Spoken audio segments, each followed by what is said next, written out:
A single prisoner altered the fate of hundreds, but a high price for it he paid.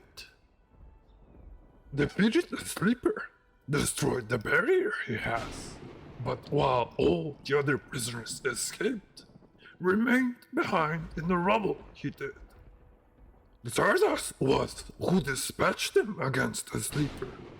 Now it is him who brings him back from there. Weak he is, and has forgotten much, but alive he is, and has returned.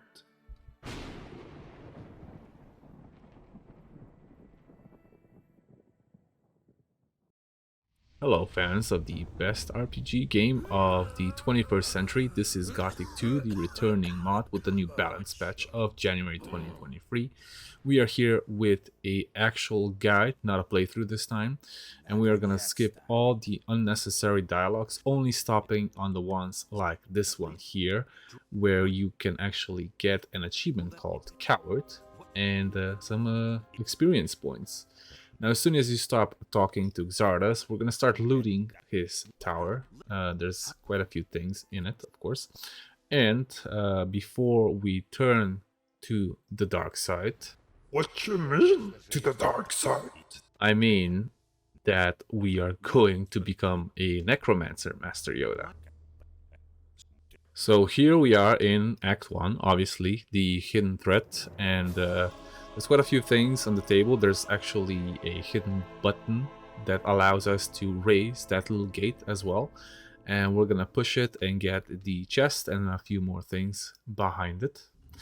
Make sure that you grab everything, because Xardas doesn't really care if you loot his tower as long as you do your quests. Also make sure to grab everything off his table and a weapon that you can find in the little crate next to the skeleton. As soon as you do that, go upstairs, and on the first floor you will see a table with a library. Make sure you get everything off the table, including Xardas' key, which will be used on the top floor.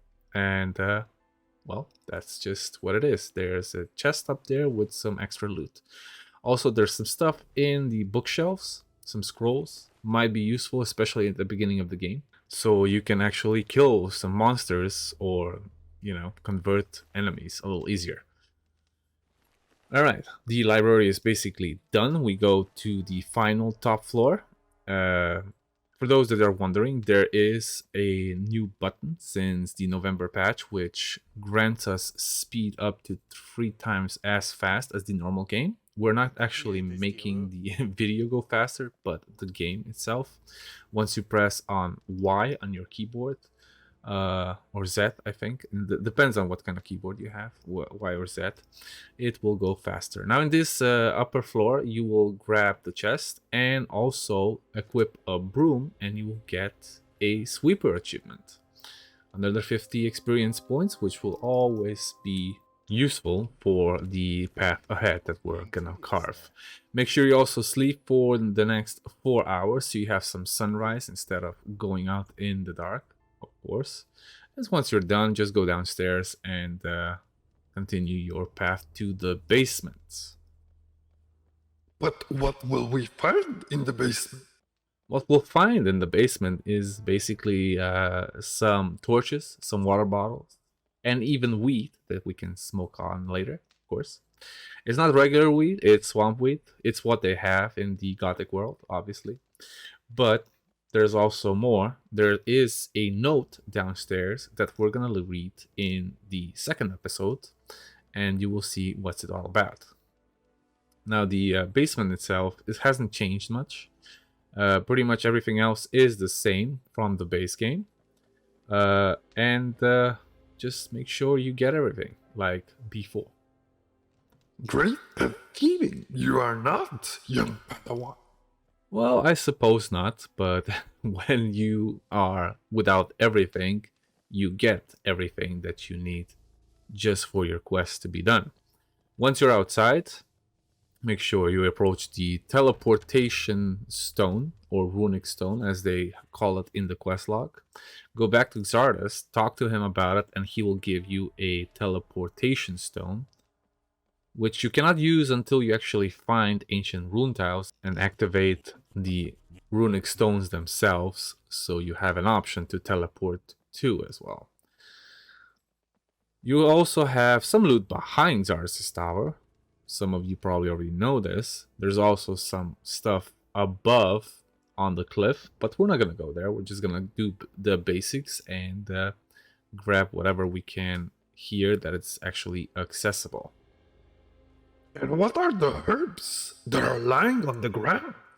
Well, the herbs on the ground will help you heal, restore your mana, because we do have mana in this game. And mana is something like the Force in Star Wars. And we can actually use it to cast spells instead of using the Force.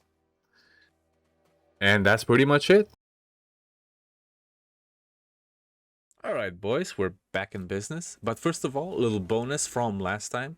A viewer said that there is a secret thing in this little room. By going outside this window and on the ledge, you will find first on this pathway a little scroll, a fiery scroll. There used to be a bag full of gold here, but apparently they removed it so you wouldn't become too rich in the beginning of the game. Move down the ladder and on the bottom you'll see some herbs and a note that Xardas left for us, just in case you want to perform a special ritual. Also a Beliar mini statue. Now once you read the note from Xardas, you also have to place one of the potions on the pedestal just by interacting with it, and then open up your inventory again and interact with the mini Beliar of statue. You'll get a little mana elixir and also 2 vitality points by drinking it. Well, that's a little bonus for you, right? Now back to business, where we were. What do you mean I should have known that from the start, Grogu? Come on, we're not all-knowing like you are, even though you're 200 years old. Either way, guys, if you still want to get some weapons, there's a little dagger here on the floor. There's some black mushrooms and schnapps. Make sure you equip your weapon and the miner pants. And also we have a little ladder from Xardas over here that indicates that there's a little tiny cave on the left which can lead to the pass of the Valley of Mines. You just need something special to actually unlock the gate. Now let's kill the mini wolf.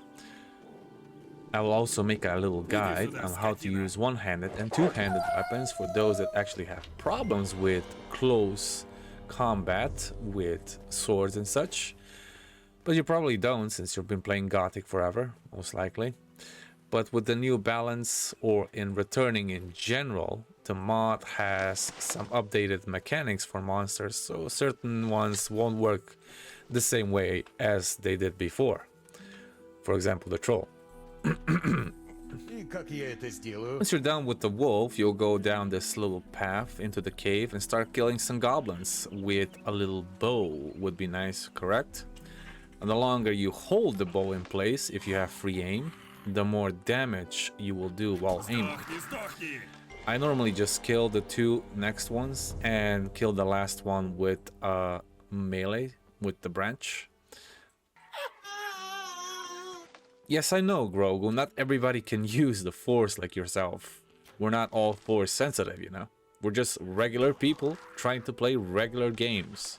We're not all Star Wars, like you are. Yeah, I know you're cute. Anyway, continue down this path. There's gonna be 2 more goblins on the right. And kill them all the way you wish. You can even go for 2 with your melee weapon, as long as they're young goblins. When they're young goblins, they're actually a little confused with their mechanics and they won't hit you right away.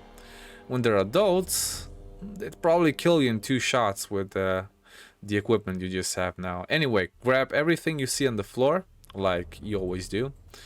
All the food, all the scrolls, and continue down this path until you see a ledge and some healing herbs, which you're gonna need to enter the city.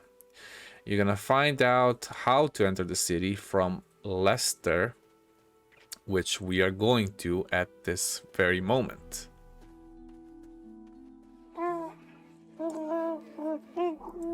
Yes, I know, Grogu, there's a lot of beasts in this valley, but we'll take care of it, don't worry. There is a way to kill most of them, but I'm just gonna start with the two scavengers you hear over here. Mostly because I want to save all the meat that I can get. You still have to learn how to take meat in this game. Unlike in the base game, somebody in town will actually teach you. But the 30 and 60 experience that we'll get from these scavengers isn't gonna be so bad. You can always lure them to Lester if it's too hard for you, and he will kill them for you. But I like the extra experience anyway. Once you're done with them, talk to Lester, and you will also find out about the Brotherhood. That was the Brotherhood of the Sleeper in the first game. Is that you? Make sure you talk to him twice, so you get the loincloth, and if you actually want to join the Brotherhood, that is the first step. Once you're done talking to Lester, just go back the same way you came in, through the cave. And that will be our conclusion for this episode. Say bye, Grogu!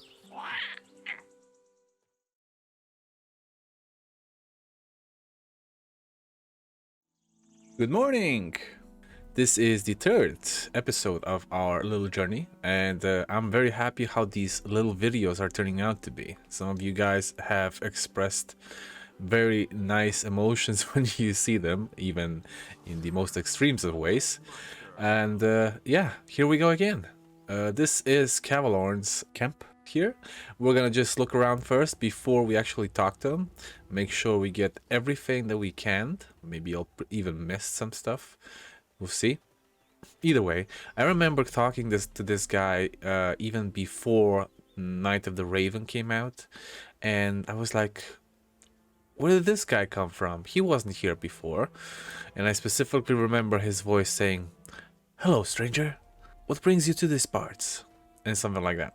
Either way, let's talk to him, skip all the conversations until the where we need to attack the bandits. So you don't actually attack the bandits just yet, but you will go talk to one of the bandits right in front of the cave, so you get some extra experience and a rhetoric point at that.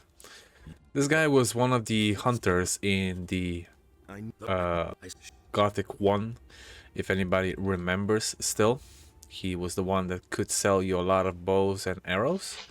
And he's here as part of the Rings of the Water Mages. We can also get rid of this little scavenger here. Not really a problem, even though we don't have a lot of strength. We're still doing 5 damage per hit. And he is dead. There's gonna be a couple of grass snappers laying around, and also a fire root that I missed over there, but I'm gonna grab it later. Make sure you pretty much choose the second option every time you talk to this guy, except for the last option, which will be I was a convict from the mining colony. So you get 1 rhetoric point. You give him 10 gold to get the name of the leader of the bandits, which is Dexter, also from Gothic 1. Now you also warn Jesse about Cavalorn gonna come here soon and get rid of the rest of the bandits. So you basically save Jesse, and you're gonna have another quest with him later on. Alright, let's go with Cavalorn and see what he can do. You obviously don't need to help him, he is strong enough on his own. You're basically just there to cheer him on and get the experience. He basically gets rid of them on his own with ease, with just like 2 shots or something. He gives you a letter for Vatras, which is a water mage in town. Make sure you do not open that, mostly because you'll gain some extra experience. But make sure to loot everything else in here, and you're well on your way. You can even talk to Cavalorn to learn some abilities such as bow, one-handed weaponry, endurance, and life, I believe. But we're not going to do that. We're going to save our points until we get to town, and let us continue.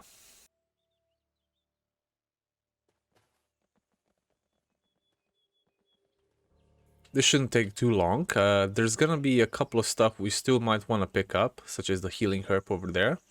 I should have gone just here over the rock, but decided to go on the path instead. Kill the little blood fly. These guys gave me so much trouble when I started playing the game, but then I just realized they're very easy to deal with if you just know how to.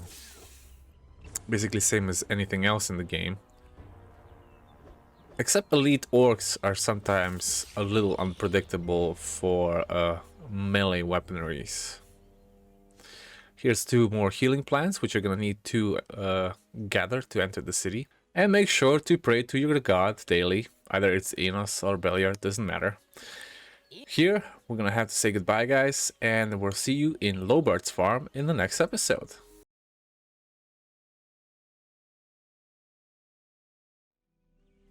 To Lobart's farm headed we are. Get off the damn microphone for once. Sorry about that, guys. Yoda wants to be on the microphone all the time now for some reason. But hey, here we are on Lobart's farm. You're here too? Come on, R2-D2. We can't have a full house now, can we? I guess I'll have to deal with it. Either way, guys, as soon as you talk to Malik about everything, go back to Jesse and tell him that the farmers are looking for him. That way you prevent him from dying from a guard that's actually standing just next to Lobart. Who is this Lobart you speak of? It's just a regular farmer here that we can see, and he's actually standing outside his house. It's something you high-tech Jedi won't really know what I'm talking about until you actually see it. Okay, so once you actually get to Lobart, talk to him and make sure you pick up the for the peasants option, so you get an extra rhetoric point. Get all the other conversations going and, well, start picking up some turnips.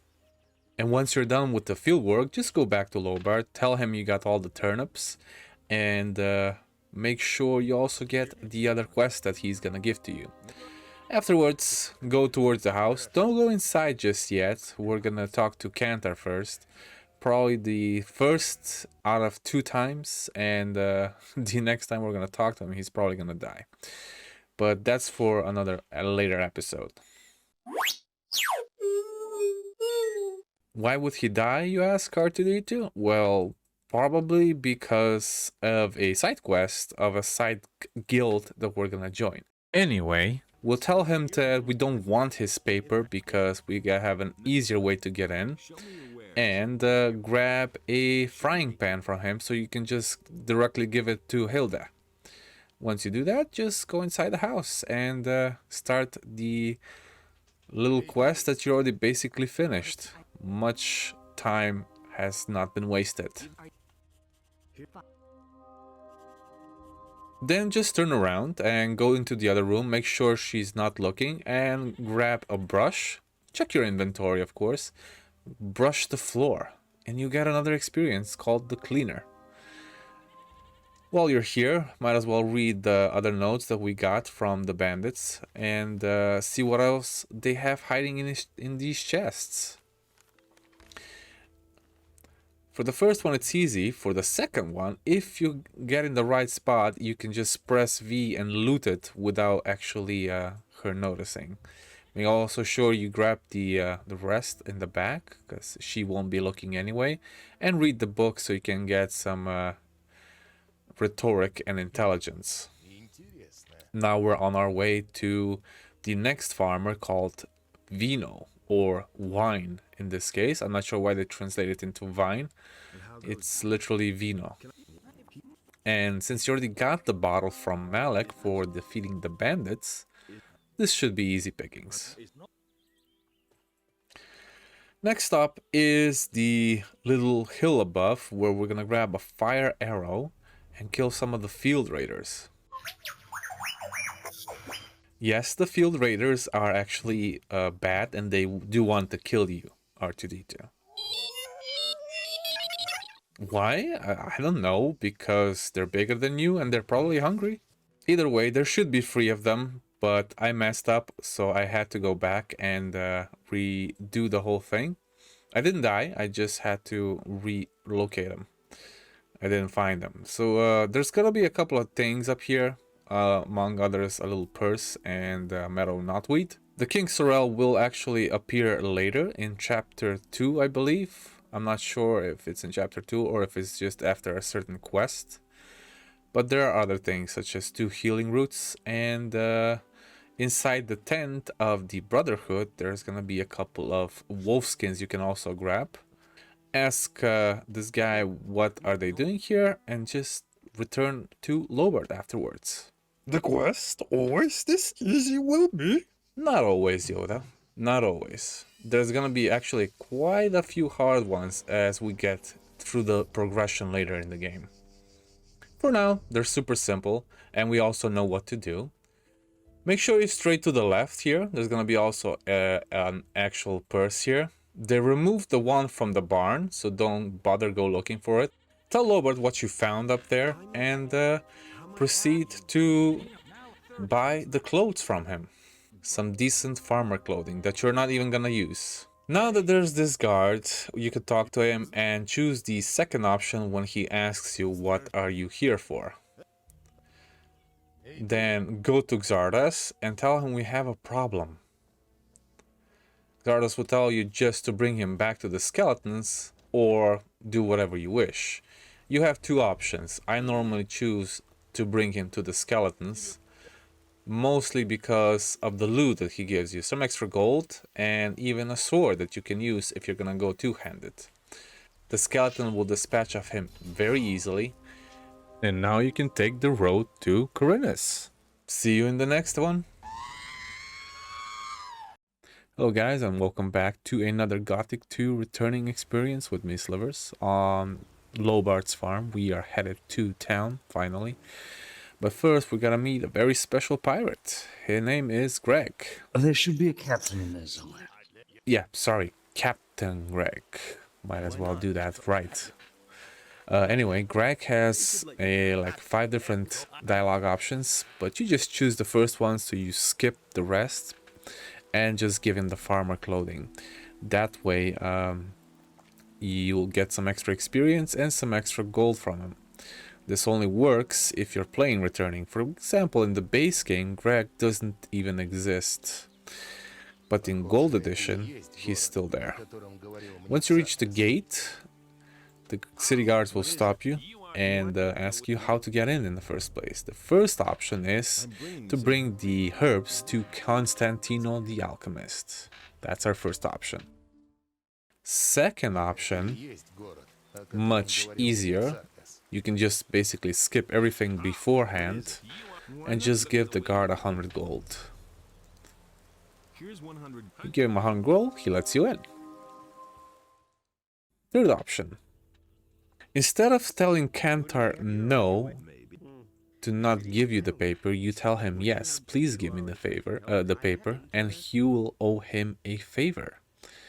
But I do not recommend this option. This is something you would normally do on your first playthrough Gothic, like I did, because I was stupid, but I didn't know that there's also deceiving people in here. Anyway, he will give you a paper. You go to the guard and you just tell him you have a pass to get inside. Simple as that. What is it? You aren't getting in here, my boy. Why not? It's a valuable paper, and I even think you can give it to somebody else that needs it later, if you really want to, but you don't get any experience or anything else. This next option involves actually skipping Greg and getting the farmer clothing on. You would do this in the base game as well, because there's no Greg, and probably one of the only options to get in the city, besides going around. You become a farmer, you say to the guard you need to repair some tools, and you get in.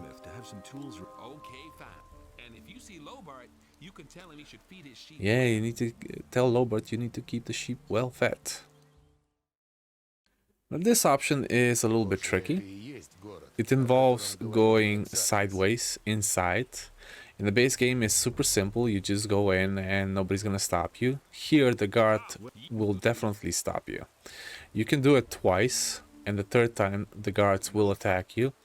Especially the second one if he catches you. So you need to get to Lothar before the second guard actually catches you doing it.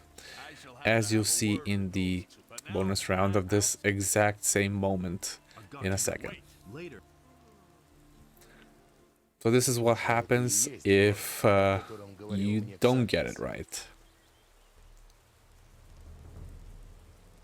So I tried to talk to Lothar,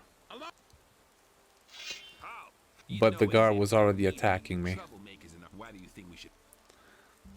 So the guard killed me while I was still talking. And yet I could still choose the option to leave. But I was already dead. Which is kind of a bug, honestly. And the best way to get into the city, although the most risky, you can see that they blocked the walls on top with certain fences. There's no way you can actually climb over, but you can still go around, which we're doing right now. You might as well climb up here to avoid the mole rats. You can also deal with them later. You can kill them easily, but for the sake of the video, I'm gonna skip them. Grab everything on the way and just keep on to the wall to the left side.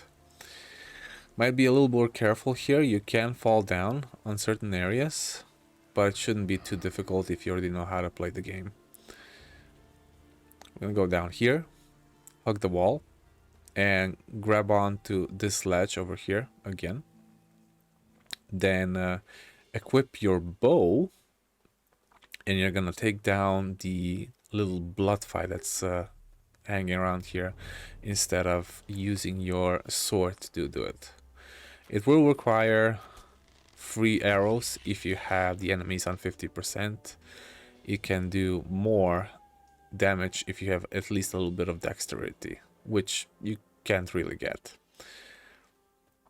Go on top of the wall again and jump down where there's a little slope, so you just basically slide down. And then avoid getting caught by the next guards, because the gate here is closed, but you do need to go around. And just go to the left side and hug the wall afterwards. In the base game, you would actually have to go on top on the road and climb over some cliffs and all that. Here it's actually a little bit easier. You just go around the wall because this area is actually open now. You're gonna have to fight a mole rat while you're here. In the previous versions of this game, there was actually a spider here, a giant spider that's much tougher to kill at level 1 to 3. But here we just have a mole rat and we deal with it easily. Then climb up this little ledge and on top of the wall. Once you're inside, just go down all the way to the port and talk to our good old friend Laris, the mercenary. I must be crazy. What do you do? Did you swim here? That's one way to get past the guards. You get plenty of experience this way and even 1 dexterity point. And I think this one is the most worth it. If you don't like this one, choose the Constantino one instead. And here we are in the city. And what a lovely city it is. Have a fun day, guys. I'll see you in the next one. Hello, boys. Oh, we're back. City Quests, Part 1. I got a tip from one of the viewers last time that if you go back to the gate, you can still get the rewards for delivering the herbs to the Constantino. And that's what we're doing. So 200 extra experience and a rhetoric point at that. Next, you're gonna talk to Lothar, get all of this nonsense that he has to tell you through. Obviously, you're gonna tell him about the dragons and Eye of Innos and ask him where to get the armor like that for a paladin. That's it. If you want, you can also skip all that. Either way, we're gonna talk to Rupert next, which is one of the main reasons that you can actually get into the upper quarter, because this is the only way to actually talk to him. You can also become one of the mercenaries and then come to town and go to the upper quarter, but this is a little bit easier.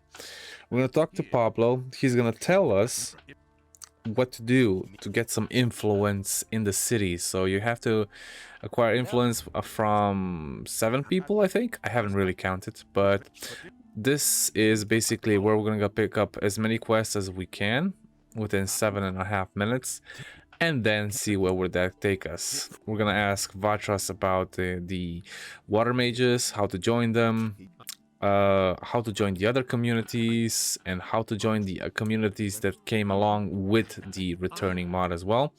You got quite a bit of experience off of that, and also a Will O The Wisp amulet that will help you find stuff along the way. Very interesting amulet, of course, and it can also be used already in the city. It can also help you looking for gold or seashells or clams, just regular gold bags, and some other stuff as well. And basically you can become rich quite early on in the game. We're gonna also pick up 20 extra mana just in case. We're also going necromancy, of course, so we're gonna need all the mana we can get, but we can actually use it already in the city as soon as we get to the docks, and I'll show you that later where. All right. Once you're done talking to Vatras, we're gonna go to Koragon and ask him about why he doesn't have visitors in his tavern, and who stole from him the 6 silver cups. Obviously the Thieves Guild, which is also from the original base game of Gothic 2. Our next talking victim will be Hakon, the merchant weapon seller. He's been attacked by the bandits in the woods. Nothing new has changed. He has some quests later on, but for the moment that's the only one that he's gonna give you. Jorah is the same. He will give you a quest of the thief, that is Rangaroo, that stole 50 gold from him in broad daylight. After that we're gonna go to Xuras's house and actually pick up a bottle of ink.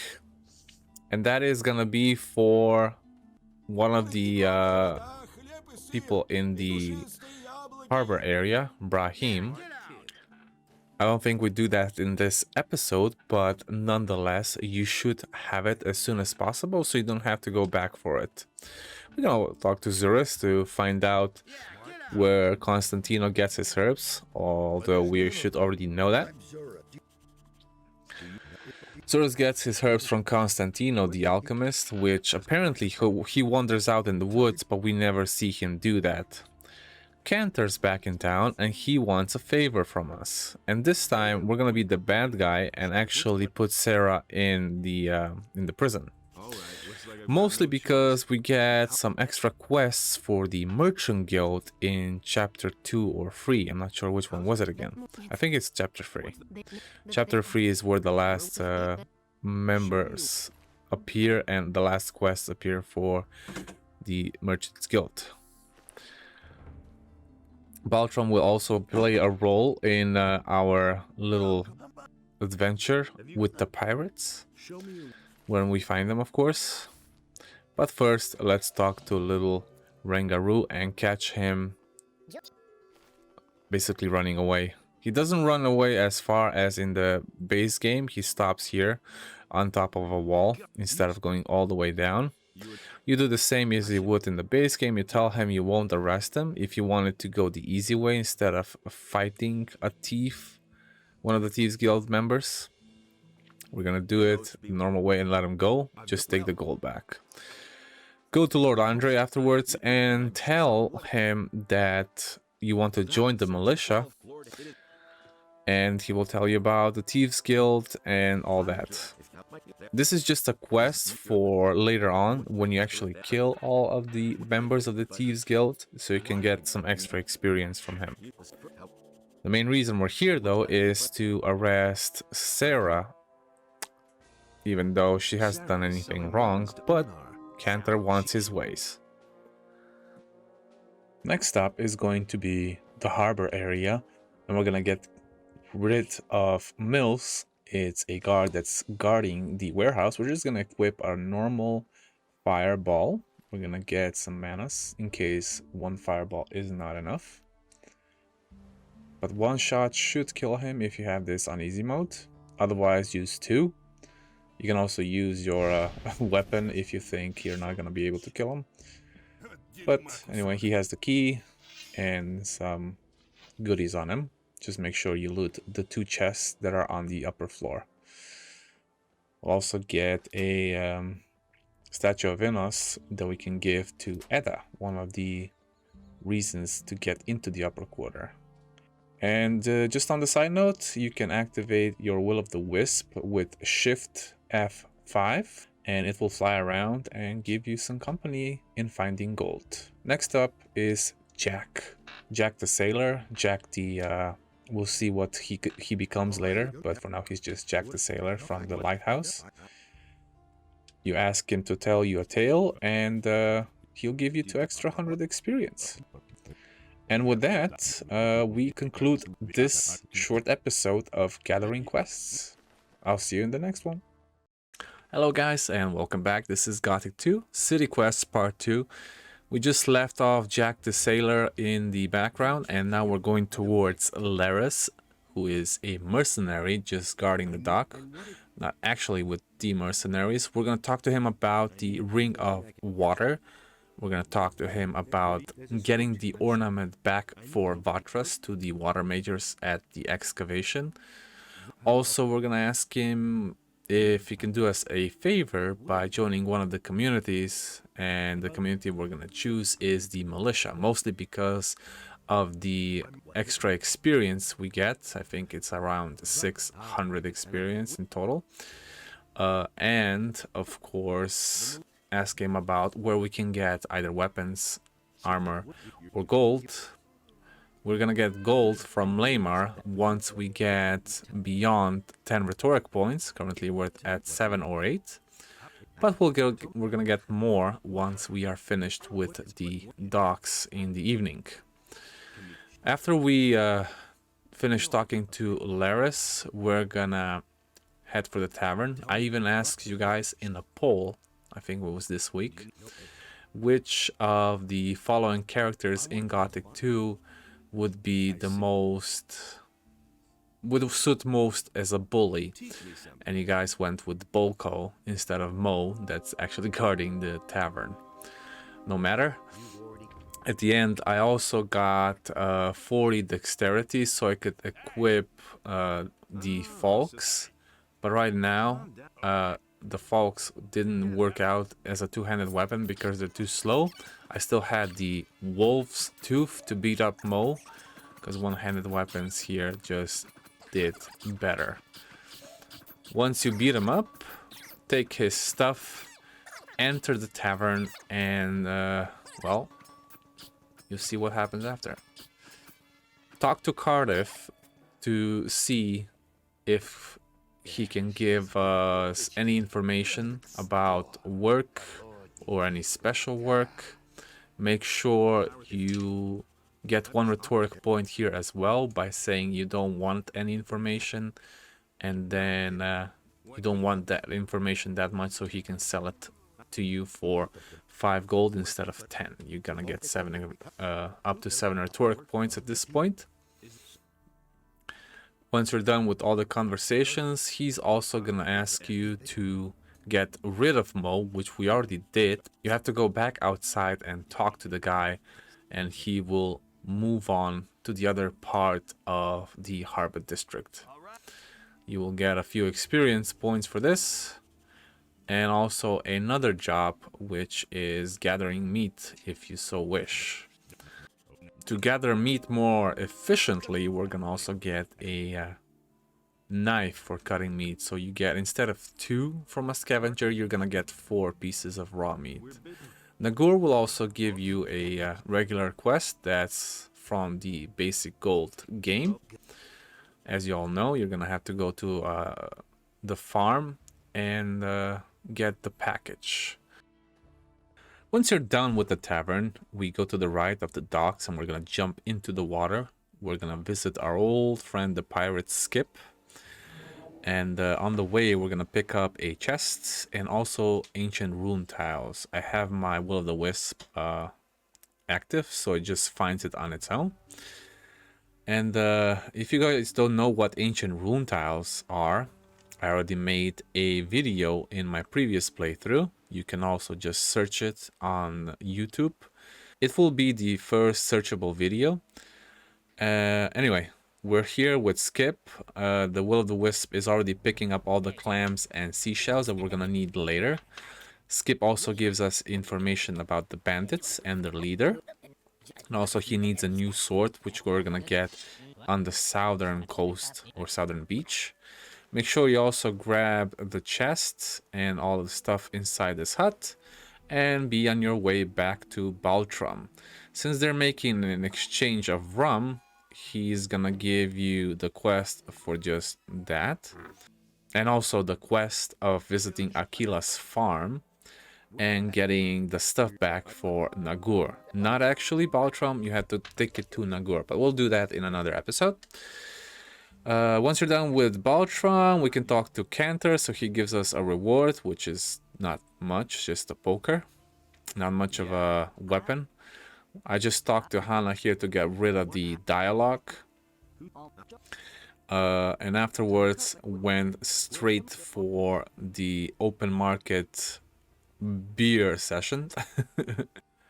Pick up all the beer so you can actually give it to Rangar and start talking to him about the orcs. You have to give him 2 beers so he tells you everything about the orcs outside of the gate. And you also get 1 rhetoric point, which makes it a total of 9 thus far. When we're done talking to him, I went to Wolfgar so he can teach me how to use 2-handed weapons. Mostly because we're going to use a staff later on anyway.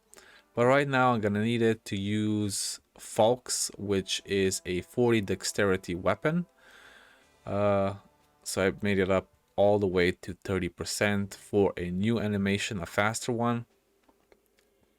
And with it, we're gonna beat up some people a little bit easier. I also tried to get endurance, but I didn't have enough gold, so I just left. I also talked to Abujin, I think that's his name, if I spelled it correctly. I got a honey that's right next to this tree. Talked to Abujin about making new tobacco and also a prophecy. So basically more experience points here. And to make honey tobacco, you just go towards Constantino Alchemy Lab and just make it yourself in the special section. Once we're done with that, we grab everything in the shop because he's not here at this hour. After 8 p.m. he goes to the tavern, drinks himself to death, and then goes home to his bed upstairs. Well, he first sits in a chair and then he goes to bed. Make sure you read all the books that you can see in the game for more intelligence, more rhetoric, and whatever else they give to you. Go back to Abujin, tell him you got the honey tobacco. He's gonna give you a few experience points again, 300 in this case.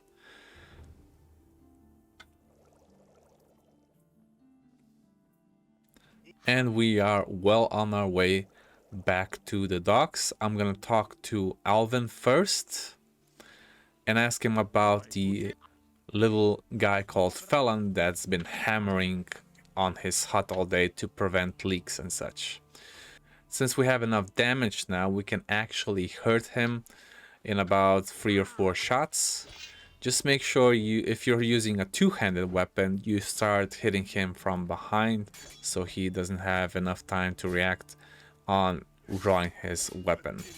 Once he's down, just wait a bit, grab everything, make sure you talk to him that he doesn't hammer anymore, and go back to Alvin. That's it for this episode, and I will see you in the next one, guys. Have a fun day. Good evening, everyone. It is a lovely night to go for a stroll down Port Lane. We were just at Alvin's and we kicked Phalan's ass because he was hammering all day and all night. We made a stop to this. Now we're going to Farim to ask him about his problems with the paladins and the militia. And once we get that dialogue through, we also have to ask him about the disappearing friend called William, who is already dead in Jharkendar, for those that already know.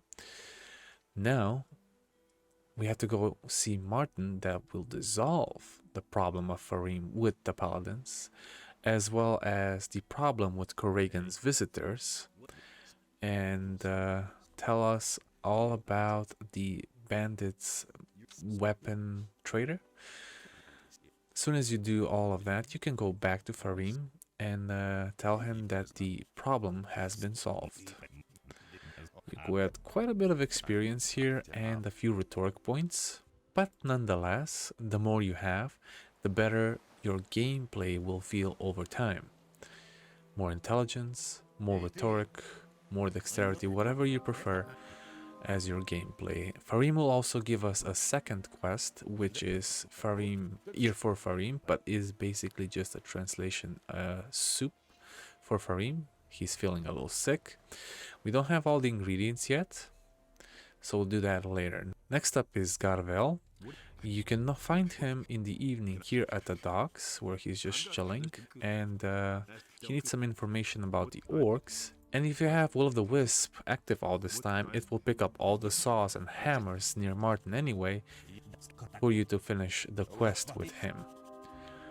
Now we are going to Lamar. Since we have now enough rhetoric, we needed only 10, we can ask him for 1,000 gold. It's gonna come in handy.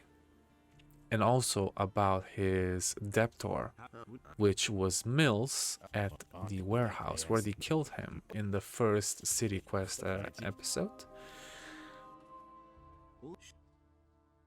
And now we're just gonna go out of his house and back in the alley, and we're gonna meet up Edda, who has been missing a statuette of Innos. For this, you will also get free training of strength with Carl later on, when you can actually talk to him. But first, we also have to get to our old friend Ignis, who wants to try out a spell called Oblivion. Now the easiest thing to do here is just get the quest, steal something from his actual house, and just run away. And I don't mean walk away, but run away. Once you run away, he will actually start falling behind.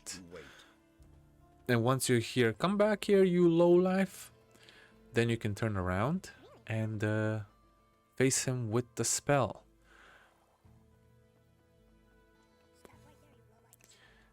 Once you do hit him with the spell, you can immediately talk to him, as he doesn't remember anything that basically happened, and he will grant you your wish of becoming an alchemist. Basically, he will teach you the basics of alchemy.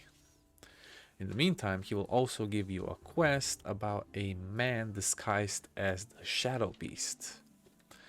It's not actually a disguise, it's more of a spell that he put on, but we don't know that yet because we haven't met it yet. We'll do that in another episode. Alright, we're gonna go back to the tavern and get some sleep, because we do need some sleep. And well, we're just gonna get sleep for about an hour, because at 11:30 in the night, Martin asked us that we need to look after his dogs because somebody is stealing. Now Ragnar will come there at 11:30, but since this is a more complicated route for him, make sure you just stay out of sight until it's 11:30, and he'll just appear there automatically, and you don't have to worry about him later on dying or anything. You can go now back to the tavern, where Martin will already be there because he's drinking at night here. Sometimes he will also be in the other tavern, rarely, mostly he's here. And well, you get the letter of approval for Lord Andre. In the meantime, once it's night, the visitors of Corrigan's tavern will be finished, and you can go for him for a reward. We will also see Halvar because he asked us to bring 10 oysters. Well, he hasn't asked us just yet. We haven't activated the quest. So we're gonna open all the seashells and gapper clams that we have in our inventory. We should have about 18 each, I think, or even more, or 20, if you had your Will O The Wisp active on the beach. Very much useful because it actually picks up and you don't have to look out for where they actually are. That way you'll have plenty. Once you open them all up, you can give the oysters to Halvar. Alright, cool. Now we're gonna go back to Skip and deliver the package for Beltram, because why not?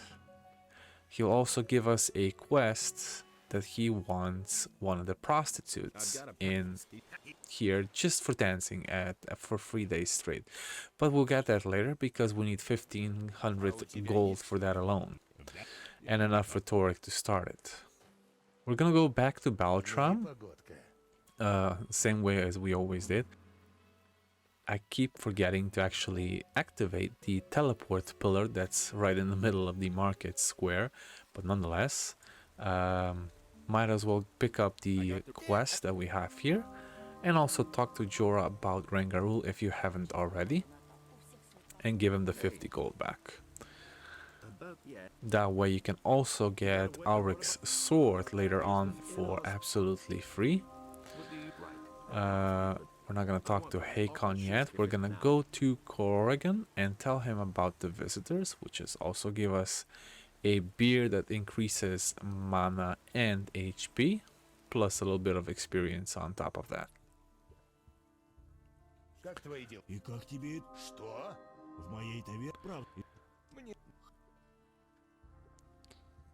While Corrigan's quest was planned, there is something I forgot, and that is to give ink to Brahim. We stole it from Zuras's house in the first episode of City Quests, and we haven't delivered it yet. And it's one of the quests needed for the way up to the upper quarter.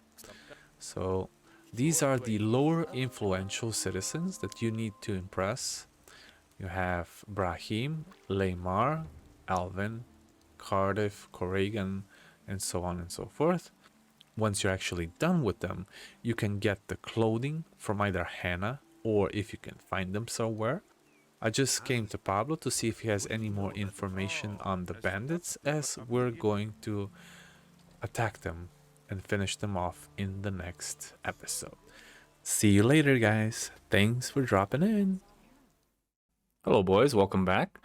Today we're gonna find out how to get into the Thieves Guild. Now before we do that, we're gonna go see Vatras and get some extra mana, or increase our mana, so we don't just run out when we are running some spells. Next we're gonna go to Vatras' house and steal everything except the chest, because we can. He has some nice loot and nobody's gonna stop us, not even in the middle of the daytime. Might as well, right? Get some water, get some potions, some alcohol and all that. Next stop will be Bartok, and he's gonna show us how to skin animals. And the second thing is we haven't gotten to around how to get meat from animals, so we're gonna do that with Alvin. It's gonna cost us a little bit of money, but it's all worth it in the end because we're gonna get a lot of meat out of that. And before we continue, we'll also get a knife for cutting meat from Jorah. He's the only one that has it, unless you have Sarah there at the stall. She will have it too, but Cantor unfortunately does not. I was checking if Zoras might have a spell like Firestorm, so we would get rid of the bandits quicker, but unfortunately there was none. I also got all of the consumables that I could. that I got from previous quests, including the books. And now we're off to tell Mika that Akil is being attacked by mercenaries at the farm. We're gonna give him 100 gold. If you remember, in the base game was 10 gold itself. Here it's a little more, but don't worry, there's plenty of gold to go around in this mod. Like by the end of chapter 2 or 3, you're gonna have like 100,000 gold if you don't spend all that much. As a necromancer, unfortunately, you have to, but all in the end, it's all worth it, especially if you get a demon servant to help you out. You want to do that as quick as possible. Possibly at the beginning when you actually become a necromancer. There's gonna be a couple of wolves here that Mika is gonna get rid of. Don't worry about it, just pick up the stuff along the way, including the skins that drop from the wolves. And you're basically well on your way to Akil's farm. There's quite a few herbs as well, and they're all come in handy for later when we're crafting potions, so we get our intelligence up as well. Like the more potions you make, the more intelligence you're gonna get, the more books you read, the more intelligence you're gonna get. And there's some other minor conveniences that you can also do to increase that special little attribute. We're gonna save here just in case. I do save, don't worry guys. I don't just play without saving. Sometimes you'll see me just skip certain areas. Make sure you grab a weapon or two if you can here. It might come in handy, especially if you're going with mercenaries or paladins in this case. And pick up everything they have on their corpses. Next up, stop Akil and talk to him. Tell him you helped him out, and it would be nice if you gave him a few hundred gold, but he doesn't have anything. And make sure you grab the package that is meant for Baltram, and you're gonna give it to Nagur later on. Now we are on our way to the bandits' cave. There's gonna be some rats and scavengers on the way. If you have spells, use them. But if you have enough melee mastery, then just use your sword or whatever you're carrying, an axe, a spear, doesn't matter. I'm gonna kill 2 extra scavengers over here, and we're gonna get quite a bit of meat because we got the knife for cutting meat in the first place. So instead of 2 from the scavengers, you're gonna get 4 each and every time. And instead of 1 from the rat, you're gonna get 3. So basically 2 extra from every monster that actually drops meat. So as I got to the cave, I checked if I have enough mana, which I did. But I also turned off free casting for spells. Mostly because when the bandits are sitting, they have a weird hitbox that doesn't always hit them, even if you are on point. I'm gonna use my fireball here and run away. And here it's when things get a little funky. They all got stuck behind the wall.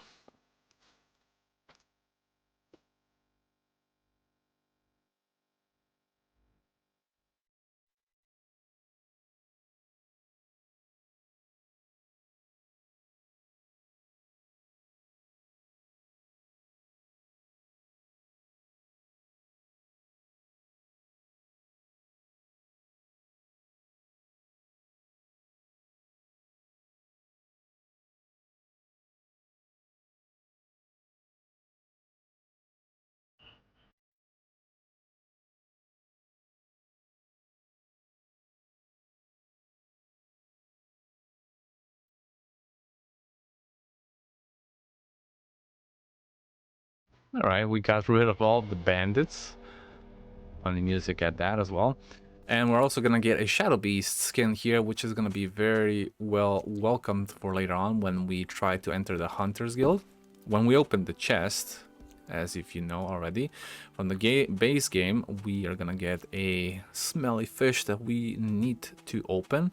And inside of it, we'll have a note from Halvor to the bandits, which means he's working on the inside as one of the Thieves Guild members. When we're all done, we return to the city as fast as we can. There are not going to be any new wolves on the way, at least not this once. They're going to be later when we try to go to the tavern and do some quests there. But for now, it's a free run all the way back to the city. First, we're going to tell Hakon that we got rid of the bandits. We get 100 extra gold. Next, I forgot to actually equip the aquamarine ring that Laris gave us, so Baltram would actually replace him down at the docks. So we're gonna do that now. A little extra experience here. Might as well. And next up is Lord Andre, which is gonna give us the bounty money for killing the first bandit. I've come to. You get quite a bit of gold, and it's gonna be very useful later on, especially because all the skills that we get are quite expensive. Not just the learning points, also gold is very valuable in this game. Next up is Nagur. Gonna give him the package from Akil, and we're also gonna talk to Halvor, who will tell us not to give him up to the militia, so he has to make us an offer. And as you guys already know, you can buy 4 suit fish from him that have some goodies inside, but they're gonna be completely free. So you just take all 4 of them and open them up. You get some gold, magic ore, I think a ring, and that's it.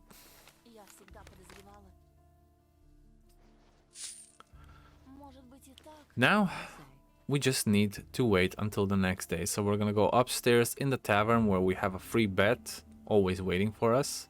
Although I'm not even sure who's supposed to sleep in this bed, but you know what, it doesn't matter. So sleep until next day, until 8 in the morning. Go see Halvor again. Sorry, not Halvor, Nagur. And ask him if he sold the wares.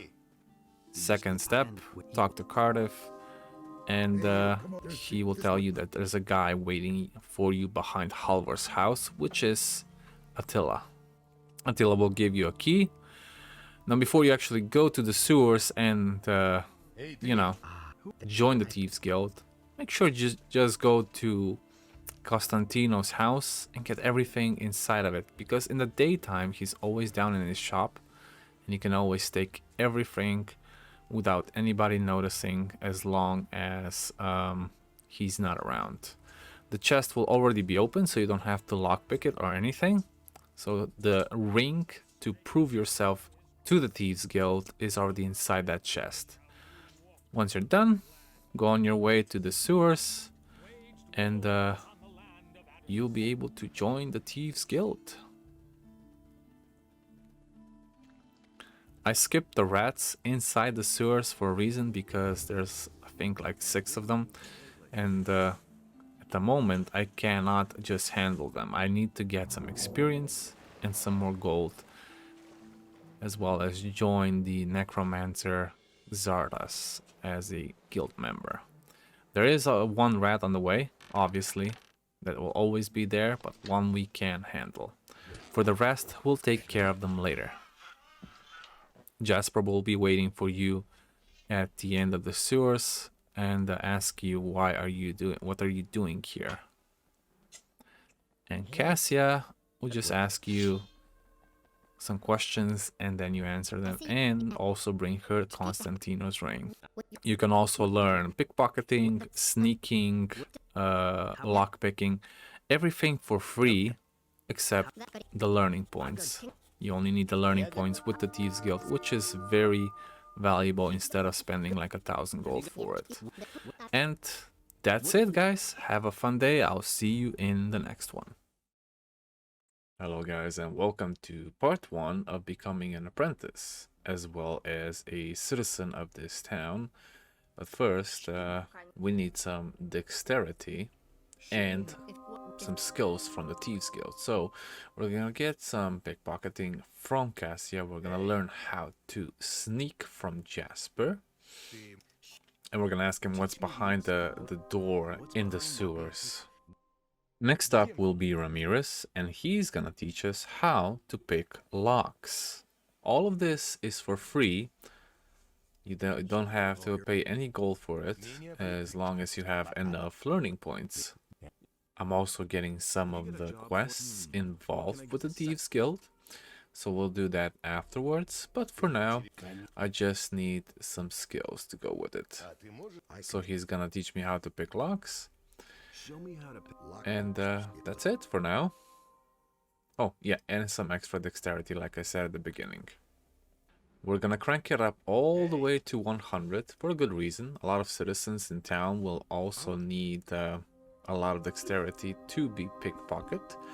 And a lot of chests are not gonna have broken lockpicks anymore after we actually pick them the correct way.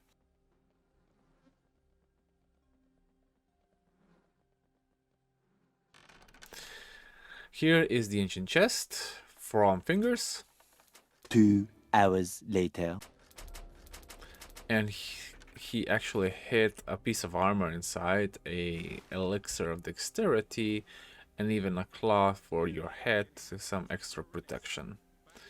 Always good to have. Oh, as well as an amulet. So right now we're basically at 112 dexterity points, which is quite a lot.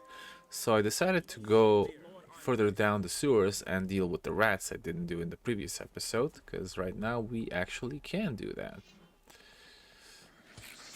I wasn't even paying attention before they started attacking me because they came so quickly. I had the game on the ×3 speed. Anyway, pick up all the meat, all the stuff around it, the arrows, the potions, and get the chest that has Bosper's bow and Corrigan's silver over here. There's also going to be 2 potions in the room, one of mana and one of health. Make sure you get both. And you're well on your way to lockpick some of the chests that are actually in the sewers taken by the Thieves Guild. They don't mind, you can take everything you want. And Ramirez will stop you and ask you why are you doing this. But there's at least 8 or even 900 gold just down here in the sewers themselves.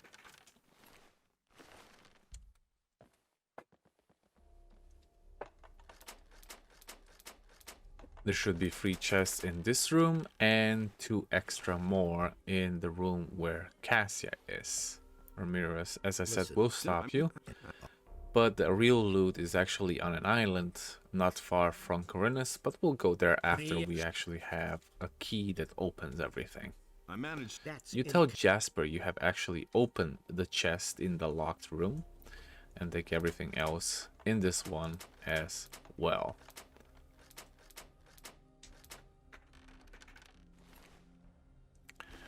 For those that don't know, Thieves Guild armor is also beneficial if you have a lot of dexterity. It provides quite a massive amount of protection, especially when you get to the King of Thieves armor. Anyway, we're going out of the sewers. We're gonna talk to Hannah, and she'll be surprised, and not really surprised because she was also part of the Thieves Guild. And once you have some loot boxes, such as gold or ancient ones, she will actually buy them from you. Don't sell her any of the gems that you might get, because the gems we're gonna use to make rings and amulets ourselves. Talk to Charlotte to get some music done for Jasper. I'm also robbing some of the citizens here, including Rengar and Rengaru, which was actually supposed to be part of the Thieves Guild, but he also gives you 1 dexterity point if you give him the show Thieves signal. So we're at 113 now. On our way to Corrigan to give him his silver. He will be very glad for it, and he will also give you an extra beer, same as the last time. I've got your...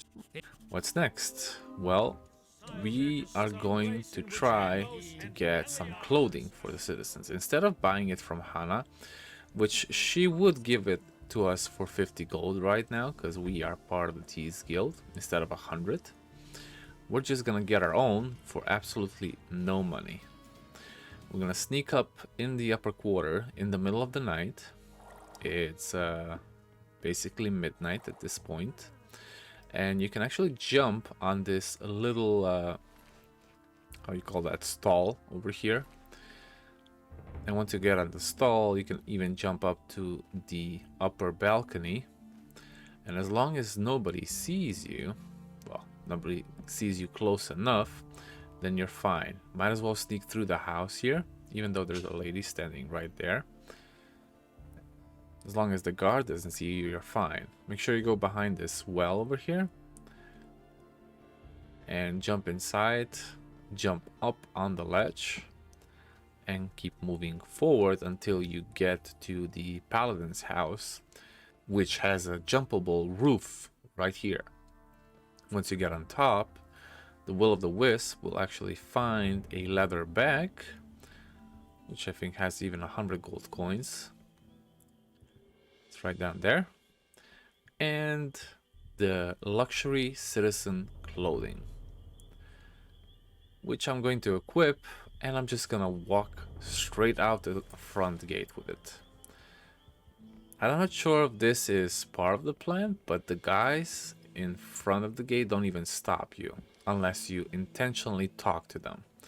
They don't say anything. Either way, we're gonna go talk to Pablo and ask him how do our clothes look. And you even get an achievement if you got these clothing and some extra experience instead of the normal way. We're gonna steal a key from him.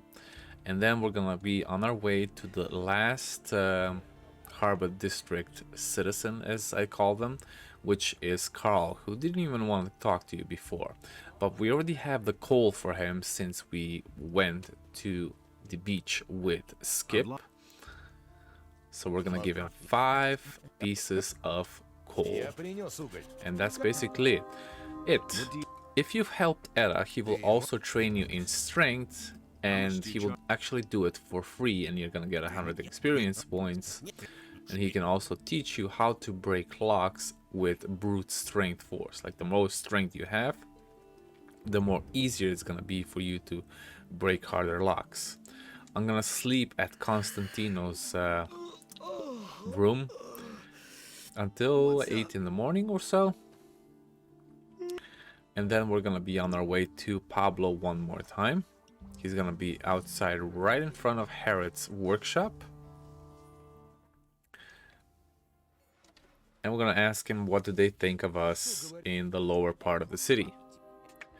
Now we have to talk to the actual masters. Matteo's first on the list. Matteo wants 100 gold from Greta, who borrowed gold from him. Greta is the niece of the master called Torben, that is a master of craftsmanship and carpentry. He will not sign you on as an apprentice because he already has one, but he will teach you how to create amulets and rings once you bring him back the tools that were stolen from him by the Thieves Guild. Talk to Greta. Make sure you just skip the annoying part, cut it out, and then choose the second option to get 1 rhetoric point and 100 gold from her. Just go back to Matteo and give him what she owed him. Make sure you pick the option, can you assign me with one of the other masters? With every master, even with the one you're gonna choose to be with. Why? Because you get 100 extra experience just for free, basically it's there. Bosper needs some skins, and wolf skins at that, we already have them. Either from if you already went on a trip with Bartok, or on a trip with Mika to Eichel's farm. already got some of them also in the Brotherhood camp near Lobart's farm. So I have plenty to go around. Okay. Third one is Torben, and he would like us to get a little blessing from the gods. And we're not going to do that just yet. We're going to do that in the next episode. But we're going to also ask him if he had an apprentice and if he had seen anyone disappear in the meantime. And the last two masters on the list will be Harrod, who wants an orc weapon, which we will get him once we go hunting with Bartok. Bartok will kill all the wolves for us, he'll help us kill the shadow beast, and if you have enough mastery with the bow, you can actually kill the orc that's outside of Lobart's farm. Constantino, however, wants a full list of pretty much all the ingredients you can find in the woods. And I will show you exactly where to find the rarest ones right in the next episode.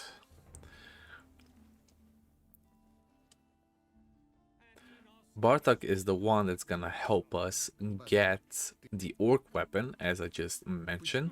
So we're gonna first increase our bow mastery here, even though we're gonna be a mage, don't worry. Everything's gonna come in handy, but for now, this is the easiest way to get a lot of easy kills. I'm gonna get the bow mastery to 30%, equip the bow that we got from the first bandit, which is quite powerful for chapter 1. And then we're just gonna follow Bartok into the woods where he starts killing scavengers, wolves, bloodflies, and even a shadow beast at that. He's quite OP, even in hard mode, he kills pretty much everything on his own. Except the shadow beast. With the shadow beast on hard mode, you do have to help him. Otherwise, he just dies. The shadow beast is too powerful and has too much health. But here, it just... oh, here I misclicked and I accidentally robbed him and I had to give him 50 gold. But hey, it happens. I had plenty of it anyway. Might as well. I felt guilty for robbing him after he's just giving us all of this for free. Make sure you grab the Shadow Beast skin, as it's going to be needed later for joining the Hunters Guild. They're not just laying around, of course. Well, some places they are, not everywhere. As well as the bloodflies that are not really a danger to anybody. Bartok could easily handle the Orc Scout, but he decides to run away for some reason. Even though he has 6 times the amount of health. Shit, I'm out of here. We're gonna take care of the Orc ourselves with the new bow. And we're gonna also kill the second one, but just to make sure we're gonna save the game. Here we go. About 4 arrows and he's pretty much dead. We can also talk to Vino now that the orc is dead and get some extra experience, and what do you know, a goblin berry as well, which we're gonna need if we want to become Constantino's apprentice. A very easy way to just find one if you don't want to go looking for one. I managed to get also the knife sharpened at Carl's in the daytime when he's actually at the smithy, and then went back to Hilda to deliver it so we could get an extra soup, because her soups give us 1 strength, and as long as you're not a citizen yet, she will give you at least 3 soups. I actually skipped showing getting one because the video would just be too long. Either way, I got 3 so far. On the way back, I killed a couple of scavengers, and I went straight for Harrod to give him the orc weapon and get 500 experience points. I've got the orc weapon. And 600 at that for making him us joining another master. That's it. This is part 1. I'll see you in the next one. Ooh, it's part 2 of becoming an apprentice. Guys, welcome back. Last time we were doing some quests for becoming an apprentice and also a citizen, and today it's the second part. So we're gonna get a blessing from Vatras first, so we can do that for Master Torben. And the second one, we're gonna get it from Isgarath at the monastery. But first, we're gonna talk to Daron, and we're gonna get 1 extra rhetoric point and 20 gold. We just drop the gold on the floor here next to the tree, and make sure nobody's near enough of it to actually pick it up. Here, when you talk to Darren, however, just pick up all the dialogues that you can, and eventually you come to a very special one that says, I am poor. Pick that one up. You have 1 rhetoric point and 20 gold. Unfortunately, however, the blessing will not be there for you to actually get it, so you have to get it somewhere else. Unless you pay 200 gold now to get the blessing itself. And that's how I found out. Alright, so we're gonna do that after. But first, I forgot to activate the actual teleport switch on the marketplace because it's been inactive for all this time that I've been playing. We're going to do that so we have at least the teleport in town, and we're going to go to our left here, and we're going to start picking up herbs that we need to give to Constantino if we want to become his apprentice.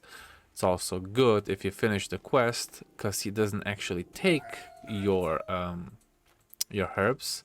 He just inspects that you have all of them in the first place. First of all, the dragon root is right here under this path where the rats are and some meat bugs. So you might as well go get it. It's one of the easiest ones to get in the first place. I'm just killing all the rats and the meat bugs to get some extra meat. Plus they get it out of the way. Also the rabbits there. Sometimes the rabbit will spawn a demon that's protecting it, but it's completely random, so you might get it on the 1st, you might get it on the 50th. Just pray when you have enough DPS to actually get it down. Up this path, you'll find a boar at the top, and the only reason that we're going this way is because we need to find a King Sorrel. The easiest one to find is behind Jack's lighthouse, however. We go another save in between. We're gonna start killing off the bandits for that. But first, the couple of scavengers that are still there. The bandits won't be a problem if you have enough dexterity. You can easily kill them with the bow. You can also use your spells if you have some spell scrolls that you found along the way. But yeah, there's only 3 bandits in this lighthouse. 1 extra will come later when certain quests appear, but in the meantime, I'm just gonna loot everything in this lighthouse itself, except the things that are on top. Make sure you open every chest you can find without getting caught, of course. Jack wouldn't mind even if you do it after he's here, however, so don't worry about that if you forget. And the King Sorrel should be behind this lighthouse itself. You should see it in a moment.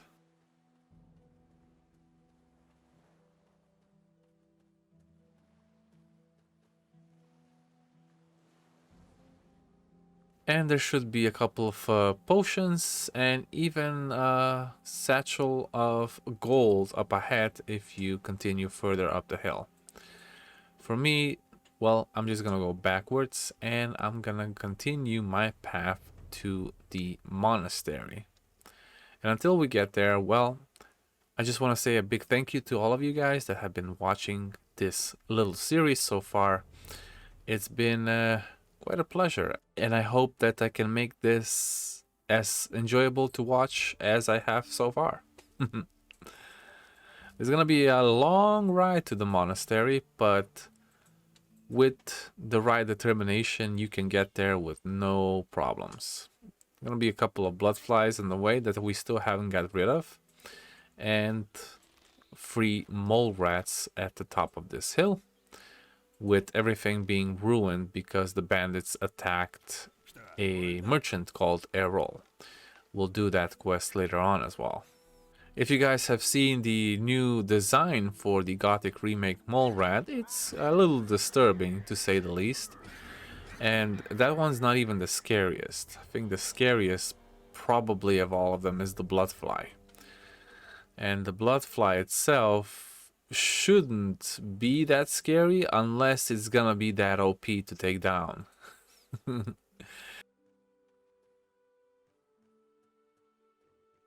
We're gonna take a left off the path here, and we're gonna kill 2 wolves and a rat. We're also gonna make sure we pray, because even though we're not gonna be part of Innos, the god of fire, we still want to have it in plus instead of minus when it comes to karma of the gods. There should be another rat, a scavenger, and a couple of field beetles here.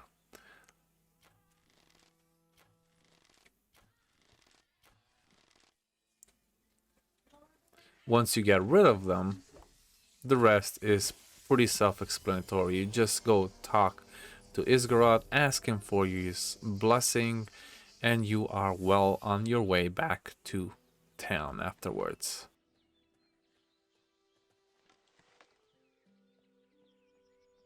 The first blessing is free. Whenever you want to get another one, it's 200 gold, however. This was updated, I think, in either July or November patch. I'm not exactly sure. But it's no longer free. You have to pay for every single time you want to get a blessing. Probably to make the game a little harder than it is. We're gonna go back all the way to our lovely guy Thorben, Master Thorben, the carpenter, and we're gonna tell him we got the blessings of both gods, fire and water, Innos and Avanos. And the second master we're gonna visit is Constantino, which I am actually going to join. I want to see what the difference is, if there's any new updates, if there's anything different. I know that you get a new potion, and a first potion to learn is free, but we'll do that later on. Just make sure you grab all the experience you can get, and when you decide it, join your specific master. In terms of which is the best, well, I guess it's debatable on what you want. You can bring Constantino free herbs, Herod will teach you how to make swords, Bosper will teach you how to make bows, and you can sell all of those to those specific masters.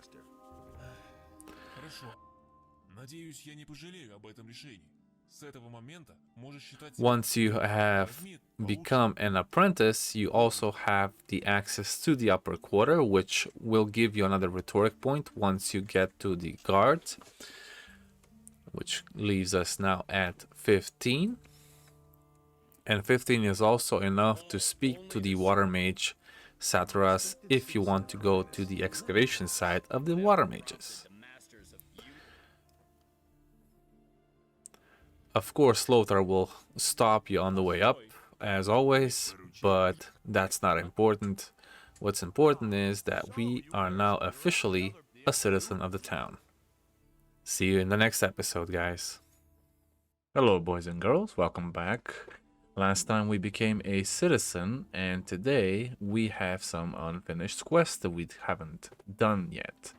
So first one's gonna be with Laris, which he told us to go to Baltram to substitute him for watching the coast and the harbor, or the town in this case, so he can leave with us anywhere he needed to leave. Second one was talking to Halvar about us being in a Thieves Guild and also getting some gold in the process, because he will count all the purses of coins of gold for you. We got 900 gold here, and we also robbed them just in case. There were 2 citizens here and 2 workers on the way, so I also grabbed their wallets. If you're wondering how you do that, you just basically go behind them and you right click on the person you want to rob, and that's it. Next up was Jack, that we solved the problem with his lighthouse, and he gave us a sextant for it. So sextant was one of the things that Ramirez needed, and if you don't want to go there yet, like you don't want to kill the bandits, there's another way to get it, and that is from this person, Brahim. You can actually get another sextant right here. You're not gonna give 2 of them to Ramirez, but hey, it's worth mentioning anyway. So we went down to the sewers to get rid of some quests, and Jasper was the one that asked us to change the music, and Ramirez was the one that needed a sextant. I've got a sextant for you. Incredible. Afterwards, we left to the farm where Vatras was sending us to get the food for the poor. Might as well take the wallet at that from Lobart and give the food to Vatras. He's gonna give us 5 essences of healing and a little bit of gold for that. Constantino lost one of his keys for his chest or for his home, I can't remember. But if he asks you to do this, you'll just go to Mika over here and he will sell it to you for 50 gold. And basically telling you he found it in the woods. So might as well get it and give it back to Constantino. Constantino will give you something in return, of course. You're not doing this for absolutely no reason. He will give you an empowered spirit elixir, which I believe gives you 10 mana, so it's all well worth it, even if you're not going to be a mage or anything. And he also gave me a potion for becoming his apprentice in the first place.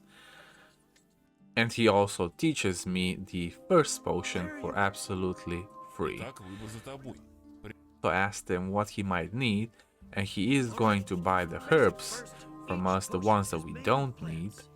So you can always bring into him if you have any extra, especially the ones for healing maybe, or goblin berries if you're not going for dexterity all that much. I believe the goblin berries and dragon roots are worth bringing to him more than actually learning how to make those elixirs, because it's better if you just train those abilities anyway. When I left Constantino's lab, I also remembered that I have a quest called Joe, and that was a thief that is locked inside this tower, and he got himself locked in. So you open the door, quite simple. Make sure you don't get in, because the guards will attack you if you do. I would just waited for him to leave, and also made sure the guard that was going this way left. And I got myself an iron spear that was in there. Also, it's best if you just sneak in there while you're doing that. Once I got past all of that, I decided to go down to the harbor once again and actually get a pirate saber for Skip. If you remember, I was talking in one of the previous episodes, if you don't get it from Sarah, you can get it on the beach next to the paladin ship. The only thing in the way is a lizard, which is easily killable with the bow if you have reached this level so far. And the pirate's saber should be in one of the tents over here. I also made sure I picked up everything that I could. A few herbs along the way as well. Some fish, some seashells, and so on. And then I decided to go back to the marketplace to get also a red pepper from Zurus, so we can bring the ingredients to Edda for Farim's soup. Before that, we're gonna bring the pirate saber to Skip, so we get that out of the way. But we also need another quest later on, which is bringing him a entertainer, as one of the viewers pointed out. And after that I went to Ada, got her all the ingredients including the rum that she just drank, and she gave us the soup. Once the soup was done, we take it to Farim, depends on how you want to pronounce it, doesn't matter. And he will feel much better afterwards. And that's the last quest for today. So thank you for joining me, guys, and I will see you in the next episode. Hello guys, and welcome back. This is gonna be a very short little episode. Once you were done with all Farim's tasks, you ask him if he got something for you, and he tells you that there is a sunken ship next to the lighthouse that we see in the far distance. I also made sure that I upgraded my stamina to 250, so I could actually swim across the whole thing without actually drowning. And if you're wondering what I'm talking about, well, it's one of those quests where people tend to not find the location of a certain item.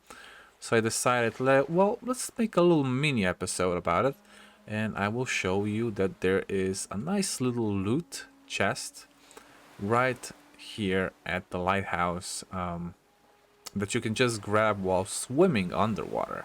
It's accessible, so might as well. I also opened my inventory here just to check if I have any items that could replenish my stamina, because I was very low and you don't want to have it low while you are swimming. But I noticed I also had some permanent boost stuff, so I just used it up, like the mana potions, the strength soup, and so on and so forth. You know, there is a lot of things that you can do with all of these items later on in the game. You can also make pies from bread and cheese, for example. So make sure you save certain items. You can always use the fried meat, for example. There's no worries about that. Fried meat will always be in abundance. But once we got our stamina back up and replenished, we were off into the water. And the stash is actually right here next to the ship, and you will see it in a second. It will say very heavy package, or no, just heavy package.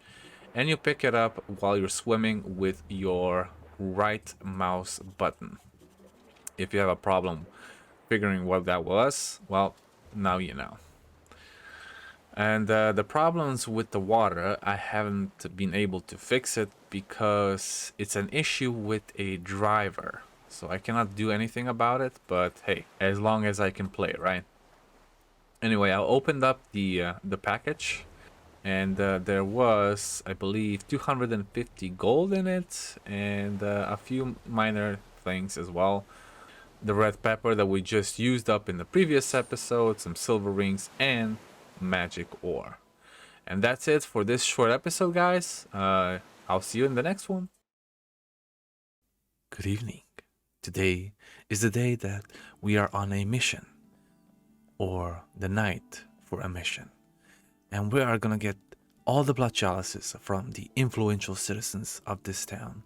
But first, we need to get some keys, and we're gonna start off with Valentino. That is probably the most annoying character in the game, at least in the base game. All in all, you're gonna need 50 dexterity to steal the keys from all 3 people in the upper quarter. And that would be Valentino the First, Salandril the Second, and George the Third, or Reister in this case. I'm not sure why it says Reister, but I think it's a mistranslation from the Russian language. Anyway, once you have all 3 keys, which you can also get from the gardener that is behind the mayor's house, by the way.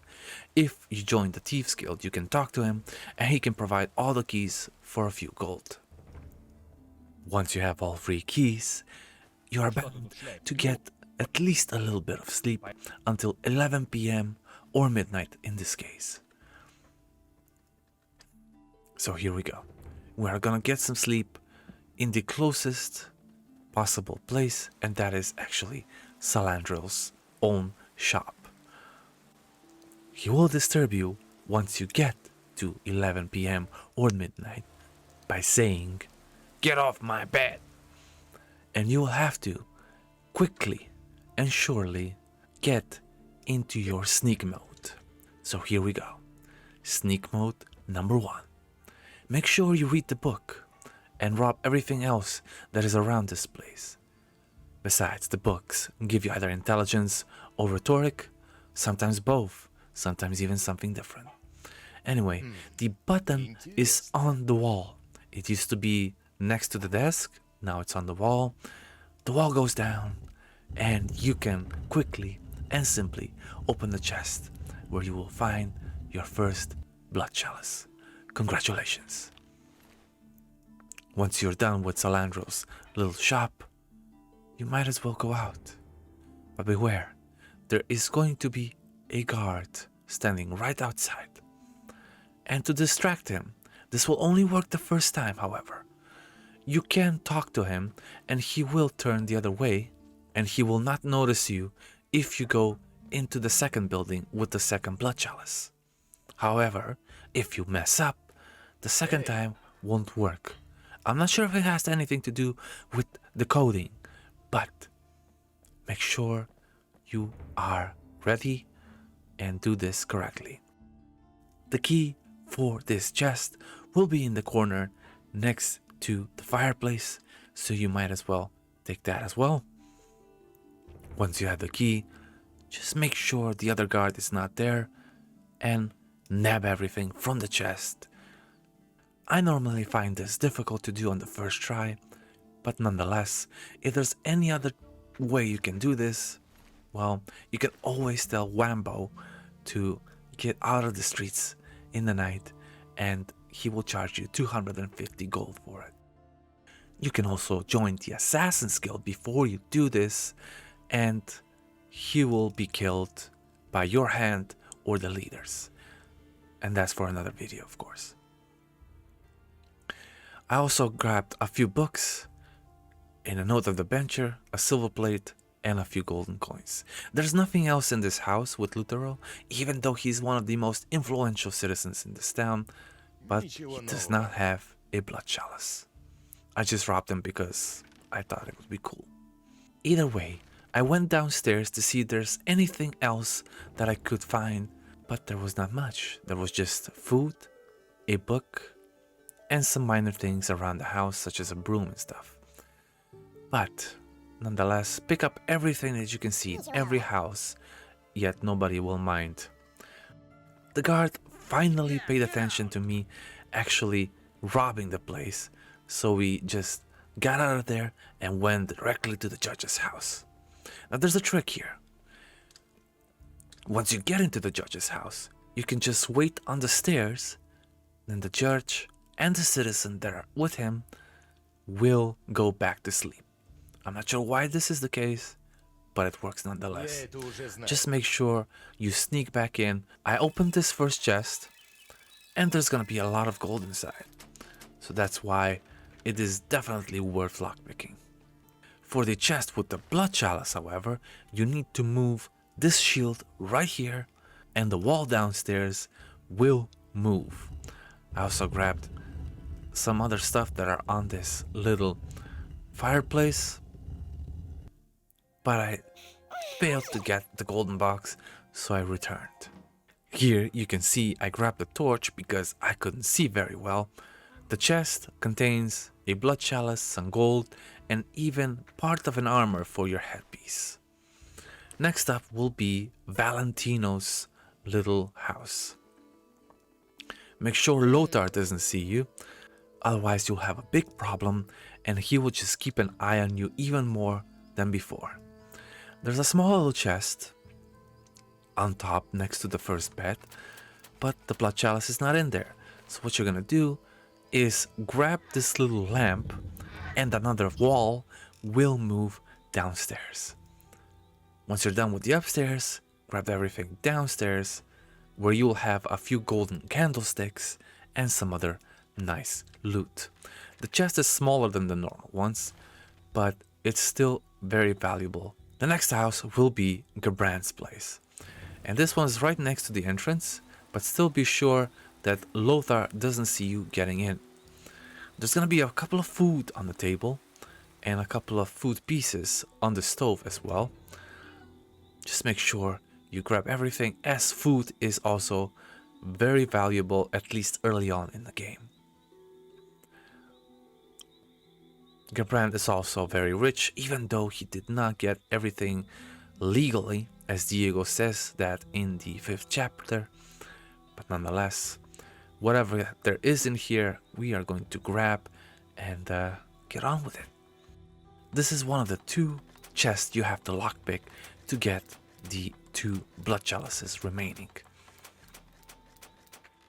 Gerbrand also has a normal gold chalice and a few golden coins to go with it. But the book stand here did not give us anything at all, and we have to move on. Since there was nothing to be afraid of, we just skedaddle out of here and off on our way to the last Blood Chalice, which, if any of you know, is with Lamar the Goldlander. Same thing applies here. You can just wait on the stairs for them to fall back asleep and then just sneak right back in. The book stand, again, will not give you anything here, but hey, somebody even requested that I do a full guide on where to get all the rhetoric points possible in this game, at least early on. The chest that is next to Lamar actually contains the Blood Chalice, but there is also another, a chest that is hidden downstairs, and the switch is on the left side of this fireplace. The chest downstairs also contains a piece of paper that Luther wants for part of the quest with Gallahad.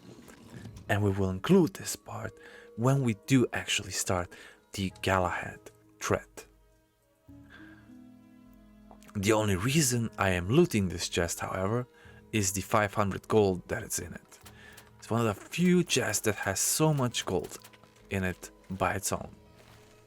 Once we are done, we are well on our way to Cassia, where we actually get 1500 gold. And that's it for this video, guys. I will see you in the next one. Keep sneaking. What's your choice? Hello guys, this is gonna be one of the quickest quests in the game, but one of the viewers asked if I could do it nonetheless.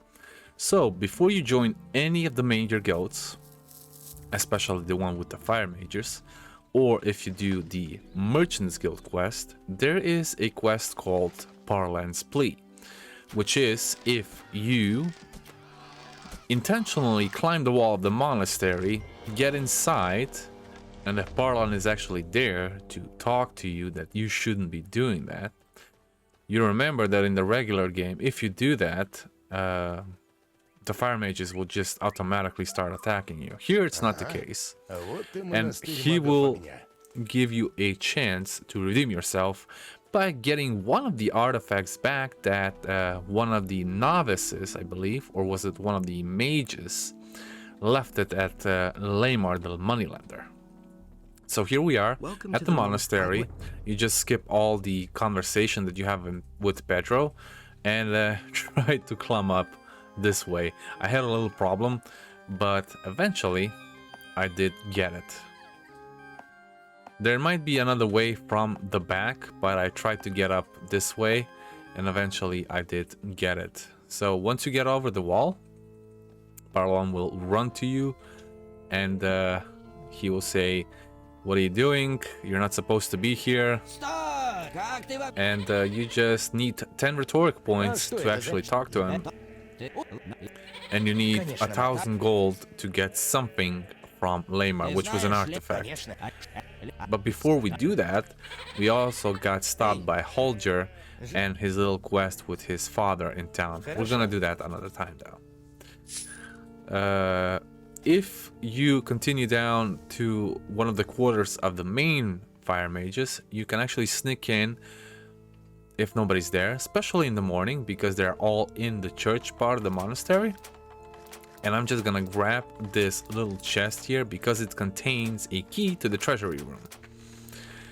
The key to the treasury room is kind of important because it has a lot of gold an ancient rune tile, which I will use right away for the teleport to the monastery itself, and a book and a few fire spells at that.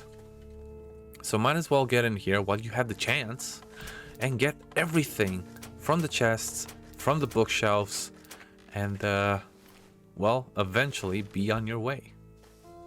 For those that haven't seen any videos in the past week, is because probably I've been a little bit too busy and also got sick at the end of the week.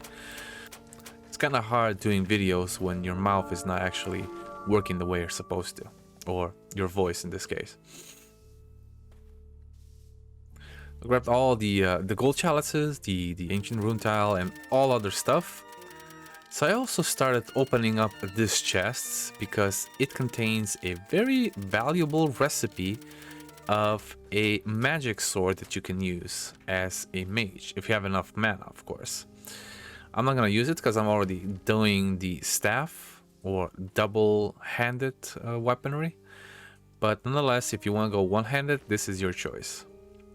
Here we get a few fire arrows, a book called Dragon's Mouth, which gives you, I think, at least 1 learning point, and rhetoric, if I'm not mistaken, and quite a bit of experience. So I'm gonna open all of those. Also the elementary arcanum that we got from Ur-Thrall in the previous episode. But hey, open up everything that you can see, so later on, when you don't really need it, you can give it away to Gallahad. Once I was done with opening all the documents and books, I went back outside and activated the runic stone for the monastery, so I can teleport here at any given time. Very valuable, of course.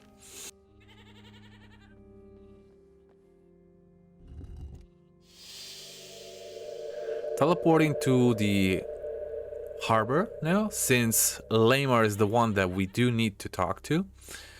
And well, if you have 1,000 gold on you, you can test him by telling him you do have enough gold for him to open up his shop. Basically, he does have a little tiny shop in here of a few valuable things that you can also pick up later. But nonetheless, you do need 1,000 gold in your inventory for this to work. If you don't, well, then your quest is basically lost. I also chose these dialogues by mistakes, but I just wanted to get them out of the way. Anyway, once you open up his trade panel, just grab the ancient relic and close the conversation, and he will talk to you again.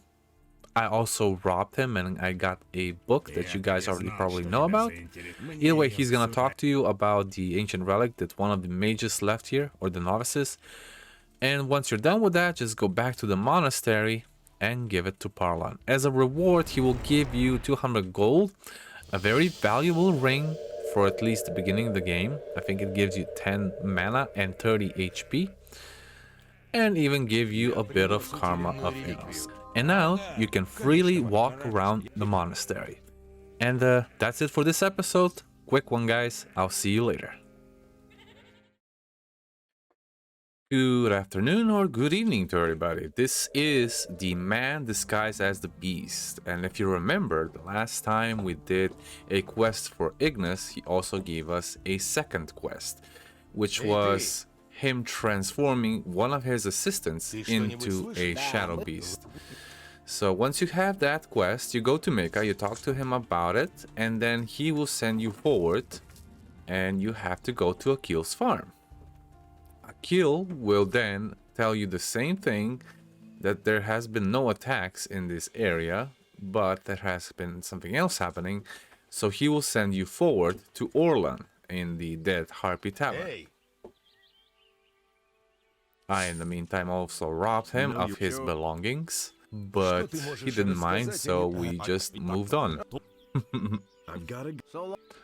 If this running around makes you a little, you know, bored, you can always do some other things in between, such as killing beasts, picking up things, and, well, that's what Gothic is about. Making sure you get everything along the way as long as you can pick it up.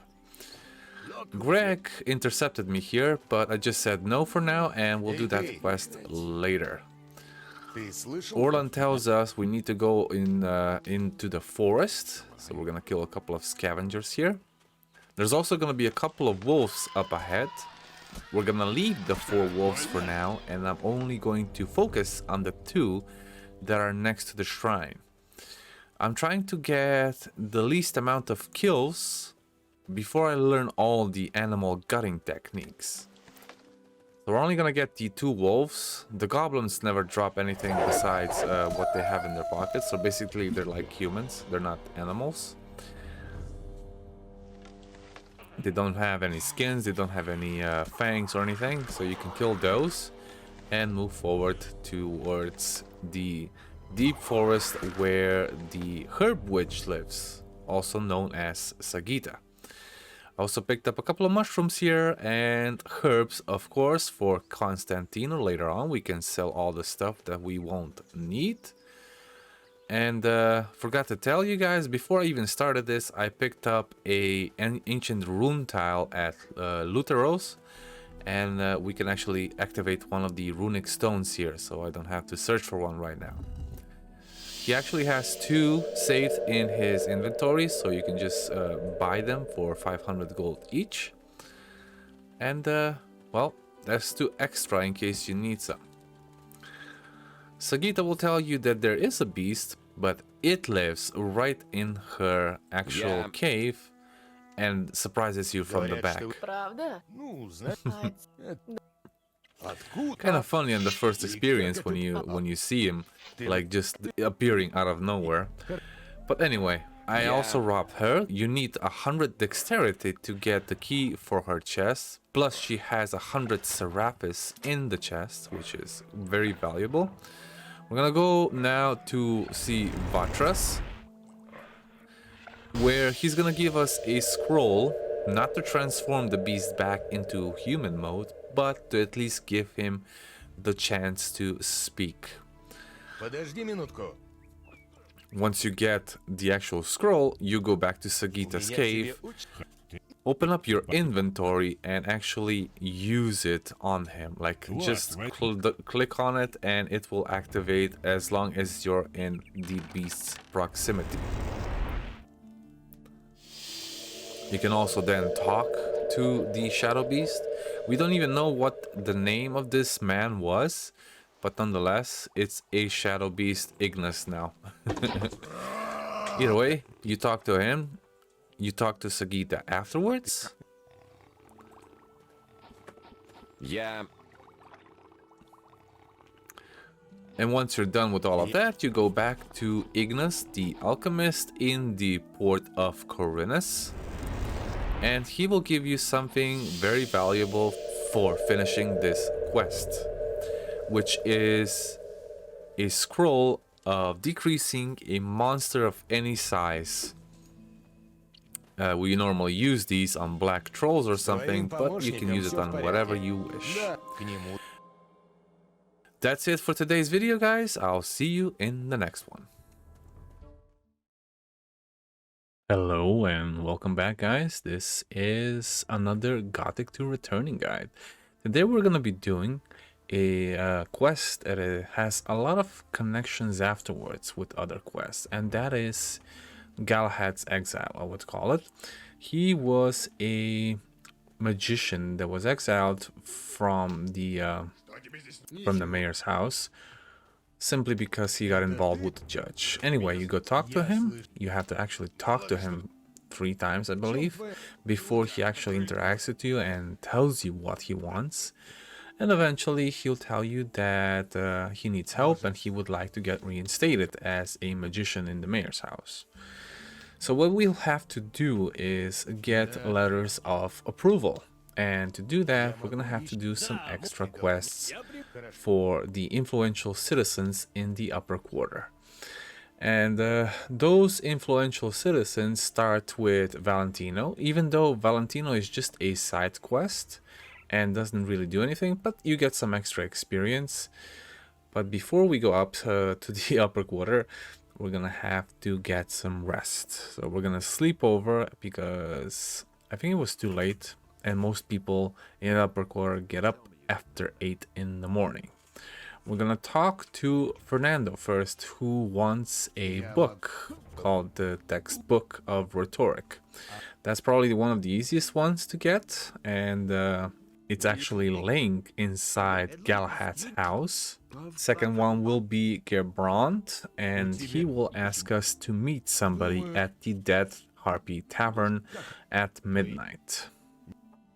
Third on the list will be Ur-Thrall, that wants a note from Lamar's house that says that he has in depth a Blood Chalice that we already stole in one of the previous episodes, and Ur-Thrall wants it so he doesn't own Lamar anything anymore, and he will give us a list of approval.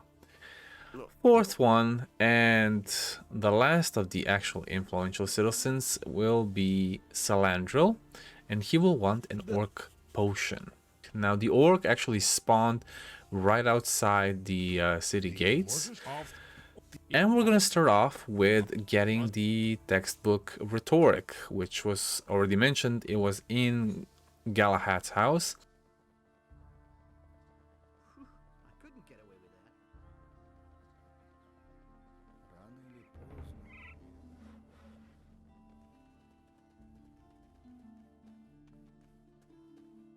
It spawned on the table opposite of him, and if you just jump on the table, grab it, and then teleport out of the actual house, because otherwise he will take it from you. That is basically the easiest way to do it. You might as well read it, because it does give you 5 rhetoric points. That is the biggest amount you will ever get from anything in the game. And you will give it later to Fernando, so it will be sort of lost. But you can always get it back from a chest inside of Fernando's house.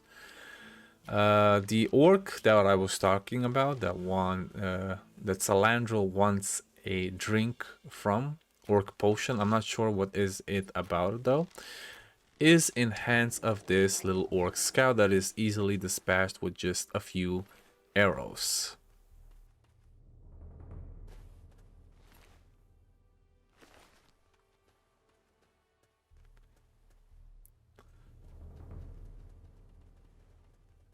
I managed to also pick up a few herbs along the way, so I don't waste my time.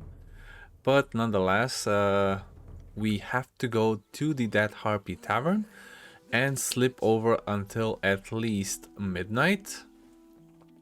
And after midnight, we will see a stranger in the last room on the left side, on the upper part of the tavern.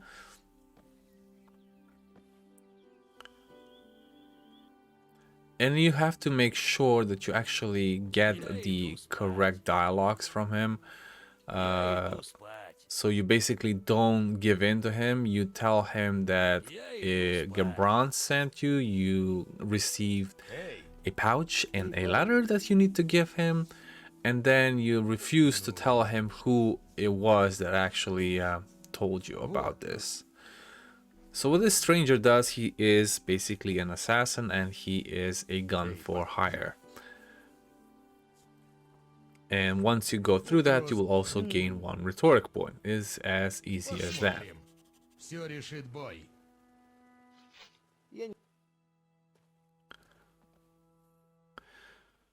Once you're done with all of that, you can go back to sleep, and well, there was one more person on the list, and that is Valentino. So I waited until the next day to visit him, and he will tell me to actually beat up a guy named Regis. Regis is an apprentice of Matteo, and he's normally just sitting in front of his house slash store.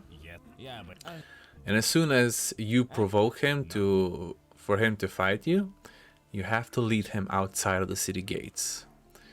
Mostly so the guards don't see you or attack you or anything of the certain, and you don't have to pay a penalty for beating him up. It will be quite easy because he has minimal damage and he also has minimal health.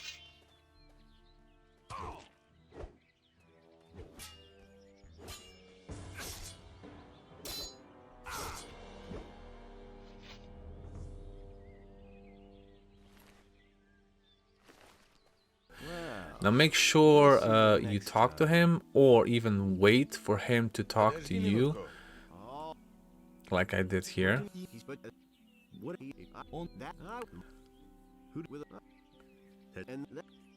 And you also get 250 experience points for it.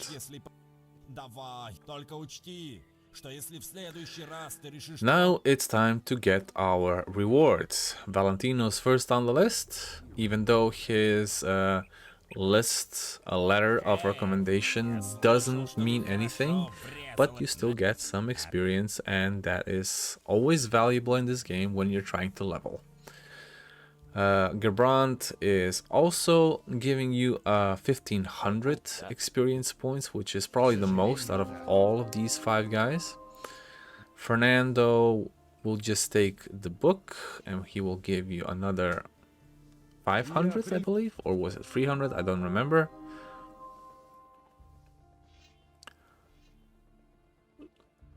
We got the letter or the voucher from Lamar in the episode where we were stealing the Blood Chalices, so you might as well give him that.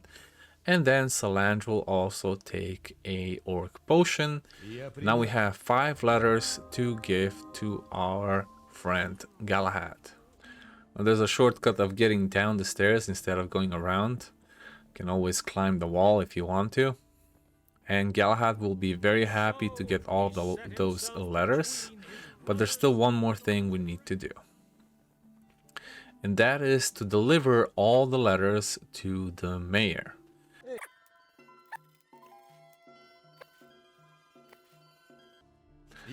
So now that you have a bundle of papers, you will take them to the mayor. And the mayor will be outside of his own house, guarded by the paladins, after 12 p.m. If you try to go inside while you already have a guild and talk to him inside, then he will not be satisfied and the quest will be basically lost. So make sure you talk to him while he's outside, and Gallahad will be reinstated as a mage. Once you're done with that, you can go back to Gallahad, you tell him that the papers have been delivered, and you will probably hear one of the happiest dialogues in the game so far. He will also change his normal clothing into, I think those are druid clothing, but I'm not entirely sure. Once that is done, he basically gives you his house because he doesn't need it anymore. You can pretty much take everything that's inside the house, including all the dishes, the golden dish, you can rob the chest, and as well you can sleep over here, so we will use that in the future.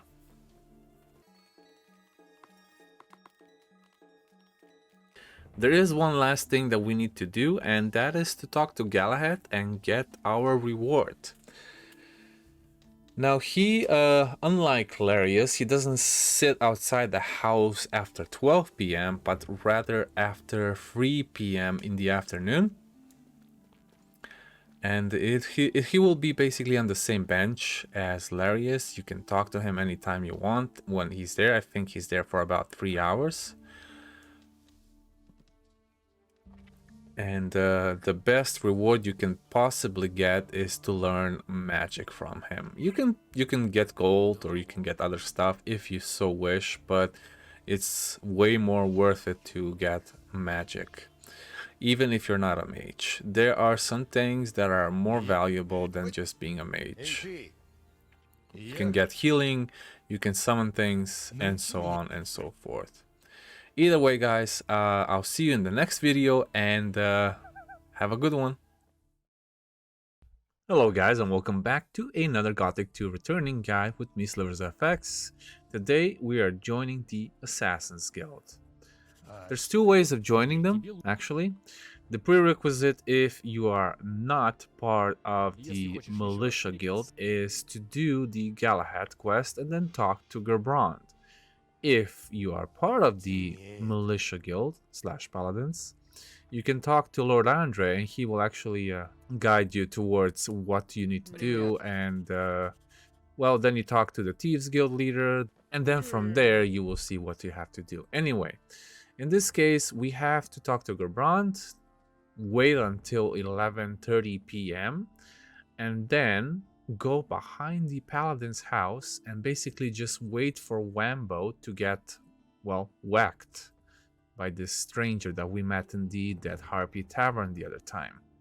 He is also the leader of the Assassin's Guild, but we have to wait until the battle starts, and well, afterwards you can talk to the guy.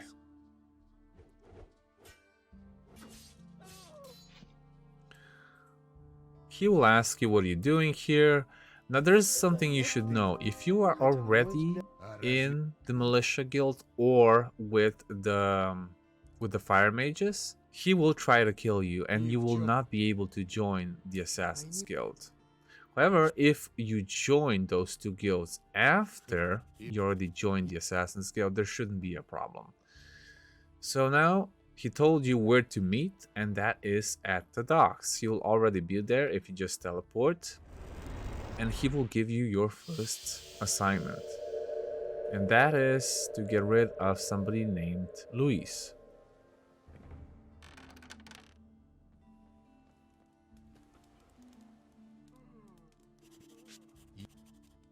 Luis is a chatterbox, I guess, a person that talks too much, and he will be sitting right here outside of the marketplace at night. And once you talk to him, he will start following you and try to fight you, so you might as well take him outside of the city gates. That is the easiest way to get rid of him. Now be careful, he is actually quite powerful. He can one-shot you if you don't have enough life. But if you know how to parry and block, you shouldn't have a problem. Right, you get all of his stuff, even a noble longsword, and then you go back to Smal, which is the leader of the Assassin's Guild at the port. Second quest for this Assassin's Guild will be to get rid of the moneylender. Now for this, you're gonna have to sleep until the next day at around 10 p.m. because that's when him and his bodyguard are outside of his house at the port on the other side where the paladin's ship is, and they will be alone without any interaction, so you can just basically get rid of them there. Lamar alone, he's not much of a threat, but his bodyguard is another whole different thing. So it's 10 p.m. We're going towards the paladin's ship, which is quite a long way away from the city if you compare it to the original Gothic game. But I guess the further away for this, the better, because you don't want people seeing you fight him. If you ever want to, you can also talk to the bodyguard. His name is Scar from Gothic 1. Some of you guys might remember him. I just skipped that part and started fighting him right away. You can actually get a few experience points just by talking to him. I just threw a fireball at him and he died right there.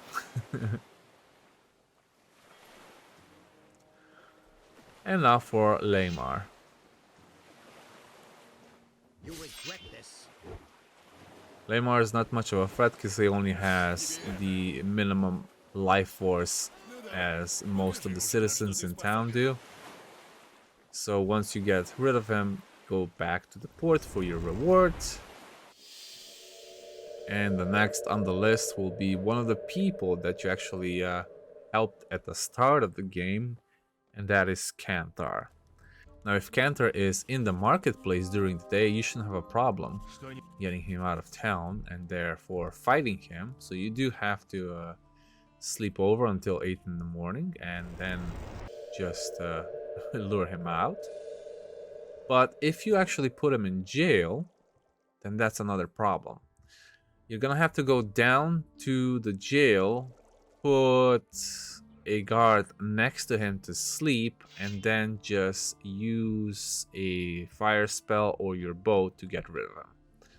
In this case, we don't have to do that. We can just lure him out, and it's actually an easier fight than with Luis was, but it's the same thing. Now, for each time you kill one of these guys, you get +1 Innos karma and +1 Beliar karma, but when you actually get the quest done and you get your reward, you get additional karma of Beliar. The next one on the list is a trader called Nigel. Nigel will be at the Dead Harpy Tavern, and he's normally downstairs in the daytime and upstairs in the nighttime. He doesn't really sleep. I think that's a code mistake that they never fixed. But either way, you don't kill him. You actually make a deal with him. The bandits stole his spurs that he was supposed to return, and you're gonna help him kill those bandits and, well, get the purse back. The bandits are located in a cave that has also a teleport, one of those teleport plates on the ground. The teleport goes to the Dead Harpy Tavern directly anyway. If you're playing this on normal, not easy mode, then those 3 bandits can be quite a challenge this early in the game. But if not, well, then you can always use a Firestorm spell to decrease their life before entirely kill them. I also got rid of some of the meat bugs here because why not? Might as well. And gathered everything around the cave as well. There's some scrolls, some potions, and also a purse. You always need money in this game, so might as well pick everything up. The bandits will be inside of the cave. So I got my Firestorm equipped. And I just targeted the middle one, and then the fire spreads to the other 2 as well. I'm gonna rip you to pieces.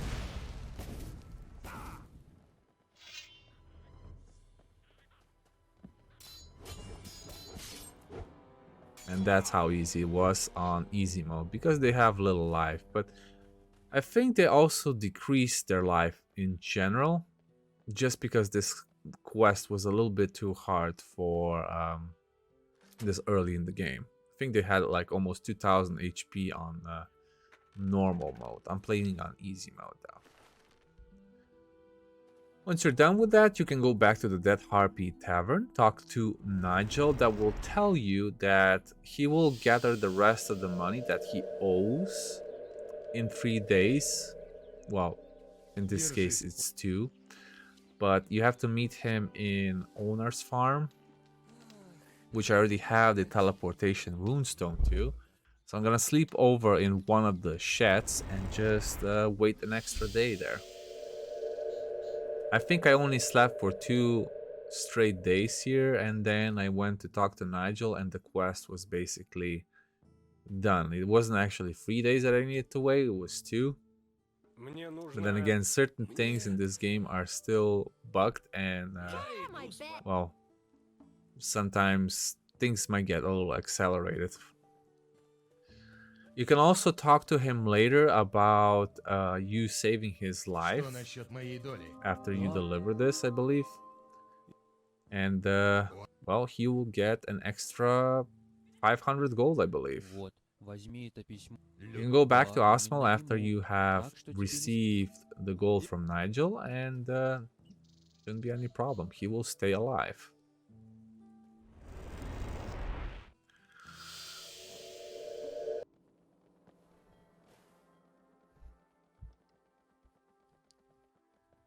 The next person that you have to get rid of is an old childhood friend of Asmal called Rudar. It's kind of a weird name because if I try to translate that from my own language, it just means a miner, as in somebody that mines.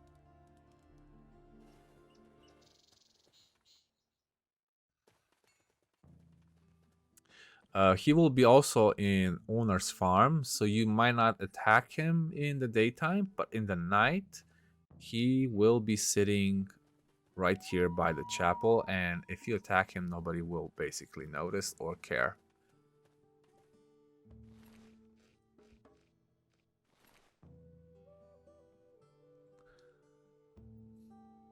Rudar used to have a one-handed weapon, and they changed it to two-handed. I'm not sure.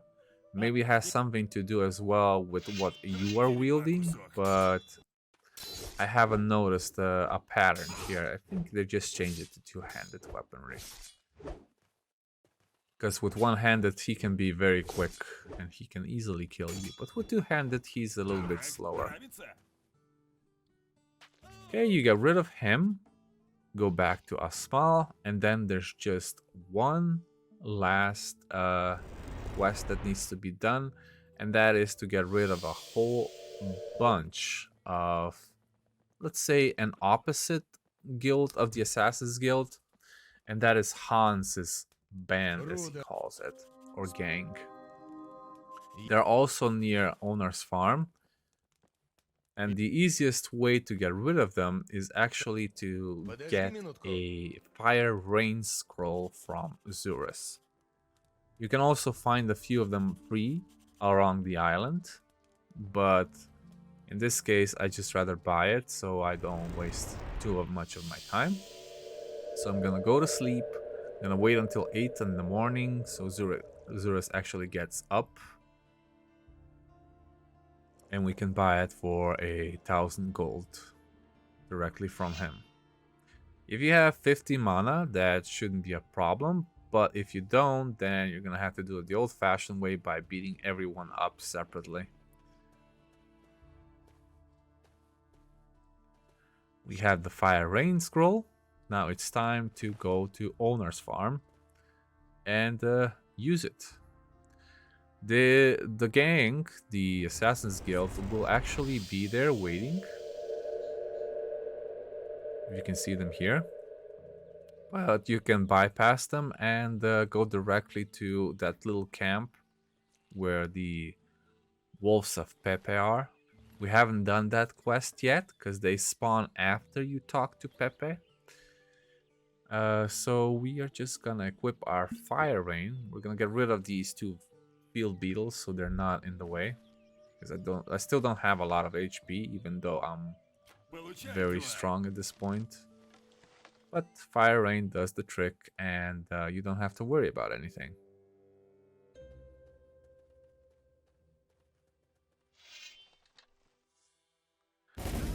And just make sure you go away from the camp so the guys just basically spawn there after.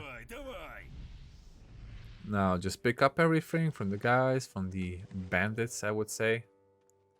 And then you can talk to Asmal and he will literally give you 5,000 gold. Mostly because you got rid of them all by yourself. That is the easiest way to make money in this game. And also 3,000 experience on top of that.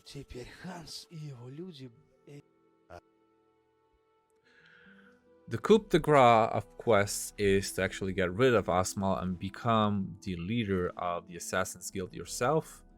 You also get his armor, his weapon, and a note that I'm not sure what the note is for. Seems like he also has a superior, just not on this island. But either way, he can be strong. He has the one-handed weapon, which can be very quick because he has 90% weapon mastery. But he can also change it back to 60 or 30. Just make sure you try to dodge or block most of his attacks, and when he's done attacking, attack him back.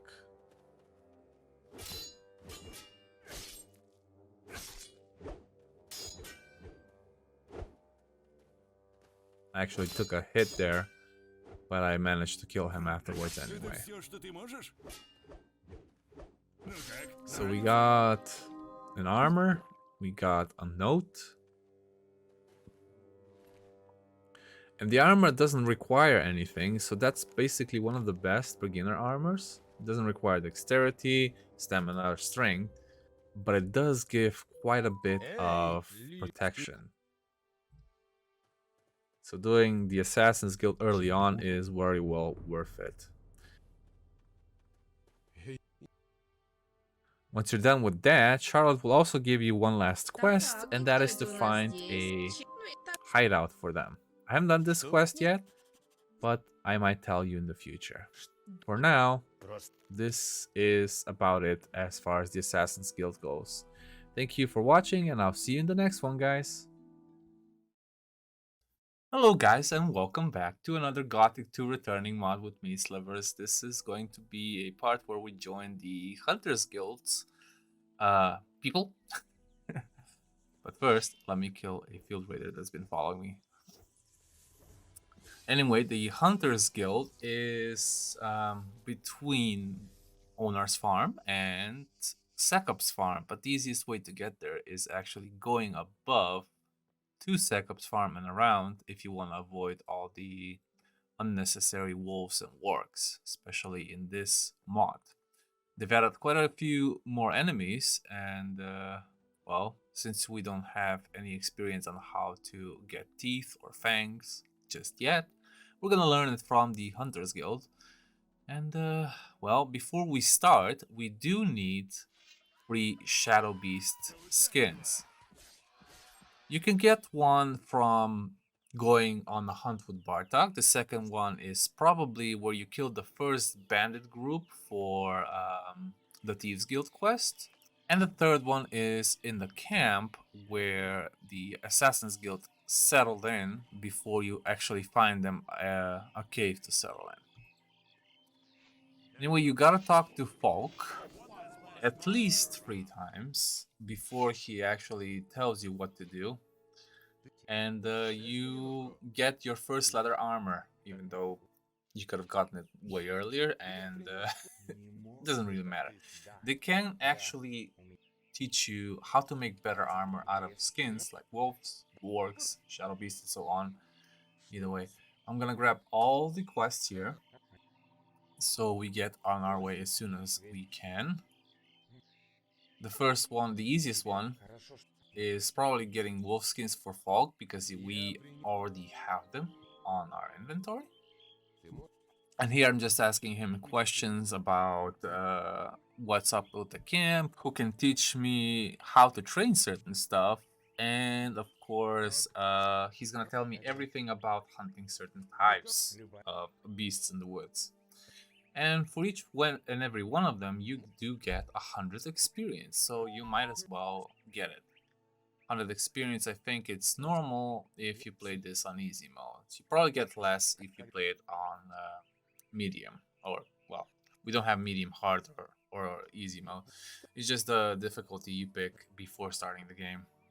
If you actually listen how to kill a certain beast in the woods, this dialogue actually gets interesting, and you might learn something new on the way.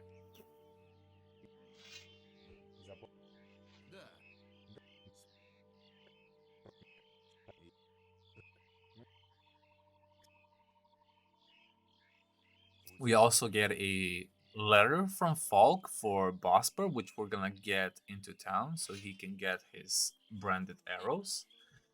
Nyx actually tells us about his wolf pet. Yes, there are pets in this game. You can actually summon them anytime you want, as soon as you get some. But Nyx wolf is actually dying, and you need to get him an antidote from Sagita. Roth needs a new bow, and he also wants an egg from a lurker.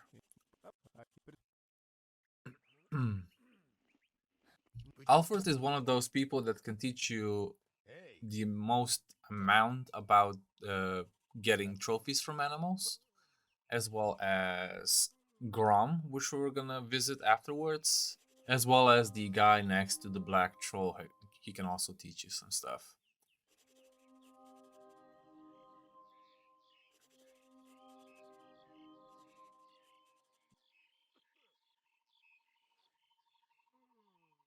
Dragomir is a person who can teach you how to shoot a crossbow, but one of his crossbows was actually lost in the Circle of the Sun. We're not gonna do that in this episode. Instead, we're gonna attack to Bottom or Barum. I'm not sure how to pronounce it properly. He wants 4 or 5 lurker claws. And I'm gonna start off by going to the farm of Onar and visiting our good old friend Grom, so he can basically teach us the basics of how to gut animals. So we're gonna save the game here. There's also gonna be 2 trolls inside of that little valley. We gotta get rid of the snappers, of course, beforehand. There used to be a camp here with Grom, and he was woodworking or whatever he was doing. Now he's just sitting here, so I guess they removed some of the stuff as well. He wants milk, bread, and ham just as a requirement for him to teach you certain stuff. And there's at least 4 things that he can teach you. After that, we're gonna get on with the trolls. Can you share? Here's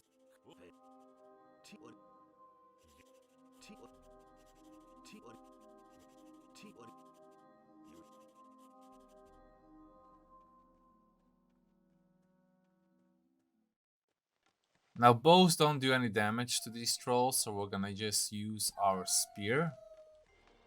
And I think they're actually juvenile trolls, so they shouldn't be that hard to beat. Even though they're not hard to beat as it is, because you can just dodge. You cannot slap them on the butt like you used to in the base game and just going around them. That doesn't work in returning. Instead, you have to face them straight on and just dodge whenever they try to punch you in the face. I always save the game after a troll fight so I don't have to redo it. And the second one also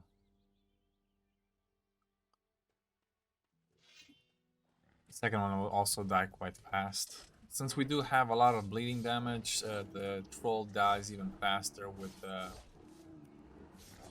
the bleeding.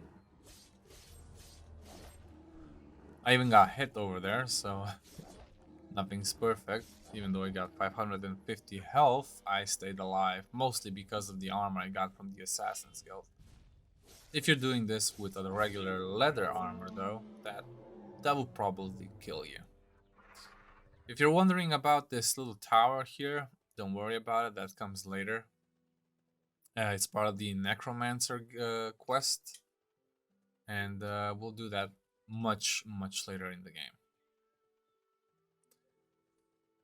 Anyway, you give 2 troll hides to Grom, and he gives you 500 gold, 800 experience, and he also provides a vote for challenging folk. Next up is the town, and we're gonna go see Nicholas.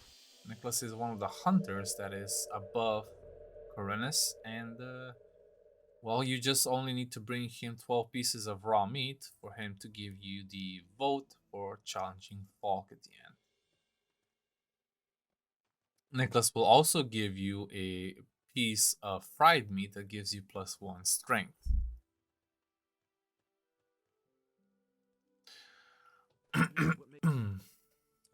And on top of that, he can also teach you how to make arrows.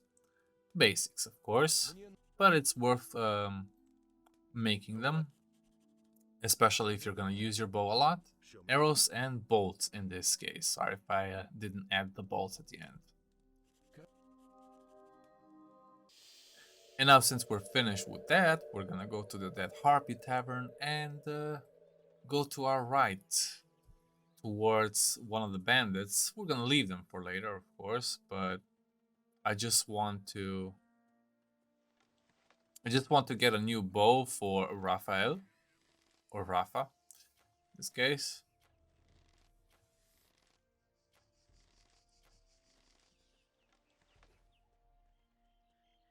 Don't forget to pray every time you can, as said in multiple instances of this series.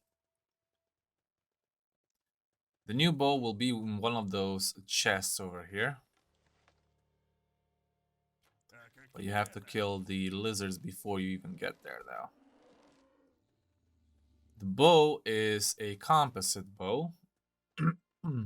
It's also one of the better bows if you're playing the base game of Gothic, but here's just a, normal bow that you can't really do much with. It's actually worse than the one I'm using, but I guess he just wants it. There will also be an ancient rune tile here in this little corner, in case you missed it. We do have a video regarding ancient rune tiles in the playthrough of the Gothic Returning. This is actually a guide, a little bit different. And the King Sorrel on the side of the cliff towards the bandits.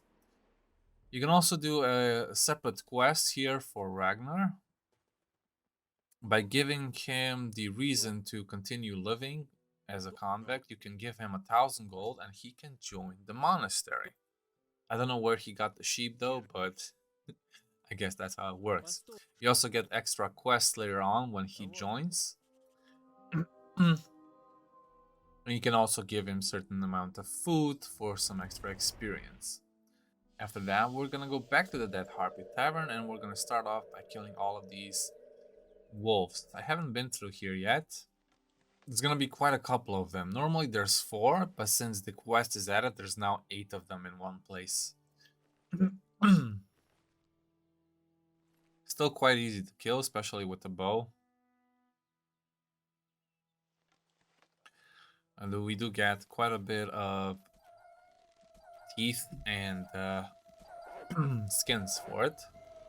If you continue down this path towards the river, however, there will be some extra stuff you need to gather, such as the lurker egg.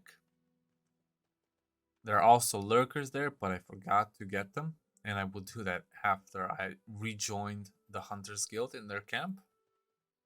Now, normally you would go to the excavation here with Laris, and he would help you get rid of all of these. I decided to do it myself since it's not that hard.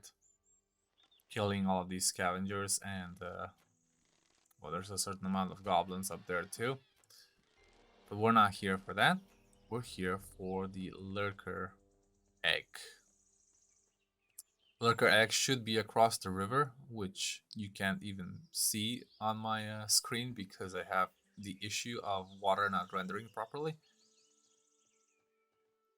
Either way, there's gonna be at least 2 spiders there, which I'm gonna probably kill with the bow. And oh yeah, also a mall rat over there.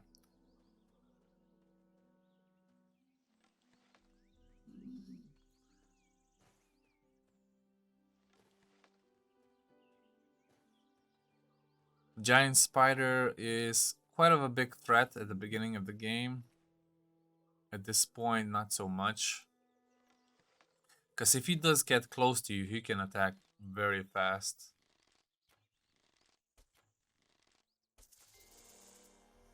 And this lurker is also very strong if he gets a few hits on you. He can actually kill you. It's not like the normal lurker, it's an old lurker, so it has more health, more of everything basically.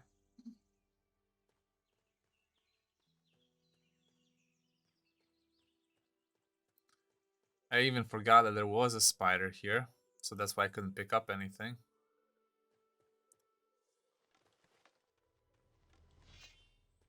But he gets killed very easily instead.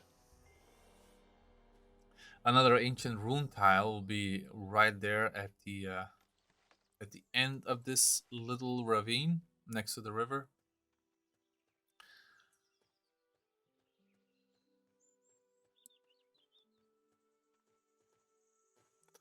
And now I am going to Sagita's place. And there's a couple of things you might need to help Nyx's wolf, and that is a king sorrel, 3 pieces of swamp wheat, a healing root, and something else if I'm not mistaken. Either way, you get a medicine of Sagita and you get 500 experience, and then you can return to the hunter's camp. I actually forgot to go to the city to get Bosper's arrows, so we're doing that right now. He gets 100 branded arrows from Bosper, so do not open that little letter that Paul gave you in the first place. Otherwise, well, Bosper won't talk to you and Polk won't talk to you afterwards. I did that one mistake and I couldn't do anything about it afterwards. I lost his trust, basically.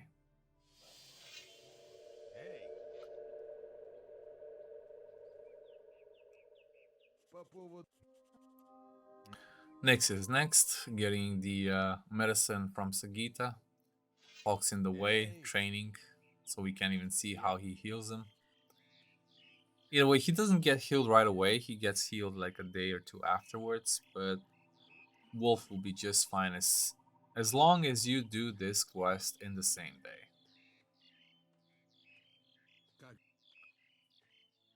We're gonna tell Alfred we'll kill the 4 murder wolves next to the dead Harpy.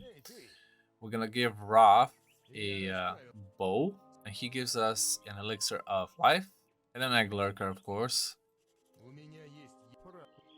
He teaches how to use a bow better.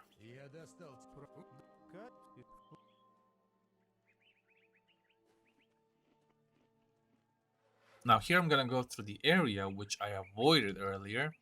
I kill a couple of lurkers, mostly because I need them for Baron.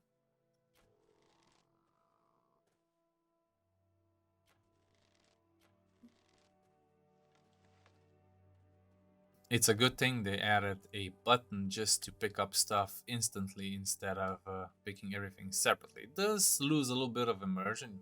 You can still turn that off if you want to, but I decided not to.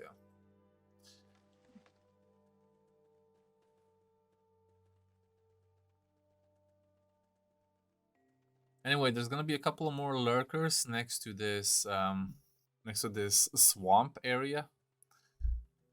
In case you're missing some lurker claws. And of course a couple of blood flies at that. Always great experience. Might as well kill everything as soon as you are able to within the first chapter. I'm gonna try to get around and get rid of most of the beasts around Khorinis and its surroundings.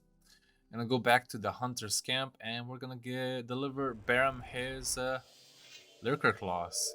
He's gonna give us 3 pieces of carapace of the crawler, which are meant for armor mostly. So now he gives us the quest of making that armor for him. Anyway, I'm talking to Alfred and he gives us his consent of challenging Falk as well. And that's about it for the Hunters Guild Part 1. Guys, if you enjoyed the video, please do hit that like button and of course subscribe for more future content. I'll see you in the next one. Hello guys and welcome back to another Gothic to Returning balance mod with Mislavers. We are here at the Dead Harpy and we're gonna do the quest that we have been missing so far, so let's get to it. First one is with, of course, our good old pirate Greg, Captain Greg, if I may say so myself. And he is trying to get back his old treasure that he left around the island. So I here actually killed the wolf myself because if he kills him, you don't get any experience. I did it myself. Since I'm such a high level, I actually just wanted to kill all the goblins by myself. I tried doing the same thing when I was playing Gothic 2 Gold, and actually this part was a lot harder than I thought it would be. Since Gothic 2 Returning has an option to have melee splash, which means if there's multiple enemies attacking you, you only hit one, and they're close enough together, it will hit all of them at the same time. Kind of weird, I know, but for me it works. It makes the game a little more truthful and easier at the same time. For certain things, of course. Not if there's single boss enemies like this, like the dragons. But hey, for goblins, for wolves, that works. So the first treasure is actually in this cave. He will give you a pickaxe, and once you get to one of these areas with a highlighted, how would you call that? X marks the spot, you can start digging. And instead of digging 3, 4, or 5 times like in the original, just dig once and the thing that you're looking for will appear. Make sure you say yes, you dug up a small bag of gold.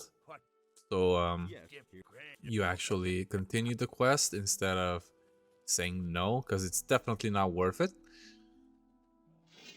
I'm gonna kill the wolves over here, and I'm also gonna kill the boars, because I have not yet done that. Even with the black goblins, I don't seem to have much of a problem anymore. Alright, time to go across this little lake, and on the middle of the lake there's gonna be a lot of little herbs you can pick up, especially for Constantino if you're working for him. And in the middle of this little island there will also be another X marks the spot. And on it, you will find another purse. That's one of the 4 areas that you need to look for.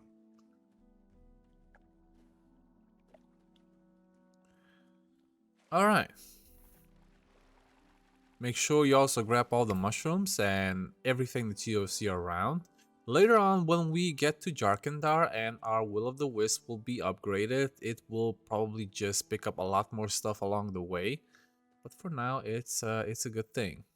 I remember trying to use the Will of the Wisp in the basic Gothic game, and what it does is it just locates the stuff, but it doesn't pick up anything. So what they made here was very essential for making the game a little more approachable and easier, since there's so many things to pick up around that it would be just impossible to pick everything by hand.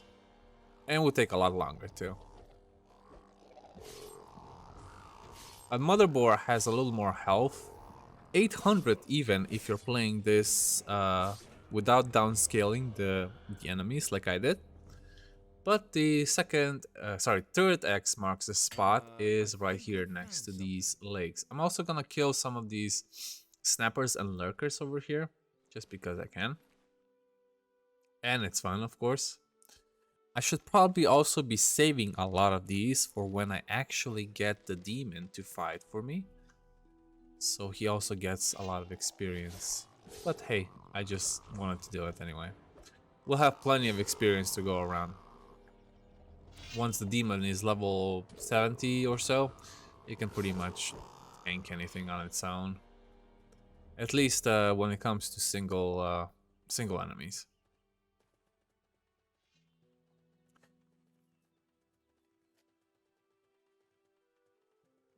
And the 4th and final X marks the spot is down here with the hunter's camp in this little corner. Make sure you go from the right side so you can actually use your pickaxe. And the amulet is right there. Now Greg will be waiting for you at the crossroad for Onar's farm. So that's where I'm going now. So I'm gonna deliver all of these items. Greg is one of the coolest people in town, of course. He's also very strong when it comes to combat. He has a weapon that I do not recognize, at least that you can actually buy. Maybe it's a cutlass, but I think cutlass is a double-handed sword, not one-handed. I take that. I know.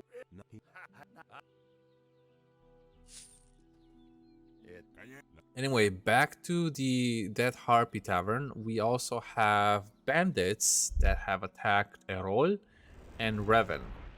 We're gonna first off start with Revan, because there's only 2 of them. She also gives you an apple pie, which you will learn how to make later on in the game if you know where to look for. I will actually show you that.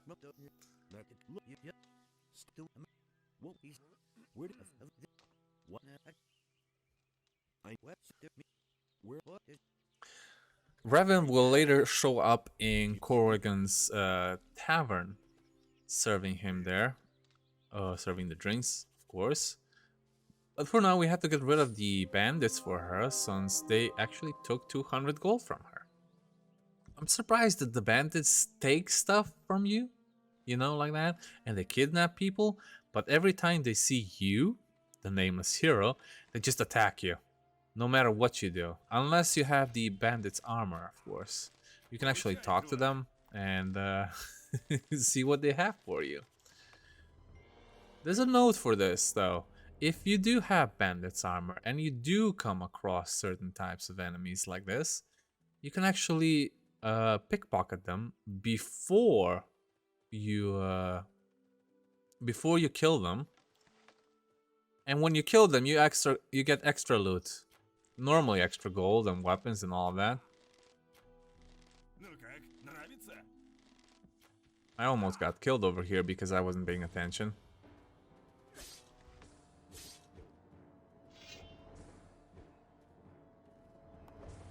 They just normally die from bleeding itself because I have so much armor penetration with this weapon. Alright. That's it for these bandits. You also get the stone tablets that were stolen from Errol. And you give them back and you get some experience. Now, if you already done the Assassin's Guild quest for Nigel, you already got a letter of recommendation for the Merchant's Guild for what's his name again? Ur-Thrall. Otherwise, you would get it from Errol himself.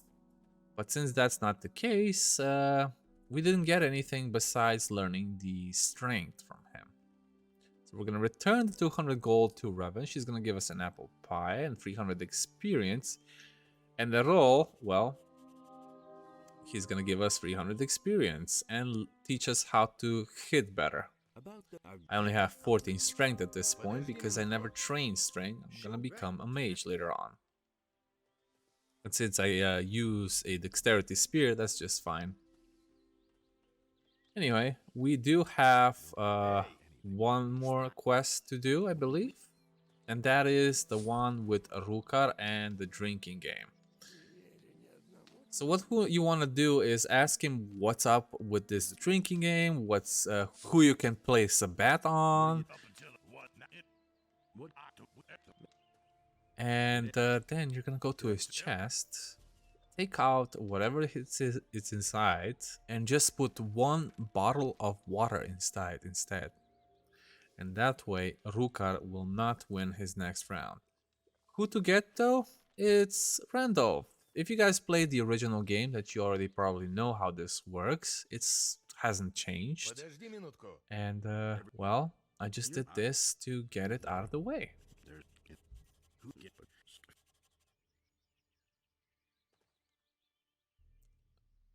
Once you talk to Randolph, you can go back to Rukar and tell him you want to bet 100 gold on him, and he will accept your stake. There you go. I have to go back to Randolph and tell him to actually compete, and then just wait 1 or 2 days by sleeping it over in the tavern itself. You'll get some experience, which is worth every bit of it.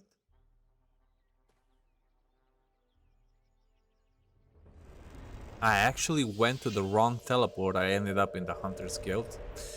But yeah, you had to go back to the Dead Harpy. Orlan will talk to you. I actually haven't talked to this person yet, so even though I'm wearing the ring of the Water Mages, or the Ring of Water, he will give me a free room. But he doesn't have anything specific for me, so we're just gonna basically sleep it over until Rukar loses his round of the drinking contest. Might as well pick up everything that it's in the room. For those that don't know, there is a shortcut for quick lockpicking every chest, but it will consume your lockpicks. So it's Shift and Z. You can just, you know, insta lockpick with dexterity if you have enough of it. What happened? Who won? So Randolph won. We get 300 experience. You get some gold from Rukar, and you also get some gold from Randolph. You seem to have bitten off.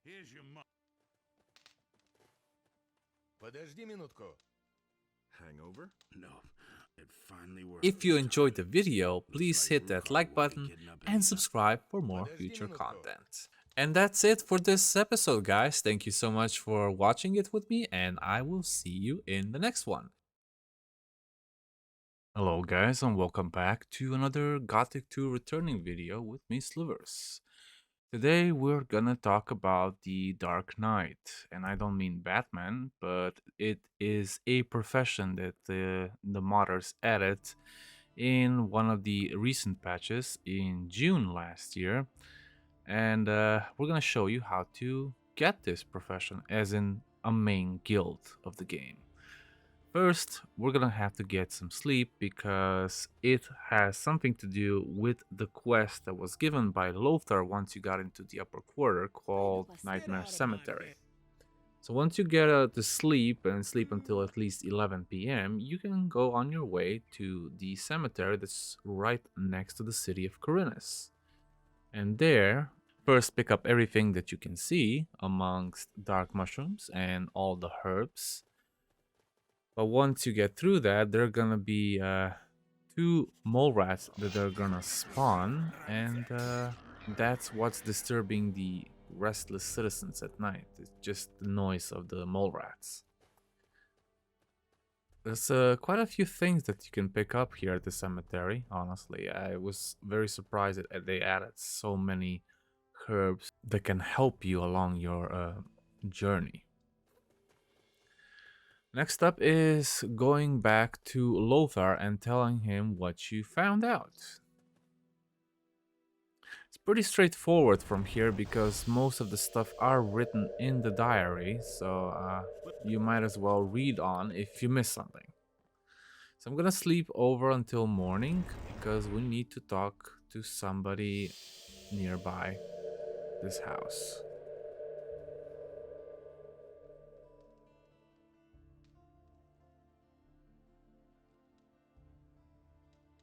And that is Fenia, which is basically Halvor's wife. Fenia will then tell you that she has seen somebody with the girl that a necromancer murdered, part of the quest. Lothar will then tell you to speak with Grida, which is one of the quartermaster's daughter.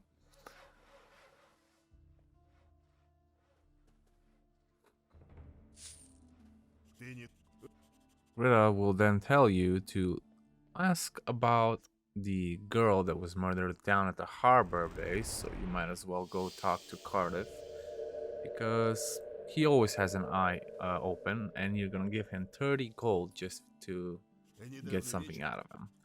But it's all well worth it. Cardiff will then tell you to go to the warehouse of the harbor district, and on the bottom floor you're gonna find a piece of clothing called an attire of something in Russian that I can't read. Then you have to go back to Lothar again, and you will have some news for him. Lothar will then appoint you to talk to Constantino because a guy called the Regalian, which is the necromancer in question, was Constantino's apprentice at one point. But Constantino hasn't seen him in weeks, days, months. We don't know how time passes in this game. Next up is the caretaker of the cemetery that will tell you nothing, basically, because he was paid by Regalian to stay quiet. I even checked my quest log here just in case I missed something. You're gonna have to check the cemetery again at night after this point, so you might as well go back to sleep and sleep again until about 11 in the evening. Between 11 and midnight is fine. You can even go later if you so wish.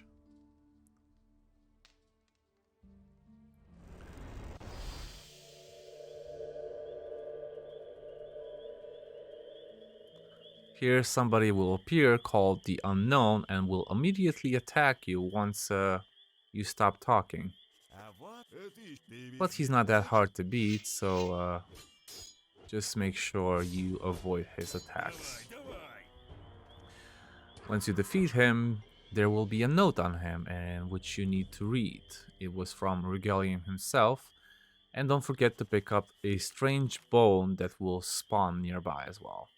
Once you have it, you go to Xardas, which will tell you that this has something to do with necromancy. Yeah. I again checked the quest log and I have to go back to Lothar to report my finding. Lothar will now tell you to kill Regalian, which you will find back at the cemetery. But be warned, you might save here before you go in, because once you do go in, the gate will be inaccessible. It will have an invisible barrier and you will be unable to escape. You have to defeat him, otherwise you are unable to escape. And Regalian is no pushover, especially if you're playing on normal and you don't have enough experience. So make sure you do have.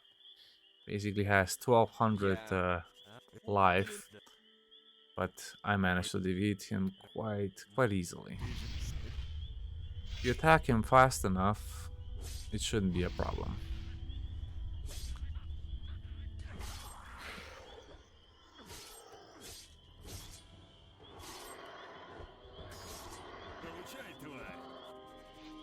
There you go. Once you're done, you basically report back to Lothar, and you also have this little piece of parchment that will tell you where to go if you want to become the Dark Knight.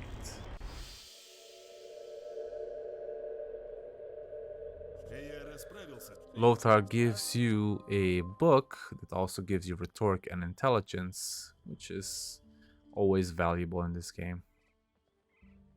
We're now gonna go to the place where you start going towards an abandoned chapel behind Owner's Farm. Some people always have this difficulty finding it, but they never really explored that far behind Owner's Farm. They always go in the wrong direction. You basically have to go from Owner's Farm towards the camp where we left off the Assassin's Guild and just basically hug the wall, or you can even go on the path that goes further east from there. This part of the new part of the map is not on the visible parchment that you get, but you just, explore it yourself and see what you can find.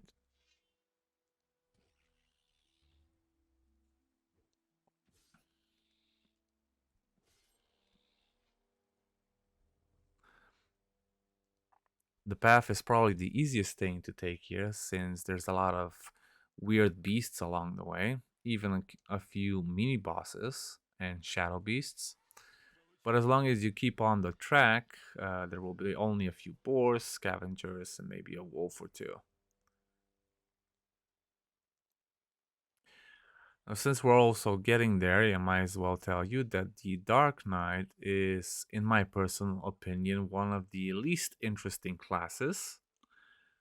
Mostly because it doesn't give you any additional quests, and what you get is basically a mix of strength and mana character building. And what you have to do is focus either on your own strength, or you focus on something that you spawn, like a helper, a pet, so to speak. I think the Dark Knight instructor actually explains it and shows what you can spawn. It's the only thing that you can spawn.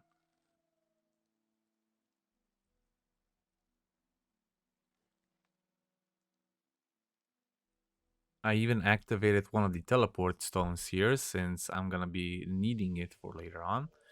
But yeah, once the horror cemetery has been done, this little ladder will open up in this chapel.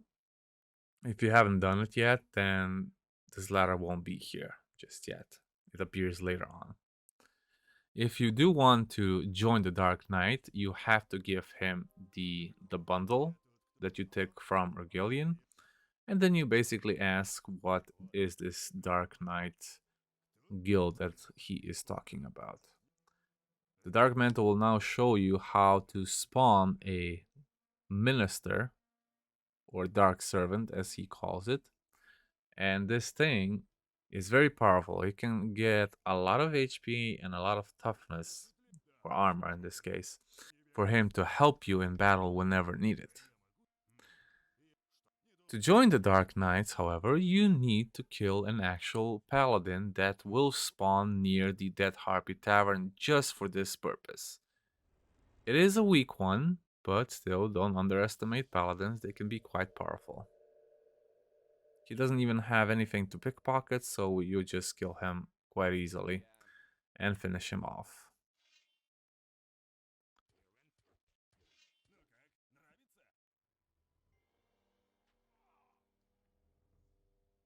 And that's basically it. That's how you do join the Dark Knight Guild. Go back, you can talk to the Dark Mentor. You'll get your first armor. You can also buy better armor later. But everything when it comes to the Dark Knight Guild, you have to buy. You have skills upgrade, you have life leech, as I think, and other stuff that might be useful. But as I said, the Dark Knight is also one of the least interesting guilds, since this is basically it. That was the only quest you needed to do. Thank you so much, guys, for watching this video. If you liked it, hit that like button and subscribe for more future content. Hello guys, and welcome back to another Gothic to Returning guide with me, Slivers FX. And today we're gonna explore one of the better or more interesting guilds that are available within this mod, and that is the Demon Hunter Guild. The Demon Hunter Guild was introduced in July of last year, 2022. And to actually join them, you just have to take a stroll down to the end of the port near the Paladin's ship, and you will see a bunch of people here. Angel is one of them, which is also the leader of these people. Once you talk to him, he will start explaining that they are basically part of the same guild as the Paladins, but like on a side. They have special quests, they do special training, they do, you know, other things that paladins normally wouldn't. But they've been standing here for a while, probably, or they just came with the paladins, so they are looking for a new base. Before you can join them, however, you have to bring Angel a powerful potion, which can be either strength, dexterity, or mana. Any other ones that are above average payload, above 1,000 gold or so. I'm not sure which other one count because I didn't experiment. And besides the potion, you also have to give him 1,000 gold.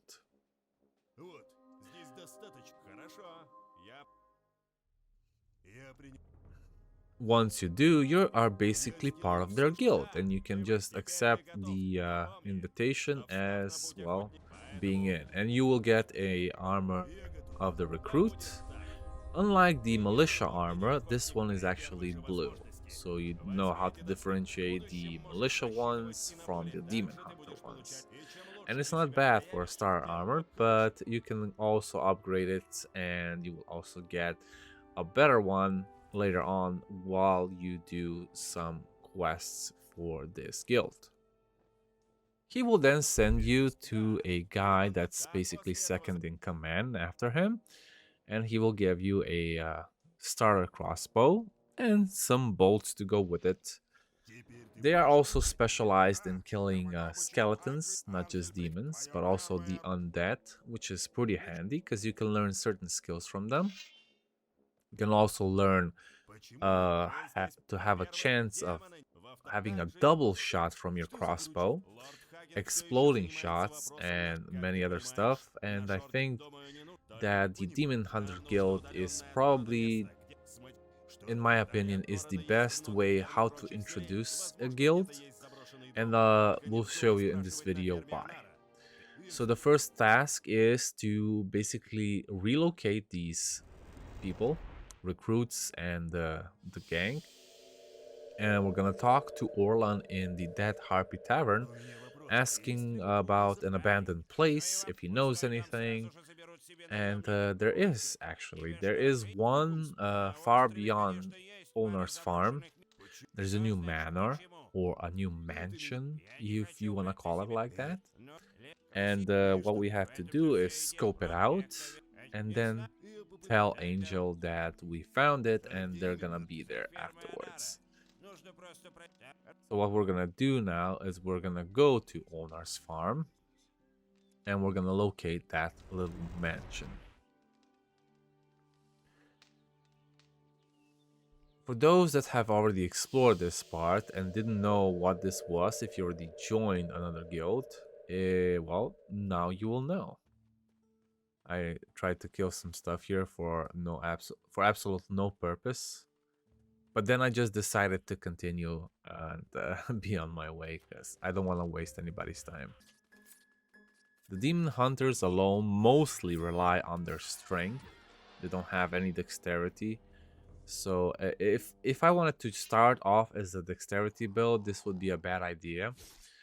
But since I'm not actually doing this to show you guys how I'm gonna build my character, it's okay nonetheless.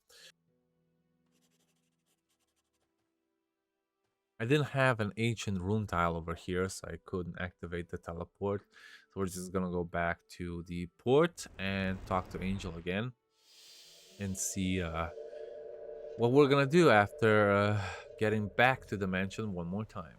So as I was saying, the demon hunters rely mostly on their strength. So you have strength as crossbow, you have strength weapons, and the more strength you have, the more damage you do, obviously.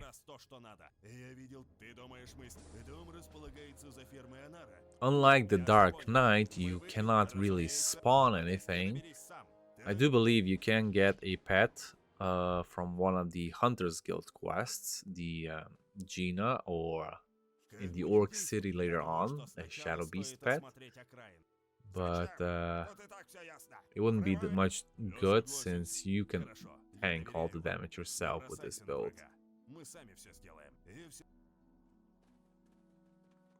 You have to clear out all this space, and as you can see, it's a complete wreck. It's been abandoned, there's spider webs, there's moss everywhere, and later on you can actually see the reconstruction of this place, and that's the most interesting part about it.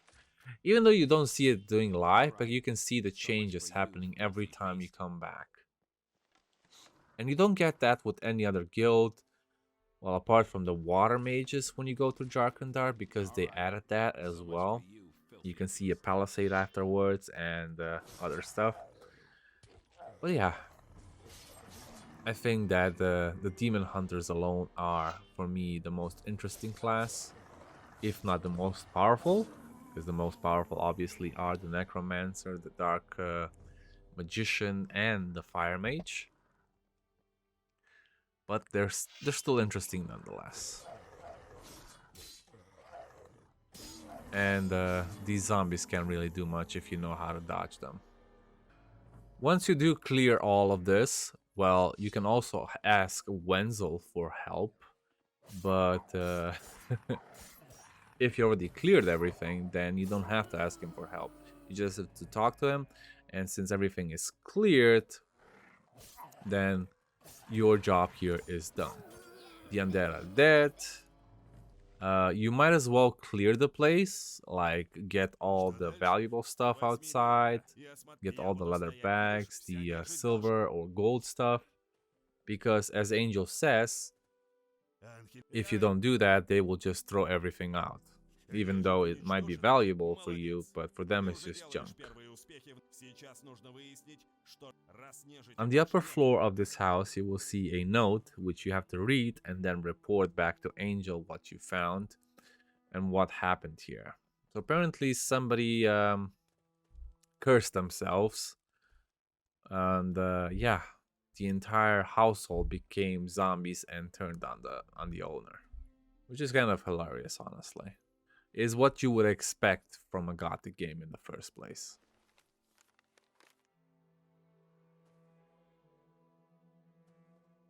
Я знаю, что тут произошло. Тогда хозяин этого поместья когда-то давно продал душу демону. А когда пришла пора видимо, он попытался изгнать демона с помощью свитка. Еще бы! There's quite a few things down here, also a silver necklace, a silver candlestick. You can even find an elixir of spirit and some other valuable stuff. It's not just everything to throw away, but that's why I'm exploring one more time in case I missed something. And you probably can get about 1,000 gold, maybe even more worth of stuff up here. Just make sure you loot pretty much everything you can find. Once you picked up everything, they start cleaning the place and even brooming. And kind of funny because you don't see normally militiamen or paladins do that. But it's a nice change to see. And I think that's what makes the Demon Hunter Guild special.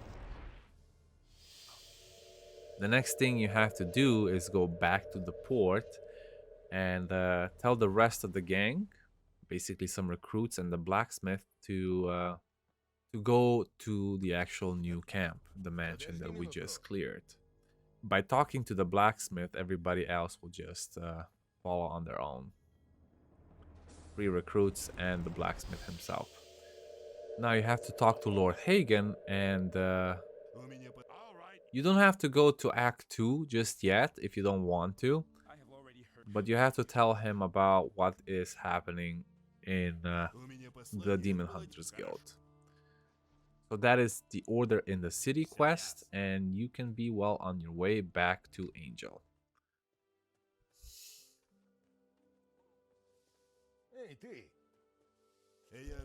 Report to him that you deliver the orders.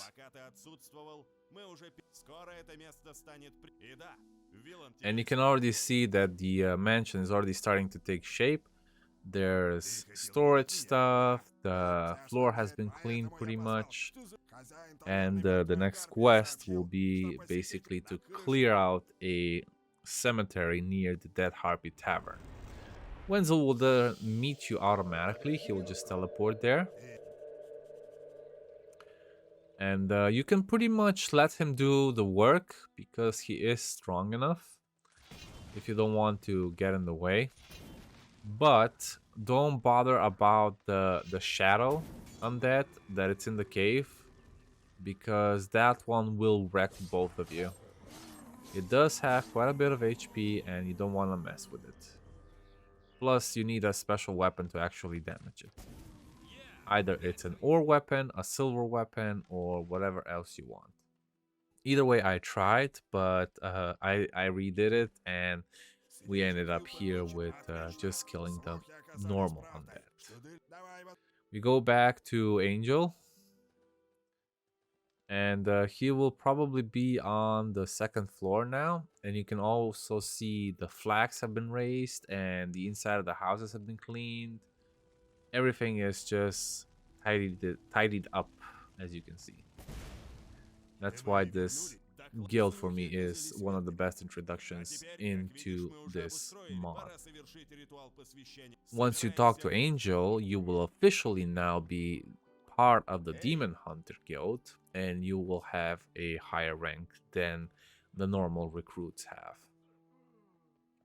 You can also learn special skills for melee, for crossbow, and so on and so forth. Once the ritual has been completed, you will receive your medium armor for the Demon Hunter, and there will also be a lot of quests, which I'm not going to explain in this video, but the first one will be getting a demon heart. And it's hilarious because if you kill 20 rabbits, which are just normal animals, then you can get a demon heart as long as you know how to extract hearts. That's it for this video, guys. Like and subscribe for more future content, and I'll see you in the next one. Hello guys, and welcome back to another Gothic 2 returning guide with me, Slivers FX. And today we are going to join another one of the main guilds, and that is the Water Mages. And the first thing we're gonna do is we're gonna talk to Laris, and he's gonna bring us to the excavation. You might have already done this, but in case you haven't, well, he will take you all the way to the excavation. You can leave everything to him if you so wish, but once you're inside you actually have to kill a few rats, a sentinel or a guard, an ancient guard, or you can just bypass the guard if you want, and there will be more rats and some goblin skeletons. I am so advanced here at this point that I can pretty much kill everything on my own. So that's what I'm doing. Even though sometimes I'm not getting a critical hit, but still. I have 60% weapon mastery on two-handed weapons. So the spear that I have is dealing quite enough for the time being. We're gonna talk to Xardas here, and we're gonna have a little flashback of us charging the Ur-Thrall to banish the Sleeper from Gothic 1, if anybody remembers that. And if you have 15 rhetoric, you can also use the third line that appears, and you will get 1 extra point at that. I already have over 50, so for me it doesn't matter. We go through the entirety of the dialogue with Xardas, which well, you can also ask him if you can become a Water Mage in case you already haven't joined one of the main guilds. So basically you will have to do some quests for them.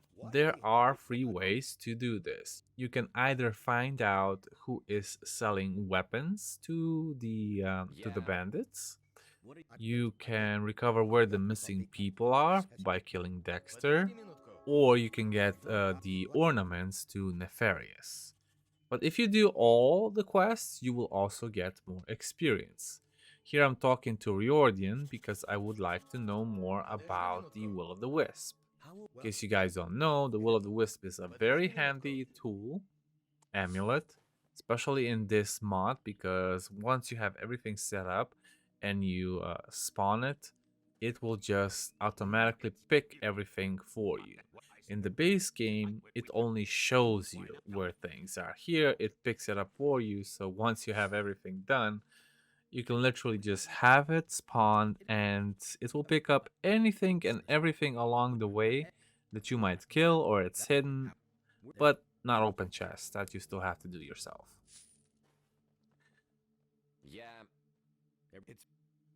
Mixer here will teach us how to read the ancient language from the tablets. And of course, Nefarious will tell us and give us a map of the ornaments that have been lost through time. And that's what we're also gonna do in this little video. Make sure to also pickpocket every mage in chapter 1, because their pickpocketing success is super low at this point, and once you get into chapter 2 it resets and you can pickpocket them again. You just need a whole lot more dexterity.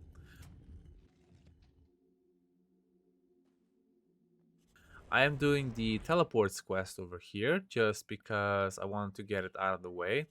There's also 2 skeletons in the graveyard that I haven't cleared, although I already did the Demon Hunter guild. But if you don't necessarily join them, you've never been here before. So this is a save from before that. So these skeletons and all the zombies are still there in case you watched my previous video. I will also upload a video on how to properly fight, especially with two-handed weapons because they're slower. Because I have seen some people on my Discord channel have a little problem how to counter these, especially skeletons or humans that can block attacks. You can do this by timing it right, but either way, we'll make a separate video for that. Orlan will also give us a key for the next teleporter. Well, the door to the teleporter that's inside of this mountain range or cliff. And we're gonna finish this quest by talking to Murderian. I think that's his name. I keep mispronouncing his name, but I guess it's because it's a little weird. And you get 250 extra experience once you finish it. Once we're done with that, we're gonna go to Onar's farm and we're gonna start collecting the ornaments. And the first one is near the crossroad where you found Greg earlier. He's not there anymore. But either way, we're gonna spawn one of the ancient guards or sentinels. And he will have one of the ornaments on his possession. Next stop is going to be killing the bandits that have the letter of who is selling the weapons to them directly, which will be Fernando. And that is part of the quest that can also get you into the Water Mage's guild. In case you want to do more than that, well, you know, you can do more than that. As I said in the beginning of the video, you can do a total of 3 quests for more experience. I also had to kill some of the animals and the wildlife here, unfortunately. Goblins were always so scary in the beginning when I encountered them. The skeletons anyway. Now they're just, you know, a little pain in the knee, not in the ass. Once you get all those field raiders out of the way, you can save the game before you encounter the bandits that are a little harder to kill, but not so by much, at least not on the easy mode. We're gonna just bow them down, and we're gonna kill the leader with our melee weapon instead. This is also good for getting some extra cash early in the game, in case you're missing some. Once you get rid of all the bandit leaders, you can deliver their heads to Lord Andre, and he will give you quite a bit of a chunk of money for it.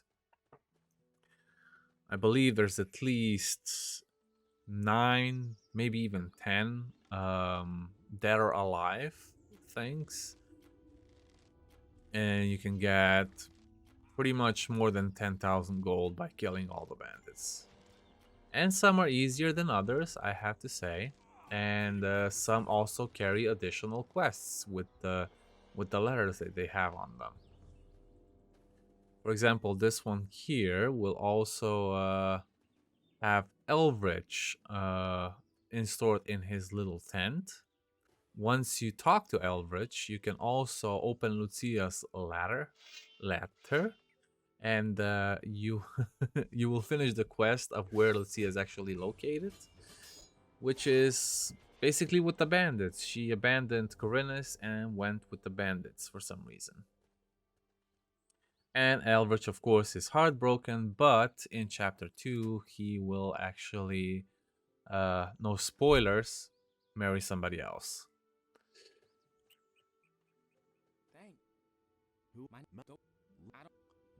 This little bandit camp also has a elixir of strength, I believe. There's some, there's also some hides on the floor. There will be plenty of stuff in the chest, and it's a good chunk of money altogether.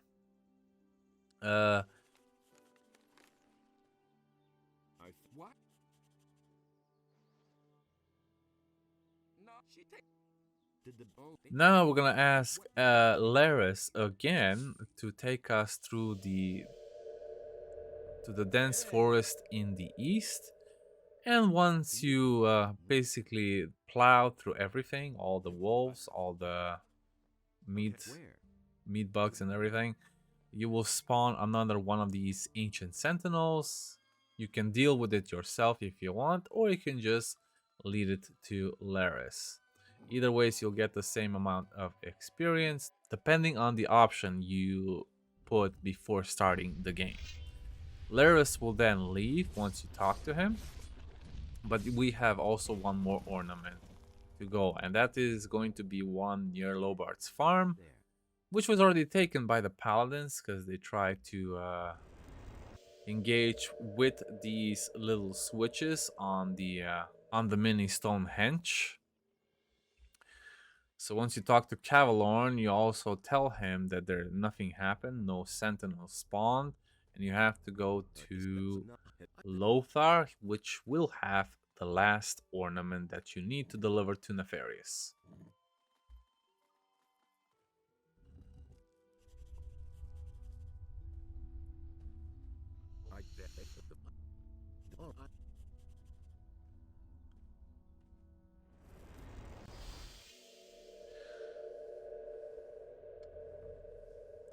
After you're done talking to Lothar, you can then go to Vatras and you can tell him about the missing people. And in case you haven't opened Dexter's letter about Raven's orders, then you can get some extra experience. This is a little mini tip. If you have talked to a lot of people that have been missing somebody from the group or the bunch, then you will get extra experience for each and every one you talk to. For example, I got 350 here. I could probably get even more if I talk to every single one of them. I just don't know what the maximum amount is. I haven't opened the letter here yet, but I do believe that I still have to talk to Fernando before I talk to Martin about the weapons dealer. About how much ask you can. I've got those. I've got an.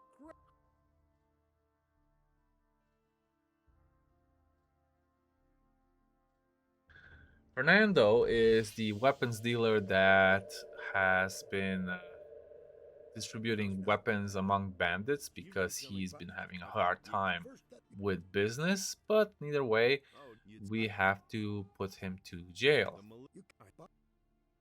So we're gonna go see Martin now,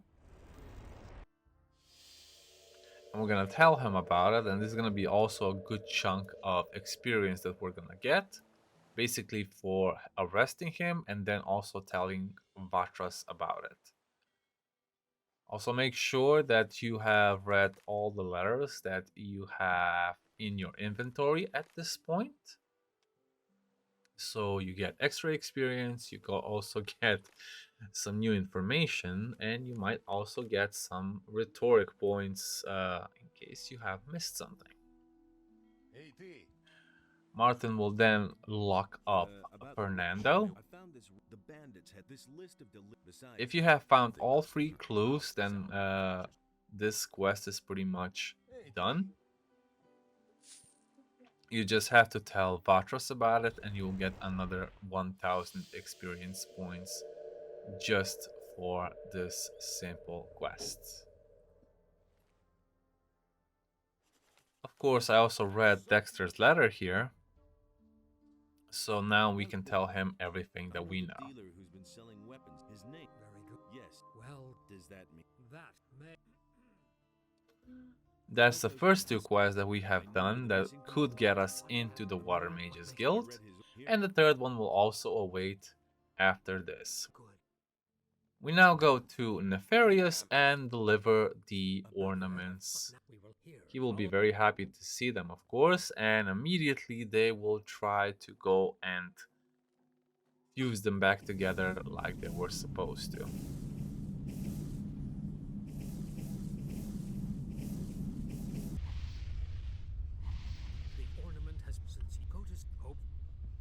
You can now freely talk to Xardas about joining the Water Mages, as we have done all the free quests that were required to. Well, one of the three, but the three is for extra experience. I just don't believe I received any extra experience for doing the portal quests. But nonetheless, we've done all free quests that are an option to join the Water Mages.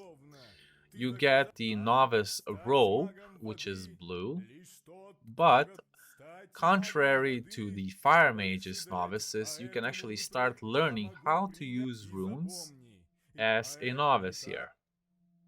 You get the battle staff. You also get the, if you ask him, you can start learning how to make ice runes, and you can start using magic as a novice. It's obviously pretty straightforward because you are not a fully fledged magician yet, and that only happens when you go to Jharkendar. And that can take a while, especially if you want to clear up the whole map of Khorinis. So in this case, I guess it's a little different than other guilds, especially the Necromancer and the Fire Magicians. You have to have different when it comes to modding, right? Anyway, we're gonna go back to Vatras, and we're gonna ask him for the letter that we need for Xardas. But I sort of forgot that we actually need to talk to Lord Hagen before doing that. And by joining the Water Mages first, this guard at the front of the mayor's house will actually let us in to see Lord Hagen. Lord Hagen will then hear your story. You can talk to him about the Eye of Innos and ask him why the paladins are in town in the first place. And eventually you will come to the conclusion that you have to go to Jharkendar to continue your quest. I will backtrack with the other main guilds here. I will not go to Act 2 as a guide, but for the sake of this video, I have to go so you guys can actually see that becoming a fully fledged Water Mage is by going to Jharkendar, talking to Xardas about a raven and everything else. You will receive the robe, a new staff, and so on and so forth.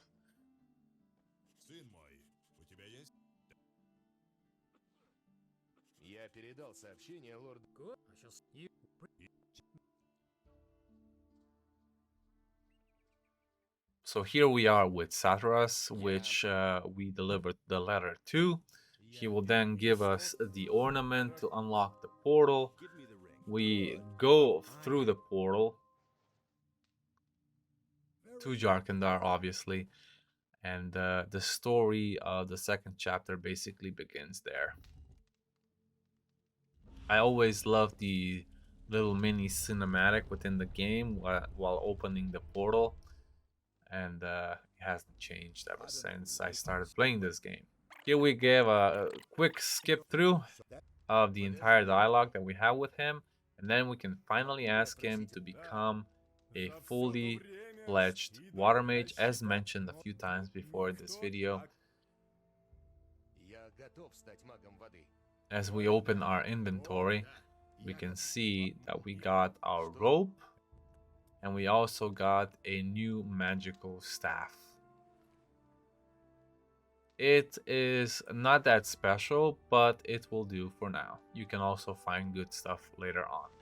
Either way, guys, thanks you so much for watching. Like and subscribe if you liked the video, and I will see you in the next one. Hello guys, and welcome back to another video with me, Slivers FX, in this Gothic 2 returning guide. Today we're going to be joining the Mercenaries, and Mercenaries is one of those guilds where you can get the biggest amount of experience without actually even joining them. They do have quite a bit of quests, including just the joining part, but the biggest amount of experience you can get is by beating basically everyone in the camp up. So the first person you meet on the way is obviously Buster, You've got and you're gonna beat him up and be nice about it. Now if you've gotten this far in the game, then, well, like me, you can probably one-shot him. And since Buster was down, I just took advantage and get the second guy in a row. There you go. Well, he actually gets down, Buster will get up, and he will tell you a little about Sentenza, the guy that's at the entrance of Owner's farm, where the mercenaries are located. I want to. What about? So if you give him 5 gold, eventually in Act 3, he will also give you a business opportunity with collecting Shadow Beast horns. And I think he pays about 60 or even 80 gold for each. And once you have enough, you can actually make a few thousand gold out of that. Second person we'll meet is Fester.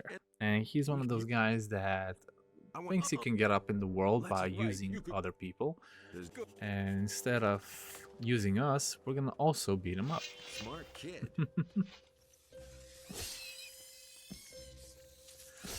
His quest is getting rid of all of these field beetles, or field raiders as in the original translation. So, подожди минутку. If you well. So once you do that, he will tell you that he won't help you with either money or your reputation, so just beat him up. And yes, you did just hear a beep. What do you?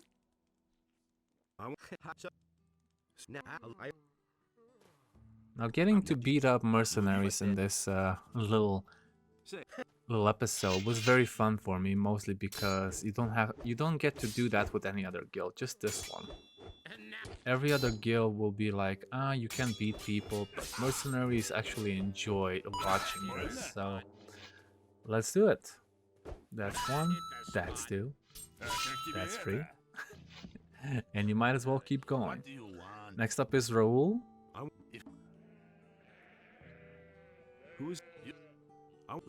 Who will eventually say that you can do whatever you want if you join the mercenaries, but first let's beat him up. It's also part of Jarvis's quest to beat up all of Silvio's men. That includes Raoul, Fester, Sentenza, and a couple of others. I think Rod's also included, who's next on the list. If you have at least 30 strength, you can also lift up his sword. Either it's 25 or 30, I'm not exactly sure. I sure have more than that though. And by not giving him his sword back, you initiate in a fight that, well, is barehanded.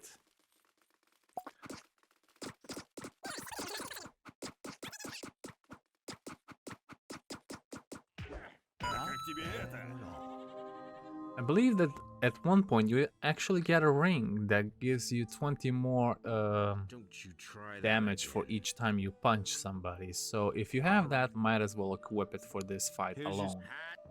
Otherwise you might have a hard time like I did.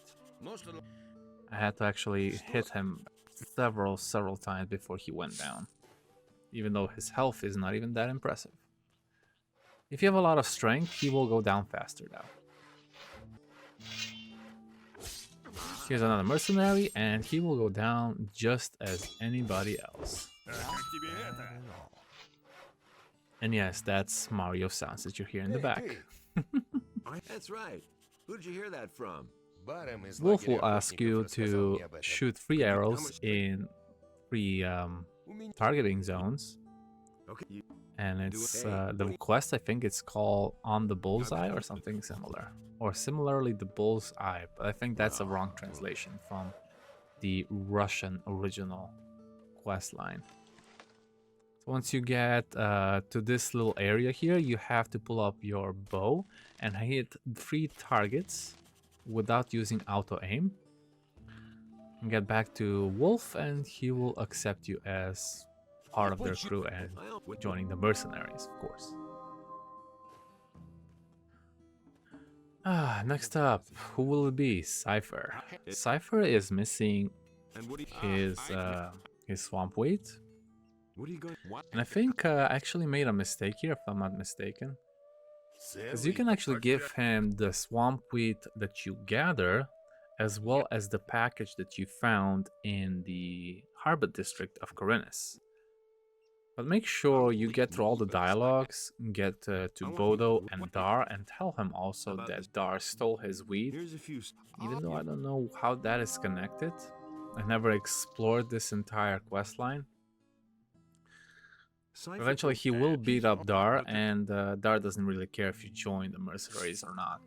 Eventually he'll just say, you don't want to join them, blah blah blah. But you can at least get a couple of swamp wheats from Dar before doing that. And a little bit of experience on top.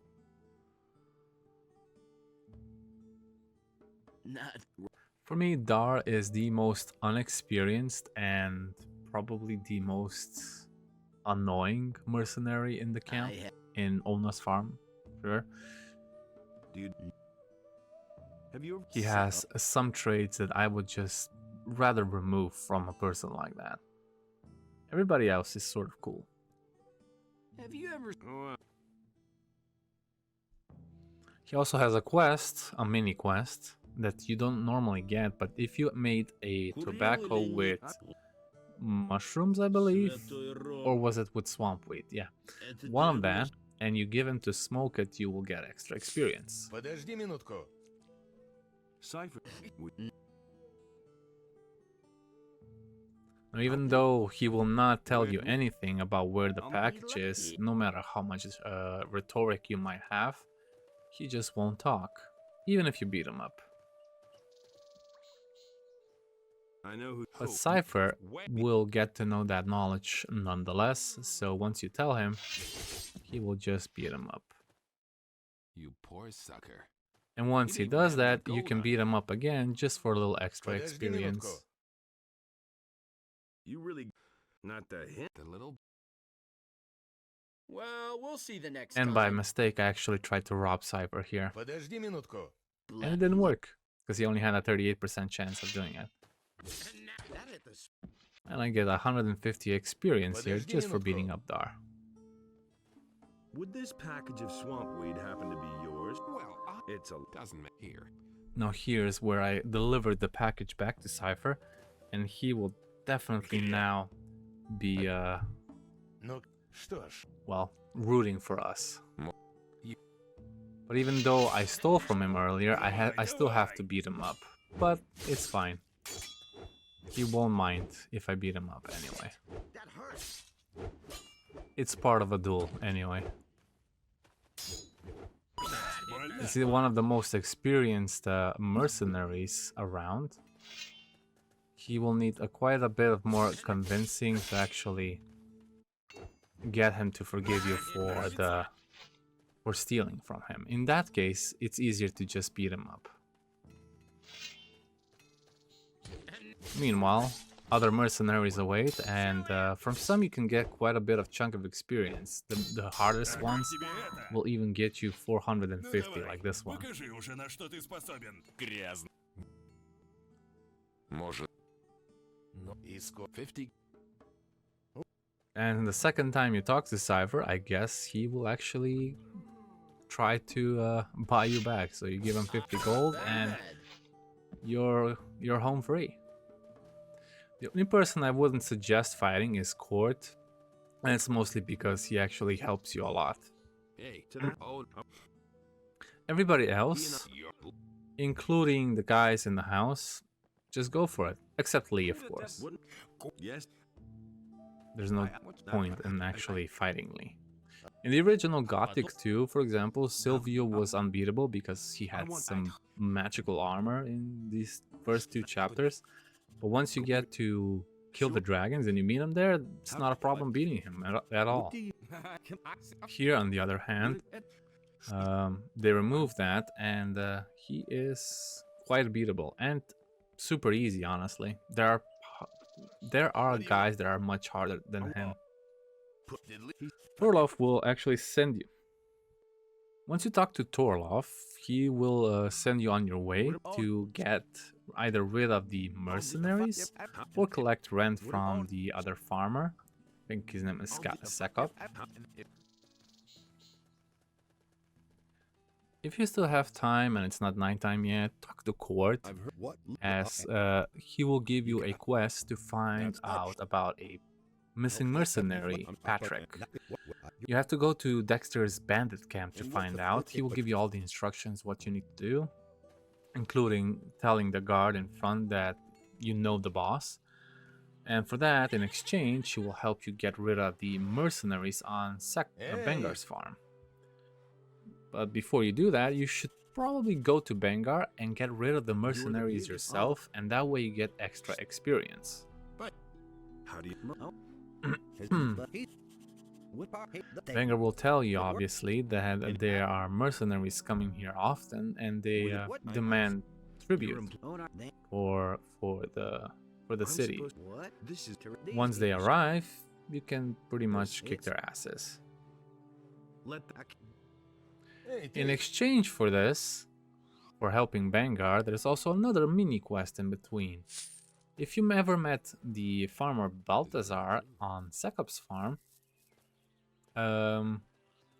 he will say that he needs a place where he can bring his sheep. If you get rid of these mercenaries, Bengar will actually allow for Balthazar to come up here.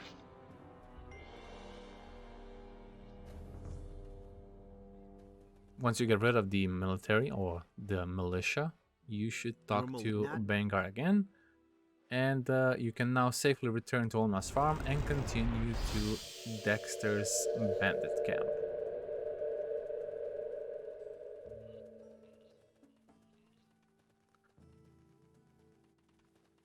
And once you get to the top, just talk to the guard and tell him that you know the boss. His name is Dexter, and he'll let you in. Dexter.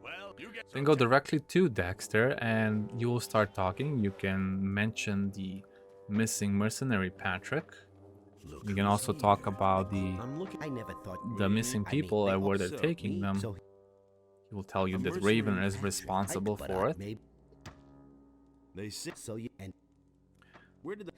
But until you actually kill everybody and read the note that he has from Raven, you cannot advance with that specific quest. Alright, we got our information. I will equip the Fire Rain for obliterating the entire camp instantly, basically. But before we do that, we can actually rob every single bandit that is up here. Might as well save before you do that. But eventually, yeah, it's pretty damn simple. So once you rob every bandit in the camp, just use your Fire Rain right here.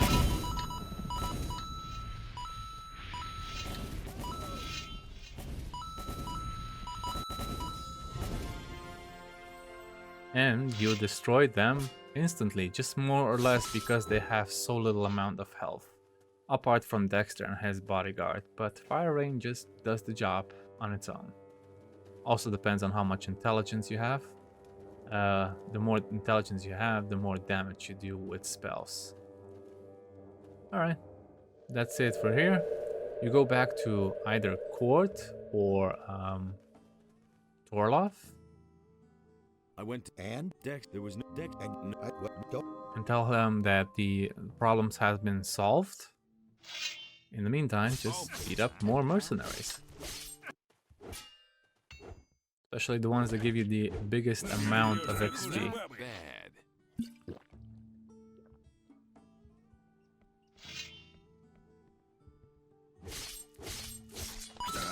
If you get behind them, that you can actually get them down before they even have time to draw their weapon. I couldn't care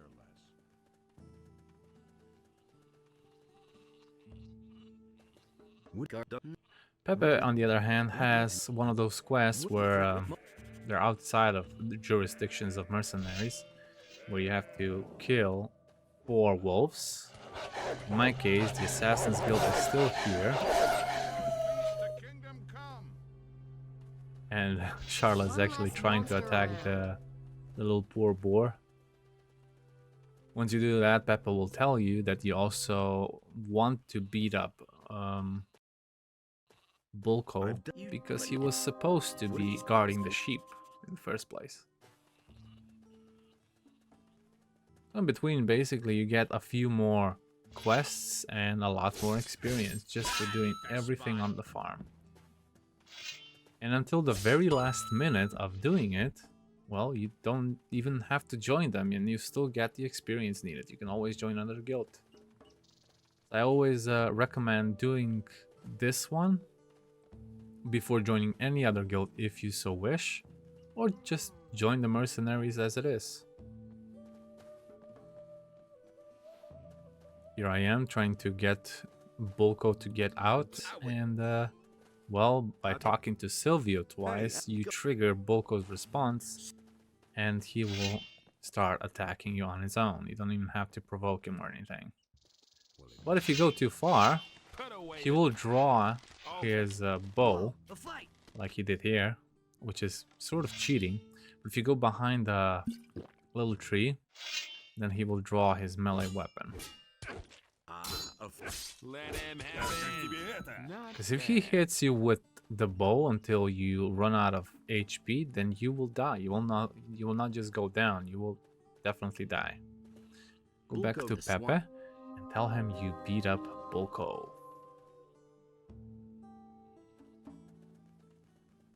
Of course, we still have a few more mercenaries left. I'm gonna here talk to Jarvis. And once you actually beat them up, he will give you quite a bit of experience on top of everything, plus an open achievement which is called Lease Protégé. Which of them? If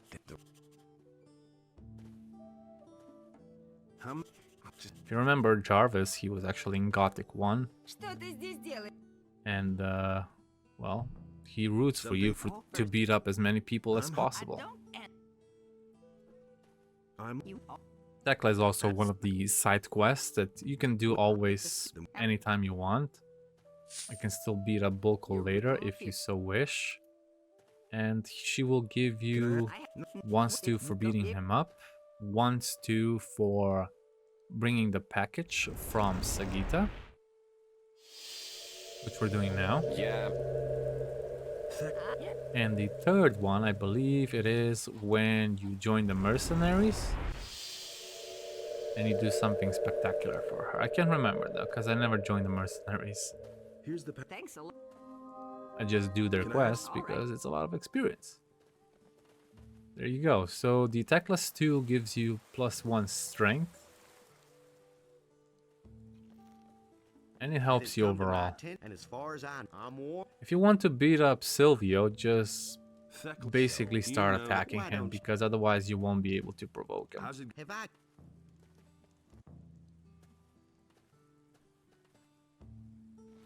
I wanted to save the game here before I start attacking him, in case he would get me down, even though he only has 1,000 health.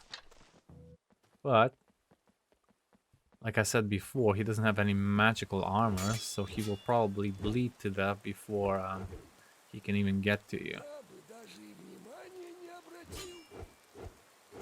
And as mentioned in one of my videos, I think it was a vlog, where I mentioned that I use a spear instead of one-handed weapons because of its range and armor penetration, and it's super effective against guys like this. They can't reach you while you can reach them. And there you go. Silvio is beat up. You can now go back to Jarvis and tell him that all of the Silvio's men have been taken care of. You get 5,000 experience, which is quite a bit. If you were level 1, that gives you like 3 levels at least, with one quest alone.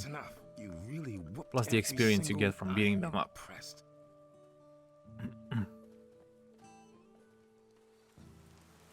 I don't know. You can also talk to the blacksmith, but he won't give you anything important to do until you actually join the Mercenaries. How's my reputation? Once you beat up every single one of them or get the quest done for them, you will receive 1,000 experience from Torloff for gathering respect from the mercenaries. One of the last steps is to tell Lee that you're ready to join them and go to owner himself, and you can actually negotiate your pay. Least he's all right, but if Lee for every all we need. So what about my pay, right? 100. What do you say? If you have 25 rhetoric, he will give you even more.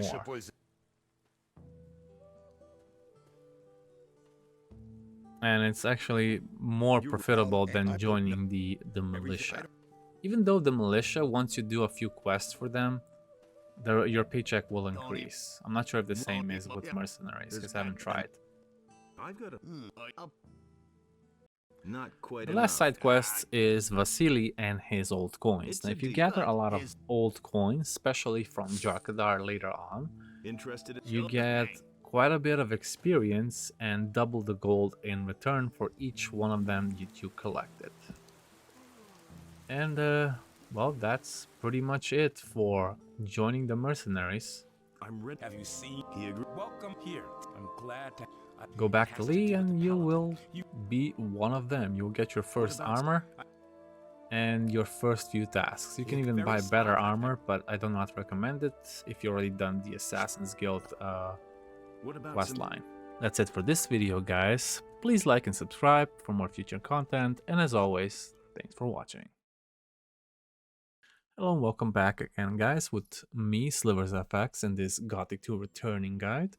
And this is 10 secrets and tips for this lovely mod that we're playing. Number 1 will be the first little cave on the left from Cavalorn's camp once you leave Xardas' tower.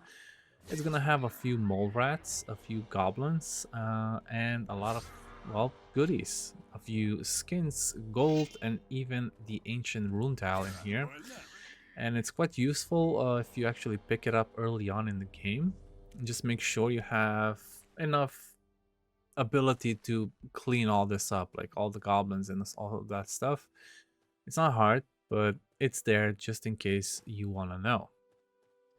There's going to be a lot of secrets and tips that are probably going to be mentioned in the comments, but these are just a few that I picked up on the way. So if you guys have anything else to add, please do. Number 2, every day you can pray with Plea or Innos at their shrines, or even the statues that you have in your inventory, and you will get karma from them, which can be exchanged for special gifts or just normal boosts, and it all adds up for the amount of time you're playing. Number 3, in the city, once you get in, there are a few free things that you can gather around, especially above the first gate. There's a few towers that have swords, elixirs, and potions inside of them that you might just, pick up. Nobody's gonna stop you. There's free stuff just lying around ready to be taken, and you might as well take advantage of it as soon as you get in. Even a wallet here and there. And these guards are just, patrolling the city. They're minding their own business, so you can just pick up whatever you want.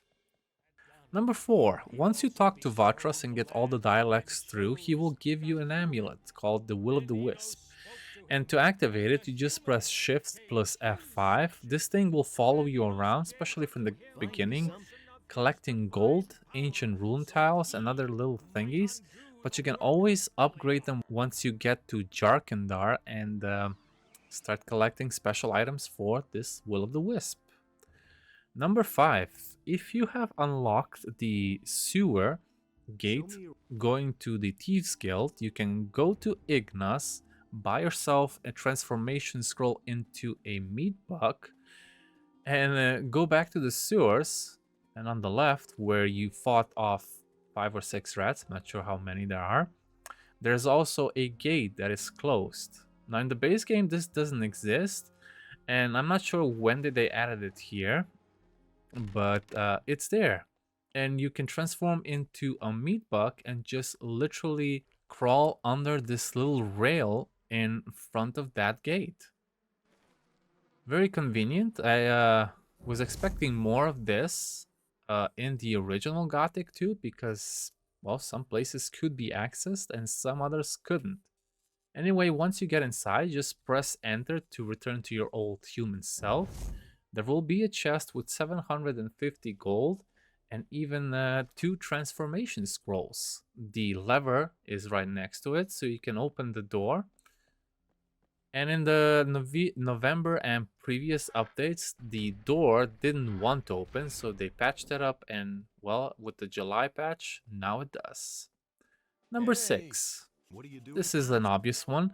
If you have 50 dexterity, you can pretty much rob every known militia with a name, and you will get yourself a certain amount of keys for a certain amount of towers in the city. You can open them, get weapons, potions, gold, and I recommend doing this at night so least amount of people see you, and if you can crouch, just go inside, close the door, and rob everything until you're done and get out. Number 7, a couple of people have been asking me what is this tower in the western area and how to get in. Well, there is a cave system just underneath next to the beach, and once you get in, you will find a few meat bugs and a ladder. If you get up this ladder, there will be another ladder after that, and once you get to the top, there will be a rat waiting for you to kill it. But on the way, don't forget to pick up a few potions and even a wallet.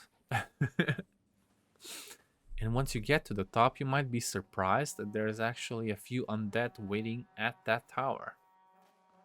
A few rats might be along the way, and even an ancient rune tile is sitting somewhere in the vicinity of this tower. It used to be on a little ledge when the tower didn't exist yet, but I'm glad they added a little more for this patch. If you go down, make sure you actually go down the ladder, not jump down, because it might be a bit too high. And you will see that there's an undead and 2 skeletons on the other side. The easiest way to get rid of them is to just target the undead, because the undead is a mini boss that's controlling the 2 skeletons like they're summoned, and they will just collapse on their own. So basically, I took out a firestorm scroll, targeted the undead in between, and, well, all 3 of them just went down that easily. Once you do kill him, you get an extra learning point because it's a mini boss. You get a lot of gold, a lot of sulfur, a lot of potions, and well, it's a nice place to get yourself started with certain things that you might not have. Enjoy the loot, guys. Number 8. Well, there's a lot of caves around the Khorinis system. This one's also have been added, and it's behind the Dead Harpy Tavern.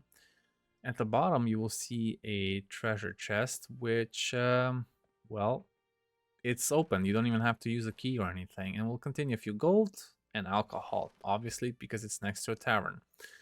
And nobody locked it. Number 9. Once you start Xardas' tower at the very beginning, you will find a note that explains that there is a cave system going directly from his tower to the other side where Bengar's farm is, or the Valley of Mines Pass. But to open the door inside, you will need a mole rat grease that you can get from Martin. So basically, you can just go through from the very beginning. You have to get the grease first. And once inside, there will be a few rats. I believe there's a total of 5, same as in the Thieves Guild sewers. And a few nice little goodies as mushrooms and stuff. Once you get to the other side, well, it's a nice relief to have a little shortcut in case you haven't gotten all the ancient rune tiles for the teleports. Number 10, in Khorinis and also in the Valley of Mines, there's a lot of, well, not hidden places, but places you might normally not go to. This one is a plateau above Sekop's farm, and in the original game, there's nothing on it. In this mod, they have added quite a few plants and a black snapper, which you should be careful when killing because it can do quite a lot of damage, so be careful. But the most intriguing part is that there's 4 healing roots which you can use for your elixirs of life.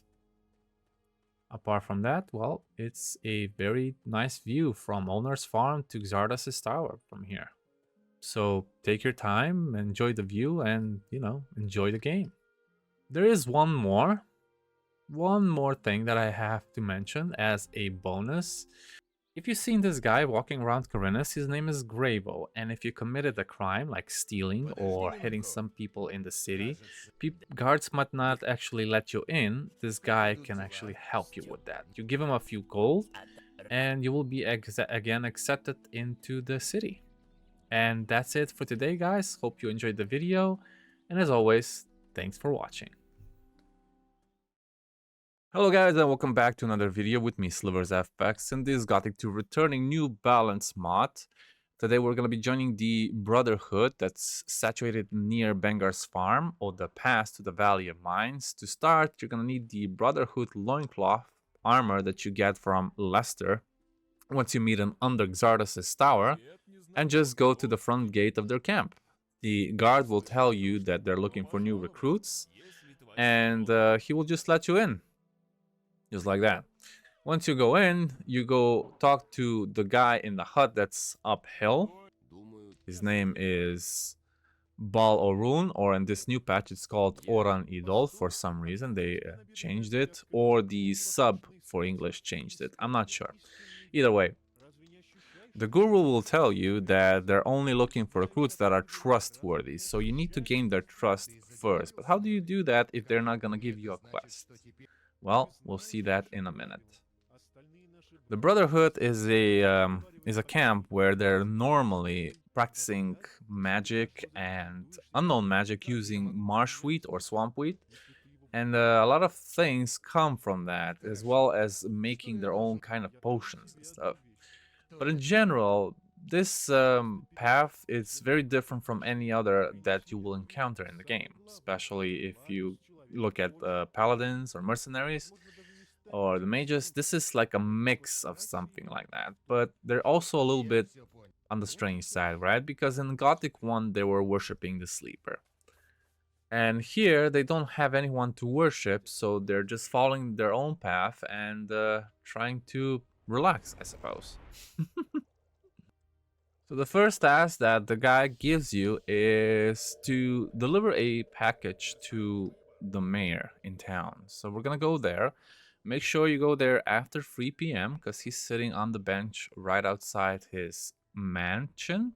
So if you've been already in the upper quarter, then you shouldn't have a problem doing this, as you can talk to anybody that's outside the mayor's office or the place where the paladins are situated, especially Lord Hagen.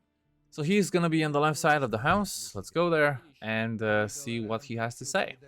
Of course, you're gonna interrupt him because he's relaxing, but whatever. We have something for him, which is a package of, I'm guessing, swamp wheat.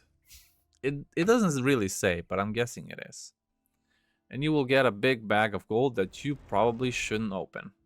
You can do this quest even before you join any other main guild, and you can open the bag yourself and you'll get the money. And you can just leave the quest behind. And I think it's 1,000 gold or something like that. Either way, if you want to continue, however, you have to go back to Oran, and the quest will be done. And he'll give you the quest of joining the Brotherhood. And this is where it basically all starts. So joining the Brotherhood is simple, but getting to the higher ranks takes a few more quests, and we're gonna do that. Once you're ready to actually join the Brotherhood, you tell him that you want to, and you'll get 500 experience for it. You also have 2 options in this Brotherhood. One is to become a guru, which is on the same sort of level as a fire magician or a water mage or a necromancer, but it doesn't have quite the power. It uses different tactics. And of course a Templar, which most of you already know from Gothic 1. A Templar mostly uses 2-handed strength weapons, and some sort of magic to help them out.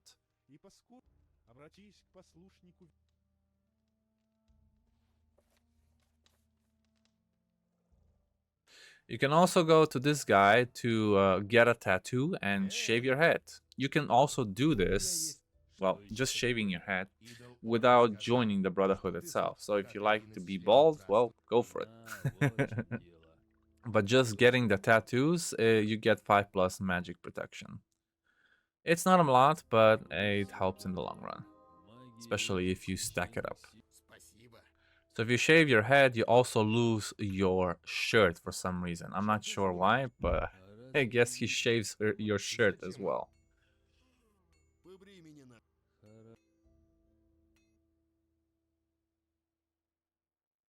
And now the tattoos are visible. You go outside and you talk to Kane. He will give you a task to bring the 50 swamp wheat back inside to one of the collectors, one of the gurus. It's a simple quest, quick, but at first he won't talk to you, but once you turn away, he tries to talk to you again, and you have to accept. So make sure you go back inside and talk to the guru that's in this little corner of the camp. His name is Idol Navar.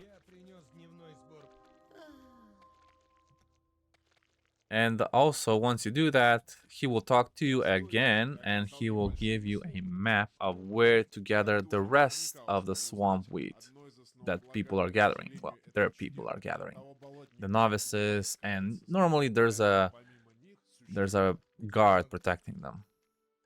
If you've been playing this mod for a while, then you have already encountered a lot of these camps.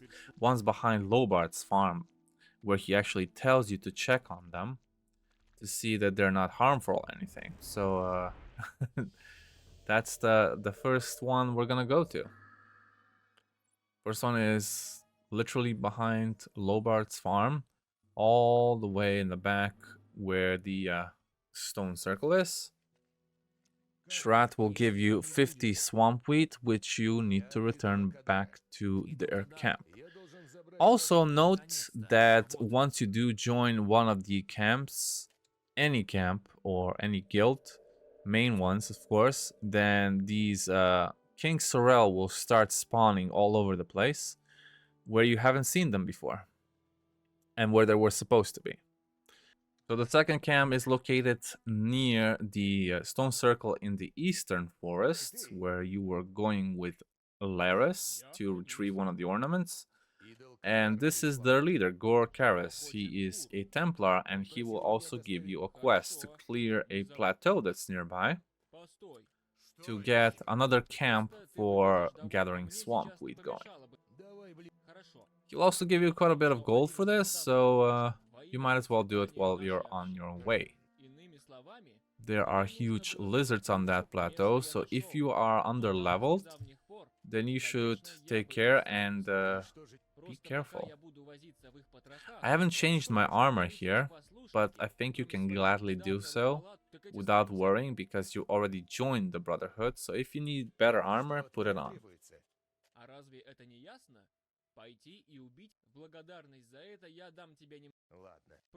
I unfortunately did the other camps first, and then I went back to get the plateau and clear it up. So the third and final camp is near the Black Troll's cave, just near the lake here. And they're also gathering swamp wheat, and Balam is their guard. He's not a Templar yet, he's just a guard.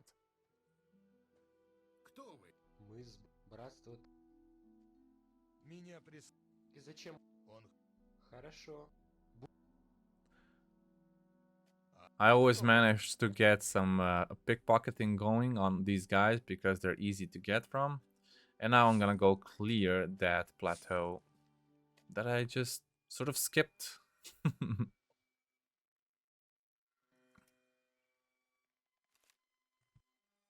Once you get to that plateau, the first encounter you're gonna have is with the giant spider. Make sure they're kind of They're kind of a tricky because sometimes they can hit in the bushes and they can attack you without you knowing.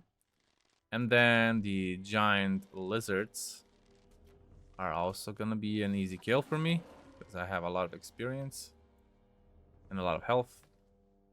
Well, not a whole lot, but a lot for this level, and I still have a lot more to go.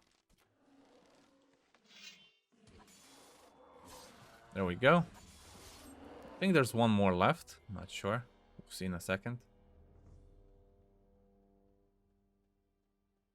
Oh, there's a wolf. Yeah, and there's a giant lizard there.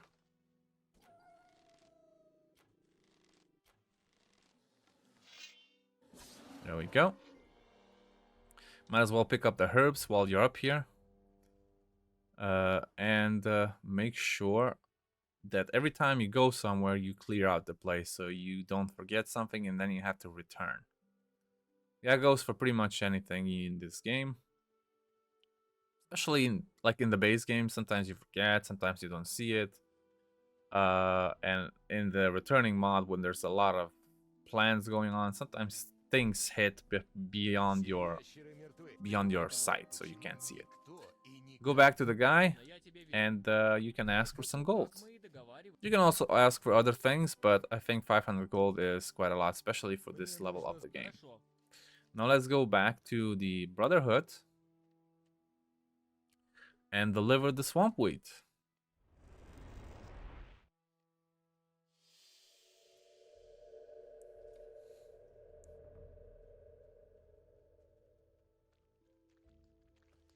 "200 swamp weeds are now delivered to Idol Nadar, or Kadar, I bet. Sometimes I don't know how to pronounce things and I don't know how to read. Once you're done that, you can go back to Oran Nidol and he will give you another quest.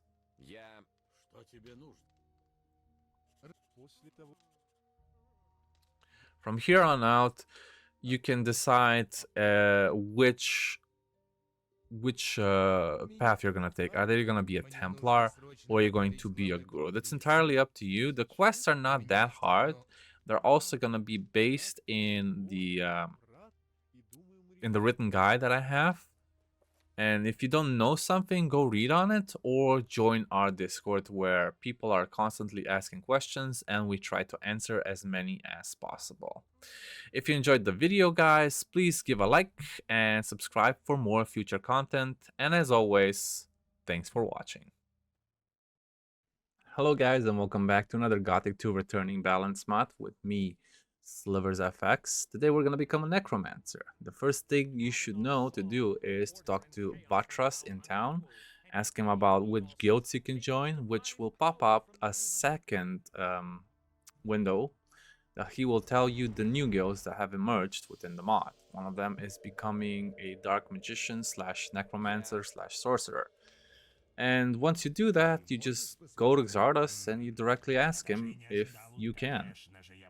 In the old mods, in the old patches, he would need a day for him to think over. In the July patch of this year, that has been erased and you don't have to wait a day. And the first quest that he has given you is to actually find a Beliar statue. For those that have already completed the quest of Horror at the Cemetery, this will be simple. You will already have it in your inventory. And for those that don't know how to do it yet, there is a playthrough in my previous playlist, how to do this quest. And that's it. Once you kill the Regalion, you will be able to get your Statue of Beliar. At this point, this quest is super easy because we have already done Assassin's Guild and Hunter's Guild and so on. And the Regalion is a piece of cake.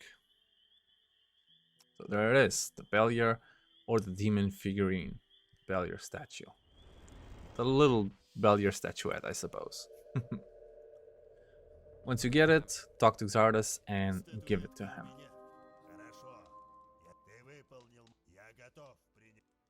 He will then accept you as a student, as a novice. And you have to accept and you'll get an extra 1000 experience. You can do the previous part with just about any guild. So before you join any guild, you can kill Regalian and give him the statue, and you'll also get some little bit of experience. If you join, you'll get 1,000 more, and you'll get a novice rope and a staff. And the first quest that he will demand of you is to actually get the ingredients to making a rune. Once you do that, he will just make the rune himself for you. There's a couple of things you might need though, as you'll soon see. Once I go through my inventory, I have to also open a few books and lists that I haven't seen before. And also including that list of ingredients. I already have 70 intelligence, as you have seen. 40 is enough to join the Dark Magician's path. And here is the list of ingredients that Xardas needs. So an iron dagger, goblin's bone, aquamarine, runestone, and scroll of summon goblin. 2 of them you might not have, and those are the iron dagger and the scroll.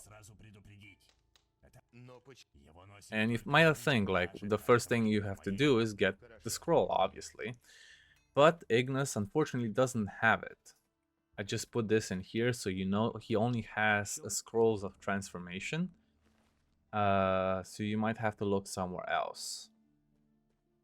So this scroll of summoning a goblin you can get from Gallahad. If you completed this quest, then you can talk to him any day outside after 12 between 12 and 3 p.m. If you haven't, you should probably do it though.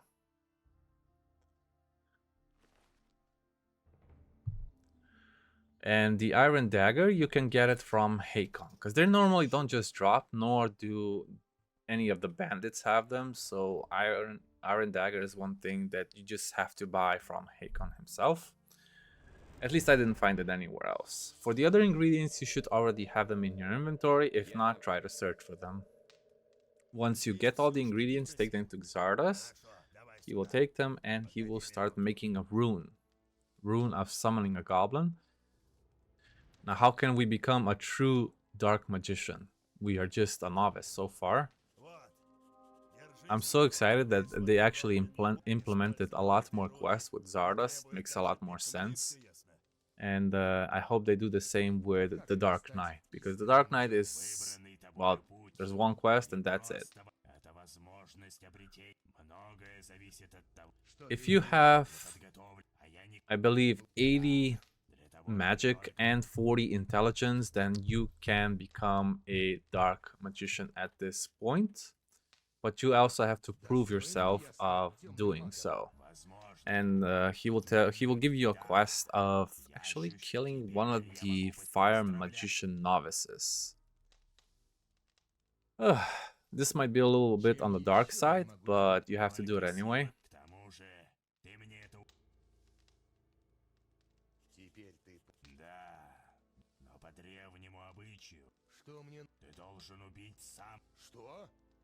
Нет, и быть не может.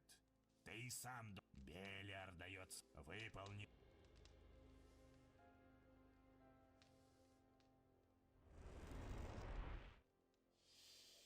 So how to do this? Well, you will see all of the novices in here, but you have to wait for one specific one, which is Opolis. So you're gonna have to sleep until it's 6 p.m.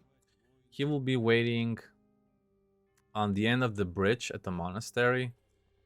And since you killed the Regalian with ease, then this should be even easier.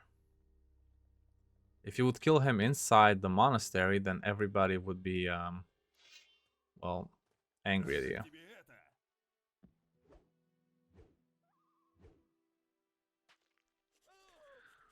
This is a little bit too gothic, if you ask me. And you go back to Xardas, you tell him you killed a novice. And here we go. Once you've done that, it's as simple as becoming a dark magician. You can be a demonologist, an undead caller, which is a necromancer, or you can be a dark magician. So a demonologist, necromancer, or dark magician. That's up to you which one you're gonna take. You have 3 options. I'm gonna go with the necromancer. Before, demon caller and necromancer were the same thing, and probably being a demon caller might even be better, but I would have to test both to see what the difference is. And that is it. That's how you become a necromancer. If you liked the video, please subscribe for more future content. And as always, thanks for watching.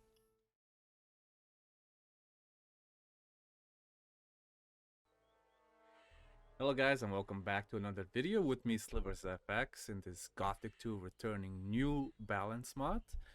We left off quite a while ago, but we're ready to continue. Today we're going to be updating the ancient rune tile locations, and since the December is going to be the last patch of 2023, in this major patch of this new balance mod, we are probably not going to be needing this anymore after today. So let's get started. So what are ancient rune tiles? Ancient rune tiles are basically these small tablets looking things that were left over by the druids in the game, and you're supposed to find a lot of them to have an easier way going around the islands, especially in Khorinis in the beginning, because Act 1 and 2 are the longest, at least in my opinion. And how do you activate them? Well, you need to find these ancient pillars, I would say, or teleporter stones, however you want to call them. Anyway, we're gonna get started. The first one is gonna be in a cave near Cavalorn's initial camp. Cavalorn's always been here, and the cave is right here on the left. There's gonna be a couple of goblins, if you don't already know, and a couple of mole rats. You can actually do this already at the start, in case you missed it, right at the beginning. You might you might miss some of the meat that you get from the mole rats, but nonetheless, you might as well. And the ancient rune tile should be right about here-ish, in the end of the cave. Alright, 1 down, 17 to go. Quite a bit to go. The second one is gonna be in a nearby location. It's also near Cavalorn's camp, but instead of going down the road, we're gonna go up the hill, and it's in the mountains. And this is the easiest path to get to. There's gonna be a couple of goblins, no, actually just 1 goblin, and a couple of lizards lurking about. You can easily kill them with a bow, especially at this stage of the game. There we go. The game can be laggy sometimes, mostly because it's huge, and even with a good CPU, a good graphics cards, and a lot of RAM, that can be very hurtful. The second ancient rune tile is right here in this corner, in case you missed it. We're gonna pick it up and continue down to the city. I'm gonna skip this part so you guys don't have to see me running.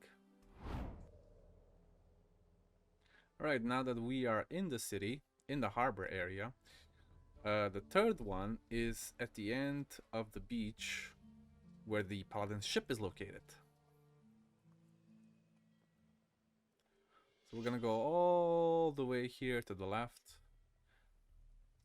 Gonna jump a little faster because we already have acrobatics anyway.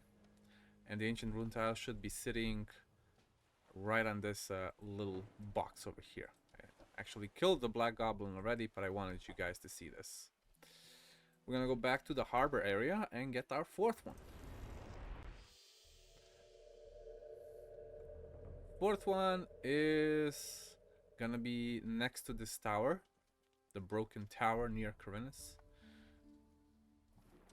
which is gonna be part of our next video. Some of you already might know about it, The rest of you will find out. The ancient rune tile lies right here, opposite of the harbor area. We can go get it and continue our journey.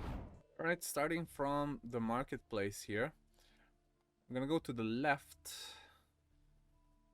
And we're gonna continue up the hill until we get to this fork in the road. There's gonna be a boar here that I have not killed yet.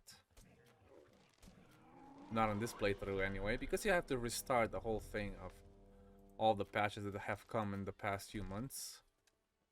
So the game doesn't break on me. Anyway. The pathing should be right up the hill. You can avoid all of those things for now if you want to. I am. Mostly snappers and scavengers. I'm gonna kill those two though. And the wounded orc is still up there. The wounded orc will be still wounded until you heal him. It's also part of the one of the most important quests that you need to do before you go to Act 2. Kill a couple of snappers. Okay, only 3. One of them I think was a black snapper if I'm not mistaken. Yeah. Gonna pick up everything here. I think I've found something. Nice. We're gonna talk to the wounded work later. Basically, it's up this hill, and you want to turn off your acrobatics for this by pressing T, because it's a little tricky getting up this little tower. There's no stairs or anything. And the ancient rune tile should be on top. It's very big, can't miss it. Might as well open the chest while we're here. And we're gonna continue afterwards down the hill. Oh, almost died there.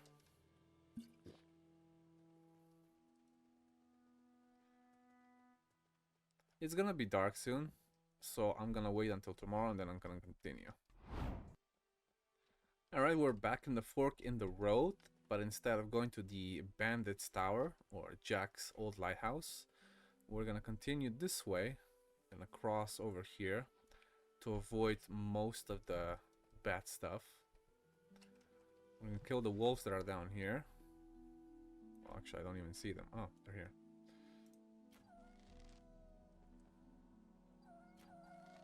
That was weird. Gonna jump.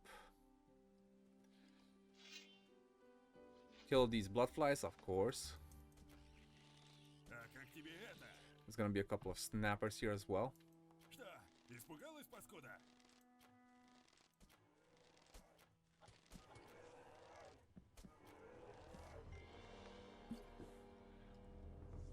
Yes, I lagged a little bit actually there. Could have killed them much easier. And then we're gonna go down this way. Hopefully nothing is gonna track us.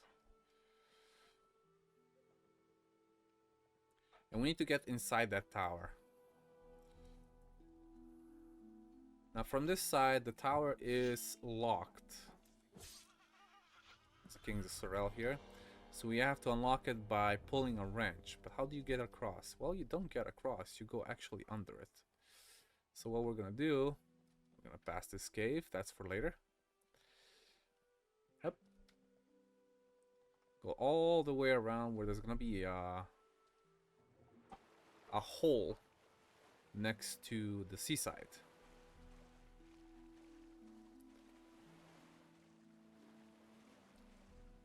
There we go, that's the hole.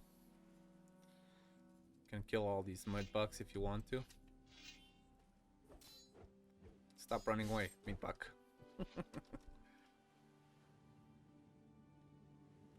And we're gonna go up the ladder. Gonna go, oh, another purse. Gonna go up the second ladder. There should be a rat waiting for us on the top of the these ladders. I mean in the tower itself. There you go. A rat. Pick up everything that you find in here so you don't have to come back later. There's nothing significant about it. I don't think you can grab that potion. I think it's just a prop. And then just jump down. Gonna kill all the meat bugs again. Should be a mother. Oh no, there's no rats. I think they removed the rats, but there's still the undead here.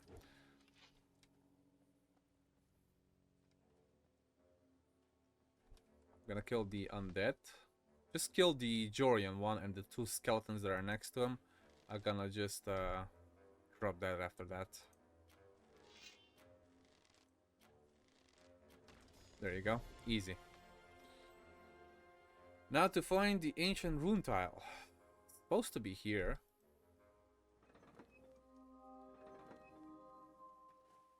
Let's see.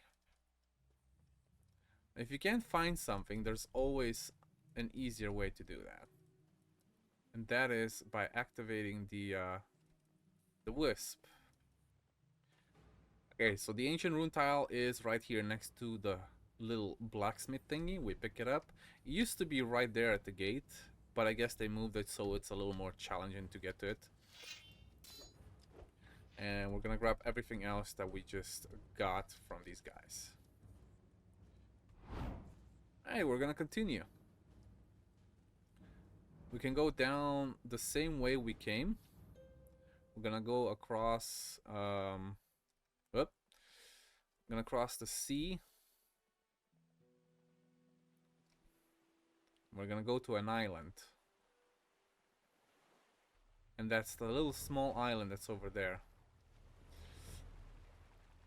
It's tiny, but it has some lurkers on it. You might have to kill them.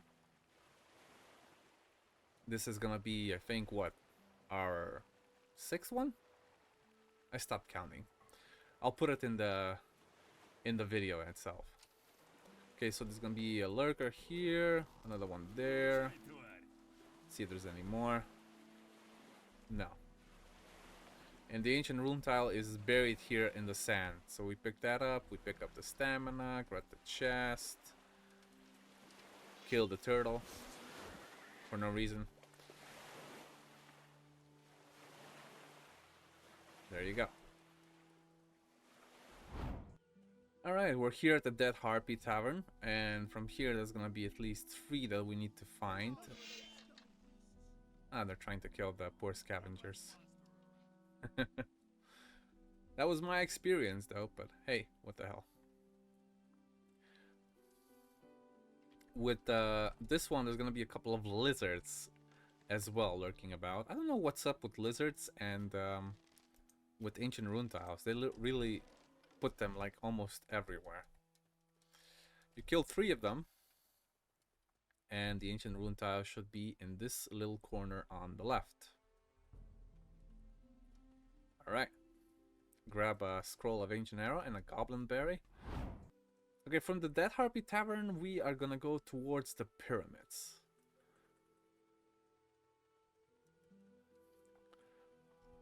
And on this path, there's gonna be 2. One on the left side and one on the right.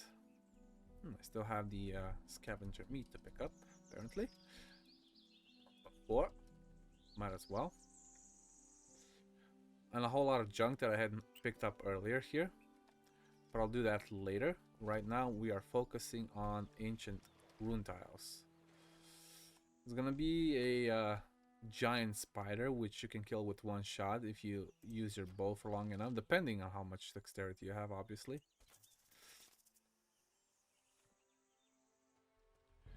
And another one there in the bushes that you cannot really see. There should be a couple of lurkers there as well at the end. Oh no, never mind.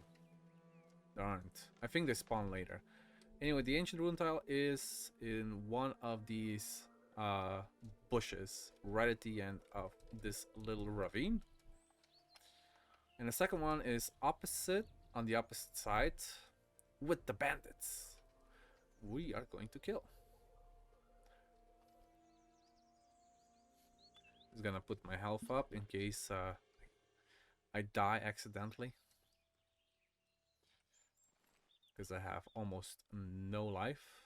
Might as well save often save, guys, as often as you can. Don't save for everything you kill, but save often as you can.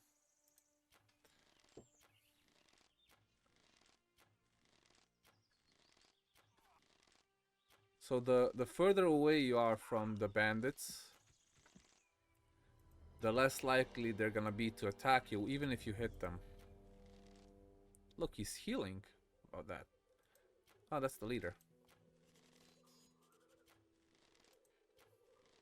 That's so weird. I never hit them, even with 30%. So many misses. Look at that. I'm aiming straight at him and it's still missing. Good. Okay, cool. I'll pick up everything later. The ancient rune tile is gonna be right here. Behind this tree. There you go. On the floor, behind this big tree. And the next one's gonna be nearby, but we're gonna have to kill a shadow beast for that, so we can actually pass through. I'm gonna do the old sneakaroo, because in the daytime shadow beasts are sleeping and you can backstab them and do 10 times the damage, so you one-shot them really. If you didn't know how to kill a shadow beast, that's the easy way. Alright. So this one's the easiest probably to get. Oh, some rats that I didn't kill. Triple kill.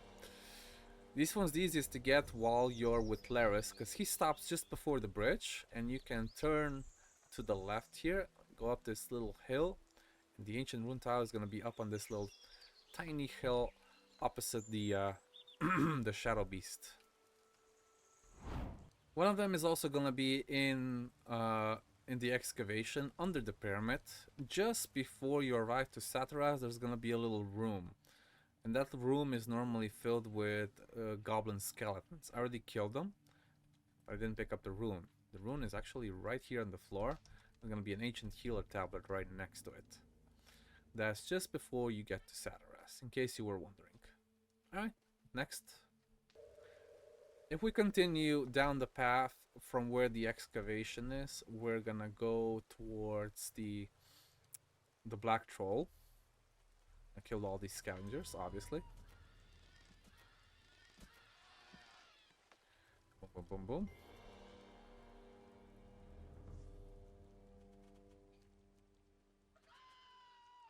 Gonna continue. Ignore them for now. Gonna be an ancient rune tile very close by with a strong goblin. If you're playing on easy mode, it's not that hard to kill, but anything other than that, he has like a shit ton of health. Unlike these scavengers that I only have 50. If you guys ever tried nightmare mode, now that's hard. You only start with 10 HP and you only get 5 LP learning points per level. Oh, giant spider. Forgot about him. There you go. Make sure you kill that giant spider. They're quite sneaky because they can come out of anywhere. There's also one more there in the corner, just before the cave. But this is the little goblin I was talking about. He has 750 health on easy mode.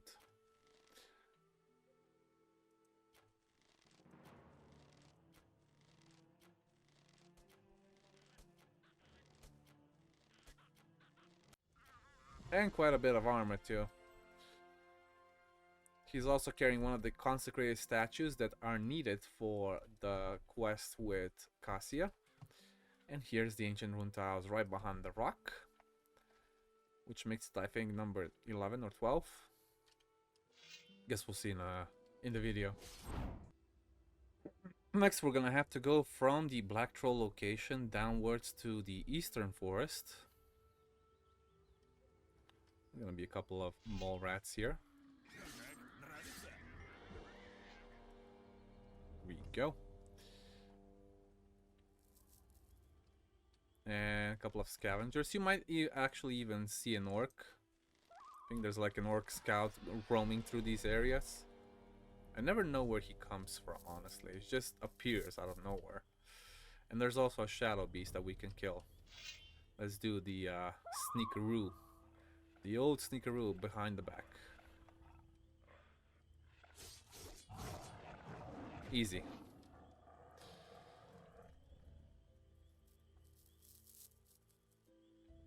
If you have a strong weapon, you can literally one-shot it. And I'm only level 18. Right, we're gonna go down the stairs. There's gonna be a couple of wargs and a couple of wolves.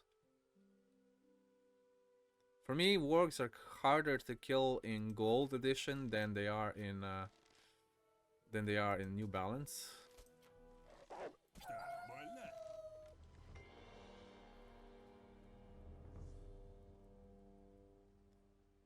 Also, if you play this like not a nightmare, but the hardest part.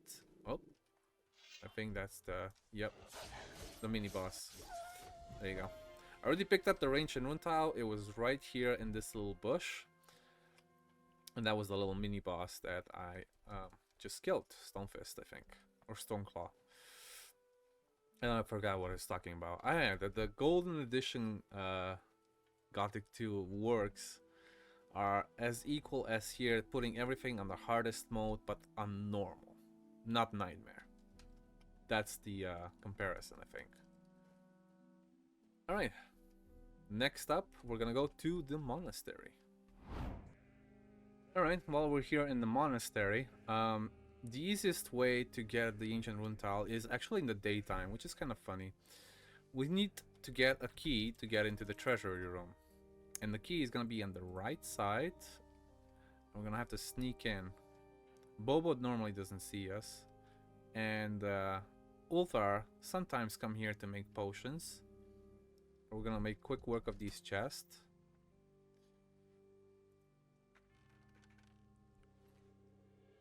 There we go. The key is right at the end of the chest. And let's grab the other one just as well, so we don't have to come back later. I already have plenty of gold for now. And running. There you go. Go down the stairs, take a right here. This door is normally already opened. This one, however, isn't. That's where we need the key for. Gonna grab these chests. Plenty of gold. This is just an alchemy table. The ancient rune tile, however, is here with all this, well, I suppose you can say golden items. You might as well pick up the bookshelves. There's kind of a lot of things in them, especially a book called Dragon's Mouth, a very important book, and a very big chest, which needs 5 lockpicks if you want to unlock it instantly. Alright, cool. Let's go for the next one. For the next one, we're gonna start here at Bangar's farm. I don't even see Bangar. I think he's there with the workers. Yes, indeed. We're gonna go to this path, and then we're gonna take a left. Normally, Gan's dragon snapper, the baby dragon snapper, is right about here. I haven't spawned it yet. I'm gonna kill these small snappers though. And there's gonna be also a mini boss. There's also going to be a mini boss here, besides these wolves. The wolves. Oh yeah, Ungoliath. Or Ungoliant. That's a weird name, but hey, it works, right? Gonna use up at least 5 arrows. Where'd he go? Haha. There you go. Easily killable boss. There's gonna be also blood flies and a couple of okay. There's usually some boars in that corner if you have several monsters options on before you start the game. And the ancient rune tile is gonna be right here in this little corner behind the tree. Cool. Ah yes, Dexter's Camp. It once becomes our own. Once we get rid of all these and you go to Act 3, you can actually buy this property and make it your own. But for the Ancient Rune Tile, we're gonna have to go here behind the fences and near the Cave of the Undead. It's gonna be an Ancient Rune Tile right here behind these rocks in the corner. There we go. The last one on the list that we're gonna pick up is gonna be here behind Onar's farm. We're near the crypt. And we're gonna go directly up the hill. And then we're gonna take a right. That's gonna kill some blood flies. You wanna go to the right side of this rock cliff, which is the easiest path to get it. Some lurkers and some scavengers, and mostly wolves.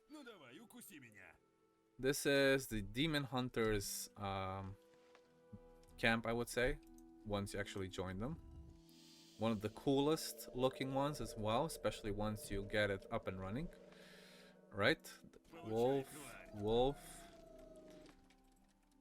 And what we need to do is get into the close by tower, and this is the one that I'm talking about. There's gonna be a mature mole rats in here.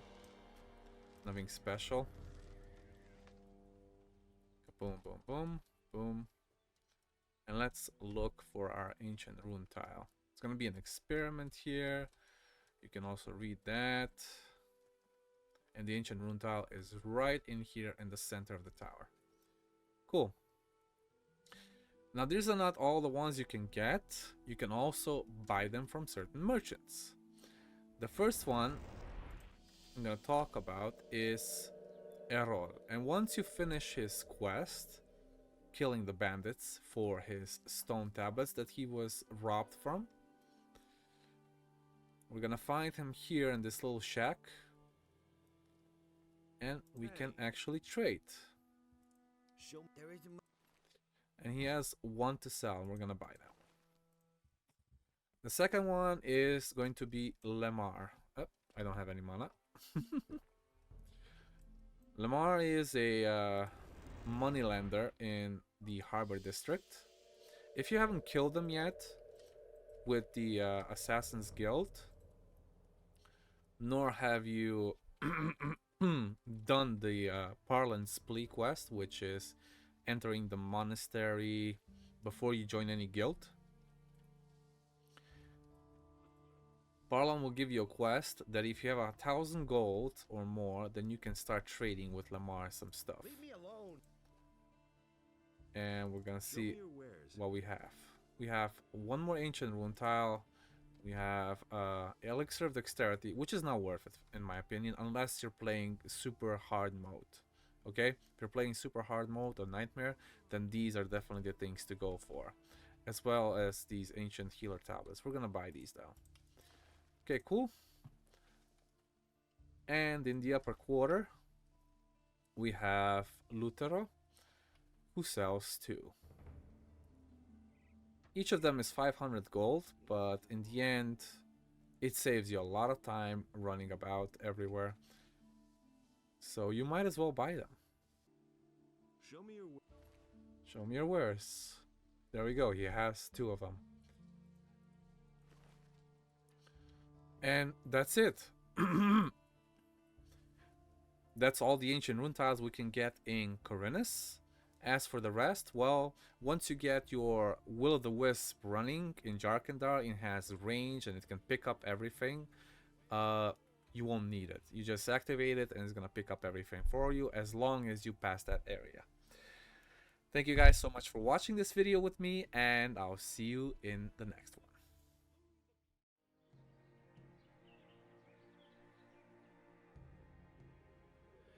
Hey guys, this is gonna be a short little video for everybody that's playing Scout in the Gothic New Balance mod. If you've learned sneaking, master sneaking, and then invisibility, this might come in handy, okay? Somebody asked me, well, how do you plan to go through the hordes of orcs, right? Well, if it works for people, it works for animals, it also works on skeletons, which I'm just gonna prove, but this is just something that I wanted to show you guys in case you're having problems with defeating buried treasured skeletons. Let's say you're in Jharkendar, you've learned the ability to sneak and invisibility, which I'm doing right now. Then you uncover a treasure. The skeletons appear, but they're not attacking you because you're invincible, right? I mean, invisible, not invincible. You can, however, attack them from behind for a bonus attack because you have backstabbing. It's easier when they're all clumped up together, though. The problem with this is they're gonna attack me separately, but this is the point that I'm just standing here in front of him, and I'm invisible. He's not attacking me. As soon as you pull out your weapon and attack them, you're not invisible anymore, and your backstabbing disappears. And the disappearance is on cooldown. So that's it. So you can basically go through hordes of orcs, hordes of skeletons, and anything else as long as the invisibility thing is on. And that makes the scout kind of overpowered in a way. I believe so. Let me know what you think in the comments down below, and I'll see you in the next video.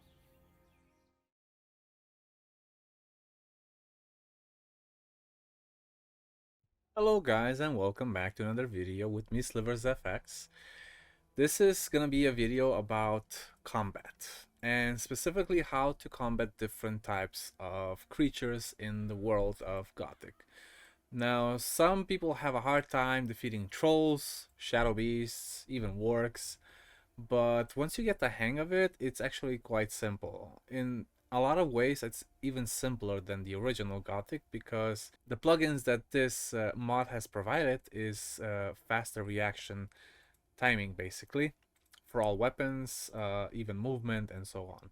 So we're gonna go here where the black troll is, and we're gonna try to defeat it. In the original Gothic 2, we would have to pretty much whack its butt until it dies. But with the returning or New Balance mod, we can do that. So how do we take on the black troll, or a troll in general? Well, we have to fight it head on. It will additionally throw some rocks if you try to range it with a bow, but you can always evade every time he tries to knock you out. So every time he tries to punch us, you can move back. And it won't hit you. That was not the case in Gothic 2 Gold Edition, mostly because the troll was not designed that way. Here you can evade pretty much any animal like this. And that's why beating a black troll is not really that difficult. I had a hard time at first figuring out what to do. So I would always get it stuck between the pillars or try to whack its tail, but he moves around too much. Or he turns around too fast if you try to do that. There, we're almost halfway. I am using a spear, which probably, I think it has one of the faster attack speeds in the game. I think it's even comparable to one-handed weapons. The slowest of the bunch is, of course, dual wielding, and that one will be the hardest to evade as well. But on the contrary to anybody's beliefs, it also does do the most damage. But if you ever watched anime like Dragon Ball, which I'm a big fan of, by the way, in a specific scene where Goku says, "What good is strength if you cannot catch your opponent?" So you also have to be fast. Alright, we killed the black troll. Alright, we're here near Onar's farm, and we're gonna try to tackle a shadow beast. Now, last time I showed you, you can just go behind him, sneak, and just literally backstab it because you do, I think, 3 times more damage. They decreased it for every other specialization except scouts, because you can learn now their backstabbing. But let's not do backstabbing. Let's do the old-fashioned way. So I'm gonna save, because you have to save every time you encounter a wild beast. But the principle is the same as with the Black Troll. You can evade it.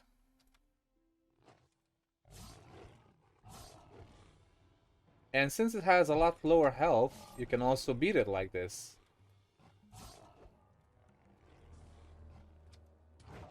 There you go. Simple as that. So this applies to pretty much every, to almost every beast. The exception might be the demon, because you can go back, but if you try to attack him, he's not gonna back off. He's gonna keep attacking you until you basically give in. Okay, dealing with one type of monster is easy, but how do you deal with a group? For example, a large pack of boars, especially at the beginning of the game. Well, I advise you to begin with to avoid them if you have, let's say, 600, 800 health. It also depends on how much damage you do. You also have to combine range with melee. So, for example, here I have a couple of boars and I also have a couple of wolves in between. I would start with the bow on the wolves, if I could. If I have to, I would go around them just to pick them out. And of course, the wolves are separate from the boars because they just are. They're a different group. I think there's like, what, 5? Oh, here they come. If you have acrobatics, these are easily avoidable.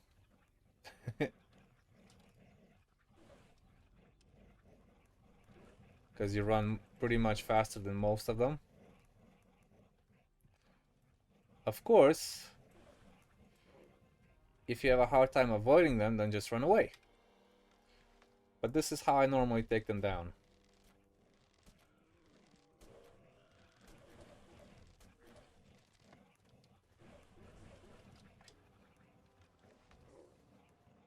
I would show you how my keyboards work, but I never got the application to work. So maybe another time?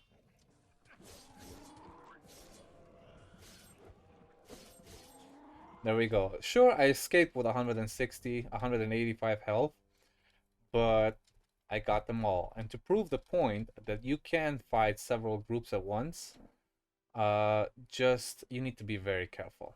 Okay? I'm gonna do another example here on the Minecrawler Warrior.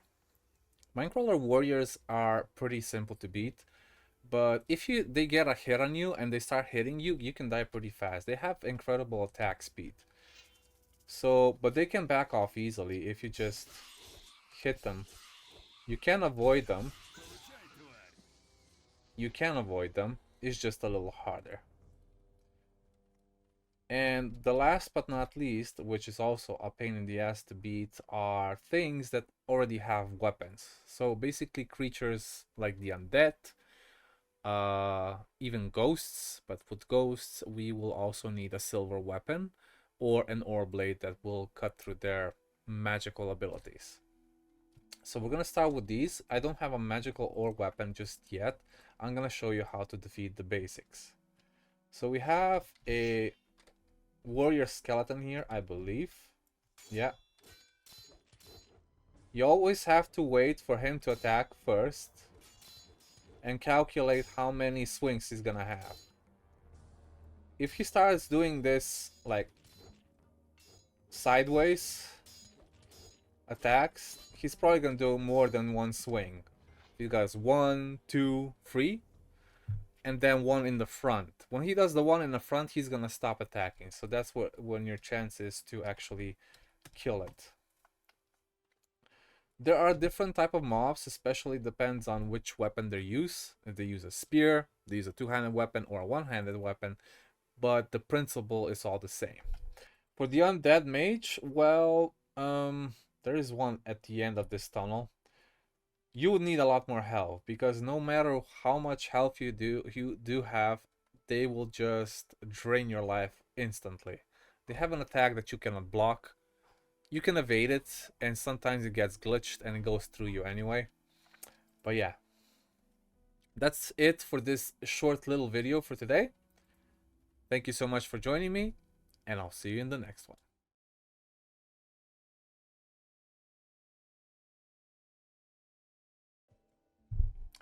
Hello guys, and welcome back to another video with me, SliversFX, and this Gothic 2 returning New Balance mod. Today we're gonna be killing some bandits, and we're gonna try to do the missing bandit quest, as well as the guard captain, or the militia captain. For that, we're gonna have to get rid of some bandits that we left over from before that I haven't killed yet. I only killed the ones that have main names, but these are just outside the gate of Khorinis to the left. So let's get to it, shall we? So the reason I didn't kill them before is because I wanted you guys to show you guys that certain items in the game, such as documents that you might not have seen before, are located in very specific places. I'm gonna kill these meat bugs.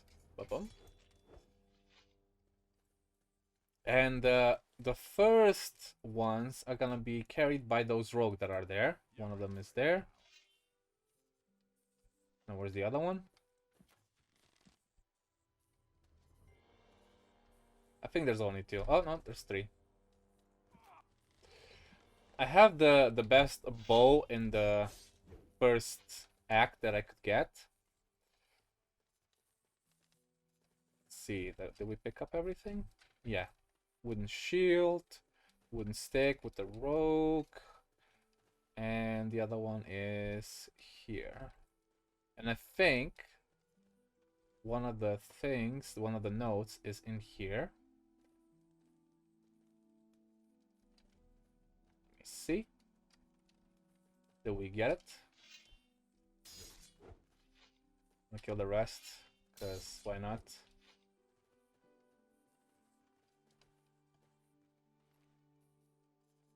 Let's check our documents. Bandit records, maybe? There you go. Missing bandits. So, this will appoint us to Lord Andre, that will give us this quest, or the continuation of this quest. But before we do that, I am gonna get rid of another bandit that's on this side of the cave complex. I'm gonna save here. His name is Farkrat, and the reason that I'm doing this for is because when you get to the end of the missing bandit quest, this guy is actually standing there next to two other people, and we don't want any competition. So I'm gonna kill the bandits right here, right now. And where's Farkrat? Just disappeared.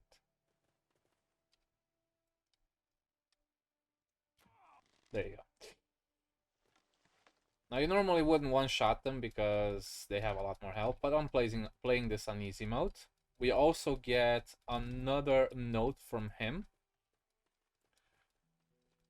And we're also gonna get more gold, obviously. And there was a steel spear here that I'm going to equip now. That gives a lot more damage than my iron spear that I had before. I'm also going to sharpen it. If you don't know, guys, you can always pick up the whetstone from the Thieves Guild, and it sharpens your weapons by 8%. Once you get a specific book, you can learn how to sharpen them even more. I think it's like 12% of the total damage. Alright, the second group that we need to get rid of is also this one that's outside on the shore. Brutus is also going to be sitting there next to Farkrat if we don't get rid of him right now. Okay, cool. Oh, there's a guy inside. And Jean actually took care of him, no problem. She's tougher now than I thought. Alright, let's go to Lord Andre and see what he has to say. It's raining right now, and we don't want it to rain. Where is he anyway? Is it too early? Probably it's too early. We have to go upstairs. Hello, Lord Andre. Are you still sleeping? I wonder if he actually goes down the stairs like this. No, he's still practicing in the morning. Wait a minute. Tell me, have you recently arrested a person named I don't rem. Is he your friend? No, I just heard his name and decided. Such a name definitely wasn't there. I would have remembered. Okay. And that's it. So what we're gonna do is gonna go back to the market square, and there's gonna be a guy waiting for us right outside here. Hey, you, I need to talk. Who are you and what do you... My name is Craig. It seems you were... Yes, it... Who told you about me and why do you need... Rumors were going around that you... From this moment in more detail. I found out about it from one of your acquaintances. I read his note. Ah, this idiot. He's always recording everything. And where is he now? I killed him. It's unpleasant, but bearable. It's unpleasant but bearable. Where can I get gold? You get the... I told you so. Dude, I don't know you at all. What made you think that I will... And I wanted... We'll show what you're... So we're gonna kill him.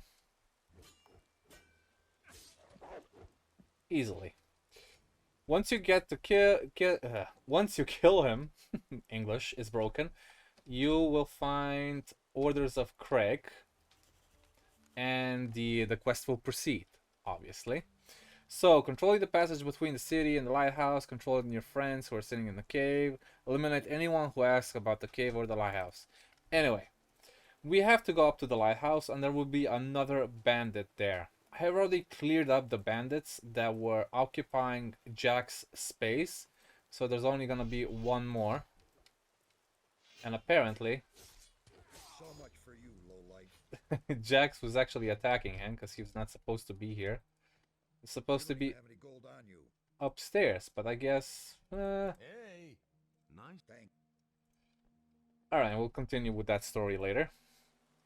Again, open up your inventory and we're gonna do the reminder. You have to burn the note. If militia decides to take you on, you will be warned. It will give you a key as a last resort if you have anything behind the secret door that's in the same cave that we just got out of. So we're gonna go down, down, down, and we're gonna go in the same cave again.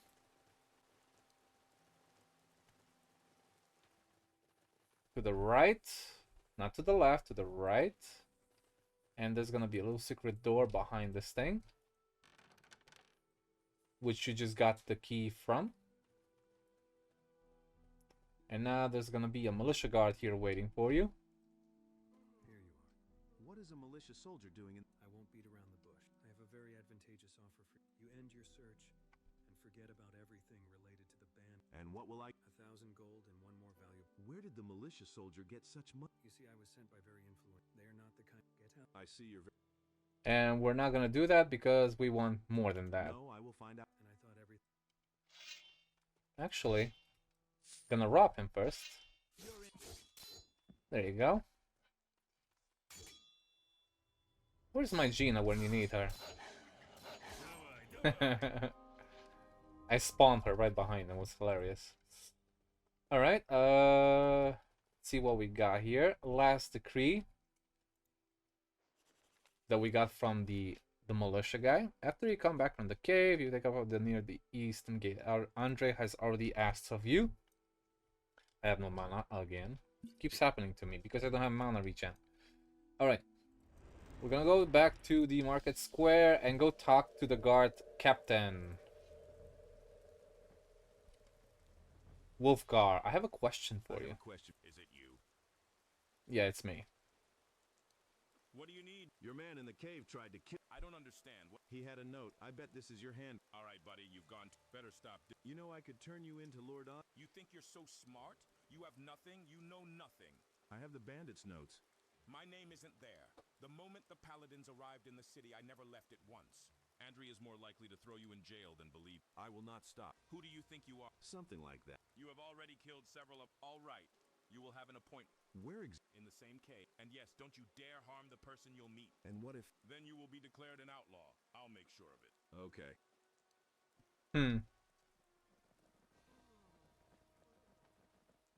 My selection is limited, but it includes... So you can do either of the two things. You can let the guy that's in the cave live, or you can kill him. The question is, would you rather have 1200 gold and 20 karma, Or would you rather have 3,000 gold and mine Beliar karma, or actually minus Innos karma? I'm not sure what you get. We'll have to check. So this is the guy we were looking for. You? Didn't expect to see me, huh? Explain what's happening. You're here because our mutual acquaintance asked me to meet with you. Exactly, now speak. Don't rush, everything has a... You've killed a few. On the other hand, you could take... What are you talking? I'll show you. And don't you dare attack. I guess not. Let me see. I still have to pick this mine because reasons. So once you get through here, there's gonna be a couple of guys digging gold. So we're here.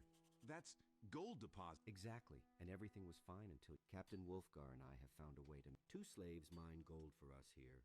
What about... Rake worked for us and received his percentage. But you bandits at the lighthouse are guarding the... Now everything... But how did Wolfgar agree to... We found this mine even before the Therefore, he had no choice. Why did you lay it all out? Ah, man, didn't you get it? Now you have no... I suggest you take credit. You will be... 10%. Okay, 15. And what's to stop me from just... Firstly, you won't gain it. If I die, who will bring food to the mine? Secondly, if I don't return... Yes, the situation is not a... I'm giving you 5 minutes to look around here and decide. Alright, we're gonna do several things, and we're gonna pick these things. Gold mining is not yet available.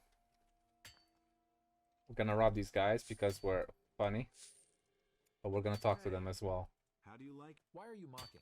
They made me a slave. I haven't left this mine for a month. Yes, it's not... Dude, if you have the chance, save us. I don't want to die in this stinky... Hey! How did you... I was a farm worker, but on my way to the tavern, I've been here since then. Do they feed?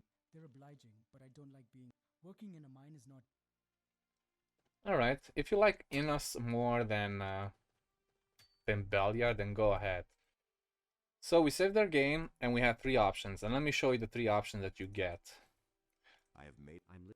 So the first one is I'm with you, you get gold, you get passive gold for 30 days, I think. I'm not sure if it's 200 a day or something, or is it 100 a day. And then you get minus 25 karma. Here is the key. And what about... You will be receiving 200 coins a day. Or nuggets if they don't manage. You can pick up your share from me. And don't talk. Right? You get minus 25 Innos karma. Let's see now. Where was my save? The second one is you kill the guys. I'm just going to kill you all. I'll just kill all of you. Well, show me what you're made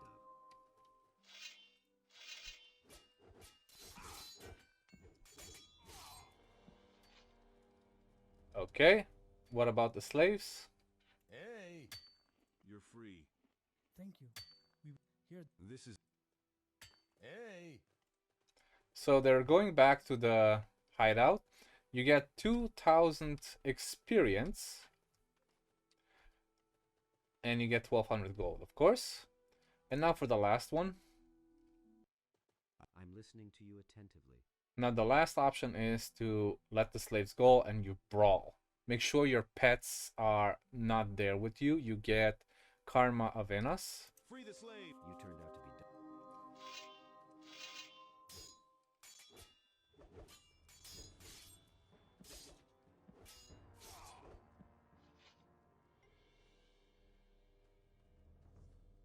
And you get the same amount of gold and experience. So instead of 2,000 experience, you get 35 Innos karma. Now, that depends on what you want. I normally go for the first one, which is getting the gold for every day, because you can buy Innos karma after all. Like, so what's the point?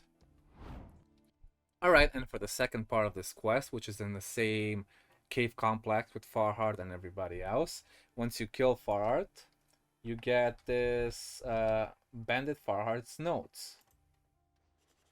And it says the mystery of the guards captain.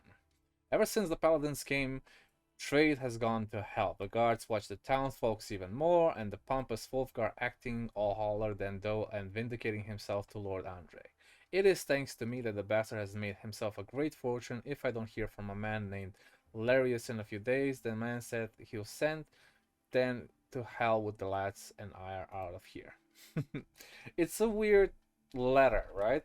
But if you read this, an interesting situation. It turns out, the note also says Wolfguard has made a huge fortune, but where is it kept? We're gonna go to Wolfguard's spot where he normally sleeps. I'm gonna check if I even have a sleep potion to distract the guard. I do have. Okay, cool. Because if you don't put him to sleep, you have to come here at night while the guard is sitting here, and you can grab this piece of paper that's on the floor. I believe you can also do this without him being... Yeah, I think this piece of paper you can actually grab apart from anything else. So let's give it a try. I'm gonna save just in case.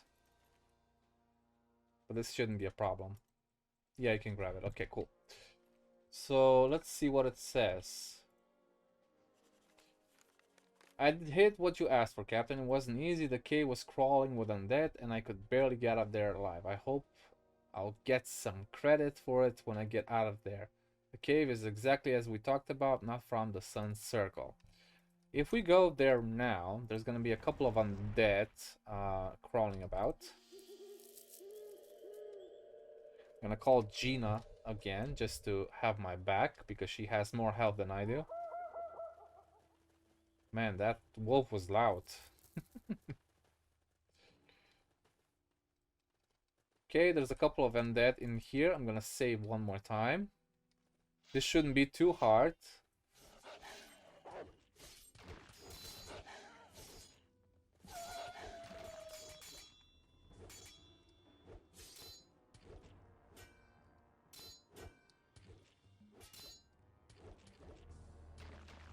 Now, there used to be a ghost in here, which is way harder to kill than this, because you needed a special weapon to kill them. And you couldn't do that until you got to Act 2 at least. What we're going to look for is the Captain's Note guy. So this is the dead guy, which I don't know why he's already a skeleton if this was happening a month ago. Gonna grab this, and there's 2 dual blades here if you want to focus on dual wielding weapons. We're gonna open the Captain's Note. Robar will show you the way to the riches. And there is a Robart's painting inside Wolfgar's sleeping place. So let's go back to the market square. And this time we're gonna have to use the sleep scroll on the guard, because I remember the last time I did, he attacked me. So let's do that. Save. Boom. Let's see where it is. Sleep. 8. Good night, sleep, Prince. And then just interact with this. And then this little bookshelf will slide to the side. And you'll have tons of gold in here. So, for example, this one has 500 gold plus 10 gold bars. The one has 900 gold plus a couple of gold stuff and silver. This one has 500 gold and 25 gold nuggets. And this one has 600 gold plus elixir of strength and a cry of rage, which is also a very, very powerful weapon, I believe. Let me see. Yeah, there you go. It has 160 damage slashing for a two-handed weapon. So it's currently the best one that I have for a two-handed weapon, apart from the orc weapon and the undead. So it's pretty cool. Alright, I think that's it. That concludes my video for today for these 2 special quests that you can get a lot of money from. Thank you so much for joining me, guys. If you like to see more of this stuff for New Balance, please do subscribe, and I'll see you in the next episode.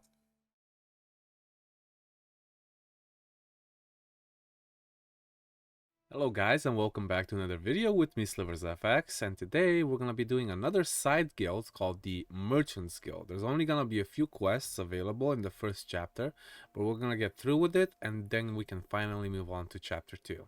So let's go.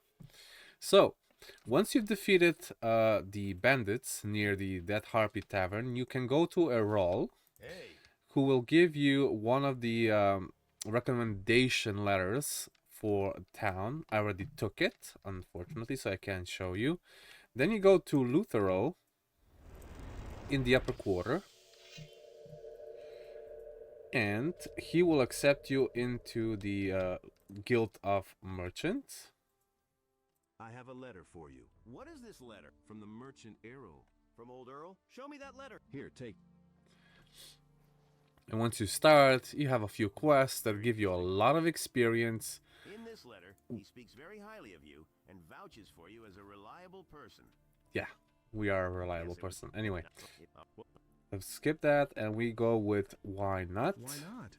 Good. Now you think what will under. And the first quest ever will be to get some stuff from what's his name, Bangar, near Olnar's farm. We're gonna go to the Brotherhood here because it's the closest to him. Sorry for the lag. Recording this at 1440p and the camera and everything. Well, high quality requires quite a demanding PC, and mine is getting a little outdated, I suppose. Hey. Or maybe I need to just clean it up. I don't know. I brought a letter from Ur-Thrall. A letter from Luther. It's about time. Here you go. Well, I think it won't be anything else. He also asked me to pick up. Oh yes, and please. I'll try. Let's hope. All right, that's it. Simple as that. We're gonna go back to the market square and we're gonna deliver it directly to Jorah. I have a package for you from. Great. So, what should go to Luth? You could. There you go. He tells you to go back to Ur-Thrall and pick up your reward, and that's pretty much it for the first quest.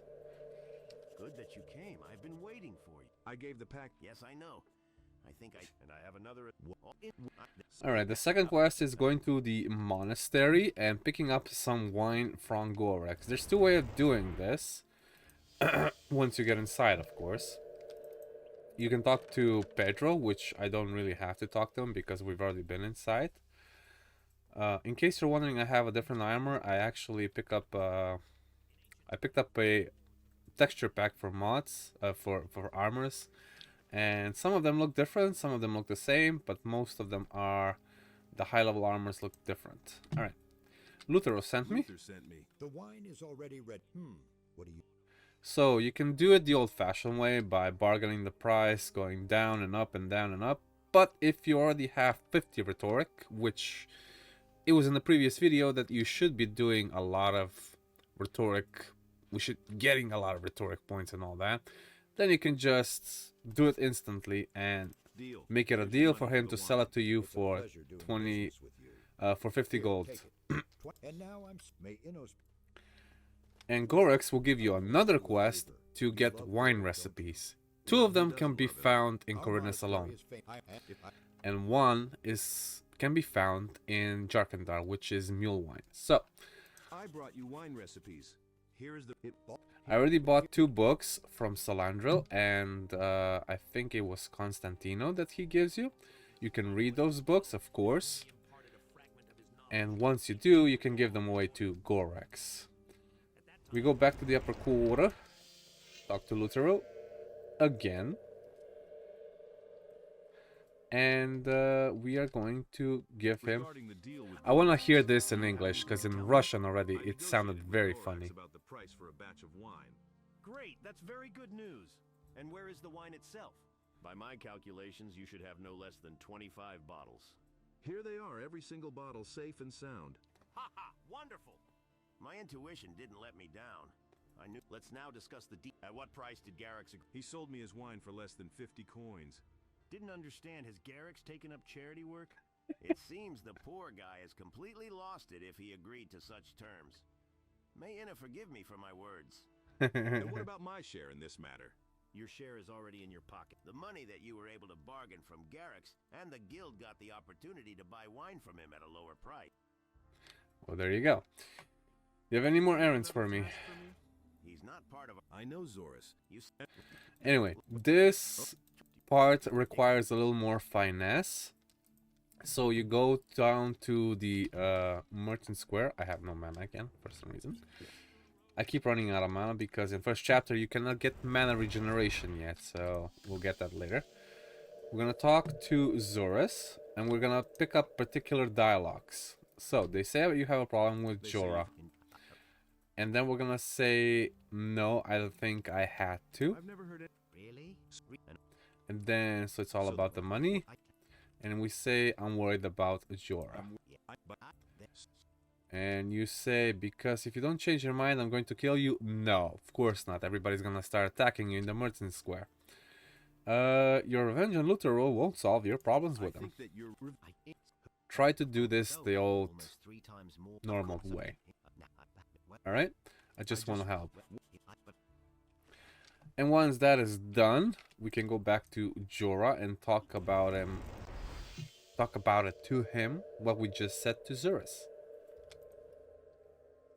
Regarding Xardas told me about your long-standing. Must I? The conversation, according to Xardas. But then you've although things were believe me, for me, but I was. Tell me more about it. It seems. Anyway, he tells you that he had this little elixir that was stolen from him from a guy that's on convict now in Valley of Mines, and that's about it. And we should say you should try to talk to Xardas again. I was just about. I told you that I. But you must have. All right. Let's see if we have anything else from here. Who is a member? We cannot tell. He's not gonna tell us that because we just finished 2 quests and we need to do like 5 or 6. Are you looking for any in particular? This is part of the gold, Gothic Gold Edition anyway. So that's about it. This is the quick Merchants Guild Part 1, I suppose. It's only a few minutes long. And once we are done with killing everything on the map, we'll continue to Chapter 2. Thank you so much for joining me today. I'll see you in the next video.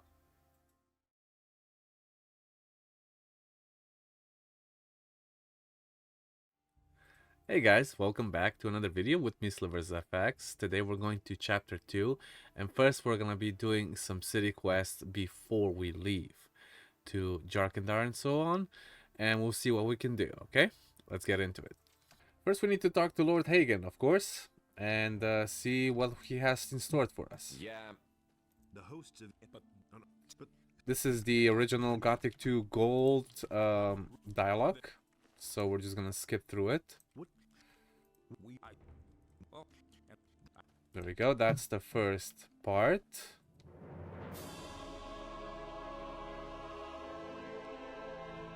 I'm gonna pick up the gold from Valorant. I've come.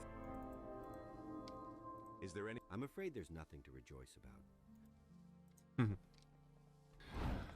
The first quest that we're gonna be doing is here with Thorben, because some merchants / bandits have stolen his niece, Greta. Hey, wait! What's sorry for bothering you? Could you? No, I Understood. How's Are you? I think you look. Yes, my niece. And then. Oh, what? And Anyway, you should look for Greta yourself instead of giving him 500 gold, so the militia will take care of the bandits instead. So let's do this. We're gonna go outside the city gates to the right, where the old goblins used to be, just before you turn right towards one of the old bandit camps. If you kill those goblins, you have gotten extra experience. If not, these bandits are gonna kill them instead. So I'm just gonna... Oh, I don't have Gina with me, so I'm gonna pop Gina up so she can get experience as well.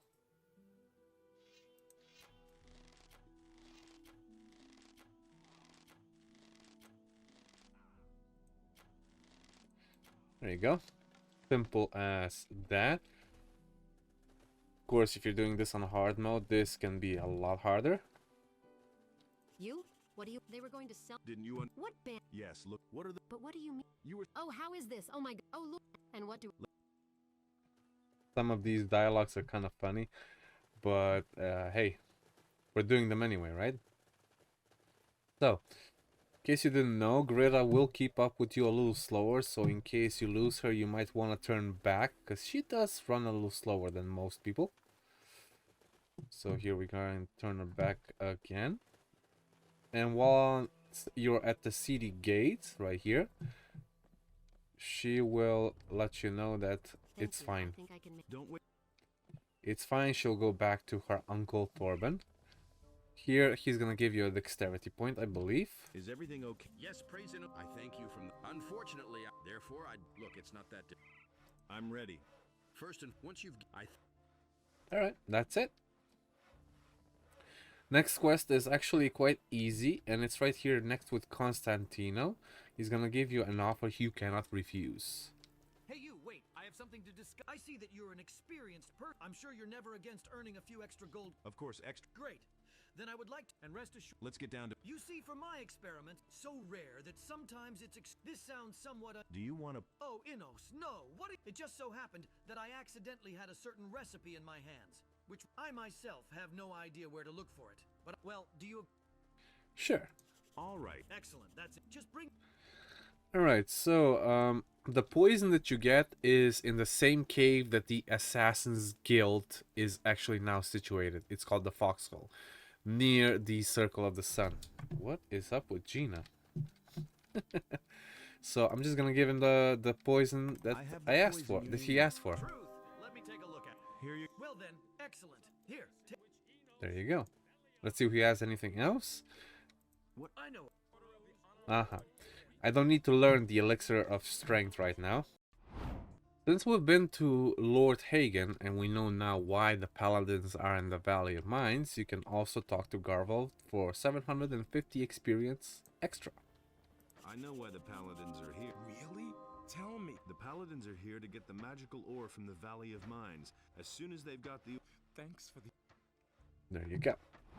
One of the quests that also pops up is with Darren, and it's about a ring that he received and he doesn't know what to do with it. I already got through the dialogue, but you can also pick up the dialogue after if you want to.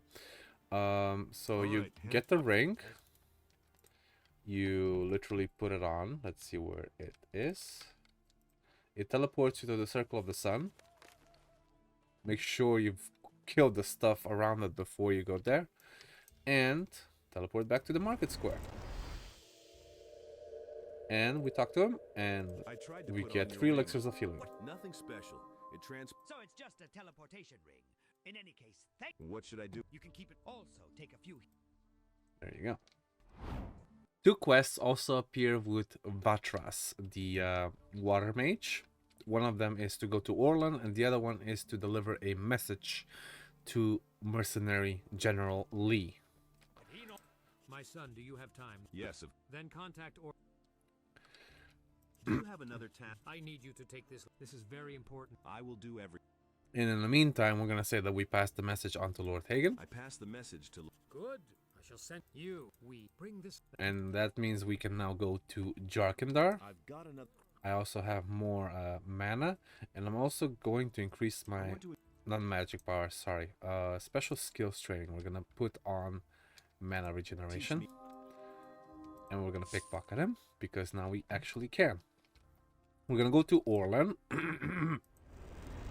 Which is the tavern. See where he might be. Inside, on the right. Yes. Hey, you. Hello, Oh, a brother recently laid it. Afraid that... You see, a few days after the visit, that's... So they're talking about a white shadow beast that spawned somewhere in the woods here and attacked some people. I don't know what's up with this guy, but he just gives you another quest, and he also attacks you on sight. Let me just summon Gina. Let me, oh, he's already getting dead. Sorry, bro. And there's an important message from an accomplice, but that's not what we're here for. We're gonna do that later. So there's a piece of skin here. So now we have to check what it says. It says, Orlan said attack Manoa. I think we should have something show the hide to an experienced hunter. Who's an experienced hunter? Well, of course. It is Folk in the Hunters Guild. Hey, wait. I have a little business with you. And Nyx also has another quest for us. Where should I... And we already killed plenty of shadow beasts, so we might as well give him the skin. Here's the dark.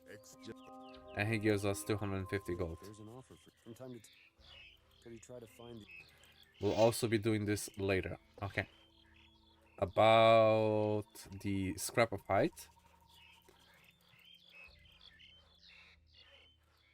That means he has experienced one of these creatures before. We go back to the tavern and we start looking for scraps of skin. The first one will be right here. I'm gonna just turn on my wisp so you can locate it. One of them is here. Then the second one will be near that old shack that is burned down. The next one will be further ahead on the right side where you killed some goblins. The goblin's still here, it's funny. And the shadow beast itself will be here.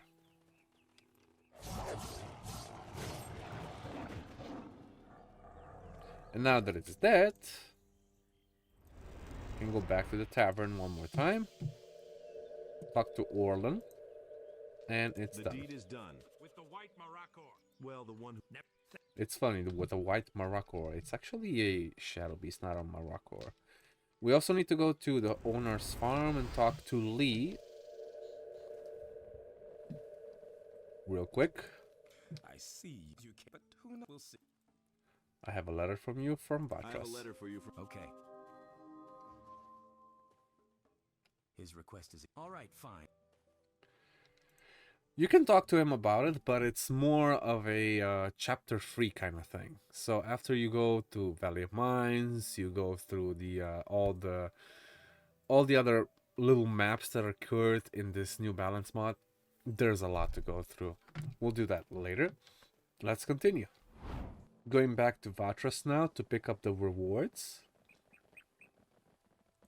I have a message if you run. Oh look, it gives us another one. I'll do it. Good. When you... I'll choose the spell light. Good. I solved the Orlan's problem. A white Amur leopard and arp. To some extent, I feel sorry for this beast. On behalf of the... My son, the ring has another mission. Will you take it on? Of course, what... One of the brothers was studying the passing bandits, robbed him, stolen... And another quest. My son. We haven't even talked to him about Lee. I delivered your letter. Good. I hope no difficult... No, none. I'm glad. Here. Alright. Let's go to the excavation. And there's gonna be 2 bandits there that stole from one of the water mages, or the novices of the water mages. Nothing too big of a deal to handle. I'm gonna rip you to pieces. There we go. This guy should have one of the Ring of Water Spurs. What was the other one? A message for Xardas. So we need to go to the monastery.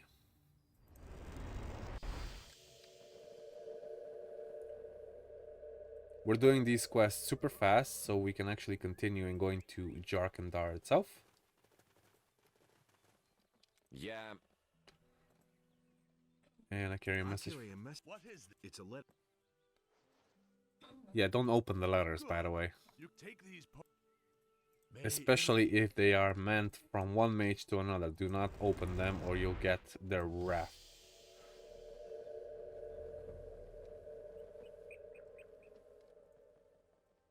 I brought the stolen thing, but I expected to find scrolls or valuable notes there, and found... All things are valuable, my son, and... I had to defend myself. Well, it turns out they chose such a... The ring highly...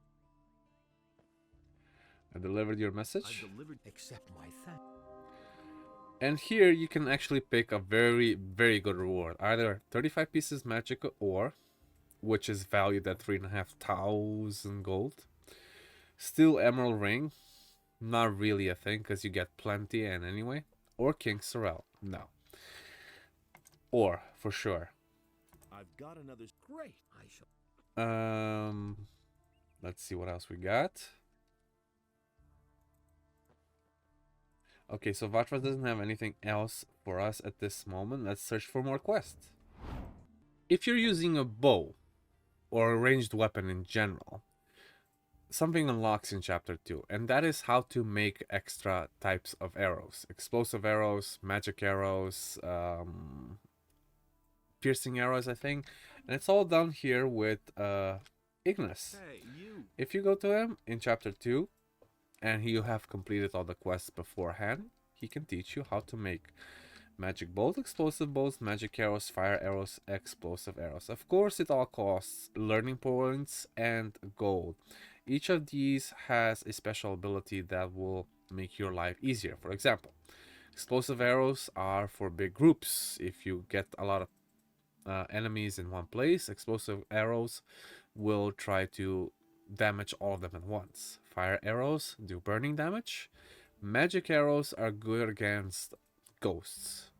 It's a type of thing that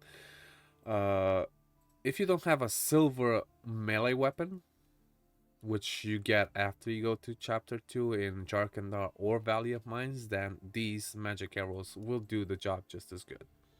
I'm not going to learn any of them for now, but let's continue.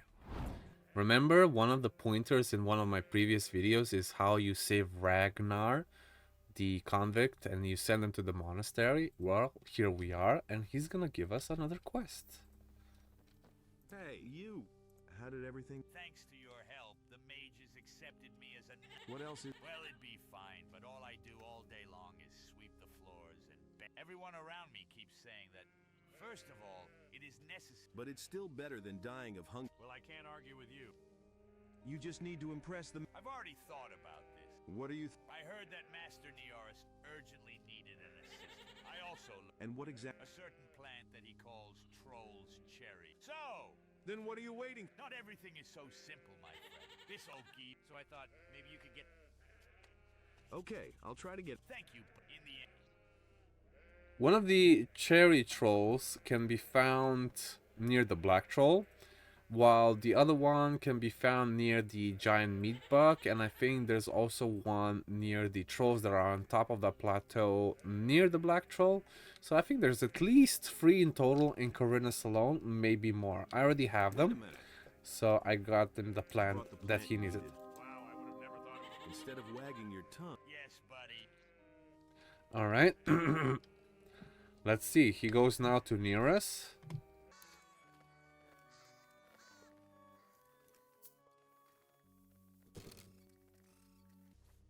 And he starts to learn. Hey! Did everything work out? As you can see, now I am the assistant to... Here, take this potion. I think it's rightfully... There you go, you get an elixir of life at least in exchange. Even though cherry trolls are very valuable, elixir of life is also just as valuable. Once you're also in chapter 2 in the Dead Harpy Tavern, there's gonna be a bunch of guys there showing up, and they're gonna be organizing fist fights. So no weapons, no anything. The more strength you have, the easier it's gonna be for you to do this. So you talk to the guy named Mastbo here. It's a very weird name. Hey dude, wanna fight? These days. What do you mean? The fact that you can earn quite well if you... Do you see those guys? If you can defeat... Sounds... Of course. However, we have one... The winner... And how much do I... Just a mere 100... There you go. It's the same as fighting with Ulrich.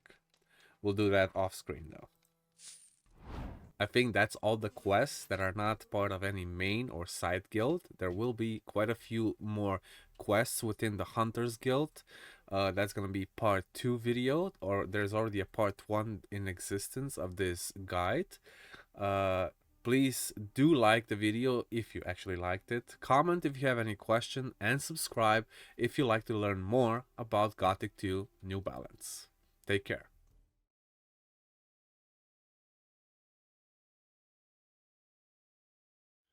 Hello guys, and welcome back to another video with me, SliversFX. This is going to be Hunters Guild part 2. There's going to be a lot of rare monsters we need to hunt for Falk specifically, as well as getting the approval of other members to challenge Falk at the end so we can get the Shadow Bow, which is one of the best bows in the game. Not because it's a special bow, because it has crushing damage instead of piercing. For example, it can pierce It can crush stone golems. It can crush skeletons easier. So it basically acts like a hammer in a bow. Let's get into it, shall we? I'm gonna talk to Falk first and see what rare monsters he has to kill. Just recently in the Eastern Forest. So there's a snapper in the Eastern Forest. Farmer Akil reported. There's a giant field raider near Akos farm. They say that a draconic sniper has come from the... And there's a dragon snapper in the woods near Khorinis. So we're gonna go take care of those first. I'm gonna go to the market square.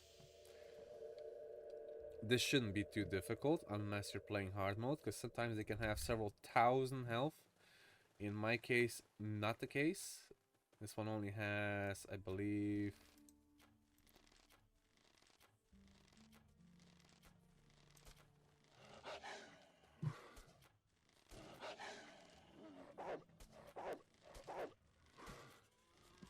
I think it had like 1700, so that one was quite easy to take down. I think there's an even easier one near the Circle of the Sun, but it's in the Eastern Forest. I just never grabbed the teleporter, so I'm gonna have to go down there by foot. Give me just a few seconds. And here he is. Says Black Snapper Leader. I'm gonna point my bow until it becomes green for more damage. Oh, that was a major lag. I'm not sure if you saw that, but that was a major lag. I think I have too many things installed for this mod. That's why it's doing that. Alright, and the last one is at Akil's farm, which we're actually near it, so we don't have to teleport anywhere. We're just gonna go down this road, this path. And the giant field raider should be... Oh, those are all dead. I never picked up the thing. There you go, the peasant eater.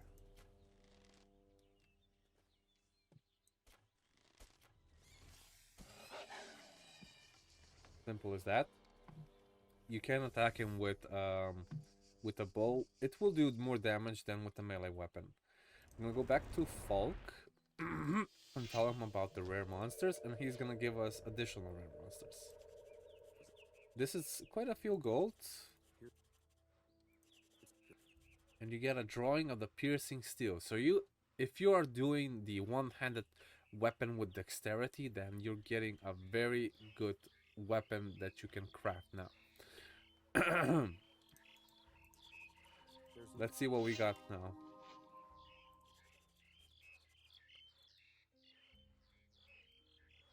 First is the mine crawler near Grimbolt. Then we have a fire-breathing lizard, which is a drake. It's not a fire-breathing lizard, actually. And the third one is an ogre that's near Owner's farm. Alright, let's get to it. I'm gonna go to the Circle of the Sun one more time. And whatchamacallit, the mine crawler is gonna be right inside this cave with the other skeletons, except I killed, I think, one of the skeletons. This is not too hard if you're using melee weapons, because you can always push it back. Just don't use a hammer. Use piercing weapons.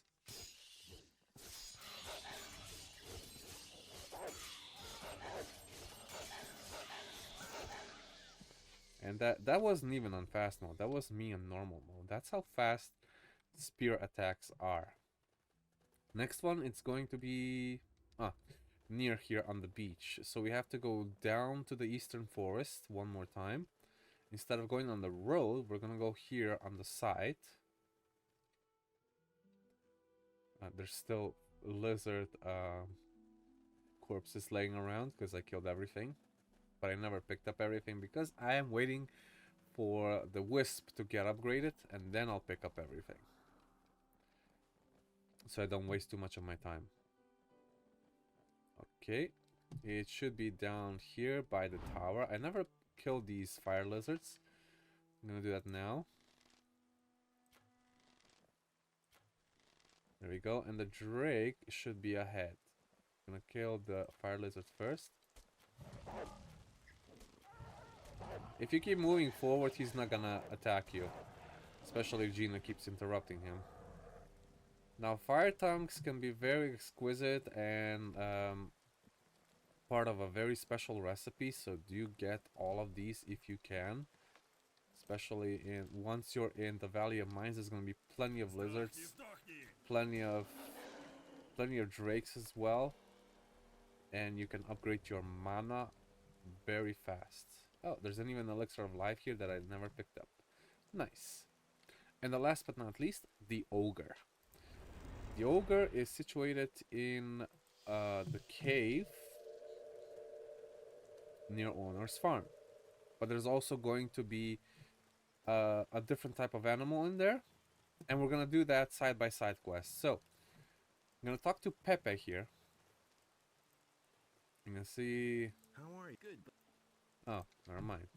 Maybe they removed the quest. I'm not sure. We'll have to see. Unless he just talks to us, we'll see if the animal is still in there. It's supposed to be a very tough goblin. Yeah, it's still there. It's called Grimgash. And you get 1 learning point from it. And here is the ogre. You want to fight this guy with a melee weapon for sure, because he hits like a truck.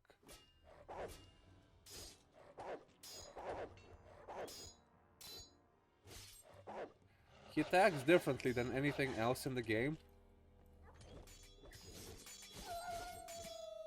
And that's how fast he can even kill Gina, even though she has a lot more health than I do. Unfortunately, she cannot block. I think he's gonna die from bleeding.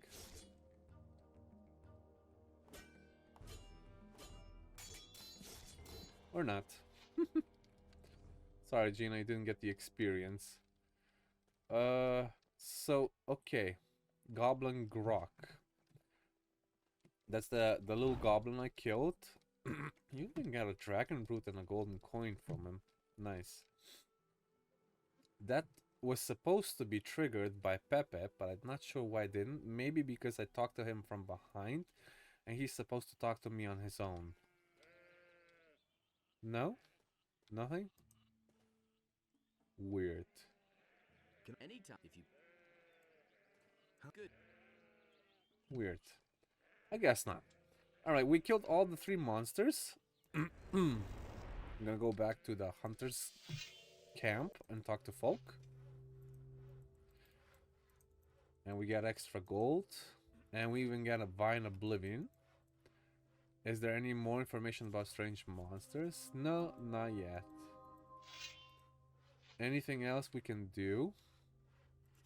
Recently, Barem and Rafa returning back to the camp. The guy's buried. And what is... How what?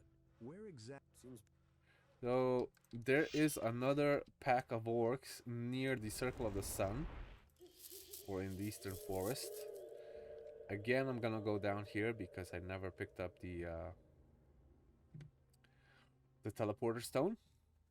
So we're gonna go down past this stone circle that had one of the ornaments, and there's gonna be a bunch of orcs down here. And these are not scout orcs; these are warrior orcs. So be careful. If you have 2,000 health on them, they might not die just like this. They might have you might need a few more shots on them, especially because they come in a group here. All right, poink.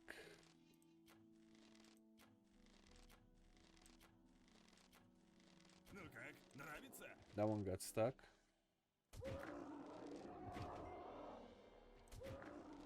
And there should be one more.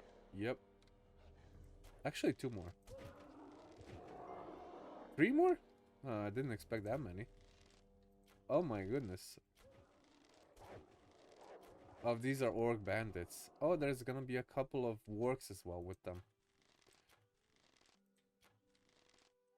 Apparently.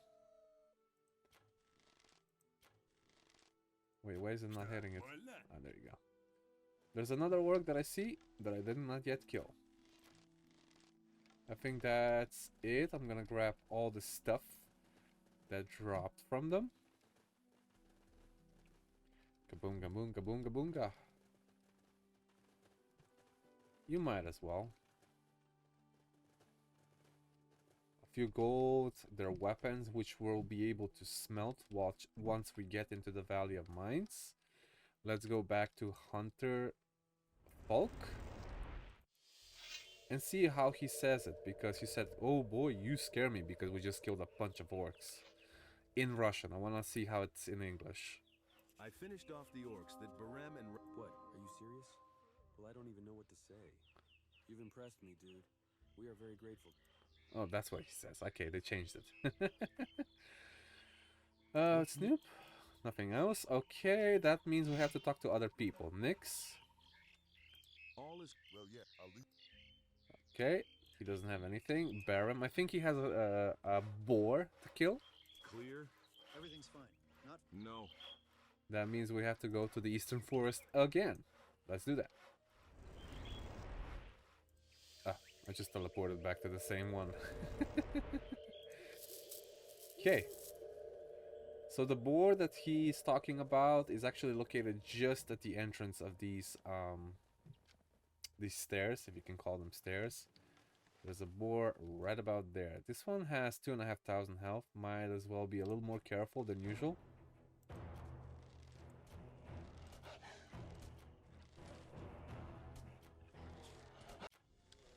And you get an extra learning point and a boar skin. And that way, Baron will actually certify you into becoming one of the leaders, or to participate in becoming the leader of the hunters. Kill the boar, I killed that boar. and you get a ring of the boar. It's not a bad ring, but there are much better rings out there. You can ask him for your vote now. What is this? I want to challenge. No problem. The hunter, so you can count. Okay, cool. Next up is Raphael. There are interesting news. They say that in the hot, judging by the So is it...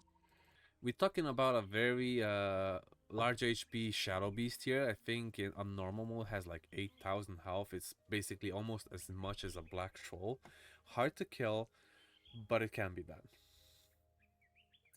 Let me just see something. How much do I have under bow? I have bow 62% and I have 100 learning points. We're gonna spend them later because I do want to show you guys the special things from the Scouts Guild. So we're gonna do that without upgrading the bow. We're gonna go to Xardas' tower.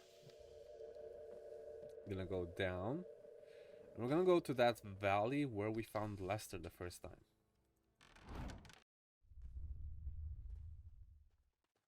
Gina is gonna go ahead and she's gonna attack the Shadow Beast, even though she's gonna die instantly.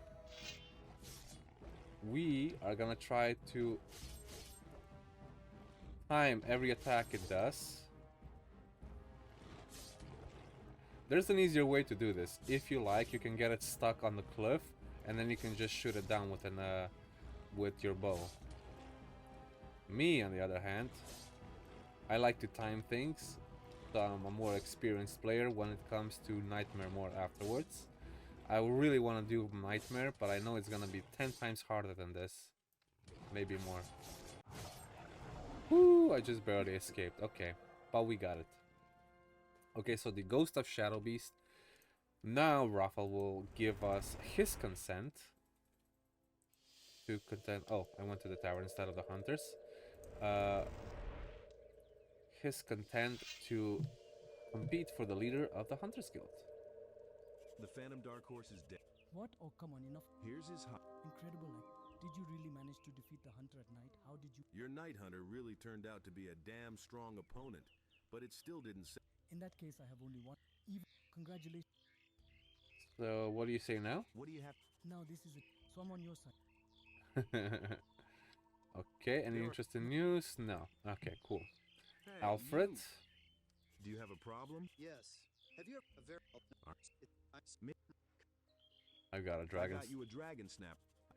I think he already gave us some consent, his consent, but that quest was just there because we just killed a dragon snapper in the near Khorinis, the city of Khorinis, so he just got his Dragon Snapper horn. Dragomir unfortunately will not give you his consent until you learn how to use a crossbow at 50%. There's no point of me learning crossbow if I'm already learning how to use a bow. So he has it, he has it, he has it. Alfred has it. Nicholas has it. What's his name? Grom also has it, I believe. Who's gonna check? I brought you a... And where is it? Here. Honest. I can't... Okay, cool. There's nothing more he can do, so he already gave us our consent as soon as we brought him the 2 troll hides. And I think Grimbald also... Let me just check just in case. Grimbald is near the black troll here. Yeah, he already gave us his consent. Okay, so that's pretty much everybody except Dragomir. We're gonna start our final quest with the Hunters Guild now. Hey!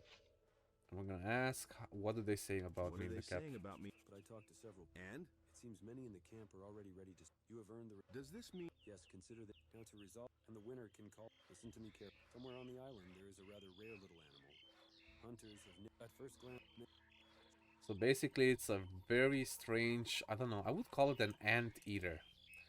It's different than anything else you've seen in the game before in previous patches. Like, I think returning AB 2.0, it looked like a regular scavenger. Now, it looks different and bigger, and it has more health, and it's harder to kill. So we're gonna go to one of the first places I normally see him at, which is near the lake where the black troll is located.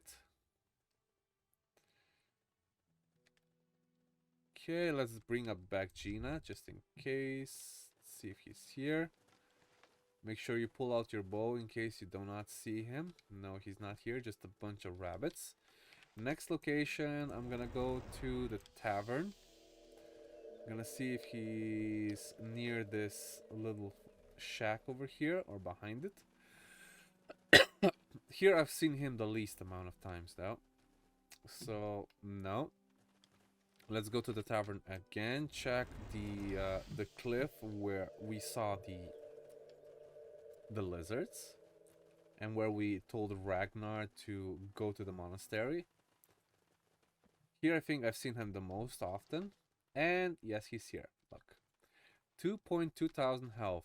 In AB, he had like 200 health. You one-shot him and that was it. But here, he's actually a little tougher.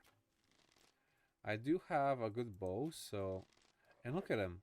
That's an anteater. That's not your regular... That's not your regular scavenger, I would say. Let me just get the skin, and we're gonna go back to the Hunter's Guild. Good. And there we go. Fox already back here.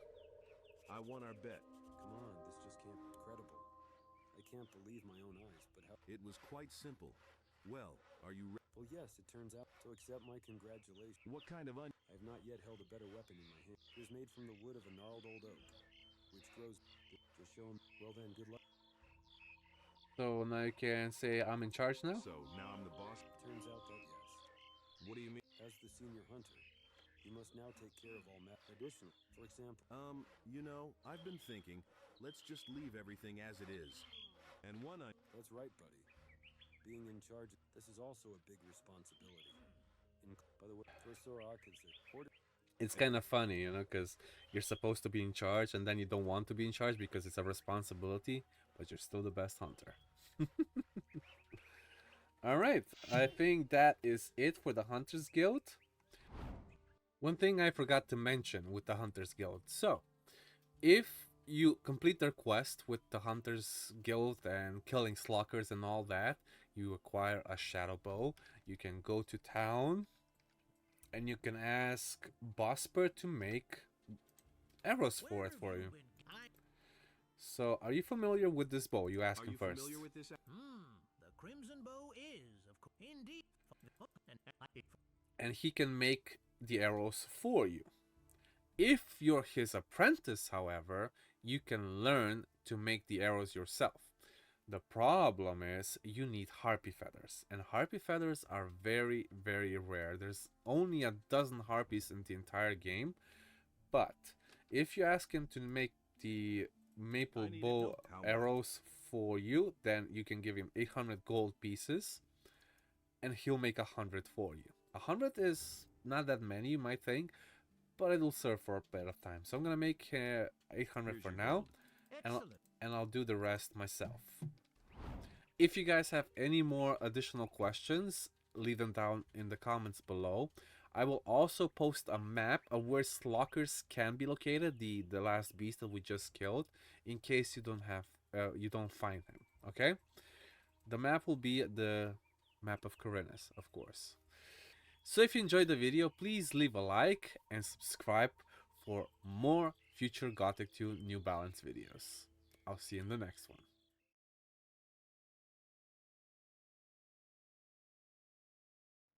Hello guys, and welcome back to another video with me, SliversFX.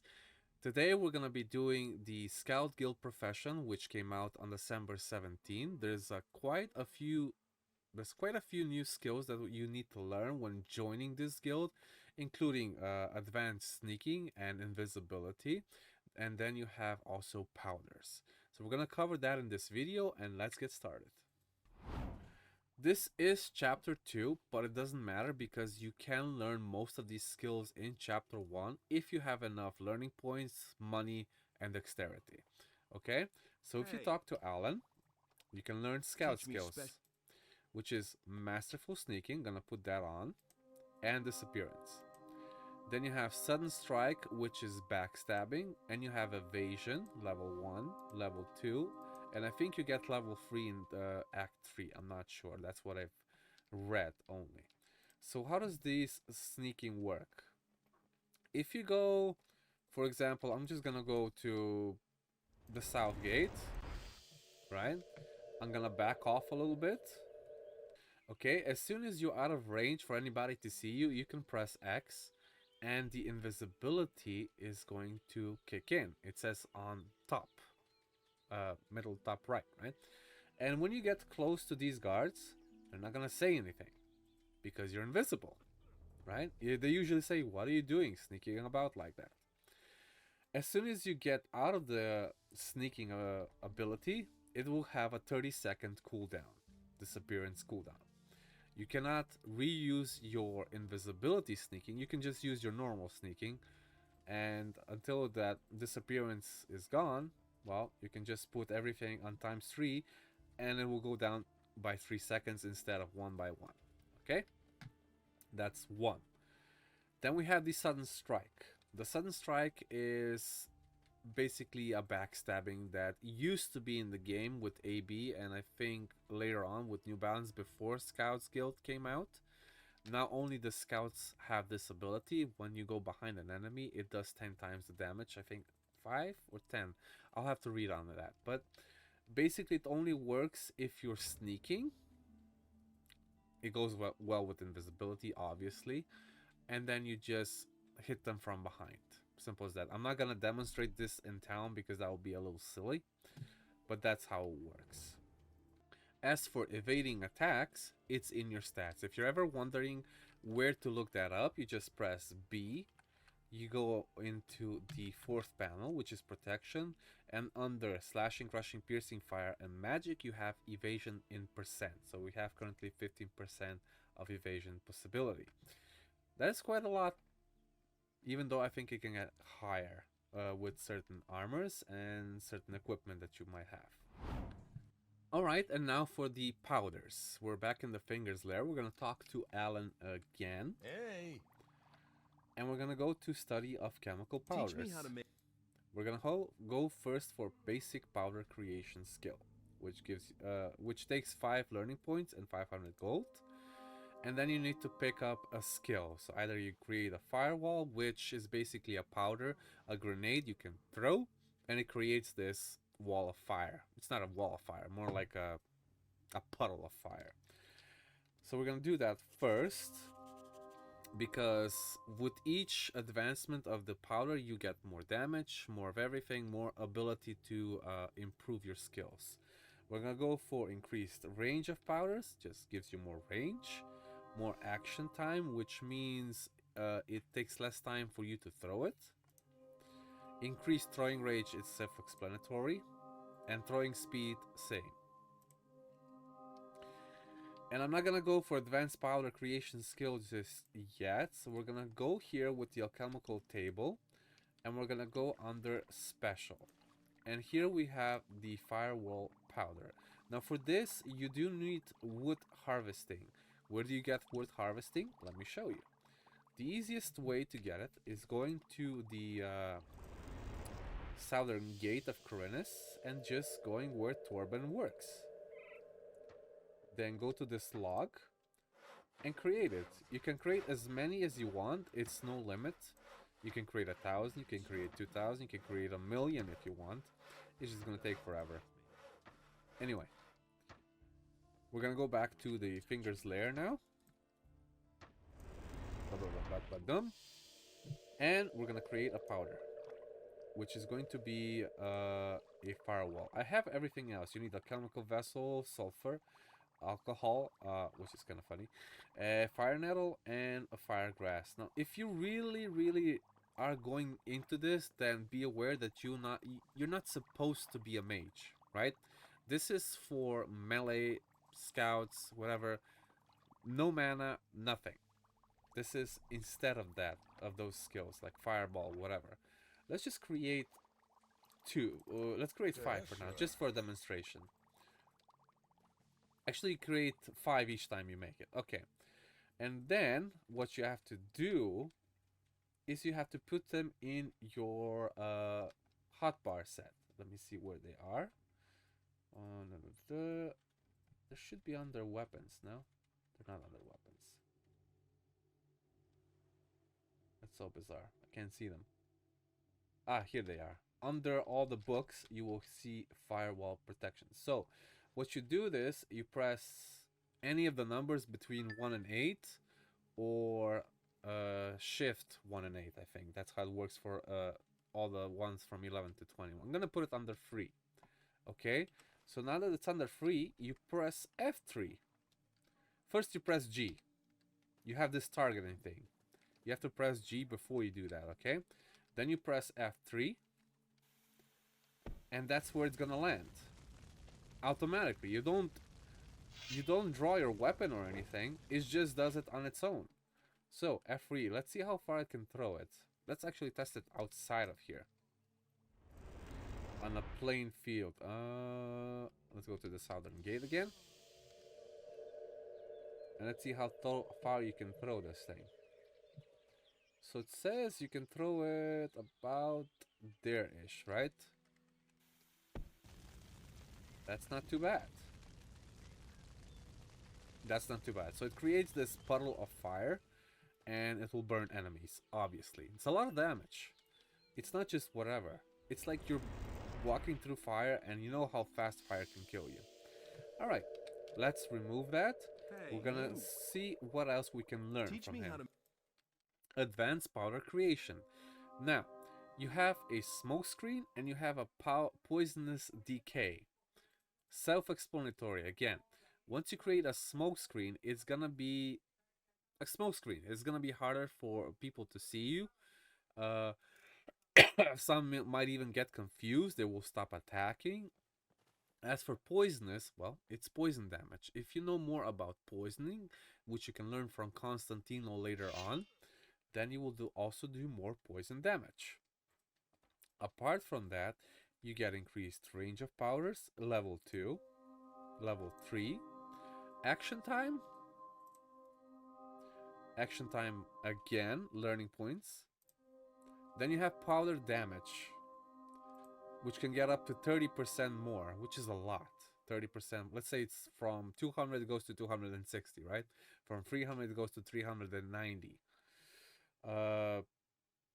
Increased the base damage of powders by 30. Again, a lot. So it goes from 130 to 130 plus the 30%. Then we have increasing range, increased periodic damage, level 1, and master powder creation skills. That's the next level. Whew.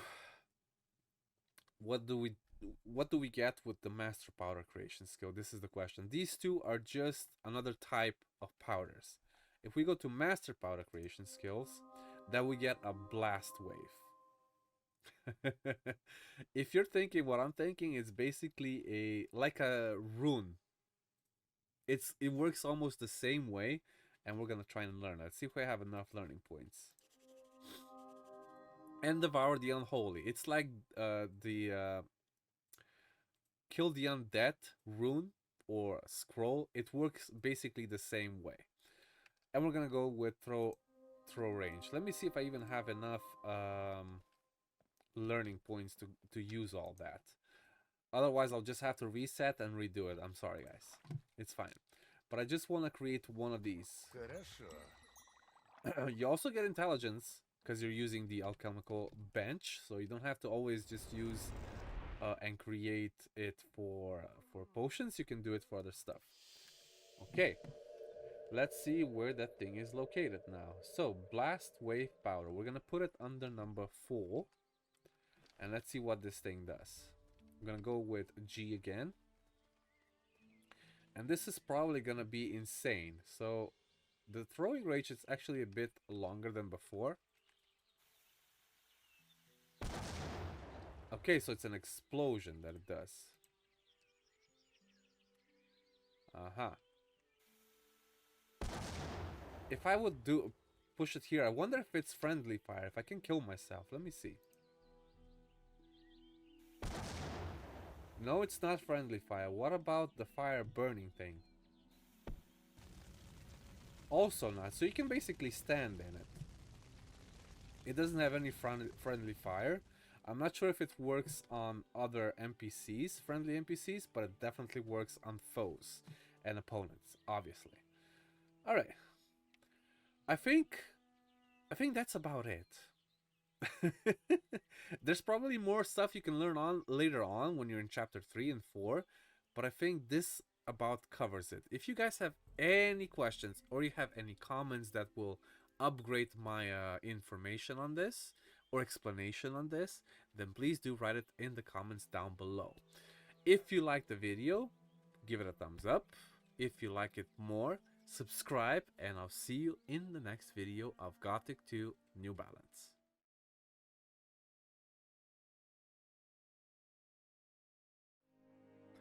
Hello guys, and welcome back to another video with me, SliversFX. Today we're going to be doing Jharkendar, which is part of the Act 2, Chapter 2.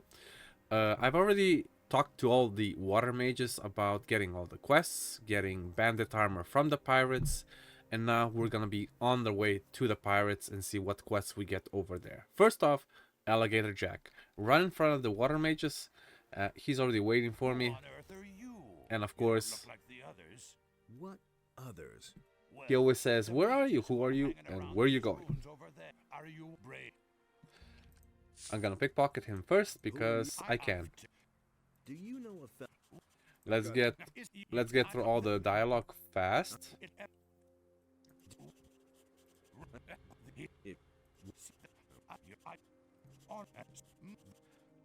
Let's go hunting.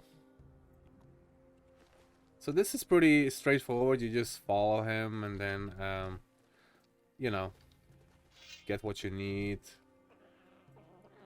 For me, Jharkendar is actually probably my favorite area apart from Khorinis, because it still feels like Gothic, right? Afterwards, when you go through New Balance and you go to Valley of Mines, everything feels so overpowered. Either they're overpowering you, or you're overpowering them because they're just too OP.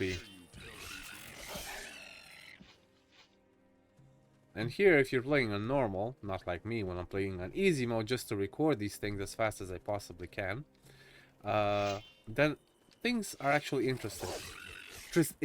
Sorry, not interested.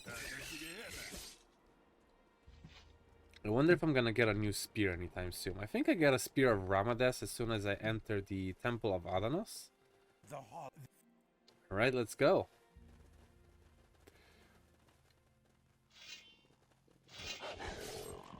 Send those beasts to Kingdom Come. I love how he says that.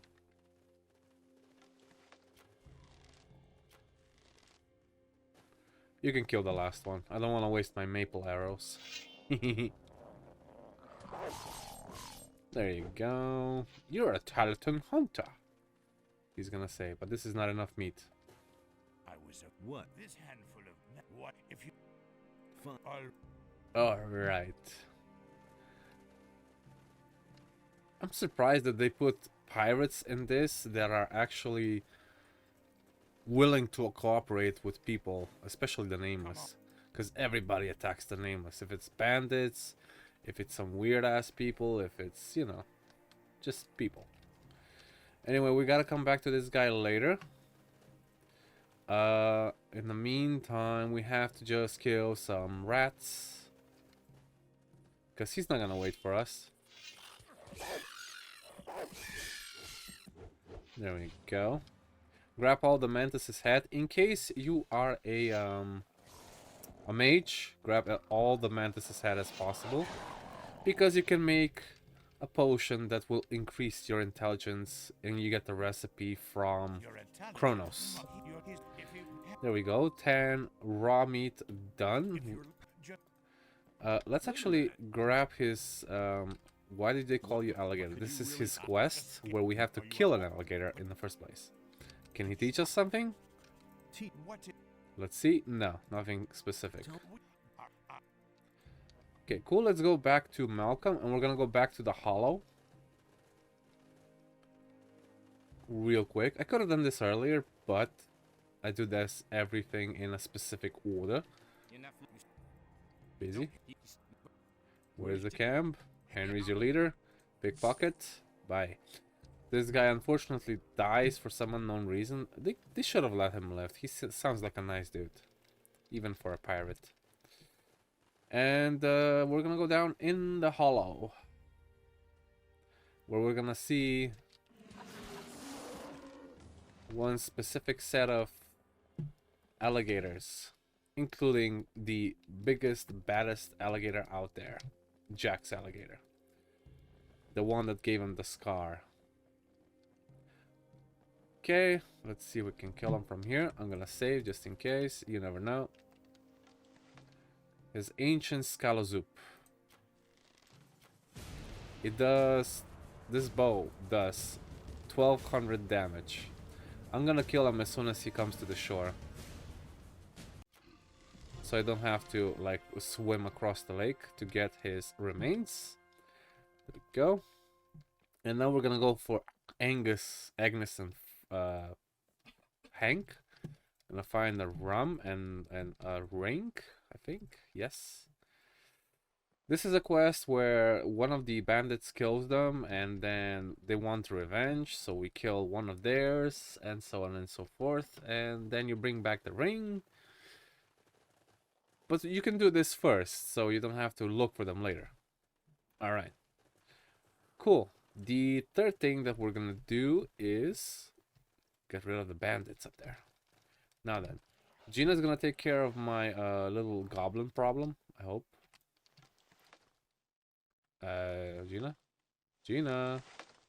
You know what? Gina is useless sometimes, I swear. She attacks so recklessly. I can't wait to get the Shadow Beast in the Orc City. Boom. So these are all the bandits. Already killed them all. Nice. Okay. And all the mantises too. Man, having dexterity and a bow is actually quite too OP. No music. Music stopped.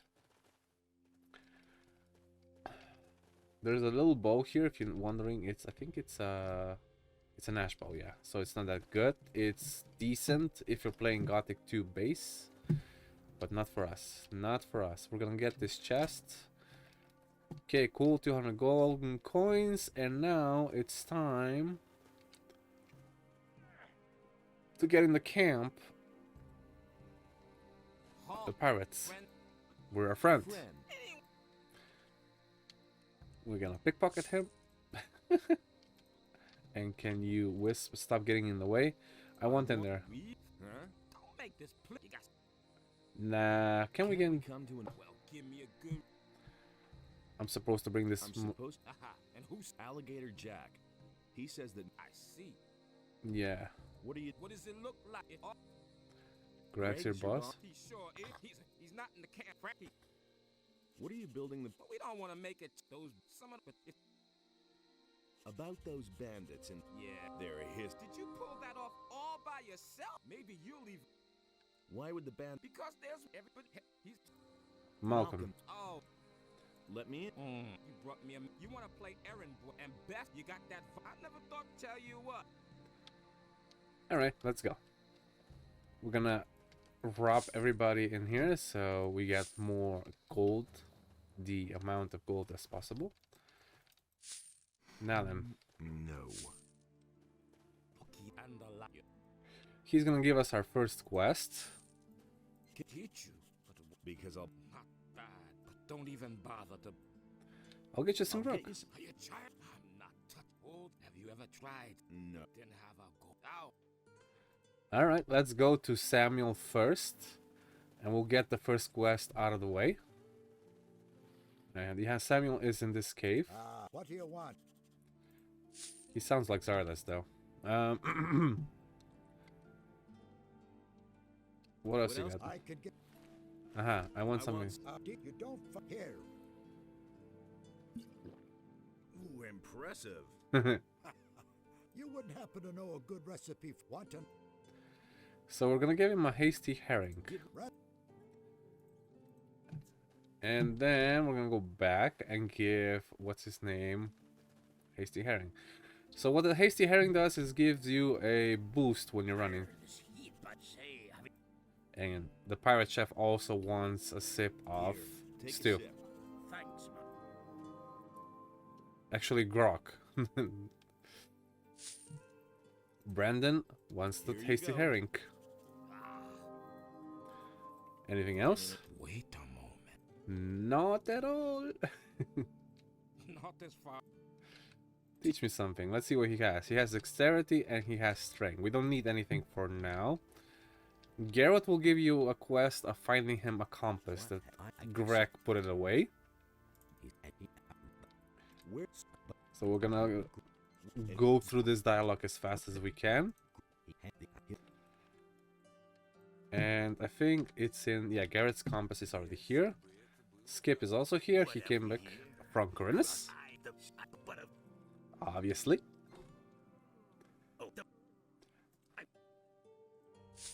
I saw Greg and Khorinis.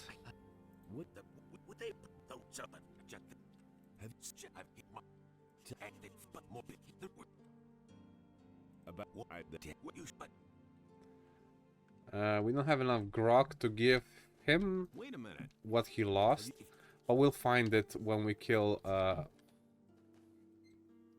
don't remember his name. Jorge? No, it's not Jorge. Abigail will give us a quest of finding her the needle, as in her sword that she lost. Hi there. What do you... Just wanted to... well, if just like that, then you can call me Abigail. Just don't you dare come at me or I'll bite your head off. Wow, what manners. Tell me... No.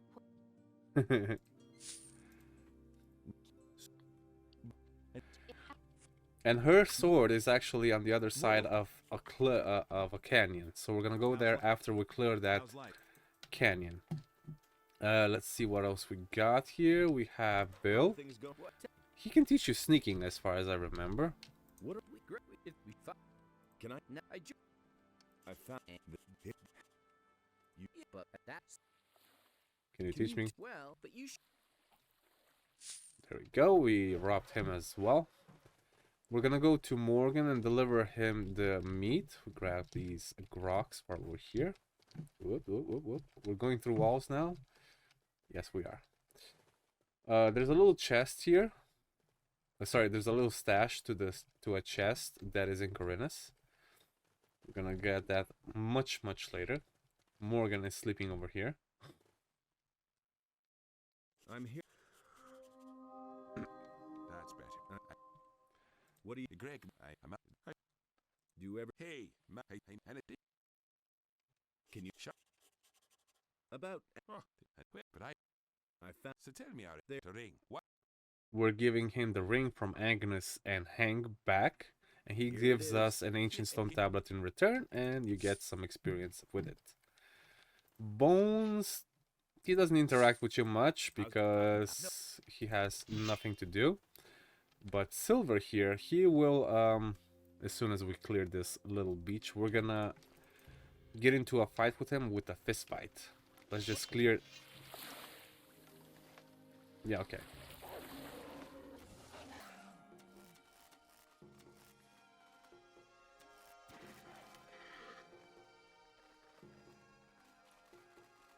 Let's just equip our brawler ring. Let's see where it is. This one. Let's see. You can bet him a few gold, and he'll give you quite a bit back. No.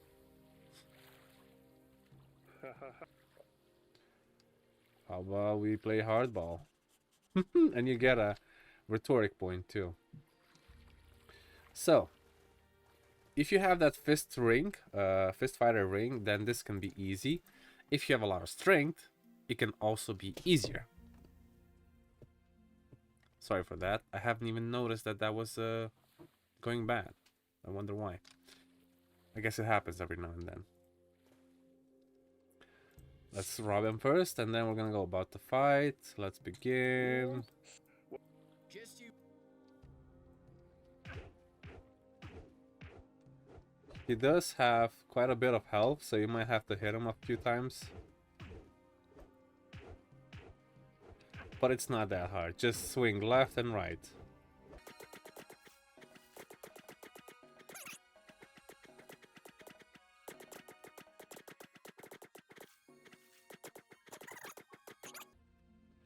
Now let's equip our spear back in case we get mugged or something, and our bow. Come on, bro. Go, get up, get up, get up, get up. Get up, stand up. Get up for your money. Incredible, I didn't. There you go, 1,000 gold and 300 experience. We're gonna take a little nap now, because it's getting late. It's already 8 p.m. And in the morning, we are going to continue. Might as well rob everything that's in Skip's little shed. If that is his shed, I don't know. Maybe he's just guarding it. He's doing a very poor job at it though. Okay, 9 hours. It's 5 in the morning. Let's go. And the next thing we can do, we can get rid of the ancient skeleton called Drake, I think that's his name. We'll do that with the maple bow because it's going to be the easiest. And I forgot to get Gina out again for unknown reasons. As always. Fire lizard, sea turtle, lizard, sea turtle. Plenty of fire lizard in this map. Okay, and then we're gonna save. We're gonna switch to our maple bow. We're gonna dig this up, and we're gonna kill these pirates easily. Crushing damage with the bow is insane on skeletons, by the way, just so you know. I'm gonna save again because there's like 4 or 5 skeletons in there. Still, that's 1, that's 2, that's 3, that's 4. Let's see how Drake does. 1000 damage per shot, maybe more. Yeah, he stopped attacking me for some reason. I don't mind, you can stay there. Now doing this with a melee weapon would take forever. That's why I took a bow that has crushing damage. If you have strength and you have a hammer that you can use, double or single-handed weapon, then yes, you can use that instead. Crack, an old, I think we got an old, yeah, rusty two-hander, captain's hat, ring of dexterity. Ancient rune tile is also in there, by the way. And every time you want to fight a monster that's boss level, like that one, Gina will just cease to exist. That is a boss level fight. It's not a big boss because you have mini bosses, bosses, and big bosses. So this is just a boss. Okay, where is Garrett at? There we go. Here's your compass. Here. And you got a protection belt. Let's see if it's any good.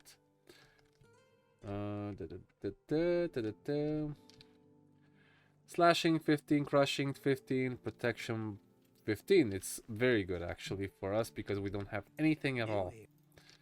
Okay. Matt doesn't have anything specific, I think. Okay, cool. What we're gonna do next is we have to go get Francis's diary and make sure that he gives us the key to Greg's hut. If you don't know where it is, there is a little hint that somebody tells you. I don't remember who. I think it's Garrett or Matt. We're gonna clear the pumas, the razor.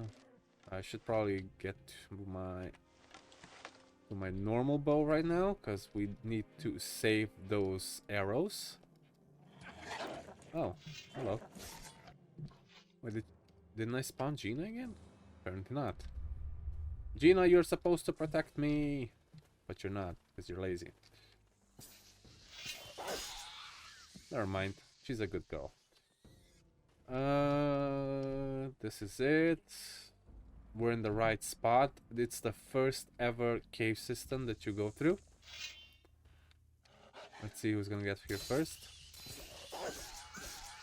That was actually too easy. Can you get out of the way so I can pick up everything? Thank you. I'm gonna pick up an ore vein. Gonna get 10 ore magic ore from here. I think they've added that in the previous major patch that you can just press V and it will automatically get all of the ore out of an ore vein instead of you keep pressing. It will still take your stamina, of course. I think I've found something. That's the treasure chest we've been looking for. And that's it. Okay. So, the treasure chest, you need to open it. And then you get Francis's paybook. Aha, Francis's paybook. The man seems to have finagled a lot of gold into his own pockets. Then we go back to the pirate camp, which I forgot to activate the thing for. I might as well do the teleporter stone here as well for Murderian. Whatever his name is, the Water Mage. There we go. Get some extra gold. Where you are. Here. Murderian, yeah. He gives you another one. We'll activate one later. Boom. And I think new mantises should spawn at this point. And new rats. As soon as you enter back, yes. They spawn again here. You can get more stuff. You could easily steal his key, or you can find his cache because this gives you more experience. Your hiding place, your treasure, and your paybook. This is. You don't really believe the boys. You cheated them.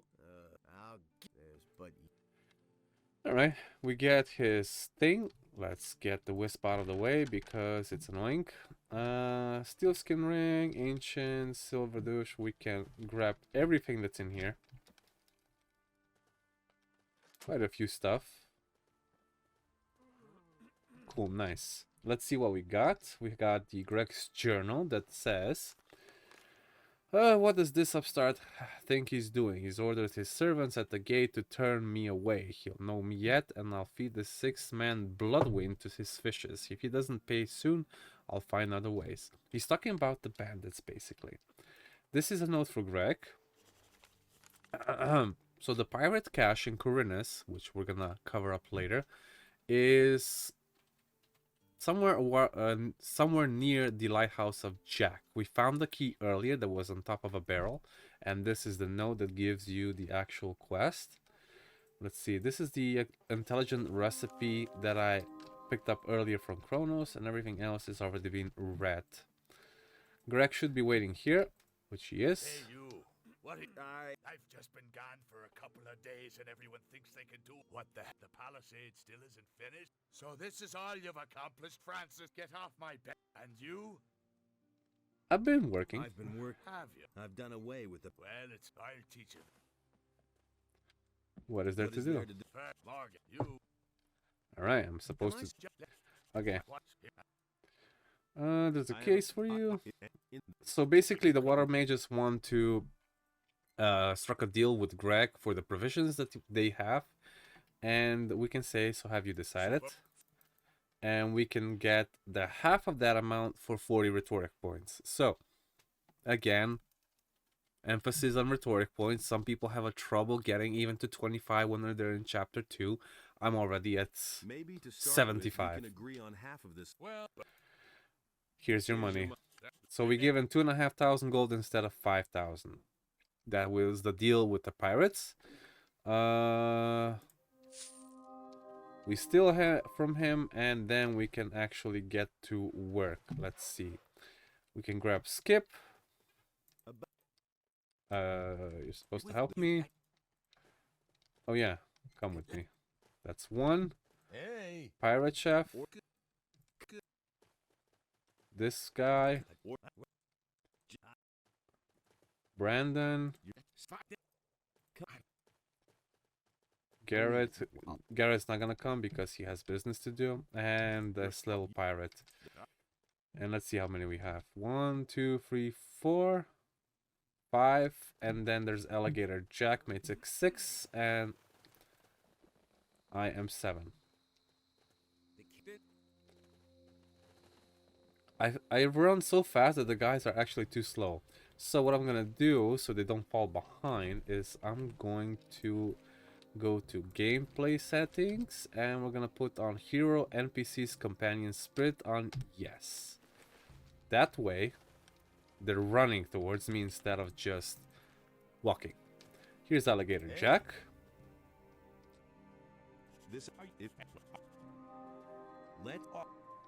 Alright, we gave him the alligator skin that we killed earlier, and now he can come with us.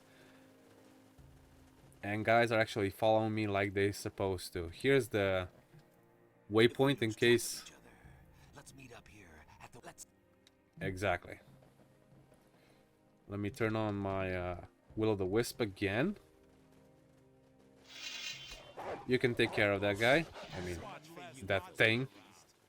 Actually, let me just go through this fast.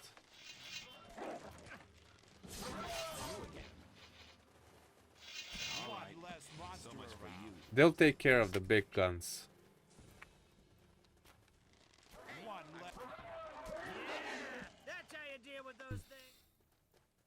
Alright, that's a lot of razors.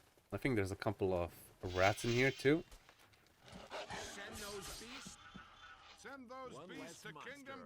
We'll grab everything later when we upgrade our wisp.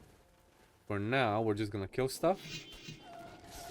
Thank you for killing all the wolves. There is a pirate treasure up here. What you can do is, once the guys are next to you, you can pull them up here, all the way in the back. Like so.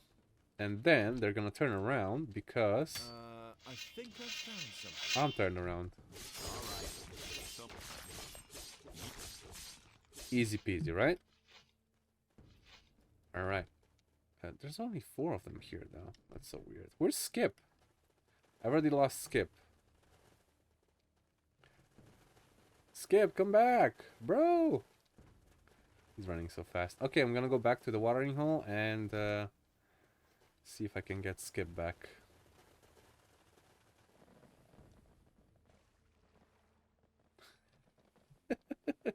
What the fuck is he doing?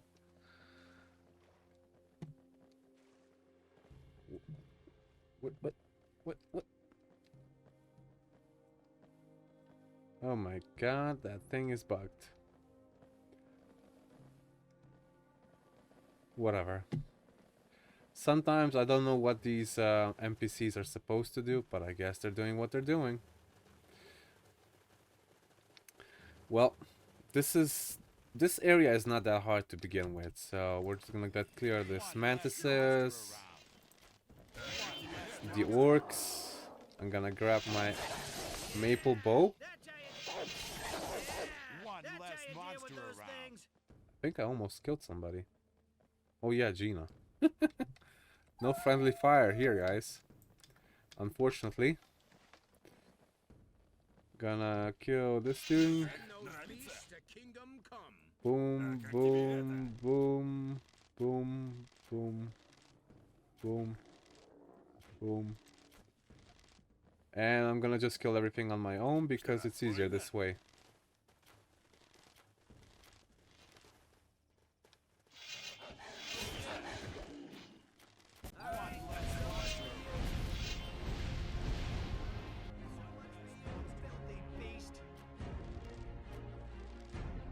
We got that crossbow orc. Now just for these guys up here. And that's it. I'm gonna pick up everything later. No need to do it now. Not yet. Okay, turn off the music because it's annoying. I mean the boss music is annoying, nothing else. That's how you deal with those things. Save the game. I think this is our last... Yep. Last razor. There should be 2 more bloodhounds in there.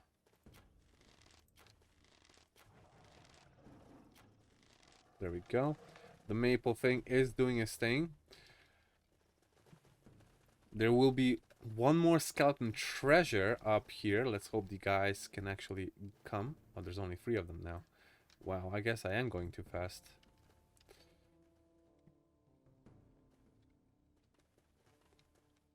Nah, it's fine. Even if they don't come, I can just take care of them myself. I have a maple bowl after all. Come on. I think I found something. There we go. I took care of 1 so they wouldn't get hit so hard. And apart from this, then I'm gonna send them back. I'm gonna send them back now. Actually, not on the bridge. They're just gonna die if they fall off. No longer need you. I no longer need you. And I no longer need you. Okay. Cool. I'm gonna explore the rest of the stuff later. Right now, what I want to do is finish Abigail's little weapon that she lost. We have to go through this cave complex. There's going to be another skeleton treasure over here. We're going to pop that up. We're going to save. Boom. I think Let's do it. Thank you for tanking for me, Gina.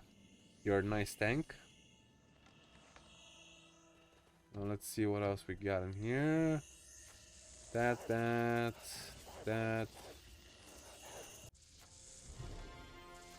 A little pirate mini boss as well. Killing it with ease.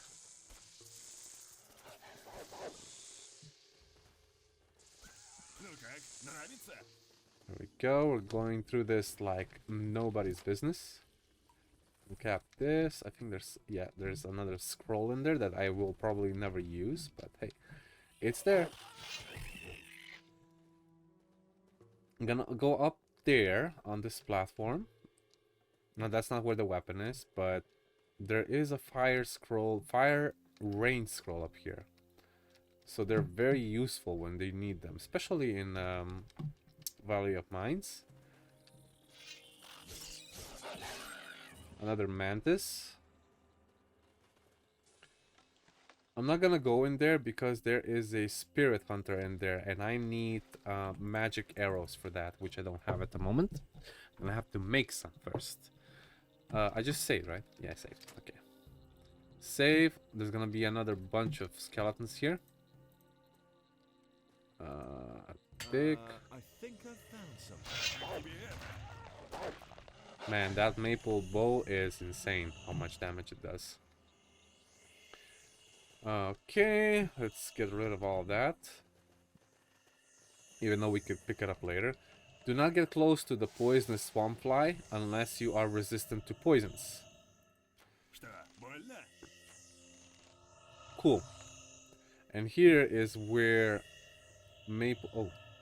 Wooding Needle is. This is what Abigail was talking about. I think I still haven't no, I haven't.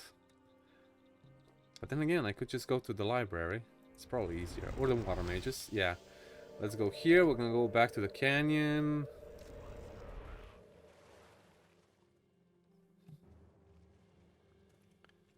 And that's about it. Alligator Jack is already at his post. We've killed all the stuff that was in there. Hey. And I killed all the. I need that bandit's armor. Let's see. Bones is supposed to give me the armor, right? Correct. You're from Cool, nice. Hey, they're still following me. That's funny. How bring on?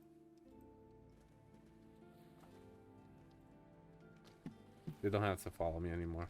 Oh, like Livesley, one of the guys that's responsible for stealing stuff in the camp.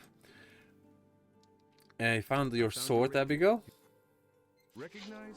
Wow, it really, finally, my baby is back with me. Yes, you're... Cool, now. Hey, wait, can I ask you for one more favor? I promised my beloved little sister to bring a gold necklace.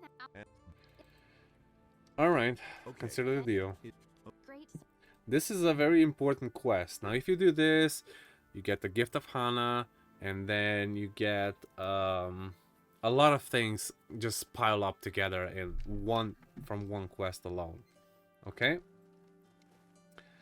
Let's see if anybody else has a quest. I think, what's his name? This guy here has one more quest. Bartholomew. You can grab everything that's on the table, by the way. Nobody's gonna say anything. Kind of funny. And I'm gonna say hello. Who are you? The owner of. If you want to drink, then you've come to the right place. That voice, though. Got something in. Recently, I began. You are a new person. In exchange, I could sell you something. I will give it a try. The key to the storehouse is only. Alright, so basically, you have to talk to Greg about somebody stealing from the warehouse. Hey, you. So. If we catch, I've tasked Bartal to catch that. I'm actually helping him. Yes, but all the time while I was away at. Uh-huh. So basically, Francis would know something about it, right? Francis is here. Hey, you. Just. Hey. Greg is looking for someone who is right. The key was in his hut while Greg was not at the. I didn't take any. I don't. All the more so if you were. But I really had nothing. And how could the key end up? Shortly before Greg arrived at the camp, there was a see, he had the opportunity. Alright. So Silver's the one responsible. Hey. All right. Have you not seen? I actually saw it, found it here in the grass nearby. I have no idea what he's on. Greg is looking for this key, and then take it and give it to the captain. I have, but don't tell him that I remembered. You know what the most important thing is? I went to relieve myself, and when I came back. Uh-huh. Hey. Okay, so basically somebody threw the key in the grass. Now what to do? It says here that we can sort of. Well, we got it now. Maybe I should look in the warehouse too before I give it to Greg. So we're gonna look in the warehouse. See if there's anything unusual. You can steal everything, by the way. It's kind of, how would you call that? Contradictive. Like they give you the key, so you can steal everything afterwards. Makes no sense to me. Let's see. I think that's about it. Let's talk to Bartholomew if we can. No. I don't think this warehouse here has anything to do with it. I think that, no, it's a different warehouse. So we need to give it back to Greg. Here's your. Okay, come here. Here are 50 gold. It's just. What did you want? Okay. Now we can talk to Bartholomew. No, still not. Oh. Oh yeah. Forgot about that part. It's supposed to. You're supposed to talk to Bones. It's a good thing it's written there. Tell me, are the other. Strange question. No. Oh, Samuel is still in his. Has anyone who doesn't use. Yes, a few days ago. Afraid of becoming lunch for. I see. So Lively. Hey. You. And I'm simply hungry. So, what do we have? Wow, you have a whole food storage. Damn, should have hidden it deep. Stealing food from your own is. Yes, but the captain wasn't in the camp. Where did you get the. Found it under Greg's hut after the storm. Most likely during the storm. Greg won't like. And don't. Did you intentionally slip the key? No, I just threw it in the grass. Even if someone found it, they wouldn't think it was me. What will you give me for not? Well, let's say 350. No, it's not No, enough. this is not an. Go away. And So you can tell Greg who was it. I found the thief. Who was that? Livesey. Where did he put? He keeps it in his barrel. Oh, son of a bitch. What about the? Oh, here. Hey, you. Man, sometimes the subtitles and the dubbing just doesn't go. But hey, we got what we got, right?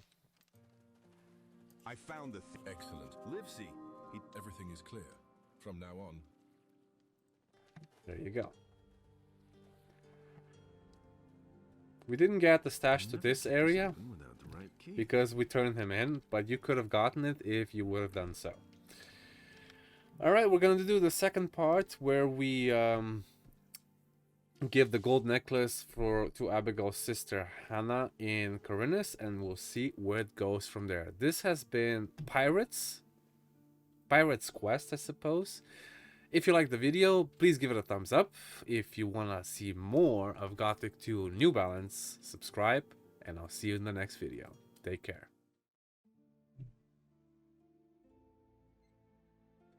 Hello guys, and welcome back to another video with me, SliversFX. This is Gothic 2 New Balance, and today we're gonna show you how to get your first craftable rings in the game. So last time we left off with the pirates, and with one very important quest that we needed to solve was Hannah's gift. And this is where we're gonna go from here on out. Let's do it. Last time I was here with the pirates and we talked to Abigail, we got her sword back, and now we need to go back to Khorinis to get the necklace that she gave to Hannah. I'm gonna go to the market square and see what's going on. Contrary to our belief, well, we were supposed to give it to her, but there's gonna be somebody else waiting for us in the hotel of Khorinis, if you can call it a hotel. And this is Gaspar. Hey, what the hell are you doing here? And where's Hannah? My name is Gaspar. It seems I didn't ask you about that. No, I'm the boss here, and this is my couple of. What? Anyway, Gaspar took over Hannah because he tricked her into something that they had to lock her up, and that is because they framed her for stealing something from the hotel. Why was Hannah arrested? She is accused of theft. I think it's some. So that's why you go to Lord Andre first. You go back to Gaspar and see what's going on with that. So you're that very. Yes, it's me. Then tell me what. I've told Lord Andre everything. Why don't you want? Because it's none of your business. I think you'll soon find. Are you threatening? Yes, we're threatening you. So Gaspar is very nervous about him seeing stuff that he shouldn't actually see. So what he did is actually lie. So we're gonna go here to Hakon, who actually got stolen, got robbed. I heard you got robbed. Yes, that. Though, if I'm being honest, I've known Hannah, and I can give my hand to be cut off. And he can vouch for Hannah that she was not the one to steal that thing. Let's see what it says next. So now, in this phase, we have to go back to Jharkendar and talk to Abigail. Because it's her sister. Hannah's sister. We're here in Jharkendar again. Let's talk to her. I'm afraid I have some bad news. I want to hear this part. Your sister was accused of theft. What? Curse it. But how did the... I am trying to figure that out right now. Damn, how dare they do that? Abigail, listen. I need your sup. But they will get it from me, and I won't just leave it at that. Greg, gather the people immediately. We are attacking Khorinis right now. Khorinis. What? Tell me. The dubbing is not on point, but hey, it's all we got, right? Okay, we have to go now back to Gaspar. I don't know the exact order of these events that are happening, so I'm just reading real quickly the diary. The loading screen is actually not that bad. This one's very pretty. Okay, now let's go back to Gaspar and see what he has to say. You said Hannah. What? You planted stolen. Who, me? You know. And now we have to find people that have something to do with this whole thing. So first it's gonna be Corrigan. Is there anything in? Of course there is. Lately, everyone who's not too lazy doesn't. What do you mean? Just recently, a guy here tried to palm off a... He said that besides that, I had to take his... Indeed. And who was? It seems his name is Joe. Do you still? Of course. Then sell. Sell you... How much? Sell me the ring. So he has the ring that Joe stole from Hakon, and Gaspar was the one that set it up. We're gonna go to the harbor where Joe is. If you already actually released him from the tower. Wait a minute. They say you tried to And now,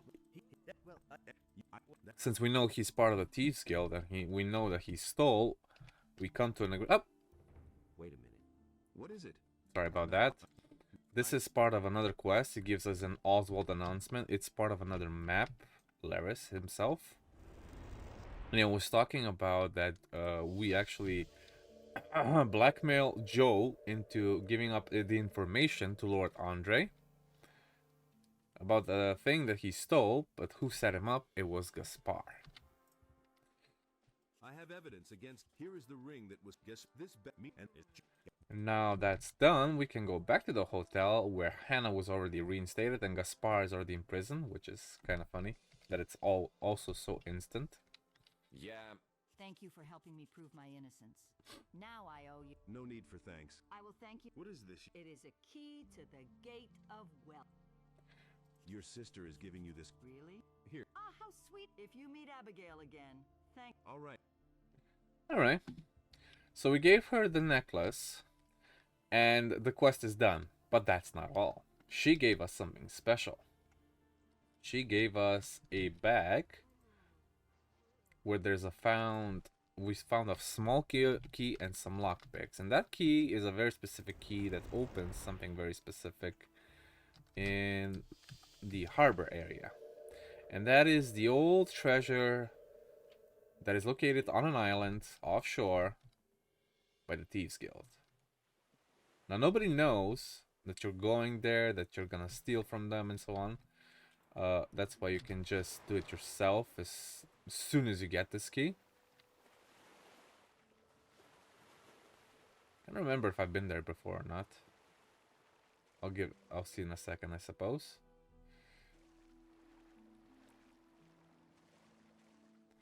There we go. I'm gonna pop up Gina because I don't know if I killed anything here yet. I think I did. Oh no, I haven't actually. Apparently not in this playthrough. We're gonna be a couple of lizards on the island, a couple of them inside the cave, and now you can go through here, but there's spikes on the floor. So if you go through there, it's gonna kill you. You have to pull this little lever here, pull this torch, and then the spikes won't activate. And now we have everything here. I'm just gonna pop the wisp. It's gonna pick up everything that's sort of value that's not in the chest, and we're gonna start cleaning up the chests. A lot of gold in here. Let's see what else we got in here. More gold. And we got Master Lockpicker. And a statue of Innos. Now this, the chest that Hannah gave us the key to. And in here we find a lot of gold, a silver chalice, steel form, diamond, dragon's mouth part 2, and fingers golden key. Now, there's 2 items in this chest alone that give us additional questing. First, we are gonna go to the southern gate of Khorinis, and we're gonna return the tools that the Thieves Guild stole from Mateo. Is this your thing? Oh, Innos, I can't believe my eyes. Where did you get? Were the thieves who robbed you Bastards. I hope they... You can be sure. All right, buddy. I'm extremely great and good deed. So you can choose it. So you have 3 options to choose from. Either it's better to teach him how to be a jeweler, magic potions, or gold. Obviously you want to be a jeweler. Teach me the art of jewel. The rest doesn't it? If you did. And then you have 8 learning points and no gold. What? We can just skip all the rest. Where can I? You also ask him where you can mold the the rings and the amulets with. And this is the jeweler's table. It's the only one in the game. So every time you want to craft something, you have to come here. For the beginner's course, you only have iron or steel, sorry. And for example, depending on your profession, you will craft a specific jewel. This one, the steel diamond, gives you protection against physical, piercing fire magic, and so on. Once you get into higher level, how you call that, ores, such as gold, ore, and black ore, currently it's not unlocked because we still have to learn it in the next chapters. These stats will go up as well. So we have steel diamond rings, steel emerald rings, which is for thieves and stuff. So this one's for me, since I'm a scout. Steel ruby would be for mercenaries and paladins, I suppose. And the sapphire ring would be for mages. And this one is for just general stuff. So you have maximum health, fire protection, and resilience. Now, the jewels themselves are pretty rare. So I wouldn't recommend making a steel diamond ring because it's just not worth it. Unless you're super struggling. Unless you're doing the hard mode, okay? And you can find the rest of them later on. But as I said, they're super rare. For example, I only have 1 sapphire. You can find more of them later on when you unlock your wisp. The wisp's potential to find anything. But for now, we're just gonna leave it. You also have amulets. And the amulets do the same kind of thing. You have strength bonus, dexterity bonus, and you have mana bonus. But all of them also have a health bonus increase. Okay? And then you can also go under special. Special is always unlocked as soon as you learn the first tier. You have the prospector ring, which reduces the stamina cost when you're mining. It's cheap because it doesn't cost any special jewel. You can always make this one, and you can always equip it if you're just gonna go mining for no reason. I'm gonna make one now. You can only have 1 equipped, but it's fine. Then you have the warrior's ring that increases health and stamina regeneration by 1. It's okay-ish at best, but it's not that good. Elemental protection gives you a lot of fire and magic protection. This one is you can use 2 of these rings. So this one is very, very good, very good, and it doesn't require any jewels. Runner gives you less stamina. Sorry, it reduces the stamina when running. This one restores 1 mana every second. Thieves ring has increased chance of theft, and the ring of mastery increases the melee and ranged weapons proficiency by 4%. And you can also have 2 of these. And that's it. Everything else will be unlocked later, but that's it for now. So once you're done with that quest, you can go back to Hana and get your reward. I have new. And that's pretty much it. There is one other thing that we got in that little chest previously, and that is one of the keys that is part of the Scouts Guild. That's gonna be part of the one of the next videos.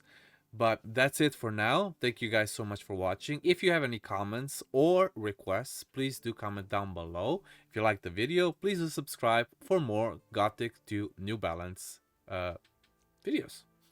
I'll see you in the next one.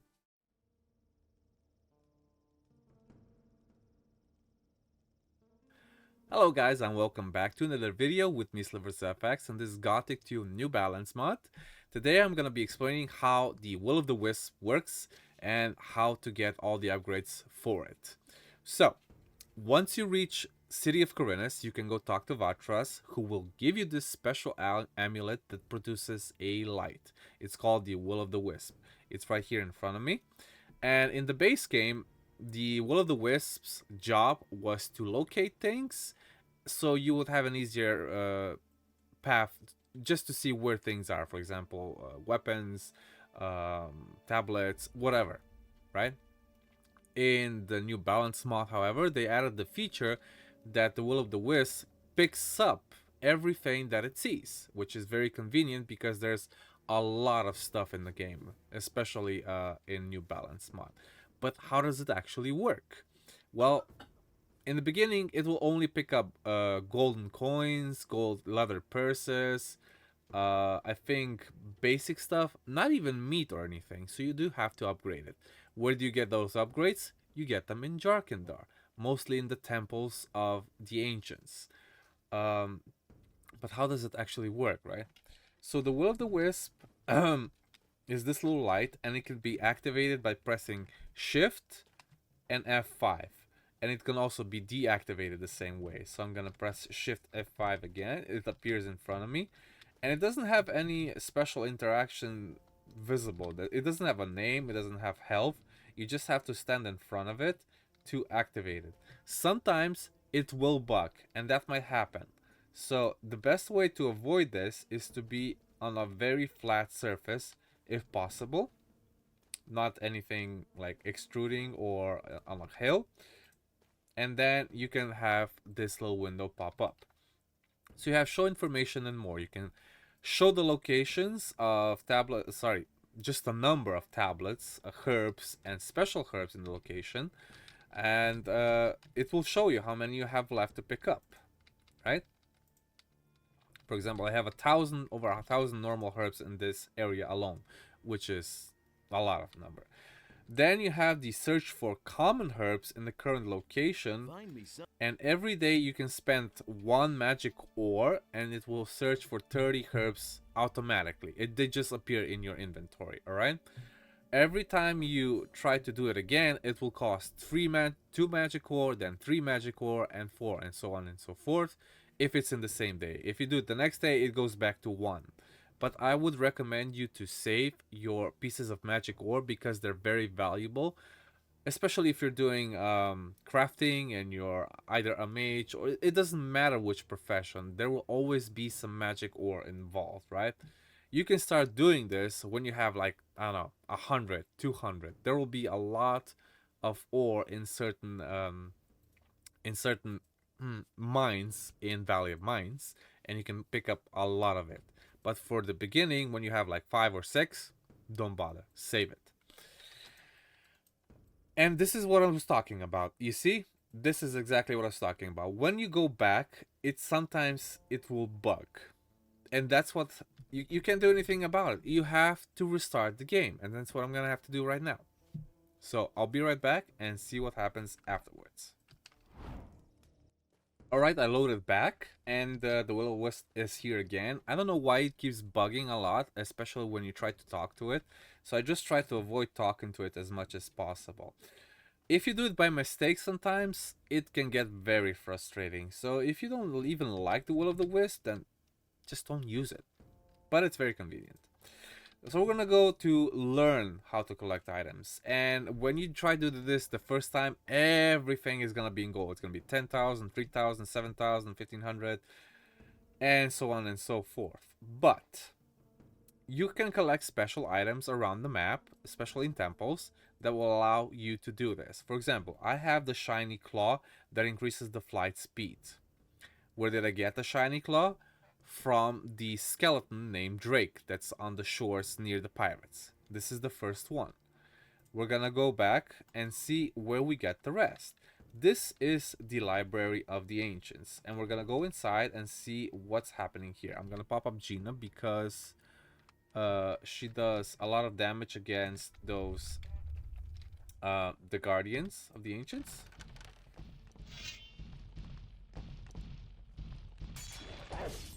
Yep, 200, more than me actually. And I'm gonna open these chests here as quickly as I possibly can. And we're gonna continue this way. There's gonna be, I think, 2 or 3 in here, so be very careful. There we go, 1 down. Go Gina, go! There you go, she kills it in 2 shots actually.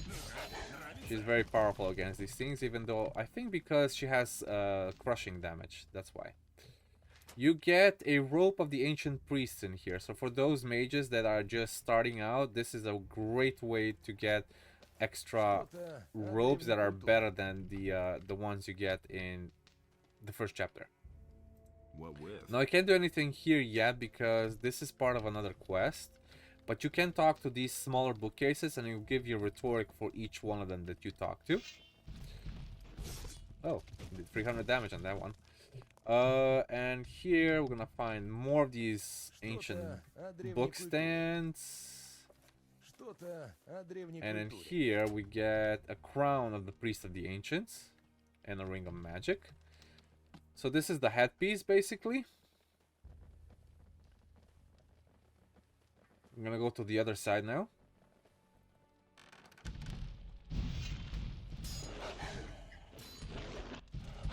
They will knock you back. The easiest way to beat these guys, of course, is with a hammer. Because with a hammer, they actually stop attacking you. And the spear is not the best way to deal with these guys.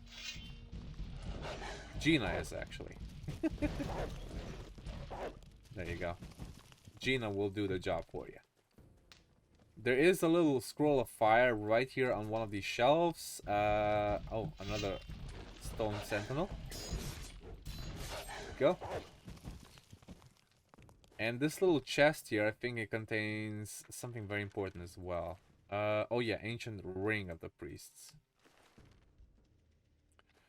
And we're gonna talk to this little book stand. Getting a lot of rhetoric here, and this book stand also. And I think the Will O The Wisp already picked up the special item that was supposed to be here on the altar. A few moments later. Okay, so the library itself doesn't actually contain one of the special items. We're gonna continue looking for the rest. I'm gonna go to, let's see now. I'm gonna go to the first temple that's close to the Water Mages. Also, it's nighttime, so we're gonna get some sleep before we do continue. Let's get it to 9 hours. Yeah, 9 hours. It's gonna be daytime in 3 hours, 15 minutes anyway. Okay, cool. There's gonna be a lot of enemies that I haven't taken care of yet, so we're gonna skip all of this until I actually get to the temple. So I'll see you there, guys. The next day. So we're getting close to one of the second temples. There's gonna be a couple of orcs here. Easy to beat, actually, but I'm being a little bit clumsy. It's fine. We have plenty of health. And there's gonna be even a orc warrior over there. I should probably switch my bow because I'm running out of maple arrows. And with each temple, there's like a little group of mini bosses in here. So this one contains a clan goblin, right? And for each goblin that you kill, then the next group of goblin gets stronger. So you have to kill them. For example, each time you kill somebody, they get increased health. This was 60, 80, 100, 185, 150, 200, 250. I think the last one gets like quite a bit more. And when the last one is alive, it will transfer itself into a little mini boss. So you see, that's a clan goblin, and it's a little mini boss, has 1,000 health, and you get 2 learning points at that. Okay, make sure you pick up everything in every temple that you see in case you miss something, because there's also tablets in here that you need to bring to Saturas. So this one has a purple stone tablet. There's an elixir of dexterity in here. And let's see. Ancient axe, ancient warrior tablet.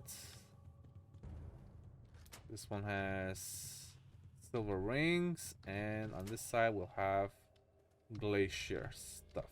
Okay, cool. We're gonna talk to our Will O The Wisp again and see what's unlocked this time. Okay, so I see here that it says collect armor, hand over heart coal.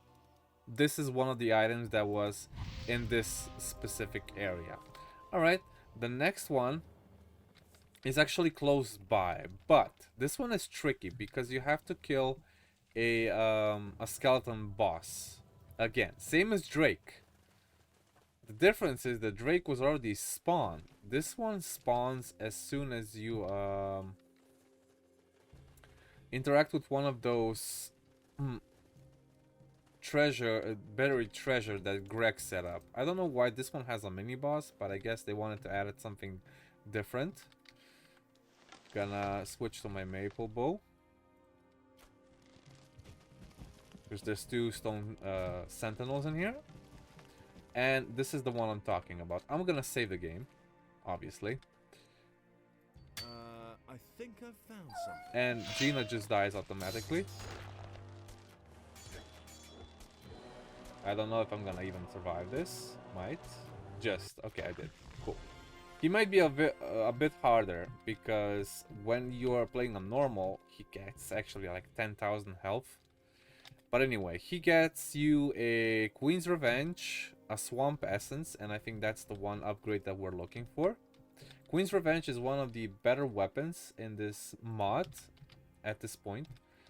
Let's see what it is. Oh yeah, it's here. Queen's Revenge has 220 slashing damage on two-handed weaponry, which is actually the most powerful one, a second-hand weapon that I have, that it's a sword. I actually got this from Falk while fighting him, because I wanted to see if I can get a better spear than I have, but it requires 500 strength. It's insane. So let's see. Oh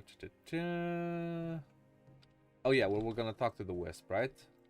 And we're gonna give it the Swamp Essence. Now it's gonna collect herbs and it's gonna collect food at the same time. Now this one's very, very useful, because as soon as you do that, it's gonna start collecting stuff around here. Healing plant, fire nettle, swamp neat, and so on and so forth. Okay. Oh look, it even collects goblin berries.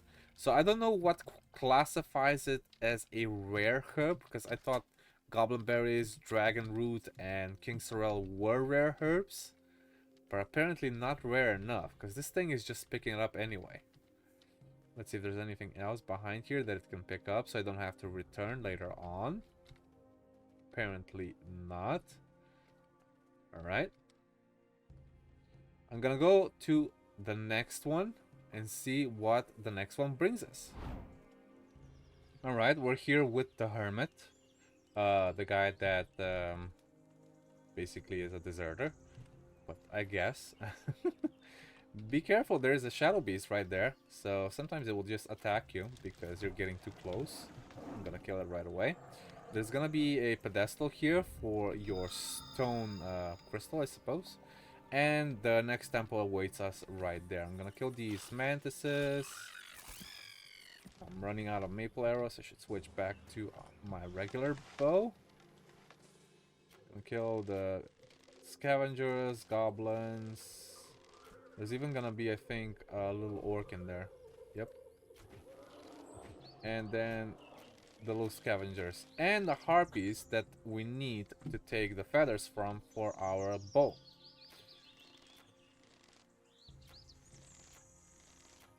There you go, they're dead. Nice. There's just 2 of them though. It's not much. I think you get like 6 feathers or so, which will give you a few more arrows to work on. Gonna be a couple more scavengers in there. You can even kill the puma that's on top of the ledge. There you go. I'm gonna pick up all that stuff later when I have everything. And I think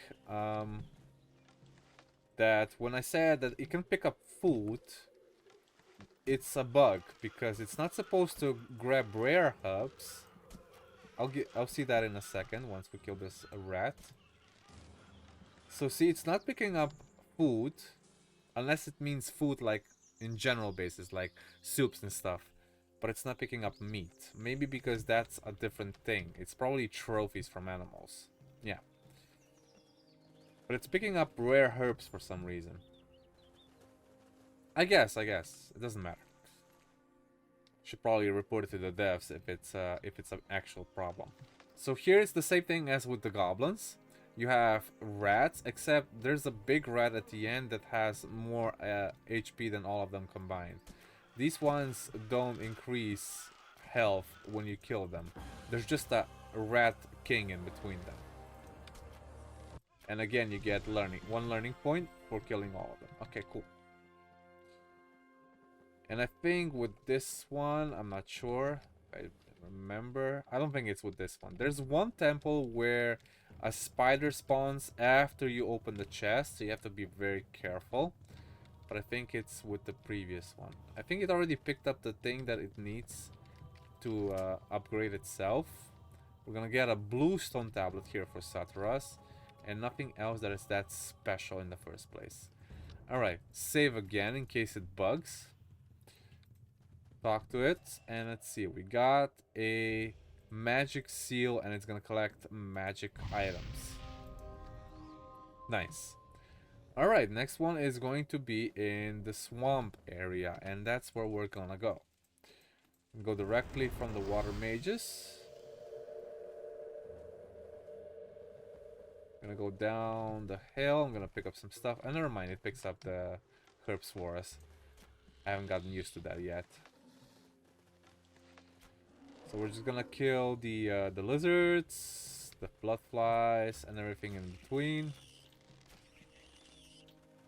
And I'll see you guys at the swamp temple. A few moments later. Alright, here we are at the swamp temple. I already killed everything that was inside. Mostly of these are stone sentinels. There's gonna be a couple of stuff laying around you might want to pick up. I think there's like rusty swords. So you don't have to come back really. And frozen ice was actually in this corner here. Stone sentinel, the main one with the key, as well as an ancient sage tablet, a scroll of fireball, and ice block. I think there's nothing else that's actually worth more than that. Okay, so this is the place where the spider spawns right behind you as soon as you open this chest. See? It's called a gargantula. So make sure you just don't walk away because it's gonna start attacking you. I'm gonna just kill it with 2 shots because I have the maple bow. There we go. And now we have 2 more items to give to... Oh no, it's not. It's just one. It's just the melted ice. I thought it was the cocoon as well. But now our wisps can gather more stuff. There's gonna be a few more things you need to pick up from the Temple of Adanos, which is in the bandits camp. So I'm gonna skip through that part and do the bandits camp separately, okay?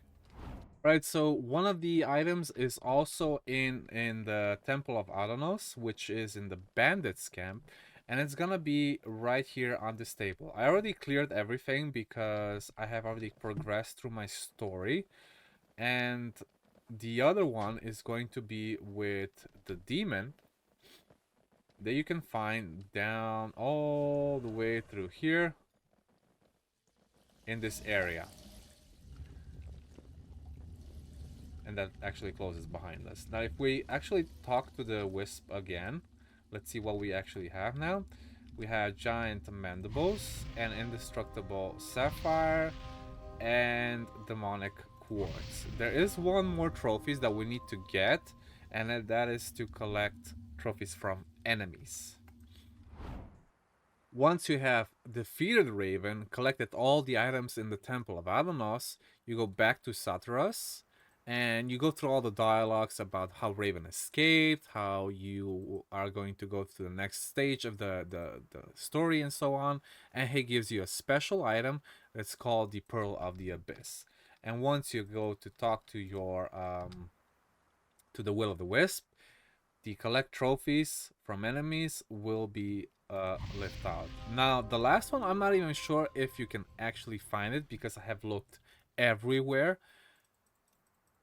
And I couldn't find it. And the thing is, I don't see any difference if you activate it or not.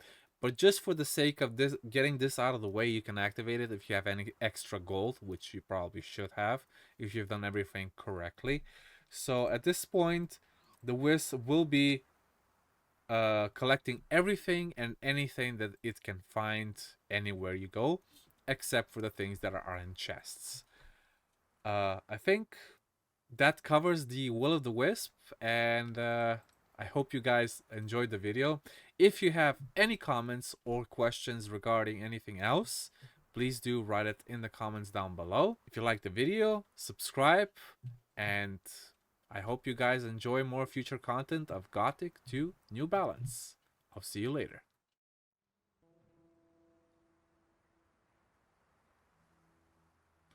Hello guys, and welcome back to another video with me, SliversFX, and this Gothic 2 New Balance mod. Today we're gonna try and go to the Plateau of the Ancients. Now, a lot of people have problem with this quest line because they don't even know how to start and how to go to it.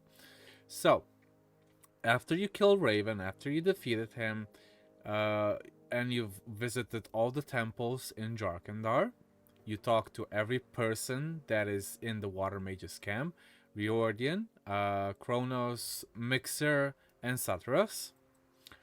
Then you will receive all the quests and everything that's gonna just clump up all together, okay?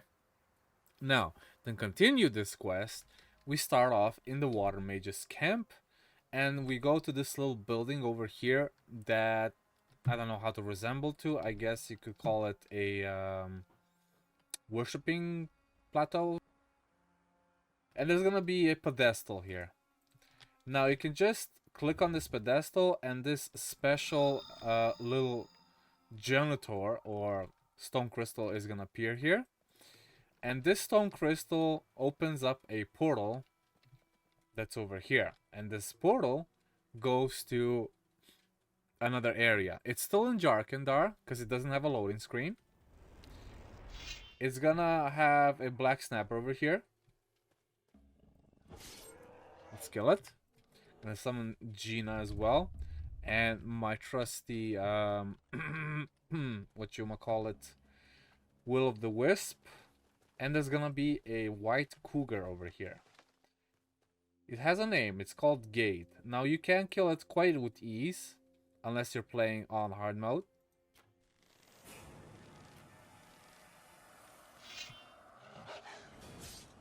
But it does receive crushing damage easier than anything else, because it's a type of a rock cougar. It's not actually a white cougar. It used to be.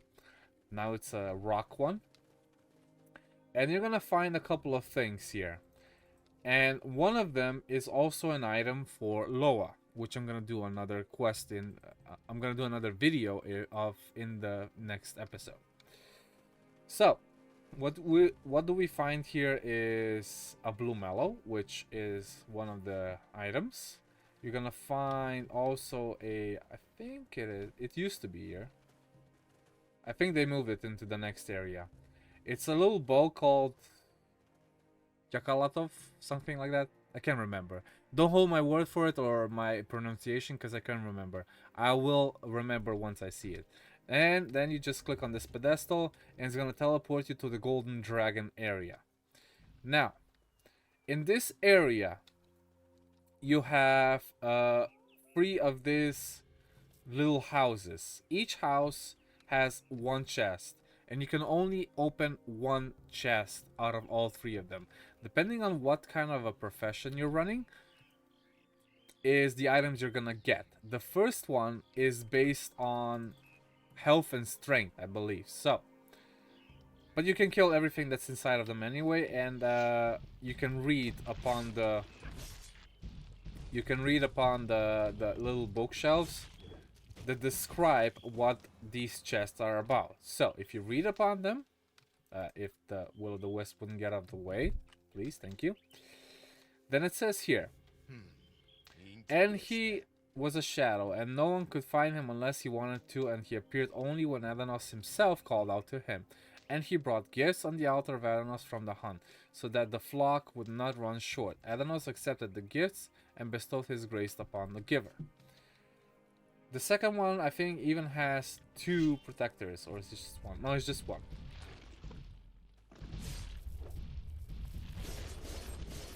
And I keep getting knocked back because I'm not using a hammer or anything. Which I wish there was a hammer with dexterity on it, but I guess maybe next time. Ancient tablet. Let's see what this one says. And I said, Adanos, live and be faithful, my children, and in the goods of this world I'll give you, and with one of them divine of my elements, and the mystery. Anyway, each of them have a different one. You can save before opening each and every one of them, in case you're not sure which one to pick. I should probably use my maple bow. I actually got a few arrows done so I could use it. Boom. And there you go. 1 shot with the maple bow. Let's grab this and that and the other. Grab this speed and elixir potion. There's gonna be quite a little depth here, and it's gonna be 1 more guardian on this other side of this little house that doesn't even have a roof. There you go. And we have 1 more book stand to read. And it says, and there was the one who stood out of in strength and courage among the others, and Adanos made him as his chosen one, that he might smite his enemies, and he became a great warrior, and he was glorified for many centuries by his deeds of Adanos. Now, all of them have a different thing inside of these chests, but you can only open 1 at a time. And if you're opening it the old-fashioned way, then it's very long to open them, alright? So I'm just gonna do it this way. I'm gonna save again. Did I save even? Yes, I saved. But I'm gonna save again because I'm weird. I'm gonna open this one and see what it's inside. We have Elixir of Life, Extract of Healing, Essence of Healing, Warrior Ancient Tablets, Elixir, and Holy Bolt. So, I don't want this one because there's no use of it. I'm gonna load again and try another one. Let's see what the other 2 get.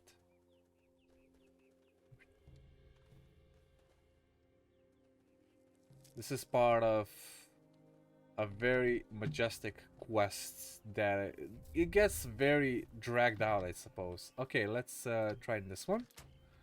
What does this one get you? Okay, Storm, Geysir, Mana, Extract, Elixir, and Spirit. So this one's made for a mage. We don't want that one either. I'm gonna go to the final one that's at the beginning. I might have to kill some more stuff here.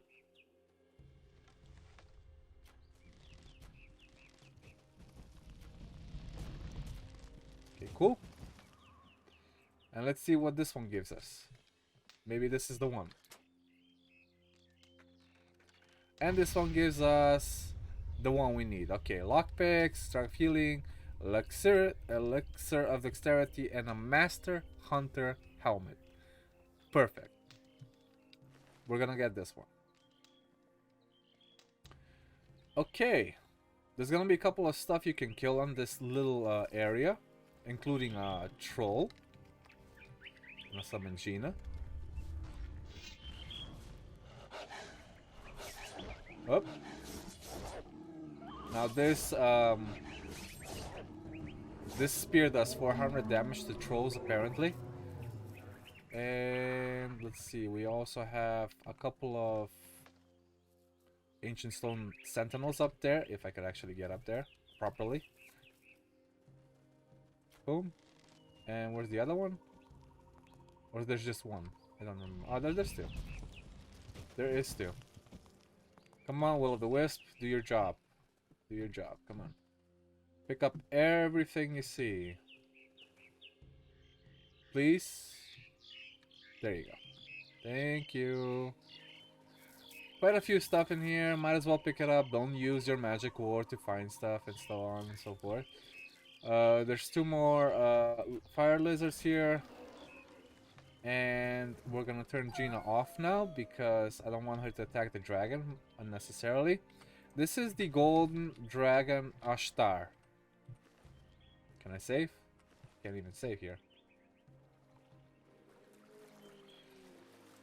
And he's gonna tell us how to do everything exactly in order to passage our way through. So that's what the architects were hiding behind this portal. Another drag. Who are you? I am Ashtar, the golden dragon. Honor? Do you think being eaten by a dragon? Ha ha ha ha. You're a funny person. No one has amused me like this for a long time. In this world, there exists... What are you doing here? I wanted to ask you the same... I had a magical stone of the focusing type. With its help, I activated the portal that led here. By these words, you probably meant... But how did he get to you? Only his guardian... Where I found this artifact, there were no keepers or guardians of the sun. There was nobody there except for a bunch... It seems to me... I don't understand, but how could... From what I know, and they were... Anyway, there's a whole story behind all of this, but where are...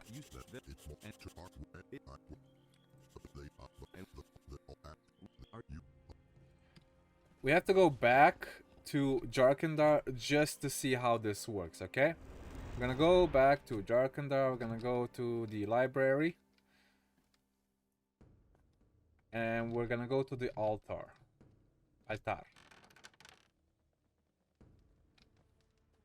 It's not Ashtar, this is an altar. Okay, I'm just messing around.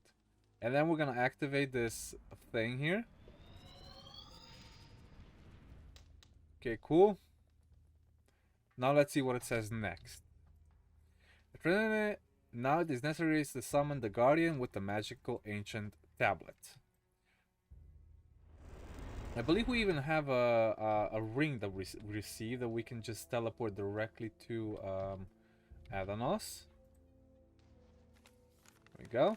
We don't have to run here anymore. I'm gonna save one more time. And we're gonna use the ancient tablet to summon a Guardian. And that's one of them. He's huge. Who dared to disturb my sacred rest? Actually, it was me. Wow, how interesting. And I want to learn about an artifact. What? How do you? From the records in the... Even if you were able to read the inscription, but I... So, perhaps I... Don't make me... Other... Well, I did... And now we have to run away. Because we cannot beat him.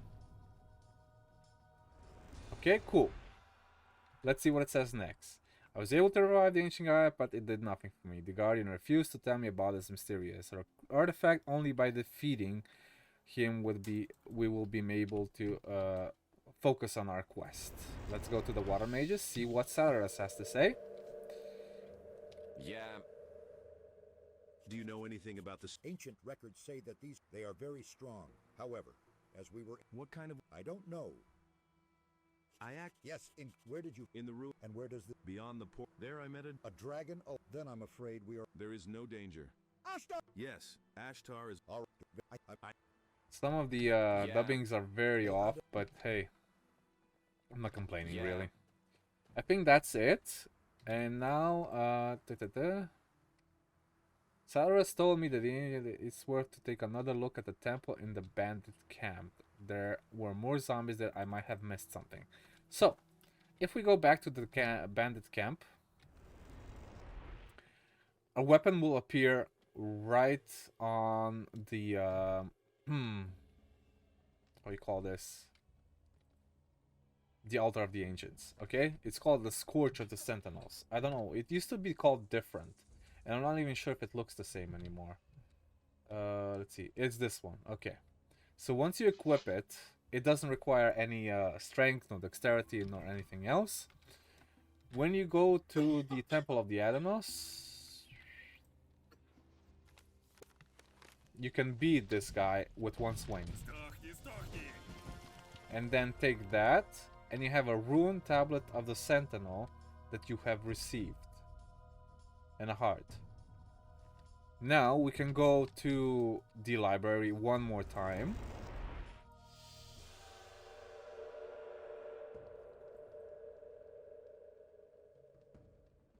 What with? And we can activate this Globe of the Ancients.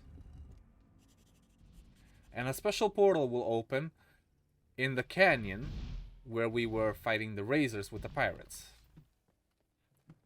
This is very intriguing, honestly. There will be a lot of these immortal stone sentinels on the way, but you can beat him with this specific hammer. No other weapon will defeat them, just this one. And you might as well, because you get quite a little bit experience from it. Alright, I'm gonna fast forward this, and I'll see you at the portal.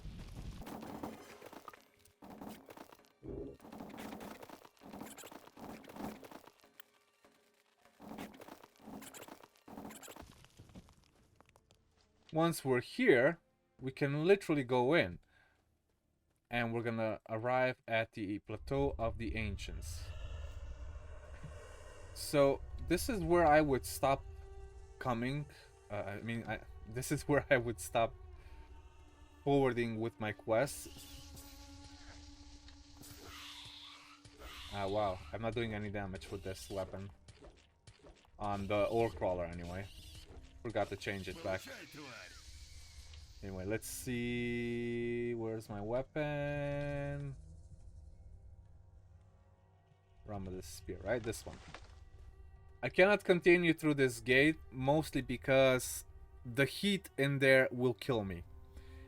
You can get heat training from Gonzalez in the city of Khorinis. And that's where our quest will continue afterwards. I will not do this also because the enemies here are very strong, so I need to do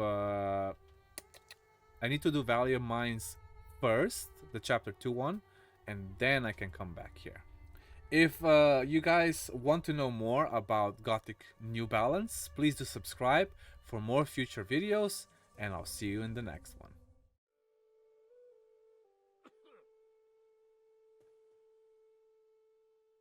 Hello guys, and welcome back to another video with me, SliversFX, and this Gothic 2 New Balance mod.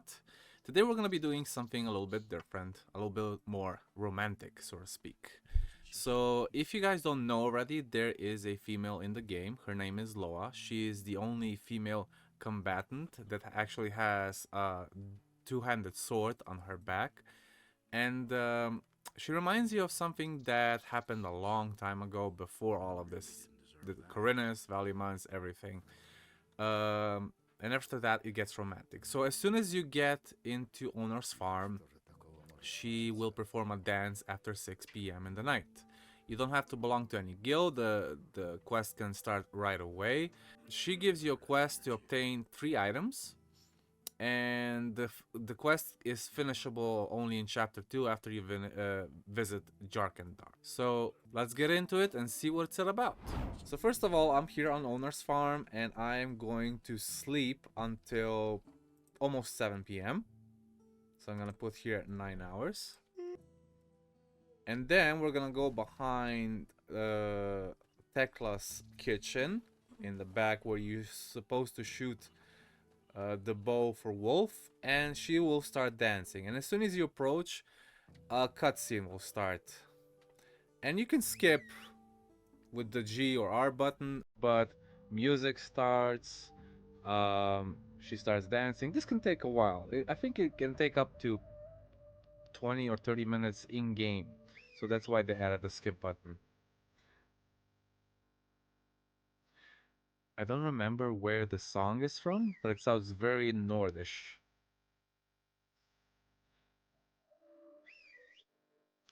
Anyway, I'm gonna skip because this does continue for a while. You can watch the whole thing if you want to, guys. And then you need to talk to her. Wait a minute. And then another cutscene is gonna happen, and last one is off game. It's gonna be an actual Your face looks familiar to me. Yes, cinematic. It seems like I remember you too. Right, now. And this one's kind of funny because you wouldn't expect this from a woman in the game.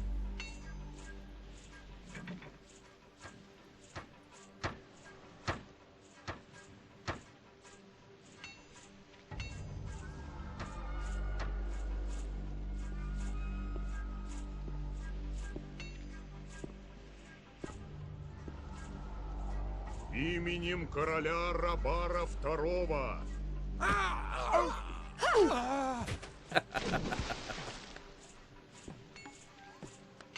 And yes, it's in Russian. It was never translated. Maybe we can, though. We'll see. We'll give it a try. Well, do you remember? Of course.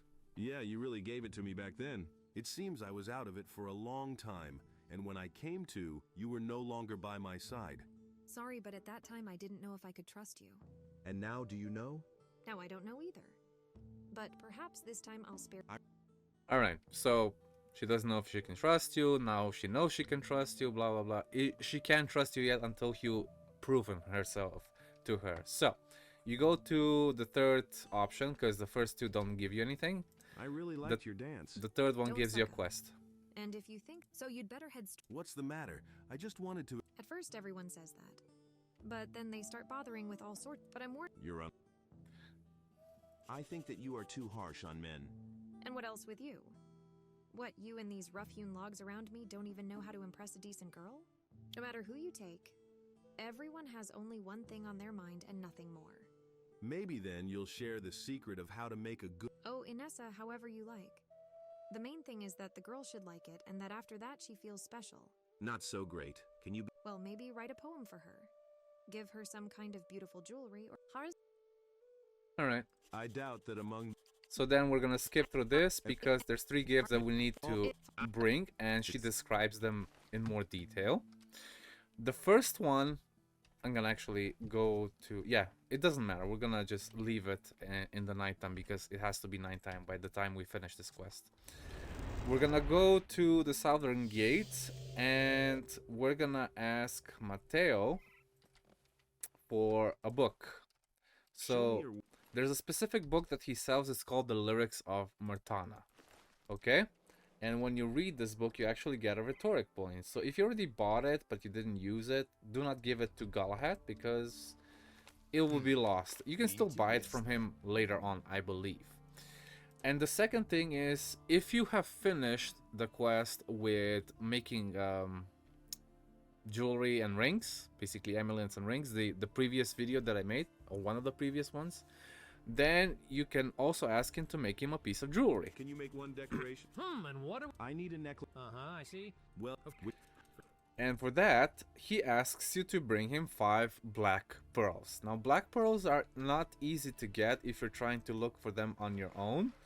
But since there is a person in this game that sells quite a few of them, we're gonna go directly to him. And that person is Ramirez of the Thieves Guild.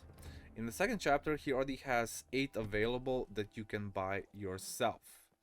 I already spent them all on making weapons and selling them to him. So basically, I'm just wasting money at this point.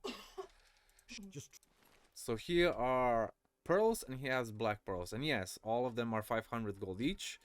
But if you want to finish the quest, you might as well save them for later. And for the amulet, for the necklace itself, we have to go back to Matteo. And he's gonna make it for us right away, like in an instant.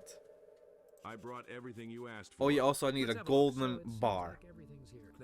So basically the gold that you mine from Jharkendar in the bandits camp, you can make it into a golden bar and then you can give one to him. If not, then you can also, I think, melt melt the gold you have into a golden bar yourself. Is my Yes, you. So he gives you the black pearl necklace, and now for the flower. Now for the flower, I'm gonna show you guys where to get it one more time, because I'm not sure if everybody got that in the previous episode. It was part of going to the Ancients of the Plateau quest. But here we go again. So once you have done all the quests in here, killing Raven, talking to all the water mages, getting to all the temples, and then activating this stone crystal on this pedestal, this little teleporter will appear. It teleports you into another place in Jharkendar. There's gonna be a couple of enemies in here, a black snapper and a stone cougar, and there's going to be a blue mallow waiting for you right in this area somewhere. You can always toggle your Will of the Wisp on to locate it, and that's it. That's the only thing that little flower has use for. And then once you have it, you go back to owner's farm and give it to Loa. When you give all the gifts to her, don't expect anything in returns. You always say, don't give me anything, okay? So she will be waiting normally at this little chapel where Elena is and Jess in the night after 8 p.m. I believe. And then we have all the things for her. So we go through all of the options. Look what I've brought you. Incredible. Where did you manage to find it? It's a long story. I hope It's an though. So we say you don't have to. need. And then for the second we have the necklace. That gives us 1,000 experience, and we also say I can't take it because she wants to give you her family ale room. That's worth probably a lot to her. I'm calling a And this is the lyrics of Martana, and we say enjoy. Reading. And then once you go away, she stops you and asks you for another dialect. And I still haven't found a way to thank you properly.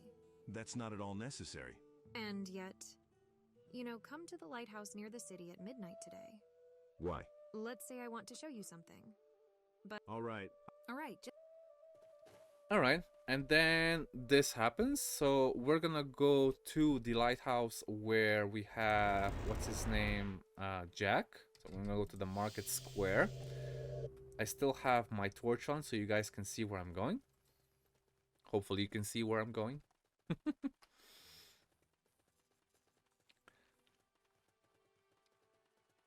And once you're at the lighthouse, go to the very top and wait until midnight. Of course, it's not midnight yet, so I'm gonna sleep 3 hours. There we go. After midnight, she appears at on the top of the tower.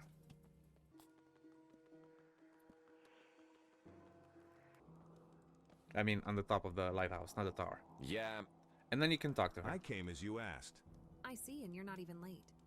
When a girl like you asks, I always try to be punctual. I have no doubt.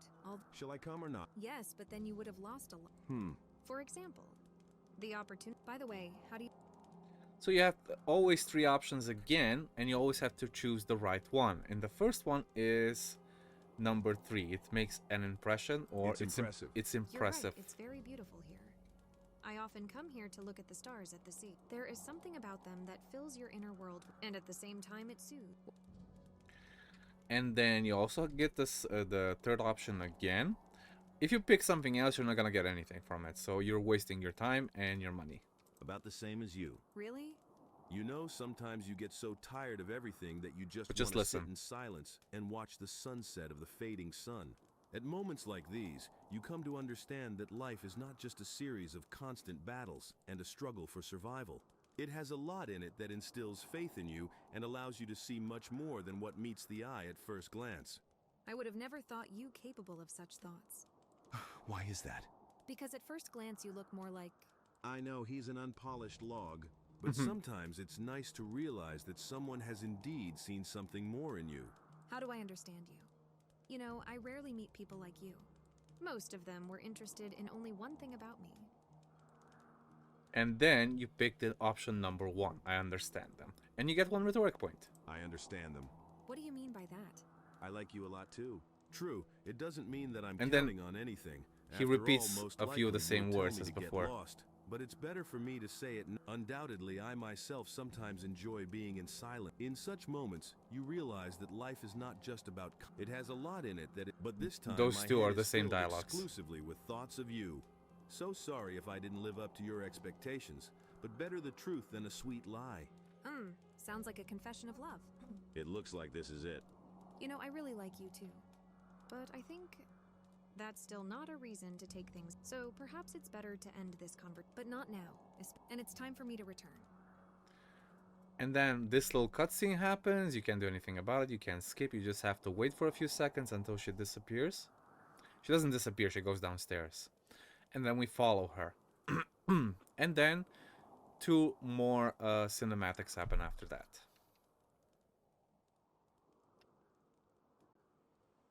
Let's go. I'm gonna turn on my torch again, so I'm not blind when I'm going downstairs. And as soon as you reach the bottom, the cinematic should pop up. And it's a nice cinematic, actually. I like it.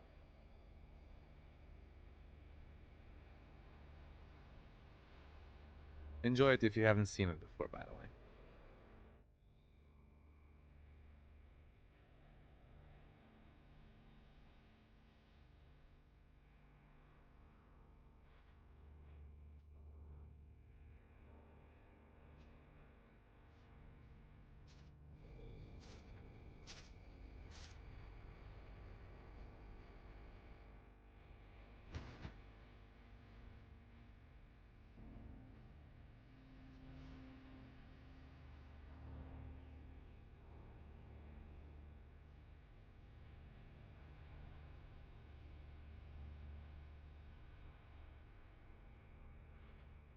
One more.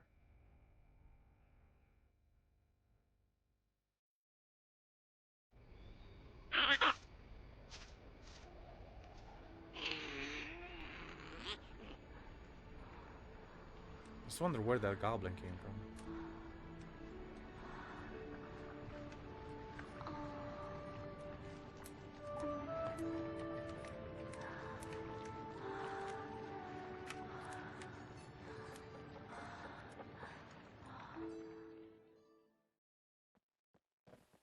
It's time for me to go now. I will never forget what you did for me and what we had. And I will not forget. And you get 5 learning points and the achievement called Loa's Lover.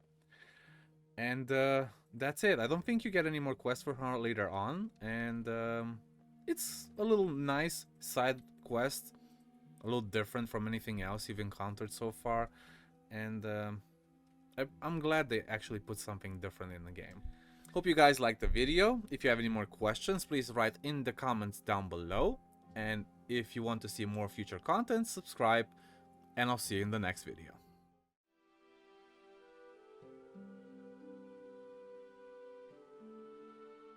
Hello guys, and welcome back to another video with me, SliversFX, and today we're gonna be doing something unusual. There's going to be an Easter egg that we haven't found in Khorinis before, and I just found out about this yesterday. One of the viewers asked me about a certain item, and we're gonna explore it today, and you'll see what comes off of it.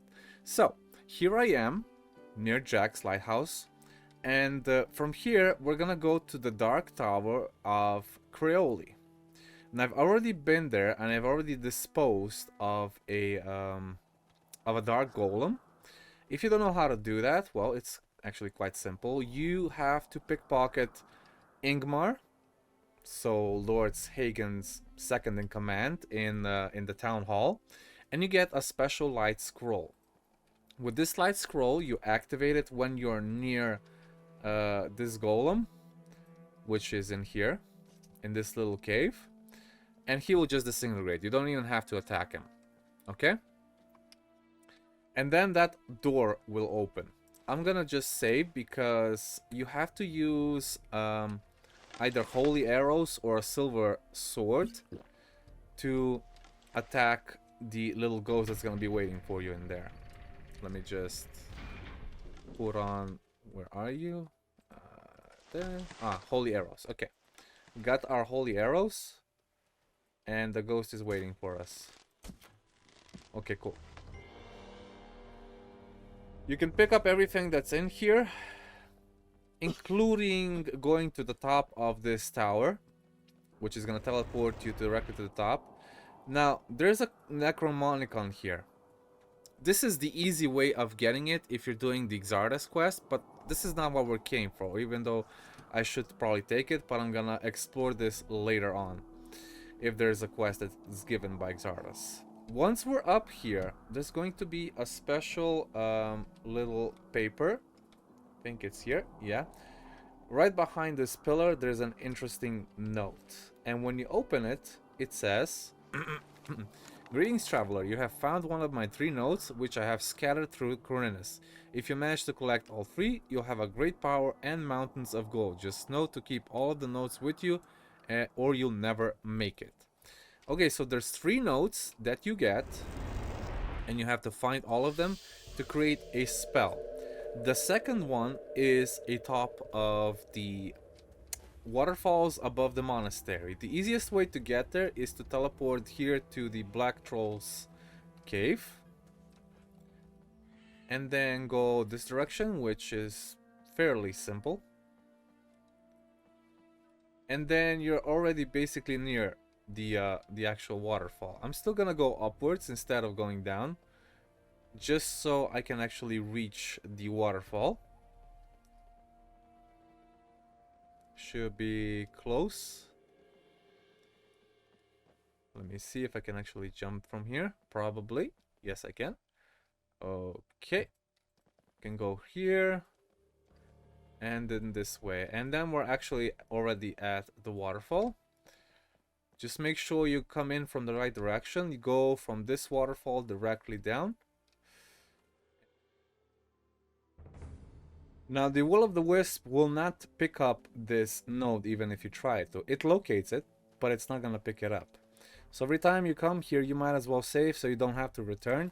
I have already failed twice coming up here, because the water just makes you go down for some reason. There we go, I got it. And for the last note, sorry for the coughing. For that last note, we're gonna go to Xardas' tower, and we're gonna go to the top of it.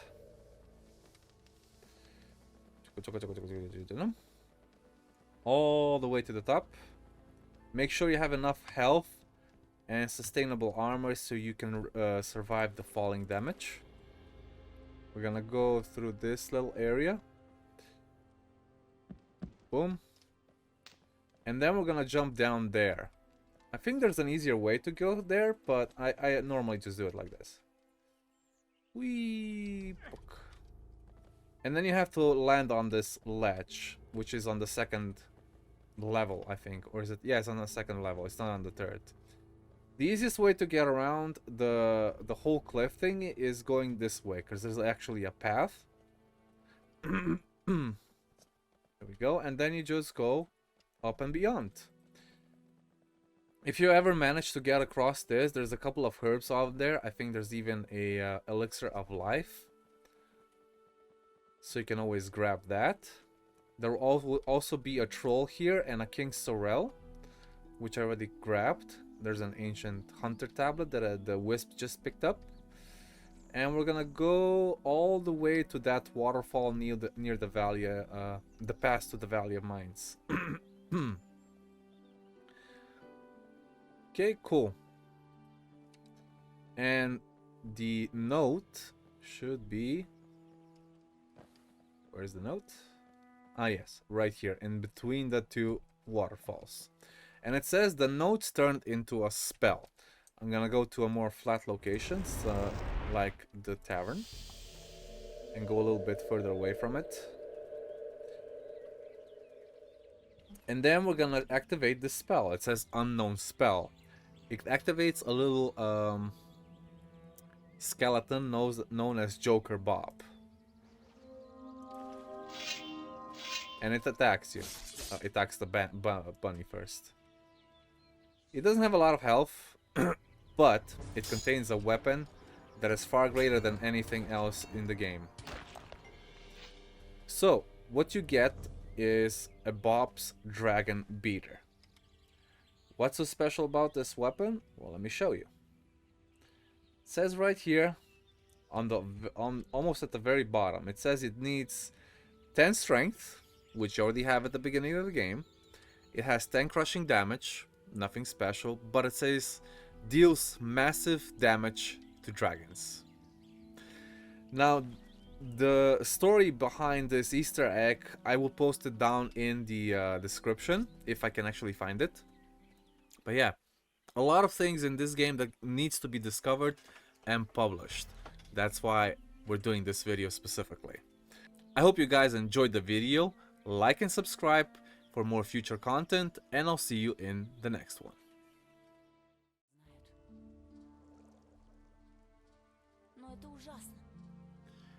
Hello guys, and welcome back to another video with me, SliversFX. Today we're gonna explore another area or another map that opened up recently. It's I think it was introduced in the June patch of last year. It's called Oswald's Farm. As soon as you reach chapter 2 and you go see Laris, he will give you a document about Oswald's announcement. I already gotten it because it was spontaneous, but I haven't read it yet. So here it is. It says, I, Farmer Oswald, promise a reward of 1,000 gold to whoever can deal with the beast that attacks our peasants. And it's a special kind of shadow beast. But where is this Oswald's farm, right? In the previous patches, before the scouts were introduced, Oswald's farm was accessible in chapter 1 after you managed to join a specific guild. It didn't matter which one though. So we're gonna go to our owner's farm, and this is where your journey begins. You have to go up to the area where you had your Assassin's Guild situated for a moment, where you killed the Hans gang, and this is where Oswald's farm, well, basically is. It was blocked before by a couple of rocks, and the mercenaries dug it out and managed to get it through. And this is the loading screen. Once you get onto the other side, there's going to be a whole lot of goodies to pick up, so make sure your Will O The Wisp is active. I'm gonna save the game here. And even though it's not a big area, it has a lot of monsters and a few interesting quests. If you go from the entrance, the main road is right here on the left side, and you will reach Oswald's farm right away. Make sure you also activate one of the teleporter stones, so you don't have to come back, or you can come back anytime you want. Oswald's actually in here. Normally he stands outside. Let me see what he has to say. Hello, are you? Leave me alone. So he doesn't want to deal with anything, even though the mercenaries are protecting him. If you want to know something, you have to go inside the tavern. And the tavern is actually quite big. Let me talk to the blacksmith, see if he has anything for me. Are you? How did you? Well, well, you can always buy the steel billets from him, but no, we don't need that. You can always read the two of the announcement, and there also is a map of the coastal lands. So if you've ever wondered how to get around here, it's not that big, but it can be very frustrating because a lot of it is covered with forest, and to get around it's kind of messy. Okay, so we're here where the red arrow is, with the buildings on the left side, and we need to do quite a bit of searching to get through here. Okay, we're gonna talk to the bartender. Jacob is his name. Hello, are you the tavern keeper? Yes, make yourself comfortable. Order drinks and food. What's your... Jacob, if you are Are there any new... Lately, people have... I personally saw how it happened. After that, several... Did the shadow... I don't know. Nobody saw any other attack. The chief fought several people... Understood. And why doesn't Oswald... Do you mean why the announcement... Yes, exactly. He already has things to do. And besides, A few days ago, someone stole his favorite silver bowl. In principle, any of the peasants could have done it, but there were no... Since then, Oswald has been suspicious of everyone, and he has cast... I understand. I see. Where should I look for this shadow beast? A couple of hunters have already set off. There's just one road from the farm. Yes, by the... All right. Let me see if he has anything interesting. You might as well buy the bread from every merchant you can possibly find so you can make pies. I know you. You're the guy who wanted to work for Gomez. Scar, how did you get here? A long story. And this is our good old friend Scar from Gothic 1. I followed the Raven. But soon he noticed that the crow had changed. It became gloomy, more cruel than before. I began to suspect that he was kidnapping people, and I don't like it when people are kidnapped. Therefore, I left the Raven and headed to Onars's farm. I heard that Oswald had problems with Procris, so he decided to make some money off of it. The innkeeper has already told... And we can go hunting together. I don't mind, a grim... Okay. Where shall we start? Recently, it... Anyway, most of the time you're gonna be following him with this specific quest, but... So it's not hard to get lost. I mean, it's hard to get lost because he's always gonna be in front of you, okay? You can always turn off the NPC running faster if this is bothering you, but I don't because it's more convenient for me. Beyond that, do you have... Hello, I'm here for the first time. I've been... Okay, if we... Yeah, we don't know where to go because we're here for the first time, so we're following him. We're helping him. And besides, he can kill everything on his own. He's a very strong mercenary. Let's see, he's still here. Okay, cool. We do have Gina that has more health than him. Anything? Let me look around.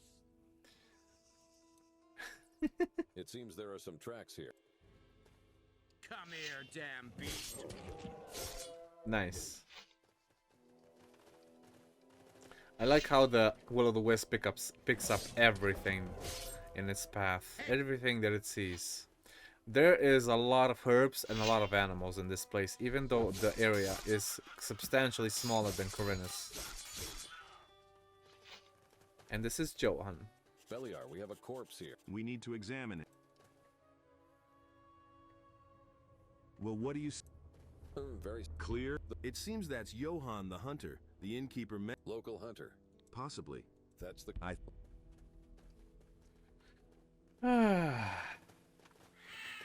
We're gonna go to a specific area where Johan had his camp, I think. Make sure you keep following him and don't stray off the path if you want this to be easy, because he will do most of the damage for you. And here we are. I think this is Johan's camp. Climb up and have a look. We will... Okay. So you might as well go upstairs and check whatever you might find regarding Johan's whereabouts, or what he has been doing.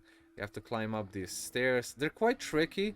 If you get to the end and you don't keep pressing W, then you might actually fall off back down. So you make sure you keep pressing W until you get to the very top. We're gonna open this chest, and this is Hunter Johan's note. This is what we're looking for. And we're gonna read it, because we can. And we get 50 experience points. I'm not sure if the Will O The Wisp can pick up anything else. No. We're gonna go back down and talk to Scar.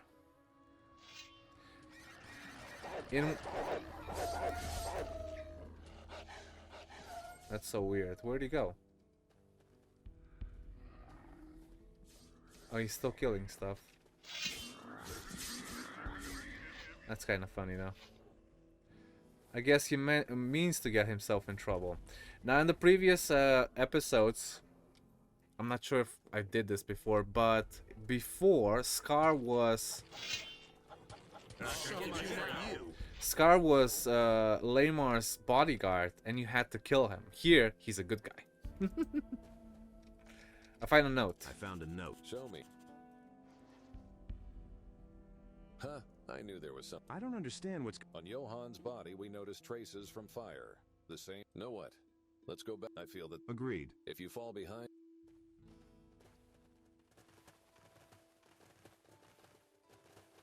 Okay, well, you can go back. He's still gonna kill stuff. You might as well clear the whole island if you wish.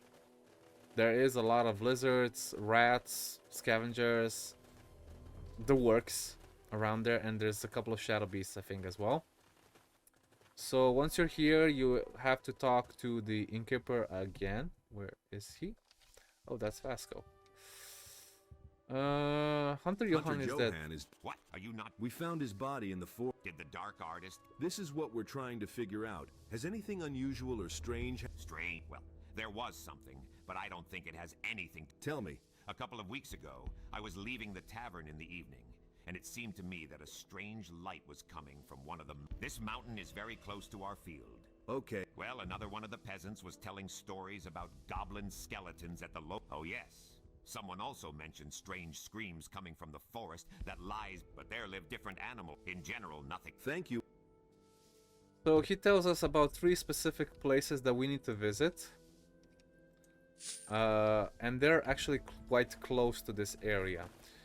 We're gonna get rid of some rats over here. You might as well pick up the grapes if you so wish, but I do not recommend doing so, because Oswald's gonna get pretty angry.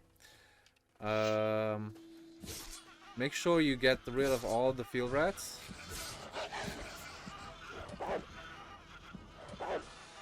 And you'll get a reward for it too.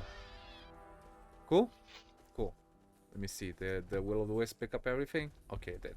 So, near this field, there's gonna be a little hole in the ground, and you actually have to go inside it. This is the last part that he was talking about, of the scream that came out from the woods. And it's because this poor little bastard that's laying here fell inside of it, and nobody got him out. So what we're gonna read Records of an Unknown Person. It's been almost 6 months since my life changed. Oh, Innos, you're giving me a sign. And this is the rats announcement that I was talking about. Get a reward for that, for killing all the rats. You can get out here just by teleporting to the farm. And the second part is going to be the goblins at the cemetery. The cemetery is right here.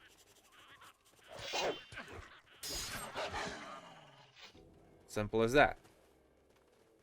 And the first thing on the list that he had talked about... One moment, I'm just gonna pray to Innos, because I have to. The first thing on the list is gonna be getting on top of that mountain. And you're like, how are you gonna get up there? Well, it's actually quite simple. You cannot climb up these ladders, I don't think so. Oh, you can. They changed that. Cool. Before I had to jump up there. And then get up on this thing. And then just go up the mountain. If it's called a mountain. I don't know.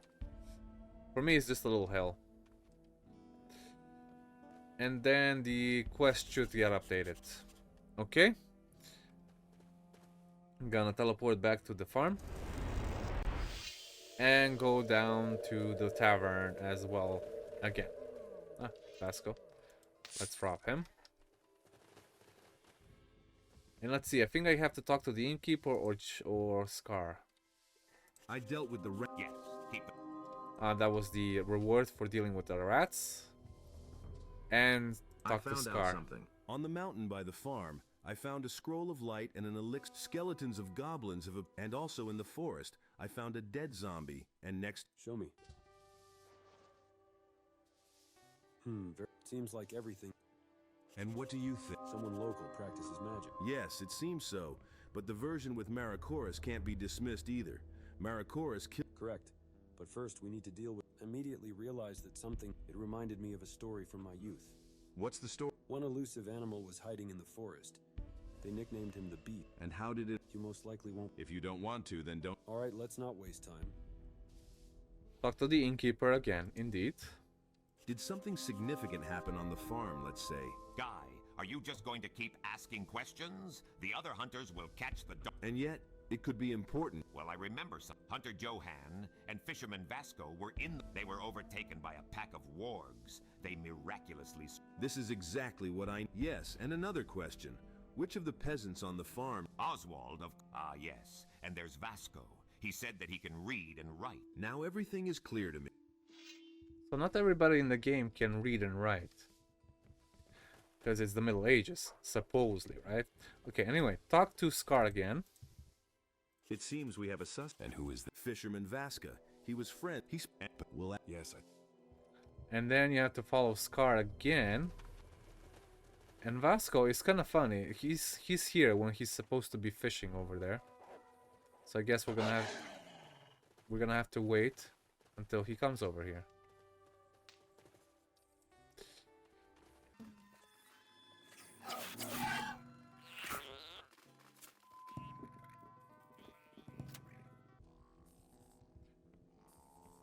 All right, let's go back to the lake and see if Vasco has arrived. Oh, just now. Nice. I'm gonna save just to see if there's two options that you have when you expose him. Hello. Oh, is it that noticeable? I am here because of Miracoris. Understood. So, did you see how the beast had... No, on that day I was at the lake. I can buy fish. Of course, in these parts. Besides fish, I'll know. I have a question. I'm all ear. What happened to the hunter Johan? We found his body. Johan? But how am I supposed to know what could... I think you, of all people... Dude, what are you talking about? Strange things are happening on the farm. Everything points to someone using magic. Is this some kind of... No, and we believe that it's somehow... With me? I'm just a... However, only you, apart from Oswald, know how to write and read on the farm. And it was with you that Johan hunted in... What do you want for... To tell what really happened here, and how it's related... My friend has a very long sword and very short patience. No, there's no need. Come on, don't drag... I'm tired of this farm. That Johan shot a wild boar when suddenly we noticed a pack of wargs. There were too many of them. We had to run away. And then we stumbled upon an abandoned tower at the edge of the forest. We went up to the second floor and started waiting for the wargs to leave. It was abandoned, but I was able to find a book there. By that time, it had already gotten dark. Johan had fallen asleep, and I became curious about what book it was, since I can read. It turned out to be a book of magic. Let's get from the book. I learned that almost anyone can master simple magic. Once, a fire mage stayed at our farm. What happiness I started, and you. Anyway, he explains his story, blah blah blah. You can read the whole thing if you wish, so, but we're gonna ask him more questions. I summoned him through a scroll, but he immediately dropped dead. Apparently, there was not enough mana. After that, I never went back there. Where did the goblin skeletons in the cemetery come from? I was able to summon them, but they didn't listen to me. Hopefully someone will deal with. Alright, save again. What do you think? Well, what do you what's there to think about? We can deliver it to the fire mages. Let them deal with it themselves. Or we can forget all about this.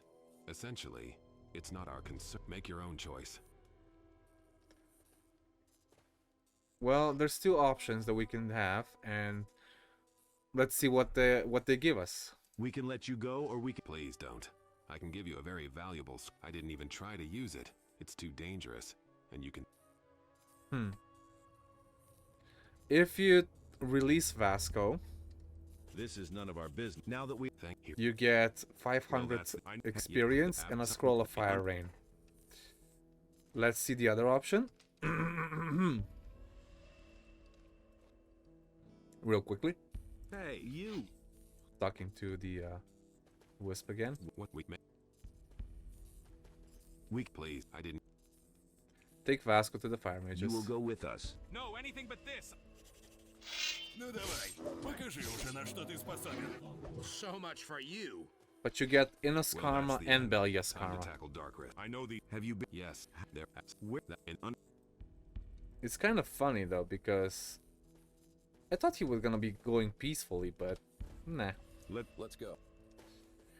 Now we have to kill the Shadow Beast because, well, there's still more to do.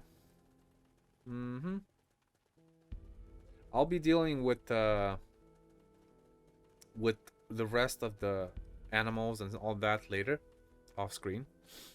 In the meantime, we just have to find the Shadow Beast and continue with one of the most interesting facts about this mod, which is they added an arena. We should probably kill these or help him kill these. And why is Gina not here? It's weird. Come on, Scar, move. It seems if you want, then what about? Let's track it down. Let's move on. I'll examine it later. There's nothing important there. Not really.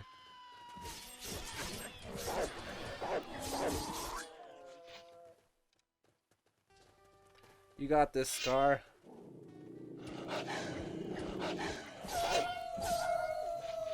Also, if you're wondering what armor this is the King of Thieves armor, I believe. Or no, the leader of Thieves. Not the king.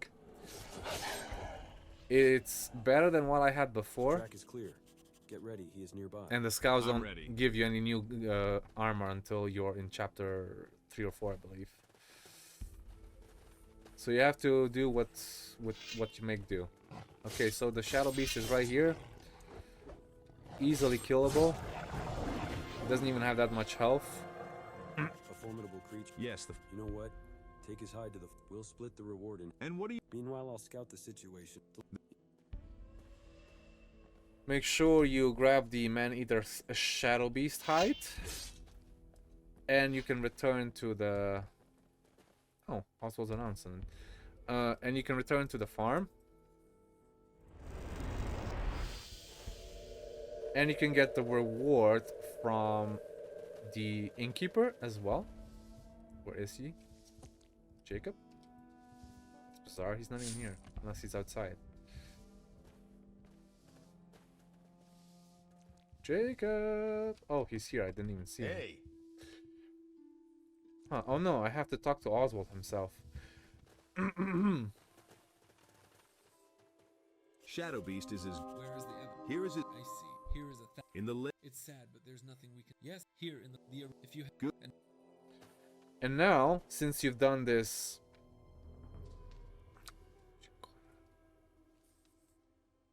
And now, since you've done this favor for Oswald, the arena will be available to you to start doing stuff in there. Of course, you have to first get rid of the leader because he tricks you into just grabbing the gold for himself.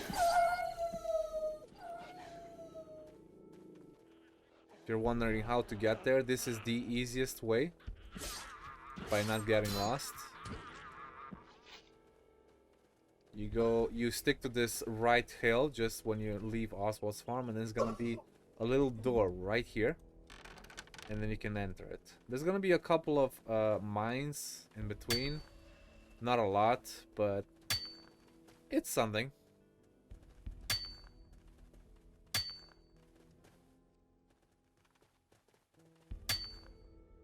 There you go. Stop. And where I want to. Oh, are you turned to? He's. And we're gonna turn Gina off for now, and we're gonna talk to Trigo. I think that's his name. There you go. Hello, you're in charge. Yes, I'm in charge. A lot of riffraff comes here. If you, I'll know. I heard they do get to start you, but right now I'm. Well, can I participate? Oswald, I will. I am. Wait, don't first. We'll see. When you're. I'm ready. You have to give him a 500 gold, and then you fight somebody in this area. I think it's this Templar over here. Let him start. What, right? Let's not. Simple as that. He doesn't have a lot of health, so it's easy to beat him. I won. Yes, I saw it, but I didn't like your fight. And people pay exactly for it. And what? It's okay, you can go. So can I fight in the... Are you stupid or what? No, of course not. Are you trying to con me? I won't let this... One more move, then give me... Get out of here. No, you could take them down, both, easily. But there's an easier way. Or there's a better way, because you get more experience and more gold out of it. So we're gonna talk to Scar. Here's your share of gold. Ah, very timely, thank... Trigo deceived me. And you too. He said that he didn't like... Dirty bastard. I will not let... Don't get heated. So he has a plan how to take Trigo down. We're gonna follow him into this little woods here so he tells us his plan. Well, no one will overhear us. I think you already have. Well, I was. And what do you? Drago, he does. We will. Sounds like a. Test the. Oh, and I'm ready. Let's go. They will be first. And then a few hours pass by. And then you have to follow Scar again because they have the bodyguard separate from Trigo, and you can kill him when he's delivering some gold to, I don't know who. Эй, вам нечего здесь делать. We've got business. Что? Don't you ever dare attack me again. Don't you? Simple as that. The bodyguard is dead. Take the gold from the box. Great job. Lead up. Okay, make sure you pick up everything. Or actually, the Will O The Wisp picks up everything anyway. And now you can go back to the arena itself, and you can kill Trigo because he's alone. Make sure you rob him first. Extra gold. Hey Trigo, What did you two get out of? we aren't going in. What? He's carrying out my. Already gone. You think you're so cool? I will send.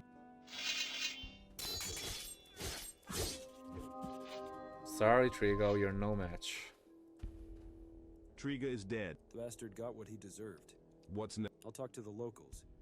I already have a couple of ideas on how to invite. I don't have. And you don't need. I will. Yes, that's what. Stop.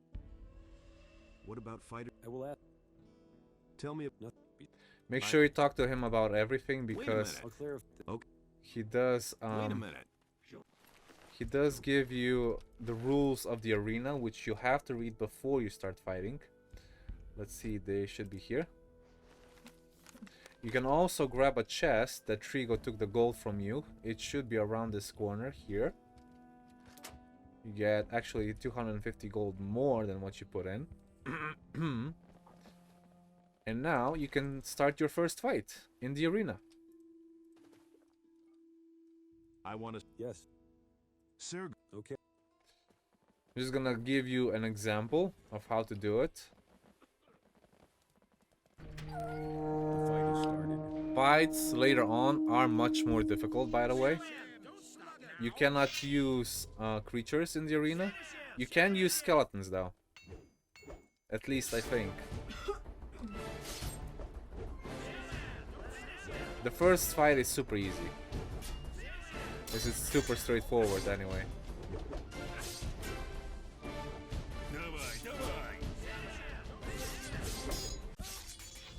And every fight is still the death. It's kind of sad to see, really, but that's how money works. Then you go back to Scar. I want to receive a. And you get a reward. And for each battle, you get more of a reward. So that's it for Oswald's farm and the arena. You can do more quests, of course, with the arena battles. But I don't think there's anything else to add here. So we'll return to Khorinis and continue from there. So if you guys enjoyed the videos, please like and subscribe for more future content. And I'll see you in the next one.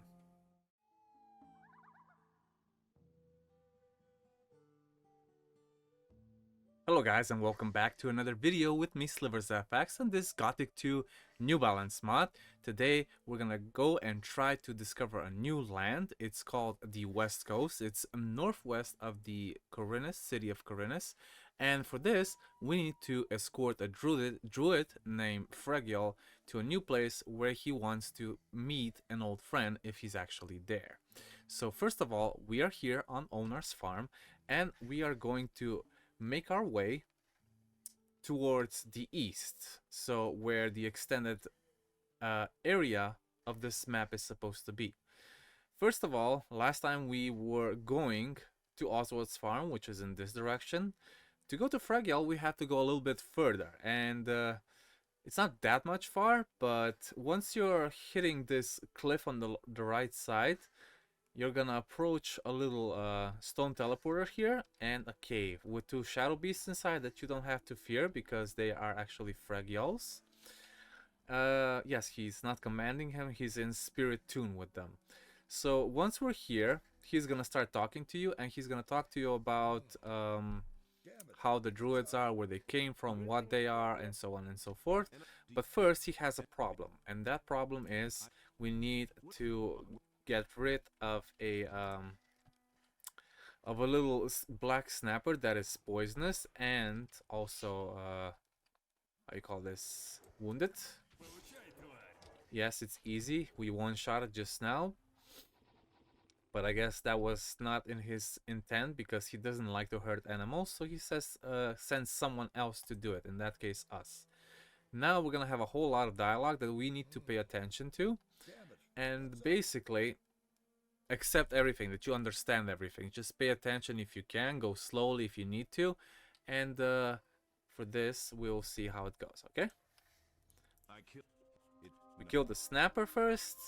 He can teach you how to make how to use poisons. So basically, if you are a melee profession with a sword, you can use poisons, although it reduces your base physical damage by 50%, but it goes well with bleeding. So bleeding and poisons, they have a tick per second, so that's how the damage is dealt, but I'm not gonna do that, so I'm going to just get the experience but skip the rest. He can also teach you how to become a druid. That means transformation, and it requires quite a bit of learning points. So we're gonna go through that dialogue. We're gonna give him the 200 gold that Wolf gave us for him. Let's ask him his name, of course. And can I ask you something else? Then the next part of the conversation is going to be, tell me more about the druids. Of course, this is gonna have to be after you kill the snapper, otherwise this is not gonna appear. I'm listening to you carefully. Yes, I understand again, and yes, I understand. And then you get the achievement, attentive listener, after you get this final one. And you get 100 experience for that. Simple as that. And for the final part, we're gonna ask what happened next. So part of the story is what happened next in the history of druids and men. So I'm gonna skip all of this because I don't want to bore you guys with it, so you guys know what to do next if you need something in this video. Let's go. How did you become a druid? Keep getting experience. There's a lot of dialogue here that I have already gone through a couple of times.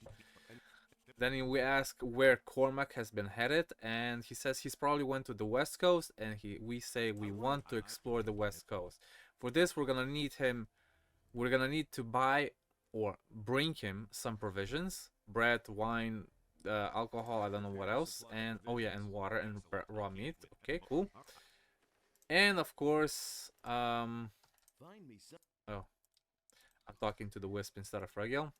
Okay, nothing else. So now we need to get a boat to actually get to the west coast because there's no other accessible way to do so. We're gonna go to the harbor area and we're gonna go talk to Garvel, the guy that's building the boats, which I don't know why he's here, but I guess. If you have enough rhetoric points, he's gonna sell you to you for 3,000 gold instead of 5,000. I don't know how much rhetoric points do you need though, I never checked, but it doesn't say here. Now we need to sleep here until the next day. I'm gonna do it another 10 hours and another 3 hours in the morning. And then it says, I think Garvel has already prepared a boat. So we're gonna go here and ask him if the boat is ready to go. Fregil will already be waiting for us here after the next day. And we're gonna say everything is ready. Now be careful how you go on the boat so you don't leave him behind. Just step on this big one. Make sure he follows you. There we go. And now when he's on the boat, we can say we're off. You can always check this beautiful scenery when it's actually not raining. I am going to skip this part because I've seen it plenty of times. You guys can go ahead and actually see the scenery. Let's hope it doesn't rain in oh, it's still raining in the west coast. Here you can press Z or Z to speed up the time by the time you get to the western beach. The nameless hero will also say something about the island that we're passing through that we need to check out later. The island island on the right. We'll have to raft to it later. There might be something valuable there. Indeed.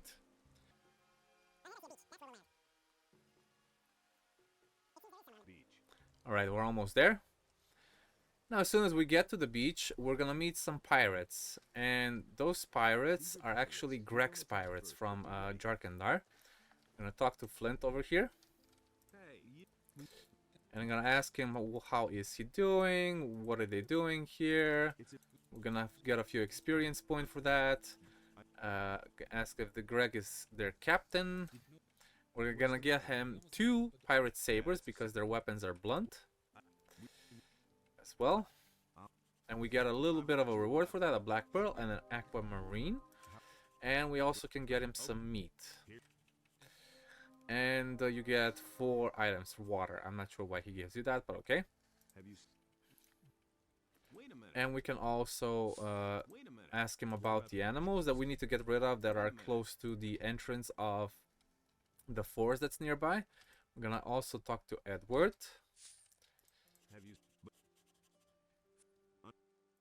Okay, and now we go back to Flint. Oh no, first Fregiel, my bad. What do we do next? Okay, so now we're gonna get rid of most of the animals on this beach, if not all of them. I'm even gonna get check of the turtles because we always need more stuff. Make sure your Will O The Wisp is out. There's plenty of plenty of clamshells and plenty of seashells on this area. You might as well get more black pearls and pearls in general. Those things are always valuable. I keep buying them from local merchant as well. That's why I barely have any cash right now. I think I have like 15,000. It's not a lot for this game, really it isn't. And these are the lurkers that the pirates want to get rid of. We're gonna get rid of this lizard. There's also gonna be 2 alligators down here. One's gonna be a young alligator. One's gonna be an old alligator. Now there's an old lurker in the water too. And there's the old alligator. Okay. Let's see if there's anything else. I don't believe so.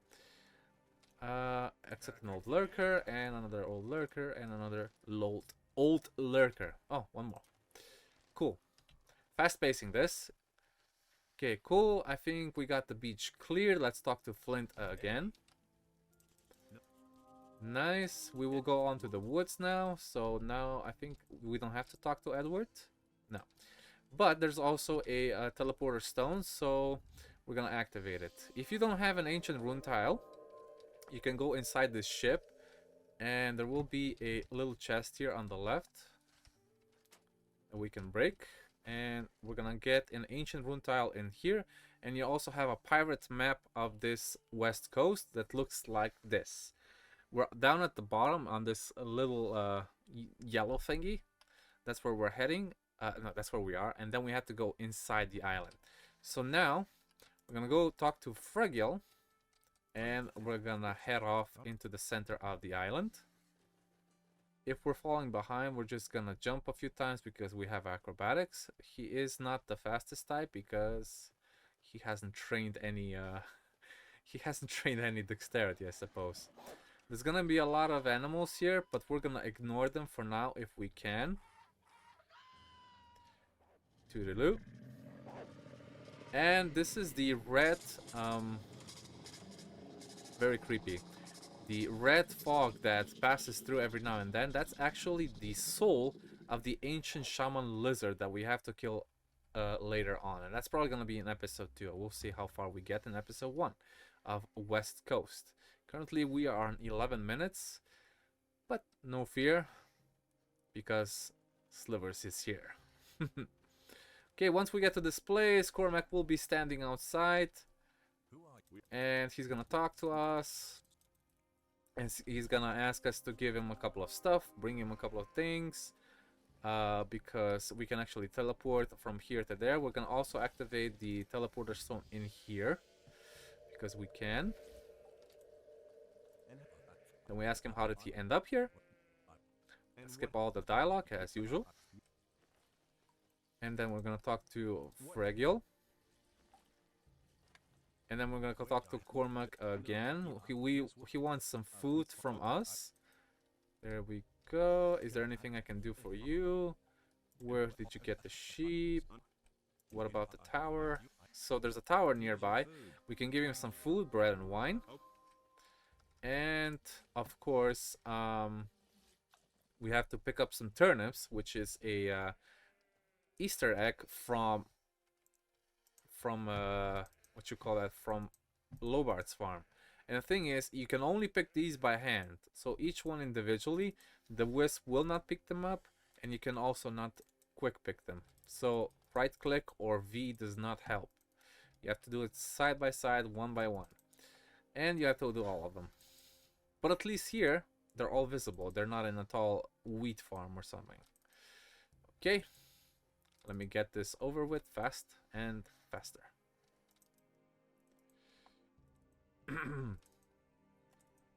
Complete. Nice. Okay, we're gonna get this to him. Okay, nice. Now we can also get a little schnapps from Khorinis because I used it all to make alcohol. So I'm gonna go ask Cardiff if he has any. He should probably. Schnapps, not pure alcohol or anything like that. Pure alcohol is gonna get everybody high. Okay. Where are you? Where is he? Okay. Oh. Silly me. Give me something to drink, and we're gonna grab just all of these and the bread as well. How about my payment? I have not picked up gold in 24 days. Okay, now back to teleport to another island. We're gonna go to West Coast and Druid. So now we have 2 teleports available. And Cormac should be standing right here. Hey, didn't I? Oh yeah, we have to wait until 6 p.m. to give that to him. Okay. So rest for, let's say, 9 hours. It's almost 7 p.m. Now we can give it to him. And we're gonna go off to the beach and have some fun, I suppose. I mean, if you can call that fun, drinking. There's also a very, very beautiful sunset at this time on that beach specifically. Once we get there, you guys are gonna see. Look at that. I mean, just look at that. I'm gonna slow-mo this because, well, the sun goes down exactly at 7 p.m. But if you come here between 6 and 7, it is gorgeous. Even for an old game like this. But it's running DirectX 11. What a wonderful view here. Alright, we're gonna check out this little cave over here while they're drinking. And, yeah, the Wisp picked up a few things, I believe. Let me see if there's anything here. There should be a piece of paper over here. And nothing special afterwards. You can also check out this thing. Where is it? List of provisions. So this is part of a quest line that's not actually a quest line. It's part of that tower that's up there that we're gonna do in the morning. We're gonna clear it out in the morning. I'm just waiting for them to finish drinking so we can actually go back. Might take like 30 minutes in game time, but by then I think they already drank all the freaking schnapps by now. Like, I mean, come on, that's already 6, probably more. There we go. So that at 30 minutes later, after you get here, you can go back. It's gonna be very dark because nighttime in Gothic starts very early. It's like it's for me, Gothic would be happening somewhere on the equator because it gets sunny very early and it gets dark very fast. So there's only 12-13 hours of light total. We are back. Okay, we're back. And now we're gonna just have to wait until morning because reasons. We're gonna go pick up some stuff around here. Let me just pick up Gina. I mean, summon Gina. We're gonna get rid of these scavengers. There's gonna be quite a lot of goblins, even a shadow beast here, I believe. Goblin, let's see.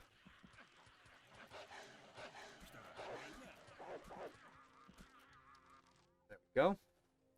And there should be a shadow beast right there. Another goblin. Another goblin.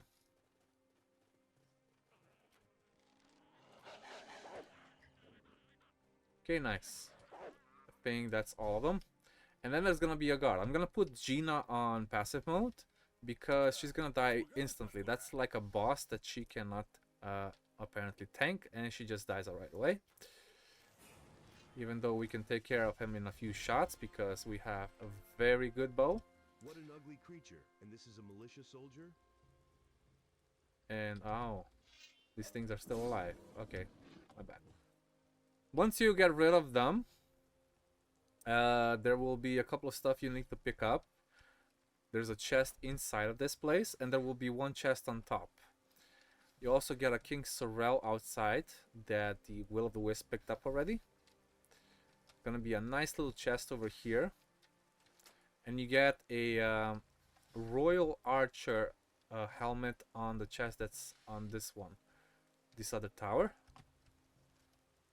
I think it's on this one, or it's down below. I'm not sure. Let me check. No, it's actually on that one. Which, nope, I'm not gonna make it. Okay, cool. Let's get up here. Let's pick this one up. And, oh, it's not in here? I thought it was. Let me check one more time. Maybe I missed it. No, it's not in here. Bizarre. I swear to God, I got it here, but never mind. I'll check out later. There's also one piece of paper, I believe, inside this little room. Soldiers' records, indeed. We're gonna read both, and then we're gonna report back to Cormac. You also get a book that describes some archery techniques, which is nice. You can get 1% archery in that. Let's see what the appointment and the soldiers' orders are. Now we can return back to Cormac the old-fashioned way. This place is beautiful. It reminds me of the Northern Lights, but I just said we're on the equator, so it wouldn't make any sense. Let's talk to Cormac one more time. We'll visit the tower. Nice. Okay. Wait a minute. Anything new?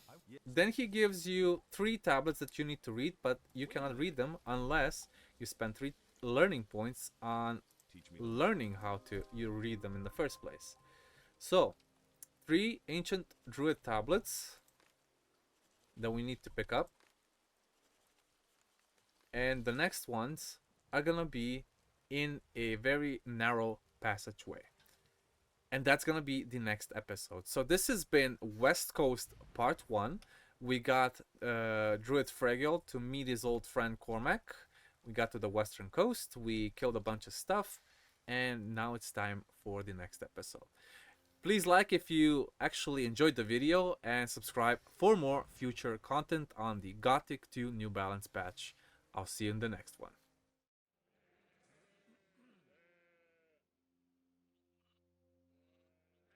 Hello guys, and welcome back to another video with me, Slivers FX, in this Gothic 2 New Balance mod. Today we're doing West Coast Part 2.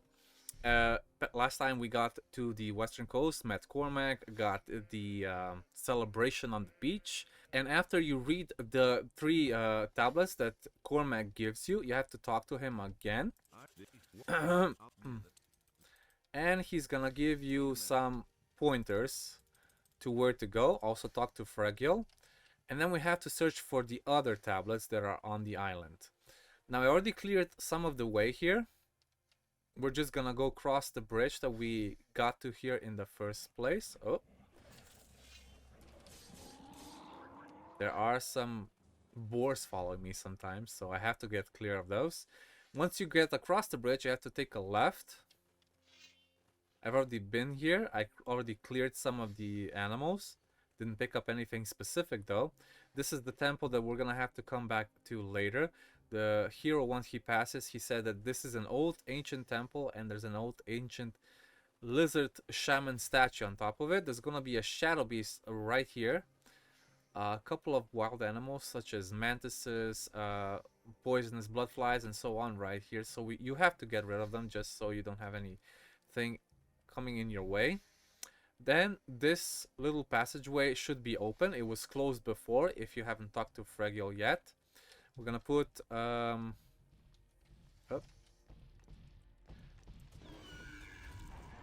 I was gonna say we're gonna put Gina on passive mode, but she was already on passive.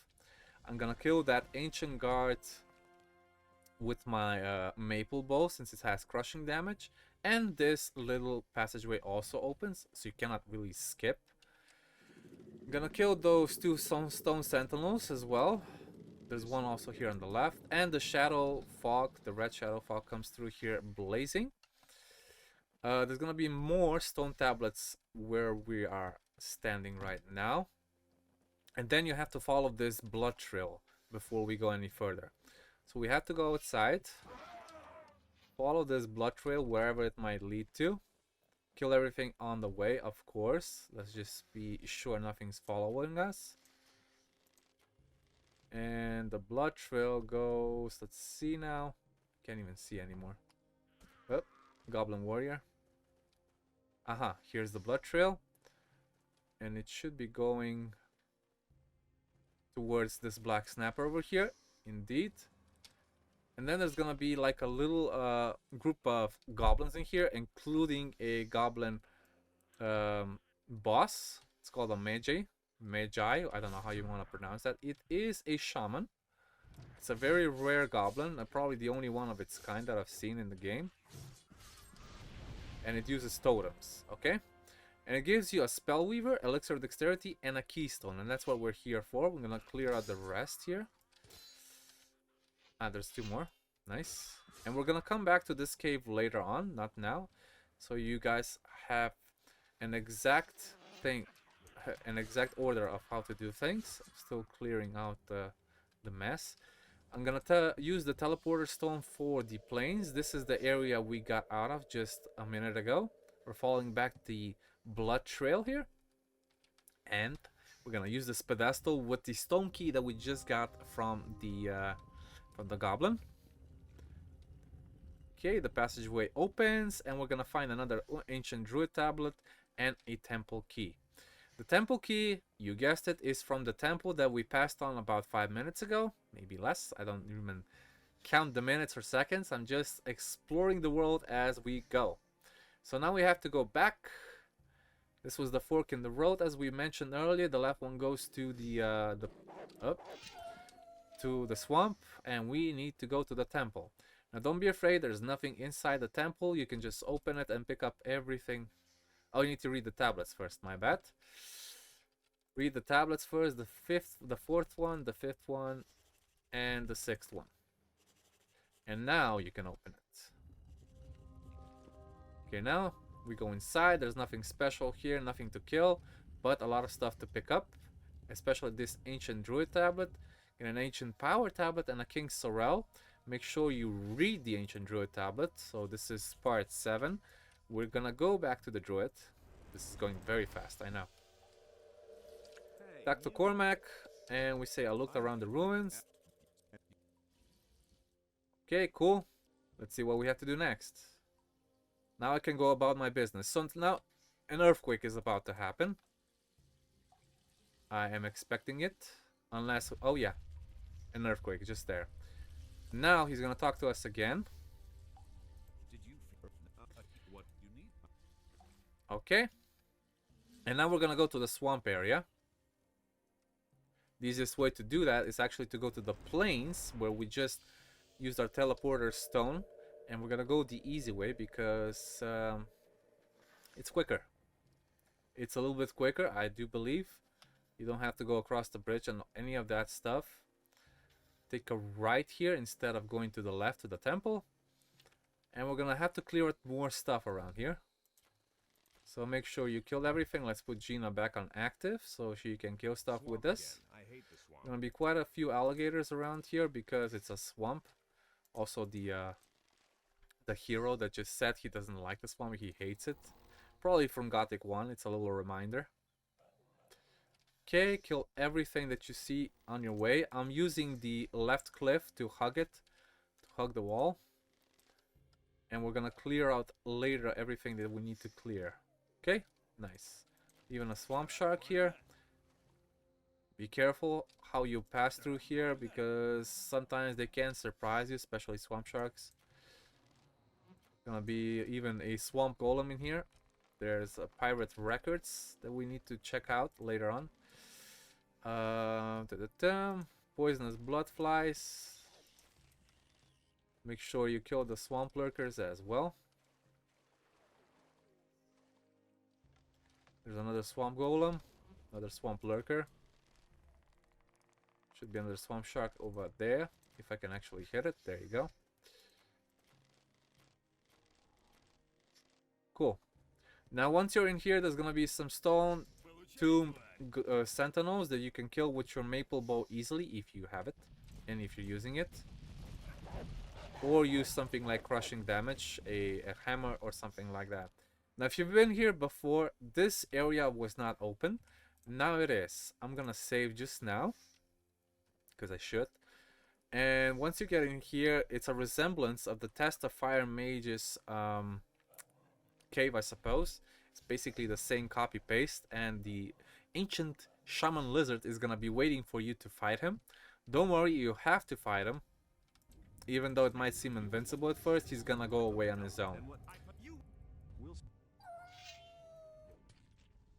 You can't do any damage to it, even if you so tried. The only thing that we're doing right now is bleeding damage, and it heals it up anyway, so he's immune. You cannot defeat me. The only thing that I don't like about this shaman lizard is the English dubbing of the voice. So I probably should ask the person that made it that he should change this a little bit. He sounds too generically human. Okay, now that he's gone, we can actually go back to the druid. Don't know why I wanted to go to the old-fashioned way back. Oh, there's even an orange ore vein here. Cormac, I'm back. So he's invincible right now, and we need to get him uninvincible. So what it says here, that we have to search for 3 crystals that I can find in caves. The first one that I'm going to go to is the one on the beach. That's on the other beach. But we have to cross this area of sea first. We can only swim there. There is no other possible way. Oh, I almost ran out of stamina there. It can happen. Gonna summon Gina one more time. There we go. Everything is cleared up until here. Let's see if there's any more opponents here. And the first rock crystal or cave crystal is gonna be inside of a cave right here. We're gonna actually use this teleporter stone so we can return to later on if we need to. And there's gonna be a couple of goblins here that Gina cannot take alone because she's too generically stupid, I suppose. There we go. Everything is taken care of. Let me see if there's anything here. I think the cave crystal should also be on the pedestal like this one. Okay, let's continue. I'm gonna go also to the other side. There's gonna be a couple of more stuff. There he is. The cave crystal got picked up by the Will O The Wisp. Also gonna take this ore vein, and then we're gonna go back to the plains area first. I'm gonna go back to the swamp because there is a shadow beast, a Muritan, that we need to kill to get the next cave crystal. Okay, but instead of going to the left to the swamp, we're gonna go to the right side. I'm gonna stick to the right side of this cliff. And there's gonna be a couple of more stuff we need to kill. As always, we need to kill stuff, right? Okay, a giant spider. I don't think there's anything else that's nearby. Just a couple of meat bugs in there. I'm gonna save just in case I do make a mistake. There we go. And we're gonna go and kill this Muritan easily. And there we go.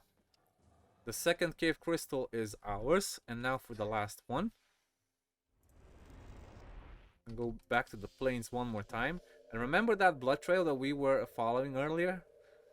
This red stuff that it's on the floor? Yeah, we have to go to the same cave. And this is gonna be a weird looking beast that we've never seen before. Even the hero says it. What kind of monster is this? I've never encountered anything like it.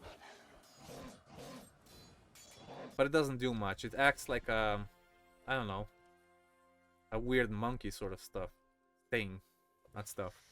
Okay, the last cave crystal is in our hands. We need to return now to Cormac again. Lots of going back to Cormac. He's outside, I reckon. He's not inside of this place. Oh, look, they're chilling while I do all the work. Ugh. Okay, now he's gonna turn those cave crystals into druid magical crystals, or focusing crystals. Now to find the locations where to put them in the first place. So the first one is quite close. We're just gonna cross this beach area, and once we get here, we're gonna stick to the cliff on the right. Go uphill, make sure you kill everything so they don't bother you. Okay, to the cliff, to the cliff, to the cliff. And there's a fire lizard there that I do not want to engage. Okay, nice. Just stick to the cliff because that's the easiest way to get there. Gonna be a couple of lizards on top, and this is the area we are looking for. This is a pedestal, and can you please go away, the wisp? Thank you. The first one is lit. The second one is going to be on the plains area, and we have to go all the way to the end of this plain. We're gonna have a lot of killing to do.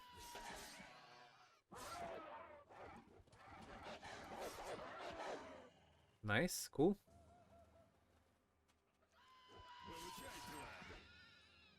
I'm gonna have to do a lot of picking up afterwards. And a lot of killing, because there's gonna be a lot of stuff that I need to kill. But I'll do that off camera. The second one, the second crystal we need to put is actually here. Let's just kill those two wolves. There you go. It's this yellow thing that you need to look for. And the last one is going to be in the swamp. Ah, this is inland. Iceland, sorry. I have to go back to the plains one more time because I did not activate the teleporter stone in the swamp by mistake, because I normally do. But no matter, we'll get there in seconds because we are fast. I'm fast as boy. Alright, here is the teleporter stone that I was talking about. There's probably gonna be a couple of more creatures around, which I probably should get rid of. There's a swamp golem, there's a swamp lurker, and probably another swamp lurker. And more stuff on the way. Anyway, the last pedestal is gonna be in the center of the swamp.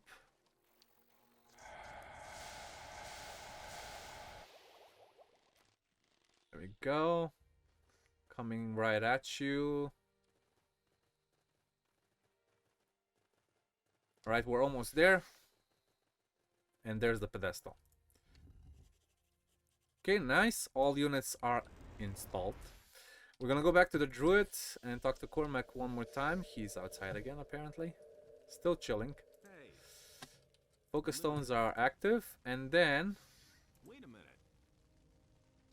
Oh yeah, now he's gonna perform a ritual and locate the beast that keeps, or the thing, it's a beast obviously because I already said it, that keeps the shaman, the lizard shaman, alive, or immortal in this case. He's gonna perform a ritual,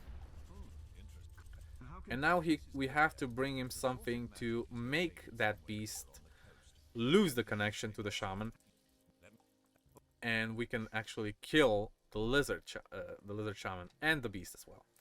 So we need to bring him a lot of stuff. Let's see, 30 magic ore, 5 elixirs of mana, runestone, and a black ore.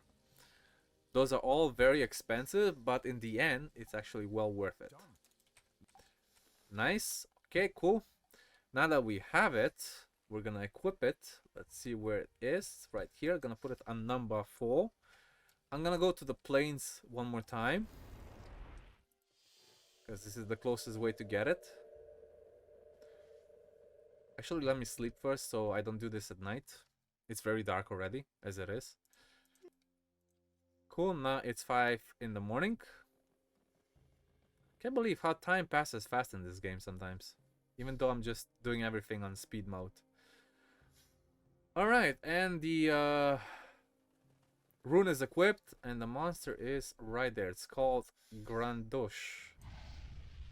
Magical connection is broken. Now we can actually kill it. Wait, what do you mean it's... But I just did it, didn't I?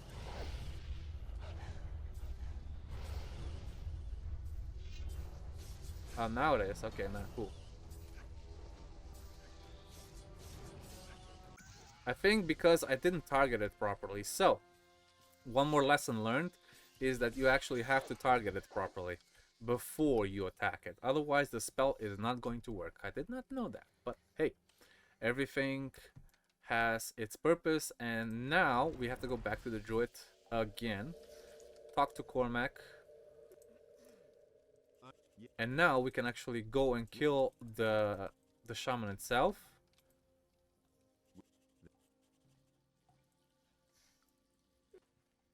Let's move out. I'm just gonna heal myself. I'm gonna put Gina on full HP. And let's go. Come on, Cormac.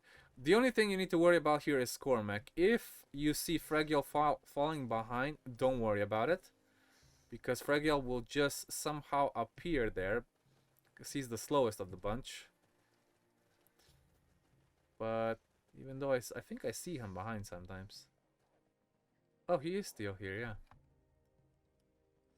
I thought he would get lost. Sometimes he's very slow. Not this time, I suppose. Okay, Cormac, let's go.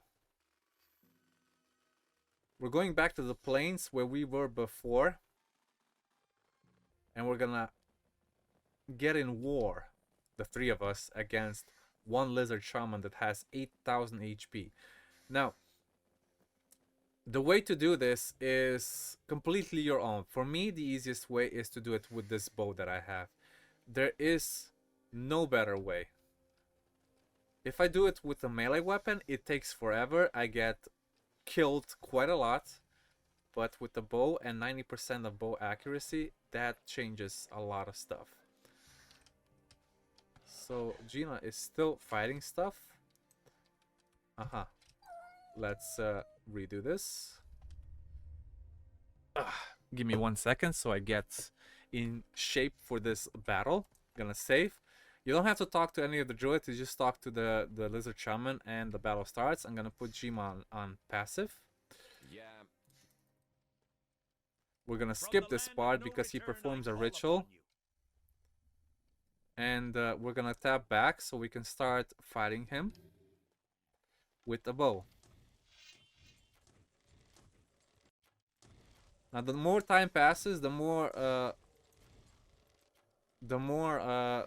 these draconic lizards they gain health back. But not to worry, because this bow does a lot of damage. If you see the druids there just laying about, don't worry, because... Oh look, he died already. That was too easy. This bow is too OP. Especially at this percentage of bow mastery. Anyway, I was gonna say, if those druids are there, don't worry, they're still alive. They're, you know, because they're useless sometimes. NPCs are useless. I'm gonna rob you. I'm gonna say the lizard is dead. Nice. And what's next? And then we're gonna also talk to Fregiel. Rob you. It's over. We won. And if they have anything else that you need to buy from them, go ahead. Otherwise, the Lizard Shaman questline is finished. For the last part, we only need to escort the pirates back to Greg, and I'm gonna do that in the next episode. If you enjoyed this one, however, please do leave a like, subscribe, and I'll see you in the next one, hopefully soon.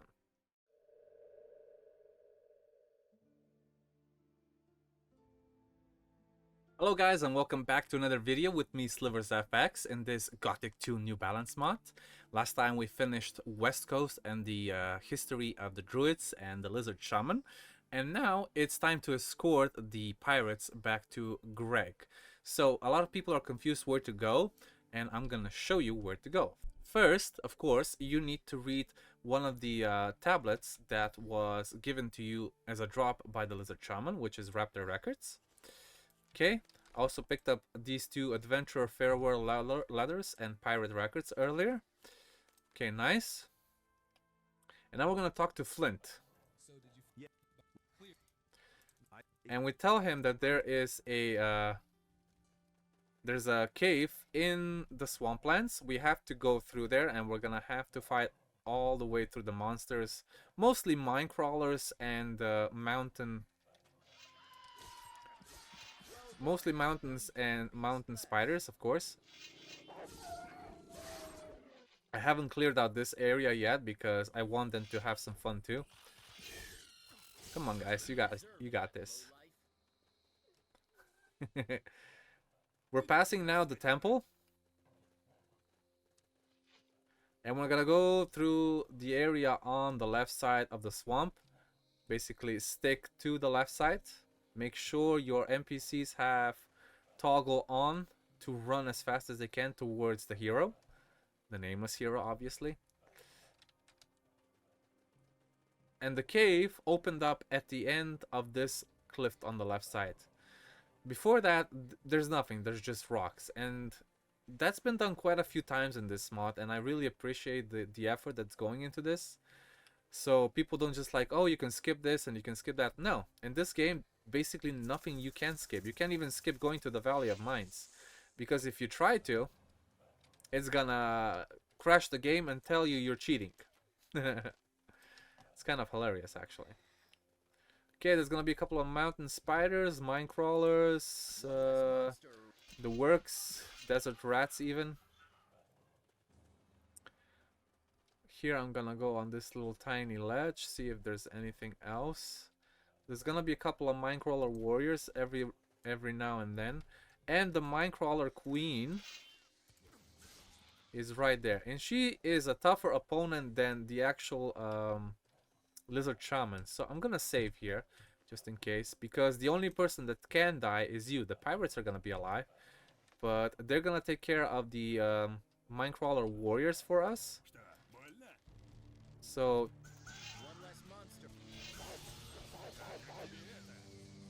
we're gonna just shoot the minecrawler queen and see where that leads us to. Oh, that's new. She does a lot of damage though. I like a lot.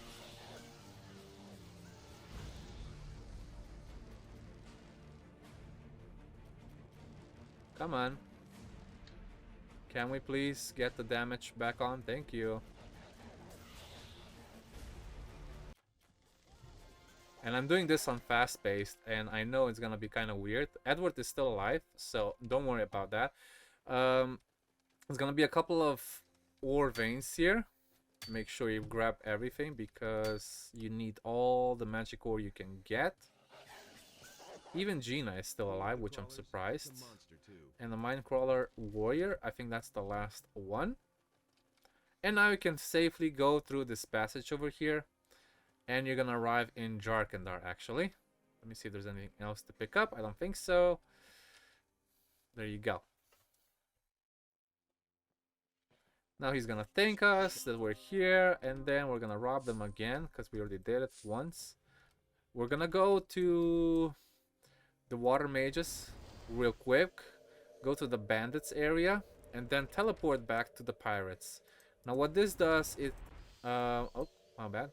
What this does, it teleports these two pirates back to Greg's camp instantly, and we can pick up the reward right away. And you get 300 gold, and that's about it. I mean, you will get something from Greg, but no. Flint just says that Greg's really happy to see them there. Alright, nice. There's one more thing that I haven't gotten to around yet, and that is something very specific. in the West Coast. This is just as a little bonus to this trip because it's only been a 5-minute video so far. Alright, once you're in the Druid's camp, you can go towards that bridge that we went on earlier. Or over. There's still a lot of animals that have to kill, and I'm gonna do that off screen as I said or mentioned before. Alright, once you're at the bridge, don't go over the bridge, go to the right side. And you're gonna see that there's an actual ship down there. And there's gonna be undead skeletons on that bridge. Sorry, on the ship. And you can easily kill them with a bow. If you can actually reach them. I'm gonna actually jump down there. Whee! Because I can. You can also jump in the water. And there's gonna be like a little mini boss here. Can't see him though. Ah yes, there he is. Captain Ramar.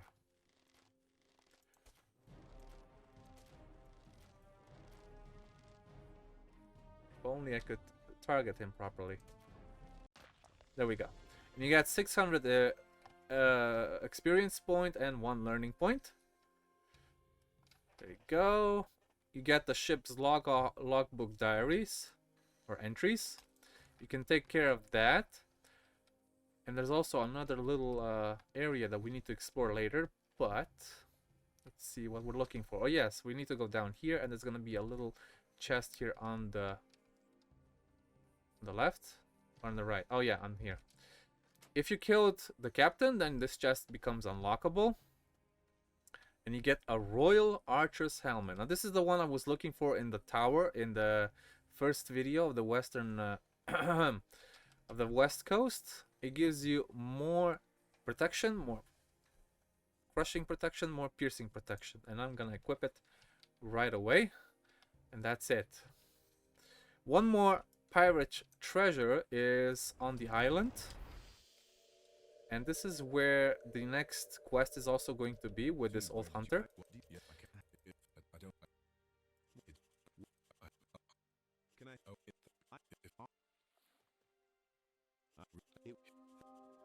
So he tells you to deal with the goblins, which we already did in the previous episode, and took the cave crystal.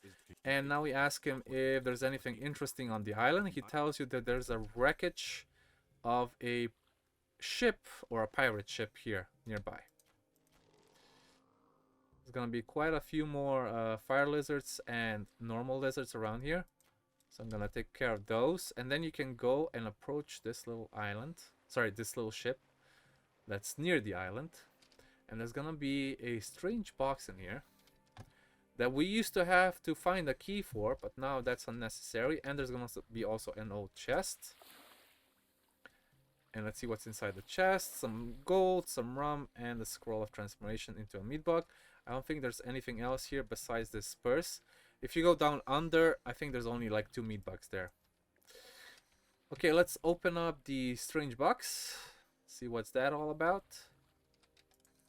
And you get found old coins and a note. If you look at the note, which I don't even see. Okay, here. It's a sailor's note. Finally, the land. I don't know how many days we've been sailing, and to be honest, I no longer hoped that we would see it. We're out of provisions, many people are sick, and I hope this island will be our salvation. There seems to be a cave on it, and in the cave, once we go there, there's gonna be a lot of mine crawlers in there. There's nothing else special besides some iron and magic ore vein. I think there's like a total of 1 each. But that's about it. So this cave, let me just summon Gina. This cave has nothing but lizards and mine crawlers, as said before. I'm just gonna quickly grab all of these, or kill all of these. I'm talking too fast because English is not my primary language. It's actually my third. But I wanted to do this in English because if I did it in my own language, nobody would watch. Well, maybe like 10 people. There's an iron ore vein as well. And a couple of more mine crawlers at the end. Now, the thing is, there's a lot of stuff that you need to pick up here. A lot, okay? But that's not what I'm here for. This used to be a closed area where we killed the mine crawler that was having a connection to the lizard shaman. And now they opened up this area, so it's not even a struggle to come over here. You can come in from that side or this one. So that's about it. That's all there is on the west coast. There's a couple of more stuff that I need to kill, but most of it is that. There's like 3 notes, 2 pirate ships, and a couple of quests that you need to do. Alright? If you guys enjoyed this video with the pirate pirate refugees? No. I would call it the pirate escort. There you go. If you guys enjoyed this video, please do leave a like and subscribe for more future content on Gothic 2 New Balance. I'll see you in the next one.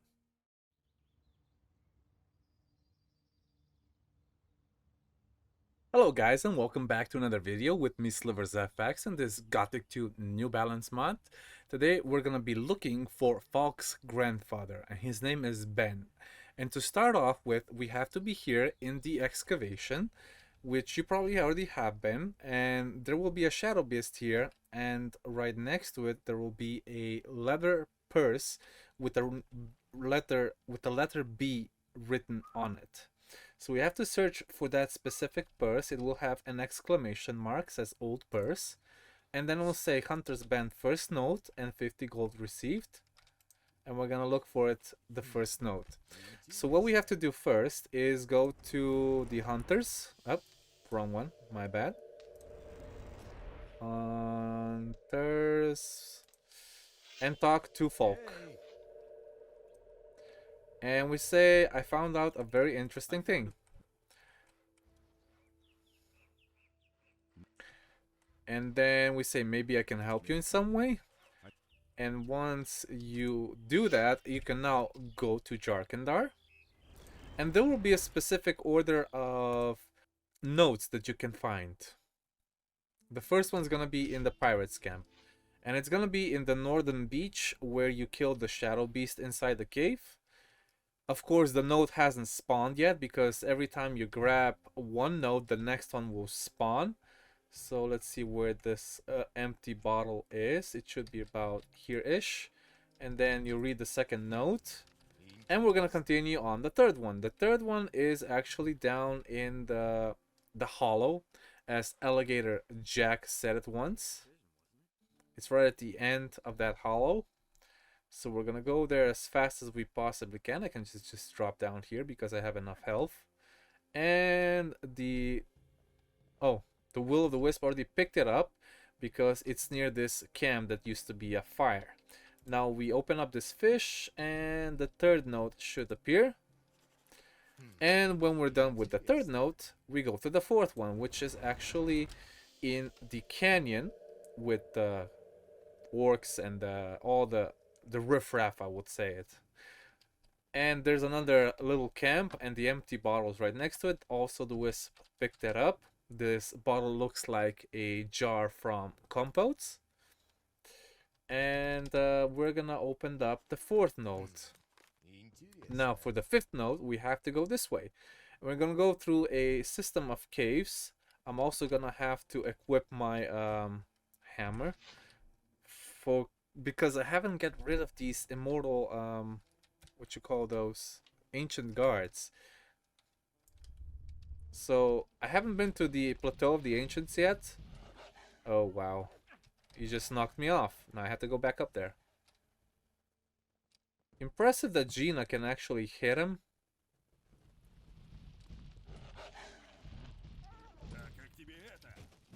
That hammer doesn't have a lot of range compared to my spear. And there's gonna be another one in here. Actually, 2 of them.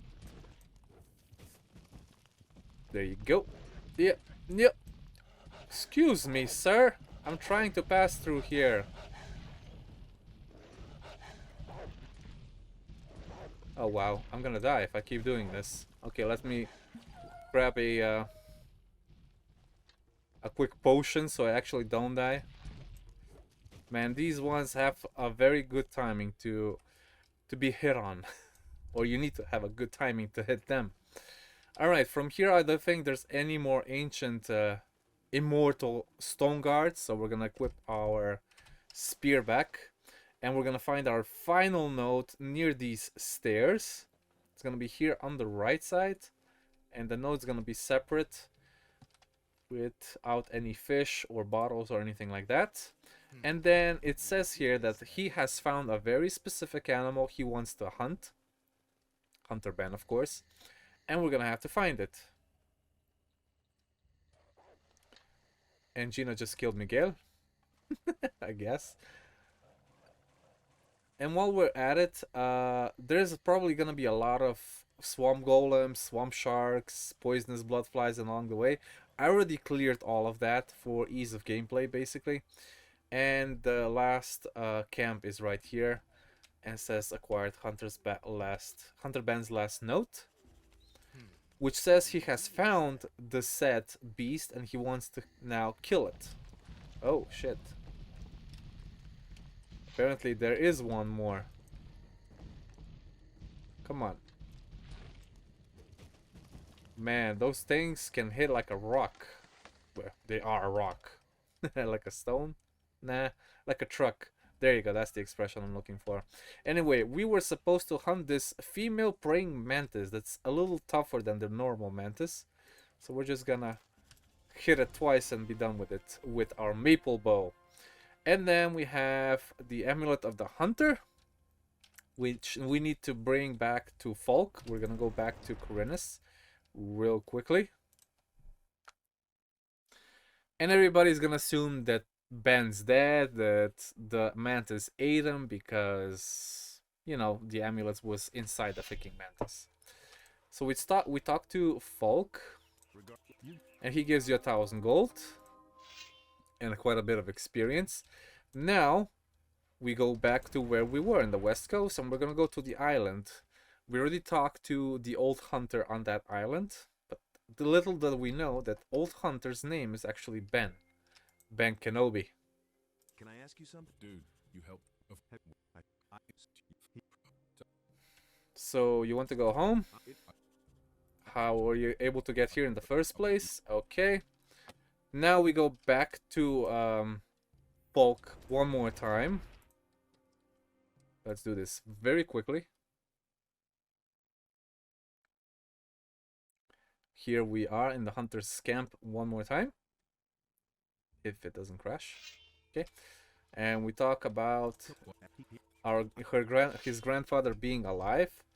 Now we're gonna have to go to town and talk to Vatras, which will give us the instructions how to make a teleporter rune for Ben specifically. And make sure you have all the ingredients. It is a runestone. I think there's 3 elixirs of mana. Anyway, when you go to the rune table, go to rune stoves, and you go to the last one, teleportation stone for Hunter Ben. You need a black pearl, 3 elixirs of mana, and 1 normal rune stone. You create it, you get 50 experience, and then you can return to Ben, to the west coast island. A lot of loading, I know, and a lot of loading screens, but this is how you do it if you want to do it all in one go. And we're gonna talk to old Hunter Ben. And he's just gonna disappear to the hunter's camp in Khorinis, and we're gonna go there and get our reward. Even though for this I wouldn't expect a reward, because it's such a nice thing to do to reunite family, you know. This is something else. It's just another type of a quest. And I wouldn't accept it, but Folk doesn't give us a choice. So, Ben, if you can see him outside, he will probably be inside here, looking at the wall. Hey. Oh, never mind, that's not him. He's here on this side. Dude, I'm alive. And then you go back to Folk. Did you want? He gives you 1,000 gold again and extract from King of Sorel. And then you can talk to Ben again, and he's gonna give you an amulet of the hunter, which is the same amulet that we found in the praying mantis. Now the good thing about this amulet, if you want to equip it of course, is it gives you 10% bow skill bonus. So if you're at 90%, you get to 100. If you're at 100, it's not gonna go to 110. That makes no sense. But that's about it. The good thing about it is this is an Easter egg. It says the words Ben Kenobi are engraved on the back, or Ben Kenobi. It's a little throwback to Star Wars, and I'm glad I did it because I really love Star Wars. I mean, come on, it's right on the shirt. Anyway, guys, if you enjoyed this video, please like it and subscribe if you want to see more Gothic 2 New Balance. I'll see you in the next one.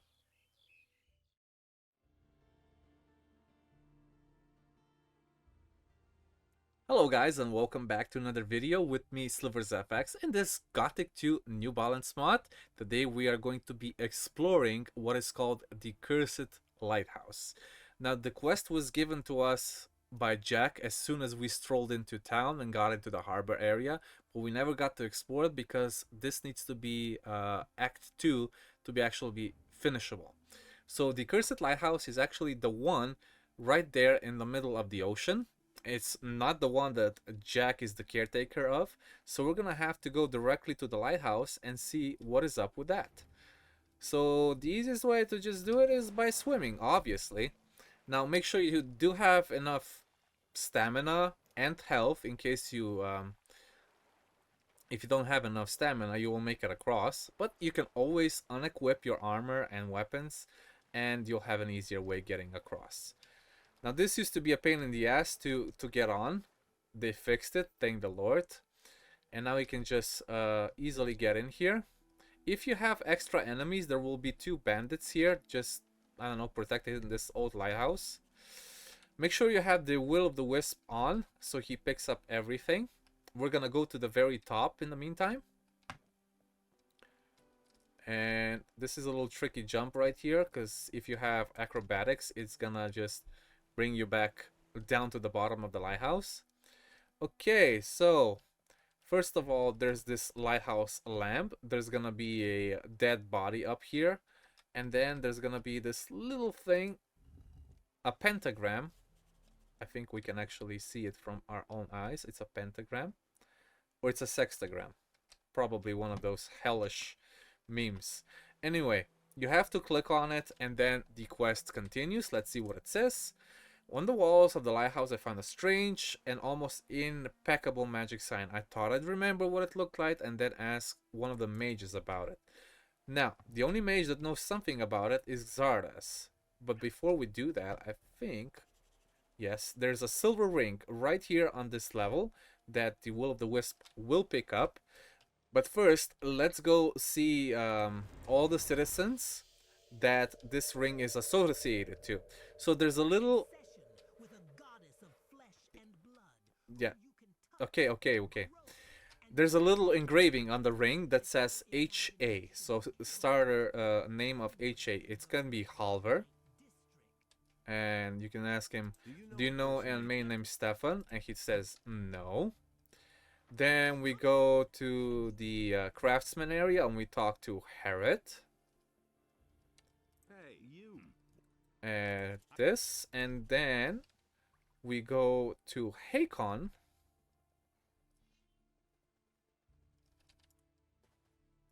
You get a little bit of experience for each one you talk to, but there's only 4 people that starts with HA. So the last one is Hannah, and Stefan is actually her late husband. And now she tells you what happened there, and then there's a curse that happened, and well, somebody killed him at that lighthouse. So now we're gonna go to Xardas and ask him about this part of the quest. Yeah. Do you understand? What kind of question? Then help me Tell me. Well, it's like a pentagram inside a pentac. This is a sign of a curse, and quite an ancient one At the old... Clear, but to understand... I know what happened at the... Anyway, so now that we know what happened, we need to go back to the lighthouse and activate the scroll that Xardas gave to us. This is the easiest way to get there. I think it's the closest. It's closer than where I was going from the start of the video, but doesn't matter. you take your own route, if you so wish. There we go. Then we go back to the lighthouse, the top of the lighthouse, because we already know what's going on here, or what happened in the past. Up. That's what I was talking about earlier. You can easily just jump down if you have acrobatics on. There we go.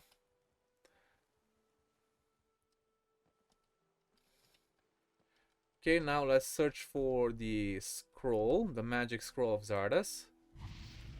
And something happens, right? Now we go back to the way down, all the way down. And there's gonna be a skeleton waiting for us outside. A ghost skeleton. Hey. And he doesn't really speak, but he tells you what happened there. Okay, cool. And now that you know everything that the ghost said, we need to go back to Xardas and tell him what happened and how to break the curse. And I'm gonna give him some cursed weapons because I have plenty.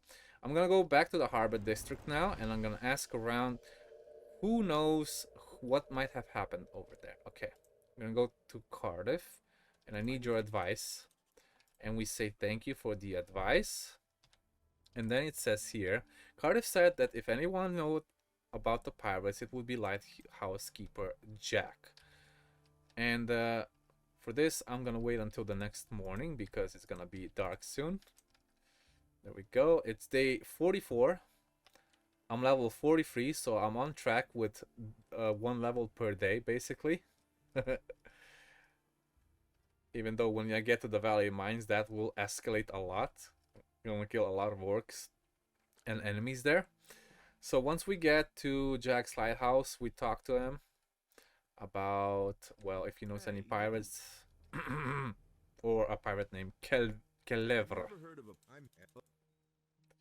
What are you thinking about? Moreover, in the cold. Oh, thank. And you also get another quest called Jack's Pipe. Now this quest is already, you're able to receive it in chapter 1. But you need to go to Jharkendar and wait a specific hour for Greg to stand on his porch and see him smoking a pipe. It's not gonna be at 6 in the morning, I don't believe so. I'm gonna use a sleeping bag just now and see how long it takes. 1 hour? No. At 9, 2 hours? No. Maybe at 9 in the morning? Yes, now he is. He's smoking the pipe at 9 in the morning, maybe sooner. And we ask about him, and we say, I see you're smoking a pipe. Wait a minute. Also, I have to turn in a lot of quests, so say it was so much for Raven, he gives 500 gold. I also have the ring, the man with the ring that the Xardas gave us the quest to. I'm gonna do that in the meantime as well. We already killed Drake, which was a skeleton on the beach. The bandits have found a gold mine. You get 200 extra gold, and then you ask him, have you ever heard of the pirate named Kelevra? And I think we have to give Jack's pipe back before Greg talks to us again about it. So let's do that first. We go to the market square one more time. Go see Jack, the lighthouse caretaker.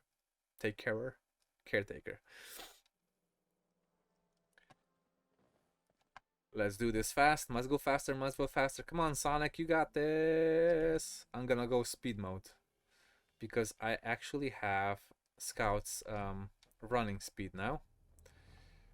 I just need to get the mastery tireless sprinter, I think, from the Thieves. Hey. Anyway, we gave Jack the pipe. I brought you the pipe. Great, buddy. And what about here? Take this. Hey, you. Oh, and it says hello to you, Clever. Apparently, Greg already told us. What? You can't. Here's. It seems you. I don't know. It seems what the go. But it. Anyway, once you're done with that, and you can check the log just in case. Jack confessed everything. Now I and him are going to the lighthouse to try to break the curse. So, if you're going there, make sure you have enough rhetoric, 40 at least. 40 rhetoric is needed for this quest, so the ghost doesn't kill Jack or Calavera in this case. Once you get over the sea full of animals and sea creatures and you get to the lighthouse, Jack should be waiting here. Well, maybe not. Maybe you have to wait until the next day. Let's just wait a few hours and see what happens. I'm gonna wait about here-ish so you can see both the ghost and Jack if he appears. Okay? Because I don't know exactly when he's supposed to go. Probably the next day. Yeah. Let's give it 9 more hours. Yeah, he's there waiting. Okay, cool. So you have to come here the next day. Doesn't say when. But you probably have to listen to the dialogue and he will say the next day. Okay. Now we talk to the ghost. And then we say, then you must promise me something, ghost. So basically not to kill Jack. And you get 1 rhetoric point. And we have to light up the beacon on top of this lighthouse. And everything will be fine. Now there used to be another quest called the Water Mages, or the Ring of Water Blackmailer, which was also Jack, but they removed the quest ever since. And you could have done those two at the same time. Anchor in my ass. I thought I was a gone. You can calm down. It's Honestly, after all, what's wrong? yeah, just like that when And with this, you also get a Jack Silver Sword. So, if you don't have a silver sword or a weapon that deals damage against ghosts, this is a good sword to start with. I think it's... No, this is Corsair's Oath. Spellweaver was a magic sword. Elbastar, let me see. I don't even know where it is. Oh, there he is. Jack Silver Swords, effective against ghosts and undead. So you do more damage against undead and you can do a lot more damage against ghosts. So that's about it. Thank you guys for joining me today, and I'll see you in the next one.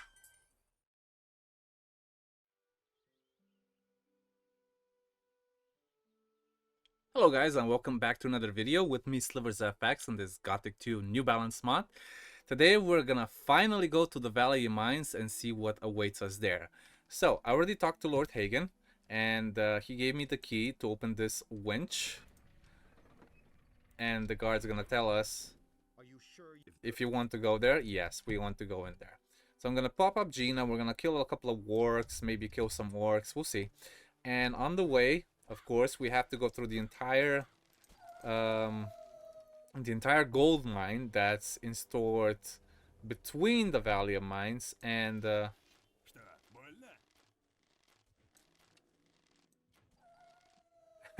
and Khorinis, of course. I have no problem clearing out this because I'm such a high level at this point that everything seems rather simple. Anyway, I think there's also a... oh, Dragon Root already picked up. Okay, nice. There we go. A couple of goblins dead. We're gonna pick this lock chest. And we're gonna go across this little bridge. We're gonna kill a couple of snappers. And there should be another one. Yep. There's gonna be also another chest over here. Make sure you picked up everything you can. And we're gonna go inside. And there's also a ghost in between, so make sure you have everything set up. Now, this is a problem. There's nothing visible. So I went ahead and talked to Gallahad about how to create certain runes. And I made a rune of light. I'm also gonna equip a rune of healing. And with the good thing about this, you can actually pop it up multiple times so you can see better. Now it's almost too bright, but that's the idea. So it's extra bright, so I don't have to actually have a problem looking around. And there's a little tip that you guys probably didn't know about.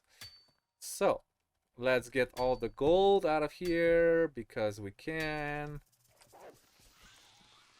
And I'm gonna pop up a stamina potion. I think I already got that one. There's a lot of gold in here that you absolutely need to get because just reasons.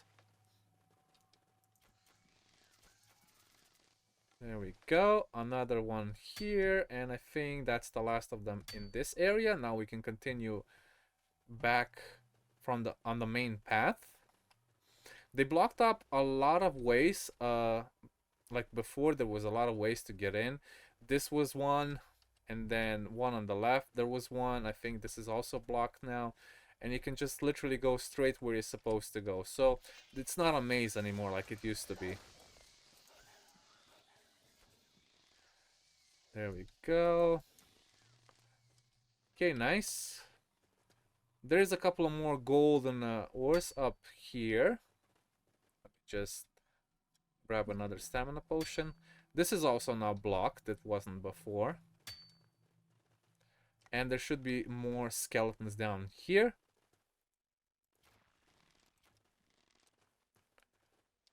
Okay, we're gonna go around a little bit. Nice. And it's gonna be another skeleton fighter up there, and it should be another skeleton pikeman, another skeleton fighter. Nothing too difficult to get through. And another skeleton fighter. Okay, now I'm gonna switch to my normal bow, and I'm gonna pick up holy arrows. Let me see where they are. Oh yeah, shift plus number 3. And we're gonna pick up a ghost that's right behind this fence over here. And I almost died doing that because I actually accidentally speeded up. But we also get a silver sword in here. Even though we just got it from Jack from the previous episode.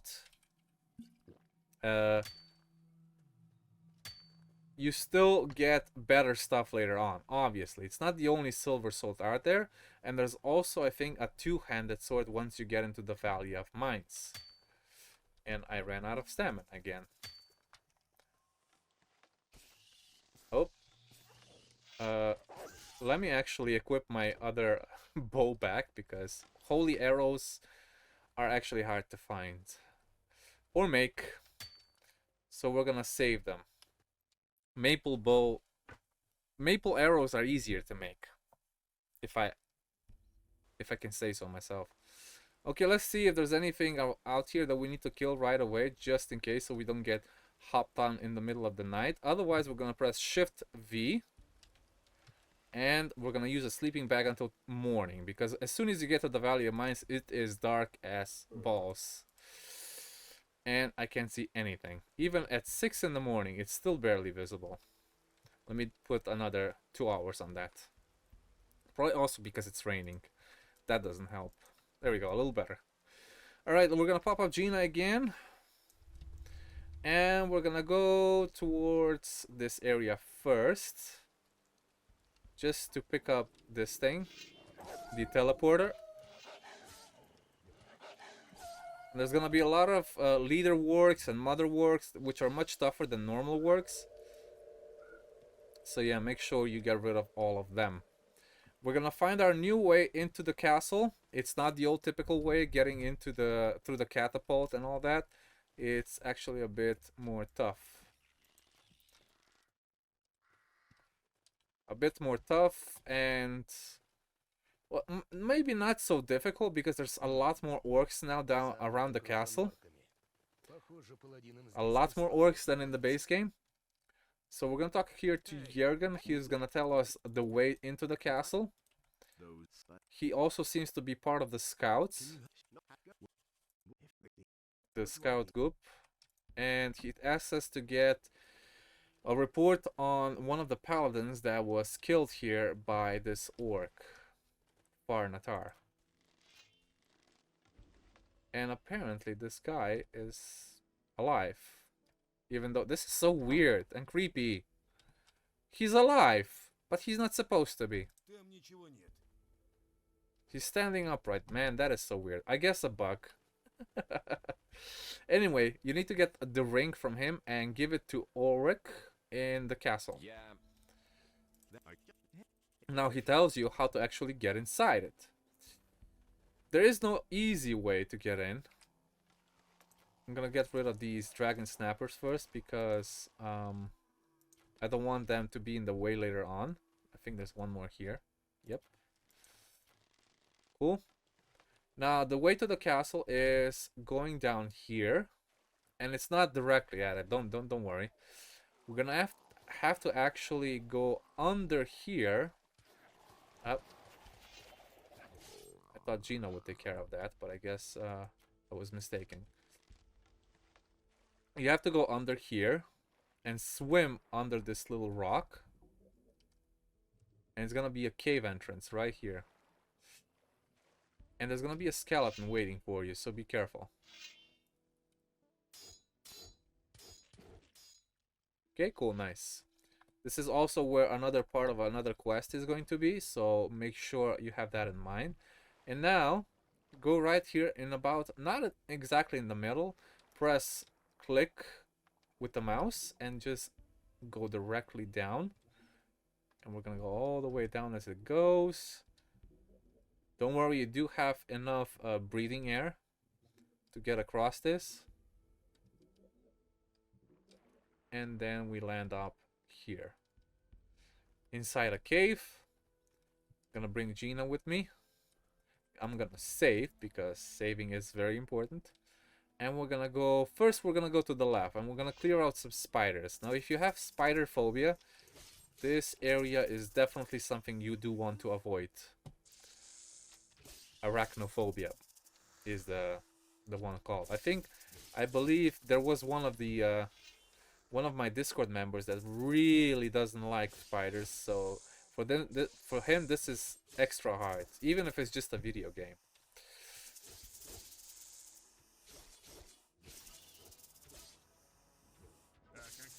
There we go. Those are dead. There's a lot more inside. At least 5 more that I can think of, if not more. And of course, there's also gonna be a boss. Well, not 5 more, there's like 6 more. 7? Yeah, there's one more here. You don't want to stand right on top of that middle thingy. Wait for it to clear out. Save again if you need to. And then we're gonna attack the boss. Now the boss isn't that hard, but if you're a low level or you're playing this on a harder difficulty, then the boss can be extra hard. Also because it has poison damage. And here you also get Lion Fangs, which is a dual-handed weapon. Well, one for each hand. And the best at this point that you can find in the game. Now there's orcs above us, but they can't get to us. But there's something else down here that you need to be aware of, and that is undead. So I'm gonna save again. I'm gonna let Gina go away first, and I'm gonna respawn her. And I'm gonna get my bow, and I'm just gonna clip all of them at once.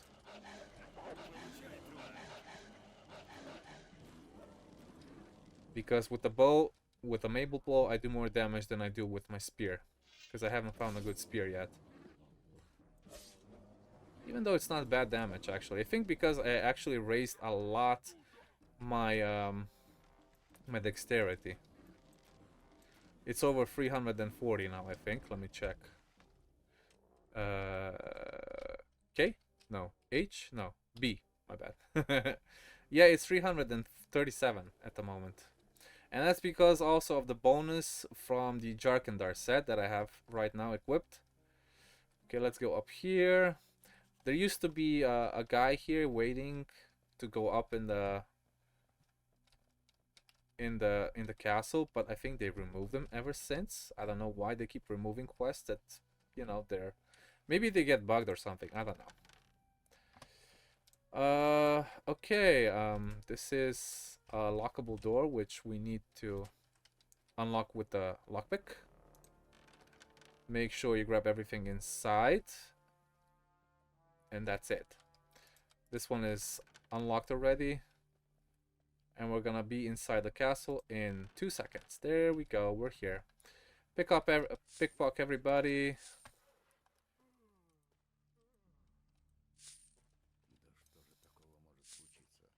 Okay. Now this was mostly meant for people that are confused how to get inside the castle. We're not gonna do any special quests besides just finishing the basics here. Everything else is pretty much the same as in the base game. I'm gonna also get the teleporter stone that is right here on this side. I don't even think I have another ancient rune tile. I'm gonna have to go find some. Ooh, that is bad. Unless I can buy one right now. Or can find one here. Maybe there's one in the chapel actually. Let me check. I think there should be, but I'm not sure entirely. Ah yes, thank the Lord there is one. So I don't have to return all the way back through here. I can just teleport back into the castle. Nice. And you also find Heart's sword. I think the Wisp actually does. And I'm not sure if that was intentional. But Heart's sword is supposed to be in the Paladin's stockpile. Which is in that little big house. That big house over there. Anyway, let's go talk to Milton, which he should be right here. Our good old friend from the barrier. Who has returned? Our hero from the Of course I remember the boys.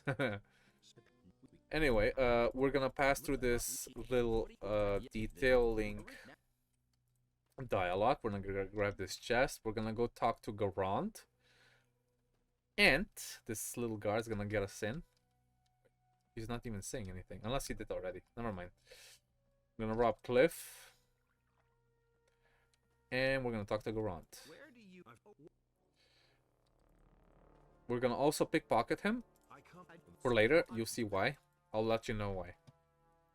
Okay, so he tells you to check the scrapers, the mining sites, and we also tell him that we want to let Gorn go. We already paid the price. Wait, I haven't. We're almost out of. And we also have to get him food supplies. I'm not sure if we talked to Garand about the food supplies. Oh yeah, okay. And you get an elixir of life for that, which is awesome. Okay, so let's go back to Milton and let's free Gorn from the clutches of the Paladins. Yeah. You get 250 gold for that. Of course, you have plenty of money, so be fine. Let Gorn free. Let's go inside. He should be on the second, on the right one. We let the switch go, and we're here. And we can also rob this little convict, even though he's not supposed to have anything anyway.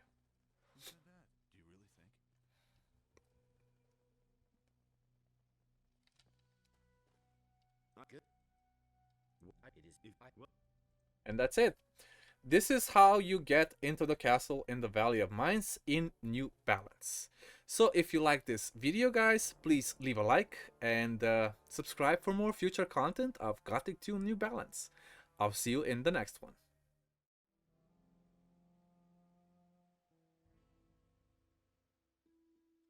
Hello guys, and welcome back to another video with me, SliversFX, in this Gothic 2 New Balance mod. Today we're going to be doing the Merchants Guild Part 2 out of 3, and we have to find an elixir for Xardas that was stolen from somebody from Ur-Thrall. That was an insurance policy for something, but it doesn't matter. The story behind it is the problem is where to find it. So this can only be done in Chapter 2 once you get to the Valley of Mines. And getting through all the stuff that you need to actually get the the potion itself, the elixir, it's not that easy. So what we're doing here is we're gonna go down from the pass of Khorinis, and we're gonna have to clear everything on the way from here until the first scrapper group. So we're gonna just use our bow.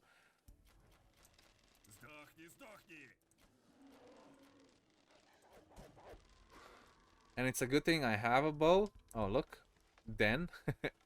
He has 200 gold on him.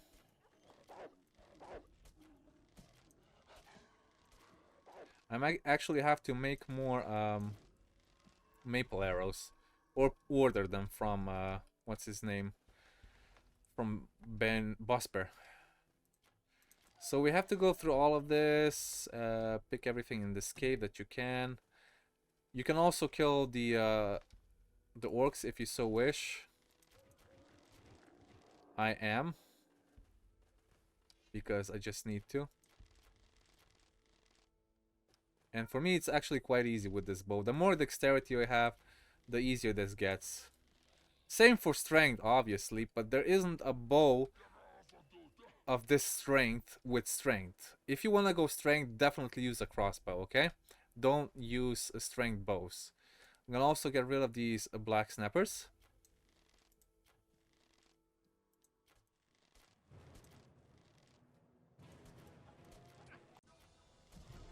There's also a little mini boss in between those snappers, so whew, quite a lot of stuff to kill here.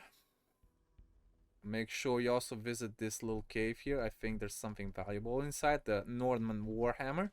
If you want the better hammer that you've been using so far, that one is definitely the one to go with.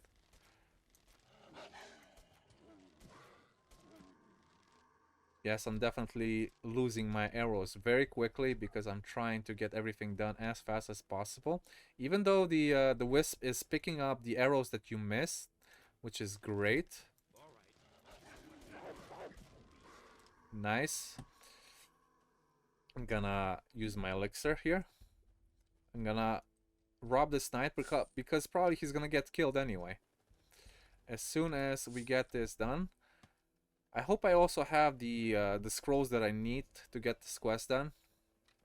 Let me see. Or maybe they removed it, maybe not, we'll see. Let's just get this chest open. There's a statue of Innos in there as well. And now we need to talk to Grimes. And you need to have enough rhetoric for this to work. Hello, convict. Hey, you. So, do you know anything about the robbery of Trader Ur-Thrall? And you say, do it for our old friendship, so it's rhetoric 30. You need 30 rhetoric points for this to work. And apparently they removed the restriction of having to sleep the night and bringing 3 sleep scrolls and whatnot. So he just gives you the key right away, which is fantastic. Now, I'm not gonna walk all the way back. We're gonna go to the Khorinis Pass. And we're gonna search the old mine that's above here, above the pass actually.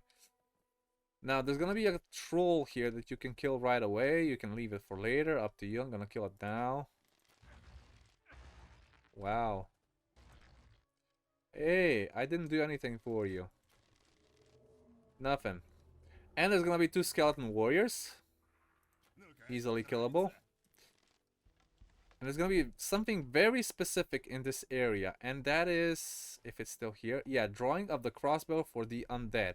So if you have troubles with killing undead with your crossbow, this recipe right here is one of the best to kill those alone, but it requires a lot of stuff, like 2 steel pieces, 1 wolf skin, 1 iron bar, 24 foot pieces, 2 pitch, 1 lurker claw, and 1 holy water. And the holy water is probably the hardest to find, but if you had your Will O The Wisp work all this time, then it should be a cinch.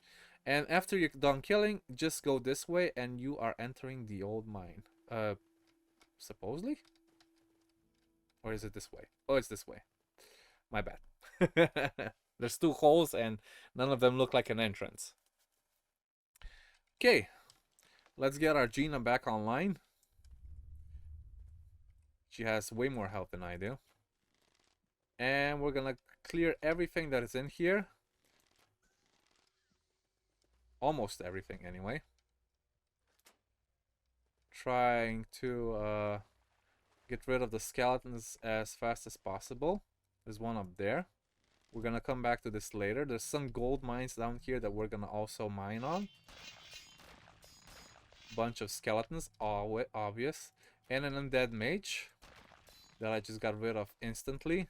Apparently there's a zombie up there that we can kill. Yep. Nice. So there's 1 gold mine, there's 2 gold mines. Let's see if there's any other. No, the rest is upstairs. Okay. So we go back. Get over here. Make sure you kill everything on the way.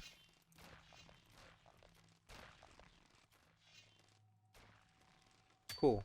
1 gold mine. I'm gonna have to grab another stamina potion. Even though I should be just using meat, because stamina potion should be for battles.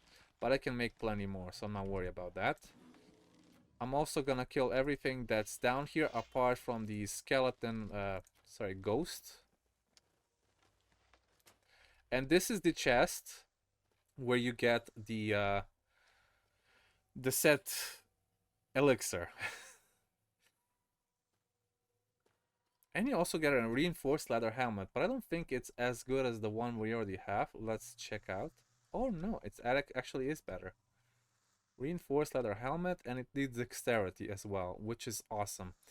So we get more protection from everything, and even fire and magic protection, which the other one didn't give any. Nice. And if you're wondering, for the Act 3, where you make your own camp, you get armor schematics in here, which you need if you want to improve your camp. So your guards will have this type of armor on them, okay? It's a very unique approach and a very different design. So I'm gonna get rid of all of these miners and skeletons. But we're not gonna attack the ghost. We're gonna leave the ghost for now. We're just gonna get all of our gold here, because why not? 1, 2, another stamina potion. I probably shouldn't use so much, or use the miner pants to use and prospect this, all of it. All right, cool. So we do have the elixir now, which means we can now go back to Xardas in Khorinis.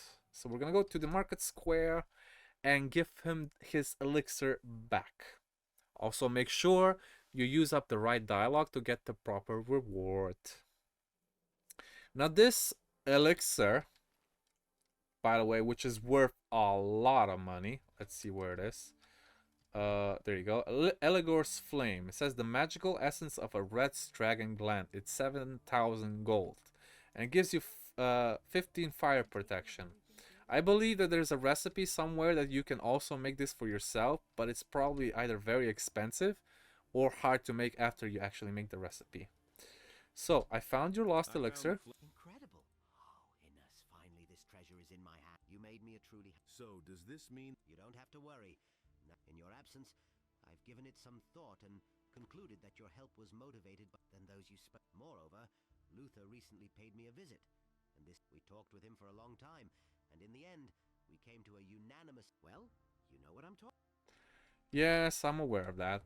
Yes, I'm aware. I thought as much. Now I want to thank you for... In exchange for Eligor's Flame that you brought me, I will give you another one. Its properties do not become... Try to use it... And now... There you go. And now we can go back to Luther, and he'll give us another quest. And where is he? There we go. Hey, you. Regarding Jorah's lease, you get Ring of Invincibility and 200 gold. The Ring of Invincibility is significantly better than anything you might have had. So now we can start our next quest, and it is supplies for the paladins.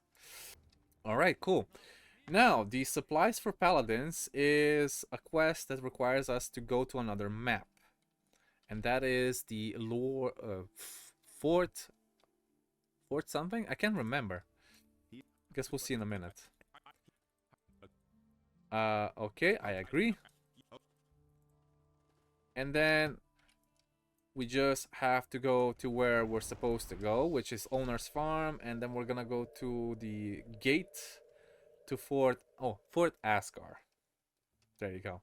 I keep forgetting the name because it's unusual and I don't hear it that often. And you just come here once or twice and that's it. Stop.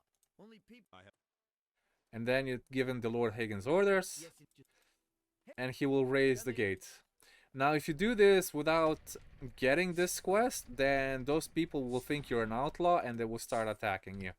So I'm gonna rob all of them after, and we'll see what this quest gives us, okay? There's a couple of more quests in here that you can do like spontaneously if you so wish. Like getting a silver bowl, I think, or catching some wine. And of course, fingers is also here, which is gonna be probably one of the next videos that we're gonna do.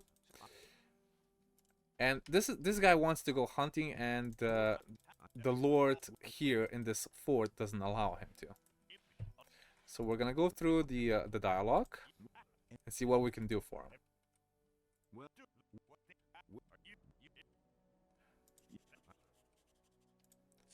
There you go. We're gonna talk to Lord Varys and see what's up. Stop. Hey, who are you?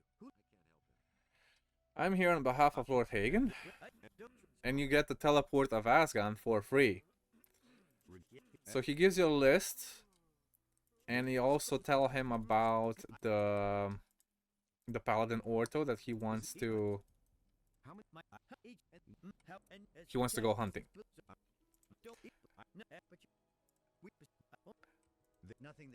Okay, that's one down. There's one other quest that you can do, and that is to help this guy. It's called Rain. And we're gonna ask, how is he doing? Nothing missing. I think there's supposed to be a quest. Apparently not. Maybe later. Maybe later. We'll see. Anyway, talk to Orto.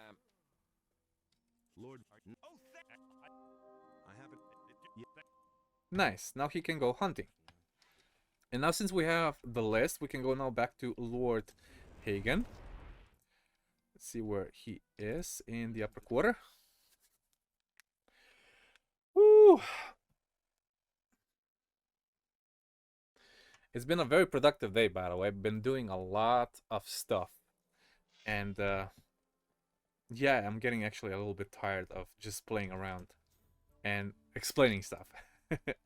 So you come back to Lord Hagen, you get 1500 experience, and then you get another list that prepares all the necessary things that the paladins will need in that fort. So now we go back to Ur-Thrall. Ur-Thrall will tell us what to do next.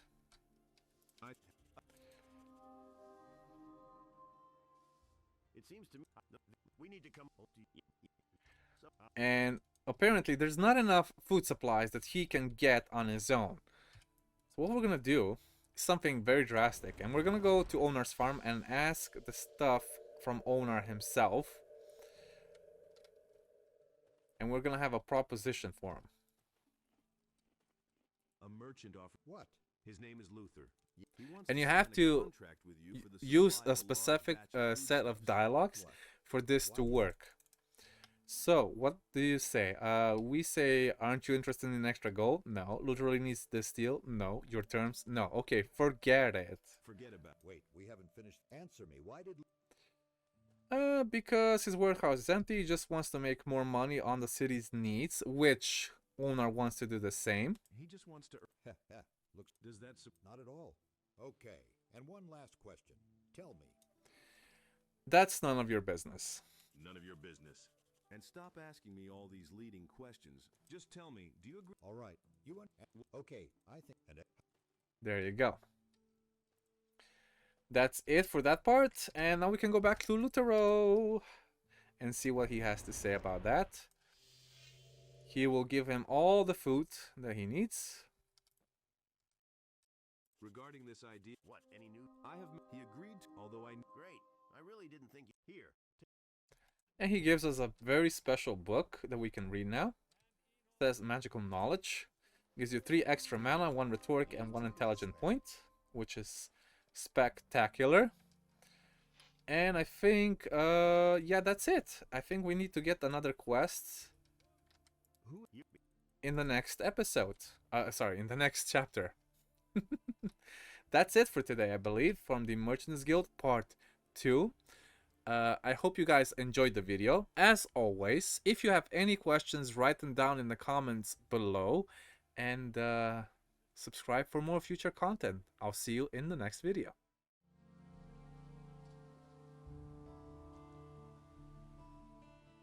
Hello guys, and welcome back to another video with me, SliversFX. Today we're going to be doing a specific quest called the Ore Cargo, and it involves two people. One of them is Viper that is standing right in front of me. The second one is Snipes, and a third person doesn't really count because he's dead. So anyway, once you talk to Viper, we've already done that. I'm not going to show you the dialogue because there's nothing special about it. You ask him where he buried all his ore from Gothic 1, basically. And then you go to Snipes and you tell him he has some unfinished business. And then this quest doesn't continue until you get to the Valley of Mines, which we're gonna go to now. And we're gonna go to the new camp because that's the easiest way to get to from where we need to go next. And I think I already cleared a lot of the stuff over here, so you guys don't have to see me kill dragon snappers and bandits. I even got a bandit spear over here ahead of time. And in here there will be some goblins. Let me actually do that little quest real quick because I think I already got rid of them. So Talbin has a problem, I believe. Let me just skip this.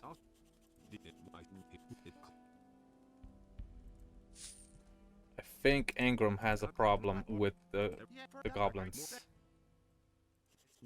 Unpleasant neighborhood, there you go. Your goblins won't bother you anymore since I already got rid of them. And now we can actually go down in the specific area. And what you're gonna find here is Alap's skeleton, and you're gonna take one bone.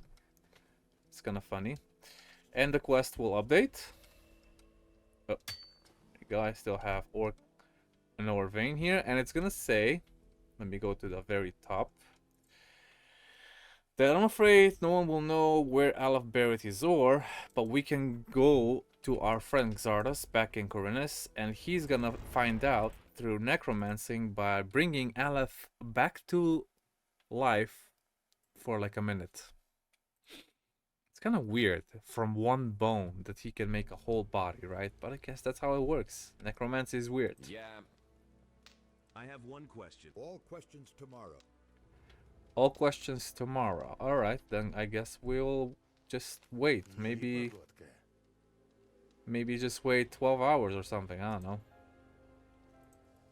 We'll see. I don't know why he would be tired, but okay. Yeah. I have one question. Well, just ask him. Xardas, you are a necromancer. Any necromancer possesses this ability. I need to talk to someone, but the problem is that this... And what do you want? Could you somehow bring him back to life? Nonsense. No one can bring a dead person. I can turn his rotten flesh into a zombie servant. But I'm afraid you won't get... Very little remains of his flesh. Just a couple of... A pair of bones? There is a ritual, but Anyway, let's skip the dialogue because we already know what's gonna happen. I don't know why the camera doesn't follow them here. It's kind of weird, but I suppose I guess I'll have to skip this part until Alf actually... I call upon you in the name of the Dark God. Step back, light. Let darkness come. Lay the path. Let the soul pass. Shakan Tarmadar, come at my call. Okay. I guess he's making a spell now. It's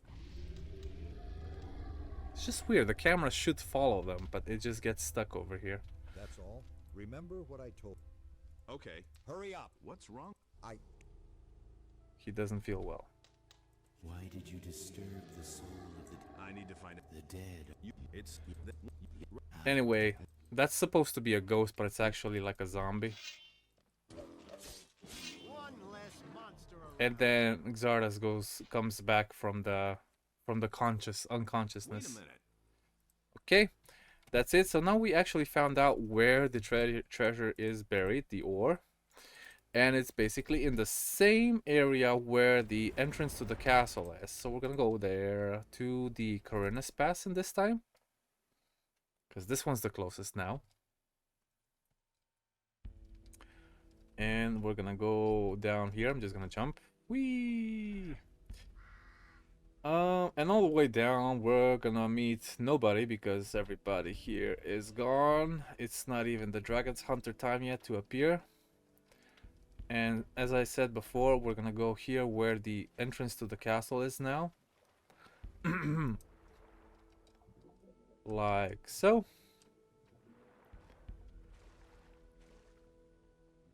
And the thing should be right about here. I see this little bump. And we're gonna dig it. And a undead skeleton is gonna appear. You have to beat it up, and the package of ore is with us. Now we can go back to teleport to Khorinis, to the harbor area. I'm gonna give 1/3 of the package to Viper, 1/3 to Snipes, and 1/3 we can keep for ourselves. And the quest ends right there. Of course, we do have to open up the 4. Otherwise it doesn't count, and it splits into 3 pieces. Well, 300. We split it into 100 each. Viper, are you sitting around? Have to. Well, what about? There's no need. Here's. I can't believe. And what about Alif? He never. Yes, you're. And let's go to see Snipes and finish this little quest of ours.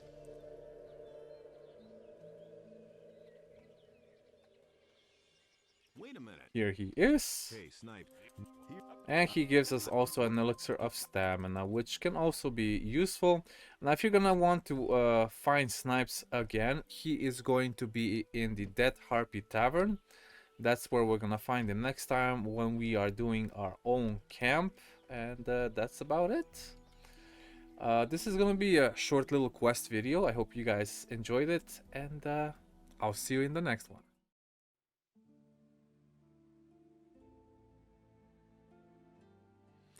Hey guys, welcome back to another video with me, SliversFX, and this Gothic 2 New Balance mod. Today we're going to do another quick little guide, and that is to find out the pirate treasure trove or stash, I suppose.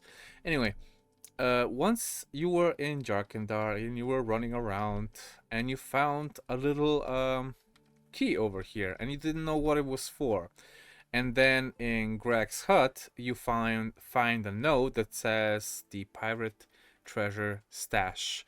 And where's that located, you're wondering? Well, it's actually in Khorinis, and some people have a hard time finding it because it's not so obvious. So I'm gonna go to Khorinis, I'm gonna go to the market square specifically, and we're gonna go out this little area. To the left, I'm gonna turn on my torch. Actually, let me where's my healing? No, light. There you go. The torch and the light together make a very bright insight, and that rhymes. Nice. So we're gonna go towards Jack's lighthouse, and once you're at the fork, you go towards the forest, and you keep going on the path, on the path, on the path. And then when you hit this tree, instead of keep going to the path, you go in between the rock and the tree. And you're gonna come up to this little rock face, and it's gonna say here that there's a keyhole. And you're gonna press it, and the pirate stash has been found. And it's behind the rock. You have to go jump down there. And there's gonna be a couple of goodies here that the Will O The Wisp is gonna pick up.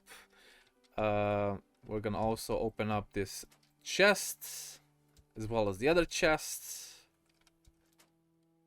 and I think there's a total worth about 1500 gold in here, maybe a little bit more.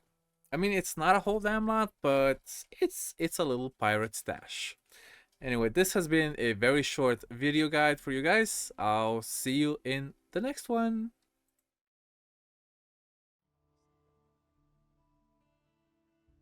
Hey guys, and welcome back to another quick video with me, Slivers FX, in this Gothic 2 New Balance mod. Today we're gonna do a quick little part 2, I suppose, of the Thieves Guild. We're gonna try to find Fingers, where he stashed his Grandmaster Sword. We're gonna try to find the Ore Baron Cup. Let's go. So the first thing we need to do is, of course, find Fingers. It's chapter 2, so once you have access to Fort Asgan, I'm gonna go to the fort. I believe I already cleared everything around it, so I don't have a problem with beasts or anything. Once you're at the fort, you can take a right over here, and then if you want, you can go all the way down, or you can just jump down here. But I'm gonna show you the proper way to get it so you don't kill yourself. Once you go around here, Fingers will be in this little hole right here, and you can talk to him. What a meeting. Who are you? Although wait, yes, I remember. You're that guy whom I taught the thieving trade. Fingers. You have to try hard. How did you? I don't know. Well, what? Anyway, Fingers has a very distinct way of voice, like Diego apparently. And you can ask him about several things. Now, I'm gonna inquire about golden keys in chapter 4 because that part is for the Scouts Guild. And I'm gonna do that all at once, so you guys don't have to watch separate videos for it. I discovered that the last key you can only get it in chapter 4 for the Scouts Guild. I'm gonna press everything else, of course, though. And how do you live here? We're gonna ask him what will you do next, and of course we're gonna pickpocket him. So we receive a purse, but he is Fingers. He is the master thief, and he's gonna ask you why would you actually pickpocket a master thief. Well, imagine that. To rob Fingers himself. Yes, buddy. You didn't waste any time. And now, please. And then you can give him back his purse. Certainly. And he's gonna give you a key to a specific thing. And that thing is blueprints. Let's go to the castle of Valley of Mines again. The blueprints to the Grandmaster Sword that you can make for yourself at the forge. Now this thing is unique. You cannot sell it to Ramirez because he hasn't taught you how to make it. Of course, you can sell it to any merchant directly, but not as a weapon that you have forged. I have already cleared the entire fort of orcs as well, in case you're wondering where everything is. So this is where Master Finger's old chest is. It's very close to the entrance of the castle, the actual entrance, and we'll see what's inside. So we get a heavy ghost mail. You get 10 lockpicks, you get 300 gold, and you get a drawing of the golden needle. Okay, now if we go back to the castle, where we have our lovely blacksmith, which I think maybe I can already craft it. You go under rapiers, and it should be the last one on here, but of course you have to read the note, which I didn't. There we go. You get plus 1000 experience and 1 intelligent point. And there you go. This is the golden needle. It has 385 slashing damage, requires 500 stamina and 375 dexterity. The good thing about this is it gives you 5% one-handed mastery and 70% armor penetration, which is nuts. So basically this weapon does 700 damage plus dexterity plus whatever you got on top of that. It is a killer. I mean, compared to the Scream of the Night, which is the second-handed most, like it has 60% and 100% damage less. Not percent, 100 base damage less. So yeah, I'm not gonna craft it. I do not use one-handed sword, but we're gonna continue. Since we're already in the castle, we are going to find the Ore Baron Cup. And it's hidden behind that little door here. We need the key for that door. The first door that we're gonna have to the first key we need to get is from Angor's room, I believe, if I'm not mistaken. There are a total of 4 keys in this castle that we need to find. One is for unlocking the area for Gomez. I'm gonna go invisible mode because I think he's still sleeping. I don't want to wake him up. And And we're gonna take this key that is over here. This is the Gomez key. This is the Gomez key, which you will also need for later, which I can also do in the meantime, since we're already here. I keep mixing up where all the keys are, but we'll get to them eventually. One of the keys, I believe, to the warehouse is then up here in this tower. And the second one should be with Parzival. So one of the keys to the locked warehouse, there you go. I cannot open this chest because I do not have the key for that. And the second one, we're gonna go inside the main building. Gonna turn to the left over here and go inside here. Parzival is sleeping. So I think this is the Gomez key to the door in the inner castle. Okay. So that means Parzival has it and we need to steal it. We can always wake him up, I believe. There you go. Key to the interior of the warehouse in the castle received. Let me just go through the dialogue real quick. Cool. Now we got both of the Gomez's keys. If you're actually looking for Gomez or Gomez's dead body, it's right here. The first key is for this one and the second key is for this one. And you have to kill him, the corpse, and then the ghost appears. This is part of the Merchants Guild quest, so we're gonna leave him for now. I don't know who's screaming alarm, but I guess. Oh my god, he's screaming alarm because I hit the Gomez ghost. That's nuts. Alright, let's go outside, buddy.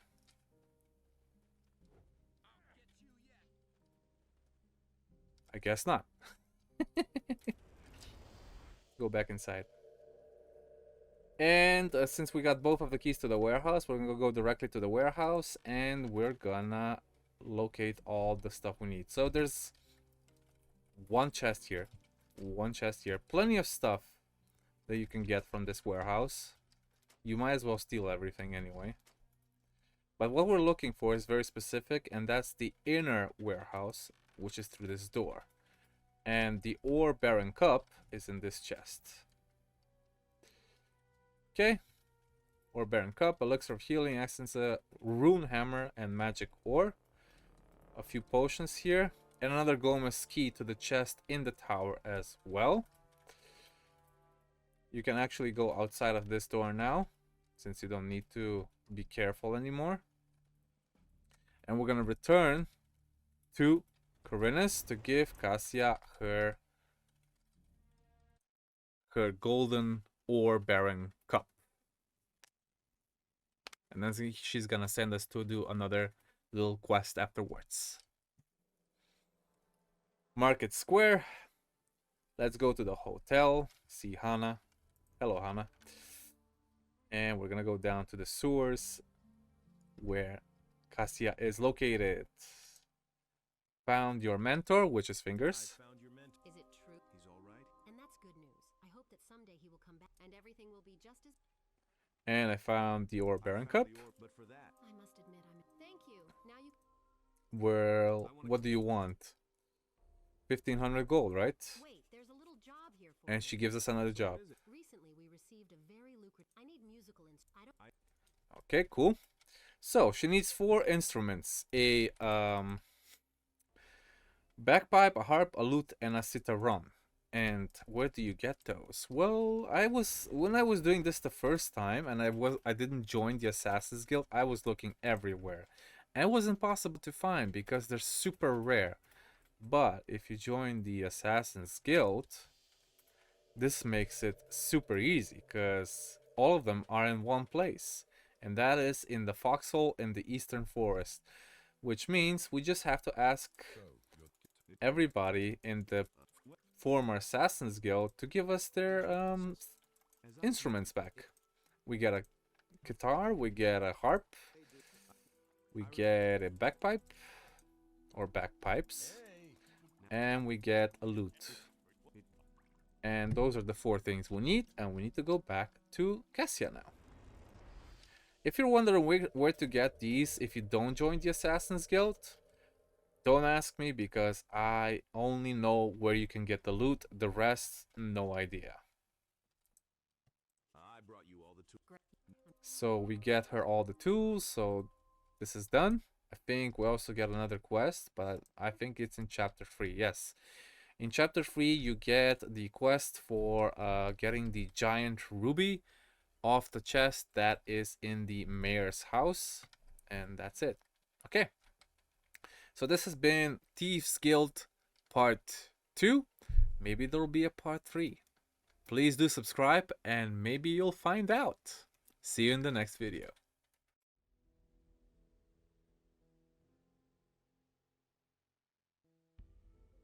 Hey guys, and welcome back to another video with me, SliversFX, in this Gothic 2 New Balance mod. Today we're gonna be doing the nostalgic escort with Diego and somebody else that will be joining our camp later on in chapter 3. So the first thing we're gonna have to do is find the digger's camp, which is gonna be this one, and we're gonna talk to Fajeth. Hey, where do you come from? Very good. And we're gonna assist him by getting more of those snappers around. I already cleared a lot of them, but Bilgot here is gonna ask us if there's a way for him to get out of the valley. What are you doing here anyway? And we're gonna ask him what does he know about the snappers. We have to promise him to get him out of the valley afterwards. Okay, we're also gonna rob him because we can. Rob this convict, rob this convict. How the convicts have money, I don't know, but I guess. And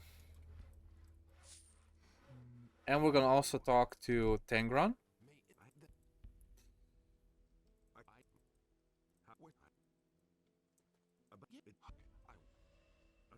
And we're gonna bring his ring to one of the paladins in the castle. Anyway, we have to take care of the snappers. There's one snapper in particular that we have to look out for, and that is the snapper that has been always a specific leader snapper. It's part of the quest where you help Lutero get a specific clause of the snapper, and has nothing to do with the Merchant's Guild. It's just a snapper leader over here that we can easily kill because we have plenty of dexterity. And we also get the drawing of the Scorpion Sting, which is nice if you are a dexterity based person. But since we already got the golden needle in one of the previous episodes, I guess this one won't do much. I believe that's all the snappers now. We're gonna tell him I killed the leader of the pack, the snappers are done for, and then we can ask how much ore have they gathered. And we're gonna take Bilgot and take him out of this valley. He of course is going to run behind us, because in the base game he will always attack orcs or get stuck somewhere. Here we have the options for him, an option for him to run faster towards our hero. And of course we're gonna pick up Diego because we haven't seen him yet. Yeah, but now I'm back. I work for Lord Hay, the paladin. Anyway, listen, I need this proof. I've already been to Silvestro's mine. I got the note.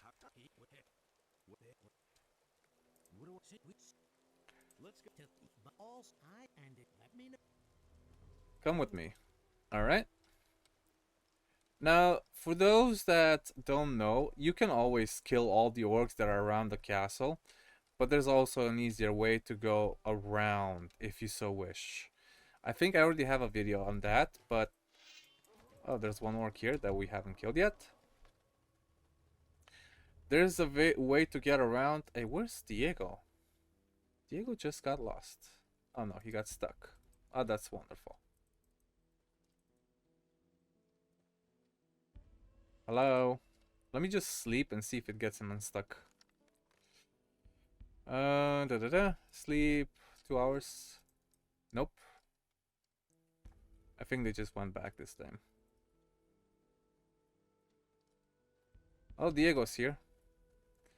And we're gonna just pick up, what's his name again?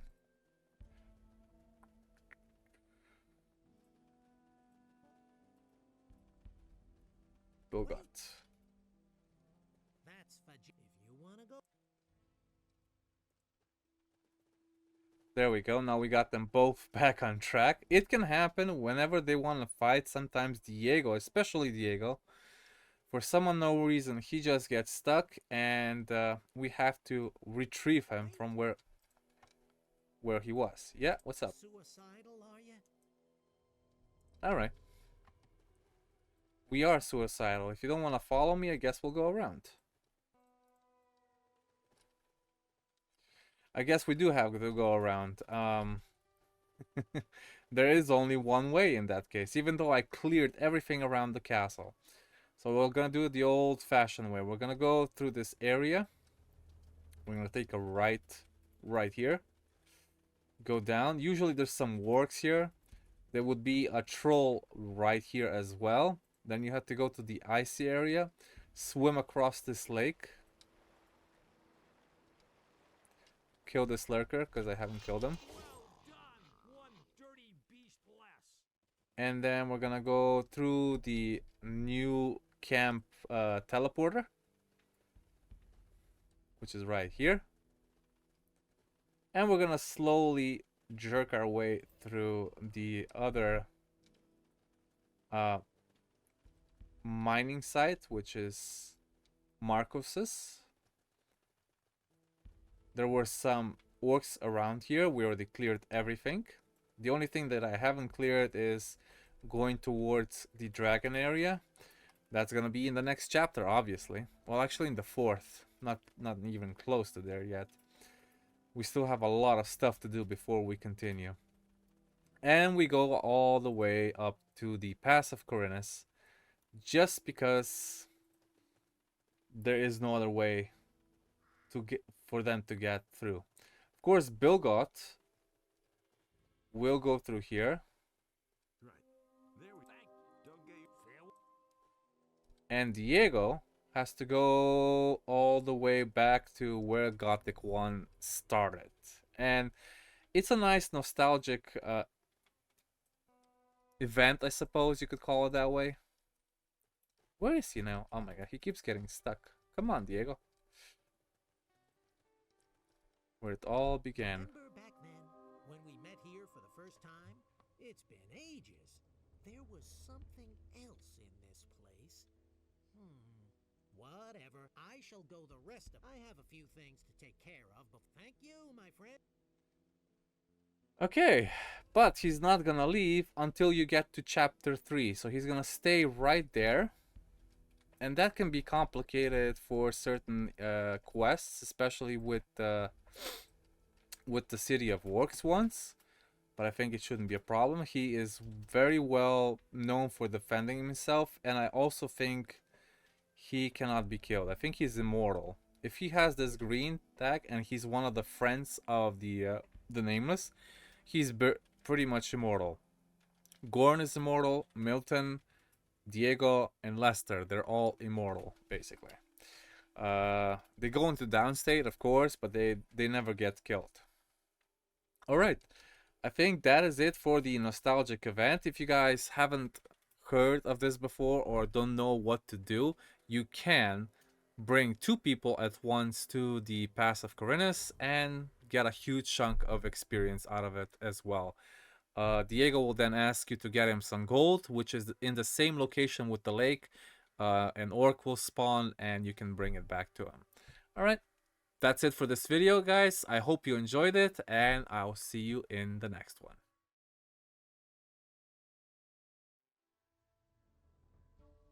Hey guys, and welcome back to another video with me, SliversFX, and this Gothic 2 New Balance mod. Today we're gonna be looking for new hunters for the Hunters Guild.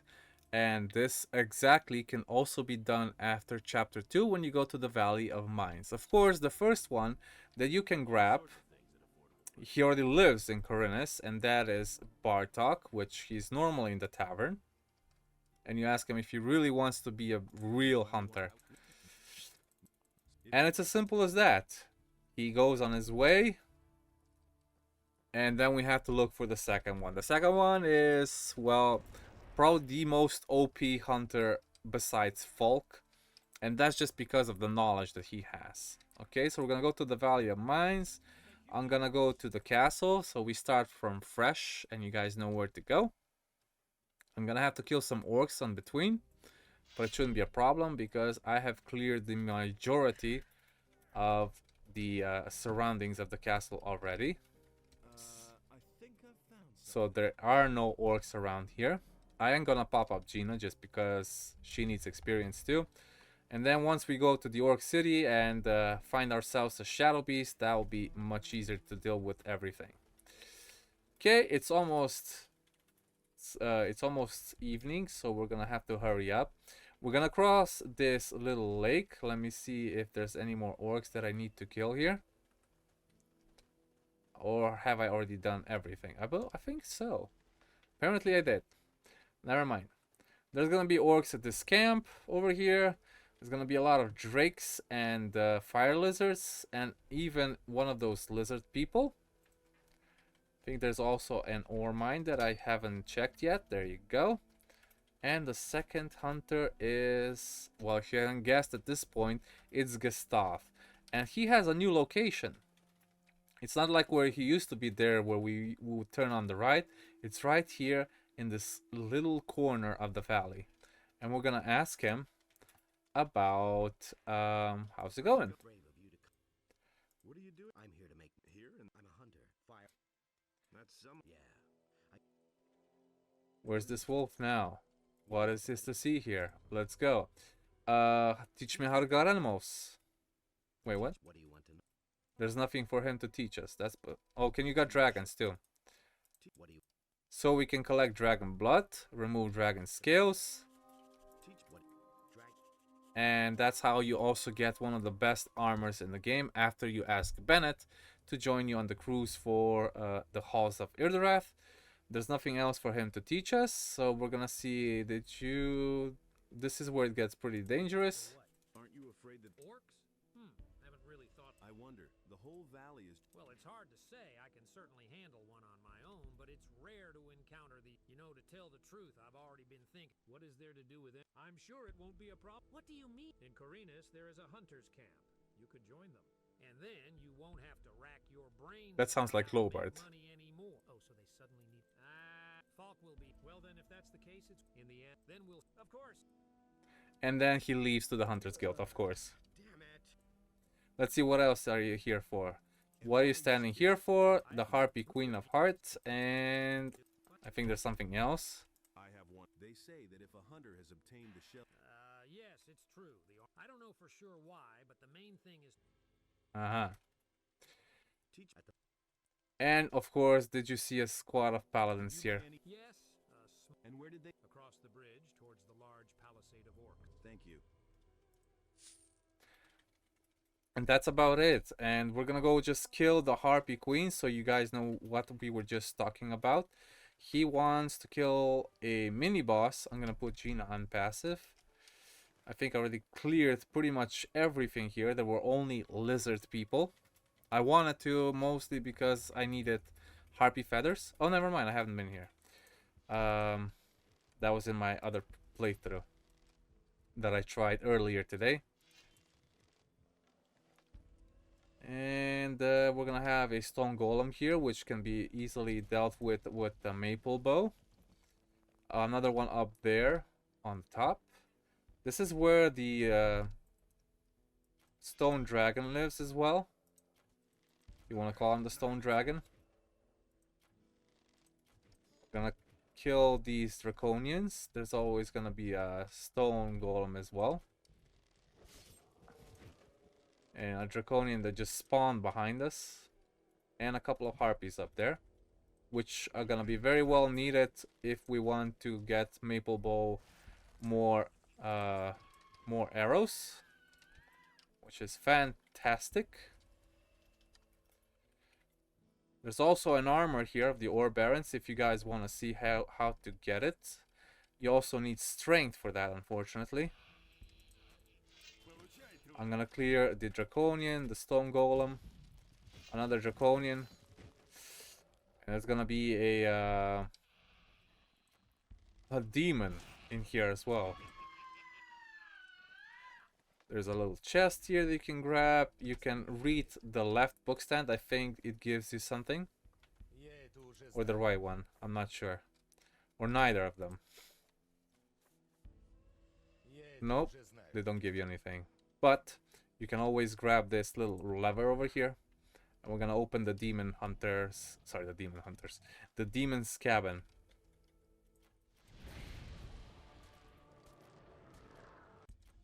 And we dispose of them very easily. We also get an elixir of strength, a demon heart, and a strong demonic essence.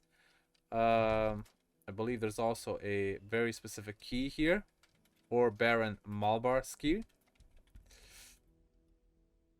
And once you have the key, I'm also gonna turn on the torch. Oh, there's another draconic monster in here. There you go. I should probably just put on the light because it's easier to handle instead of a torch. There you go, much brighter. We have to go to the second floor now, which we're gonna have to climb over here. Here. Make sure you don't aggro the lizards that are up there, because they're kind of hard to kill. But anyway, if we want to get the Ore Baron, oh hello. We want to get the Ore Baron armor. We just have to unlock this chest with the key we just got. But it spawns this Malbar character.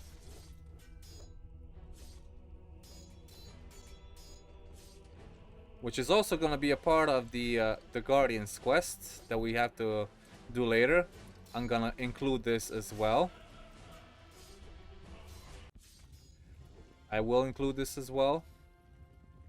I'm actually going to leave this guy here. Just because I want the stuff to appear in my inventory later. Okay. The book stand. Nothing here. Now for the Queen Harpy.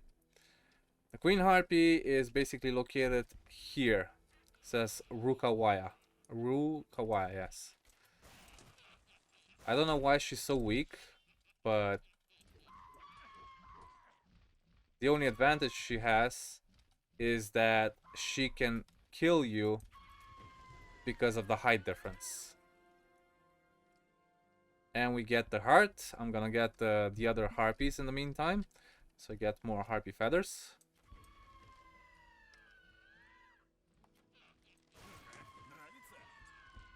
I think that's the last one. Yes, indeed. And now we can go back to Falk's camp in Khorinis. And we're gonna get a reward for getting some new hunters.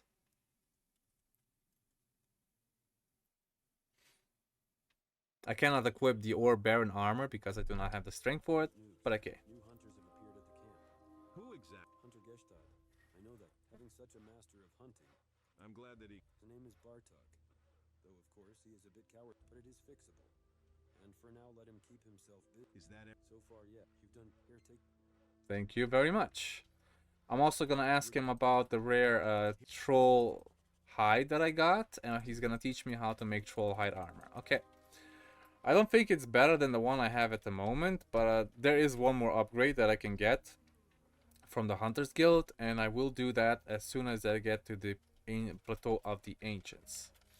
Alright, I think that should be it for now. That is new hunters for the Hunters Guild. Bartok and Gustav is probably inside here. Yes. I should probably give him the heart. I finished off. Your heart? Yes, but... Yes, you lad. And I'll take the magic potion. I need money, or give me your weapon. No, his weapon is not that special. So I'm gonna take the magic potion, which is the troll potion, which is great. Of course, here it is. And that's it. that's pretty much it for this video. I hope you guys enjoyed it. Please give a like if you did, and subscribe for more future content on Gothic 2 New Balance. I'll see you in the next one.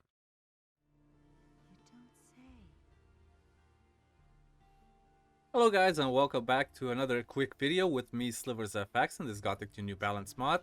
Today we're gonna get the sword for Gonzalez that everybody's been asking for. Where to get the special sword for Gonzalez. The guy that is very different from everybody else is hanging around in Cardiff's tavern.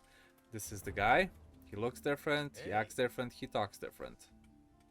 I heard that bandits... People... But he doesn't even talk because the English dub hasn't been done yet, I think. And so we ask him who he is. We say we don't want to... He doesn't look like he's from around here. You can also learn dual wielding from him. And then we ask him if he has a job for me, which is the weapon for Gonzalez. It's a very specific weapon. It's an assassin's weapon, assassin's sword. We're gonna go to the Valley of Mines. We're gonna go to the castle. I have already taken the specific quest needed to get this weapon, but I will show you once more anyway. So if you're in the main building and you talk to Parzival, which is this guy right here with the brown hair, very handsome dude, he will tell you to kill a specific group of orcs that give them a tactical advantage, which is also the name of the quest. And I haven't done that yet, but it's not that hard to begin with. So we're gonna go all the way here towards this rock face. We're not gonna go kill Hoshback that's on this little ledge, but instead we're gonna get Gina out here, and we're gonna have to clear a bunch of orc arbalesters that are shooting down from above. Okay, there's one there, there's one there, and I think there's like 6 or 7 in total, and a few more on the ground. We're gonna get the crossbowman out of the way, the leader orc, the mother orc, another mother orc, another orc leader, a black orc warrior, a black orc crossbowman, another one up there, another one up there. There you go. Oh, he's still alive. And there's also one up in the trees that you can't even see, so I'm just hitting approximately. Gonna get rid of that orc, and another one way up there. And I actually got him twice. Nice. Now that's not done because there's also an elder elite up there that we need to kill. Sorry about that, that scared me a little bit. But you can see him from here, so we're gonna have to go up and up again. He's in a cave. You can't hit him from outside, so you do have to escalate these stairs. One here. There you go. Also, there's another arbalester right here.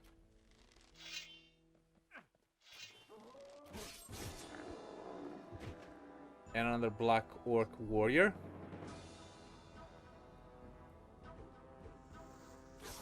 There we go.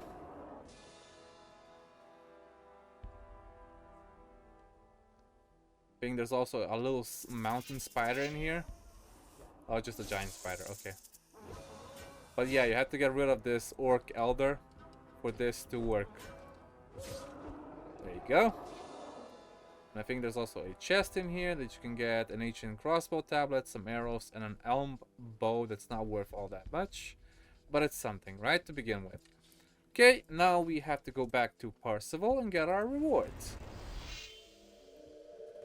Gonzalez is also a major part of another quest called the Masyaf's Lair, and that happens in chapter 3, so we'll also cover that in the future. The orc troop is destroyed, you get the assassin sword and a master scout cape. If you wish, you can always equip the master scout cape. I think it's this one. Gives you 8 dexterity, 10 slash and protection and everything, 15 fire protection, 75 powder radius if you're using powders as a scout, So I will equip it mostly because it looks cool and it gives you dexterity, and I am all for that dexterity bonus. Okay, now let's go back to Gonzalez in Khorinis and give him the sword and see what he has to say. In chapter 3, a whole different scenario starts with the Brotherhood and stuff, people getting killed from the Assassin's Guild. Not the Assassin's Guild, the Masyaf Slayer. That's a different thing. Don't mix those two up, okay? This is Gonzalez, as we said, and we have something for him. I have something for you. You get 2,000 experience and 1,000 gold. Here you go. I think you'll really like this. Incredible. Where did you get that blade? One of the paladins gave it to me.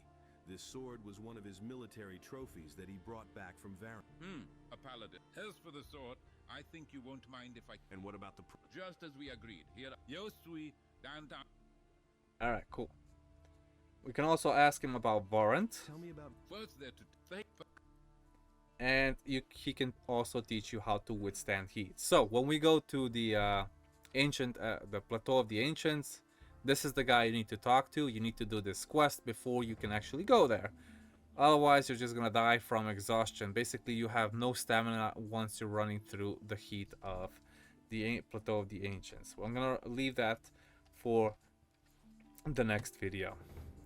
Okay, that's it. That is the special weapon for Gonzalez. Quick little quest.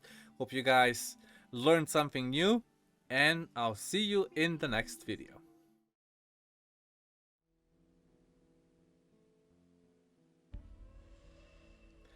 Hello guys, and welcome back to another video with me, SliversFX, and this Gothic 2 New Balance mod as always.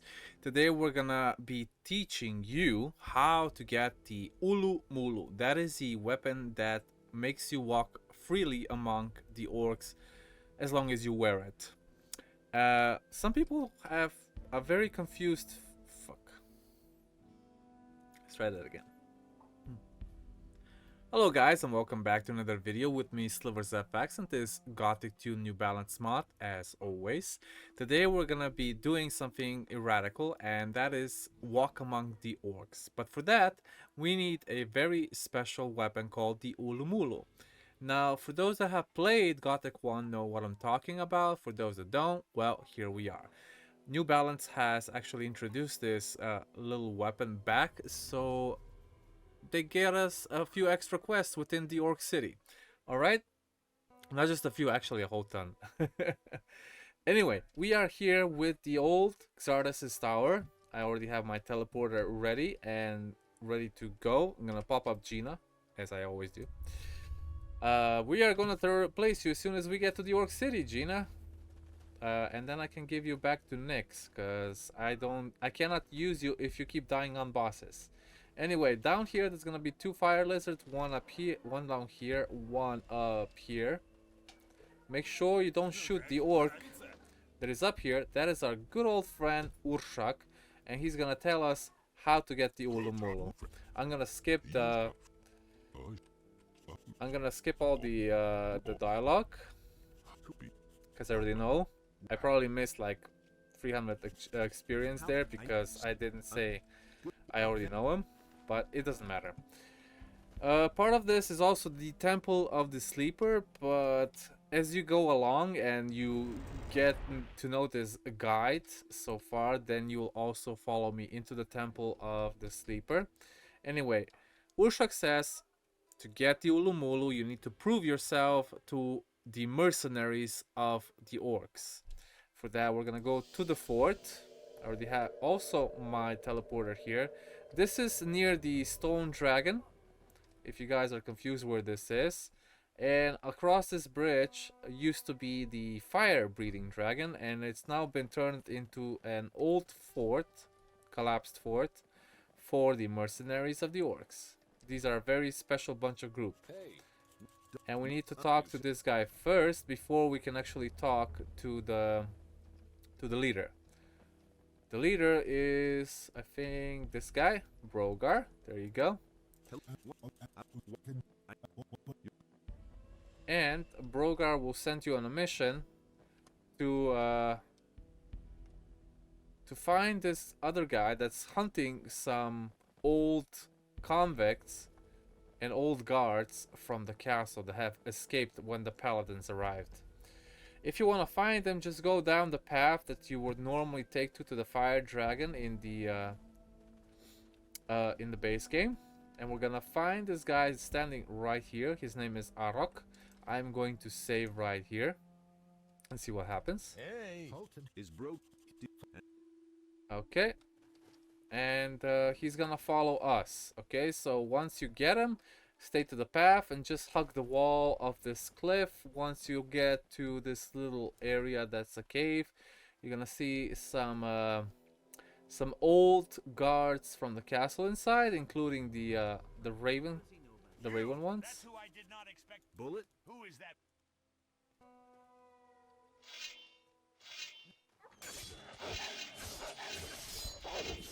Let him take care of him because he wants to. Now, for those that don't know who Bullet is, We have no time to play with such an outcome. that was so easy. For those that don't know who Bullet is, that's the guy that actually punches you in the face as soon as you get into the colony in Gothic 1. And now he's dead again, even though we already killed him in Gothic. Oh, I mean, we killed him in Gothic 1 in the old camp.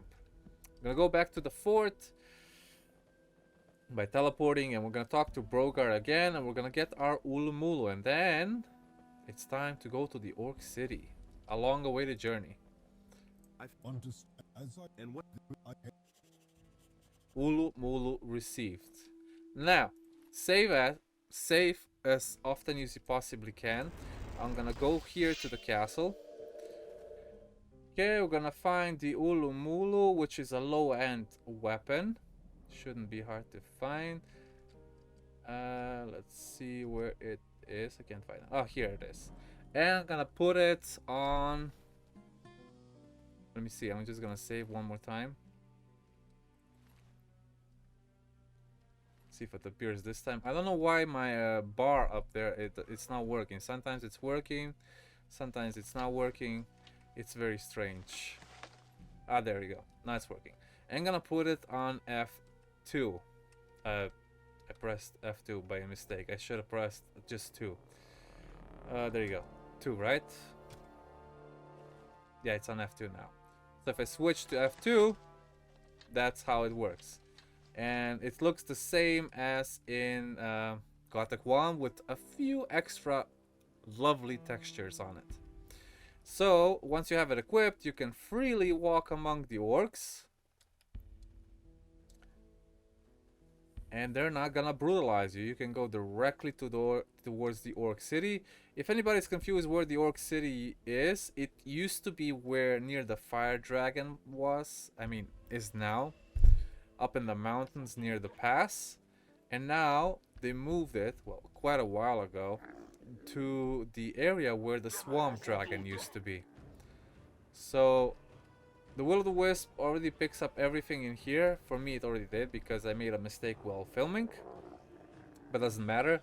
Once you talk to this guard, the door will open and you can gladly just go inside and the Orc City quests start. Now, having the Ulu Mulu equipped is one thing, but when you need to kill certain stuff in here, then it kind of becomes a problem because you don't have enough damage with it. Not barely enough. Especially when you're playing on hard mode, okay? So be careful. Once I get inside, I will finish the video and we'll continue to with the Orc City quests part 1, 2, possibly 3, and we'll see where it goes from there. Okay, this is the entrance. If you guys have any more questions, please do write them down in the comments. Join our Discord server. We are a growing community. I have been loving the support from you guys, and thank you so much for watching. Have a good day, and I'll see you in the next video.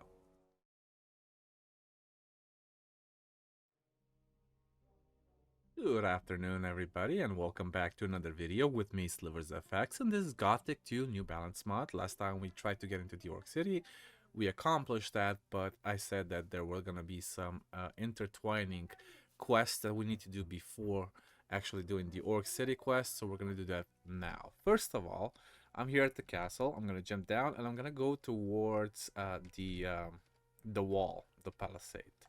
Now, in the base game, the palisade doesn't have anything behind it, but in the new balance, by the way, I cleared everything around the castle already and got all the quests that I needed. I think you actually get more quests in chapter 3 or 4 by killing all the main orcs around the castle. Anyway, I cleared everything until the palisade, but nothing afterwards. I was gonna say is that in the base game there's nothing behind the palisade, but here there's so much more that we don't even know about. I mean, some people don't know about. I already know. And I'm gonna pop up Gina here, and we're gonna start getting around this place by killing dragon snappers first. Let me get Will O The Wisp as well. It's gonna be a lot of animals that we still need to get rid of here in this area. I will do that in my off free time, off camera. For now, we're just trying to get to the old monastery, which was an abandoned place in Gothic 1. But in the New Balance patch, or New Balance mod, actually a couple of people are living there. I'm just gonna get rid of these orcs first, because they're just in the way. Make sure you don't hit the man-at-arms guys, even though he will say, put your weapon down. And this here is a little mini-boss. I'm gonna put Gina on passive, so she also gets the experience. You don't get anything special from it, just experience and learning points.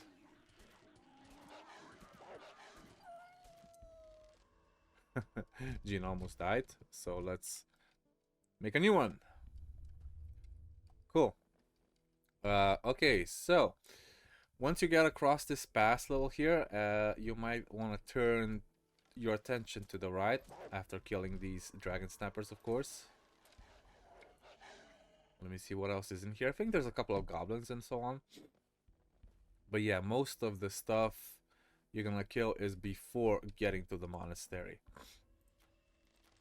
There you go.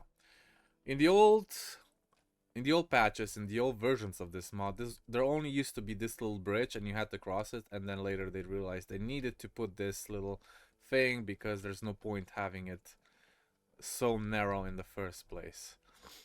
I don't think there's anything else. I'm just picking up all the herbs because we want as much health and as many potions as we can make for our upcoming battles, especially the one in the Temple of Adanos. Sorry, the Desert of Adanos. I normally rob these, but I'm gonna rob them later. There's two people that are gonna talk to you automatically. Hey, first is this guy, Gornabar. Talks about his past, nothing special. And then there's Dusty. I don't know. Oh, here he is, Dusty. It seems I know you. You're the one who brought me to. My name is Dusty. It seems I. No, indeed, I didn't really. There you go, and that's it. There's no quests involving these guys, but there is one specific quest that we need to go to the main guy of the camp. His name is Netback. He's hanging out by this little tower, and he worships a very specific god of nature, I suppose. Sorry for the camera, I keep having these problems. Well, that's pleasing. What happened here? Anyway, he can teach you how to also be a druid, because he's one of the druids. But he doesn't join Cormac like the rest would. Can you teach me how to make these stones? Yes. Is there any way you can help me with the Battle of Orcs? No. The only thing that he gives you is a quest called Uninvited Orcs, and there's a guest, sorry, Uninvited Guest, and that is about a specific troll. I don't even have a ancient rune tile to use it here. Let me see, maybe he has one. Let's see. No, he doesn't even have show me or wear stuff. Oh, shame. I guess I'll just have to find one in the meantime. There's one at the Orc ship, but we'll do that later. For this quest, I think you also get a bow? I'm not sure, we'll have to see that. Or you get a bow at the end when you kill all the orcs by the ship. What we want to do first, of course, is kill all the trolls.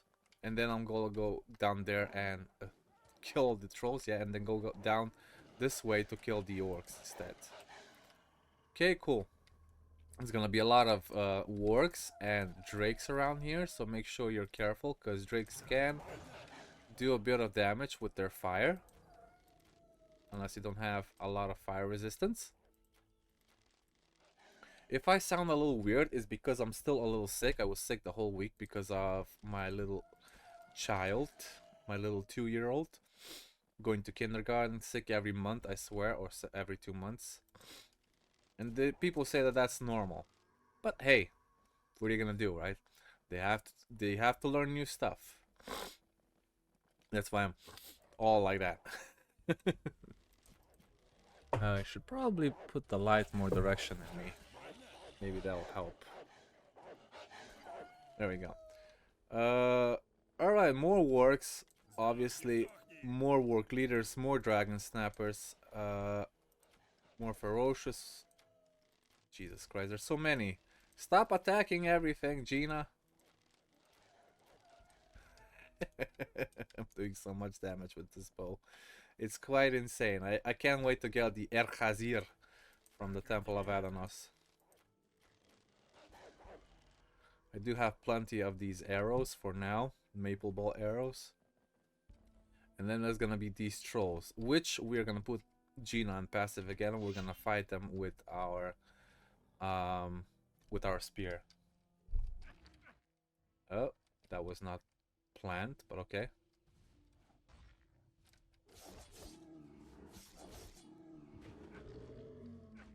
One died, one to go, and then the boss. Now the boss only spawns when you actually talk to Nedback. And this guy's a really tough one.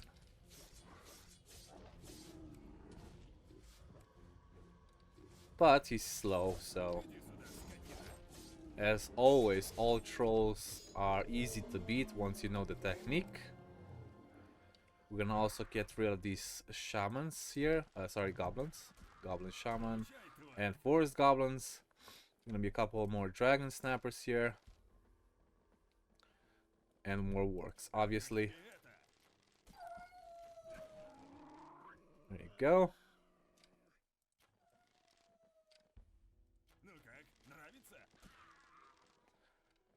This is so fantastic. I mean, we're just plowing through this, right?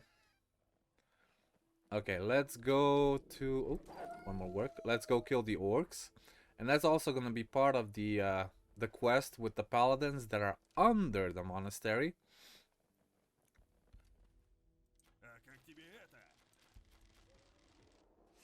So don't fear. Slivers is here.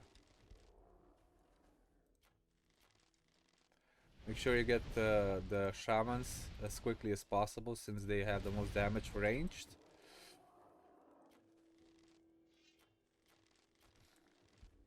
Easy killable. Easy, easy, easy, easy. Okay, we're continuing. Oh. I'm gonna save so I don't make a stupid mistake here. Nice. And then we're gonna go kill every orc on that ship. Now, even if you have the Ulu Mulu equipped, which we had since the last episode, it doesn't help. So I'm gonna use Fire Rain, probably 3 times on these orcs. I'm gonna go as close to the ship as I possibly can. And we're just gonna see experience pop on the left side. And we're gonna pop it one more time. And get the rest. Now some of them, they're not gonna be able to reach, because they're gonna be inside the ship hull. And all the doors are more or less locked. But the main part of them is gone. Okay, nice. Let's see if there's anything up here. No. We might check this area out. I think it's unlockable. Yes, it is. Gonna be a couple of chests around. Make sure you grab everything. 1, 2, 3 and up. No, Snoop Doggy Dogg and Dr. Dre is at that door. 1, 2, 3 into the 4. Snoop Doggy Dogg and Dr. Dre is at the door. Should probably put that in the video itself. Okay, let's see what's in here. There should be another orc. Yep. And there will be more things to gather around here from the orcs, but I have to kill them first.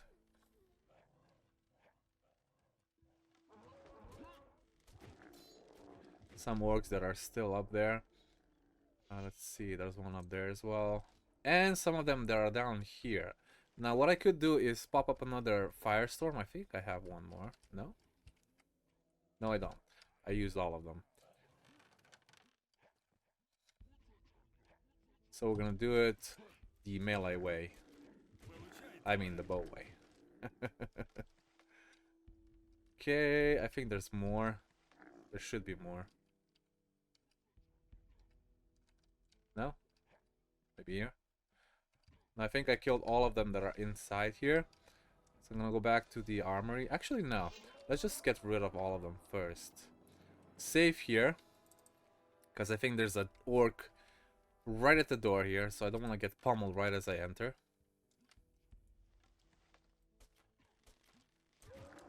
There you go. And the boss that is inside here.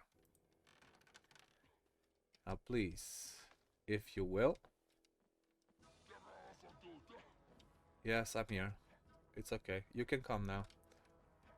Thank you. We'll fight you with our spear.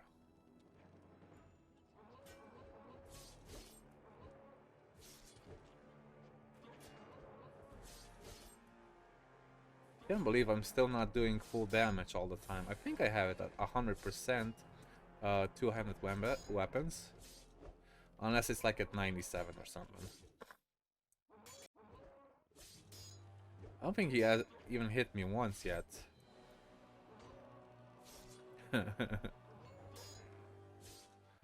You're going to die. And we get an orc letter from the boss, which we'll have to read. Make sure you grab these chests because they are full of loot and magic ore. I think you get like 10 magic ore pieces in total, but you'll get a lot more once you get through the mines. I'm also going to rob this area first. Oh, no, the wisp already did that for me. Okay, cool. Make sure you also go downstairs while you're in the ship to set the ship on fire. Aha, there were some orcs down here as well, apparently. Another chest right here. Nothing else interesting in this area except this. So in the old versions there was like a mechanism, you had to pull in the right switches. Here you just equip your torch and you set the ship on fire. It's kind of funny, even though it says mechanism is broken. Okay.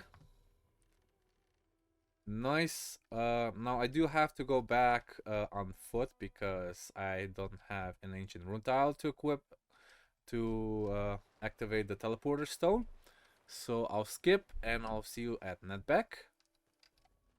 Alright, we're here back at Netback's and he's gonna give us a reward. I have good. And you can choose a very specific bow called the Kutsu. I wouldn't choose healing herbs or magical herbs because I really do need a better bow, a basic bow that doesn't have maple arrows. And if you just look at how this bow is, it has 180 piercing damage, and it gives you 200 extra health, and it only needs 200 index dexterity compared to the bow of shadows. It's also good looking. It's like a basic bow, but it's a slick design. I like it. Alright, and now for why we killed all the orcs on that ship is because of the paladins that are down here. I'm just gonna jump down. The paladin's gonna ask us, what are we doing here? Don't worry. Yes. Okay. And now we're gonna go straight to the end. Well, we'll meet our well, not our friend, but he's a major paladin here that we might have to kill later. If you want to, you don't have to. It all depends on you. By any chance, you ask him about this group that got lost because they were scouting the area, and this is one of the groups. The other group got captured by the orcs and is in the orc mines inside the orc city. And once you talk to him, of course, let me see if there's an ancient rune tile in here. No. Do I really don't have any more? Is the question. I should probably just go upstairs and look for one, because I know where one can be located. So give me a second. We'll fast forward this. We have to go to Garon afterwards anyway, but I do want to have the monastery teleport unlocked so I can go back easier. So if you go back to the monastery and you take right here straight to these cliff sides, I suppose, or big ass stairs for giants, you're gonna meet one of the blacksmiths up here.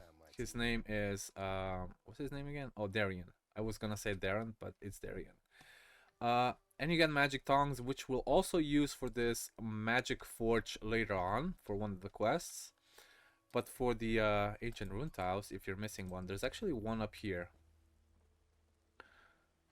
but you have to kill everything to get it. Mother work. There's gonna be another work leader, another work leader. And the ancient rune tile is gonna be all the way up. All the way up. And then to your left. And you're gonna hug the cliff to the left. At the very end of this cliff, we're gonna see a an ancient rune tile.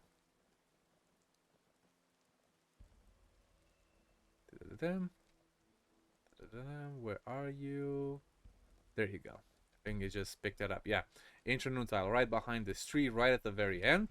And now I can actually activate the monastery's what you call that? The monastery's teleport. Go down here. Whee! I don't mind losing health because I have health regeneration anyway. Whoop. There we go. We're in the monastery, going back to the teleporter stone, which is right here. Now we can activate it. Woohoo! Now we go to Garant first, to the castle, and we tell him about the lost paladins that are under Netbeck. I found Paladin Albert. What's wrong? They took shelter in a... There you go. I've already also visited all the mines. That is to save it for chapter 3 already. And then we go back to the...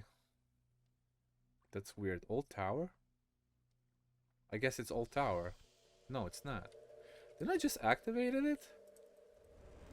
Oh, Netbeck. Never mind. It used to say Old Monastery. Now it's Netbeck. Sorry, I missed it. And we're gonna go back to Albert. And since we killed all the orcs already, he's only gonna have one more quest for us left. We're just gonna have to read the orc letter that was on the captain. I passed them. And what did he... And is there anything else I can do to help? Okay, about the orchestra car, which is the ship. And I have something for you, which is the orc letter that was carried by the orc leader. So he doesn't know how to read it, but we do. I think we do. Let me check. No, we do not. So how to learn the orcish language, which you're also gonna need for the orc city. I haven't done that yet, so I have to show you. Okay, let's go to the old tower, which is Xardas' tower here in the west of the valley. We're gonna go all the way to the top. Not all the way to the top, to the middle area. But I'm gonna grab everything that's inside this old tower. There's gonna be a couple of skeletons in here.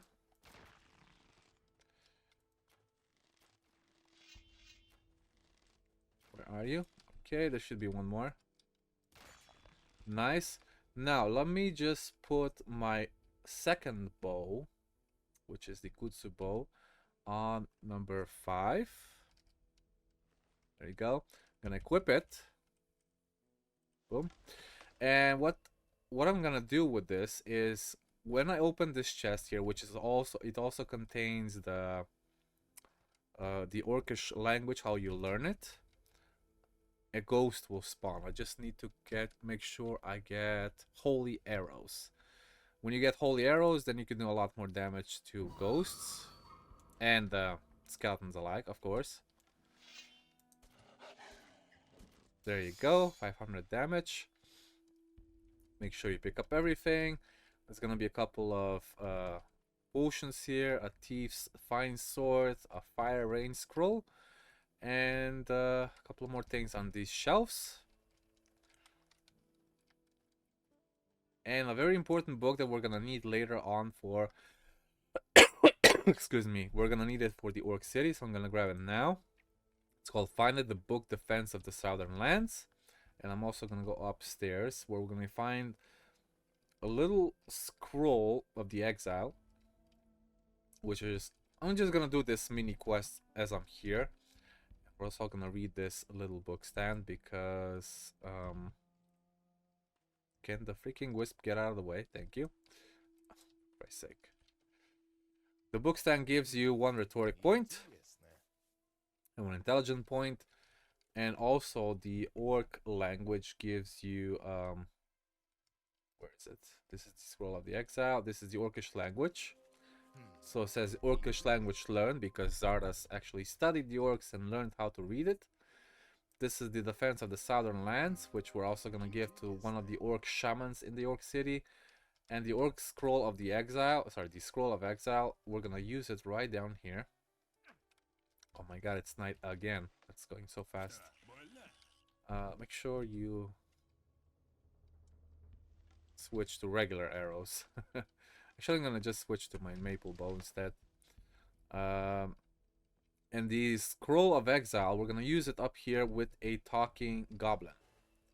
You're wondering why there's a talking goblin here? Well, I have no idea, but there is one. So he's not gonna talk to you, he's not gonna attack you, but as soon as you attack him, he's gonna talk to you. Wait, human, and do not. Wow. So this. Anyway, you can see that it gives you 2 options. Oh yeah, hang in there, or how can I help you? He gives you the quest line. So once you get that scroll of Exile from the tower, of course, go back to him, talk to him again. You get the experience scroll, and then use the scroll of Exile. You get 1,000 experience. The goblin disappears, but he gives you the key to this chest, which contains a hair shard, which is a very unique weapon. Once you wear it, goblins won't attack you, and this is good for the ancient of the plateau of the ancients, or Adanos' desert, where there's a group of goblins there that give you another quest. Might as well grab it, right? And the elixir of dexterity on top of that. Okay, so we've learned the Orcish language. Now we need to learn to reread the Orc letter and go back to Albert. Where are you? There you go. Let me just put light. Where are you, light? Cool. So I can see better. We're gonna go back to Albert. We're gonna report what the Orc letter says, and that will be the final quest for this video. Alright, Albert. I found out the letters from the Orc says. You get 1,000 experience, and you get another well, it's the same quest, but it's part of it. 2 knights will accompany you. 2 knights will accompany you to eradicate a couple of Orc slaves, even though you just killed the entire Orc ship full of elite Orcs. But no, these guys have to accompany you for no apparent reason. I'm gonna equip my normal bow again. I'm gonna go with, where are you? Explosive arrows. I only have 5. but I think 5 should be enough to just eradicate all of them at once. Let's see where they are. They are right behind there, I believe.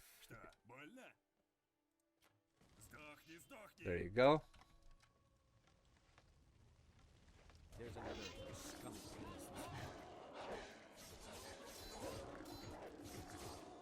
There you go. Filthy orcs. Now you need to. Of course. There you go. Now we can just rob these guys and report back to Albert again. They will go back, I believe, so you don't have to worry about them. You go back to Albert. He gives you, I think, a paladin shield on top of everything that you have received so far. For those that are playing with sword and shield, this is one of the better shields that you can get in chapter 2. I believe you can get better ones later on. The squad of carrots. And you also get a Ring of Valor, which is a very good ring for protection. Let me just show you. There you go. Valor of Innos. It's worth 5,000 gold, a lot, and gives you 20 protection against everything. So, I think that was a very nice quest line from the side quest of another group of paladins, killing the orcs and so on. If there's something you don't know, or you have more questions, please do write them down in the comments. If I still can't answer that, then I will appoint you to come to our Discord server, where we have plenty of experienced people and our community is still growing. Yeah, and please do subscribe for more future content. I'll see you in the next video. Have a great day.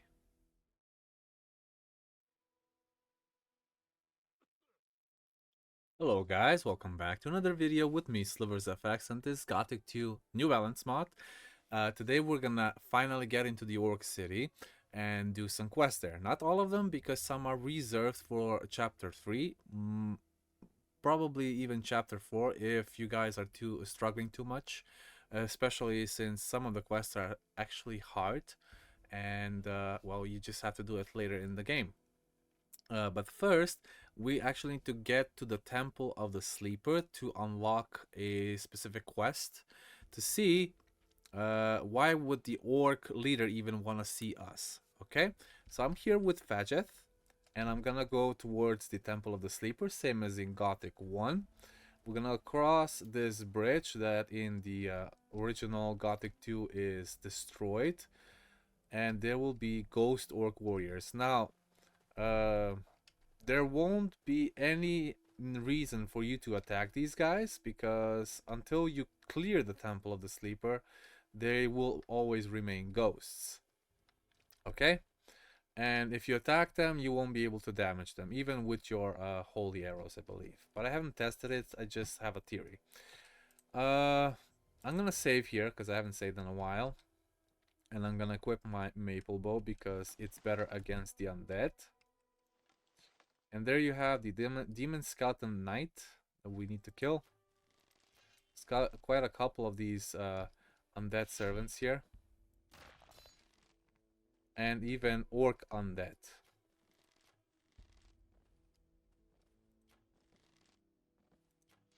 Now these guys are not that hard. There used to be much harder opponents here. I think there's something up there that the wisp can pick up, or it already did. Maybe it did.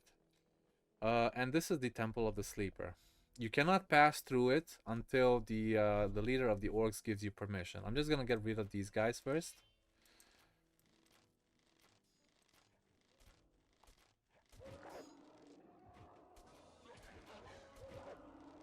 They do quite a bit of damage, and you get a lot of experience from the orc warriors, or orc undead warriors. So what we're gonna do is, I'm gonna clear out this entire temple, this complex of these demonic orc undead orcs. There you go.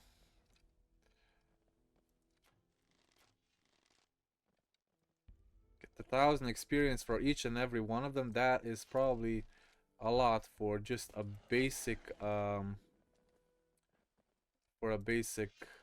opponent, right?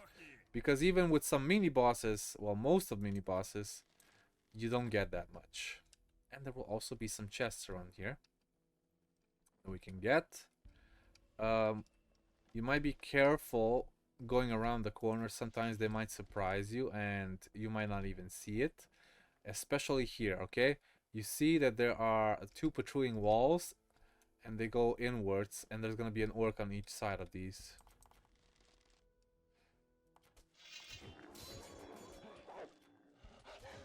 There you go. It's a good thing that my Will O The Wisp picks up all the maple arrows that I miss. And there's gonna be another undead orc. And I think that's about it here. And then there's gonna be a couple of them inside the orc camp complex, which is on the other side. I love getting experience so I can spend more learning points on things I might need. So, okay, this is where we got in. That's towards the Temple of Orcs. This is where we got down and killed a couple of skeletons. And if you go this way, this is where we just were. This is the orc camp complex. Nice. For me, this is the easiest way to kill them because my bow skills are just too OP at the moment. Them. There you go. More orc undead. And I think there's more because the Will O The Wisp is not picking anything. Yep. Nice. Okay, cool. I think there should be a couple of more, and then we can go back to the Orc City.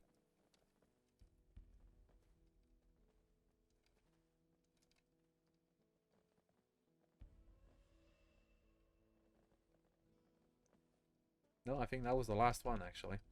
Nice. Okay, cool. That means I can go back to the Orc City, but I haven't actually... Let me just check something before I do go there, though. I discovered strange things in the former Temple of Sleeper. Orcs and ghosts block the passage deep. I should consult Xardas. So, I do have to talk to Xardas before I can continue with the Orc City. So, this is what we have to do first. Whew, man. Can't believe, like, on Sunday it was 30 degrees, which was the 14th of March, and then 2 days later it was snowing here. It's insane. I discovered some strange things. Who are you talking about? The orcs, of course. How do I get to the Temple of the Sleeper? You have to consult the orcs. And here it says you have to get the Ulu Mulu, which we already got last time. So let's go back to the Valley of Mines. Let's go back to the castle, and I will skip this part where we were leaving off last time with the city of orcs. Okay, give me like a few seconds. All right, we are back here where we left off last time at the city of the Orc City, the entrance of the Orc City. And the first thing we're gonna do is we're gonna clear out this space down here because the first named orc right there is gonna have a quest for us, but we're gonna pre-do it before we actually go to him. I'm gonna clear out most of these mine crawlers, or all of them that are here, with just our Ulu Mulu. If you have spells and if you're a mage, you can use your spells. Just make sure you have your Ulu Mulu equipped so the orcs don't attack you. There will also be a map of the Orc City down here that can be very helpful if you're here for the first time. And yeah, this guy is gonna talk to you, and we can ask him if there's anything we can do for him, which is going to be getting him a flask of grog, which we already got from the down below. We get him the flask and we get 5 reputation with the orcs. Now, to see the leader of orcs, you're gonna need 80, but I recommend getting as many as you can in before getting in, mostly because you can also get a new pet, the Shadow Beast. And if you don't have 100 before you turn in the quest, then you're not gonna be able to get it. Okay, so the first thing you want to do when you get to the Orc City, you go talk to Feroc, and you get the teleport to the City of Orcs available. And I'm gonna say I don't know for now. and we're gonna leave. Okay, we just need to teleport. We're gonna turn in the quests later. What we're gonna do, however, is we're gonna talk to our good old friend Ur-Karas that we saved in chapter 1. Oh, he's not a friend. He's a hostile. We're gonna ask him a couple of questions, and then we're gonna ask him if he can help us to get into Ur-Thrall. He can also teach you how to fight with orc weapons, which is very interesting. And he's gonna tell us to hunt a Muratan. If you don't know what a Muratan is, it's basically a shadow beast that has a lot more health than a regular shadow beast, but it does poison damage. And there's like, I think, 2 on the way between the castle and the palisade. There's one in the city of Khorinis. In Khorinis, when you go down from Xardas towards the last bandits that in the new area, there's a Muratan there. And if you have killed at least one, you can give the Muratan Fang to Ur-Karas. Does he have any more assignments for me? And this one goes 2 ways. So he has a message that you can deliver to the orcs that are on top of the snow ledge where the ice dragon spawns. Or you can do the other thing, which is deliver the message to Garant, which is what I'm going to do. But while you do that, you do have to kill a messenger before the next day passes, or all the orcs will be hostile afterwards, okay? And make sure you do not kill him with the Ulu Mulu.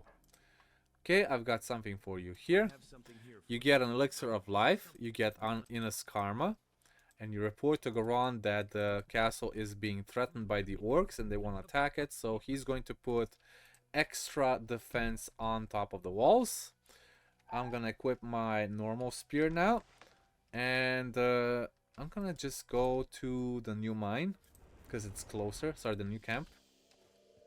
We're gonna cross the bridge towards the bandits, because that was the initial plan. Go across there, go into the mountains and deliver the message. But no, we already delivered it to Garant, so now we have to kill the messenger that says that you are a traitor, and he's gonna, if you don't kill him on time, then he's gonna deliver the message to Ur-Karas, and you are a hostile to all the orcs.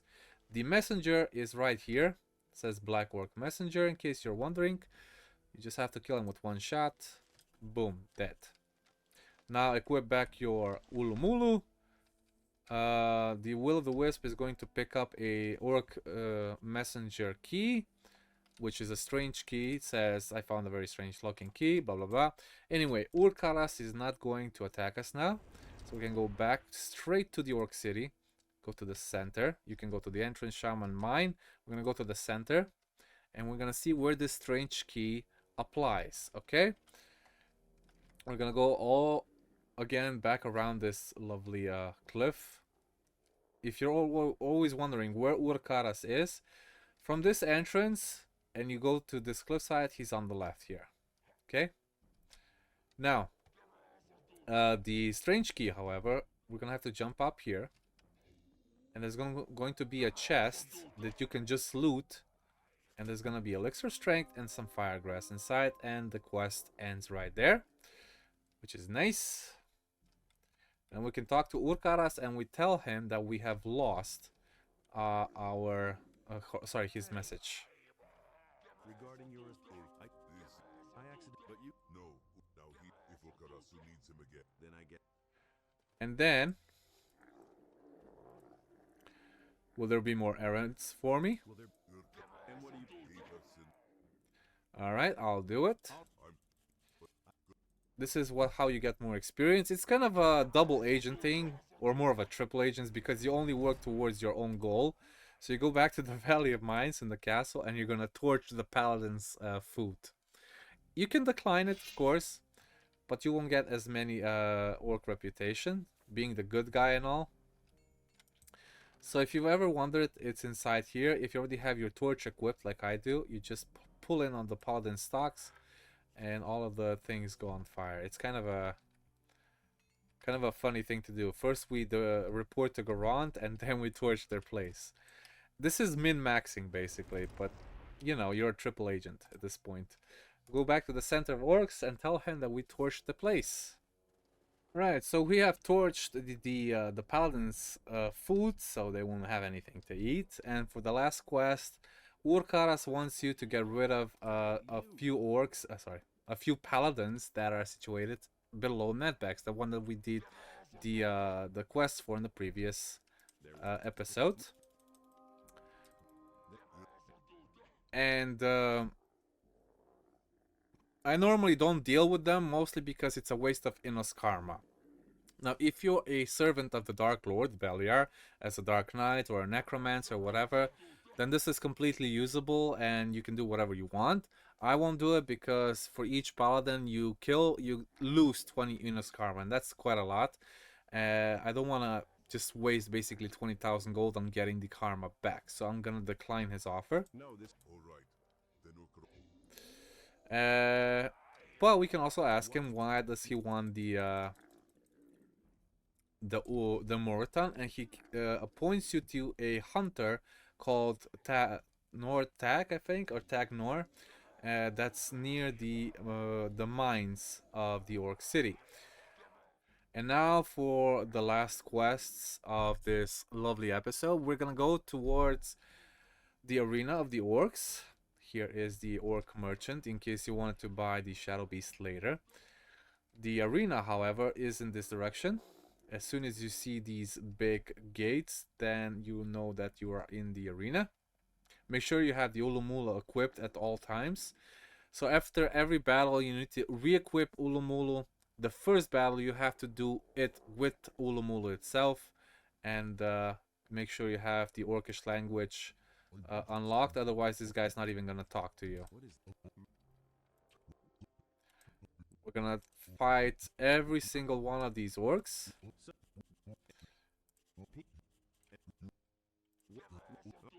Let's just skip this. You get a nice reward from all of them. Of course, each battle is harder than the previous one. Gonna save here. The first little orc is gonna come towards this arena. And to fight him, you just go towards him. And he's gonna automatically talk to you.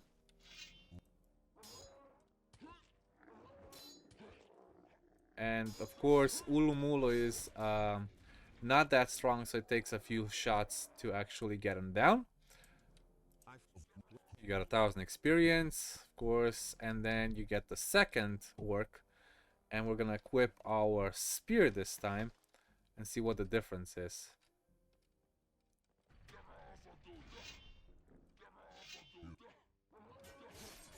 There you go, 2 shots.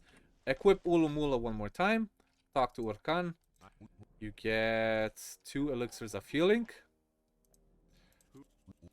And then there's gonna be the next orc that you wanna fight. We're gonna equip our spear one more time. This is a medium orc warrior, I suppose. His name is Turk.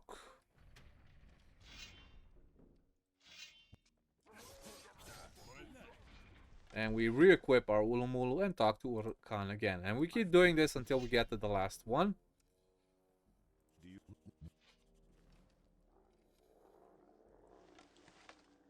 And this is hard. He's a human, trapped here as a slave and a entertainer in the arena.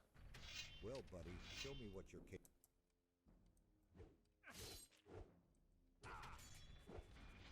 capable. Excuse me.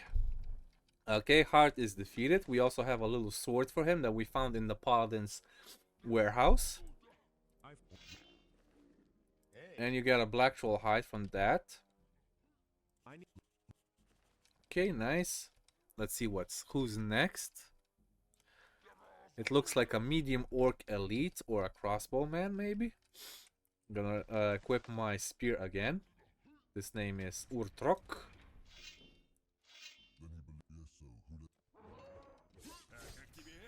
There you go. And the last one on the list is... Oh, you also get an elixir of strength, by the way. Nice. And the last one on the list will be the elite orc named Umrakshak. I think this is the last one.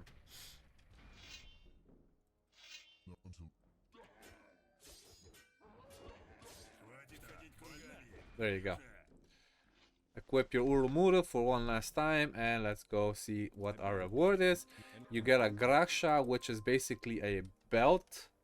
Let me just show you how it looks like or what it does. So the Graksha gives you 100 maximum health bonus and 20 strength. If you're a strength person, then this is definitely a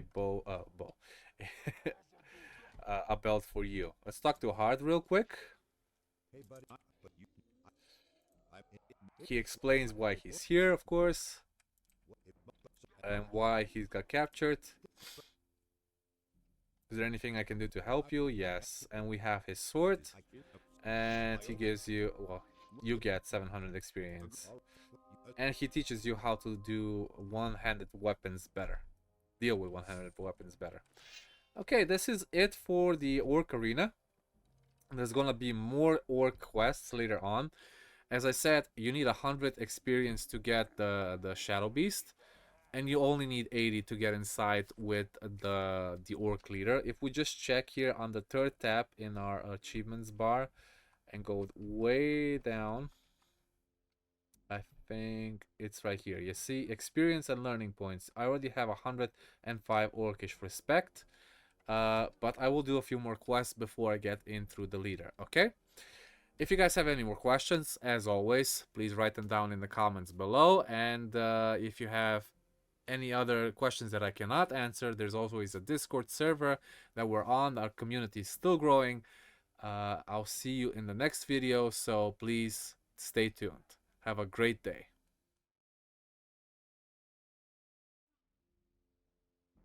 Hello guys, and welcome back to another video with me, SliversFX, and this Gothic 2 New Balance mod.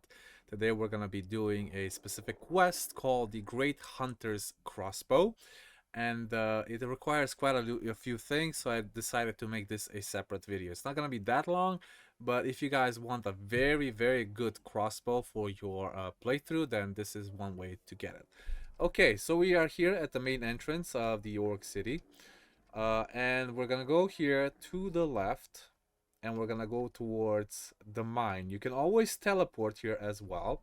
That is the mine entrance right there. But we are going to talk to a very specific orc named Tagnor, and he's gonna tell us how to make it, where to get the ingredients, and you also have to give him well, there's 3 things you can give him. I just don't have the third one.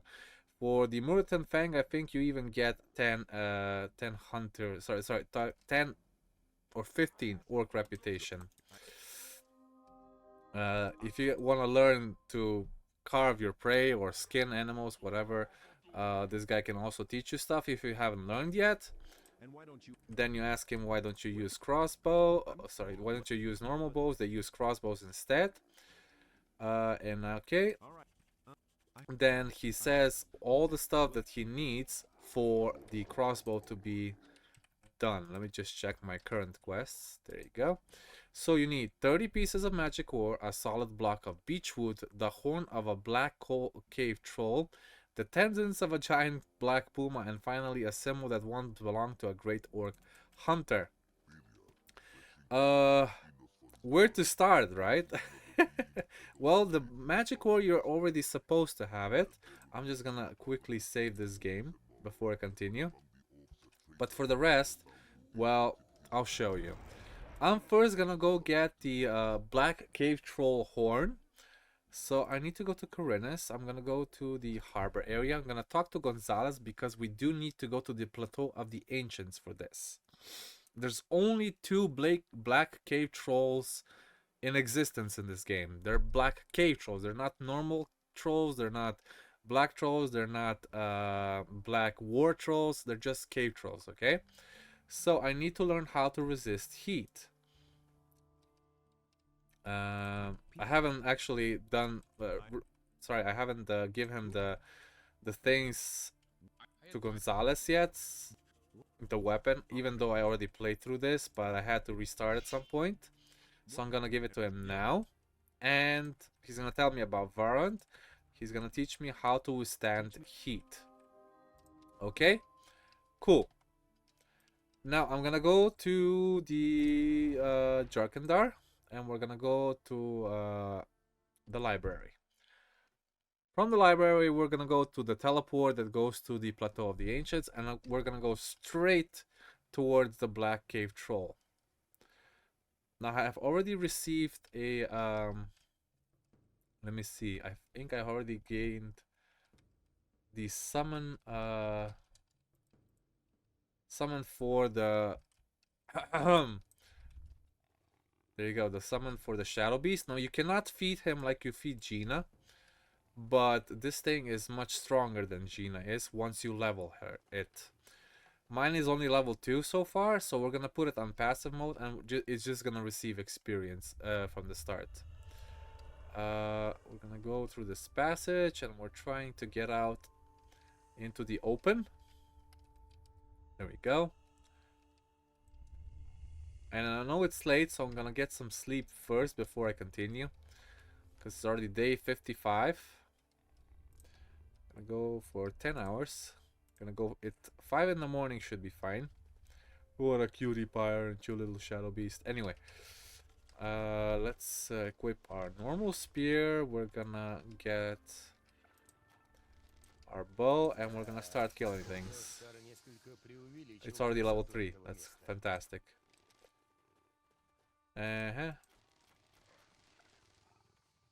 This is going too fast, isn't it? If you're wondering, that was the entrance, and we have to go due southwest towards the large pyramid in the background. If you can see it on the screen, I don't know if you can see it. We're just gonna try and avoid the major things that are on the way, even though there's some sandworms and some lizards. There will be other animals that we might have to kill on the way, but nothing too difficult. I just want my shadow beast to level up first. So we're going towards that big tree in the distance, and that's where we're gonna find our cave troll.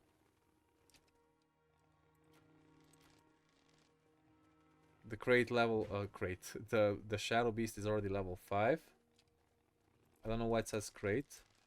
I guess they forgot to translate that properly. We could just clear out this entire area and level our shadow beast, but no need. And there's our black cave troll at this giant tree. Now this is the tree of life, but it's not the tree of life yet. It will become later when we finish the quest in here.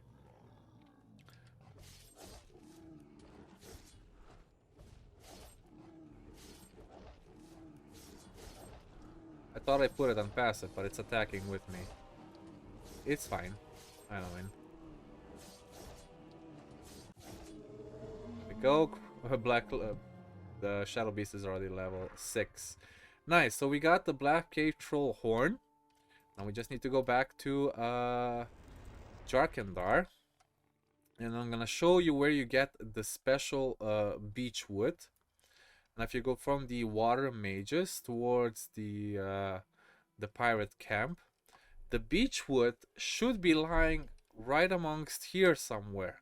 It used to be in the cavern down below. If you're still playing the old versions, it should be down here. And I'm gonna go down here because there's still some opponents that I need to beat. I think there's a giant spider there. Let me just summon the shadow beast one more time.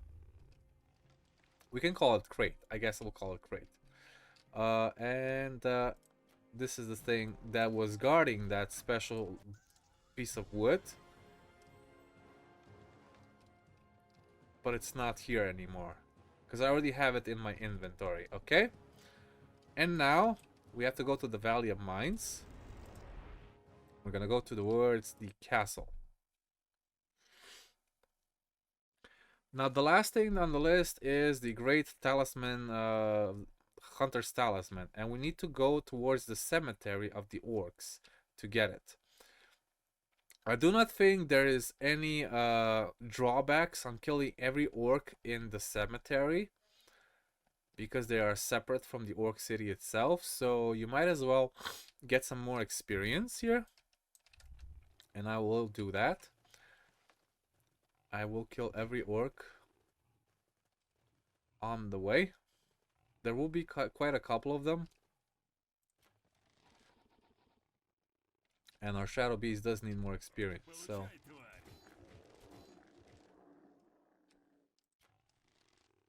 There we go.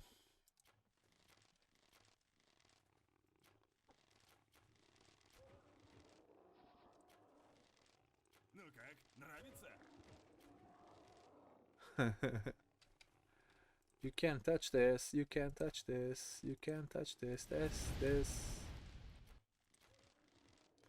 Oh, the Shadow Beast just lost half of its HP due to fire. That's quite a bit. I think there's even something down here that the Will O The Wisp will pick up. No, nothing special. I thought there was a King Sorrel down there. My bad. And the Orc Cemetery is through here. I'm gonna save, so in case I get killed. I'm gonna spawn my crate again. And I'm gonna just kill all the orcs that are in here in the first area. Because we do get quite a bit of experience. Let me just put on the light.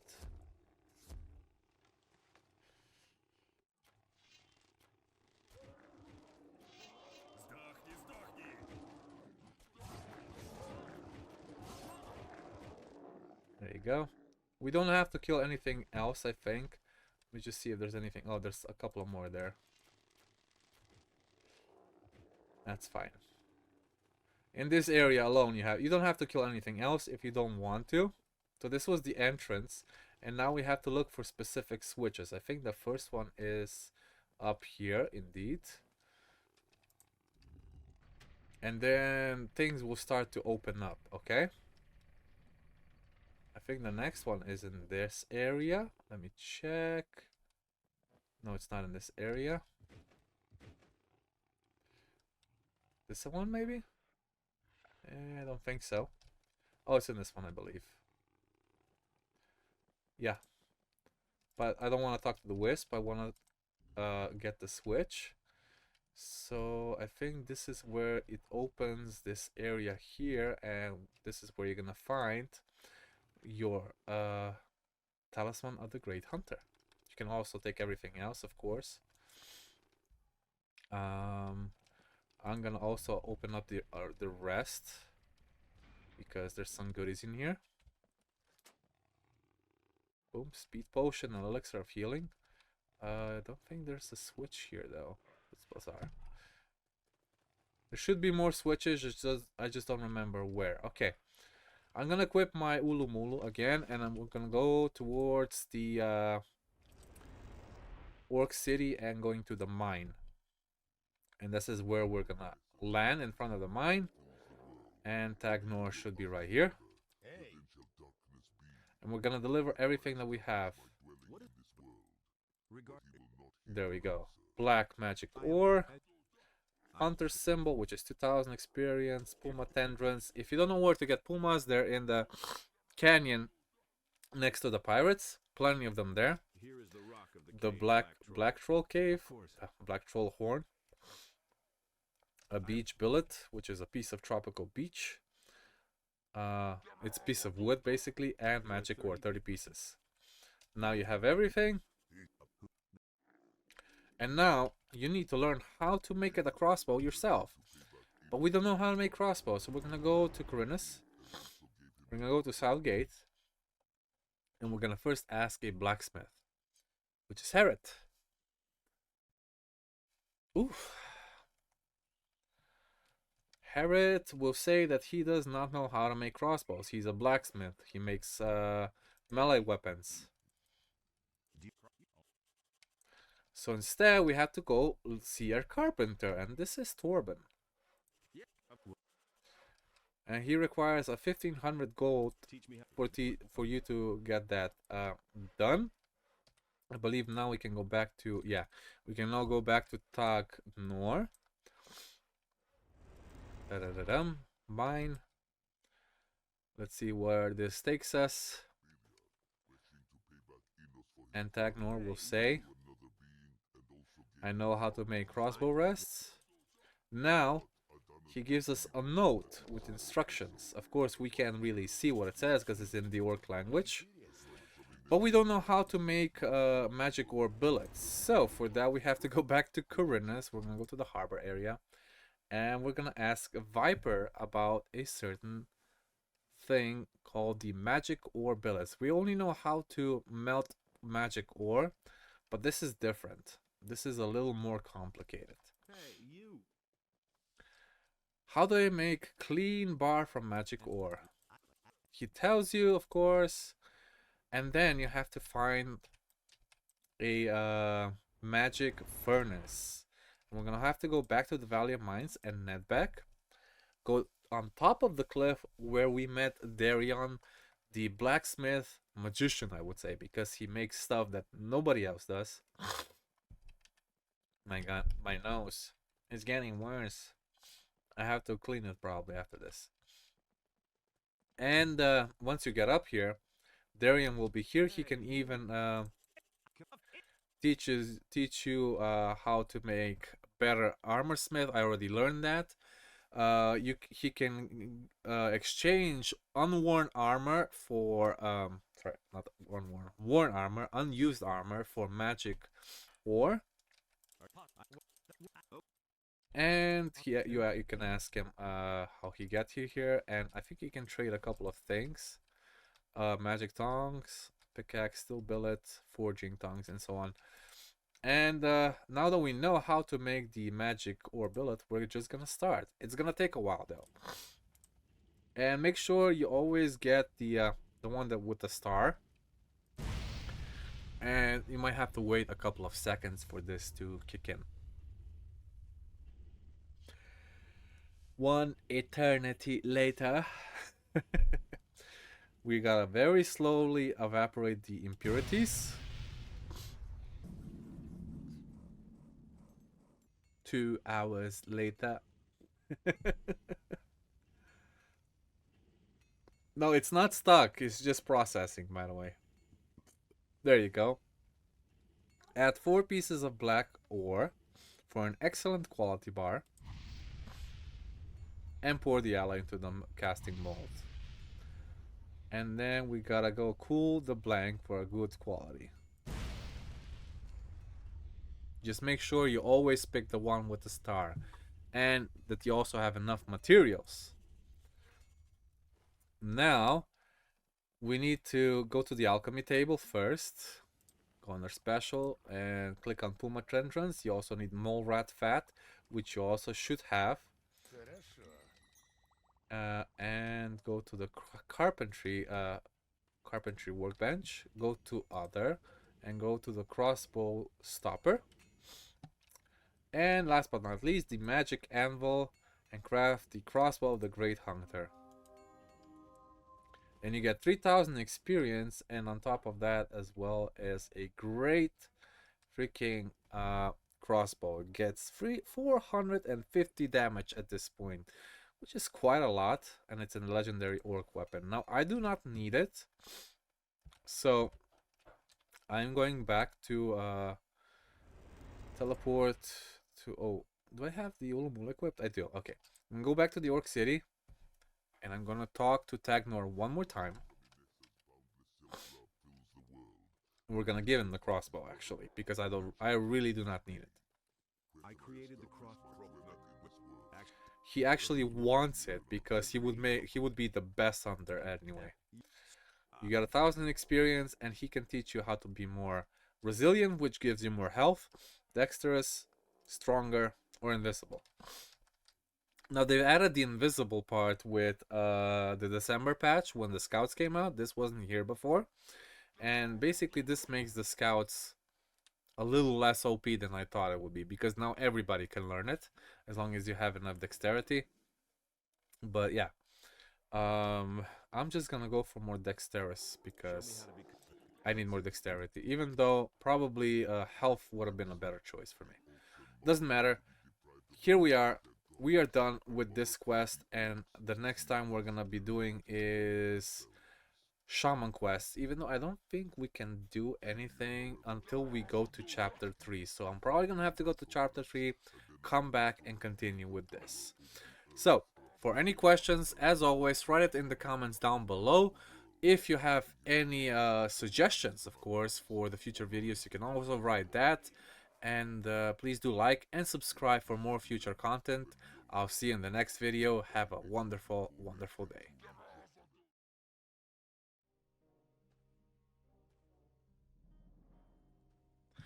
Hello guys, and welcome back to another video with me, SliversFX, and this Gothic 2 New Balance mod. Last time we were in the Orc City, and we also did the Great Hunter's Crossbow quest for Tag Nor. Now to continue the Orc City quests, to do all of them, we also need poison resistance. And for that, we need to go to chapter 3. Now, I've always wanted to do everything in one go, but when so many quests are intertwined with each other, then that's almost impossible. I could have just spared the Orc City for chapter 4 and stuff, but I think it's a good time to actually go to chapter 3. There's nothing else that I can do here besides doing some random quests for the Orc Shaman. So we're gonna go to Garand, we're gonna go to towards the city of Khorinis and do some quests there. Alright, and then we'll open up a whole new spectrum of quests for the Masyev's Lair, for the Adanos Desert, and as well as the Orc City. So let's just talk to Garand about the mining sites. And you receive the letter for Lord Hagen.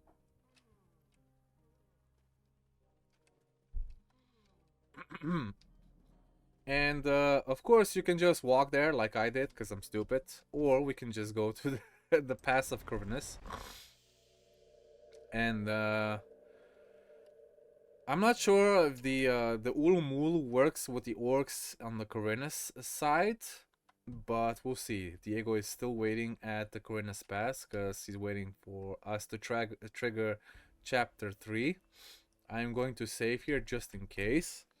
If not, we'll just kill all the orcs on the Khorinis pass as well. Or the Valley of Mines pass, however you want to call it. Sorry for the nose. I am still a little sick, and even though I'm blowing my nose, it's not going out. Okay, let's see. No, the orcs are not attacking me, but I am going to clear out all of them anyway. Because I would like to. So I'm gonna first equip my spear. I'm gonna pop up my crate, which is the Shadow Beast. I'm gonna put it in passive mode, and we're gonna just slowly kill all of them with our bow. We have plenty of arrows still.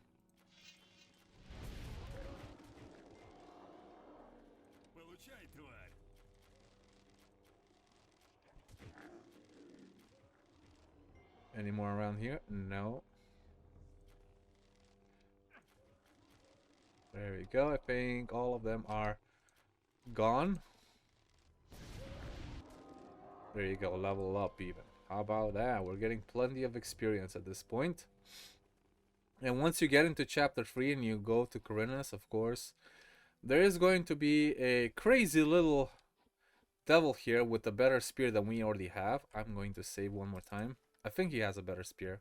I think it's an old shabby spear, but it's better than what we have, even though we have a bandit spear. He doesn't do anything. He just starts attacking you, so you might as well kill him from distance. There you go. And we get an old worn spear that I'm going to equip right away because we do need more damage. And it does quite a bit more. Let's see. The one I have... Oh, it's the Ramadas spear, actually. I don't even have the one that I thought I had equipped, which was the bandit spear. The one has 268. This one has 300 without any sharpening yet. So I'm gonna put this one on number 3, and I'm gonna sharpen it with my number 9, and let's see how much we have now. We have 336. Fantastic. Save. And of course, as soon as you get through here, there's gonna be a freaking Dark Held waiting for you. You have to talk to him. And another I will speak. He's not what I'm sure.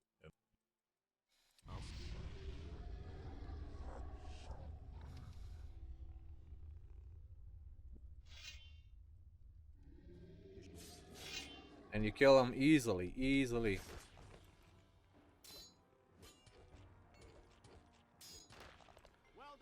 You just stole my experience, Lester. Sorry. Wait a minute. Hey.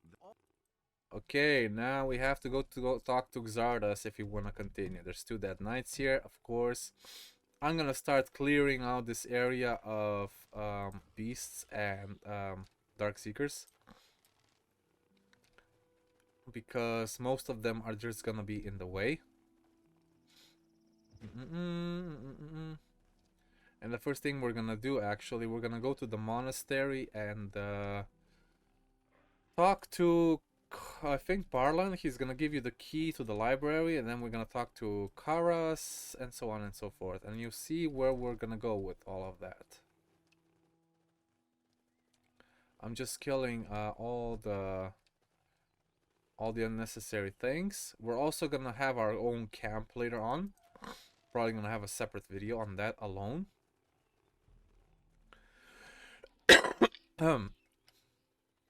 Our own camp, as in, like, we're gonna have to provide gold, we're gonna have to get people to work in it, and some miners, and so on and so forth. For now, let's go. I'm gonna disable my little shadow beast, because I don't know if it's friendly or not. And let's see, Parlan should give us the key to the library. See that you have decided to fight on our side. Sure, I certainly. Have you got any? Yes, but there we go. So we got the key to the library. Sorry, yeah, the monastery, the library, the monastery, and we're gonna talk to Karas. What do you do? You haven't which is he wants us to get 3 3 scrolls from Ignas, the scrolls of Oblivion. I already have them on me, so I can just give them to them. There you go. And now we're gonna go to the city, I believe, and we're gonna go to the market square. And I think Ignas should already be dead at this point. Let me see if he has anything with us. I don't think so. Or Andre. Everything. Maybe next day should pass. I'm gonna check in with Constantino first, though.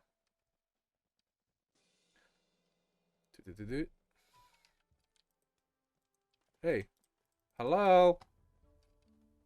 What the hell? He's stuck. Oh well. I guess I should go to the monastery one more time and come back. I don't know, maybe he just got stuck. This is weird. Oh, Diego's here. I forgot about Diego. Might as well give him, might as well help him, right? Okay, let's give it a whirl. Let's help him real quick. Go to the Valley Mines, go to the Khorinis Pass, kill the orc, come back. And this should be real quick, actually. Hey.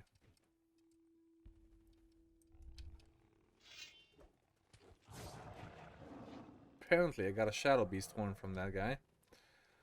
The orc that we have to kill is right here where we met.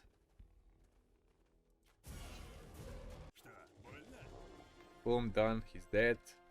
We get a purse that belongs to Diego. Go back to Khorinis, South Gate, and we're gonna give it back to Diego.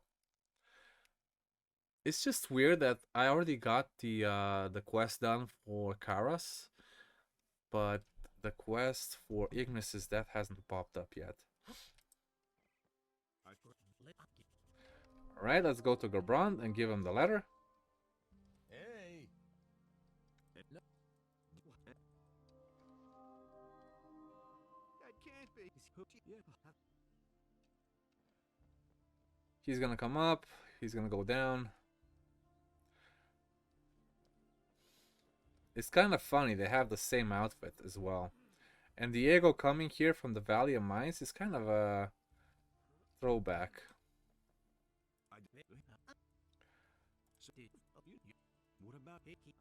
What about my share? Yeah. Can you teach me something? Teach me. Only dexterity. Only has dexterity. Okay, nothing special. I'm gonna go talk to Lord Hagen about the... Actually, I'm not gonna talk to Lord Hagen yet, because then he's gonna give me all these quests that I need to do, and I want to serve that for another video.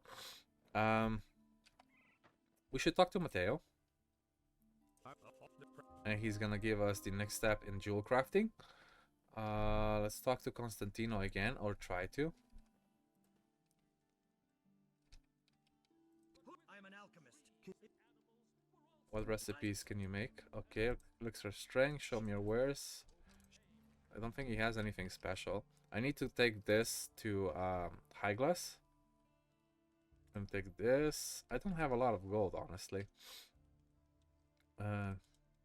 He can teach you how to make arrows if you want. Explosive arrows, fire arrows, magic arrows, and so on. And the holy arrows you can only get from Lord Hagen as a recipe once you cleared out the tower, I think, where Dexter used to live. This is chapter 3 only. I'll be right back and see what's up with the quest for the poisoning, though.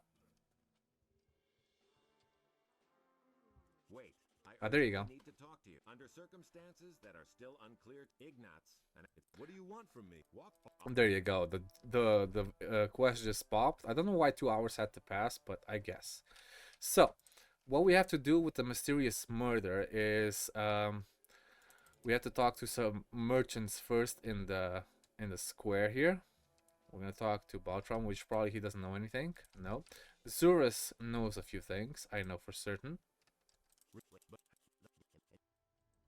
And I think Corrigan knows something as well.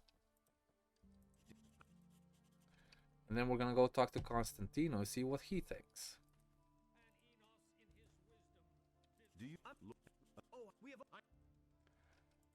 Okay, what does it say now perhaps one of the innkeepers knows, but I already asked Corrigan though. No, I don't think he knows anything else. Maybe Cardiff knows something that we haven't found out yet. Let's go check. I don't know the exact order of everything, so do excuse me if I miss something. Do you know? Okay. Cardiff also heard nothing unusual about the case. We should probably check Ignace's house, correct? Correct. And we're gonna find a vial of poison that is empty right next to it. There you go. And now we can go back to Constantino, which we sold the vial to in chapter 1. Here, take. I'm sure you. What? Oh no, this just can't be.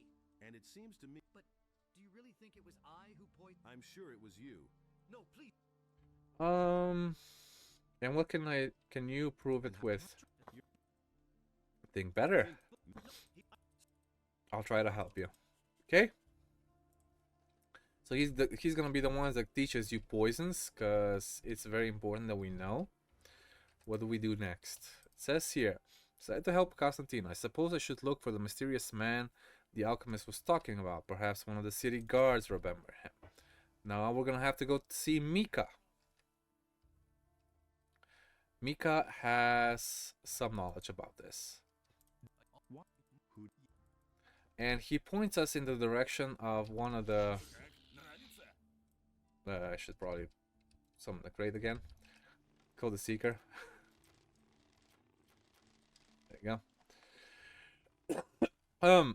And he points us in the direction of the old cave over here, where we're gonna meet a person named Ortego. But as soon as we get there, he just tries to attack us.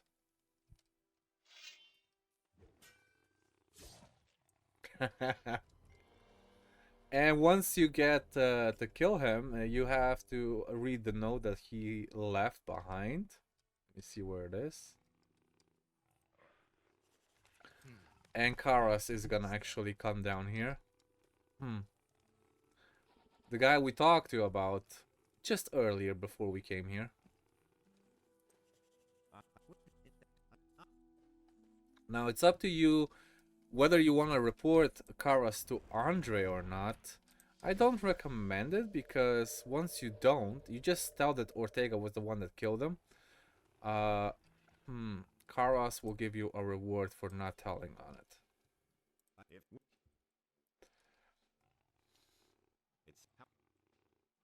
That I do not know. So you get a few gold, but what does Karas give us? Let's go to the monastery real quick.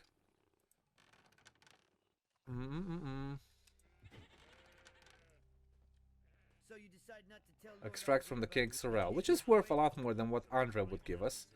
We also have to talk to Hyglas about a book that he's looking for. I've got the book, which is the Divine Power of the Stars.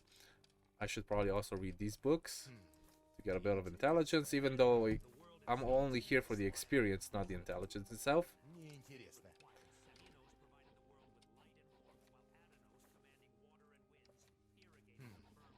Get 1 rhetoric point here. We're almost at 100 rhetoric points, which is insane. But there's a lot more possible when you get all the books and everything. You can grab all the bookshelves if you want, except the one that's next to Karas. Otherwise, he's gonna start attacking you.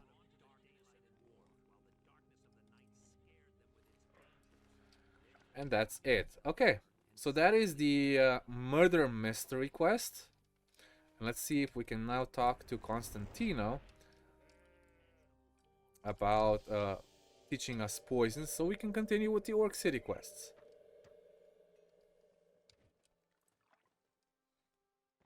So yes, but if don't I do them, but Will you show me how to handle poisons?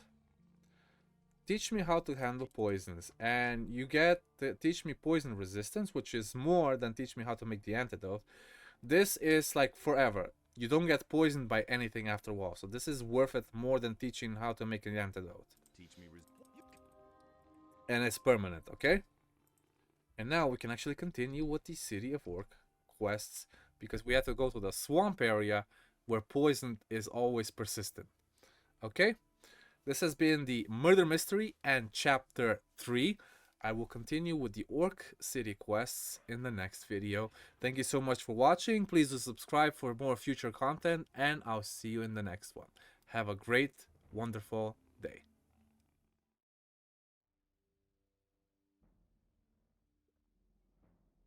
Hello guys, and welcome back to another video with me, SliversFX, and this Gothic 2 New Balance mod. Today we're going to be continuing the Orc City quest, specifically the Orc Shaman quest. So we had to go to chapter 3 because of our poison resistance that we can learn from Constantino.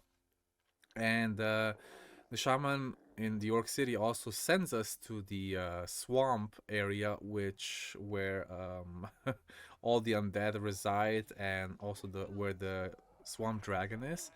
So we needed to learn how to resist poison to go there in the first place. I'm gonna grab his first quest. I'm already in the Orc City, but I need to go to the shaman. Now this area is completely secluded, and if you just go here, the shaman that you need to talk to is this named shaman called Ur-Thrall. And let's see what his first quest is. Hello.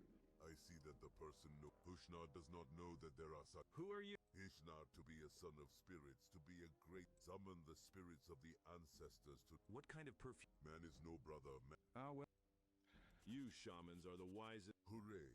The sons of spirits know. I would like people of a person. If however. All right. So the first item that he's asking for is a book, and that book we actually got a bit earlier in this quest guideline from the old tower in Xardas. It's in one of the bookshelves as soon as you get on the second floor, actually first floor if you don't count the base floor. It's in the first floor in the bookshelf, and you get the book called the let me just show you. I think I still have it. Where is it? Defense of the Southern Lands. Increases proficiency with one-handed weapons. And that's the book that this guy wants. I brought you a book. and we give him the book. So he tells us about the Orcish city, he tells us about the war, he tells us about the faith, and then he gives us the next quest, which is going to be... I'm gonna skip all the dialogue because I already know what he's saying. What do you know? He also says the dragons are not actually the leaders of the orcs, but they have their own master. And orcs do not obey the dragons directly because, as you can see, the dragons have their own lizard people surrounding them. Do you not need it? I need.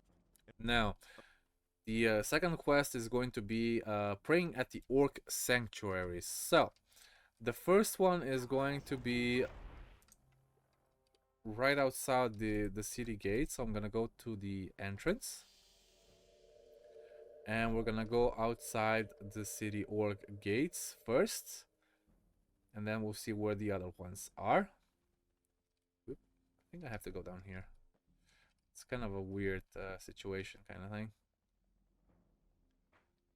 Yeah, there you go. Now we're in the Valley of Mines. And as soon as we get out, it's raining. Once you get past through this area, you turn to the left and one of the sanctuaries or the altars should be here. They're called the sanctuary. There you go. That's the first one. The second one will be where we found Urshak, which is gonna be at the old tower. And we have, of course, we have seekers here. Should probably just summon the crate in case I see any more. I know there's more inside, so there's one. Because we are in chapter 3 now, and the seekers are looking to get rid of everyone. But we are on our quest to continue with the Orc City. Okay, this is going to be the second sanctuary we have to pray at. And the third one is in an unusual place. And that is actually in the old monastery near Nedbeck. So we're going to go to Nedbeck. And we're going to go upstairs towards where Darian the blacksmith is. And instead of going to Darian, we cross this little path here. And the Orc Sanctuary is right here. If I can actually target it. Please target it. That's so bizarre. Ah, there you go. And there we go. The spirits of the ancestors have heard your prayers. That means that's the last one. There's only 3. We can go back to the Orc Shaman. We're going to teleport to the Orc City and go to the Shaman known as, you know what? Urhash. I keep forgetting these names. They're so weird sometimes. There's too many to remember. And you get 3000 experience. And is there anything else we can do? Don't worry, I'll thief of the shock. And you Okay, the next quest is Dark Rituals. Send a reconnaissance party of orcs to the swamp, but so far there has been no word from that unit. The shaman asked me to go to the moor and find out what happened to his warriors, the swamps. The swamp used to be the site of the Brotherhood camp. So this is the hard part. We're gonna go to Nedbeck again because I do not have the teleporter activated where the swamp area is. We're gonna have to just run there instead. And we're gonna go this speedy mode again. Let me just pop up our crate. There we go. And it's gonna help us fight the undead mostly and some dark servants. I have cleared most of this area already though, so I shouldn't have any problem of getting down there. As soon as you hit this camp with Radford and Drax, you can go to the left, and near this lake, sorry, this waterfall, you can keep going down until you reach the swamp area. So we're gonna activate... Sorry, we're not gonna activate anything. We're just gonna use our bow. Because that's the easiest way to do this. And we also save those orcs from being pummeled. Now with these orcs, they're special orcs. You don't need to use your Ulu Mulu. They won't attack you. Let me see if I have a... What's it? Okay, let me see if I can activate it. I do have an ancient rune tile, which is wonderful. I also have new armor, in case you're wondering. It's the King of Thieves armor, because the scouts have not given me anything better. Did the show? You don't see. What kind? You need perhaps. Okay. Okay, so he says that there's a lot of orcs that went here and all of them got killed except these three, while trying to surveil the area in the swamp.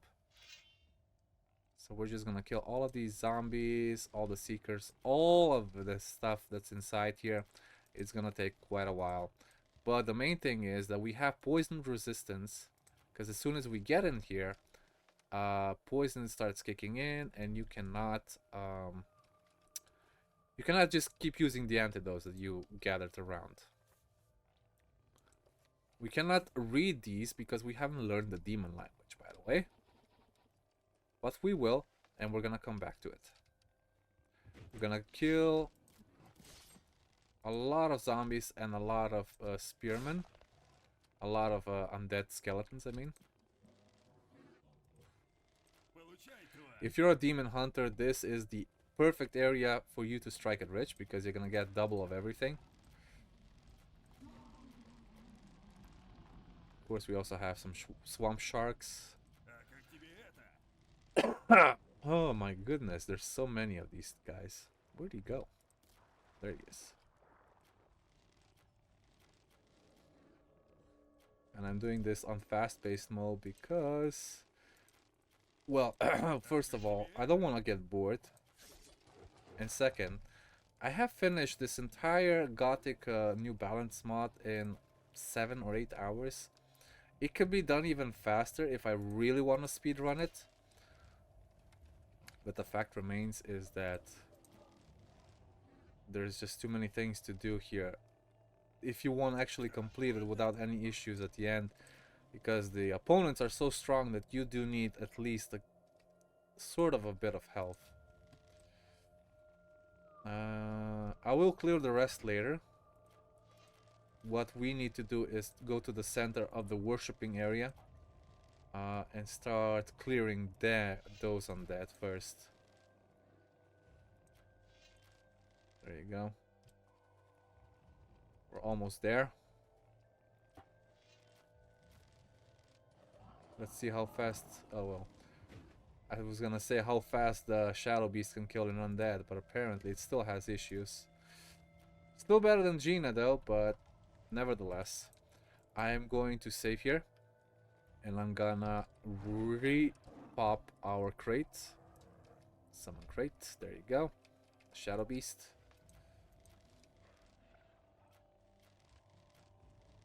And now we're gonna start clearing those.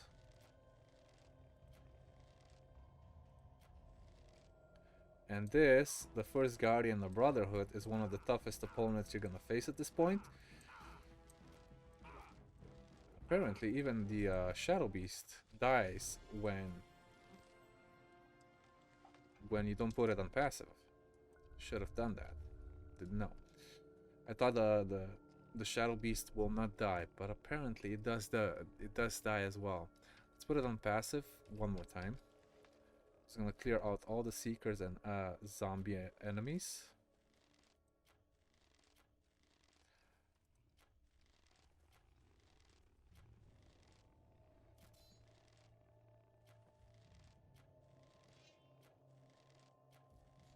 This is very nice. We're doing a lot of progress here.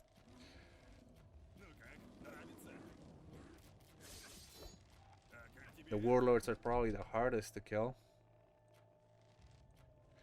I believe. Yeah. Oh look, we're up at level, and we also unlocked the Warrior of Innos because we already killed, I think, 100 undead, maybe more. Well, 100 skeletons anyway.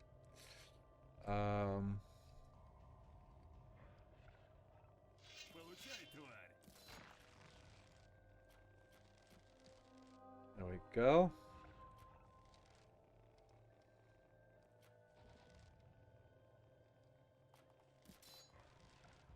There will be something else that we need to do in here, though. And that is gonna be way ahead when we have to kill the demon.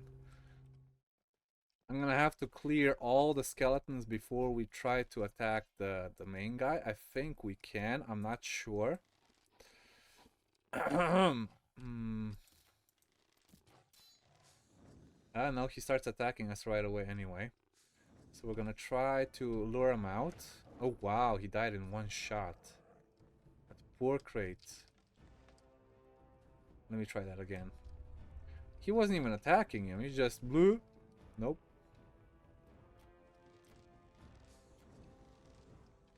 Let me see if he spawns here. He spawns somewhere. He spawns somewhere. And again, he killed my poor crate. Where'd he go again?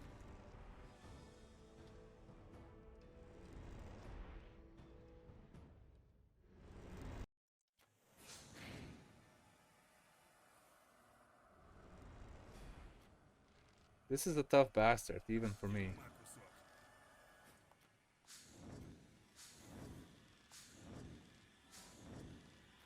I'm gonna try and spawn the crate again because I want it to get the experience as well. Oh, that was a lot of damage from the spear. Oh yeah, he died again. Why? But he was on passive mode, no? Now it's on passive. Okay, whatever, I guess. Shame.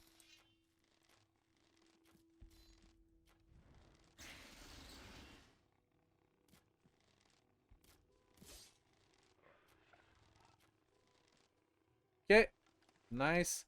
And now we're gonna have a few more Dark Seekers in here, so I'm gonna save one more time. There we go. That's the first door opened. We're gonna save that. We're gonna open this thing. There's quite a few things in here. Make sure you clip the switch again. And then the door on the opposite side will open. And there's quite a few Dark Seekers reading some book stands in here. And that's what we're gonna try and kill. I don't think I have any. I think I have one fire scroll we could use on them instead of but that will be too easy, so we're just gonna kill them the normal way.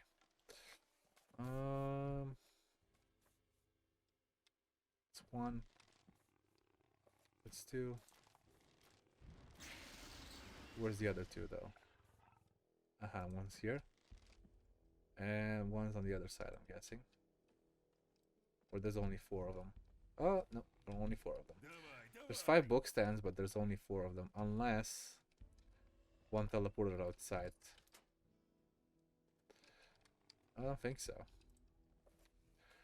Is it more demonology? Yes, it's more demonic language. I guess. Okay, so what we have to do next is summon a demon here and get rid of it. It's gonna be quite a strong one. I think it's called Summon Demon here. And of course it's not gonna talk to us.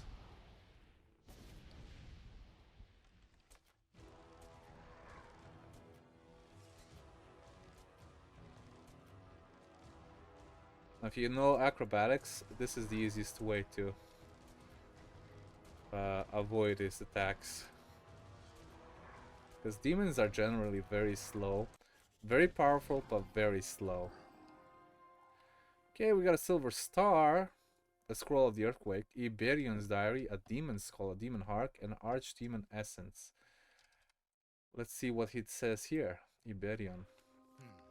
I constantly tormented by visions. In them I see the same image, an image of a powerful being. I gave him the name Sleeper, which is basically from Gothic 1, right? I don't think there's anything else of interest here. We can go back to the orc that's outside the swamp. Just kill this one more skeleton here. Yeah, I think that's the last of them. He's gonna be very grateful for killing everything, and then we can go back to our shaman. The temple. Yes, I am done. Does not allow humans to. From not prevent his. Thanks. I can kill the entire orc city all by myself. Okay, now we're gonna equip our Ulu Mulu back. We're gonna go see our orc shaman and see what he has to say. I think that was the last quest, if I believe. I'm not sure. Let's see. The temple in the swamps is Urkashna to be now the orcs there. Therefore, take this drink. Thank you. Yeah, that was the last quest. Let's see. Dragon Lords. I was a little confused by the words of the High Shaman Ushnaras. He said that dragons don't serve Beliar. Yes. I don't think I have any more quests regarding the orcs in the Orc City until I reach the center and go talk to Farrak. Okay? Let's do that then. So, Farrak will have another quest for us. Let me. What business? This concerns the temple of the. Well, is that a? Are you saying that the person is a great temple bell? But why? The orcs do not No way. But I think I do have plenty, right? Let me see. I have 235 orcish respect is more than enough, I believe. I don't think I can get more than that at this point. So we're gonna go in. Oh, we can also have. Do you have a job for me? And what is? For example, a human warrior's head. They must be. Are you two? Okay, we're gonna find some humans to kill, and that's gonna be right at the Valley of Mines, Khorinis Pass. There's gonna be some deserters there that can be killed without any regards. Deserters.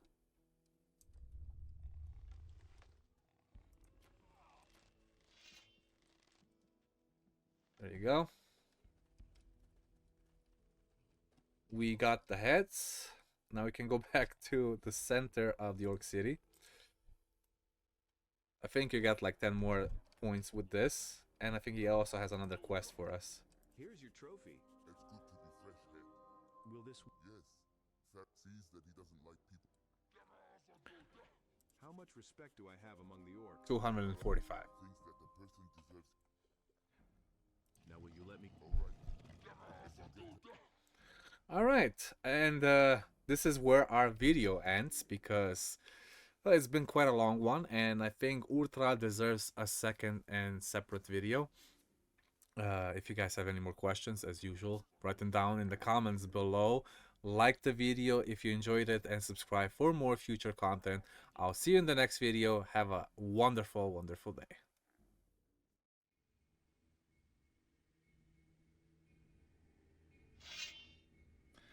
Hello guys, and welcome back to another video with me, SliversFX, and this Gothic 2 New Balance mod. Last time we left off in the Orc Mine with the Orc City quest part 2. Today we're gonna go check the lower shaft and see what's up with that. What's going on there, what can we find, and why the orcs never checked there in the first place. So we're gonna talk to the leader of these orcs that are gonna accompany me. They're gonna give me an orcish key, and we're also gonna get somebody else to join us, and that is one of the orcs that's down here that we fought, because he has a thirst for battle. Will you? The man is not joking. Artagar. So then head. problem with this guy is that he probably is gonna die because he's just a normal orc warrior. I'm not sure if there's any way to prevent that, or that we can just you know, make him stay at a certain point. But I believe if he dies, the quest fails anyway. So I'm gonna see if there's a way that we can actually preserve his life, and we'll see. Anyway, we got the orc key from the leader, the head of the squad, and we're gonna just click on this wench, and then we're gonna go down. And since I don't have any multiplier of speed here that I normally press with Z, I have to wait and skip. Alright, we are down here in the lower shaft. If you want to continue with the quest, I think you just have to talk to the orc leader again. No, I think they just follow you. Yeah, they just follow you, okay. But not all of them apparently. I don't know what's up with that. Let me see. Hey. They should follow you. They just get stuck. Yeah, now they're following me. And I'm gonna get out my wisp. I am going to summon my crates. Let's see what can we do in down here. All these guys are now my allies, but they can still die. They're not like Diego. We're gonna try and kill most of them before we get to the main guy. So we're actually just gonna go to the main guy. Otherwise, there's a lot of exploring that you can do here. A lot of exploring. And there's a lot of demons. You can get a lot of demon hearts here, because there's a lot of demon archdemons, normal demons, even these servant sentinels, which is kind of weird.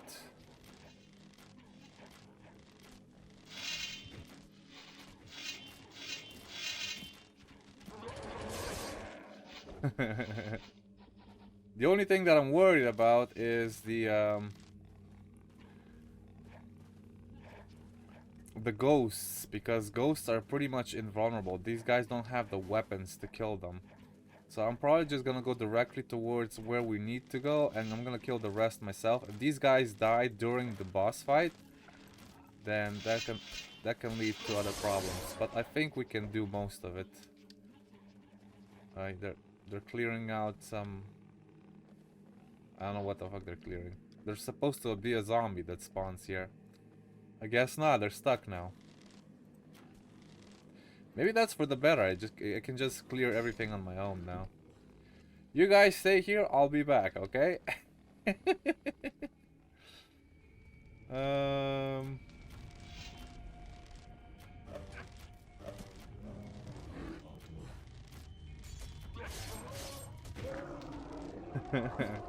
There is a lot of very strong enemies in here, but nothing we can handle, especially with our dexterity and power. Let's see, that's a zombie. There's gonna be a lot of these down here. That's quite insane how many enemies are down here. Oh, look, a ghost. See, that's what I was worried about. They would die here anyway, so I have to equip my normal bow, go to holy arrows, and now I can actually kill this thing. Otherwise, normal thing, the maple bow doesn't work. Maple bow works very good on everything else, except ghosts. Like, I think on ghosts it does 100 damage or so, just because it has magic ore inscripted into the arrows. There you go. More zombies. There could be quite a few chests here and there, and there's a lot of ore that you can mine here. Let me just show you. I think this one can be mined as well. No, this one no. Oh, this one's empty apparently. I think there's a special shaft that you can go to. These are all empty, unfortunately. Oh, this one isn't. There you go. 10 ore extracted. I already have 200. Where was I going? Ah, yes, this way, right? Down there. I'm gonna have to do a lot of clearing with these things. And there you go, that's one down. 100 more to go, I guess. Another dark servant over there. And a lot of spearmen. Is my crate on passive? Yes, he's on passive. That's why he's not doing anything. He's just standing there like a... I'm a good boy. I don't want to get in trouble. Oh. Now he's doing some damage. How about that? Good boy. Good boy. Alright, let's see. What else we got here? More undead. I just need to get to the place where you kill the guardian of the portal, and we also need to kill the demon that's terrorizing the orcs, I suppose you could say that. Okay, I think we're on the right track actually. There we go. Another archdemon. We are getting quite a bit of health regeneration at this point. It's kind of funny that these portals, they seem to be everywhere, but then you cannot really activate them. Let me see if there's anything up here of interest. Apparently not. Okay, I think this is the way for the guardian of the portal.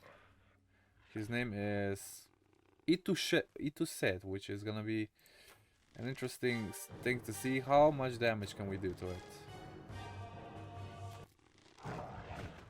Okay, I want my pet to actually get the experience, so I'm gonna summon him again. I'm gonna put him on passive, and up. I should probably equip my spear. Normal spear. Oh, look at that.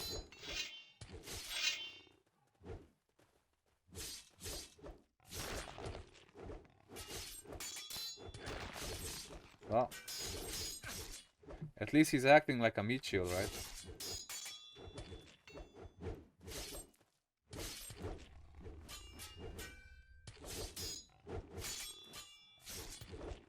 Come on, just one more. There you go. Sorry, bro, you're not doing enough damage to kill my crate. Portal of the Orcish Mine, and you also get a few things. Drawing of the Great Sentinel Armor. I think that's a thing we can actually make for a scout, I believe. And this is one of the few things that you get here. It says Sphere of the Stone. There are 4 spheres in total. Sphere of Stone, Sphere of Water, Sphere of Fire, and Sphere of Darkness, I believe. And you get them in these various dungeons around the Valley of Mines, and this is one of them. And this is meant for the Guardians quest, I think the last one, when you meet the head of the Guardians. Okay, so let's find the demon now, see if we can. I can't remember which way to go, but I will continue my search, because this place is not that small, but it's not that big either. I think there's another ghost over there. I'm gonna switch my bow right now and see if I can do enough damage to kill all of these. Oh wow, one shot. Nice. Should make more holy arrows then.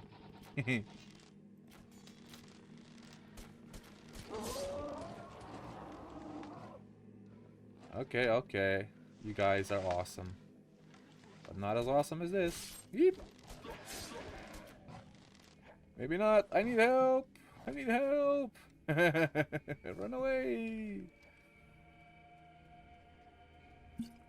Okay, we got some healing done. And our running is on point, so... okay, we got them all. Now we got them all. Now we can continue. I don't remember where to go to get that demon, though. Are the orcs still there? No, the orcs, I think they went back to the... Huh, no, they disappeared. They probably just went up there again or something. They teleported because I cannot find them here. So that was the way to the guy. Then which way is to the demon, the great demon? Let's see. We have been here before, haven't we? I think we have been here before. Have we been here before? We have been here before as well. This way. Oh yeah, this way. Sorry, this is the way that we were supposed to go.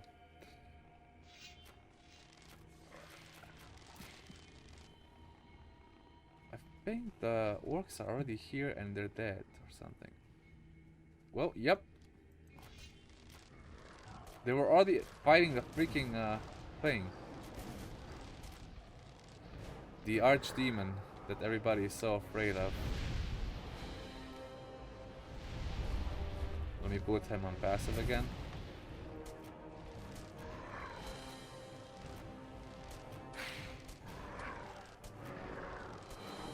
I'm dodging.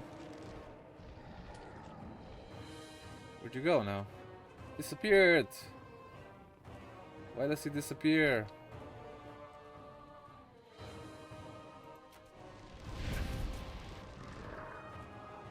Let me see if I can fight him with my spear though. Can't remember.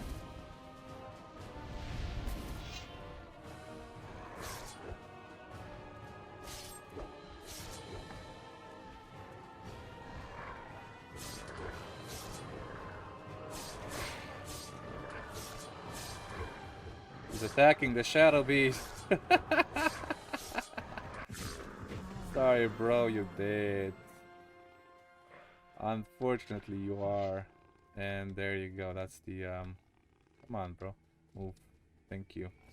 You get Hand of Demons, Demonic Blood, extract mana, a lot of stuff you get here.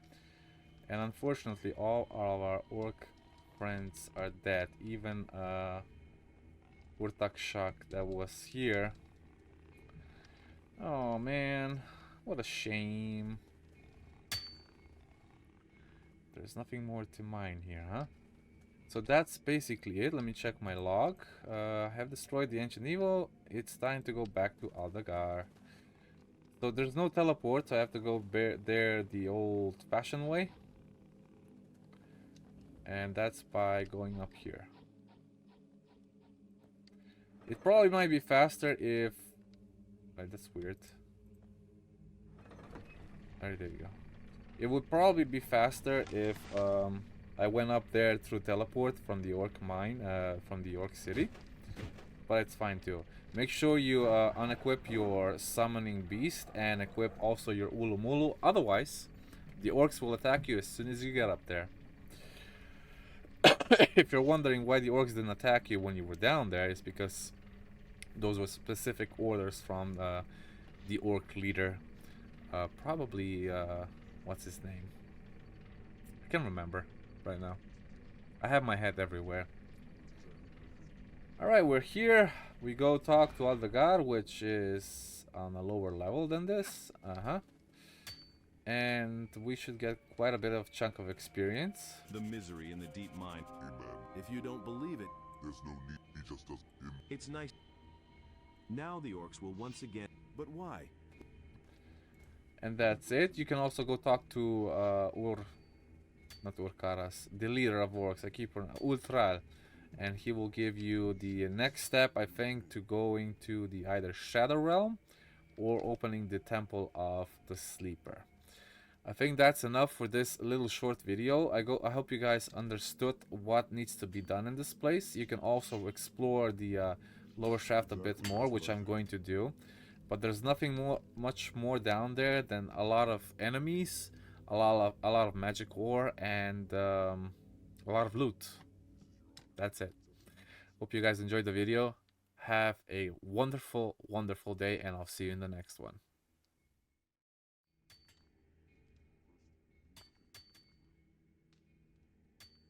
Hello guys, and welcome back to another quick video with me, SliversFX, and this Gothic 2 New Balance. And today we are going to free the slaves from the orcs in the Orc Mine, which is also in the Orc City. So once you clear all the the lower shaft of the enemies, you can go talk to Wenzel, and you can tell him that you've cleared all the orcs, all the undead. Then what will you It seems that I have really and with it this. Try taking it. And then you talk to Crow after. Hey, can you take a look at Wenzel? I'm afraid of. And what the portal stone does is they're gonna well, what this stone that you got indicates is that there's a portal down in the lower shaft and that they need to escape somehow. And what did he say? It seems and this is good, but to the mainland, so is it's all. But the only way for them to escape is by going through that portal, and they're gonna escape to Mercenaries. They're not gonna appear anywhere in Khorinis or Jharkendar. How much food? And there's 3 things that you need to bring. You need to bring 20 normal swords, which I already have because I've been collecting them everywhere. Second is what you need to bring him is food. Let me check how much. Wenzel's equipment, food for the slaves, 50 fried pieces of meat, and 20 bottles of water, which I already have as well. And then you have the Wenzel equipment, which is what we're doing this video for. He managed to hide his armor and sword in a cave under a waterfall. Most likely this waterfall is where the river starts. If you're wondering where that is, well, it's actually not that far from where we've already been before. We're gonna go to the Valley Mines. We're gonna go to the new camp. Tunk, tunk, tunk, tunk, tunk. And instead of going anywhere far, we're just gonna go towards this little waterfall that's frozen. Go underneath. And there's going to be a little lurker here.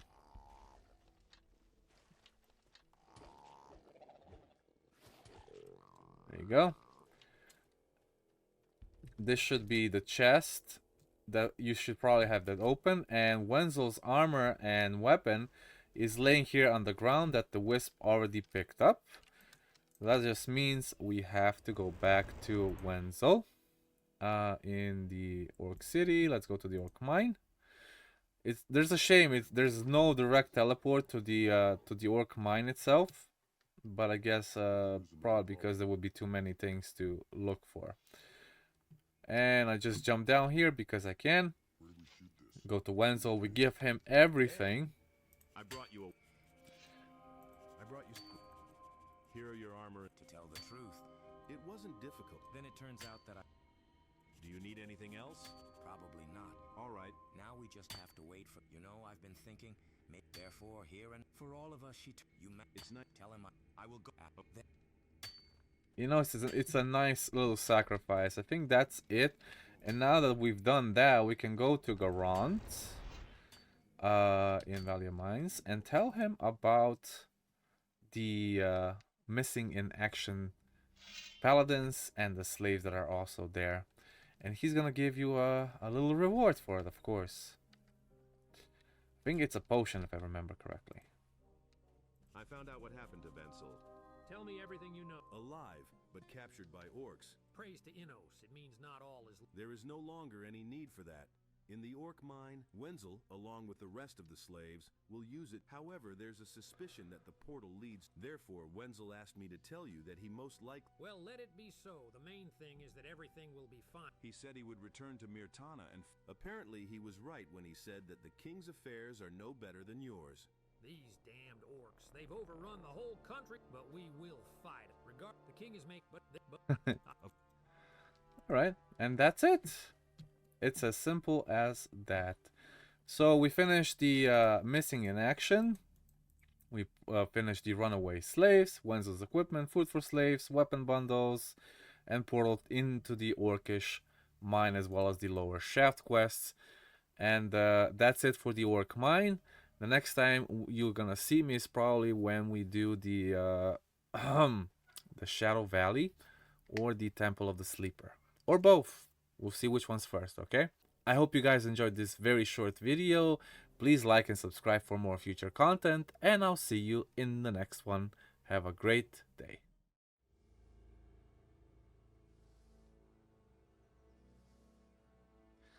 Hey guys, and welcome back to another video with me, Slivers FX, on this Gothic 2 New Balance mod. Today a little different because I figured out that you can actually record the camera separately from the video that you're filming, which is Gothic in this case. Anyway, I had to regress back to chapter 2 because I figured out that in chapter 3 you cannot start the Guardian quest. Somebody told me that you have to beat up Xardas to make it unbugged, but to make it fair and not exploit the glitches or the unknown problems that the game might have, I went back to chapter 2, I redid everything, and now we're here with the Guardian named Dagoth, and I'm gonna talk to him because I have not done so just yet. I take it you're the one who banished... Yes. If you guys know already what's he talking about, then, well, he sends you on a new path that will probably change the course of where you're thinking. And then you have to talk to Xardas. So you finally accepted the offer to... If you try to talk to Xardas in chapter 3, he just doesn't have anything to say to you. So, I don't know what's up with that, if it's a bug or it's intentional to be like that. As I said, somebody mentioned that if you beat him up, then that gets unbugged. Anyway, Dagoth is the first Guardian, and he's gonna appear right here next to the Black Troll, or the hollow next to the Black Troll. And then he explains why the Guardians are here, what they do, and it's all a bunch of lies. So basically, they test you how to get through all of this to prove that you are worthy to become one of their ranks, basically. So the first Guardian Dagoth wants us to do is to kill a demon, and that demon is down in the hollow where we met Lester the first time. Of course, you can just jump down at this point if you have as much health as I do, so I'm just gonna... Woo! There you go. I'm already here. Oh look, there's still animals that I have not killed yet. It's kind of funny.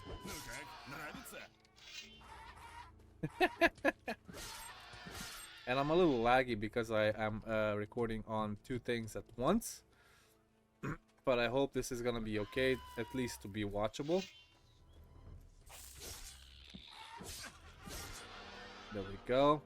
And now that we're here with the what's his name, Asgard?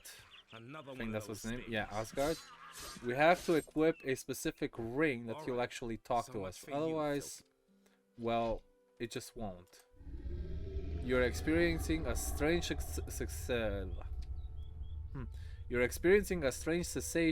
sensation when you equip this ring of darkness, but Asgard would automatically talk to you, and we have to destroy a demon named Lucian or Lucian, whatever you want to pronounce his name. Of course, I am this strong that I can just do it myself. I don't need his help. I'm sorry for the little coughing and whatnot. I've been coughing for the past 3 months, and I need to see a doctor because this is not normal. When we kill Lucian and we get his heart, we go back to the Black Troll teleporter, and we're gonna talk to Dagoth again. And then he's gonna send us to the second Guardian.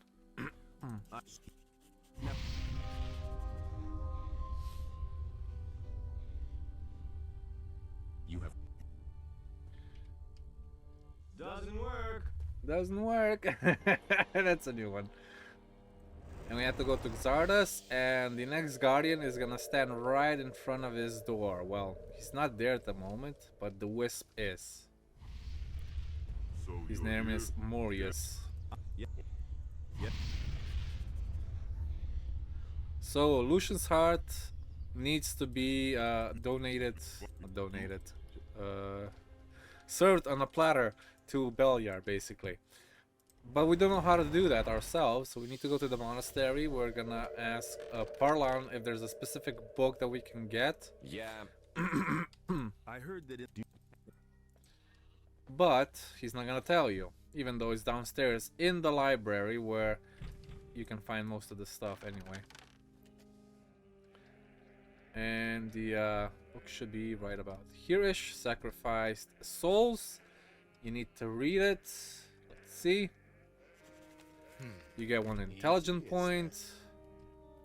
You can go to a alchemy bench and then go on the special and you go soul extract. So you need an alchemical vessel, swamp wheat, an essence of mana, Lucian's heart, sulfur, aquamarine, and 1 black pearl. And then we're gonna go back to Xardas' tower. Make sure you still have the ring equipped, the ring of darkness, of course. And we're gonna go over here and pray to the Dark Lord.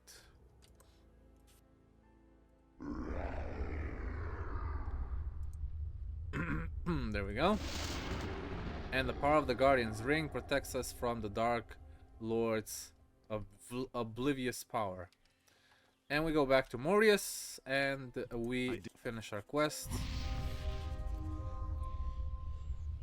There we go.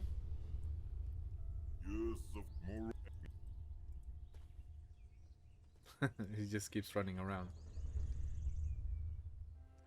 And then we need to find the 3rd Guardian. And the 3rd Guardian is basically next to what's his name? Akil's farm. So we're gonna go to the eastern forest. And we're gonna go upwards towards the Circle of the Sun, but we're not gonna actually go there. This is the closest or the easiest path to do. You can also go from the tavern. You have to do just a little bit of jumping though. And if you follow this path all the way to the end, there's gonna be a wisp at the end on a little plateau. And this is where we're gonna find Tangon. I see you've passed the... Are you ready to... And he's gonna ask us to go read a bunch of books in Xardas' tower, which are of the demonic language. But we cannot do that because we don't know the language. So... Yeah. Do you... Oh, but he... Yeah. Xardas tells us that we need to find another necromancer that is situated in the Valley of Mines, and he's gonna teach us how to read the demonic language. There's gonna be a specific demand for it though, and you'll see just in a minute. Well, it's not gonna be a minute. I have to fight through a horde of undead. If you guys remember the Gothic 1, if you've ever played Gothic 1, and there's a little hollow on the beach where the orcs were. On Gothic 1 there were just fire lizards. Here there's orcs. And on the right there's a little passageway to a bunch of tunnels. And we just have to get inside of it so we can start killing things. I'm gonna save here real quick. I'm gonna pop up my crate, even though it's not gonna do anything. So I'm just gonna wipe them all out with a bow. At this point I'm just leveling him up. I haven't been here yet, so everything is new to me at this point. And at least in this playthrough. You can gather all the iron mines if you wish. I'm not going to do that because there's too much to do in too little time. Okay, I'm gonna have to equip my normal bow here. So F5, and we're gonna hold holy arrows for that little ghost over there. And then I'm gonna equip my normal bow.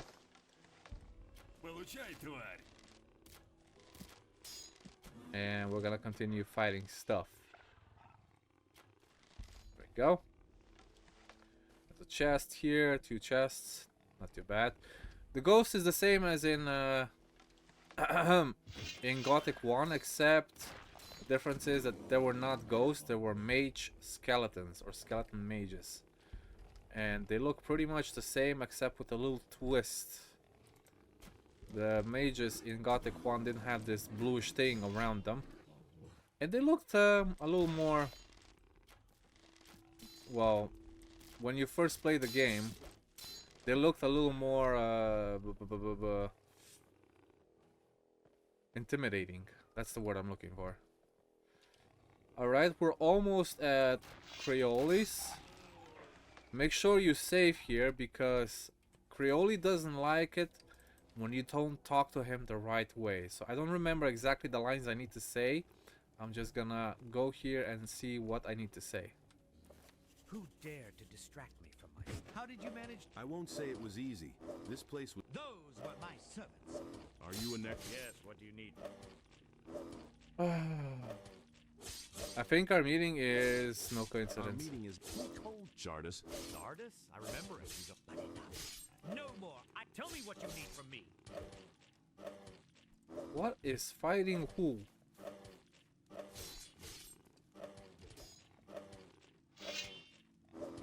Kill them, please. Come on, Crate. That's annoying, you know? Oh yeah, he's on passive. He was on passive mode. Yeah, let me save again. I don't think I even can. Can I? Yes, I can. Okay. What do you know about the demon language? Oh, this is a rare... Most they could... But tell me... I would like to study this ancient language. Give me at least one...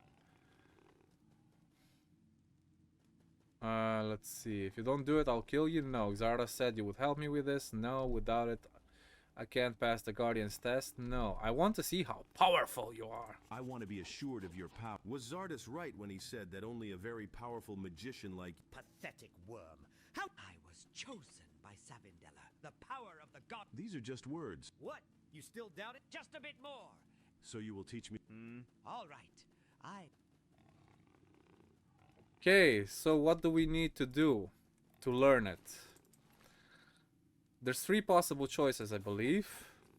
Teach me. Either you have 400 Beliar Karma, which gets spent.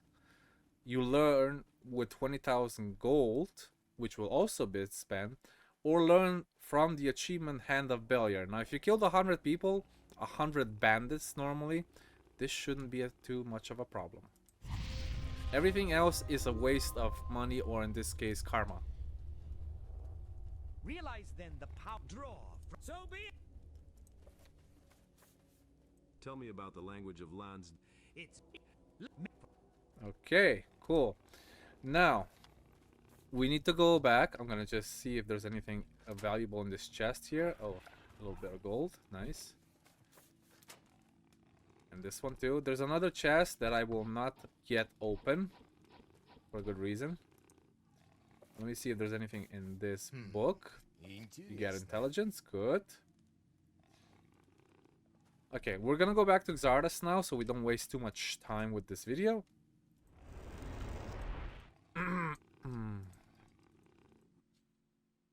And try to read all the books that are in his tower. Hopefully, Laris and Xardas are not on any of the books right now, because that can be annoying. Okay, he is. Gonna check on Laris in the meantime. Or Laris. Sorry, not Laris, Lester. What the fuck am I thinking? Anyway, the demon language is now readable. Before, it was just weird writing. Now you can actually see the right letters like it's in English. Origin of the world. Okay, we got all of the books down here. Sorry, up there. Now we need to go down here, and we might have to sleep a little bit so Xardas can move to his other book or to his chair. We'll see. Okay, let's see when he's gonna move. We're gonna sleep. Gonna try 2 hours first. Sleep another 2 hours. There you go. He's moved. So at midnight he moves away. And there we go. Let's see if he has anything to say. No, he doesn't. So, in this case, we can go back to Tagon. I'm just gonna sleep until the morning because it's very dark outside. Real quick. So, 5 hours should do. Hopefully it's not raining. Okay, this time let's go from the tavern, and I'll show you how to get from there from the tavern. As soon as you get to the tavern, go to the left, go towards Akil's farm. You can jump on this little rock up here. Go up, and from here, just make sure you're close to the bridge. And go up again. And there you go. Here we go. With Tagon.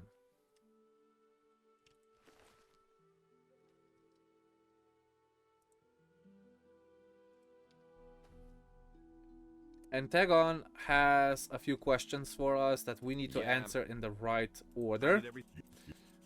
I'm ready to answer. So the first is, I believe, I'm gonna just check. Okay, here we go. First one is elements. The second one is gods. The third one is balance. Then we have it all comes together. Then knowledge. Chaos. Beliar. It sounds. And this is my decision. This is my decision.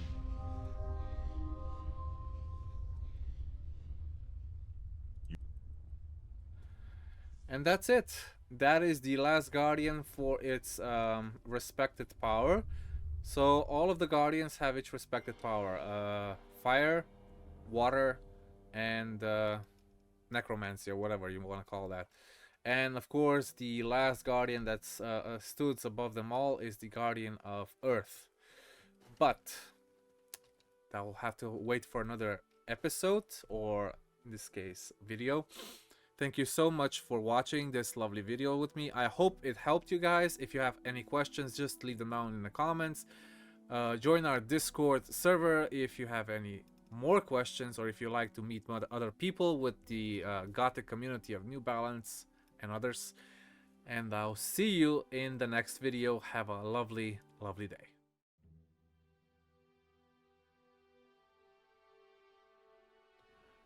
Hello guys, and welcome back to another video with me, SliversFX, and this Gothic 2 New Balance mod. Today we're gonna be doing Guardians Part 2. For this you need to be in Chapter 3, so you need to speak to Garant in the Valley of Mines. And if you start doing the first part of the Guardians in Chapter 3, it gets stuck, so you cannot really progress unless you unglitch it somehow. So let's get right into it. This is going to be the 4th Guardian. And we're here at Jack's Lighthouse. So we're gonna go towards Nicholas the Hunter first, and then go towards the plateau where we found the wounded orc named Ur-Thrall in Chapter 1. And one of the wisps is gonna be up there. So whenever you're seeing these wisps is where the guardians are going to be located. And he will give us the fire ritual which we need to do, and this one is probably one of the most tedious ones, because you have to be very careful how you jump into certain areas for where we're going. So we're gonna go to the excavations, and there's gonna be a portal waiting for us here as soon as you get to this little broken altar. Oh, hello. Didn't know I had snappers behind me. So this is the portal. It's a fire portal, and when you go in, a new screen starts loading. And also you can read this stone lecture of the architects, and you're gonna have to go through 4 different areas and defeat 4 different guardians of the fire, I would suppose you could say that. The easiest way to do this, if you have a lot of health and acrobatics, then use both. For this I'm going to skip, of course. I'm not going to talk the entire way, but make sure you don't get lost, because some areas can be a little repetitive and you can get lost a little bit. Alright, let's go.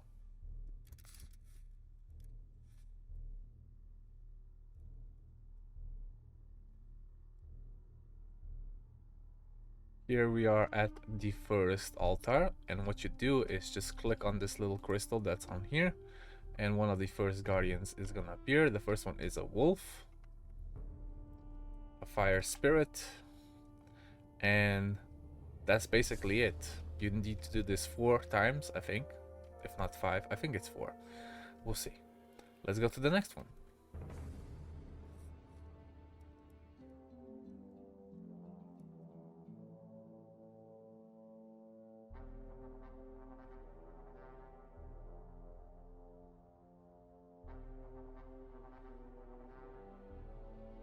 Here is the second altar, and I'm gonna click the crystal again. I think this time we get a fire lizard, which we also defeat quite easily because we are quite overpowered at this point. I almost have 4000 HP, and we're just in chapter 3 at the beginning of it. I haven't done anything else so far in this chapter. And I'm also carrying the spear of the undead from the Orc Mine. So that's kind of interesting. Okay, so we've already been to that area and we've been to this area. We're going now back to the main entrance, which was the portal. And we're gonna continue this way. Oh. I should probably save, because sometimes even mistakes like this can cost you your life.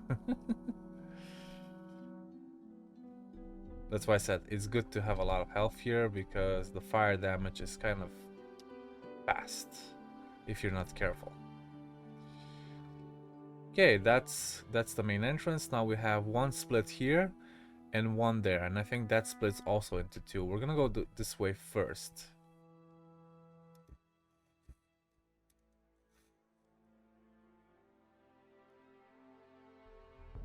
This is the third little altar with the crystal on it, and I believe we're gonna get the Shadow Beast spirit that dies in 2 hits. Of course, I am playing on the easiest difficulty, on the easiest settings, but I have tried Nightmare as well. I'm only doing this for the sake of the videos, so you guys can see this as fast as you possibly can. But Nightmare is quite insane, honestly. Like, you start with 10 HP, and you don't get any HP for leveling, like, at all. There you go, I'm already at half health again. Whew, man, that fire gets you down half HP in like 2 seconds, or maybe less.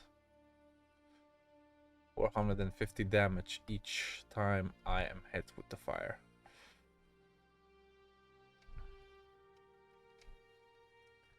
Okay, we have 2 more apparently. I didn't calculate that there were 5 of them, but apparently there is 5.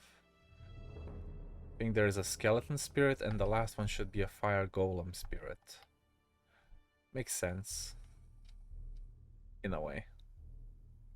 Here we are at the 4th altar. It doesn't matter which order you go in, by the way, because they're gonna still spawn in the same order. But where you go, it doesn't matter.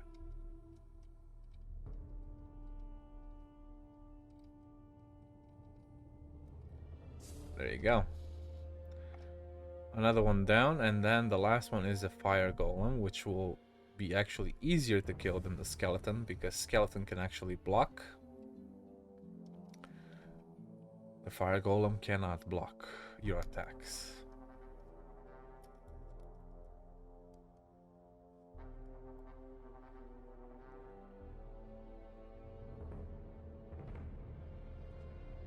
Here we are at the last at the last altar, which is gonna spawn a fire golem. And here he is. He can kick you back though, and that's one thing you can only dodge instead of block. But it's as easy as that.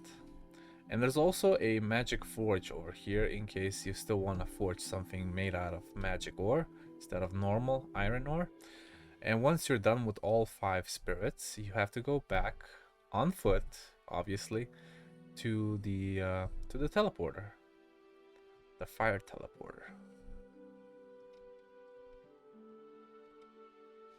So which way is the fire teleporter, right? Oh. I will tell you one thing though. Acrobatics makes this challenge a lot easier, especially if you know how to use it. If you have the feeling for using it, not if you know how to use it.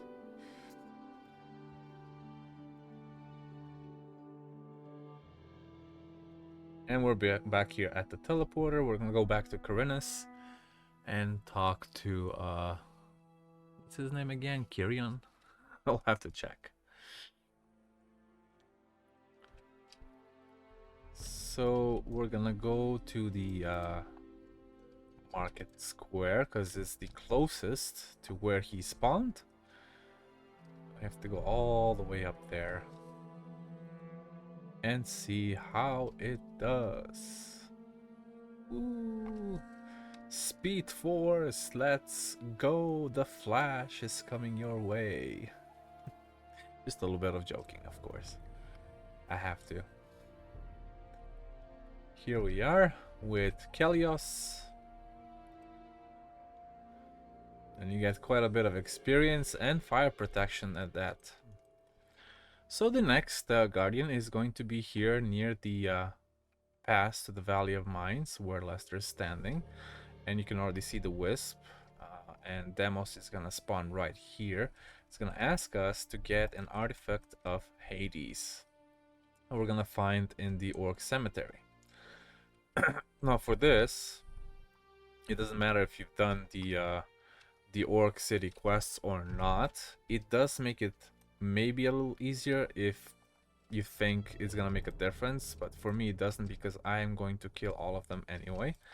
So we're gonna go to the fort in the Valley of Mines. And we're gonna go run down towards the Orc Cemetery where it used to be in Gothic 1. For those that don't know, this has been re-added in the New Balance patch because, well, there's a lot of plot going on, and behind the fence there's the Brotherhood old camp. The sect camp still lies, but it's cursed now. So I will be killing most, if not all, of the most, if not all, of the orcs that are in the Orc Cemetery, which is in here. Let me just pop up my light so I can see better. Twice. There you go. And I'm just gonna probably use my bow the entire way. It's also extra experience, of course. And this doesn't hurt if you kill them all. It won't hurt your reputation with the orcs in the Orc City. They will still take your quests. There you go. And the chief Ur-Thrall will still give you the Shadow Valley quests and the Orc Sleeper quests. Oh, hello. I might need better armor soon.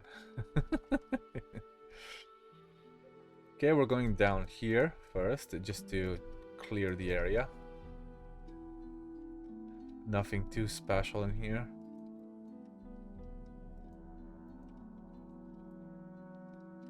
There's another one because I cannot pick anything up. Even the switch is still here. For those that remember Gothic 1, where you find one of the most interesting stuff in here, going with what's his name? Cor something. Can't remember his name. He has a weird name. I believe we just have to kill all the orcs that are in here. And we should be able to get a rune that's gonna teleport us to a special location.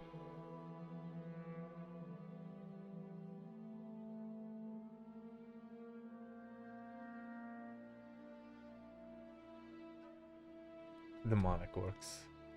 Oh, this is a mini boss. Just funny, they're not jumping down. 1200 experience for just killing one of those guys. Okay, make sure you loot everything.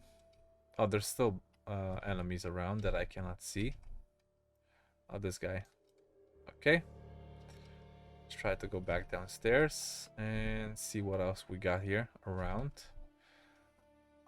Believe we should be getting an orc teleporter stone from someone or something.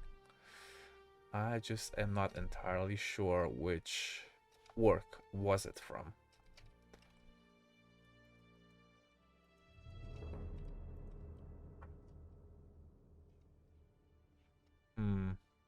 We got an orcish talisman. Let's see. Once you clear all the orcs in that area, you're gonna come back down here to this orcish altar. I already activated one. You have to activate all 3 of them. And then the summoning ritual works. And you summon a very, very powerful orcish shaman that used to live here. And he's kind of hard to kill, honestly.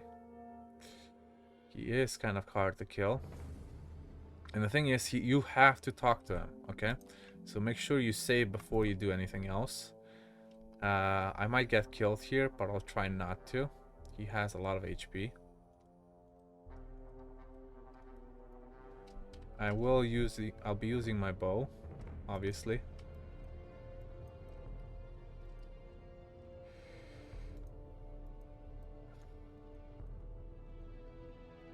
So for those that are melee, I cannot really recommend you anything what to do here, because I have always ranged this guy. He has 20k HP on easy mode.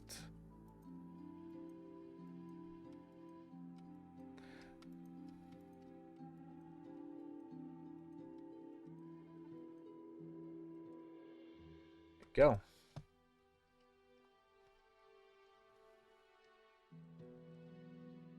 And what we get is an orcish rune. And this is also a part of a quest of another plot in the orc city. But for now, we're just gonna use the orc teleport, which is gonna teleport us to this special area behind the wall.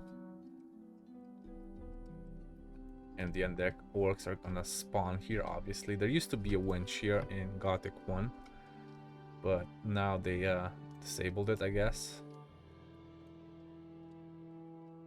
And we're gonna have more orcish undead, obviously. And that's the shadow form that was right here. That's the artifact of Hades. We're gonna go back to the teleport to Khorinis and then to the Valley of Mines Pass. And we're gonna return the artifact of Hades back to Demos.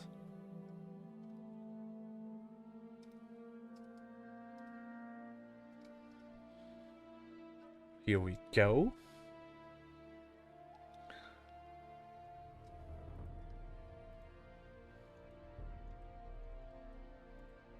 And you get 5,000 experience for this. Now, for those that think that's not a lot, well, it adds up eventually. And you get quite a few things by completing these quests all the way to chapter 4. I think chapter 4 is the final one. And for the last guardian for this part, which is part 2, is going to be near the monastery, which is right here on the bridge. And we're going to get Farion. It's going to give us a special quest about the benefit of death. This is a very weird one, but not so difficult.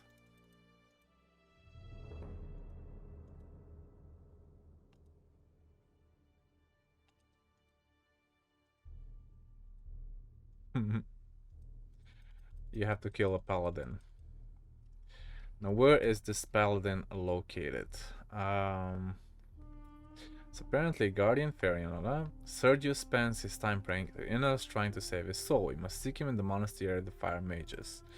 First, we should probably talk to Murdoch. Oh, that's not Murdoch. Is it? Yeah, Marduk, not Murdoch. Where is Paladin Sergio? He tells us where he is. And we're gonna go to the Black Troll hideout.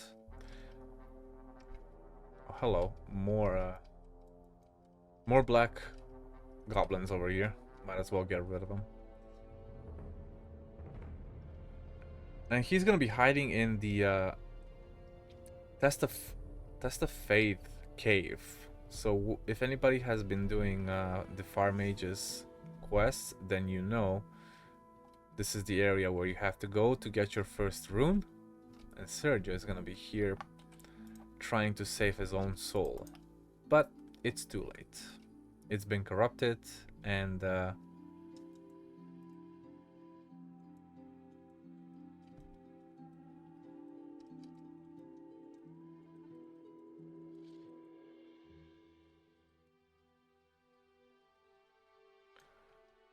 fortunately, Sergio was not the main boss of this fight.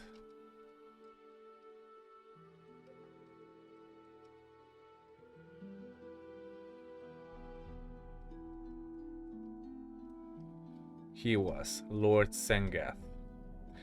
And you get quite a bit of gold, Cursed Garrett Claymore, 2 elixirs of mana, and some other goodies. We're gonna go back to the monastery, talk to Ferian.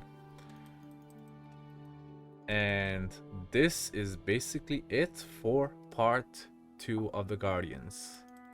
Well, not Guardians of the Galaxy, Guardians that are pretending to be Guardians. They are actually going to destroy the world using your help. But once you spoil their plan, spoilers, you will actually stop them in the end. So thank you guys so much for watching. Hopefully you learned something new. And if you need any more help, as always, please write the comments down in the section below. For everything else, well, subscribe, and I'll see you in the next video. Have a good one.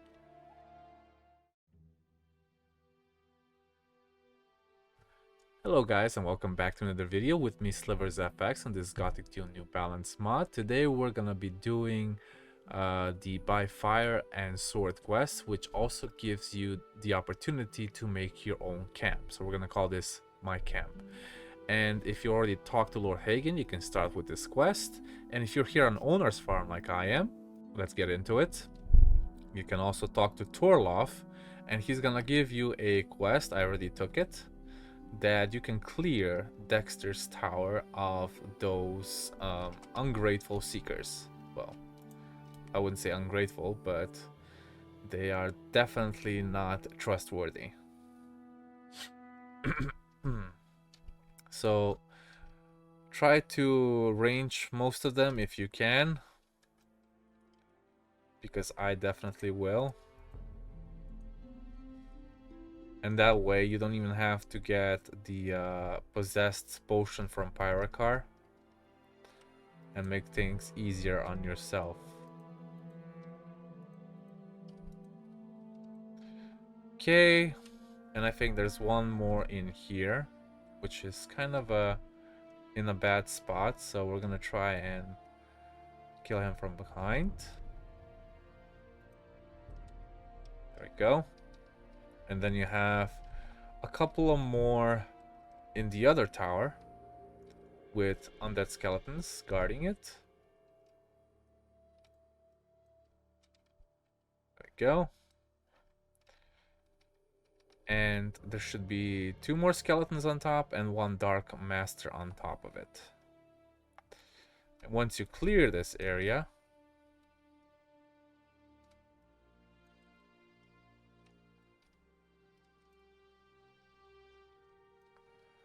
Once you clear this area, then you can start getting your own people into this camp. And makes things a little easier on your, how would you call that, gold income. You can get quite a bit of gold out of here. Of course, it accumulates daily, so the more days pass, the more you can do. Okay, let's go back to, first we're gonna go to Torloff and tell him that we got rid of them. And you get 1500 experience. Then you can go to Lord Hagen.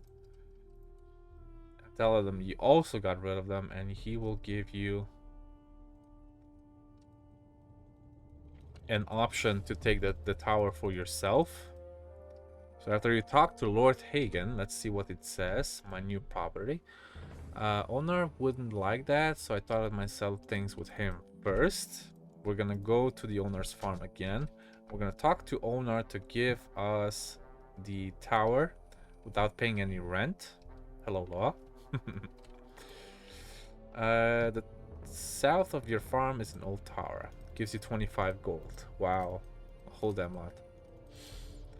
And if you have 50 rhetoric, then he's gonna give it to you for free. And then you can go back to Lord Hagen, obviously. And you're gonna tell him that you have been successful. He gives you a royal certificate. Now, if you go to your camp, it used to say Dexter's camp, but now it says just camp. And there's gonna be a couple of guards here that you have to talk to first. You give him the royal certificate, and you can go in. Make sure you open this door if you haven't already. Clear everything that's inside if you haven't done it already. Let's see, I think I already cleared the ore veins as well.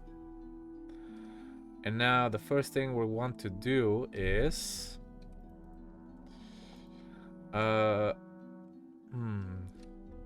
finding a good steward is the utmost importance on this journey of ours. So we're gonna go back to owner's farm and gonna go talk to Emir. I think his name is Emir. I can't remember. It's been such a long time that I played, like 3 weeks, that I keep forgetting stuff. Oh, El Buster also gives you a little quest here. And look at that, 47 Shadow Beast Horn. You can give it to him for 100 gold each. Normally, the merchants in town don't buy them for not even half that. Errol, this is the guy we're talking about. How's it going? Would you like to work for me? Great, then I'll see you there. Now, the first thing we're gonna do is we're gonna teleport away from here, and the Black Troll is the furthest, I think. And then we're gonna go back to my camp, and he should already appear there. There you go.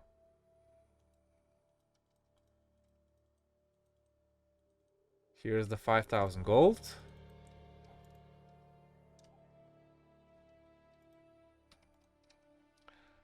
So he gets right into fixing stuff. And we need to start a supply of food, which is 50 pieces of roast meat, 25 fish, and 5 loaves of bread to be exact.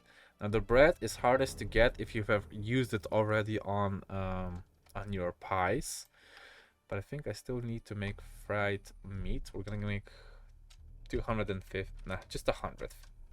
Sometimes I still use it. I think everything else I should have it in my inventory. There we go.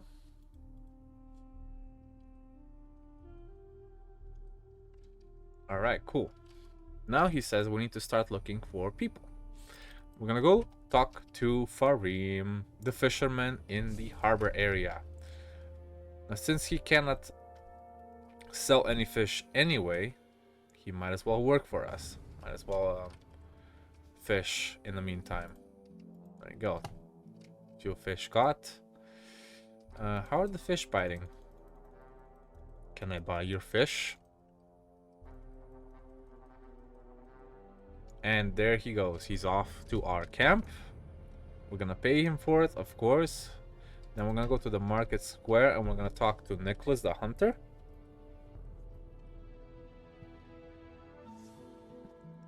Kadoom, kadoom, kadoom. Come on, let's go! Speed Force, the Flash. I think I said that in the previous video. How's it going? Deal. Okay, so everybody starts working for you. Then you can go back to what's his name, Roll. Sometimes you have to wait a day or two for him to give you the next step. I think so, yes. Or at least until people show up in here. So I'm gonna sleep until the next day and see what happens. I think he starts working at 8 in the morning. Because otherwise he's sleeping. Here he is. There you go.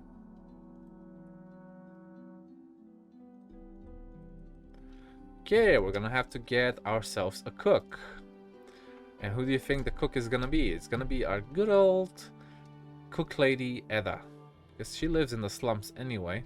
Might as well work for me instead. Okay. Edda will now be our cook. The camp needs food supplies. Okay. Let's see what's next. I think now is a good time to talk to Viper. I believe. I will check. Yes. So he's gonna go there and he's gonna check it out. I'm gonna go to the Black Troll again, so we make him teleport there faster. And then go back to the camp. Let's see if Errol has something to say. No, I think we're gonna have to wait another day. But Viper should also be here. And he's gonna tell us how it is. So you have 40 rhetoric. Viper will join, and he's gonna start digging immediately. The second guy is going to be Snipes. Snipes is in Lobart's farm. If you haven't finished the ore quest, then he's gonna be in Lobart's farm. If you have finished it, he's probably gonna be in the Tavern of the Dead Harpy. Let me see. Ah, there he is. Yeah, 50 rhetoric. He will also join you, and mostly because he's gonna have a nice, chill, not digging ore the whole day kind of job. Okay. And then we're gonna go to the Valley of Mines, and we're gonna get 2 more people there. We're gonna go to the new camp. We're gonna talk to Grimes. If you remember these people, they were mostly, all of them were in the old mine that collapsed. God, I hate when it's so rainy. Now they're working here in this camp with where Marcus used to be. For him, you're gonna have to get 3 sleep scrolls, I believe. But you have to bring him to your camp personally. Okay, now both of these 2 people are gonna follow you.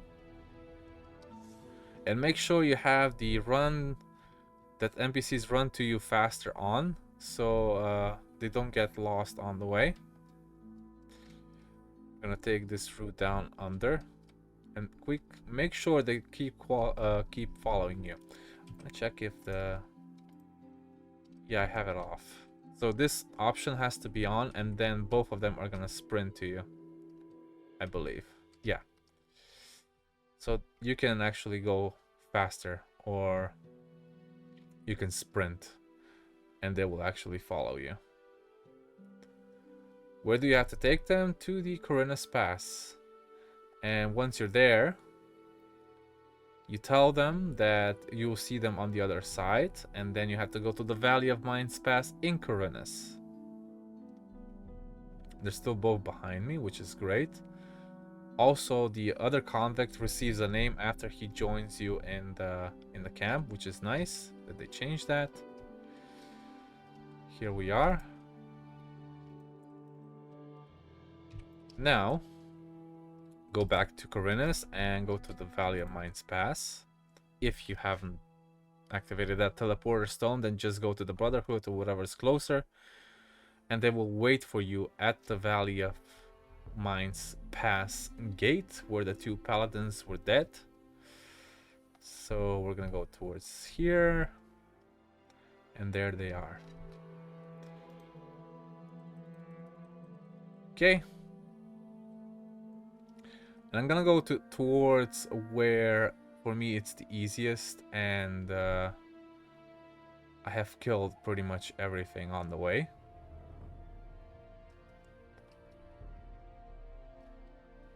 Okay, let's see. I hope they don't die coming down here. Okay, they don't. Nice. Let's just go down here towards Onar's farm. Because towards the hunters, I still have a few seekers that I haven't killed yet. So this, for me, it's a little easier. And yeah, once you get up there, they will just join you, and you can continue searching for new people. This is the hardest part, basically. Sometimes they get stuck, sometimes they jump down. Make sure you save often here. I don't, because I already know how to do this properly. I just do it slower. Okay. Okay. There we go. Here we are. This is my camp, and then they can relax. Hunty. He renamed himself from convict to Hunty.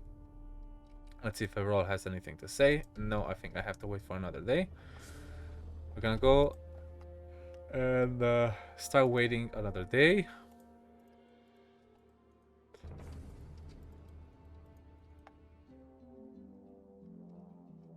Talk to Everall one more time.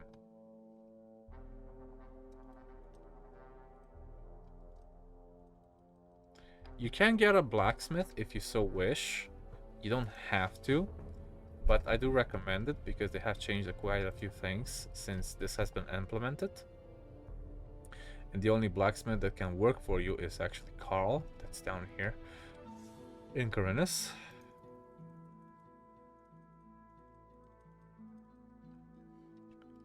And let's see if by the time he comes back to the camp, Errol will also have something to say one more time. So Snipes is here, Ada is here, Carl is here. Yes.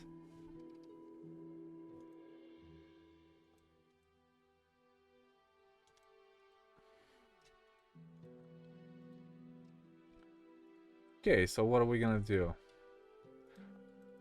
Start producing steel billets, get iron mine from the warehouse, get magic ore from the warehouse in the camp. You can also take money from the camp, but I believe we have to talk to Lord Hagen. So the supply camp for additional income, we need to talk to Ur-Thrall and ask him to start making blanks.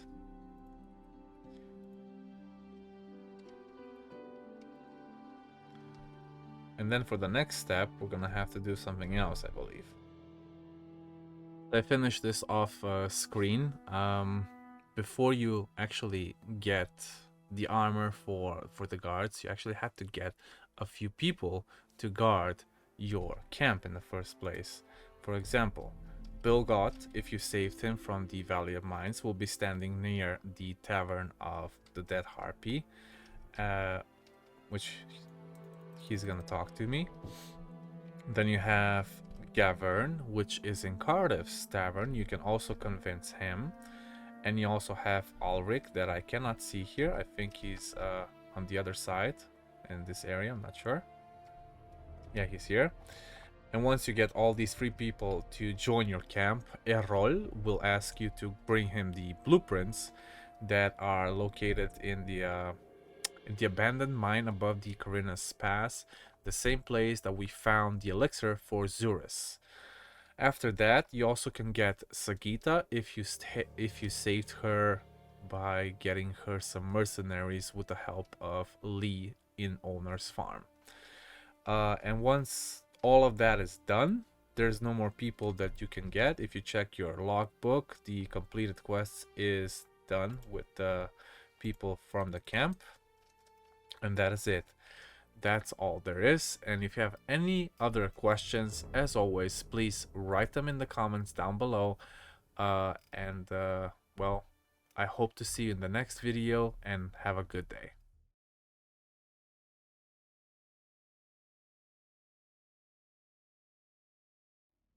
Hello guys, and welcome back to another video with me, SliversFX, in this Gothic 2 New Balance spot. Today we're gonna be tackling up the Temple of the Sleeper. So, after you have cleared the Orc City's mine of the demons and free the slaves, of course, you can come back to Ur-Thrall, and he will give you a key to remove the shield from the Temple of the Sleeper so you don't get instantly killed once you approach it, and you can continue with whatever quest it is inside. So let's get into it. We are here with Ur-Thrall, and he even gives you a map of the Temple of the Sleeper in case you want to get lost. It's not that difficult to navigate it. We're gonna go directly to the old tower. And as soon as we approach the Temple of the Sleeper, we'll also get a separate teleporting area. Now, I am in chapter 3 and I haven't been here yet, so the seekers will start gathering here. And it's can be quite annoying with the seekers around almost everywhere. Okay, we're gonna go past the Fadget's mining camp here. We're gonna go towards the old Orc city, across the bridge. Now, before alternative balance was a thing, the Temple of the Sleeper was like just a door here. It wasn't implemented as it's supposed to be in Gothic 1. So we're gonna go down here. I already cleared up the place, so there's no undead roaming around anymore. And the Temple of the Sleeper is right here. And also get a teleport to the Temple of the Sleeper available. Once we're inside, there's gonna be a whole lot of undead and even a seeker right at the beginning. And the nameless says, again with this temple, goddamn city, in Russian. I guess that was forgotten to be translated. Come on, we need you on active mode, right. There's gonna be a lot of undead here that are way stronger than they should be. I was supposed to do this in chapter 4, honestly. But we're doing this right now because we're gonna get a very good, what you call that? A very good bow. So I'm not too worried about anything.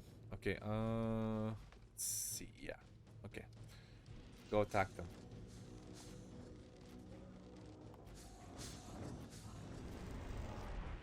The undead archmages are a major problem here because they have so much damage.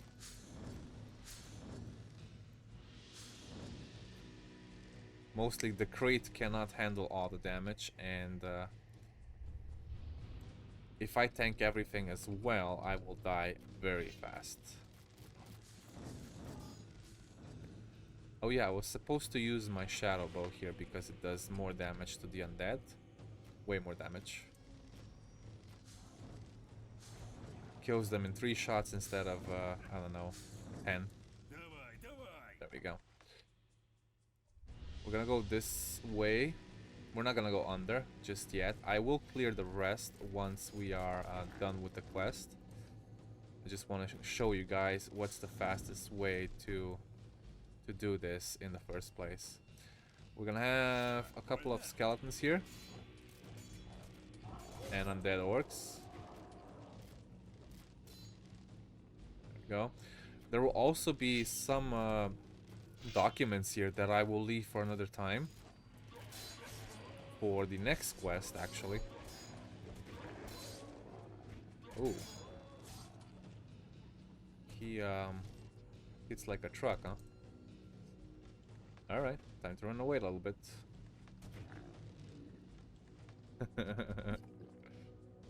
Yeah, I wasn't supposed to be here yet. I don't have the right equipment for it. Healing. It's a good thing I have that rune. Makes healing a lot easier. Okay. So instead of going up, we're just gonna go down here.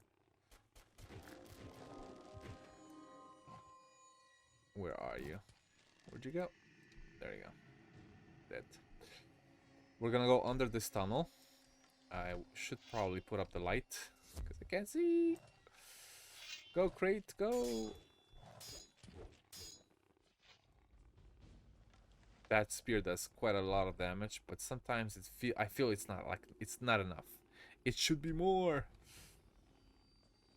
Here we are with another undead fighter, more undead orcs, and undead archmages.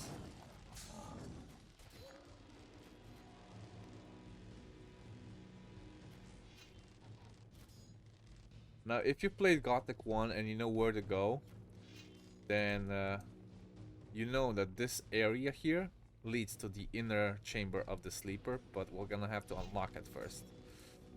And that's gonna be the difficult part. I'm not gonna go through the spikes here, I'm gonna go around. And we're gonna clear out... Oop, there's an undead here. Somewhere. Well, I guess we should ignore it for now.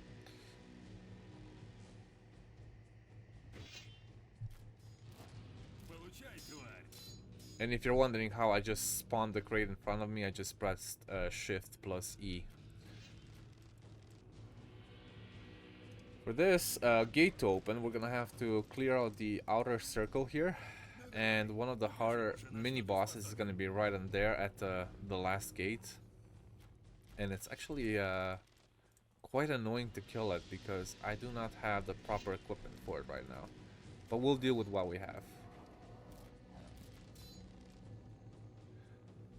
Not even the Bow of Shadows is enough to deal with them. Gonna have to use a silver-based weapon. And since I only have a one-handed weapon at the moment for that, we're gonna have to use that. Okay, just another Archmage. The reason that the Shadow Bow is not enough because that opponent is actually a ghost.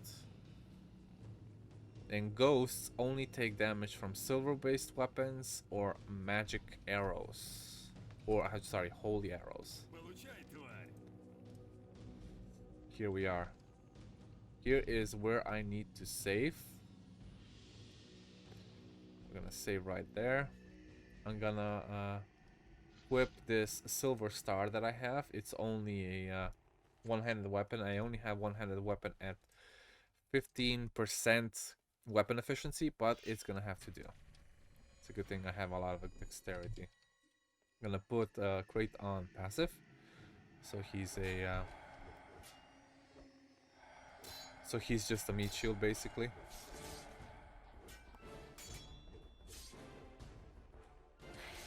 Come on, you son of a... Okay, the ghost is invulnerable. That means I have to kill these guys first.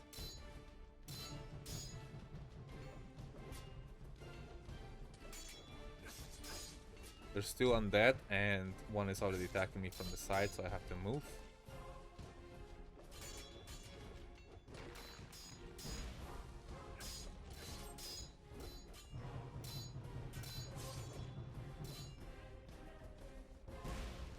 I'm gonna try and use the healing spell. If not, we'll just use a normal. I think we have time. Okay, cool. And now back to the ghost. Man, he attacks like no tomorrow. Okay. Not bad, not bad.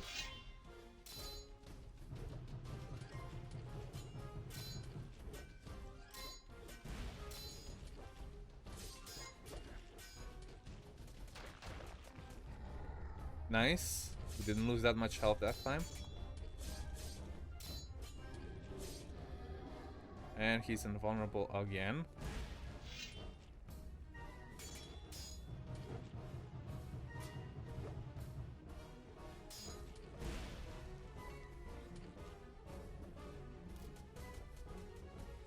Oh my god.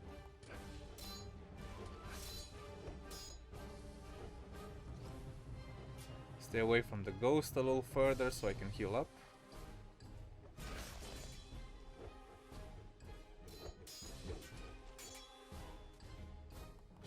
And this guy attacks very differently from anything else I've seen.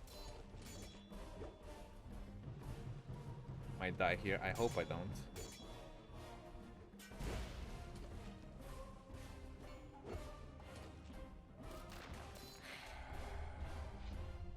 Okay, heal. No, where's my heal? Where's my heal? I'm gonna have to use a potion. I'll try to use the heal. Where is it? Ah, here. Under number 5. Oof, just before he hit me.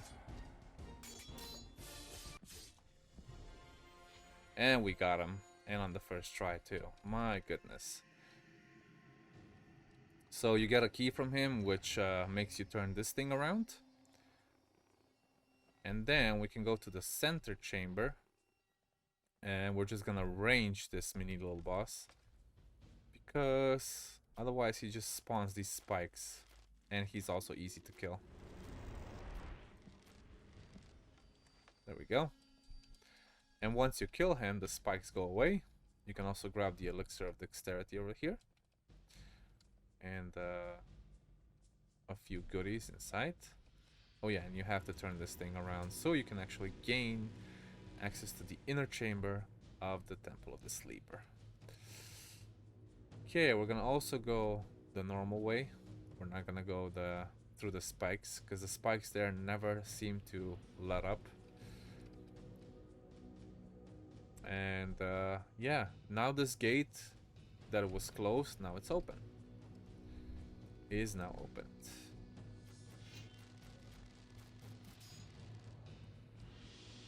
Nice.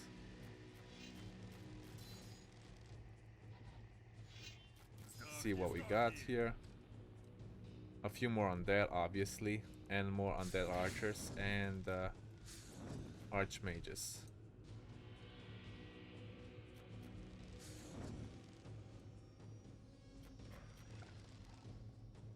Nice. Okay, we got it. Now we cross the bridge.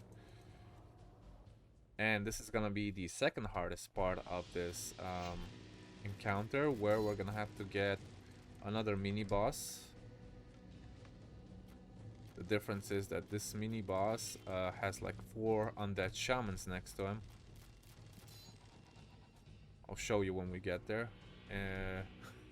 The 4 undead shamans are a pain in the ass to deal with unless you sort of block them with your pet.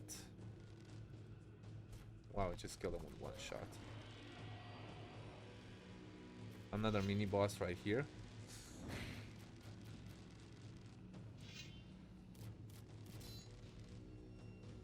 Okay, let's put crate on active again.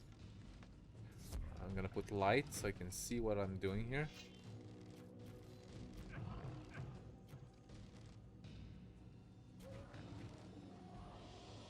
Nice.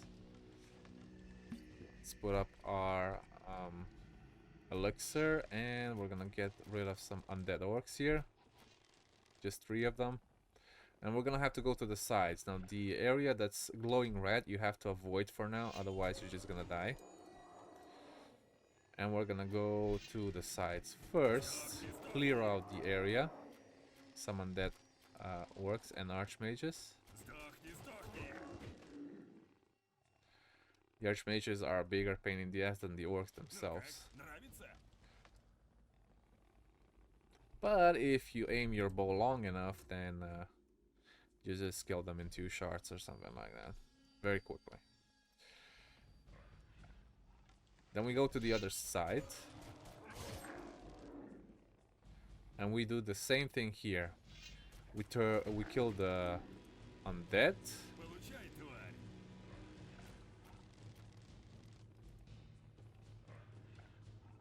We kill the undead, and then we turn this lever on, and then it says something happened.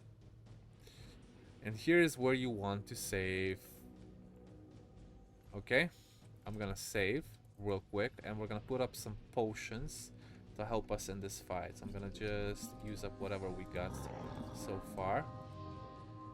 I'm not gonna use the warrior potion yet. Let's see what we got. Use an impact protection potion. Healing. Stone golem would be nice. We can use the stone golem thingy. And a double speed potion would be nice too. So we have 4 things right now as buffs. Save again. And we're gonna use this Harsh Necron Gatekeeper. Now try to oh shit. Forgot to put crate on passive. There we go.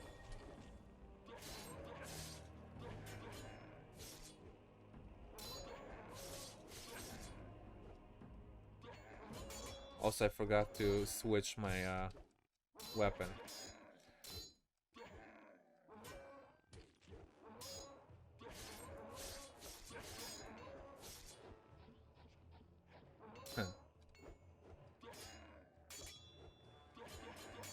Come on, die.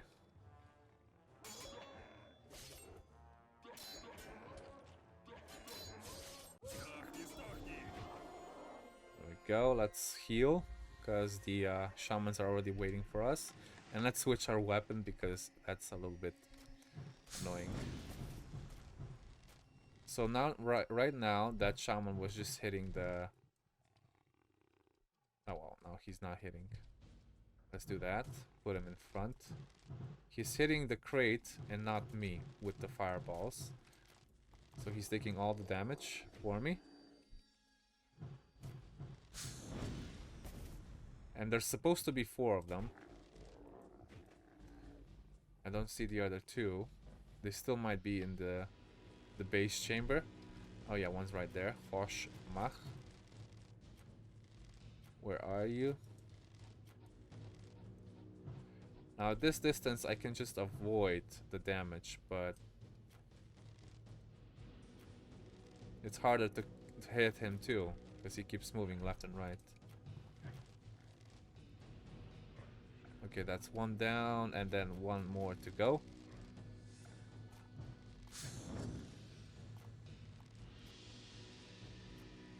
Man, stop moving! I guess I'll hit you in the foot, and you can die off bleeding in your foot. Achilles heel! Okay, we're gonna go towards the inner chamber now. Come on.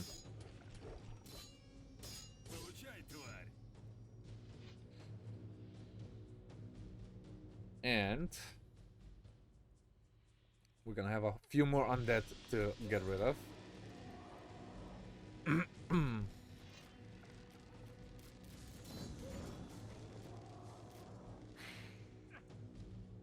Okay, cool. Heal up again.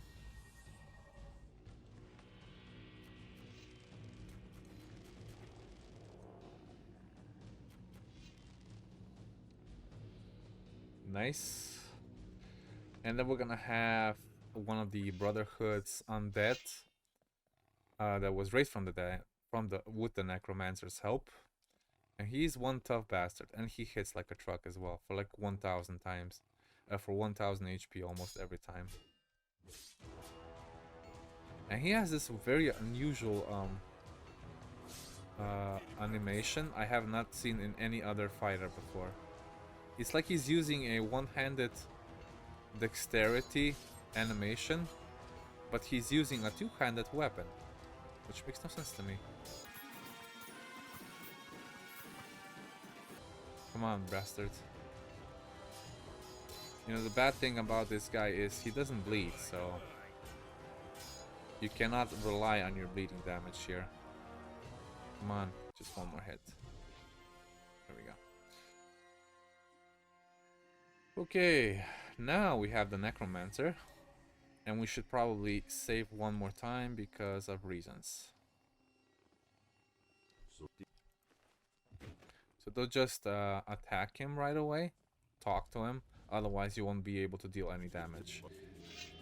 And then he shows you that he has the Ur-Thrall, the weapon that you dropped off in Gothic 1 after fighting the Sleeper. I mean, Xardas didn't bring it with you. He only teleported you. I'm just gonna arrange him here because it's way easier.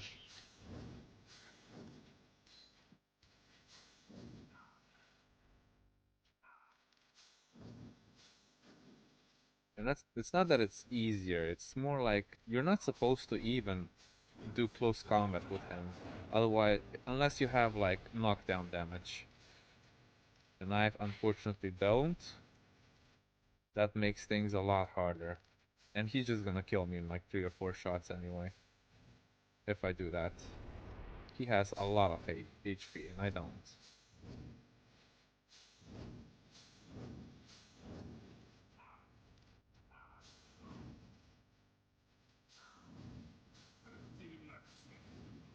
I'm just gonna resurrect Great. So he gets the 5000 HP just before this thing dies. Okay, now is a good time.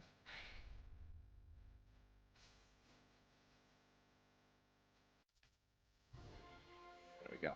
5000 HP, new crate level 34. Oh, only 34. No wonder he dies so fast. So you get Ur-Thrall, Demon Claw, Adamantine, and a couple of other goodies.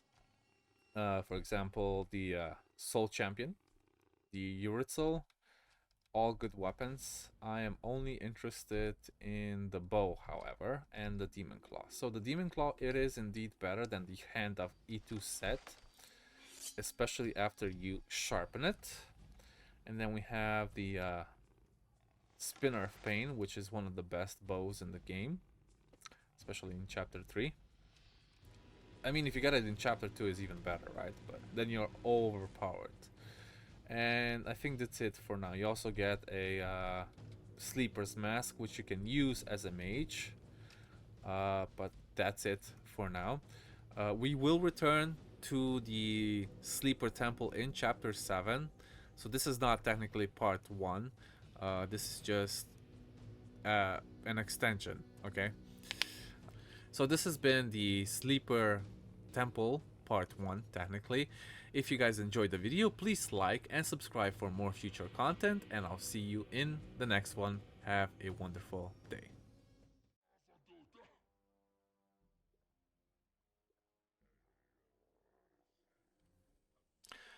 Hello guys, and welcome back to another video with me, SliversFX, and this is Gothic 2 New Balance mod. Today we're going to be doing the Shadows of the Past quest that is given to us by the chieftain in the Orc City. You get it by completing the Temple of the Sleeper, which we did in the previous episode, and it's also not that hard of a quest, but it is if you do not know what to do. So that's why we're doing this today. Let's get right into it, shall we? So I am here with the chieftain, of course, and we're gonna say that we destroyed the evil in the Temple of the Sleeper. You get a Berserker belt, and you can also ask him that he wanted a Merton Fang. And you get a quest, if you accept to do it, called Shadows of the Past. Now, it says here, the Orc Chieftain can be used to slay Nagmor, the once powerful. So there are records in the Temple of the Sleeper, which I did mention in the previous episode, that you have to find them. There's only 2 in there, but sometimes a little bit tricky to find. So we're gonna go inside the Temple of the Sleeper again, put on the light. There shouldn't be any opponents here other than the orcs themselves, which you can bypass. as long as you are wearing either the Ulu Mulu or their armor. You can kill all of them later if you so wish. So the first tablet is gonna be here, and the second one is going to be near the inner chamber that we passed earlier. Not earlier, sorry, in the previous episode. So if you go towards the inner chamber, this is the main gate to the inner chamber that was locked. And if you check this little area, there's gonna be a scroll on the floor. And what we're gonna do is we're gonna read both of these things. There we go. Now we say we have to go to Xardas' tower. We're gonna go to the Valley of Mines. We're gonna go to the old tower. We're gonna have to get rid of some of the seekers that are there because this is indeed chapter 3. Even though you can do this in chapter 2 already. I'm gonna summon the crate, and we're just gonna one-shot these seekers. There you go. We have a new bow, very OP bow, and I don't have to shoot them twice anymore. That's a little pun, by the way. If anybody has known me before, my name was not actually named Slivers. It was Shoot Ya Twice back in the day. And I thought, well, that was my like teenager name, and I thought it was kind of silly, so I changed it. There we go. The book that we're looking for is on the 2nd floor, and there's gonna be one more seeker, if not a dark master, actually in here. Apparently not. Weird. So this is the book we're looking for, and a piece of magic ore as well. We can read it now. Okay. It says now that if you've already been to the Orc Cemetery, which I have, by the way, when we were doing the quest for the Guardians. So just to show you where the actual Orc Cemetery is, this is the way up to the stone fortress where you also meet the stone dragon. The Orc Cemetery, however, is in the same spot as it was in Gothic 1, across this bridge. Well, it's not specifically in the same spot. They moved the entrance a tiny little bit. It used to be like forward, now it's a little bit to the right here. And once you go inside, at the very end, you will see that you have to kill an undead shaman, and you will get a special weapon from him. It's called the Dagger of Soth. Then you can go to the Orc City, go to the chieftain one more time. You show him this dagger, and then he gives you the option to either you killing the ghost of an orc that's only killable with this dagger, or you let them do it. So either you can say, I hope it works for you, or you can kill it yourself. Of course you want to kill it yourself because, well, more experience, right? So we're going to go to the Valley of Mines. We're going to go to the fort, which is the closest to the stone fortress. Unfortunately, there's no closer teleport. I'm just going to equip the dagger. So it's called the Soth's Sacrificial Dagger. It doesn't require much strength, just 10. And if you equip it, then you're going to have to use one-handed mastery. But don't worry, if you have a lot of either dexterity or strength, you will kill this ghost with no issues whatsoever. I'm just going to show you where you can find them. You don't have to go all the way to the Storm Fortress because the orc has already spawned, and it's right here. He looks a little ghosty. Let me just spawn crate. I think it's on passive. No, he's on active. Okay. And we're gonna talk to Nagdungar.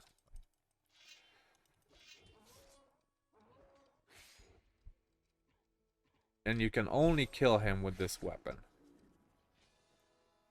And that's it, basically. Once you're done, you'll go back to the chieftain in the Orc City. Yeah, teleport to the Orc City, and we get our nice reward once again. an ancient elixir of orcs. And that's it. We will do the next part in the next video. It will be the Shadow Valley, which is also one of the harder quests. I would save this for the chapter 4 or even 5 if you're doing this on harder difficulty, but we will do it in the next episode, next video. If you guys enjoyed this video, as always, if you have any comments or questions, leave them down in the section below. And hope you guys enjoyed the video. Please like and subscribe, and I'll see you in the next video. Have a wonderful, wonderful day.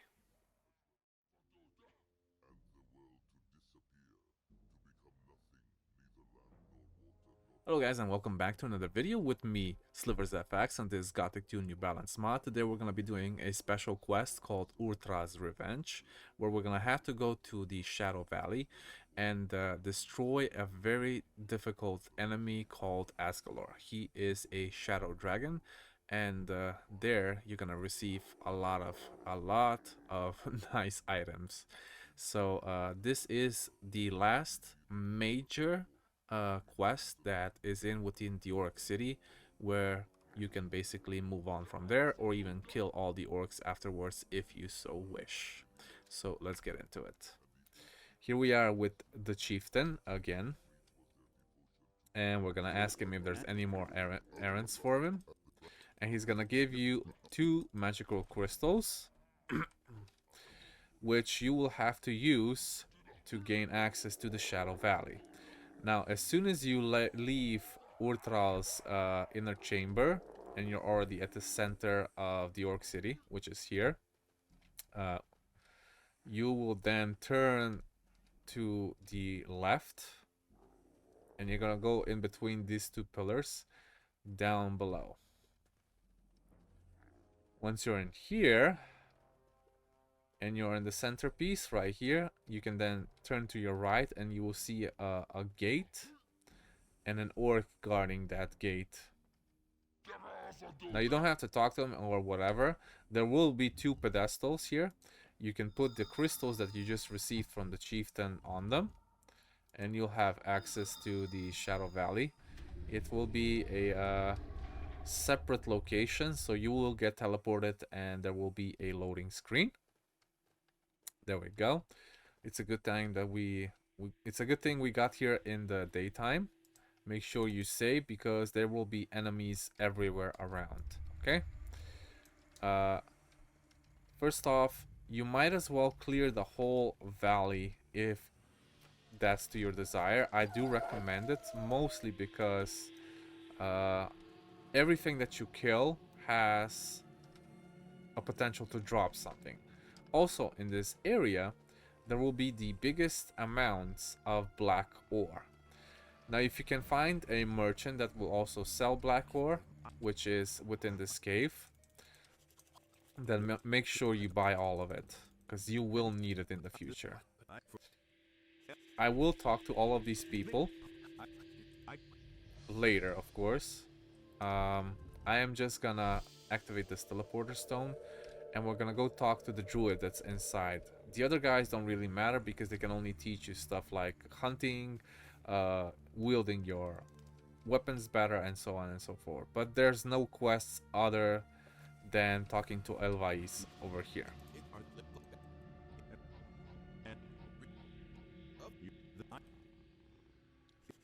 He talks about the dragon and the myth that people haven't actually seen it. These people that are here haven't seen the dragon so far. But they have seen undead orcs, or ghosts in this case. Not undead, just ghosts. And the reason that the orcs are ghosts is basically the dragon that has trapped them here. Now, I will be getting rid of all of the undead, mostly because of the XP. I should have probably gotten more arrows to come here, but it's okay. We'll do with what we have, as always.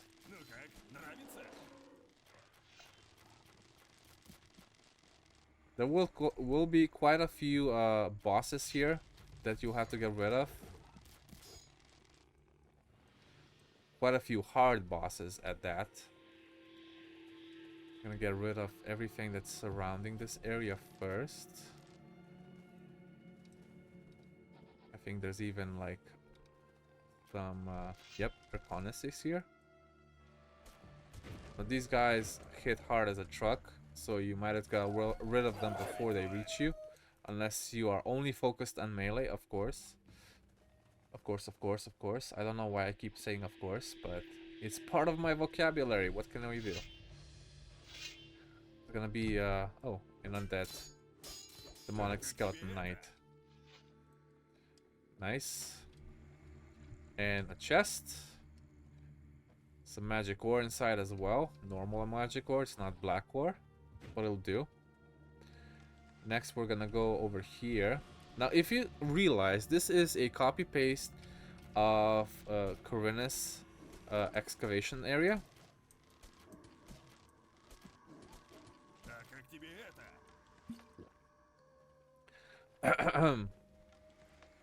It's a copy paste, and it's kind of funny seeing all of this and even enemies almost in the same place. But I don't mind, you know. If they have to reuse content, then and it makes it look a little different until you figure it out, then I'm fine with that. Okay, cool. The new bow is doing excellent. And now we're gonna go to the area with the orcs that are ghosts. But we have to get rid of this dog first. It has 10,000 HP.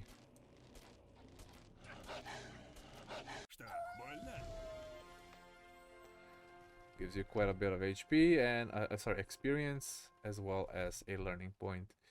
Down there is gonna be another mini boss, and in the cave is gonna be a mini boss. Quite a few things actually. It's kind of insane, to say the least. And there's another dog over here. It's also a mini boss. Not this Shadow Hound, the other one. It's called Cerebus. He doesn't even attack you, but you wanna kill him for the XP anyway. Doesn't give you anything specific other than learning points and experience. No special no special items or anything. So you want to go up here, and this is a another shaman that can actually speak to you. His name is Urkan. Make sure you go through all the dialogue. If you want to know what's he talking about, please slow it down. Don't go as fast as I am. And then we're gonna go to the other orc that talks as well, which is Ur-Thrall's brother. Which Ur-Thrall thought he was dead. Make sure you don't attack any orcs, otherwise you're gonna be in trouble.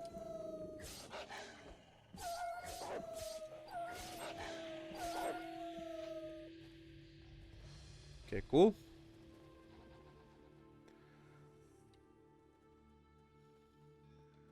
So here we have Urgrom. This is Ur-Thrall's brother. And he tells you how the orcs gotten here, why are they here, why are they ghosts in the first place, and you're gonna help them defeat the Shadow Dragon. I'm gonna clear out the mini bosses later, off screen. There is a fire golem boss and a spider called Tarantula. They're very hard to kill because they have a lot of HP. Especially the Tarantula. It spawns like 30 other spiders around it. Now if you have something that's AoE based to kill them, that's fine. You probably don't have much of a problem killing them. But if you're just single targeted with a bow, then that can be an issue. The Shadow Valley is the same size as the Khorinis excavation part area. It's not the entire Khorinis area because that would be ridiculous, and they would also have to make a city or something. But it is what it is.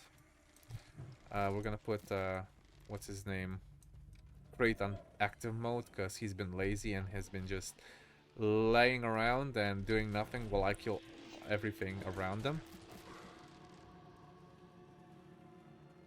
He does 200 damage to certain enemies anyway. But this Spinner of Death is insane how much damage it does. I'm gonna have to make more arrows apparently. I'm doing everything speed mode right now. You might as well clear everything as I said before. I probably should.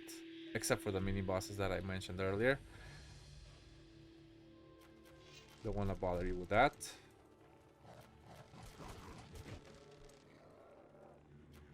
Okay, nice.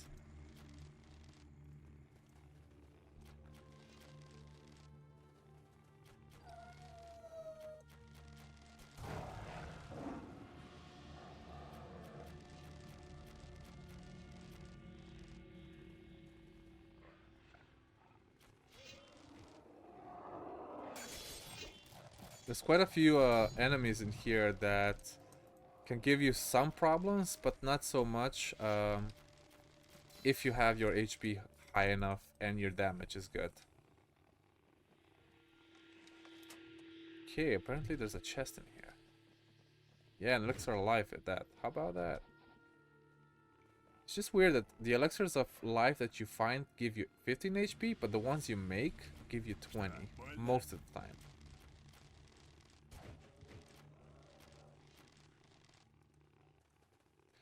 Okay, nice. There's gonna be a couple of more ancient drakes in here. Even a troll. Look at that. I think there's even a black troll in this map. Oh yeah, of course. There's a black cave troll. The one that is used for one of the armors for the Hunters Guild. If you so wish to have it, of course. Almost died over there, but I leveled up at the same time. Okay, nothing else in this area apparently. We can continue and go up towards the bridge. There's gonna be a couple of demons here that you might want to look out for.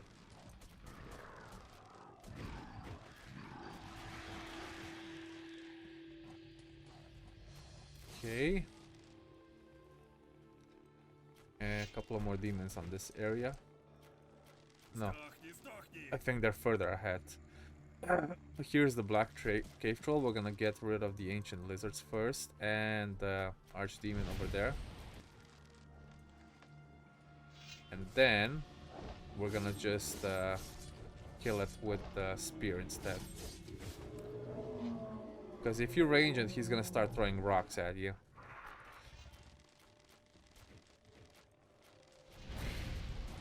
I do have 500 dexterity right now, by the way. Just so you know. I'm probably planning to get it to 1000. If I'll be able to. I think it's possible. And then we'll be basically one-shotting almost everything. Except the bosses, of course. Just the main normal enemies. Like these skeletons. Look, there's just 50 HP remaining with one shot. Now that's a little boss over there that can be quite annoying because he throws a lot of spells. Gonna put Crate on passive again, but he has also 20,000 HP.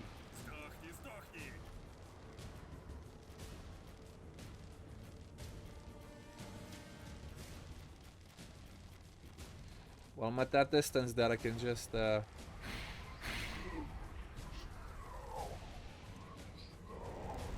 go.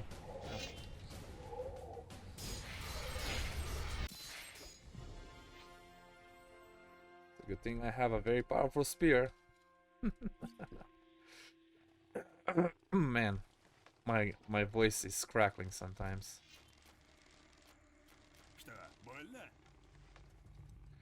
Did I miss anything? Why is it not picking up the corpse? Weird. Normally every time the wisp picks up stuff, then the corpse is just gone afterwards. Kind of breaks the immersiveness, honestly, but I don't mind, you know. It's probably because of the amount of enemies that's in this game, and the engine wouldn't probably be able to remember where every single corpse is.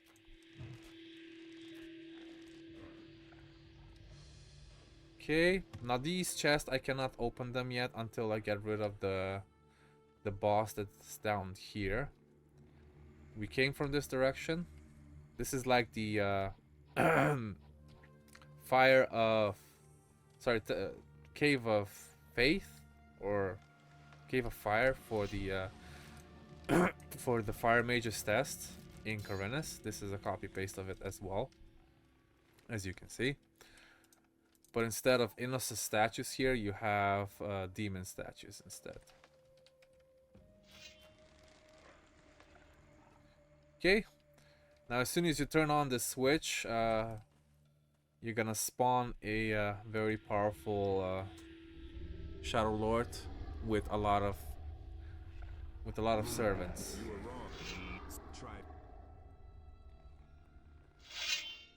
So you have to do this very strategically.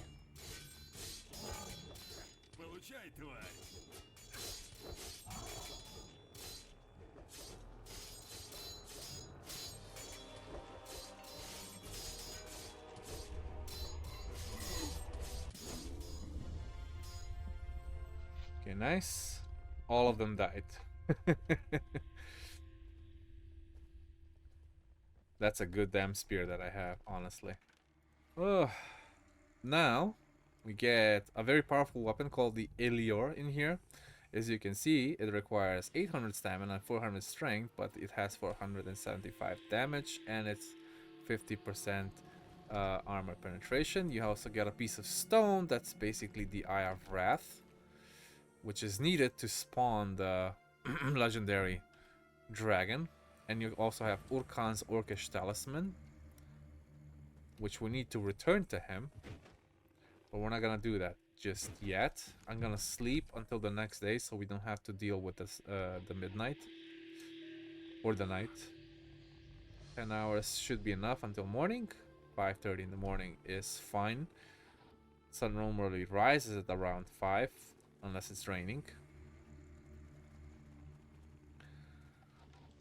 Gonna have to deal with a couple of more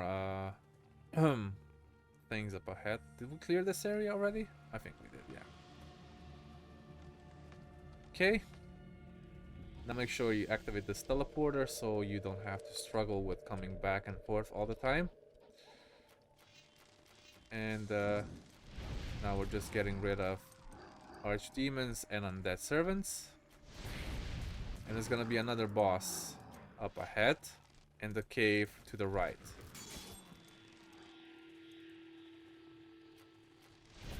I love how many archdemons is here. Kind of insane. And yet the undead necromancers are the ones that are controlling them, but they're also easy to kill. Okay, we got one black ore from this chest. How about that? Okay, this is the mini boss area again. We do have Kraton passive, so he doesn't just lose his thing. He does attack you on sight, so don't worry about that.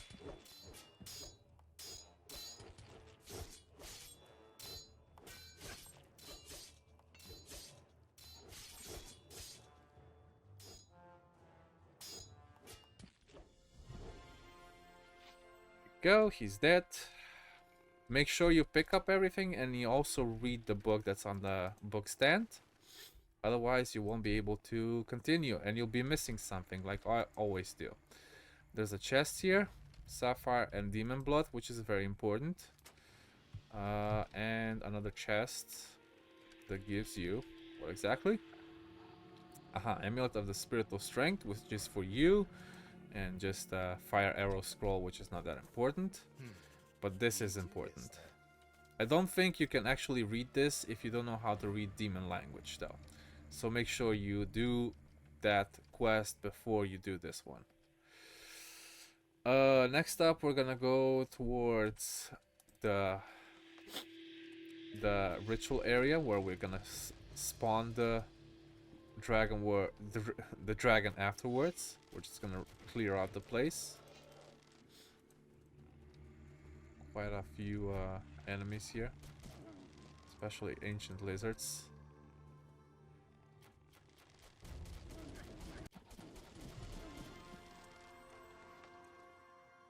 Almost died there as well. We're gonna heal ourselves because we can. You can go up there, by the way. You can go up there. I think there's a few minor things left up there. Let's check real quick.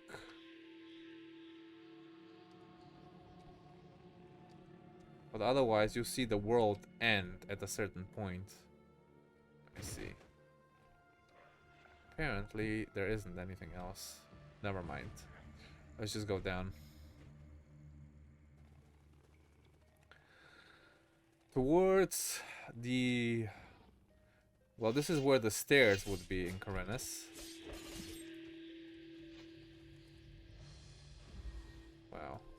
They hit like a truck sometimes. It's a good thing I have enough mana to just keep healing. And here we also have another mini-boss that we're gonna have to get rid of.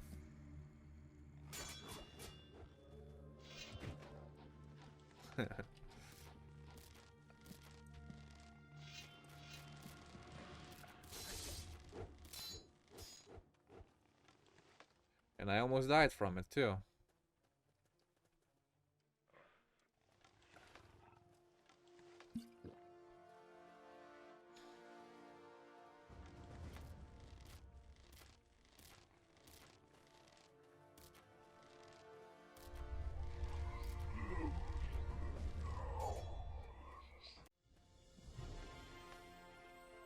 But we got him anyway.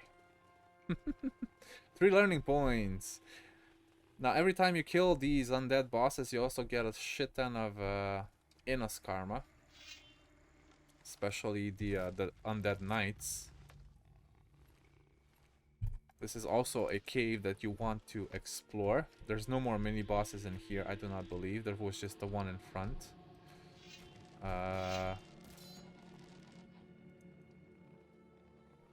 But every time you pick up one of these, for example, Taratars from the Draconics, you can smelt them into iron ore, or iron billets in this case.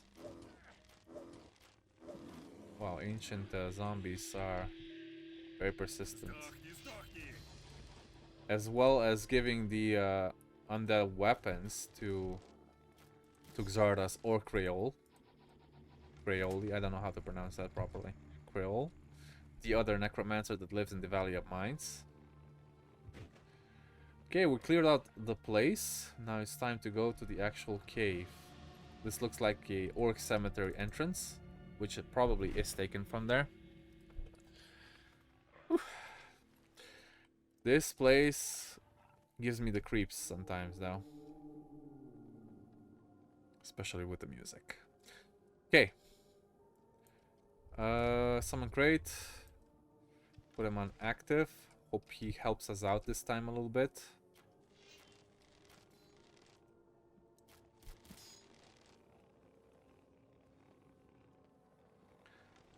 This place is not so difficult to navigate, but it can be if you don't know how to in the first place.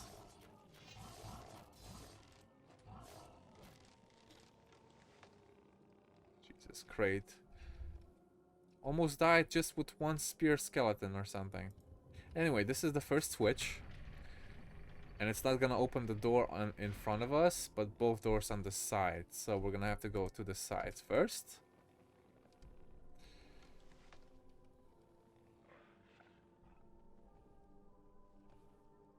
And here is where we're gonna have to switch our weapons again to something that kills undead easier. Let's see, do we have anything new? I don't think so. Bloodfest, upstep, best swordsman. Okay, so this is one of the swords we got here, but it's not efficient against undead. We're gonna have to use the silver star again. So I'm gonna put it on number 6. No, I'm gonna put it on number 4 instead, because the number 4, I'm not using it anymore. There we go. I think I switched this to number 5 again. Yeah. Okay, so number 4, F4, gives us the Silver Star weapon, which we're gonna have to use to kill the undead ghost here again.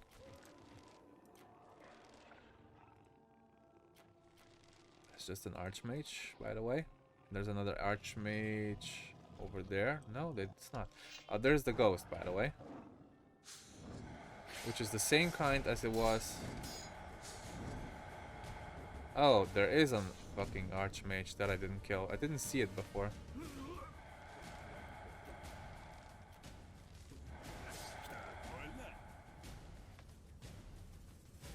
So it does reverse damage, and you have to wait until it stops doing that.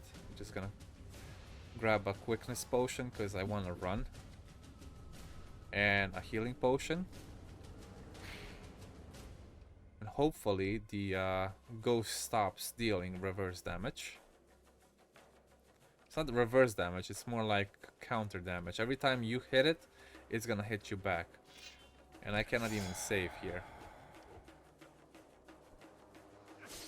Let's see what he does. Okay, he stopped doing reverse damage. Come on, just die already. Don't worry about this. When he does that, he just takes a little bit of your life force. But as long as you have your potion still up, it's gonna keep healing you.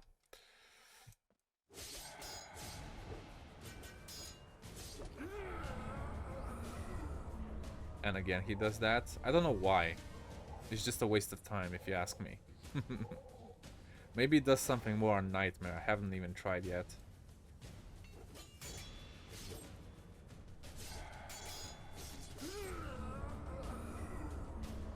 That's the 3rd time. Oh, now it's dealing damage. I can see it now. Okay, time to heal.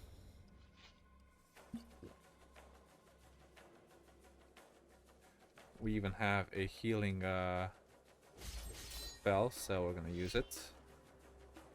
Oh, we dodged twice. How about that?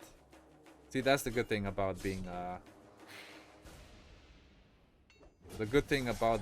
scout. And we killed it. Okay, cool.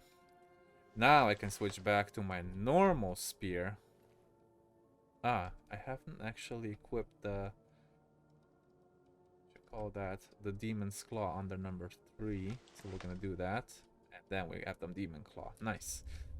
Okay, we continue. So those are the 2 gates that we could have gotten from downstairs, and now we're gonna have to open a whole bunch of new gates to get to the very end. Nothing too difficult at this point.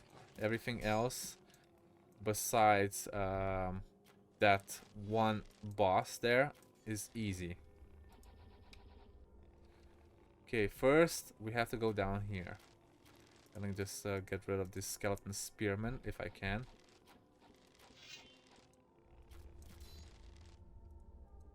Cool. And we're gonna go downstairs. There's gonna be another one here. And the first switch is gonna be right against this wall. You can see it right here, but it doesn't say anything, so you have to see it. And it's gonna open the first door here on the right side, and it's gonna have another switch. Make sure you keep your heads up because there's skeleton fighters in there all the time.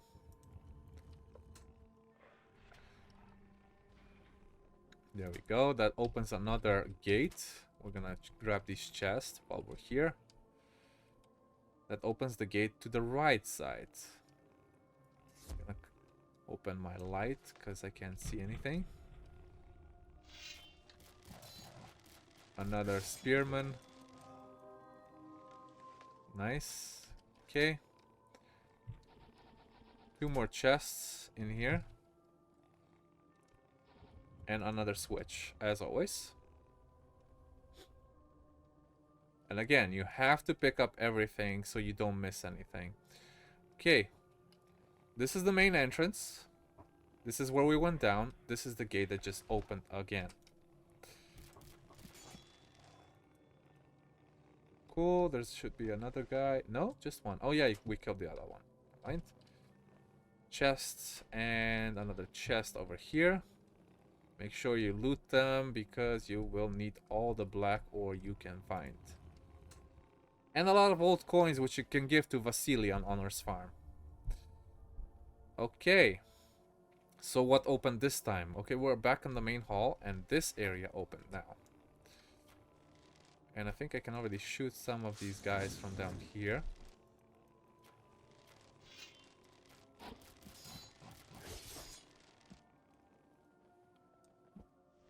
Okay, nice. 2 more chests, I believe, here. 1 on each side. But the switch is actually on the sarcophagus. And now, I think the main gate opened now, which was the stone one. Indeed.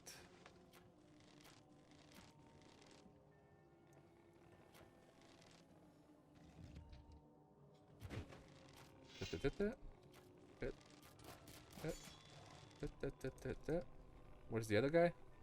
He's not dead already, is he? Yeah, he is, apparently. Okay, there's another switch on this sarcophagus. Before you go to the right, you want to go to the left because there's gonna be a book stand you absolutely must read. Otherwise, as I said before, you will miss something. Okay. Chest is open. And please move, crate, thank you. If it's not the crate, it's the freaking Will O The Wisp. So this is one book. The other book, we already read it in the Shadow Valley. This is the crypt, by the way. It's called the crypt. A lot of undead here. I just wonder where all of these undead keep getting their shields and swords from. Nothing in this room specifically. And this gate is closed until we open it from the other side. Make sure you don't drop on the, what you call those, on the spikes until you click on this button over here on the sarcophagus. Then the spikes turn off and the gates open at the same time. And those spikes are also deadly, by the way.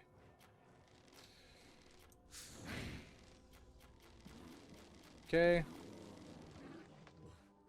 A lot of zombies. I'm gonna get rid of all of my arrows sooner or later. Here we go. And now we're opening the main gate from way downstairs where we actually started. There you go. We're gonna have to kill a boss. So we go all the way back down.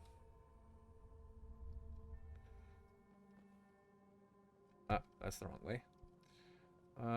Here's the main corridor. We take to the right. Here is where we kill the ghost. And this is the area we initially came up from. So this is the entrance, and this is the gate that just opened. We're gonna save, just in case. There is a boss there. He's not that powerful, but we do want him to die as soon as possible. Oh, there's also undead orcs.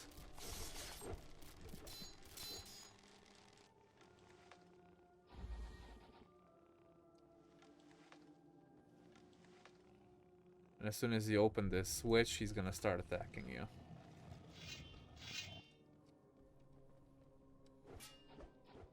This is called Neoret, the Shadow Lord.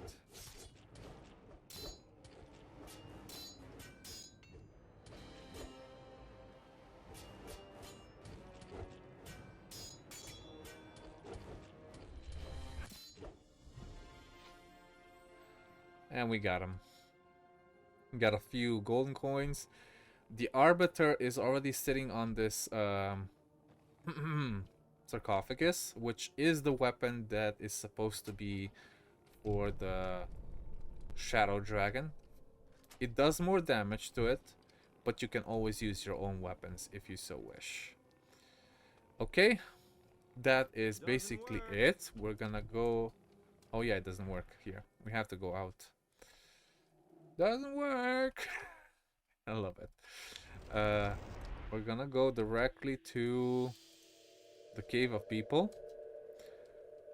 And we're gonna go towards the orcs again. We're gonna talk to all the orcs there. Give the amulet back to the shaman, as well as talk to the Ur-Thrall's brother called Ur-Grom. Make sure you don't fall down into the fire. I found. So you get the Ghost Shaman key,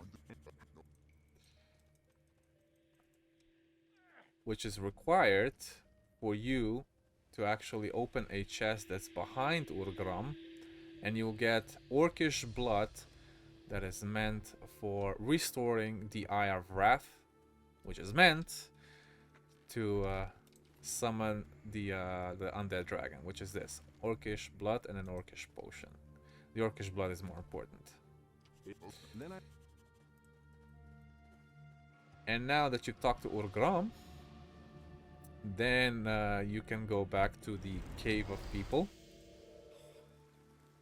So after you get rid of all the undead, clear all the caves, read all the books, make sure you also read the book that you got from the cave near the crypt, which is called this old book. It's gonna show you how to re-embark or reinstate the Eye of Wrath, give it power so you can actually use it to summon the dragon. Then you can go back to the alchemy table here. You can go under special, and there's going to be the Eye of Wrath, which requires a piece of stone which resembles someone's closed eye, then the Orcish blood, demon blood, and a piece of sulfur. And now that everything is in place, you can go to Valley of Shadows here and go towards, well, this would be the Circle of the Sun in Khorinis, but instead this is the other Circle of the Sun, and up there is where the Shadow Dragon will appear. We're gonna save just before we go there. The ritual altar, you have to interact with it and then perform the summoning ritual, and then a cutscene will appear, which is one of the coolest ones in the game, even though it's not the best high quality. I wish they could make it better.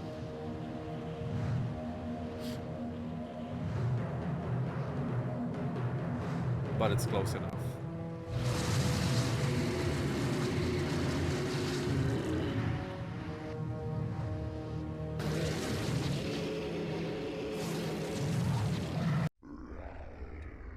Okay, it's cool, quite cool. I am going to now fight in the morning. I don't want to do this at midnight, even though it might look cooler. We're gonna talk to Ur-Grom one more time before we get up there. Of course. And I'm gonna use this bow instead of the Arbiter, because I do not have any crossbow knowledge. It will take longer for me to kill him with that crossbow instead of just using my normal bow. Okay, save and make sure you kill this undead servant here, and then you can talk to Asgalar.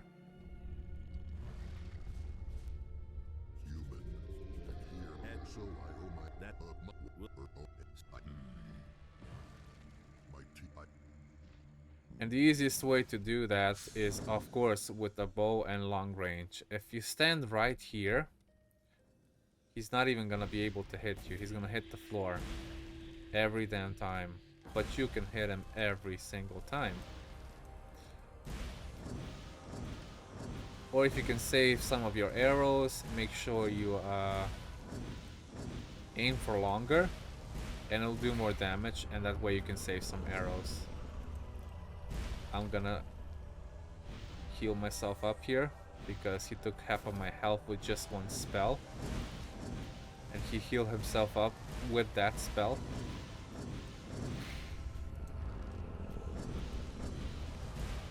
And again, he does the same thing. That's why this is one of the harder bosses here.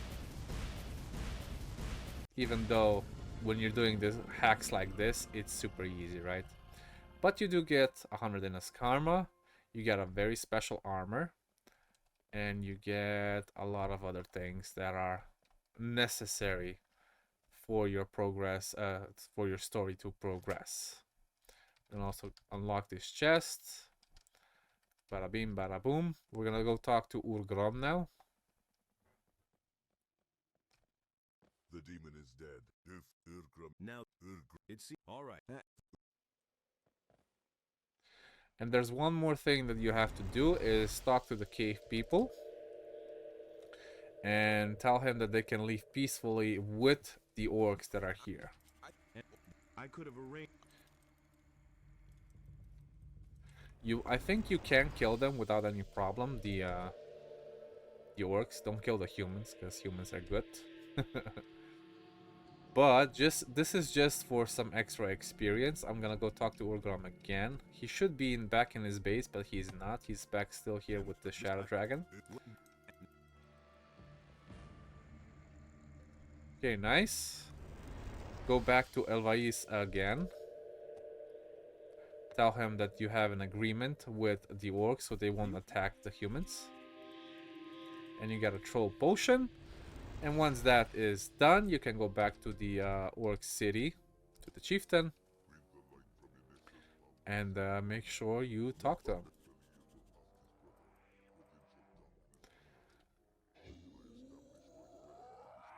Okay, that is it. So basically you get an elixir power, a black ore, and you can now actually ask for Urshak's reinstatement as a shaman. Your bro Do you know an orc named Urshak? Yes, be a big foreign son. I know who he is.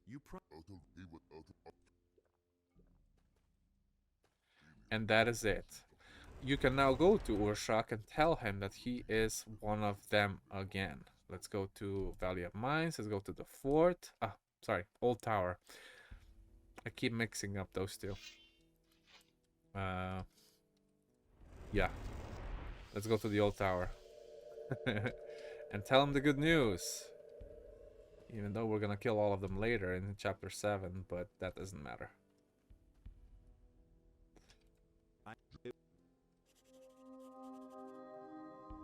You get 1 learning point and 3,000 experience points. And that gives us our conclusion to the Orc City plot. Quite a few quests in there, quite a few long ones as well. I hope you guys enjoyed the video. It's gonna be it was shortened down a bit so you guys could enjoy it a little bit more. If you have any questions, please write them down in the comments section below, and if you want to see more of Gothic 2 New Balance content, please like and subscribe, and I'll see you in the next video. Have a wonderful, wonderful day.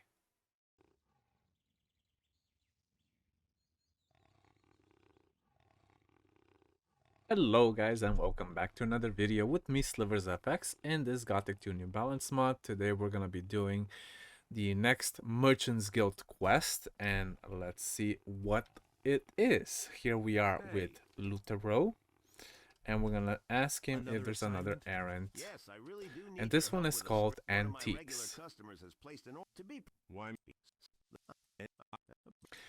And this one is related to Gomez's curse. So this is basically Antiques and Gomez's curse, and we're gonna have to go directly to Valley of Mines, to the castle, and ask Gomez about a certain objects that we need to find. There are 3 antiques and they're all guarded by him, but for him to give us the key to the chest, we need to get certain things done. So we're gonna go to the Castle of Valley of Mines. We're gonna go up here to towards the tallest tower. We're gonna destroy Gomez's corpse, and we're gonna talk to Gomez's ghost.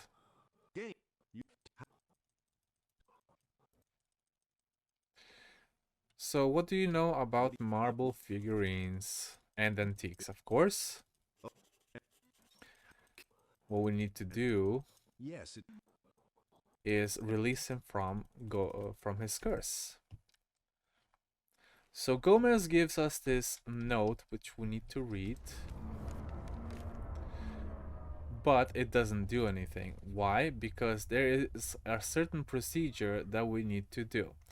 Let's check what it is. So Gomez's curse, in order to lift Gomez's curse, I need to do 3 things. First, we need to pray for the soul of the Ore Baron to all 3 gods, which are Innos, Beliar, and Athenos. And to do this, the easiest way, we're going to start with Beliar. Xardas' tower has one of these statues in the upper floor.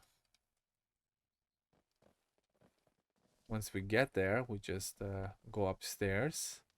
I think this one's the easiest to find. And we're gonna pray for Gomez's soul. Second, we're gonna go to the south gate of Khorinis, and we're gonna ask Vatras for his help as well.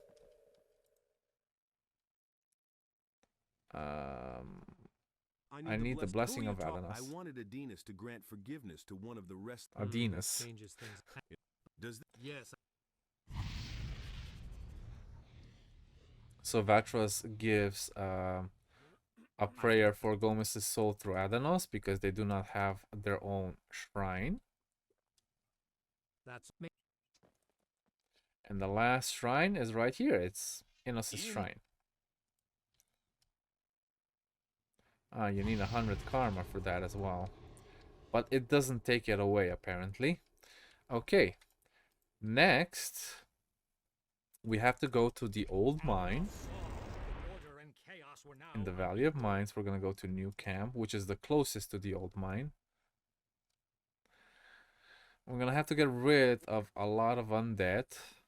But before we get rid of certain undead, we have to talk to them and get approval for Gomez's soul from at least 10 of them. I think there's a total of 15, but you only need 10. So I haven't been here yet. I just cleared out the front area, but I haven't opened the gate. So I haven't been inside. Everything is still teeming with the undead. And they're gonna start attacking me right away. Now if you see ghost miners, don't attack them right away. Clear everything else first though, so you don't get bothered by those ones. You talk to the ghost miner and you ask him for forgiveness, and then he becomes attackable, and you can continue. You can also get a lot of magical ore here, even from the chests. There we go. I think there's like 3 chests here. Indeed. Let's see how much ore we get. We get nothing here, 3 magical here, and 3 magical ore here. It's something. Not quite a lot, considering how often they were extracting ore from here. We get rid of the demon. And there's another ore miner here, ghost miner. And you do the same thing. You talk to him first, and then you get rid of him. And I'm gonna keep doing that until I get at least 10. One eternity later. After you've obtained the forgiveness of the last ghost, which is number 10, or in my case I just do all 15 for extra experience, you can return to the castle of the Ore Barons.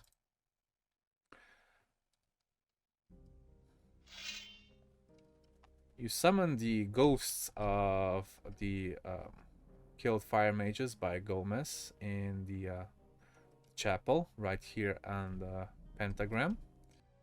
So you read Gomez's note, and the former fire mages just spawn out of nowhere. You can only talk to Choristo, by the way. and you can tell them like what you were. If you were a mercenary in the new camp, then it gives you another achievement. In the new camp. Oh, yes. Loyalty to tradition. And then you ask him for help, which is forgiveness of Gomez.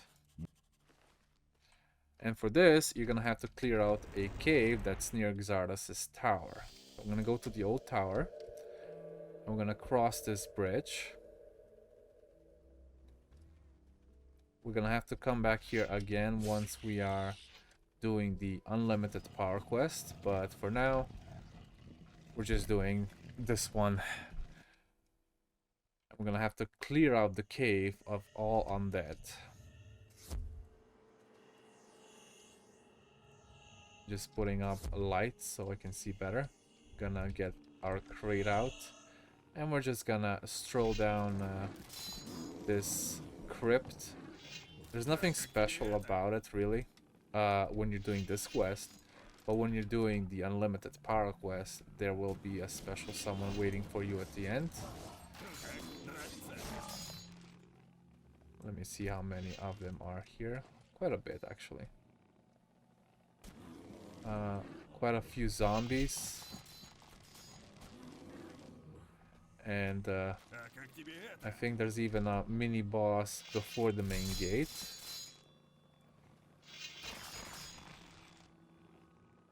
I have managed to make 10,000 arrows in the meantime.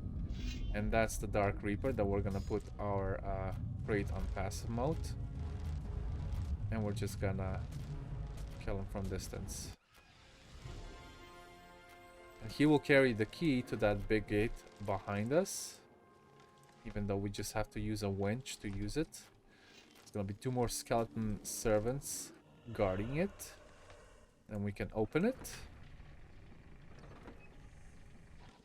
And a few more undead waiting for us behind the gate. As well as another boss. His name is... can't remember honestly.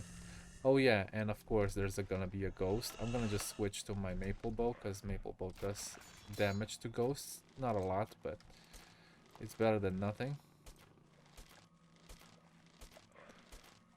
And he's trapped. Kinda funny. That was a waste of arrows, but I don't mind. Let's go back to our normal bow. And we're gonna get Miragul out of our sight. And he's dead. There you go. Simple as that.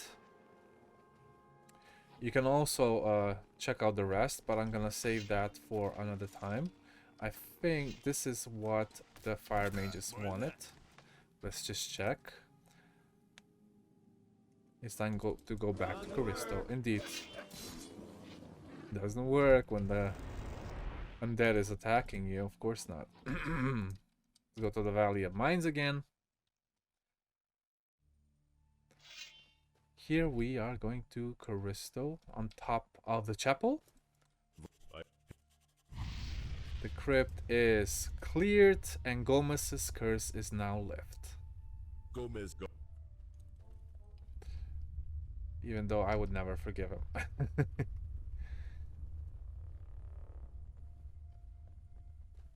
But I guess they wanted to implement that into the mod, which is kind of an interesting thing to do.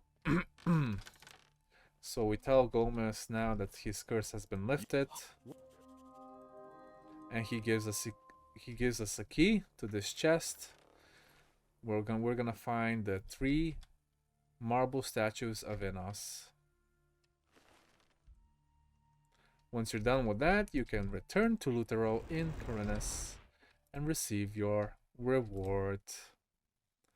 I think this is the longest quest by Ur-Thrall, but it's also the funnest and most memorable. I think he's still outside at this time, sitting on a bench. I brought the Nardmarsk statuettes just all 3. Incredible! You did it! Yes, you helped me. And on.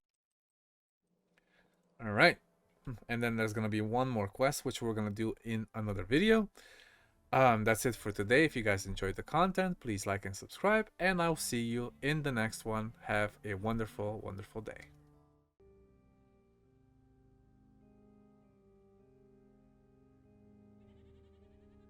Hello guys, and welcome back to another quick video with me, SliversFX. This is Gothic 2 New Balance again, and we're here to pick up the Eye of Innos. Now, the quest is pretty much the same as in Gothic 2 Gold, but I wanted to show you that there is a special dialogue between Xardas and Pyrocar when you gather all the equipment. Anyway, we're here with Milton. Let's get right into it.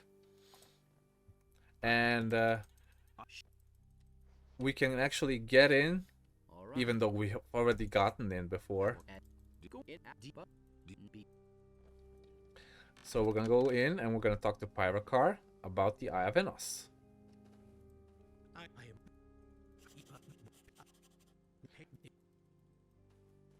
We're gonna tell him to bless us, even though it's 200 gold.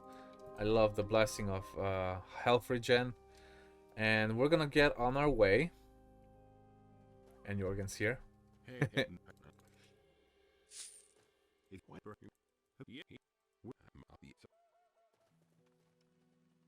Okay, he's one of the what you call those sailors that can help you reach Irdorath at the end of chapter 5 or chapter 6 in this case. And we're just gonna kill everything that's on the way towards the cave for the Fire Mage's trial. Even the Seekers. Seekers are the most annoying part of this.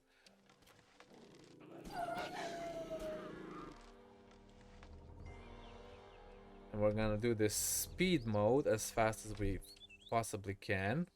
I'm gonna try to avoid any Seekers trying to talk to me, because we do not want to get possessed. Hey, what? We can talk about this rogue. You can easily just kill him afterwards. Nobody will see it anyway. Besides, he's a bandit. Rogue or bandit, that's the same for me. Okay. And there shouldn't be any Seekers around here. There's one there, towards the Jharkendar's temple.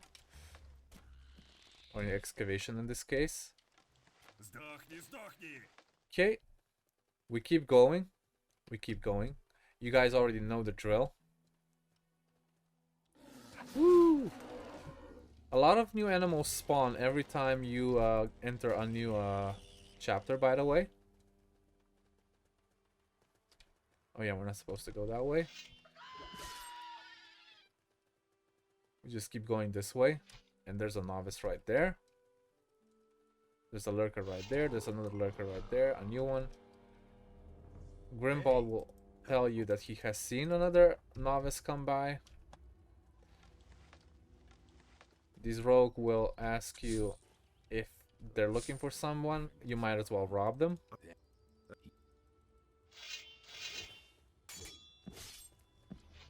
You kill them with one shot because they're weaklings. There's gonna be a dragon snapper over here.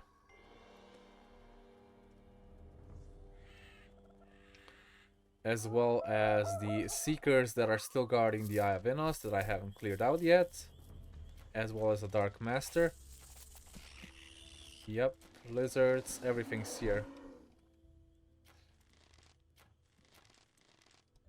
There we go, there's another Seeker. He's not even gonna attack you because he wants to speak to you and possess you. Nice, everything has been done. Now to get the Eye of Innos. Now we can teleport back to the monastery, talk to Pyrocar again.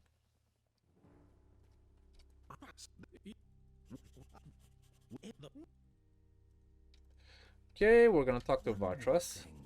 Oh shit. Okay, he also gives you the Desecrated Shrines quest. It's kind of funny.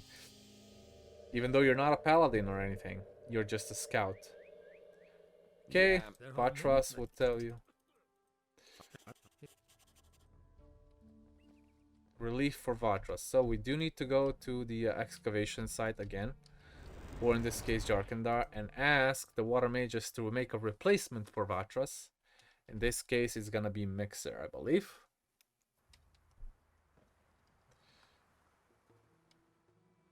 It's up to us. Work. Oh, may I don't. Okay, relief for Vatras is done. Let's go to teleport to the Khorinis again, South Gate.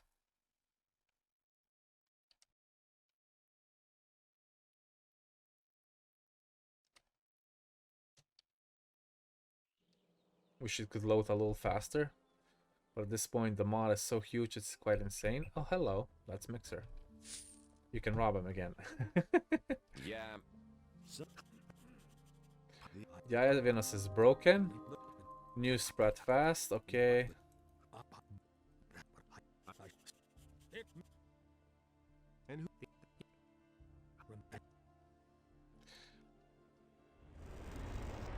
Okay, so first we go to Pyrokar again, and then we're gonna go to Xardas. Because I don't want to go to the Circle of the Sun to talk to Xardas.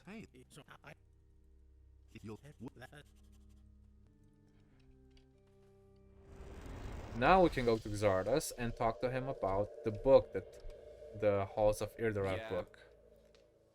I've read. Oh, no.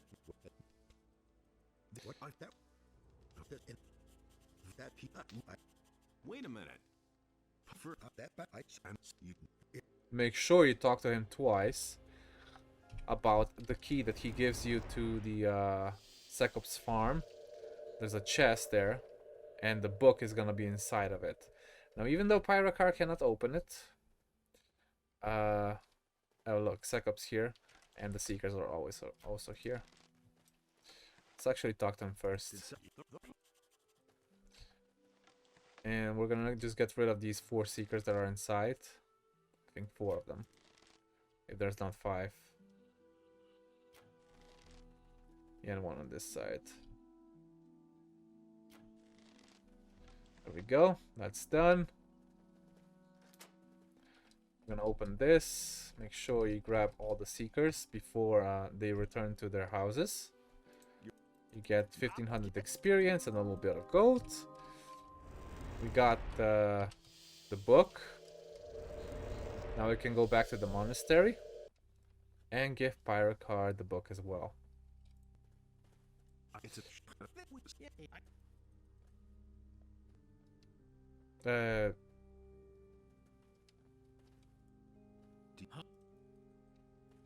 Okay, he will probably just go to the Circle of the Sun. We need to go to Ulnar's farm and talk to Bennett about repairing the Eye of Innos.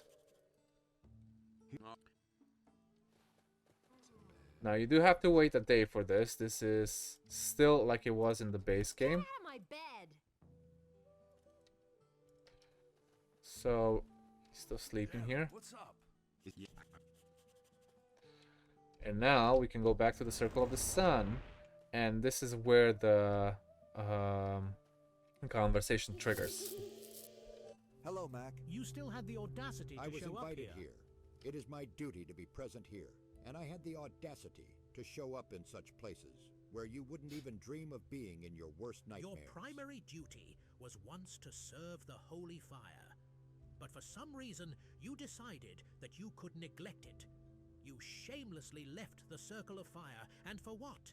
To indulge in the study of demonic magic. Shame on you, evildoer!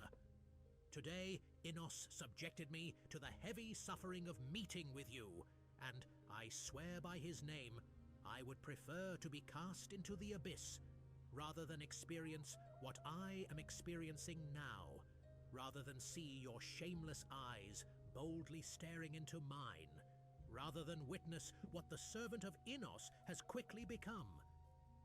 In the devotion to Koev's church and the holy flame, no one doubted. From the yellow-mouthed novice to the king, no one. Everything that happens in the world is the will of the gods. We do not determine our own destiny. What are you talking about? The brave hero who defeated the Sleeper and destroyed the barrier was guided all this time by the knowledge granted to me by Beliar. I raised him from the dead with the power given to me by Beliar so that he could save us from the dragons. Now I have come here as a representative of Beliar, following the call of the hero to help restore the artifact that poses a danger to the Dark God. What other Dark Mage would agree to this instead of turning you into dust? I want to hear what the respected servant of Innos has to say. Do not dare to utter the name of our Lord with your filthy lips, apostate! Are you capable of anything other than spreading demagogy, Supreme Mage? Do you owe the places of the Prior anything for leaving the monastery? You took the throne in the church of the monastery, while I went to create a barrier. I was against the barrier. Releasing such a huge amount of magical energy was initially a colossal risk. And it was a risk that paid off. You all ended up under the dome.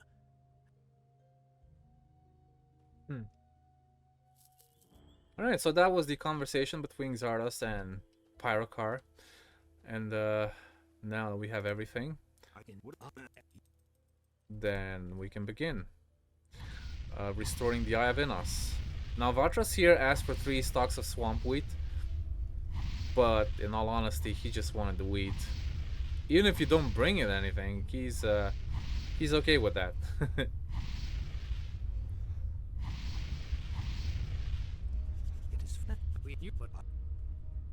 Alright, cool.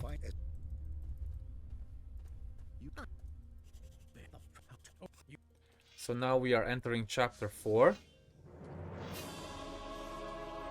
And that's it for getting the Eye of Innos. Now there is going to be new enemies spawning everywhere again. So you might have to keep an eye out on what you're doing and where you're doing it. But this is it for this that's it for this little video. I hope you guys enjoyed the conversation and enlightens you a little bit about the this conflict between Xardas and Pyrokar, okay? I really love that they actually put this into it, and yeah, I liked it. So guys, if you enjoyed the video, like, subscribe as always, and if you need anything or you have any questions, please leave them down in the comments below.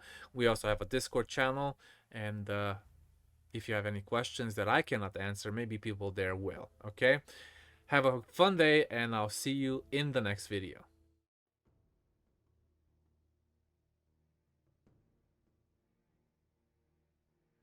Hello guys, and welcome back to another video with me, SliversFX, and this Gothic 2 New Balance mod.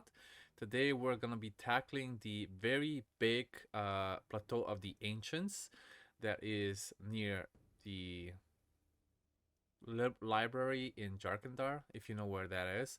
So basically in the canyon there is a teleport that we opened quite a while ago, already in chapter 2.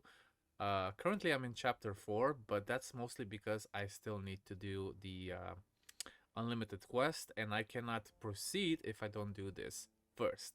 So we're gonna be doing this, and then that video will be uploaded, okay? So here we are next to the library. I just came down from the canyon, and we're gonna go through the teleport.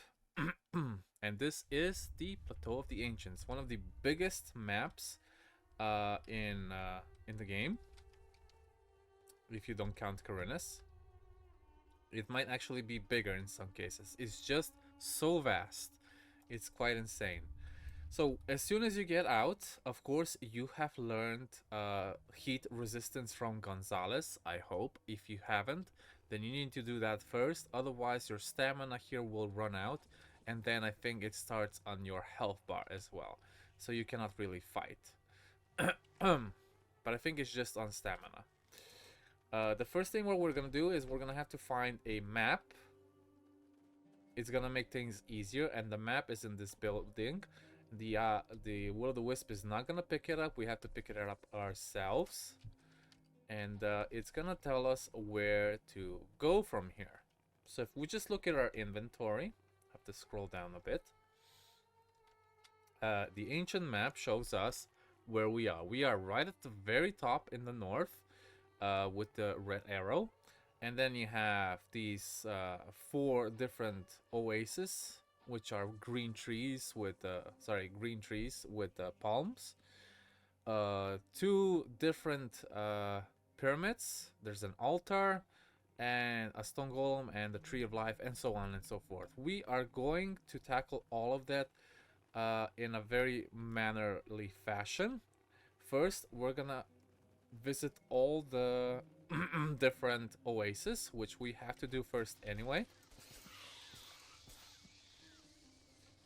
And by doing that, we're gonna unlock several different things to interact with the altar itself in the middle of the map. You can clear the whole map, however, it takes a while, so I will be doing that off screen, okay? I'm just showing you the necessities that you need to do in order for this to work.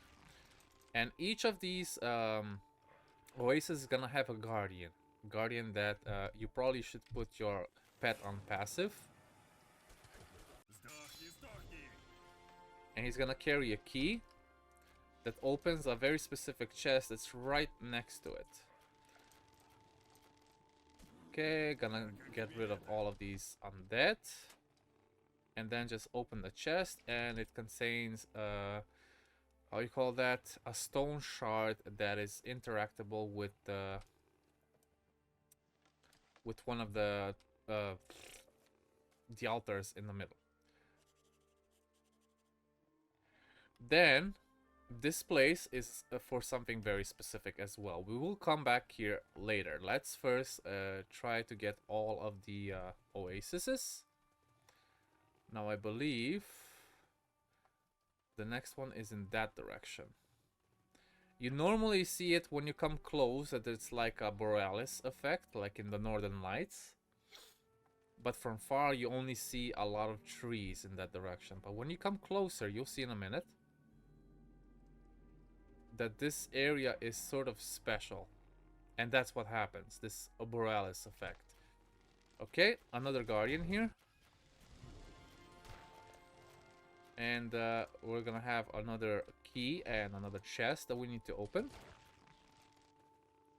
I'll never get this open without the right key. I'll never get this open without the right key. I thought I just... Oh, I didn't grab it. My bad. And then again, we get a stone shard and some goodies, as well as mercury in case you wanted to create a special weapon against ghosts. I'm just killing these for fun, and I'm gonna continue in this direction now. I already see the oasis up ahead. I think that's one of them. So this should be the 3rd oasis right here. Let's see if the borealis effect is here. Yes, it is. The mummies and the ancient priests. This one doesn't have a boss, apparently. This one does not apparently have a boss, but it still should have a chest. So let's look around. The chest is right here. Yes. And one of the normal skeletons has the key. Okay. Let's continue to the next one. Where should it be is the question, though. So that is the altar. Let's see our map. Okay, we got 1, 2, 3, and 4, and the 4th one is actually back in that direction where we started. So we're gonna go towards, almost towards the smaller pyramid, and we're gonna continue this way. Sorry for the killings. I'm just doing them spontaneously. And there we go. This is the last one. Boom. There we have another guardian.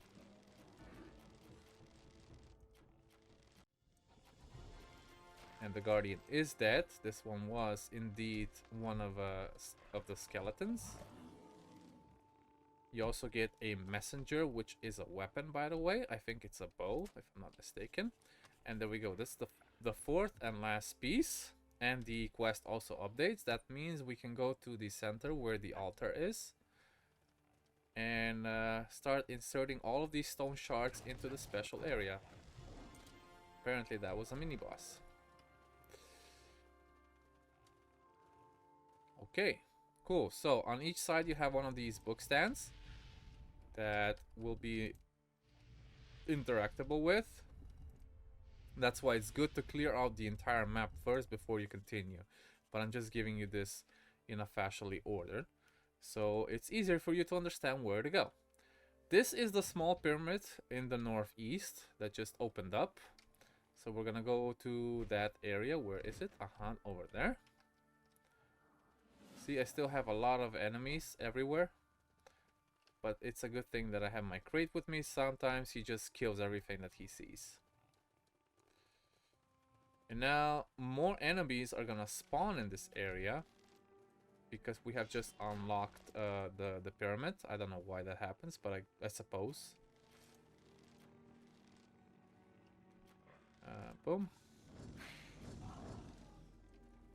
Okay. Another ancient undead mage here, a mummy, and another one. Just make sure you get to the top of this pyramid and kill whatever's inside. And we're gonna also get a very special item called the Golden Scepter. This is the first step of what you need to do here. I'm gonna check what to do next, just in case I miss something. So I found the Golden Scepter. If I understand correctly, I also need a certain tier to summon a Titan. As I learned from the text in the pyramid, somewhere in the center of the plateau is a ravine in which that is the Temple of Tears, which hold the tier. I need to go there. Now let's see, I think I already, no I haven't. There are certain teleporters that you can activate here. I think there's only 2 or maximum 3. But, oh look, that's Cor Kalom. But there's one at the tiers, the altar of tears right here. So if we need to teleport out of here, then we will be able to do that. This is the first teleporter. I'm also gonna sleep until the next day because it's already nighttime. Let's put 8 hours. Good. And we're gonna drop down all the way into this little hole in the ground. Whee! Now if you don't have enough health, try not to drop down there, because there is no other way than just dropping down. And then we're gonna have more mine crawlers everywhere. First thing we're gonna do is try to avoid going to the left side here, because there's an ancient mine crawler in there that's basically immortal to our attacks. So we're gonna have to beat him another way. But we do need whatever he is guarding. We're gonna go across this little bridge here. We're gonna get rid of that golem. And he had an old mallet on his in his inventory for some reason, but I guess an old mallet. It's all part of a process. Once you get back here where you started, you just click on this and strike the gong 3 times. Boom. And then you climb up this little house where the column is on top. The mine crawler will appear any second now. There you go. And then you just push the column. You just click on it. This was supposed to be part of Gothic 1 as well, but it never came to pass. So yeah. The Caracas also gives you a shell plate, which you can give to Wolf. I don't even see it if it's here. And he makes a very special shield for you. You can also just equip it just like this. Instead of, let's say, the dragon skull, I can equip this and I'll have more physical protection. Anyway, continuing, let's go to the left side where we were supposed to go earlier. There's an elixir of life and ancient rune tiles, which is wonderful. And the chest, that's very important. What does this chest contain? So, the Temple of Tears of Key and the Talisman of the Great Hunter. If you've already done the Orc City quests with the Great Talisman of Hunter, which you could find in the Orc Cemetery, you can also find it here. So, yeah, we're gonna continue. We're gonna go where the golem was, but instead of stopping here, we're gonna drop down further ahead. We're gonna summon the crate just for temporarily, because we're gonna die anyway. I mean, he's gonna die anyway as soon as we pass through here. Nice. Okay, then we need to read this pedestal and use the temple key, and this door will open.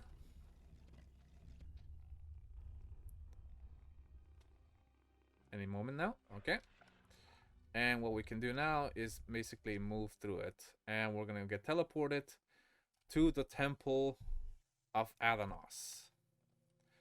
Now this place is not so complicated as it might seem. I will try to kill everything that is inside for more experience. The only thing that is a problem here is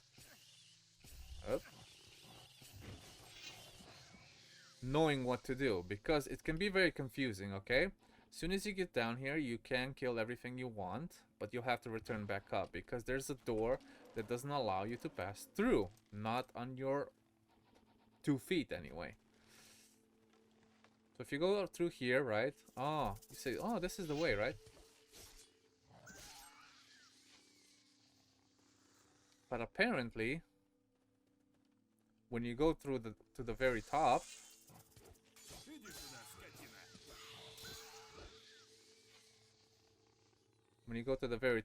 the door is blocked and you cannot pass through it. So you have to go back down. Up. Yeah. You have to go back down and all the way around. And you'll see what I mean in a second. There we go. We are back outside. So we're gonna go back up here and we're gonna start crawling. Now this is a little tricky sometimes, but if you know how to climb in this game, then you shouldn't have a problem. There we go. I managed on the first try, no less. And then you can climb over here. There is no other way. I'm just gonna get rid of all these stone sentinels. Boom, there's 1, there's 2.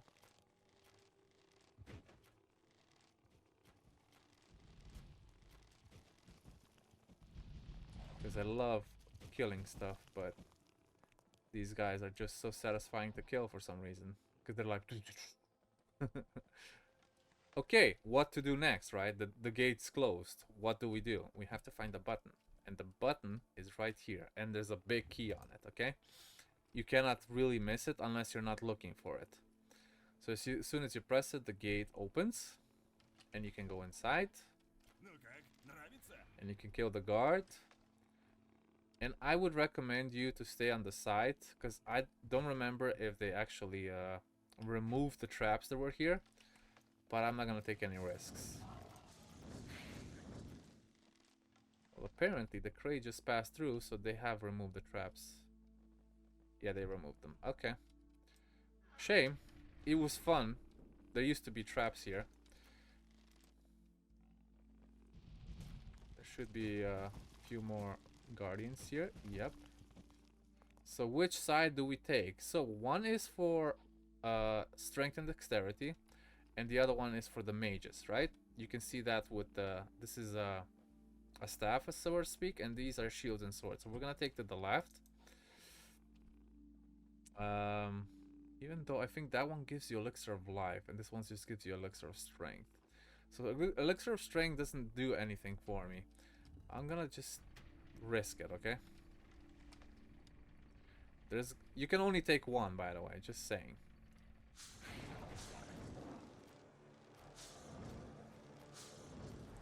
And you can only kill one of these bad boys.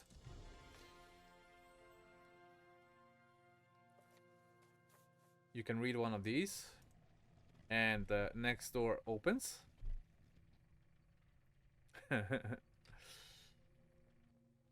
Nice. Okay, cool. So the other side is inaccessible now. Even if you try to press it, nothing happens. Okay. We're gonna go down here. Don't be surprised. There's gonna be a guard right on the left. And then there's gonna be a mini boss right here in the center. and we're just gonna fight it.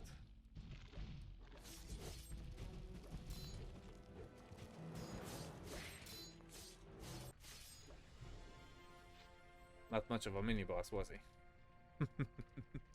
Well, there's gonna be another one, but this one is more of a hectic one. Whoa. It says Arak's caretaker of the temple. I'm not sure if he talks to you or not, or he just attacks you right away. I think he attacks you right away.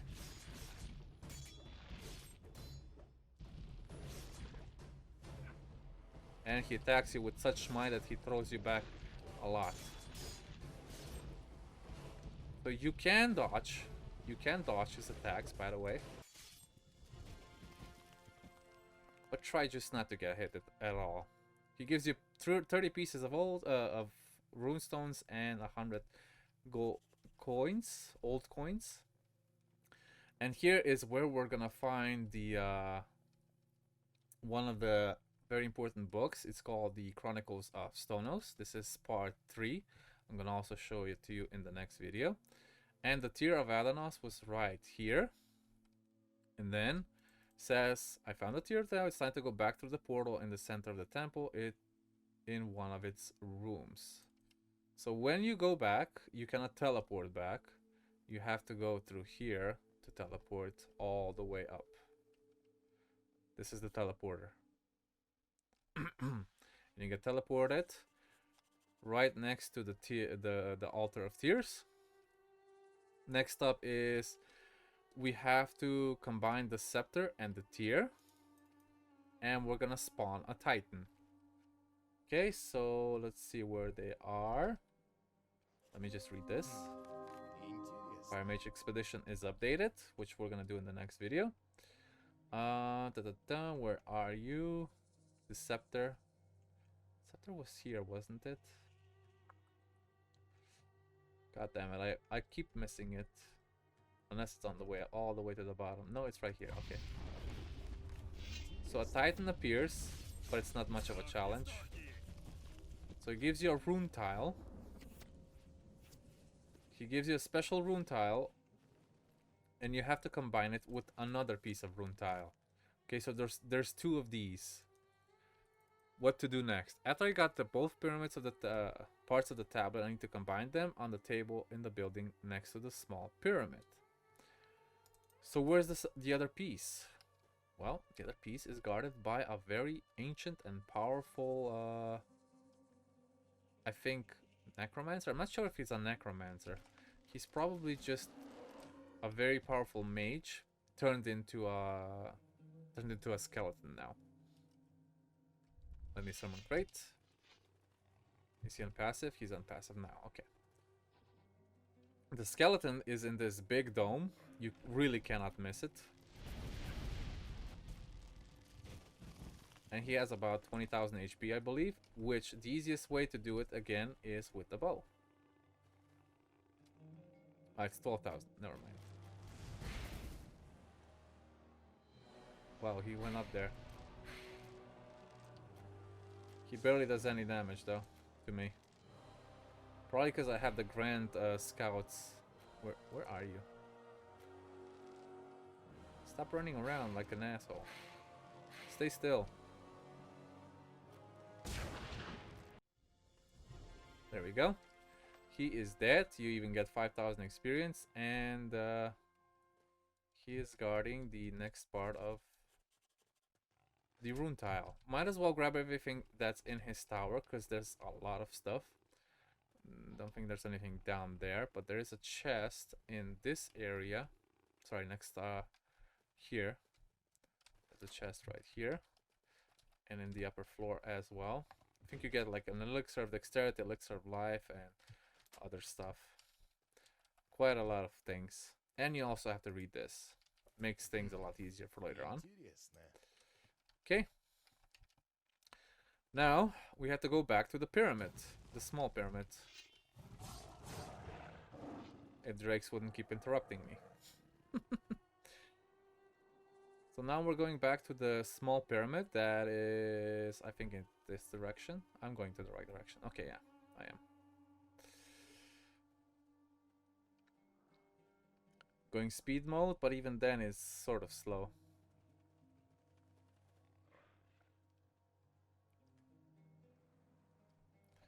Then you interact with this little piece of information right here.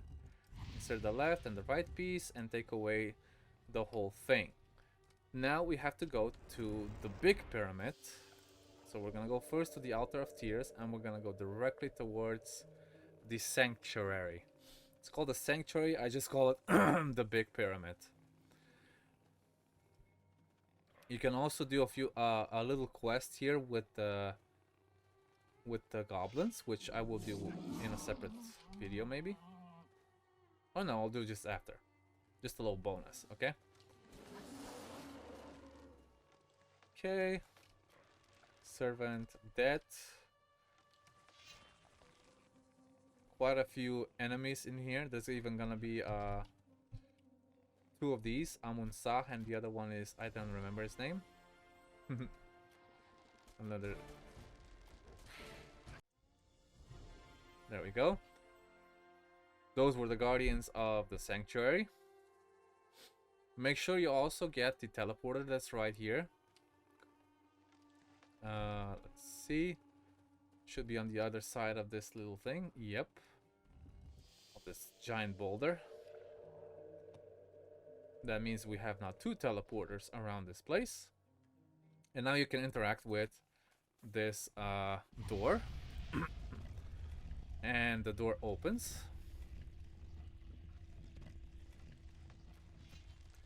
And you can start killing everything that's inside.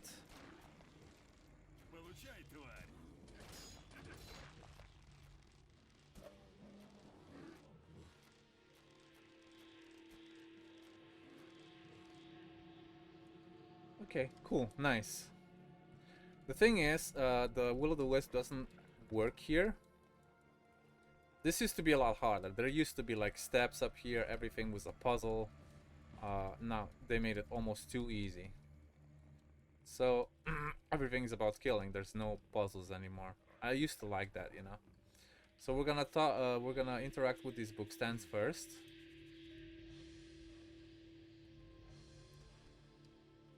Then this one. And then I don't think this one works yet. No. We have to do something else before we do. I need to kill creatures spawned by Innos. Innos is light and fire. The creature is invulnerable in the daytime, in the sunlight. So, there is a special thing on the map. If you look, there is a fire golem in the southeast of the map. Okay, we only can only kill it in the daytime. Sorry, in the nighttime. Let's see. Yeah, it's in the tax direction.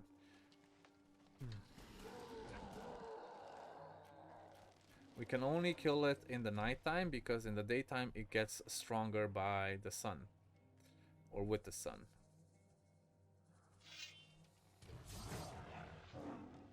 So the golem should be right here in between those 4 pillars.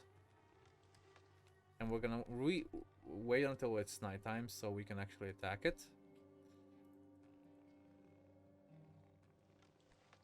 And now it should be no problem.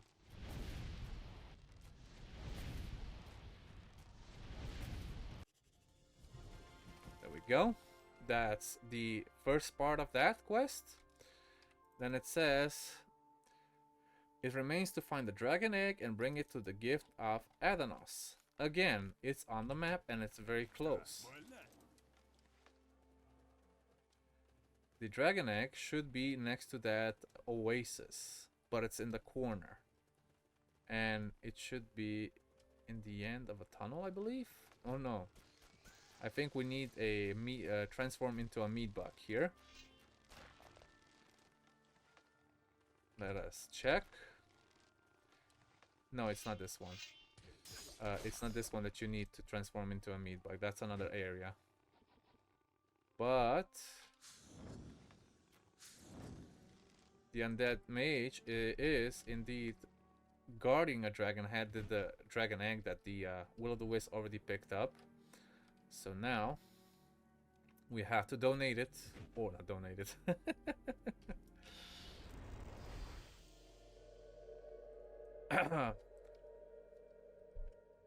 You have to put it as a gift to Adanos.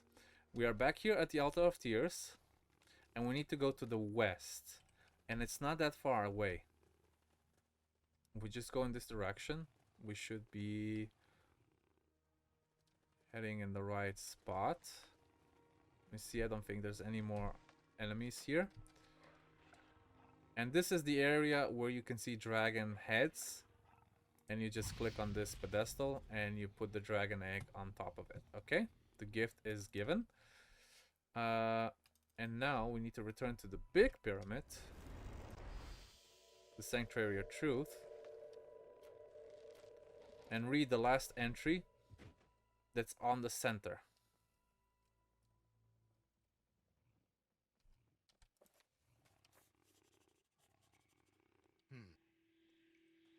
So now we have to revive the great tree of life. Now how do we do that? It says here, the great tree of life will blossom again. I hope this is the last riddle. I think the last challenge will revive the big tree. And we have to talk to Netback in the Valley of Mines. It's kind of coming forth and coming back and going to all of these places at once. Okay, we are here with Netback's camp in the Valley of Mines. You're a druid, aren't you? He gives you a root of life, which you can then revive the tree with. Okay, we're gonna act with him later. Let's go back to the Plateau of the Ancient and the Sanctuary of Truth, which is again the closest thing to what we need to do. And now we just need to go north.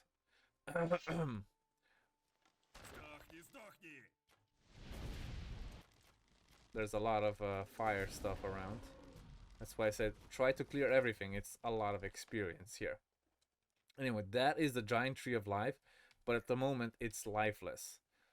And this used to be a little more complicated than it is right now. But right now, what we need to do is just interact with this little piece here. And use the root of life. And the tree of life becomes alive again. Which is kind of beautiful, in a way. Correct? The leaves and I think the trials are finally over. Let's go back to the temple, or the Sanctuary of Truth. Sorry for the coughing. I believe now we can interact with this. And a teleport opens up here. You can grab everything that's around it. And you can also interact with this area, which gives you Adanos has cleansed your soul and the karma of the gods has been restored.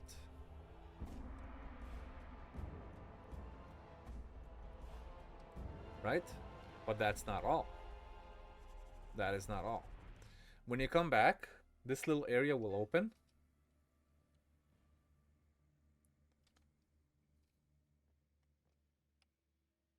And there will be a very special thing inside of it. Don't worry, there's no enemies. There's going to be elixir of pure health, elixir of healing, mana, warrior tablet, ancient crossbow, and a chest that contains, you guessed it, Khazir's weapon and Storm of the Undead, which is a good weapon against the undead if you don't have a spear yet. The Khazir is a decent weapon, decent bow, but I already have a better one. The Staff of the High Mage is also good, but the most important thing on this list is the Ice Crown, okay? The rest of doesn't matter. Okay, cool. The secrets of the Temple of Adanos have been restored. Now let's see what it says here. Inside the Great Pyramid, I found an ice screen. Will continue my search. To the east of the Great Pyramid, I spotted a cave that might lead me to my goal. And if you're wondering what that means, is we have to go through that cave.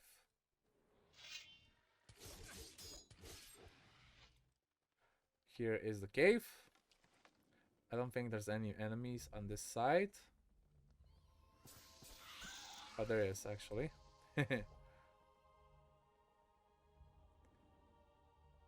And here is the only statue of Innos in the whole game. But how do we get across? So it says here, in the cave I stumbled into a deep gorge. How do I get across it? Perhaps the scepter and the crown of ice can help me get through. So if you equip both, which you have to, this and the ice crown is amongst the armor, then you can pray to Innos and ground just suddenly appears.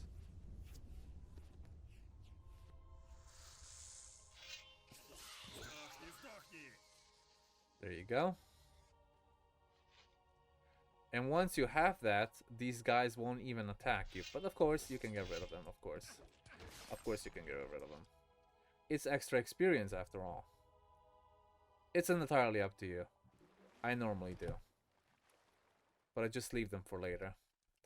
Okay, once you get down here, you go straight to another dragon. His name is not Ashtar this time. He has a different name. I can't remember it right now. Ednar, I think. Something close. And this is where our video ends. As he will tell us that we need to get inside that temple and stop Raven from desecrating anything further. Okay?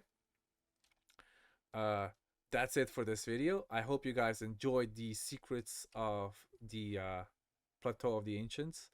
And if you have any more questions, please write them down in the comments below. I'll see you in the next video and have a wonderful, wonderful day. And as a bonus, as I said earlier before we completely stopped the video, if you're here near the Goblins camp in the Plateau of the Ancients and you have acquired this thing called Hirshar, you got this from near the old tower of Xardas, where you found a talking goblin, and if you finish this quest, he would have given you this, I think, or you've actually found it in a chest that the key has been given by him. So, when you equip this, the goblins here won't attack you. And in fact, this goblin, that is the chief, will call you stupid because you don't know what have you equipped, because this is like an Ulu Mulu for goblins, okay? And he gives you a quest. Very short quest, but it's a quest nonetheless. And what you have to do is find a very specific item. If you don't know where to go and find this item, I will show you. So this is the entrance. We have to go across this hill first. And you will have to kill a goblin that stole one of their things. And it's in between these 4 pillars. It's gonna be a goblin riding a what you call that? I can't remember what you call one of those. It's like a razor, but it's not a razor. And that's it, basically. That is the whole quest. So once you get back, the goblin chief will give you the key to their chest over there. You cannot unlock it any other way, by the way. And the chest will contain some nice goodies. So you have 2 elixirs of healing, a black ore that is worth 3,000, some steel billets, 200 old coins, the ring of the priest of Innos that gives you 200 maximum health, which is a lot, and a golden iron. This weapon is not so special, but it is something, you know. And after you are done, you can just get rid of the goblins, no problem whatsoever. Like, you can kill them off, even though it sounds very sad and sadistic. Hope you guys enjoyed it. I'll see you in the next one.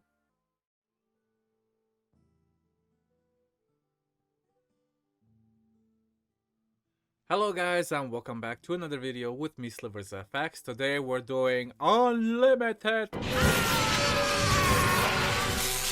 And for this, the first thing we need to do is talk to a guy on owner's farm, a mercenary. His name is Holkurn.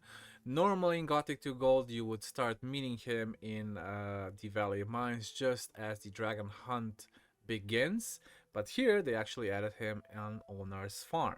So we're gonna start with this. This also includes the Fire Mage's expedition, by the way, so you have to do these two quests hand in hand. Okay, we're gonna talk to him first,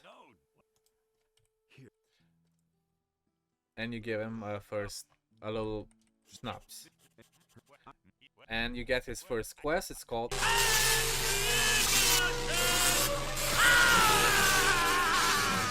Now you can do this, I think, in chapter 3. If not, I will finish it in chapter 4. The second thing, well, he tells us to go to the Brotherhood, where we will find somebody named Unicorn. That's kind of funny, Unicorn. And we're gonna talk to him, and we give him 10 items, which is stalks of Swampweed. And he gives us the next part of the quest.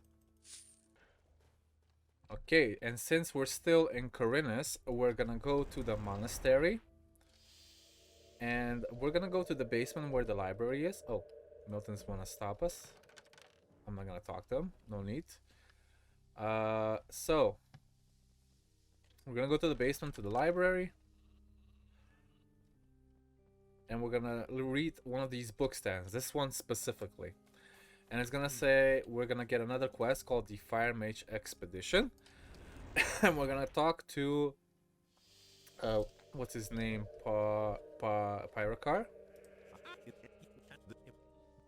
and we ask him about the Fire Mage Expedition and who else was on this expedition.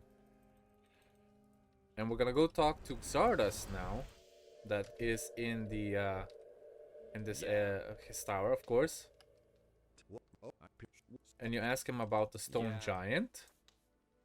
Of course, I'm gonna give him some dark crystals and cursed weapons, and he also gives me a dark soul potion. That's from another area. And then you have to go upstairs where this book appears called Xardas's Records. And before we continue, we have to read it, just for a little extra experience and stuff. Okay, cool. Now we're gonna go to the Valley of Mines, and we're gonna go, sorry, not the Valley of Mines, to Jharkendar, and we're gonna go to the Water Mages. I'm gonna teleport to the bandit camp, where we're gonna meet a very special bandit that also spawns right after this quest is set up. And he's right here. That's bizarre. He's normally not here. See, he's down in a tavern. But I guess. And we talk to him, and we need 35 rhetoric to give him only 3 pieces of iron ore, or you can give him 3 pieces of magic ore. It's up to you.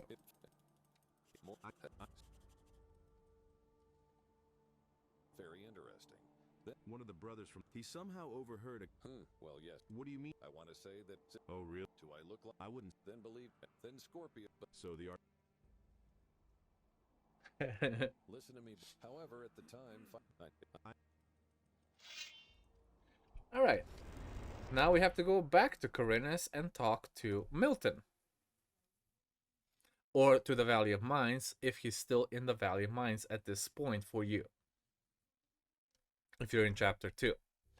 In chapter 3, he's already in front of the monastery. The next part is gonna be again in the Valley of Mines in the old tower. And there's gonna be a mage that appears in front of the crypt. Same crypt that we just used to go into for the Gomez's Curse quest. This guy's name is Alex. And this guy is weird because he wasn't supposed to be here. But he has been around this place for for months. And we're gonna go back in the crypt. And we're gonna read the books that we left off behind last time. So you guys know what I'm talking about. I already cleared up all the skeletons here because it was part of the Gomez's Curse quest. Not this way. We're going this way. And the gate is already open as well. Here we are. And the first thing we're gonna do, we're gonna open this chest and we're gonna read these books. Both of them. Now one of them is for a different quest. It's for a quest for Xardas, if you're doing Xardas' quest. And then we have to interact with this little stand here. And if Will O The Wisp would get out of the way. Thank you. And then the Priestess of Beliar appears. That tells you what to do next. Now, where do we go from here? So, I had already seen the name Janos in one of the records I found in the same cave. Creature seems to be somewhere in the icy part of the island. Now, you can only finish this quest if you have already done the Shadow Valley. You have to kill the Shadow Dragon. So we're gonna first go back to Khorinis. I am not sure if I've already learned how to resist ice. But we're gonna learn it from Lee. So we're gonna go to Ona's farm. And then we're gonna return to the Valley of Mines, where we're gonna have to go through the new mine. Or the free mine.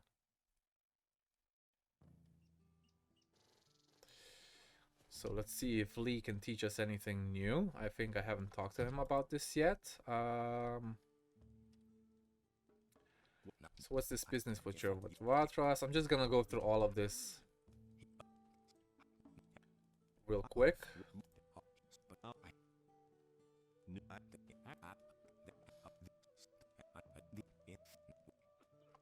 A lot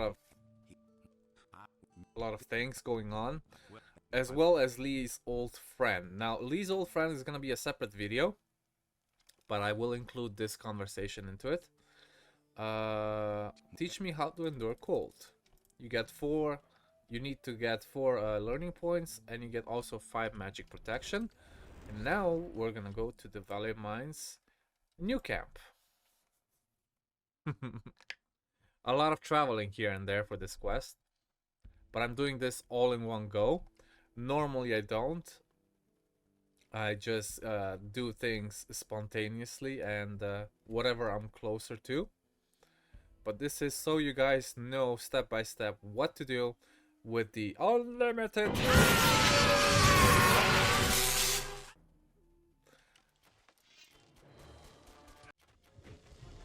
Okay, cool. The guy's dead. Let's summon crate. Well, apparently I haven't been here before. Let's just go around and kill a few things.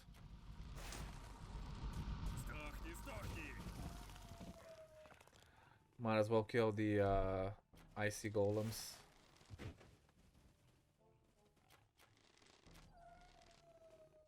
And the draconians. There we go. Another icy golem up there. Of course, the dragon has already spawned, so we're not gonna go in there. Even though the records of the water mages are in there, and I'm gonna clear out all the orcs that are up here.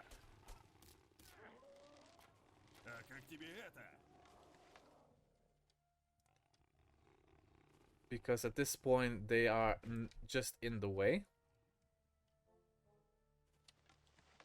As well as these ones down here, because there's some loot down here, I believe. I think there's even a yep, mini boss over there. Might as well get it for an extra learning point. Some good scrolls are there on the undead. Even though we're not using them anymore. Where the hell? Oh, I just shot him through the floor. That's nice.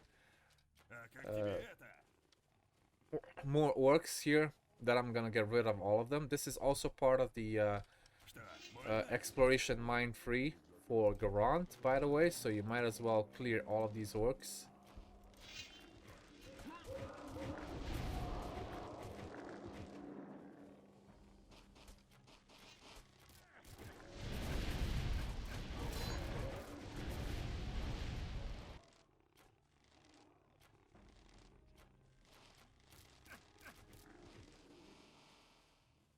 Okay, I think we got all of... Oh, no, one more.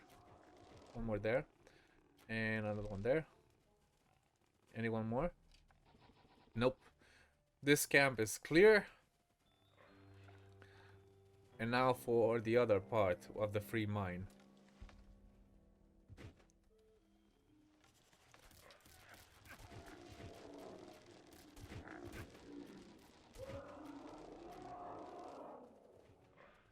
Cool, that was fast. Now the free mine has a few more orcs.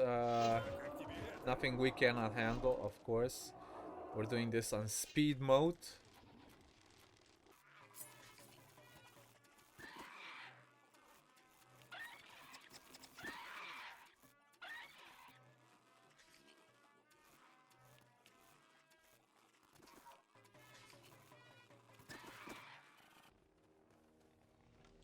Okay, if I turn this lever here, then the quest should update, I believe. Or not. Unless I have to clear all of them. I guess that is it. There's no more orcs around here. Okay, let's go through the free mine now. And get to the other side and finish the...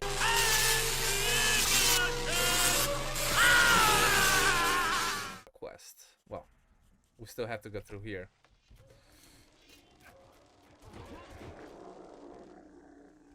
But we're gonna do this the fast way. So, for those that don't know, the area where we have to go through is the same area you found the Orc in Gothic 1. Oh, never mind, it's closed off. Shame, you can't take the shortcut. Can't take the shortcut, you have to take the long way around. Okay. We're gonna go to the smelter, then at the smelter we're gonna take a left. Oh, and yeah, you have to actually clear this area to get the quest for Garant. At least you have to kill the main orc. Let's check. He's not here, he's in the other area. It has to be through here then. Yeah, it has to be through here. This is the smelter area, and this is where we're gonna find the main orc. There we go. Exploration mine free thing has been updated. Which means now we can continue in our journey to the unlimited power quest. That's bizarre. Oh, hello. I already have 500 magic ore. That's quite insane. But there's never enough. Because we are hoarders and we love hoarding. Okay, so from the smelter you go here to the left. Then you go down here. There's going to be a couple more orcs. Down to the left again. Ignore the mountain spiders. Here you go to the right. Until you meet these stairs. Sorry, this ladder. Go up the ladder. And then up the other ladder. You're going to see two chests here. You have to see these two chests to know where you are. And also Nefarious's recipe is in this mine, by the way. If you've already done Jharkendar.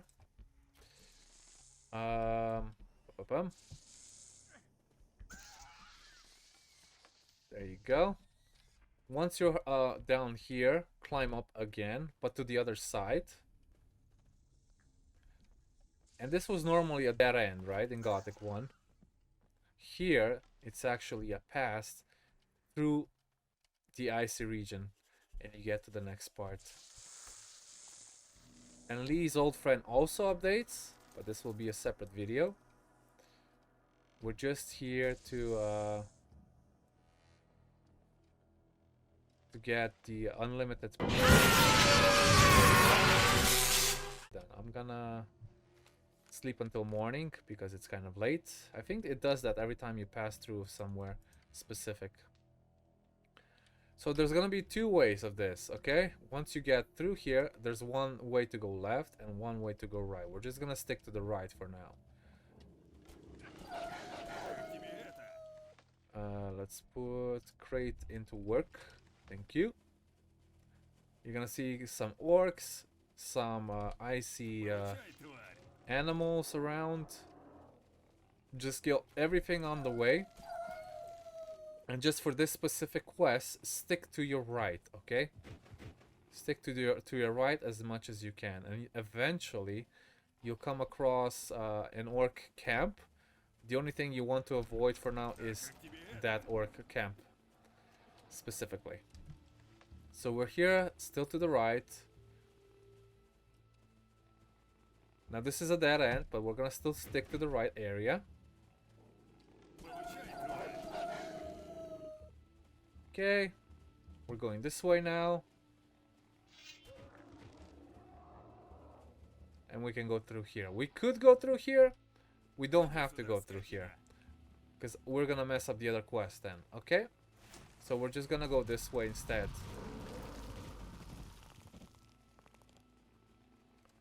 So you want to avoid the orcs, but you want to kill everything else on the way.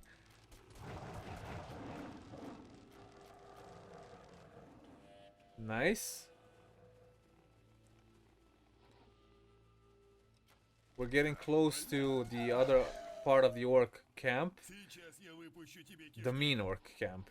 We're gonna actually have to do some quests here for the orcs that have captured Lee's old friend and free him up. So this is your camp, avoid them. Also, if you've noticed, this is part of Jharkendar copied. So the Shadow Valley was like part of Khorinis and the expedition, the excavation site, and this is Jharkendar's extended north part of the valley, the canyon. Even the same cave system is right here. So we're gonna continue. We're gonna come across a lot of ice golems to this area. There you go. Nice.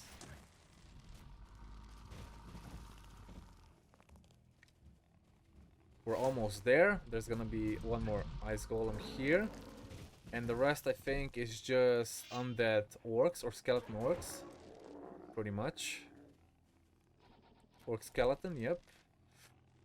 You can one-shot them with this bow. If you're using the same techniques I am. Nice. I think there's 2 or 3 more on top of this ledge. Want to get rid of them. Level up. No, just 2 more. Okay, cool. And then we're gonna disable crate and we're gonna talk to Janus over here. Janus Two-Face. He used to be a dragon hunter. Stop, mortal. Why is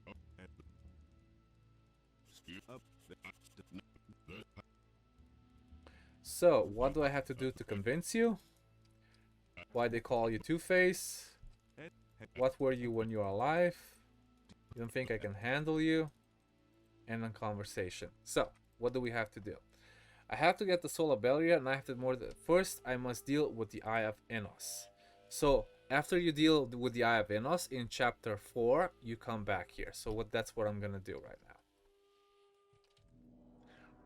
Okay, I am back with the Eye of Innos already intact. This is chapter 4 now. And now I can talk to Janus again. Here is the soul of a indeed it is she. So before we continue, we do have to go to Valley of Mines again. And we have to go to Xardas's Sunken Tower. Now that was the one that was before the old tower. That's the Sunken Tower. And the Dragon Hunter's quest has already updated at this point, but for us it doesn't matter because we have to get into this tower that's right here, and we are going to destroy everything that's on it. Well, I think I already have. Let me check what's inside though. Ah, yes, we have not destroyed anything that's inside. So basically, to know more about the golem that's inside of that crypt that Janos is guarding, we're gonna have to destroy some of the undead here and read books about it.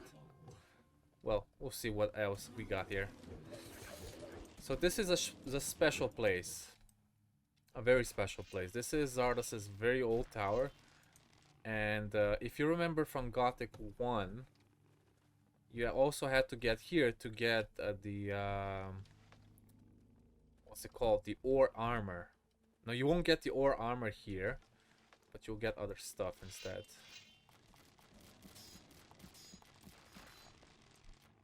Nice. Okay, we're gonna clear out this first, and then we're gonna go to this side where the little Varzar is. Let's see.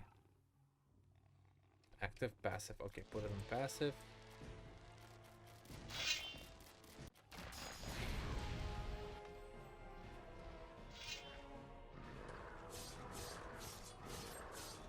And a demon spawn as soon as you wreck that boss. Even though he was supposed to talk to you, because he just says he's not gonna let you through, but it's fine. It doesn't matter in what order you do this, as long as everything dies. Here's one of the orbs that you're gonna need for the Guardian's quest as well, but I will show everybody where to get those 4 elements anyway. I'm gonna get the forged chest. That's 2 on this side, and there should be 2 more on the other side. I'm not sure if I can open both though. Let's see. I can actually. We get Breath of Life, Chronicles of Stonos, which is number 1. Undead Tamer, which is a one-handed weapon, again, for more of a boost, more damage against undead. Let's see what we got in here. Okay, cool. Now let's see what we got in our inventory that is so interesting. So Chronicles of Stonos 1 gives you the ability or the information on how to get rid of that how you call that about the golem. Okay, so after you've obtained all of the books, first one was in the old Sunken Tower of Xardas. The second one was in Creoli's room. There is a special button on the firewall that you can open, and there will be a chest behind the room. The third one is on the altar with the Tear of Adanos. If you have just completed the secrets of the Temple of Adanos and gotten to the dragon, we haven't continued from there. The fourth volume is in the chest at the end of the City of the Dead. That is in the Shadow Valley, which we also have completed. That's the Orc City plot. The fifth volume is carried by the Guardian of the Sphere in the Orc Mine, which was done in chapter 2 when we were rescuing the slaves from the Orc Mine. The sixth volume is obtained after defeating Asgalar of the Valley of Shadows. So basically 2 chapters of these books are obtained in the Valley of Shadows, so to speak. And if we look at our inventory real quick, we have now obtained all 6 of them, correct? And you also have to read all of them for the story to progress. So at this point, we have to go to Pyrokar in Khorinis. We're going to talk to him about what needs to be done next.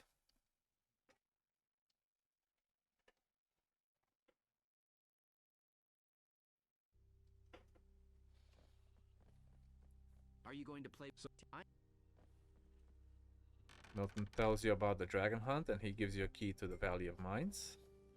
And here is about the stone golem. Creature was and Did you really know everything? But it's a long story. Just take my word. So that creature has a divine aura, and the source of his power is just an. Oh, Innos, you're right after. As far as I remember, its entire foundation was indeed covered with a rock. At that time, we didn't attach much importance to. It is also clear that at that time you didn't stand a single chance. Only an immense flow of magical energy possessing. Do you mean the magic contained within? Absolutely correct. They're just the main. Only the magical rune and. What about the? I'm not sure that such a weapon exists. But even if it does exist, it will still have to use. Without it, I'll just have nowhere to store the sword. Can you make such a? So, are you serious? Possible. But this is. Will you make this rune? All right, I will make. How is my rune? She's ready. Nevertheless, I still want to stop you before it's. Encountering this creature could cost. I will think about your words, and of course. And after you've obtained this Pyrokar's rune, you have to go to a place of very concentrated magic. So, it says, we saw a pile at the very bottom of the old mine, near the elevator, or in the Orcish mine at the far end. For me, the easiest one is in the Valley of Mines.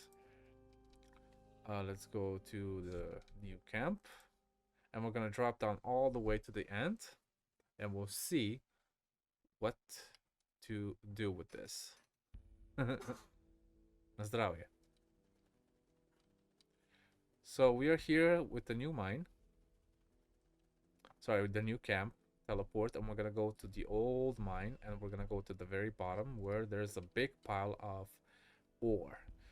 And we're gonna transfer all the magic from the rune to our sword, I believe. I think that's how it works. We have already cleared out the mine for Gomez's curse. So I'm just gonna drop down all the way to the bottom. There we go. Here we are. Now let's see if this works. The magical energy overflows the rune. Now I believe that this rune is usable with the stone golem that we need to face. I suppose the amount of magical energy in the rune is not enough to try and use it to destroy the stone golem. All that's left for Janus to face is to let me through.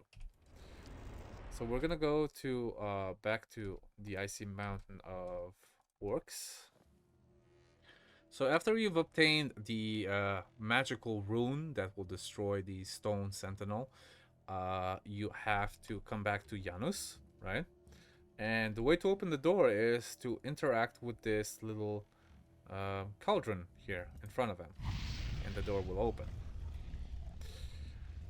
And a lot of people get puzzled why he doesn't let you open. Why can't I go in, right? I have done everything so far. Yeah, and this little thing here gets in the way, and they don't know, and I didn't know either for a long time. So it is quite an accomplishment while doing this quest, because it's one of the longest and most tedious quests if you combine all the quests together. What else you have to do. So I'm gonna here first just change my armor back to my Grand Scout's armor. And I'm not even sure if I'm gonna need the rune, but we'll see. Maybe it will be enough if I just use my sword. We'll try both. First the rune, of course, because it might be just like an instant kill. There's nothing here to fight. These ghosts are harmless. I'm not even sure if they do anything if you try to kill them. But the stone golem itself should be behind this room here. So we're gonna save one more time. And the stone golem appears right there. This is the Fire Mage's expedition. Where does this stone golem come from? Well, if you've been reading on the story, then you will know. I'm just gonna activate my rune, and he's probably gonna talk to me. Did you come? You can.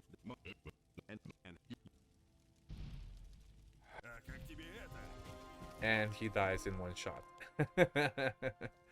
So Pyrokar's rune has crumbled, and that is it basically. And now we are here with the...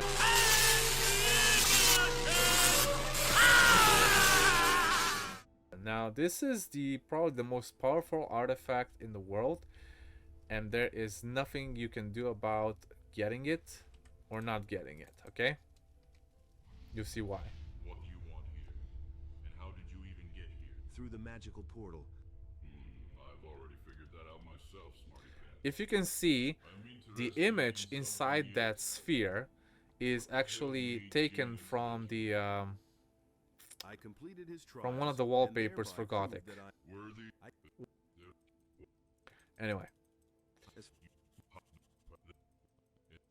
we're looking for an artifact, and he shows you how powerful he is, so he could kill you with a thought. What am I? And he gives you an option. So instead of you taking the artifact, he gives you an option what you can get. So you can get strength, dexterity, wisdom and knowledge, or life and stamina. For me, dexterity is always the best option. And if you do this in chapter 7, I believe you actually get more. Now Janos Two-Face is going to be on the floor, dead here basically. And this Priestess of Beliar is gonna be in front of you, and you have to destroy her. I'm afraid to disappoint.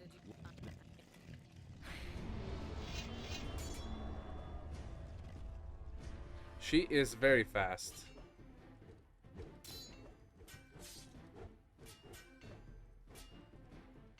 She is probably the fastest attacking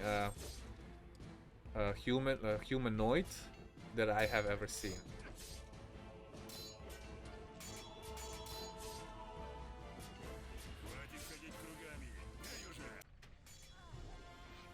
But she also bleeds, so she died from that. And she carries one of the most powerful weapons that you can find in the game for dexterity, which is the Blade of the Priestess of Beliar. There's only one more powerful weapon than this, and if you're a one-handed dexterity person, this will benefit you greatly in chapter 4 already. So that's it. This has been unlimited. Man, what a quest. Probably has the most amount of like intertwining quests in the game, but in the end it's a very interesting one. It doesn't give you much, not as much as you would expect, but hey, in the end it's all about the game, right? If you guys enjoyed this video, as always, comment for your questions down in the comment section below, and leave a like and subscribe, and I'll see you in the next entertaining video of Gothic 2 New Balance. Have a wonderful day.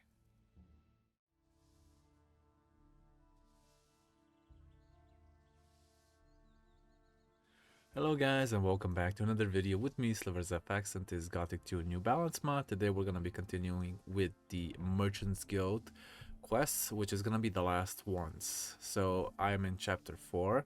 You can also finish this already in chapter 3, but I didn't have the chance, so we're going to do it now. So let's get into it.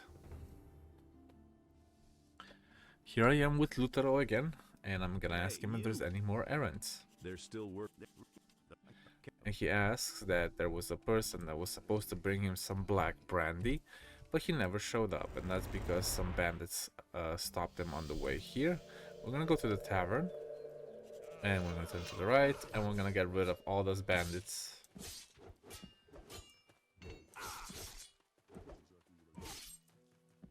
There should be one more. Make sure he stays alive, otherwise it might become a problem. Thank you for helping me. If it weren't for you, those yes, but let me there. Wait a minute. Will you go? Okay. All right, so now you need to take him back to to Khorinis, and make sure if you haven't done it before, you should probably clear the road before you go.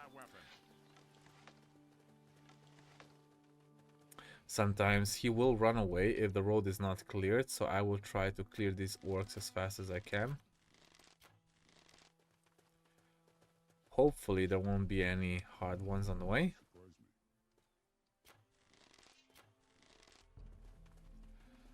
Otherwise, he will just run away, and then he won't be able to. You won't be able to catch him, or if you reload, or you re-teleport to the tavern, he might be waiting for you there. Shit, I'm out of here. And there he goes. Hey, wait, where are you going, bro? Where are you going? All right, And that's what happens. The same happens if he sees a seeker. Okay. He's a little slow now. He was supposed to run, but now he's glitched and he just walks behind you. Okay, let's see if there's any more orcs.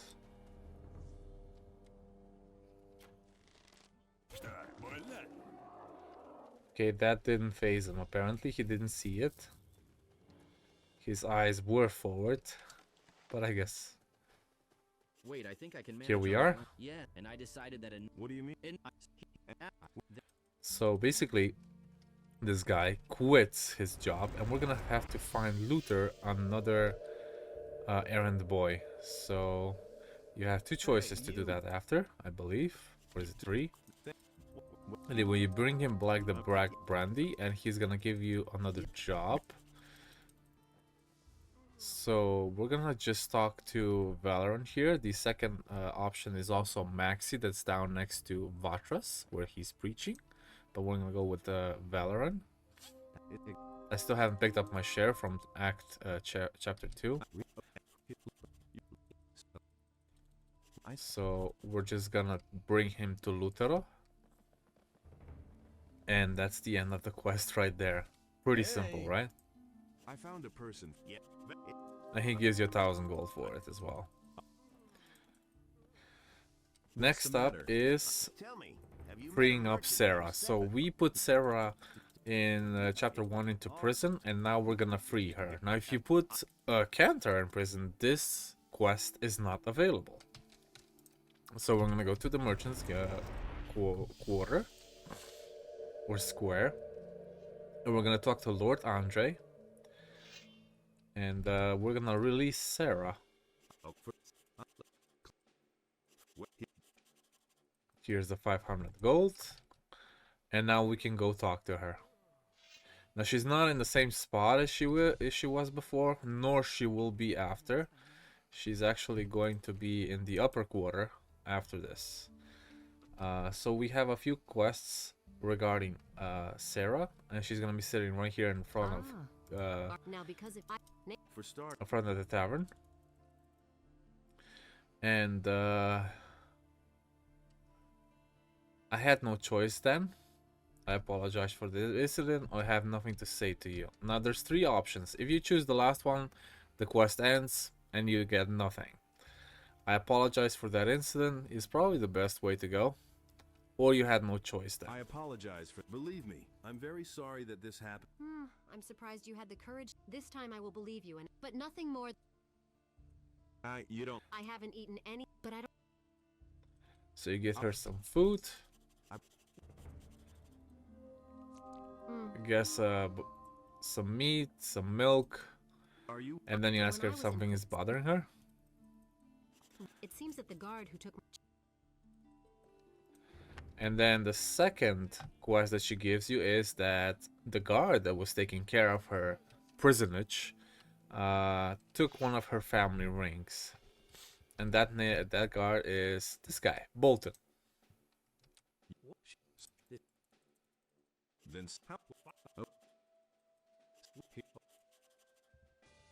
There we go. We got Sarah's ring. We go back to her, and then the last quest, I believe, is with Herod. Is there anything else I can do for you? I'll take care of it. So you have to give Herod 2,000 gold to cover the expenses that Sarah lost because she never sold any weapons.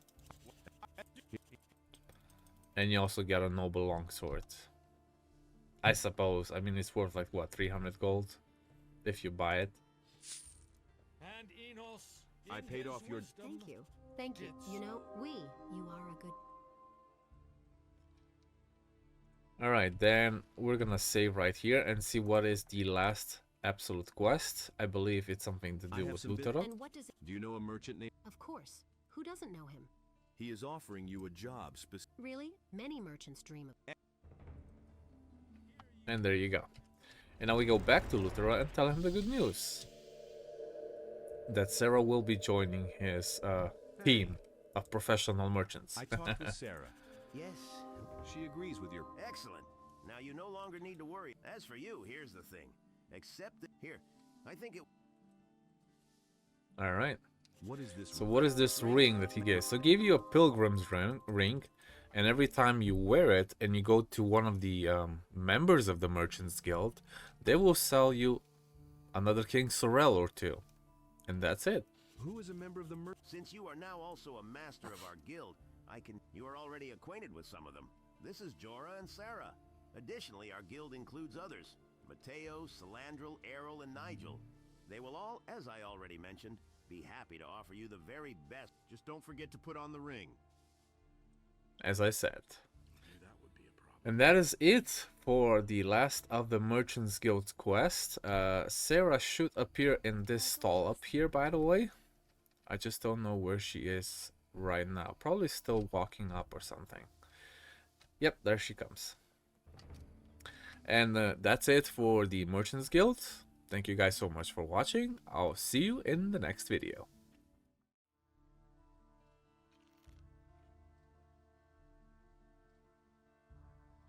Hello guys, and welcome back to another video with me, SliversFX, in this Gothic 2 New Balance mod. Today we're gonna be doing the Fingers Treasure Trove.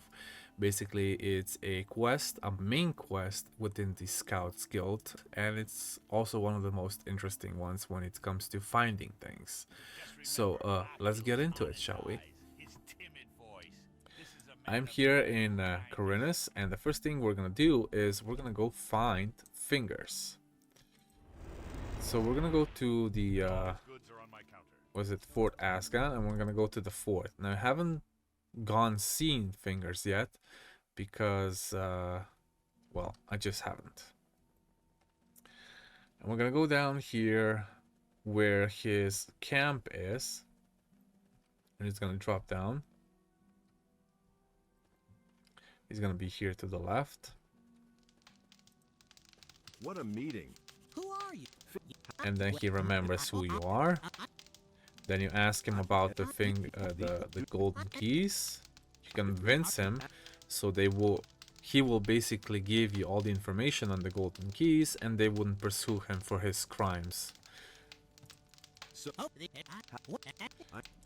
And he gives you one of the first golden keys. I buried one somewhere in the area. And the last key, I hid it in a remote part of the island. Beyond the troll, there is a secret. Unfortunate. I think Okay. You ask him for the rest, and we're gonna also pickpocket him. If you have enough dexterity, I think 250 is enough, or an equivalent of pickpocketing skill plus dexterity, then you grab his purse, and then when the conversation ends, he asks you to give it back in exchange for a very special key. Now if we go use this special key, it's actually in the Valley of Mines in the castle. Well, outside the castle. The dragon hunters are already here because this is chapter 4, so we're gonna just ignore them for now.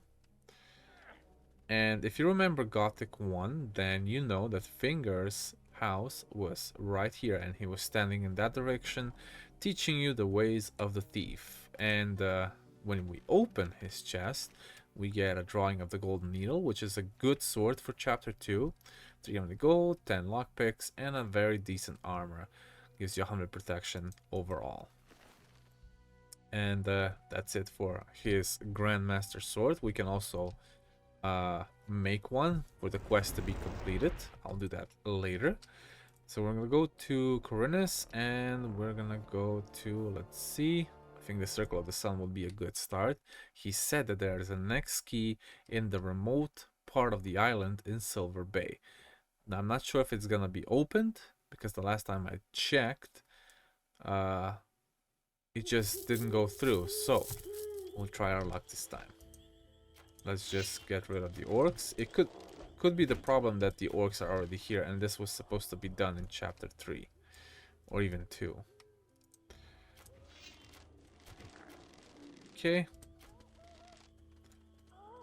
Bunch of wolves here, bunch of orcs, and other stuff. So the Silver Bay is up on this plateau where the trolls used to be. And the quest doesn't seem to update once we get here. That is bizarre, because when we go through here, this was supposed to just teleport you to another area. Let me see. Maybe there's something wrong with the quest. Okay, it says Finger informed me that he left one of the keys with Cassia. The other key he had left in a hiding place behind the Troll Mountains in the north of the island. To get there, you have to find a hidden passageway in the mountains. And finally, the last key he buried in the area of the pyramids, where the Water Mages were excavating not too long ago. So, why doesn't this update? Is very bizarre. Because as soon as you're going through this little cave, Silver Bay should load up. Okay. Very weird. Okay, we're gonna go to the market square first then and ask Cassia for another key. If this will work, of course. If not, we're gonna have to do Cassia's quest as well. Decided to visit all is good. What? Dragon. And Dragon's Treasure's also one of the Thieves Guild quests. I found your... Is it true? He's all right. Got any... Yes, recent. And I already robbed the the paladins, not the paladins, the mayor's house. But apparently Cassia doesn't have that treasure key. I believe. Huh. If I can remember correctly, then the Finger's key should be on the island where we got the Hannah's key from. So we're gonna talk to Hannah first. Let's see if she has anything to say. No. We have to go see Alan first. Okay, we're gonna see Alan. He is sitting right here. Okay. And we're gonna insert the first key here. There we go. First key inserted. Can I expect to be promoted? I was in the Valley of Mines. You can talk to him about that as well. Talk about the key to Thieves. Any news? He was the last descendant of the... He inherited one extreme banner. The crop... And where's this banner now? As I already said, it was by the decree of... It is obvious that it... How can one... So this is why I couldn't pass. I had to talk to him first, to Alan. So I'm at Fingers. He gives me 500 gold. Back for the Valley of Mines. He also gives you 750 gold. He gives you another quest, which we're gonna do later. Let's do the rest. Reporting on events. Oh yeah, reporting on events just gives you gives you a few gold and experience as well. It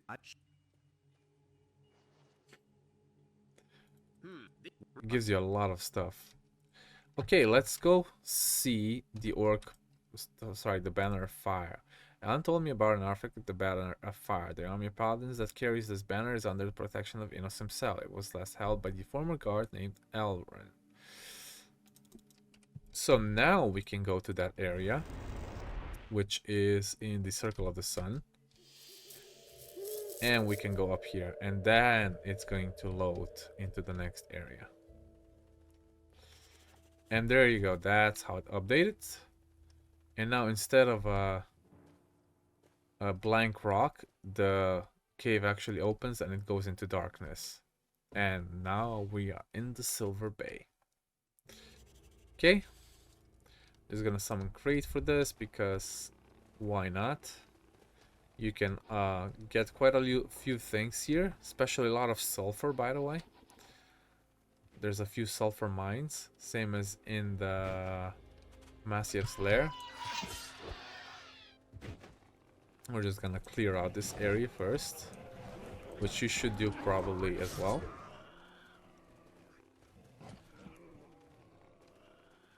Huh, this is new.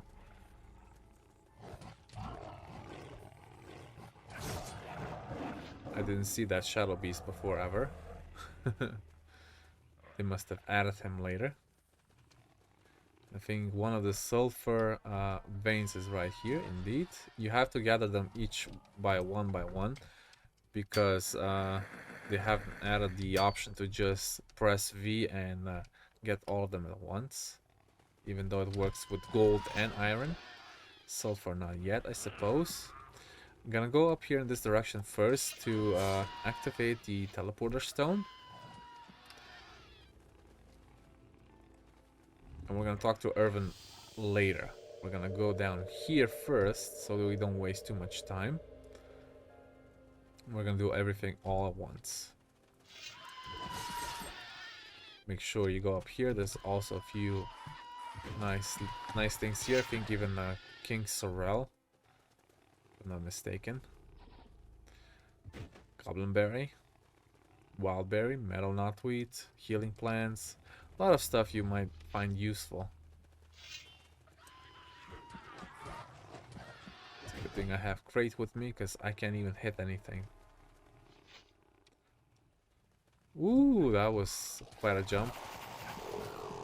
That was a big jump. I even jumped over this poor wolf. That was weird. Okay, a few lurkers here. A lot of lizards and gray lizards, and even a mini boss here, if you can call that a mini boss with learning points. Let me see where he is. I think it's up here on this plateau, or on the other one. Lizard. There you go. And there he is. Karl Kart. And he gives you one learning point. It's not a mini boss, but I suppose it can count as one. So a drake even behind here. An elixir of life. Always useful. I already have over 5000 HP, but never hurts to have more, especially when we go to the Nightmare, Raven's Nightmare, which will be probably in the next episode. We'll see how it goes. Still have quite a few quests to be done before we finish this quest guide. Okay. Just kill everything you can and then inspect the 2 ships that are around, and you will find a very specific thing. A fire starter, I think that's what it's called. Come on, just dive in, me buck. You can go up the ship like upstairs, and then you can also go downstairs. So I'm gonna go upstairs first, see what's up there. Come on, just jump. There you go. I don't think there's anything up there, honestly. Just some things in here. So an ancient healer's tablet.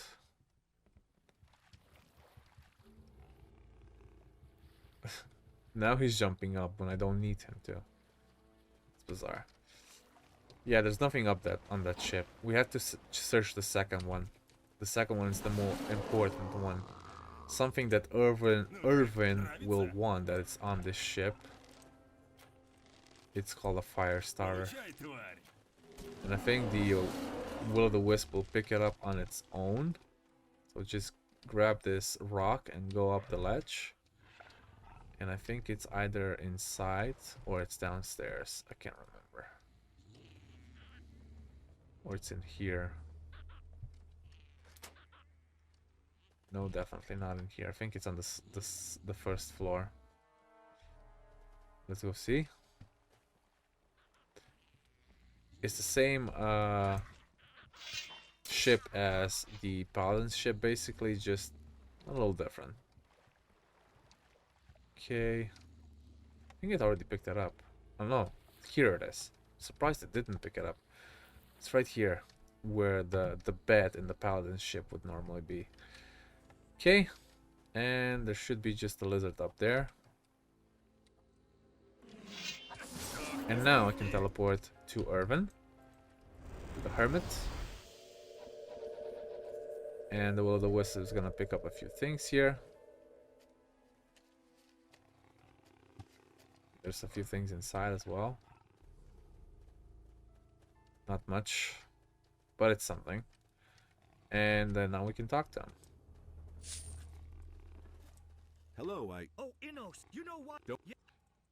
Well, You ask him about the banner fire, It's not. and then you tell him he doesn't need it. It's for the Scouts Guild. And then he gives you a locked box containing the key. So we're gonna open the box. Where is it? It's probably on the bottom here. Yeah. And we got to find the golden key. Let me just open all of these quickly, because they're annoying me every time it says new. So this is the golden needle that we were looking at earlier. The Grandmaster sword. Okay. Map of the Holy Land. It's irritating me when it says new, and I don't have it open. Or I haven't looked at it yet. Okay, cool. What it says about the Grandmaster sword. I think it finished the quest. Yes, it did. Cool. So now we can go back to Khorinis. We're gonna go to the market square. We have already talked to Alan about Hannah's hidden map. So basically, we're on the hunt for the last key, supposedly. We'll check in a minute. So Hannah asks you if you would like to help, and it says sure. Yeah, sure I do. And the quest is something lost, and we get a special map from Brahim. So we're gonna go to the harbor. I'm gonna go where Brahim is, which is just above the warehouse, the second warehouse. It's probably gonna be working. And you grab the map that's last on the list, a very old one. And he tells you about how young people always go for the riches. But he's too old for doing that, so he just sells it, no problem. We look at the map, the quest updates. We're gonna go to the excavations. I don't think there's anything to kill here. Not really. Except for the Dark Master over there, which we're gonna ignore for now. We're gonna go around here. Sorry for going straight to the pyramid. We're gonna go around. We have to go around because there's no other way around it.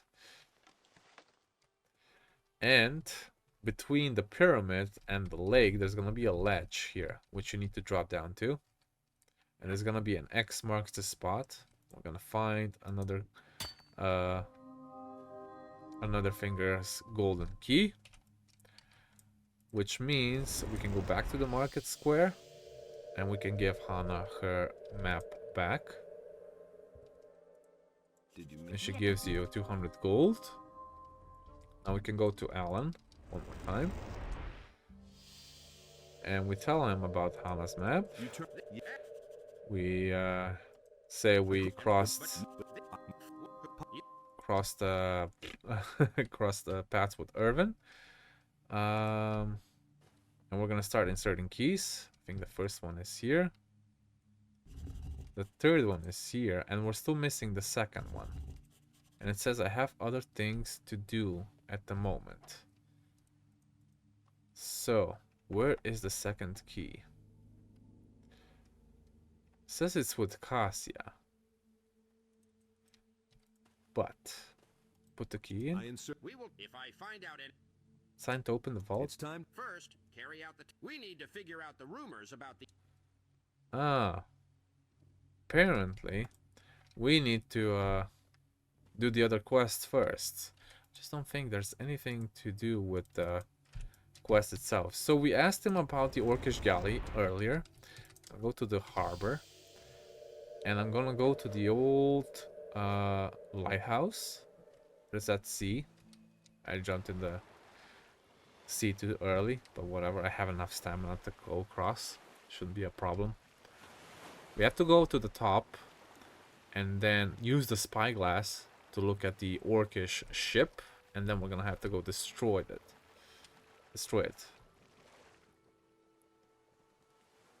Okay, we're gonna go over here. All the way to the top. As usual. As per usual. Alright, let's go. Whew, man. Oh yeah, here we have to look up our inventory and use up the... We still have one finger's golden key, which means I just have to finish this quest first. This is the spyglass, and it's gonna use this little cutscene here. You cannot skip it, it just has to come back to you. It's kind of funny that the orcs are there, and then they arrive on the other side of the island where the newly added area is, next to Xardas' tower. So we're gonna go to Xardas' tower first. Gonna go downstairs.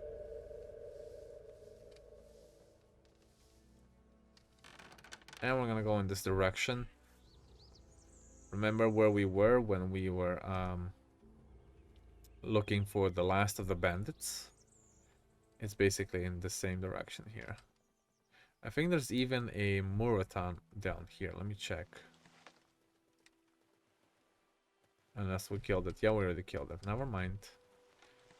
So the ship is quite far. It's not that close. It's right there. You can see it, and there's gonna be just a few orcs guarding it. That's one, that's two, and there should be another orc. A few orc scouts. There you go. And then we need to burn the orc ship. We're gonna jump on it. Somehow. Come on. There we go. That's working. We press number 6 to get a torch, and we're just gonna click here where it says fire the Orcish galley. And then you just jump off of it. And it literally sinks into the sea, which is nice. A nice little effect. Okay, we can go back to Alan now. Where is he? Is he sitting again? No, he's here. Hey. Regarding the Orcish galley. Regarding the orc, I saw her. All right. There is no need. Every time. Well. Take 1 golden coins. So now we ask him what's the matter. What's the? I am very worried. Eugene and this. Yes, I have. The first. He all. Okay. Now we go check on Eugene and Nathaniel. We're gonna go to the south gate. And we're gonna check on Eugene and Nathaniel. Eugene has already gone ahead, but Nathaniel was over here trying to kill some seekers, but he got messed up, so we're gonna talk to him. There was I had in the listen, you have don't worry about me. Yeah, don't worry about me. Just go help Eugene because he just needs to get rid of a few seekers. And we're gonna go in the direction of Xardas' tower. He's gonna be waiting for us on the point where we have first met the bandits. And you just tell him you can handle this on your own. You say wait. And we're just gonna take care of them ourselves. Plus they have like half the health normal seekers do. There we go. The dark great one light the poor let. And now we have to go back to Nathaniel because he's in a very bad shape.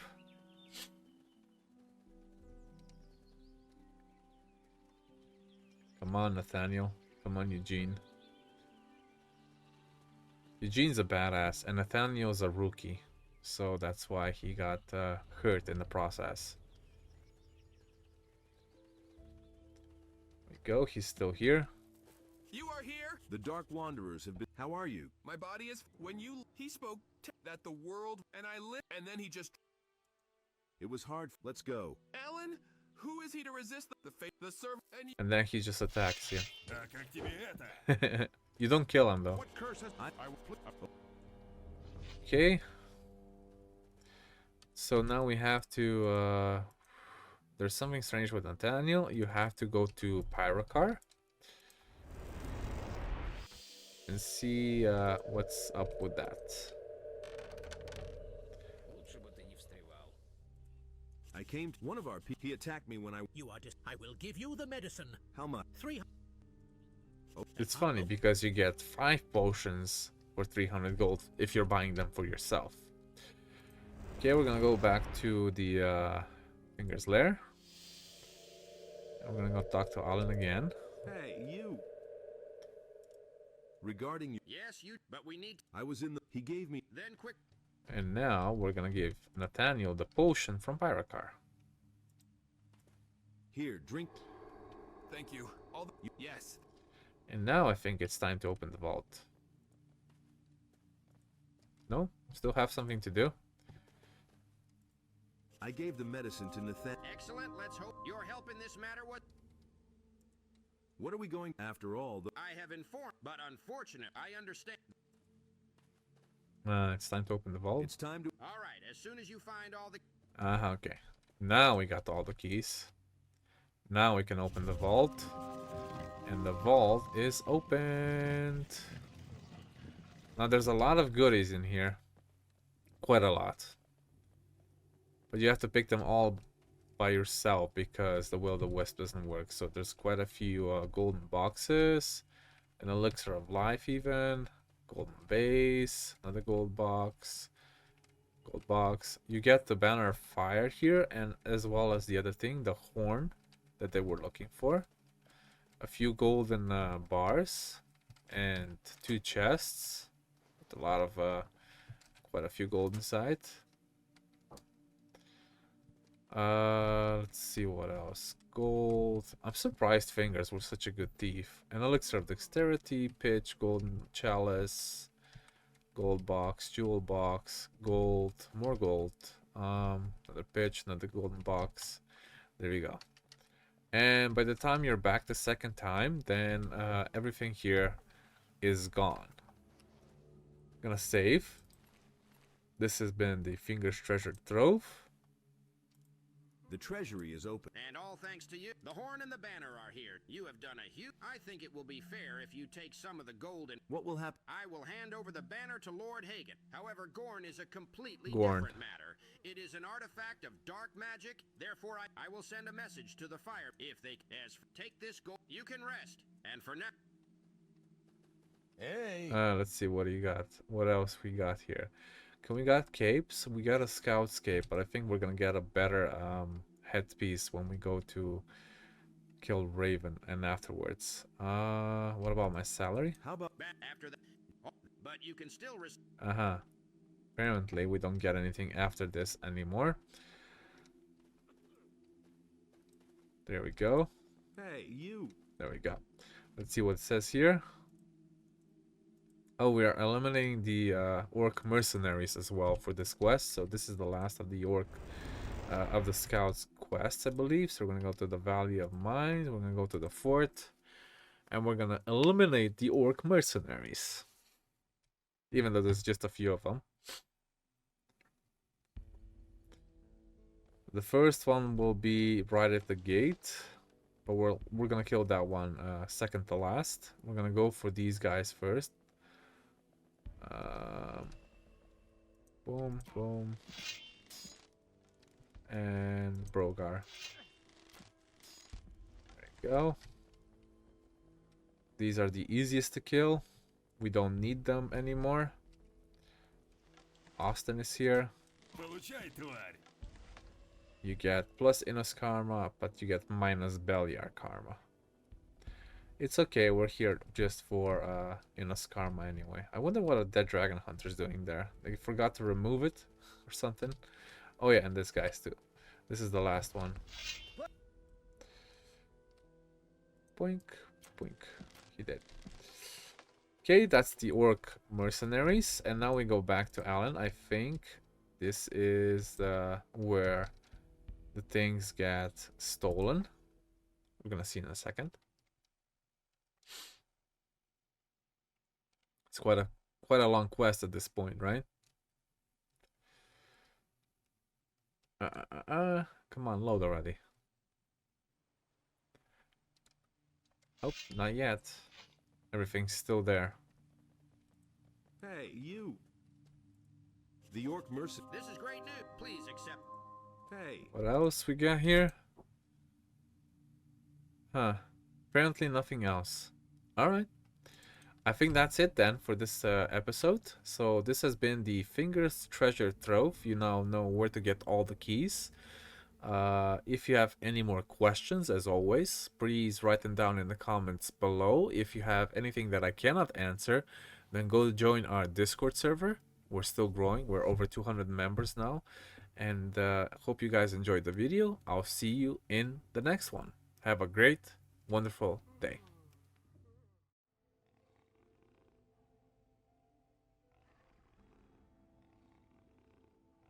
Hello guys, and welcome back to another video with me, SliversFX, and this Gothic 2 New Balance mod. Today we are tackling Raven. After the second time, so the first time is in Jharkendar, where he escapes and he becomes this all-powerful being possessed by Beliar or what, God knows what demon. And now we're here in the Plateau of the Ancients, specifically with the tomb of Hazir. In front of this dragon that will guide us forward. Now then, as soon as you get inside, Raven will teleport you into his nightmare, where the demon is strong, but you will overwhelm him, and eventually you will win. So for this you need over 4000 HP. I think it's recommended, if not actually obligatory. You get very nice weapons at the end of this tomb as well, when you beat the boss. And I just only recommend to get at least 2 transformations of the meat buck to go with it. So let me check if I actually have those before we continue. Oh, I still have them equipped. I still have 5, so it's plenty. If not, you can always buy them in the monastery. So here we are with what's his name? Finally, Adanar. I've been waiting for you for so long. Were you waiting? So he waits for you. What is this? And you also get a teleport now here. So this is the requirements that you also need. So 4000 health or higher, resilience 800 or higher. I don't even know how resilience is 800. I mean, I don't have that much. I think I have like 500 armor or something. I'm not sure how resilience works in this game. Weapon proficiency I have 100%, and strength I have 700, so we're fine. Open it already. So we're gonna go inside. We're gonna kill a lot of things. In front of this place, we're gonna have the Immortal Stone Sentinels. So I'm gonna probably have to equip the special hammer that we used in the open Jharkendar world. Let me see if I still have it. I hope I didn't sell it or something. It'll be a damn shame. Okay, so here it is. Scourge of the Sentinels. I'm gonna put it on number... just gonna put it on number 1. So we're gonna equip it. Let's see if at the bow does anything.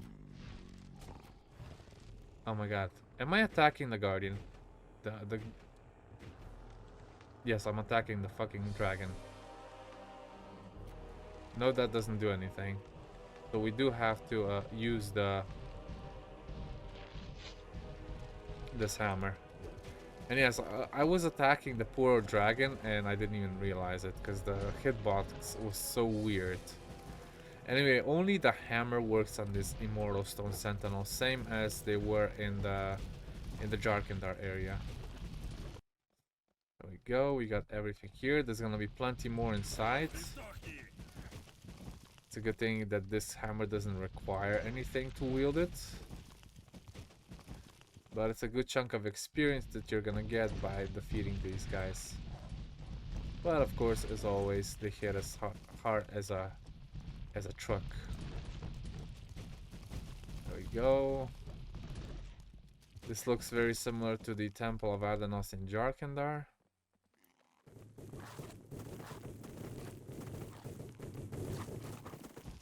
And I believe now this gate should open. If not, I think I should probably read that book first, I suppose. Book stand. Yeah, that's what we need to do first. So that's Raven right there. But it's not actually Raven. He is the possessed version of Raven. So now we can actually talk to it and attack it. Equip the number 3, which is my best spear so far. Yeah. So it means you are the one that fate has chosen. Do I just imagine it, or have you really changed it? But you carry with you Beliar, and you look almost like it. My conqueror has bestowed upon me a token of his power, and the soul of the wretched being. You can learn the rest from him yourself when you find. Just look into my eyes, feel how the abyss. Relax and don't. What the hell are you doing? So you can't even fight this. You have to do what he says. So this is called Raven's Nightmare. What do you think of my nightmare? What? Where all hopes crumble. Do you see? Now he's gonna disappear again until we meet him again.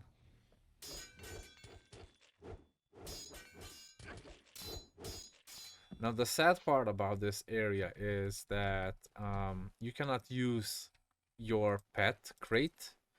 I think you can use the demon pet, but you cannot use the normal ones.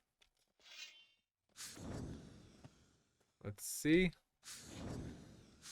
What is this all about?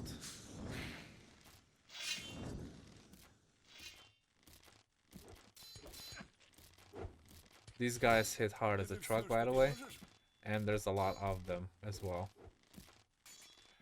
There is a lot of these guys here. Also, the Will O The Wisp is not working. And why is the music on? Weird. I mean off. Okay, so what we need to do is to get across there. But until we do that, before we can do that, we have to get a thing open. I don't think I can even save here. Oh yes, I can. There are only specific places you can save here through, by the way. We're gonna use our bow for undead knights. Man, didn't I just have full health? What are we attacking? Okay, let's put up oh, so it's the same music as it is in the Temple of the Sleeper. Okay, cool. So this is the guy we need to beat first. Now he's floating in there somewhere.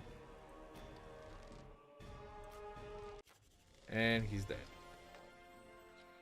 You even get a black ore.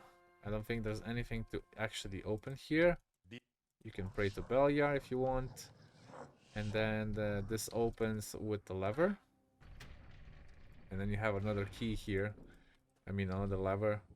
To open the bridge where we were just standing in front of.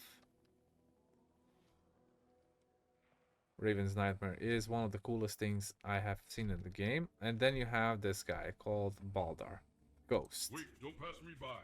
Who are you? Once I was called. I don't care. And he tells you his story slowly and slowly. Every time you kill a major opponent, he will tell you another story of himself. Or what to do in here. Don't drop down there, because I already did once by mistake, and it kills you almost instantly. Boom, boom. There we go. Now you see these 4 symbols on the wall, and you're confused which one's which, right? I believe This one is earth, then fire, then water. No, I think the last one's chaos, but we'll get to it. I will try to do this as fast as possible because this is a very long dungeon, by the way. We're gonna have to come down here, and we're gonna have to kill another mini boss here. So we're gonna open this little switch, and he's going to appear.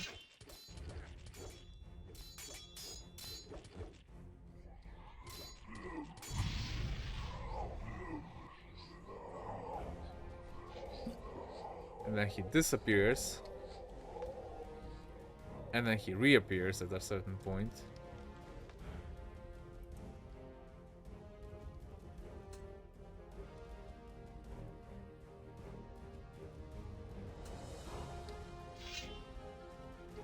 Where'd he go?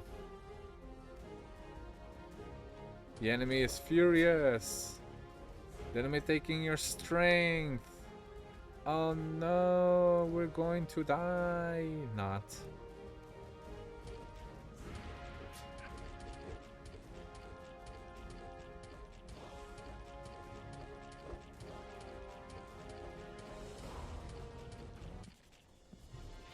And he has a lot of HP.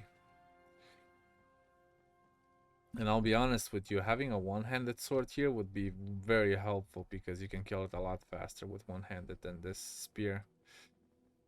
Okay, so Baldur appears again. We're gonna save one more time because I think the next mini-boss is coming up right after you talk to him.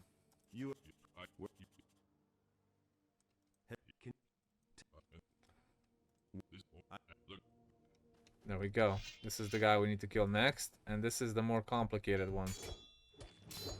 Because you have to pay attention to what it says on the screen.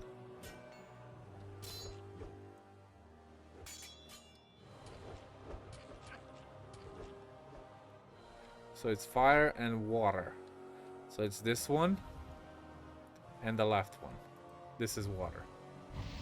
And the enemy has accelerated, but at least he can be attackable. Because if you don't do this right, then he becomes... he doesn't take damage at all. So now it's darkness and earth. So I believe... this one's darkness. And this one is earth. Or it can be in the reverse. No, I think it's... oh, I don't think I got it right, but let's see. Oh, I got it right, actually. I still remember. And there we go. The first gate has opened. The bridge has been reset because there was no bridge to run over before. And now we're gonna continue. This one is pretty straightforward. There's nothing here. You get records of an unknown person, which you can read. Give me a second. Oh, I still have those things to consume. Always good to have. Here's the records of an unknown person. And it seems that person was also able in this place. I learned that from the note I found. Okay, some person was in here. Probably that guy that's right there. I don't think I can read these book stands. No. So we're gonna continue down here. And we're gonna have to... It's a good thing that that thing has friendly fire, you know. Okay. Let's just kill these guys first. Oh yeah, also these zombies, they explode as soon as you kill them. So make sure you kill them from distance. Otherwise they're just gonna keep taking your health away. And then we have to go down here with our beetle transformation. Meat bug, sorry. Not beetle. This is a meat bug. And we're gonna try to transform here in this corner. And we're gonna kill these zombies.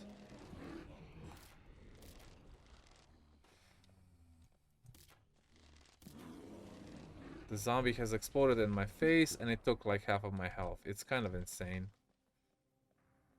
But at least this guy here doesn't explode. He does have a lot of HP though.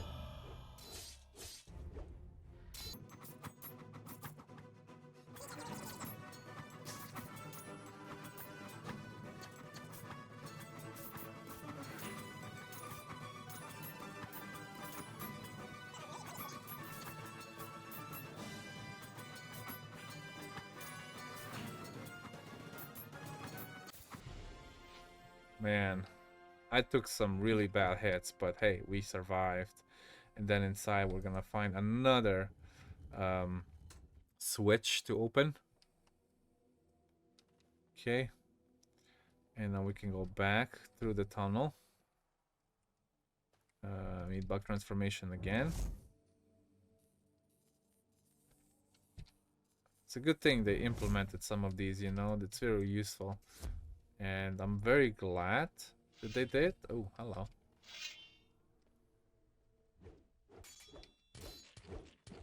At least this one doesn't explode. But, oh, this is Abbott. Oh my goodness.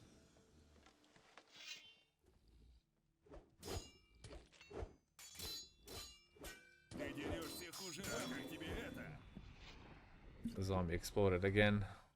Needs lots of health potions.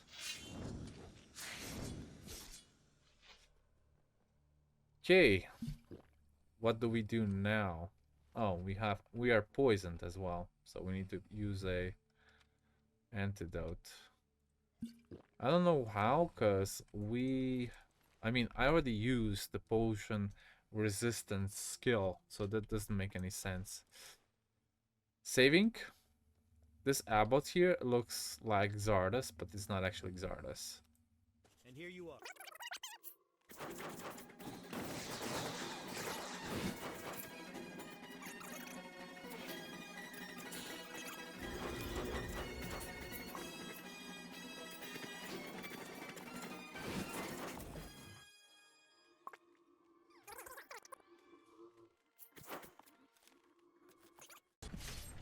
Woo, man, that was close.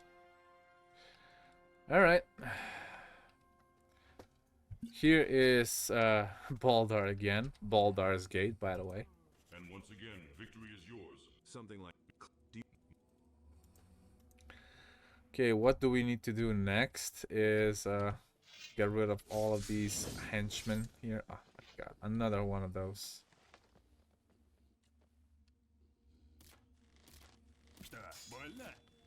I really hate the zombie because it explodes and then it takes so much of your health away. Boom, boom, boom.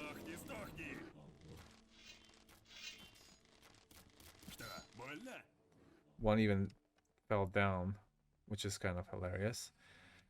And then this bridge collapses and you cannot proceed. So what we need to do is a couple of things. First, we're gonna go in this room. We're gonna check what does this say. Baldar's records. Baldar. It's not Baldar. I am Baldar, warrior from Nordmar.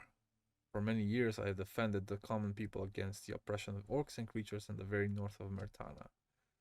So, he is also trapped. There's an ancient dragon skull here, which is like a trinket that you can use. And after you've opened these chests, you can go back through the area. But we're gonna have to backtrack a little bit, so don't be confused about what's going on. We're gonna have to backtrack. That's why some people are like, where do I go now, right? Yeah, it is confusing. I'm gonna go all the way back to the first bridge, basically. There's gonna be new enemies here as well.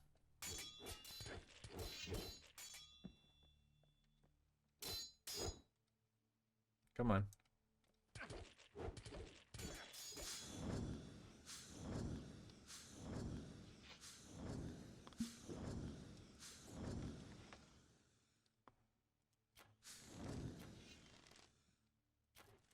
There we go. And now the second door will open. And it's on this side. And this door Didn't have anything specific other than I don't know, these blue thingies here. I don't know what they represent, honestly, but you just have to go this way. And there's gonna be 2 zombies here on the left, and there's gonna be a lever inside which you have to open.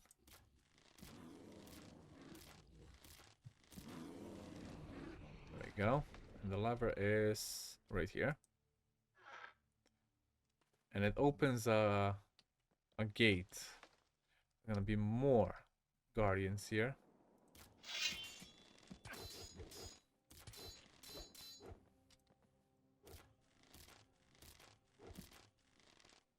Man, of course I'm losing so much health because I'm poisoned again. This makes no sense.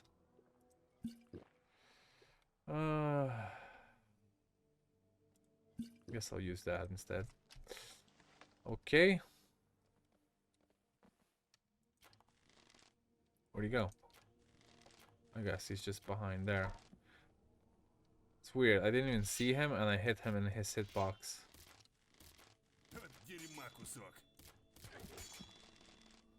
Nice. There's gonna be one more room on this side.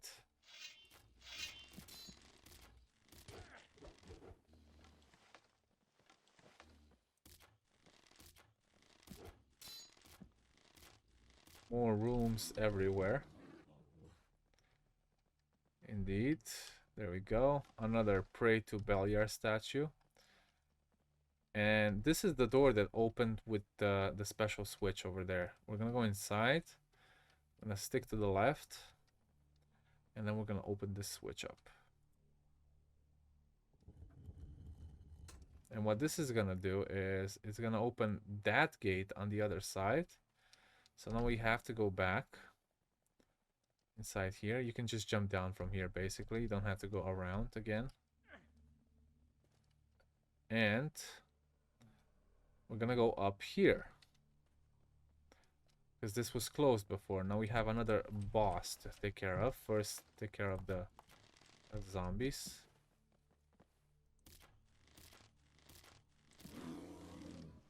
The zombie explodes in your face. Should be another one though.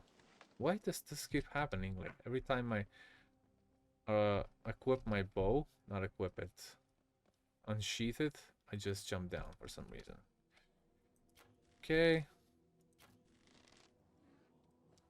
And to spawn the boss, of course, we have another switch. So we're gonna save.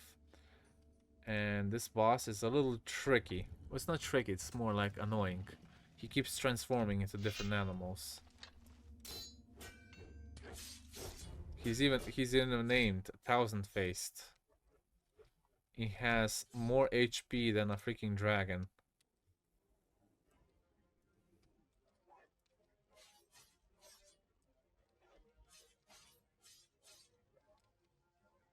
And now he's a field beetle.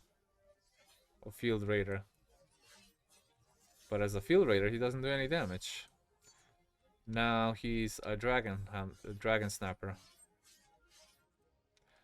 Now he is an undead shadow beast.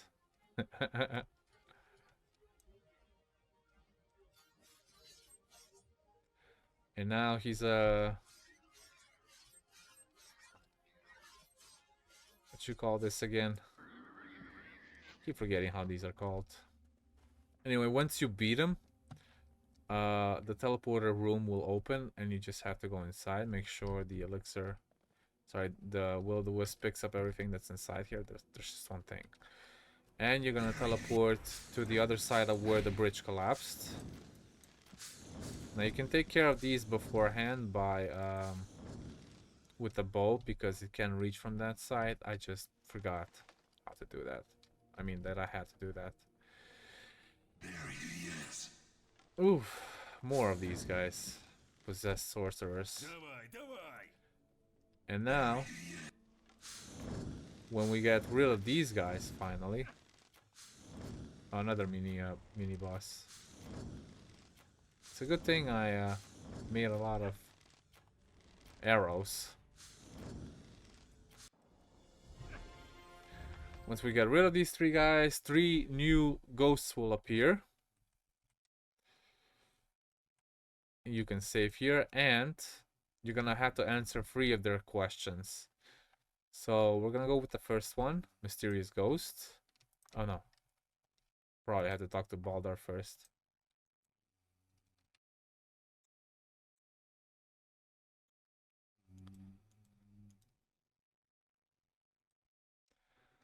So let's see what they say.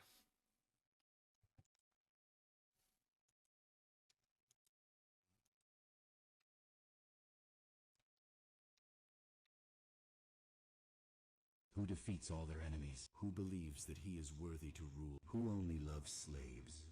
Who's Beliar. Huh. Repeat the question. Sorry, it's not Beliar, it's Innos. Innos. Correct. Yeah, every time you make a mistake, he takes life force away from you. Whew. So first that question is Innos. This one is, let's see. Nightmare Dream, the secrets of Television. It's a nightmare dream. Nightmare. Bravo. And the last question is me. It's oh, this one no. Soul. Soul. I've answered all the riddles, and there's one more riddle. Me? And the last question was me or I. It only says I, but he says me otherwise. And now you're gonna have to fight yourself as a doppelganger, basically. And he even has Ur armor on, which is kind of funny, and the Ur-Thrall. Oh, I've seen you somewhere. Can you imagine? And your face seems... You wash yourself more often. Haha! You only wash yourself when you remember that you're not trained to... Thank you. Looking at... Please. If I was... Sometimes this conversations are such nonsense, I don't even know what they're talking about.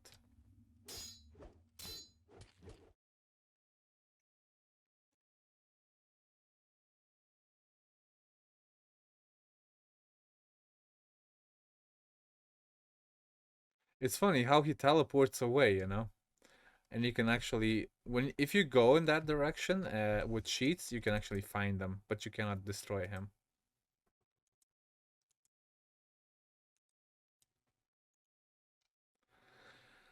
So, for the last challenge, in this long-ass dungeon, we're gonna have to open this gate up, and then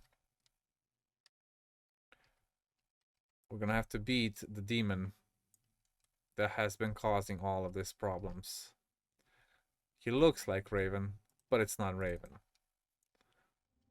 Alright, so for this I am going to turn the boss music off, and mostly because of copyright stuff, right? And we're gonna try and drink some potions before we go into battle, so this can be done as quickly as possible. This is a one-handed dexterity weapon. I already sold the other one. Let's see what we got here. It's gonna take quite a bit of us. We're gonna do Black Snapper. We're gonna do a Warrior's Potion. Oh, that gives you dexterity, strength, or mind. One of these Impact Protect potions. One of these. And a Fighter's Potion. And I think that's all we can do for now. This is what? Ancient Messenger thingy. I'm gonna put Eye of Innos on instead. I'm gonna put... let me see what we got. I think we still have Valor of Innos incorrect, and we're gonna put Ring of Invincibility. Okay. Save again, and let's see what Raven has to say. Look, since they are, but they...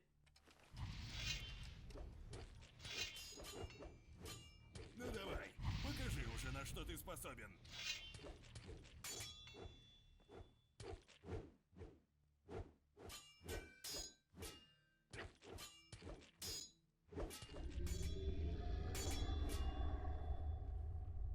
Come on.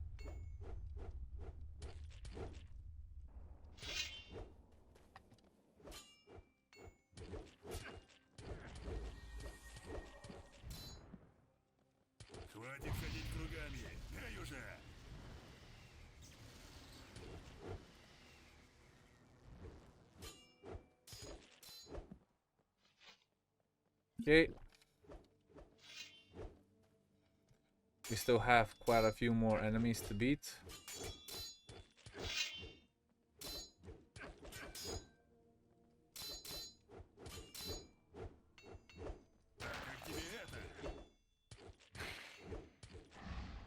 Okay, we probably should put some health on again. Oh my goodness, I almost died there.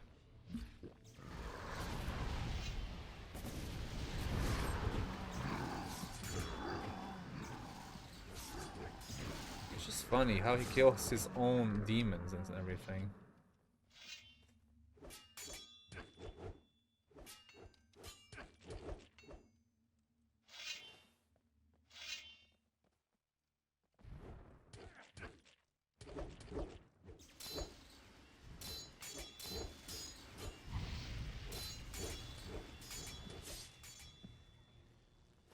And those energy balls really hurt. Like 1500 damage each time he hits. And now Raven is at his down state of power. Like all the ghosts are going towards him and they're gonna suck his power up.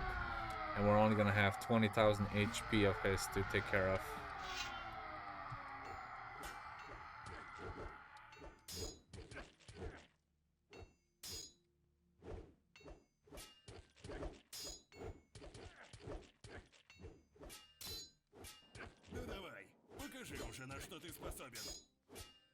Come on.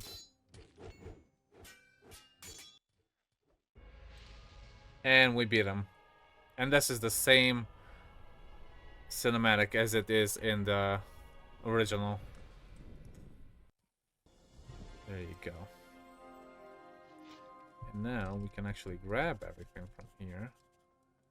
Some useful items before we continue. And now we're gonna have Torben here sitting for no reason at all. We also get the Claw of Beliar, which is a good weapon, but hey, if you're gonna use it, use it. If you don't, it's fine as well. You've reached me. I'm astonished. You have overcome all your nightmares and even your dark side. Torben. No, of course, idiot. I can take any form. Who are you even? Once I made... What is... And now you're gonna have to fight this demon. But Xardas is gonna save you from this nightmare and the demon is gonna be weakened. Even though you could have beaten him on your own, no problem.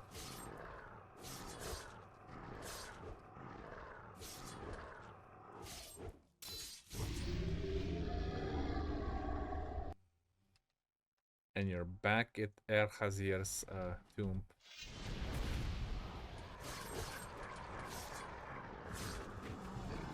And the demon has no power here. And hello, Xardas. Hey, finally, you're here. Xardas. I severed your mental connection with Dramtar. It seems you... And how did you find out? You haven't been seen in my tower for many days. After asking... Thank you for... Dramtar is a very powerful enemy. However, don't forget that your main... Yes, You know, you should... All right, then I assume... Those things could have been done better, but okay. Okay, so that is it for the Raven's Nightmare. We're gonna do a separate video on the missing brother, which will be in a portal that's right there. So if you guys want to see the missing brother, you know, join me in the next video. Hope you guys enjoyed this one. As always, like and subscribe for more future content. And if you have any questions at all, please write them down in the comments below. We also have a Discord channel that we're still growing. Please join us there if you have any questions that I cannot answer, because there are a lot of experienced people out there. Okay, thank you so much for watching. I'll see you in the next video. Have a great day.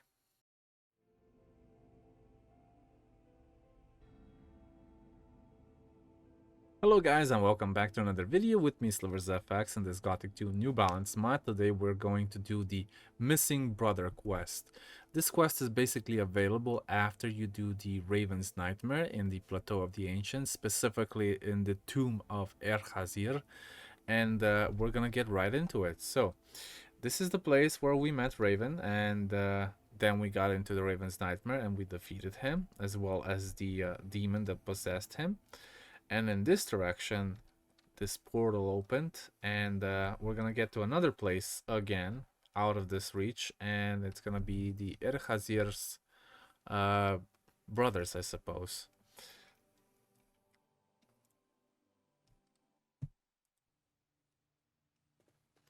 And this is the special place that I'm talking about, and we're gonna get right into it.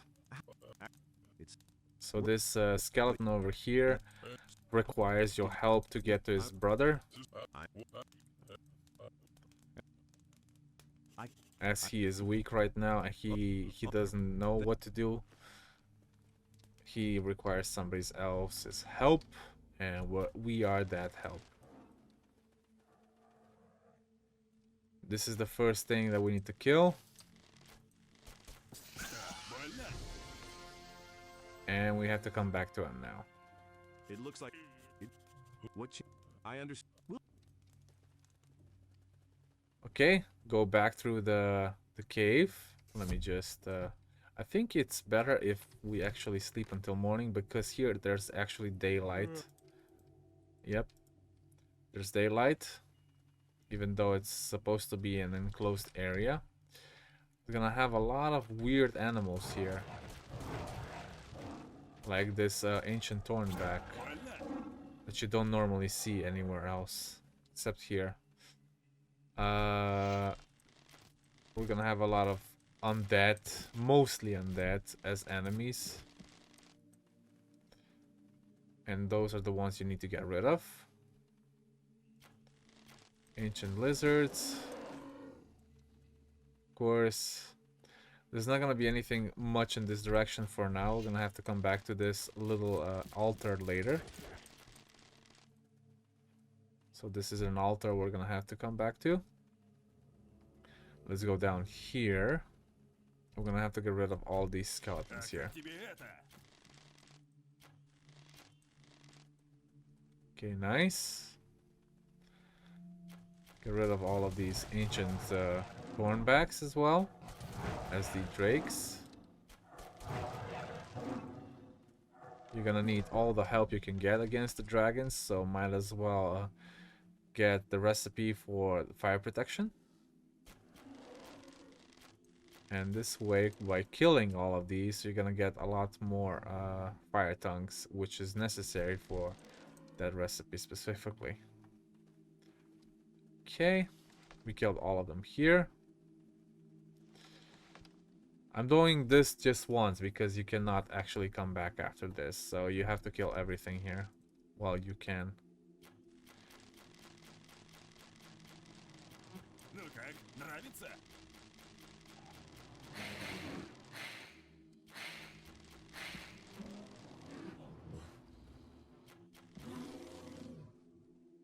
That's weird. He just I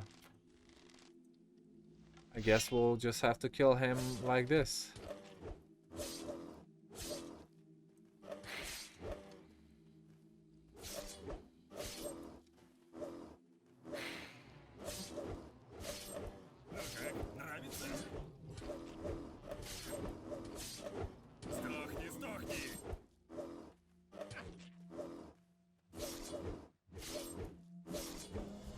Zombies can be very persistent, can't they? Alright. You get one of the best bows in here, by the way. It's called the Blood Bow. And a special item here that we need to bring back to what's his name? Ilu something. And this is the bow I'm talking about. It's even better than the Spinner of Pain. So currently have 450 piercing damage. It requires 425 dexterity, contrary to this one 370. Has magic protection, fire protection, extra % of damage from dexterity, 40. And it also helps health steal and extra damage. So this bow is freaking OP. I'm gonna put it on number 5 here, so we can pick it up whenever we need to. And we're gonna go down here. I don't think we can interact with this thing yet, but we'll try. No, we have to talk to Iluset first. Is it this way? No, it's this way. So we go all the way back. Talk to Ilesil, not Ilusel. So a piece of fossilized flesh given. We're gonna come back to him one more time again, as we will interact with that area here.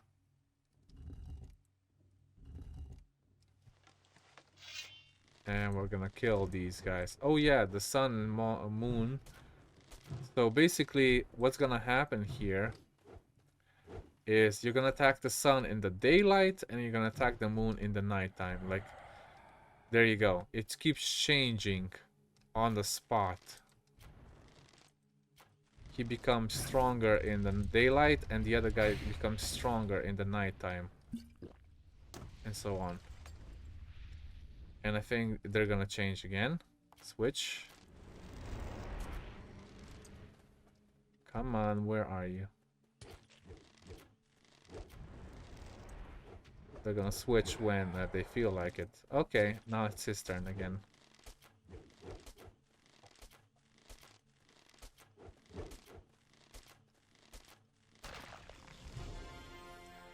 There you go. That one's done. Now for the other one. For the moon.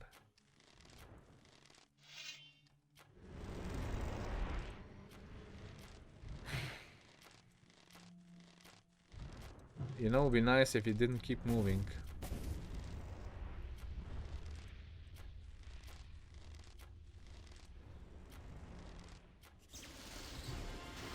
Thank you. Man, strong one, huh? And again, it's nighttime. So I'm gonna have to sleep again. Till the day morning. I wonder if like 2 days just passed just by doing that quest. Oh. Beliar's Breath. Not sure what that is. I think it's a weapon. I'm not sure. I think we can interact with this yet. Okay, yes we can actually. Missing brother. We're gonna have to go back to Ilusel. Through here.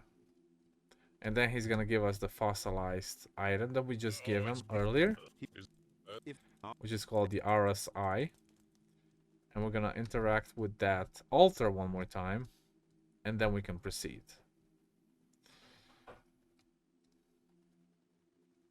Here we go. Now we can go back to the initial altar I was talking about. There should be a ghost that spawns up there and we're gonna have to kill it. So we're gonna use our ghost killing sword. Hello. Keeper of Souls. Ah, he doesn't even talk to me. Well, that's bizarre. Am I doing something wrong? Give me a second. By the others, the sacrifice a little further to the left in the area of a bright flash. I think it's worth examining the place now. Oh, now he's attacking me. Okay. And remember, this only works with the weapons meant for ghosts.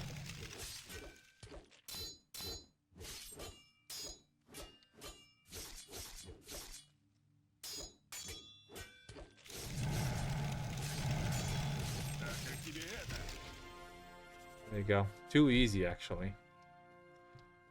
And then the guy should appear here, I think. No. He appears somewhere else.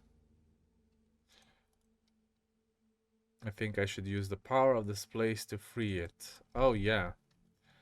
Let me see. I should get something in your inventory to release his spell. Let's see where it is. I think it's this thing. Stone with Illicit's soul. And there he just appears here.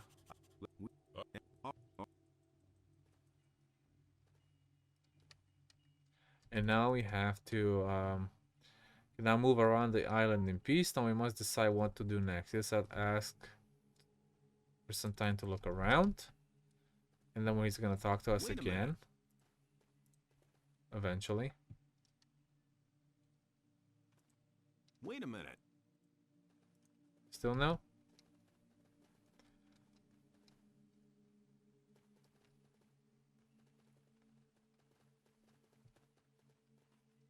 Wait a minute.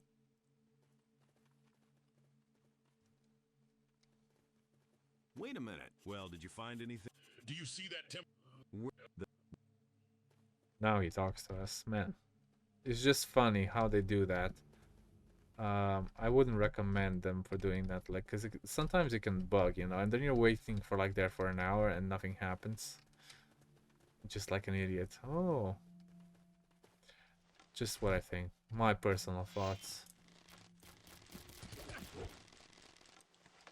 There we go, we got rid of those. Elu still cannot fight apparently because he's just a ghost. And now, apparently since we don't have the item here, we have to kill that fire golem up there. And the only way to do that is to actually go to it. You cannot fire at it from distance because it just does not work. So we're gonna have to do it from here.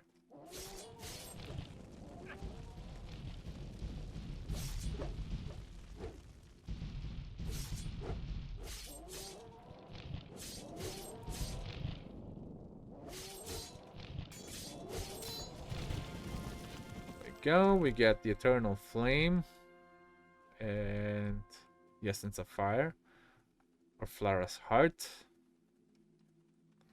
and we're gonna put it on the pedestal over there and we'll be able to get in. And now make sure you don't fall into the lava because it will kill you. Next step is going to be this area. And we're gonna have to kill a living, breathing tree up here, I think. No, it's not that yet. It's not there yet. I think it's this thing first that we need to do. Yes.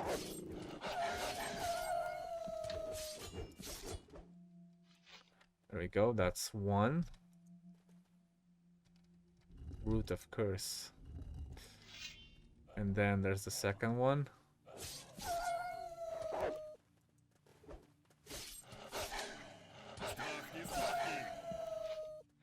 And then for the third one, it's on this side.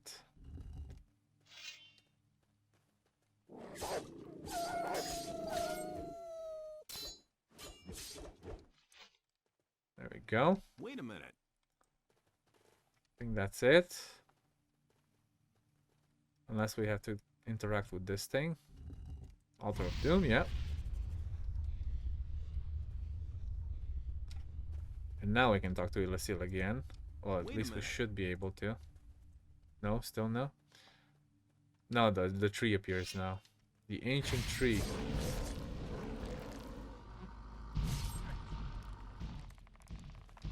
It's like a golem, but it's a tree.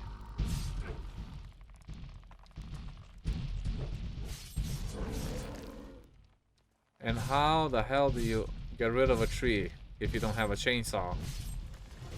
I guess with the spear.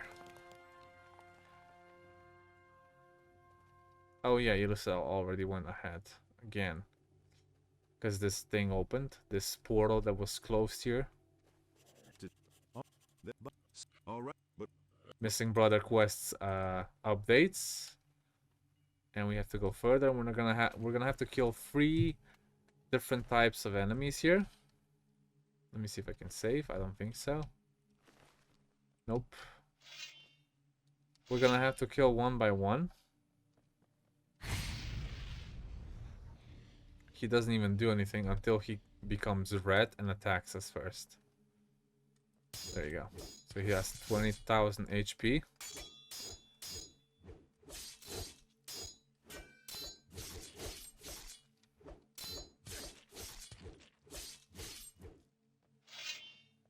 That's 1 down, 2 to go. Hello.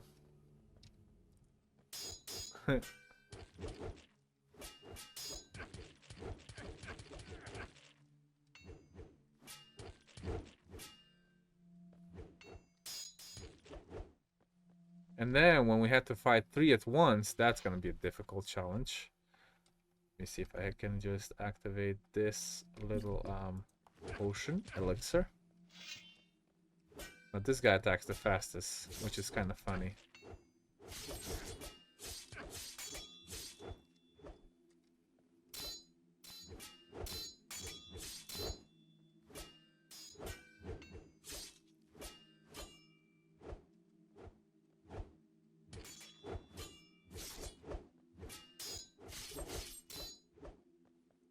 Okay, and now all 3 of them are gonna come this way.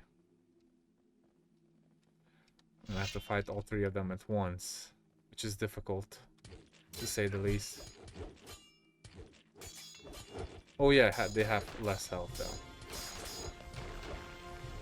They have much less health. They don't have 20k. Okay. You also get a very, very, very good dual-handed weapon. Well, 2 of them, obviously. Let's see. I don't think we can interact with this. Now, this used to be a puzzle up here. They changed it. It's just now to a stone switch, and that's it. Nothing special. But it used to be a puzzle, and I really like that about the alternative balance. Okay. We can save here, and we're gonna continue. We're gonna kill the final area boss.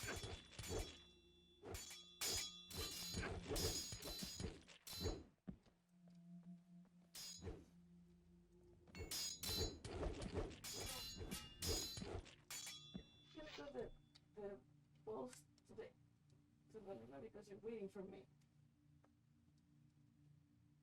What's the answer? What? You cannot ban the answers because you're waiting for me to get up? What are you talking about? Babe, I'm recording. Right now? Yes. Oh, yes.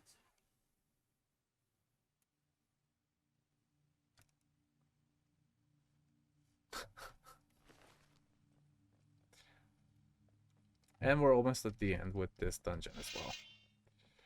A few more skeletons here to do. You also get one of the best armors in the game, I believe, if not the best one.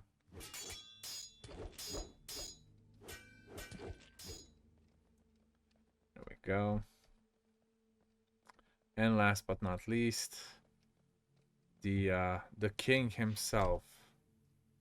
The Cherdlak, Ancient Lord. Now you have to go in this direction for him to actually become aggressive. And he has 2 very good two-handed wielding weapons. I think they are the best in the game, if I still remember.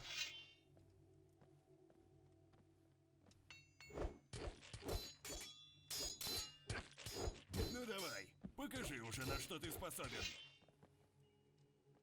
So we're gonna keep attacking the avatar until this thing is dead. Just one more to go.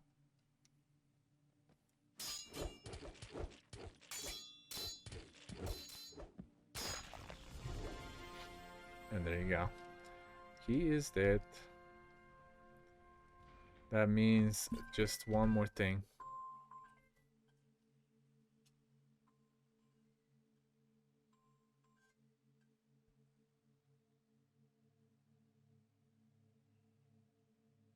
Who's calling you? Babe?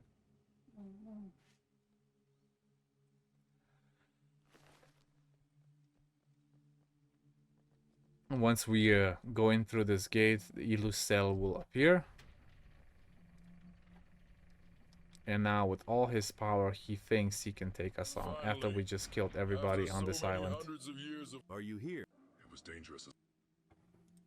But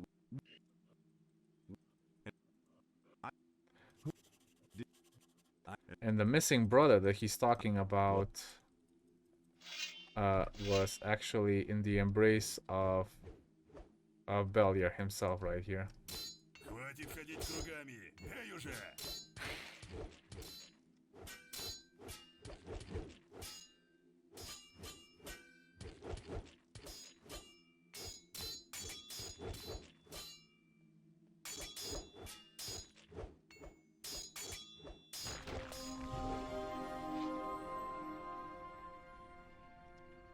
Peacemaker of Innos, Dungeon Master, and all that. And I think this is the chest we were looking for. I think there's a couple of more chests. We get the Erhazir's helmet here. There's another chest here we can open. Let's see what else we got. I don't think there's anything else, honestly.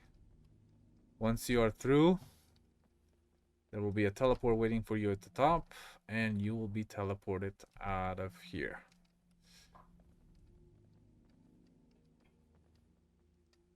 Here we go. And we're back in the Plateau of the Ancients. And that has been the Missing Brother quest. Not too long. A very fun dungeon, I must say. As always, guys, I hope you enjoyed the video. And if you have any questions, remember to write them down in the comments below. I will see you in the next video. And until then, have a great day.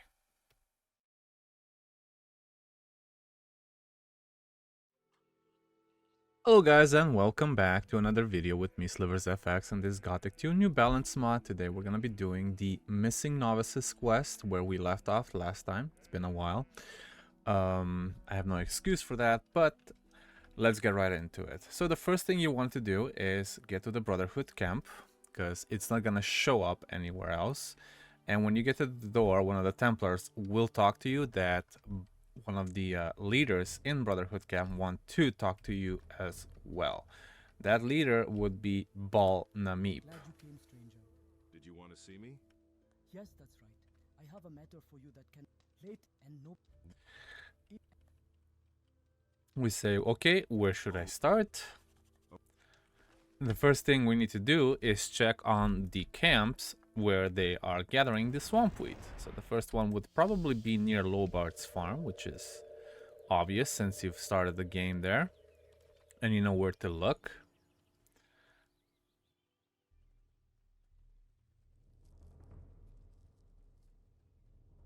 I am in chapter 4, but this is already accessible in chapter 3. So yeah, you can do this earlier. But if you don't want to, you can always leave it for later. It won't affect the outcome. The next one would be near the Black Troll's cave. Look, one of the seekers already here. I'm gonna take care of him. And oh yeah, I don't have the Will O The Wisp out. Make sure you have it all out at all times if you're picking up stuff around. Here is our second person we need to talk to, Balam. Okay, we're gonna return to him later, but the third camp that we need to check out is near the Circle of the Sun. If you don't know where the Circle of the Sun is, well, you need to play the Gothic 2 Original or Gold. This is the Circle of the Sun, the Stonehenge of Gothic 2, as we call it, but it's called officially the Circle of the Sun. And once you get down here to where the stairs end, you're gonna take a left, and this is where the next or the last camp is gonna be. Now the novices have already disappeared, and they tried to kill one of the Templars here, who is on the floor, Khorinis, who is apparently going to die, unfortunately. He dies of bleeding, basically, but it doesn't show. He's just sitting there, I guess. But he's gone. And now we need to check out the cave where the Assassin's Guild have their hideout now. There's gonna be a murderer in here, and this is one of the troops from Masyaf's lair. And he's gonna be carrying an assassin's blade. We're gonna go back to Bal Namib now in the Brotherhood camp. He's still sleeping, apparently. We're gonna show him this assassin sword. Oh God. He break indeed. And what? According how here take. Yes, a very. Find out. Try it. Okay. Now we need to find out who this blade belongs to. So we're gonna check out all the blacksmiths. I'm gonna go to Carl first at the camp. Oh, My bad. I clicked the wrong one.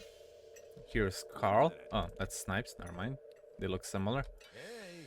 I need your help. I need your help. What is the map? I have a very unusual, and I need. Here you go. Oh, I have take it. Okay, cool. Then the next person we're gonna talk to is Harrod in the city. Hey, you. Are you an experienced? Well, it Then look. Here it is. well here and as Alright.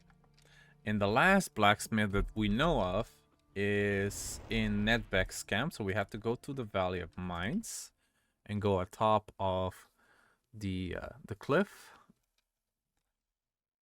This blacksmith also buys used armor that you don't need anymore for in exchange for magic ore. If you have too many armors, I have too much magic ore anyway, so I don't need to sell anything. I like hoarding. So this is where we're gonna find Darian. I need your. What exactly? A rare. Well then. Here you. This is And he tells you that this blade is probably made in Varant, which is basically in Morgrad. It's part of the big continent where also Mortana is. We're gonna go back to Khorinis and we're gonna go to the harbor area and we're gonna talk to Gonzalez, who apparently is one of those people that is from Varant. The loading time's a little bit slow today, probably because I have a lot of saves already on this profile. Now if we can find Gonzalez, he's right here. You are an assassin, aren't you? Huh? Did you figure it? I have. Really? Well, Can you? Here. Incredible. To tell the. So, but So he tells you that this blade is unusual, that is even here.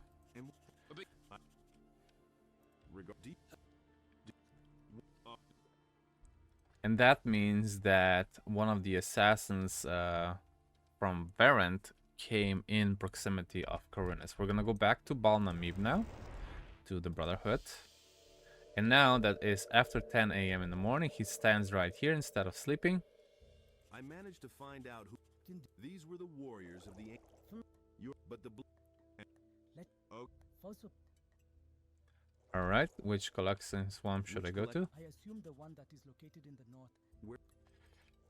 Okay, nice. And now we're gonna go protect Balam and his novices from certain attacks of these assassins.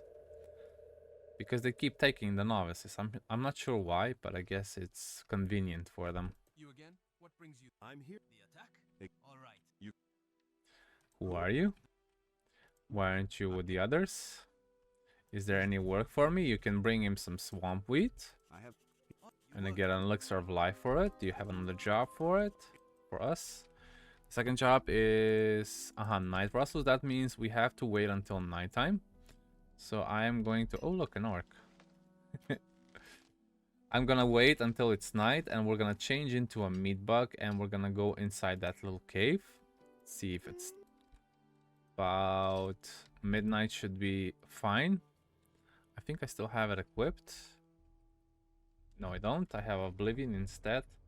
Let me see where our little... I keep missing it. Here it is. Number 7. I'm gonna go as a meat bug. We're gonna go inside the cave and then the little quest updates automatically.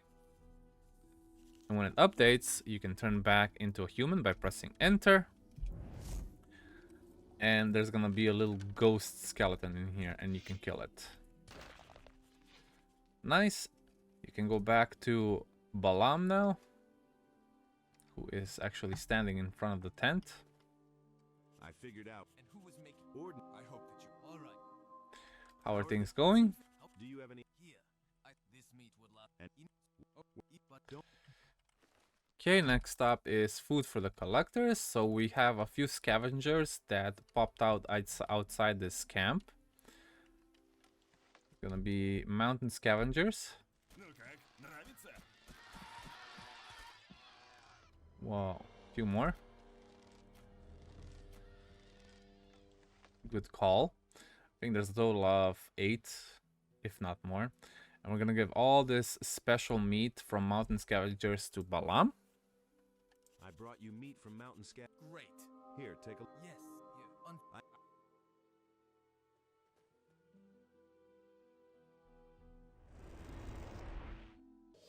Now we're gonna go back to the Brotherhood camp, and we're gonna go see Kosh, I think that's his name. Let me check. Where is he even?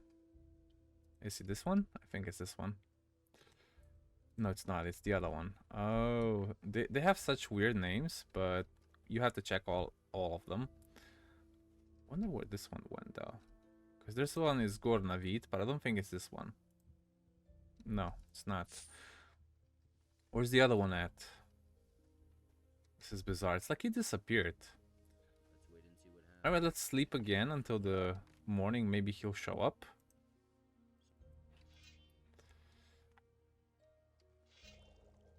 Gornatov, that's the one I've been looking for. I arrived from Ida. What is our spirit? He wants you to send a few There we go. So he sends out a few guards to the same camp. So we're gonna go back to the same camp, and we're gonna continue our quests here. You new Templars you can pickpocket arrive here. Let's see. And T-Rex is the leader of these Templars. How did you become a Templar? It's pretty boring here. Do you think your people are well prepared? How about a little sword practice? And is there anything else we can do? So, he wants sheepskins, but I think there's an option to ask, what's his name? Grambald for a few shadow skins. I need sheepskins. But he gives you Shadow Beast hide instead. And for free, you don't have to pay anything for it. Let me see what else he has. Okay, you can just buy directly instead of opening a shop. So he gives you 2 Shadow Beast skins, and T-Rex will actually take these Shadow Beast skins. Regarding the skins you need. Yes, what can you... Here are a couple. And you get more experience that way. I got them for free. And he gives you a few elixirs. Let's see what else. We need to go back to the Brotherhood camp now and ask one of the Gors. I think it's the same one, Gornatoth. To ask about mentoring the rest of the Templars. So T-Rex will be very happy to hear that. We're gonna go back to the Black Troll's hideout again. It's a lot of coming back and forth to this place, but in the end it's worth it. Let's see, still standing here. Okay, nice. Hey. And now I think we can talk to Balam again. Everything is as you can see. I need to watch over. Okay. I think now we have to wait until night, because at night that's when they get attacked. So I'm gonna save real quick, and we're gonna wait until nighttime. 10 hours. Well, I think by the time Balam actually stands here near the tent, you can ask him again if everything is okay. And that's where he starts turning his head around. And that's when these guys attack. And they hit pretty hard if you don't have decent armor, because their swords are sort of sharp. Although there's only 4 of them. Okay, Balam will say now if everything's okay again. You poor sucker, you don't even have any gold on you. I think that's about it. I think now we can go back to Balnamiba again. See if he's sleeping again. Yes, he's sleeping again. He doesn't do much work, does he? The collector's camp was attacked. He gives us an amulet of shadows. And you can ask him if there's anything new. Okay, I think now we need to go to town and we need to ask somebody exactly what happened in one of those camp that got attacked. The problem is they're only here during the daytime. So again, I have to sleep until the next day. Sleep another hour extra until they show up. Balnamip and Loki, I think his name is. Yeah, Loki. And then you ask him, I would like to talk to you. And you ask him all these questions, and then you're gonna have to prepare him an elixir. An elixir that will cost you an arm and a leg, so to speak. It's not an arm and a leg, it's a very rare component. Oh, sorry, not the right one, not the right ladder. You're gonna have to get something called a cactus flower. And if you've been to the Plateau of the Ancients, that's not gonna be a problem. But if you haven't, you're gonna have to do another quest. I need about it. Okay, cool. Let's see. So, for example, the Desert of Varan has this this special flower, but there's also one in town. Unfortunately, I don't think we can get it. We can ask Xardas, I think. Let me see. I don't think it's Xardas. No, it's not Xardas. Show me. Appropriate ingredients, King's Rail, climates. Maybe we can ask Constantino for it. Maybe he has it. I need one very rare plant. He's called the. Okay, he doesn't have it. Let's ask Xardas, because he apparently sold it to him. I'm looking. He said. Where'd you get this plant from? And then we need to go to the monastery. We're gonna talk to Neoras down in the basement, who is also the potion master of the monastery. Yeah. Did you recently buy a rare? I'm referring to. Oh, you see, in a court, and I also maybe forget about it. But perhaps. So what? Well, but. You can give him one black ore, and he's gonna give you the cactus flower. Now, I believe we also need. Let me see again what we need. So we need elixir of spirit, King Sorrel, 2 healing herbs, 5 mandibles of the mine crawler, aquamarine, and a cactus flower. I believe we already have the King Sorrel. If not, we're gonna have to buy one, or actually 2 in this case, but because we also need an elixir of spirit to create one. Or we can just create and buy both at the same time. I think Xardas has both. I think I checked it earlier. So he has an elixir of spirit here, and 3 Kings of Sorrel, so that's fine. And now we can go back to the alchemist in the Brotherhood camp.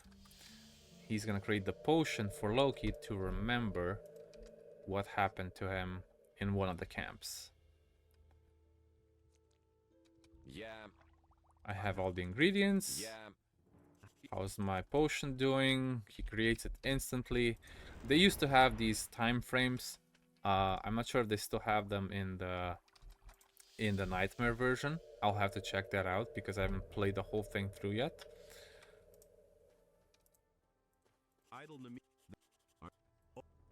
But apparently here they just discarded all the time frames. Sometimes you'd have to wait 3 days, but if you talk to the person just the moment after he says that,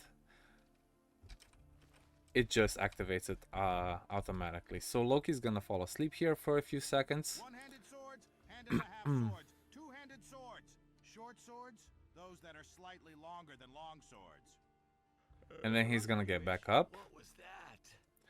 Oh crap! Whoops! Yes, and you. And now he's gonna go to a place. You don't have to follow him. You can just teleport there. So I'm gonna go to the black troll first. So he just appears to the place he needs to be. But the place he needs to be is literally right next to the Brotherhood camp. Convenient, isn't it? And I think there's even gonna be a Dark Master here if you're doing this in chapter 4.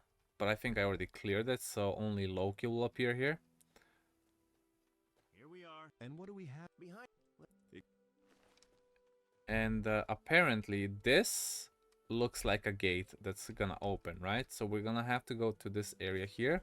The quest will update, and this is where the amulet that Balna Meep found is gonna go. So you have to go back to Balna Meep. Yeah. I need that amulet. Then we're gonna go back to that area. And we're gonna open up a cave that's gonna go inside the Masyav's lair.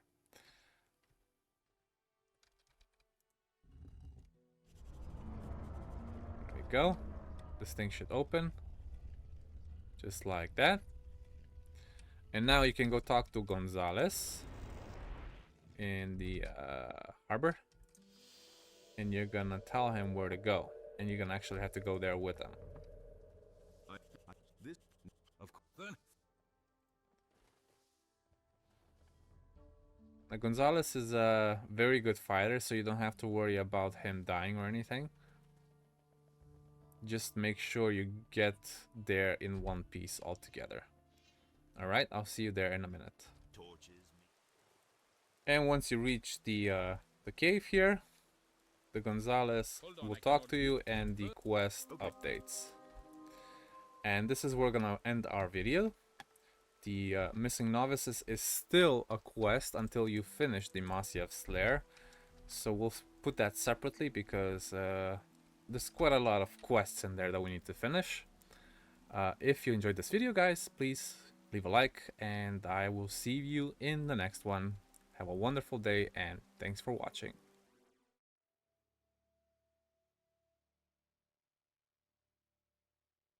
Hey guys, and welcome back to another video with me, SliversFX, on this Gothic 2 New Balance mod. Last time we did the Missing Novices, and this is a continuity within the Masyav's lair. We are near the Brotherhood camp, and we're gonna enter this cave that we opened last time, and it's gonna load us into a another area which we need to traverse to actually get further. So the area behind us gets blocked. Once you're in here, you must know that everything that you have done, all the potions you made, all the preparations cannot be continued until you finish this quest. So this is where we go.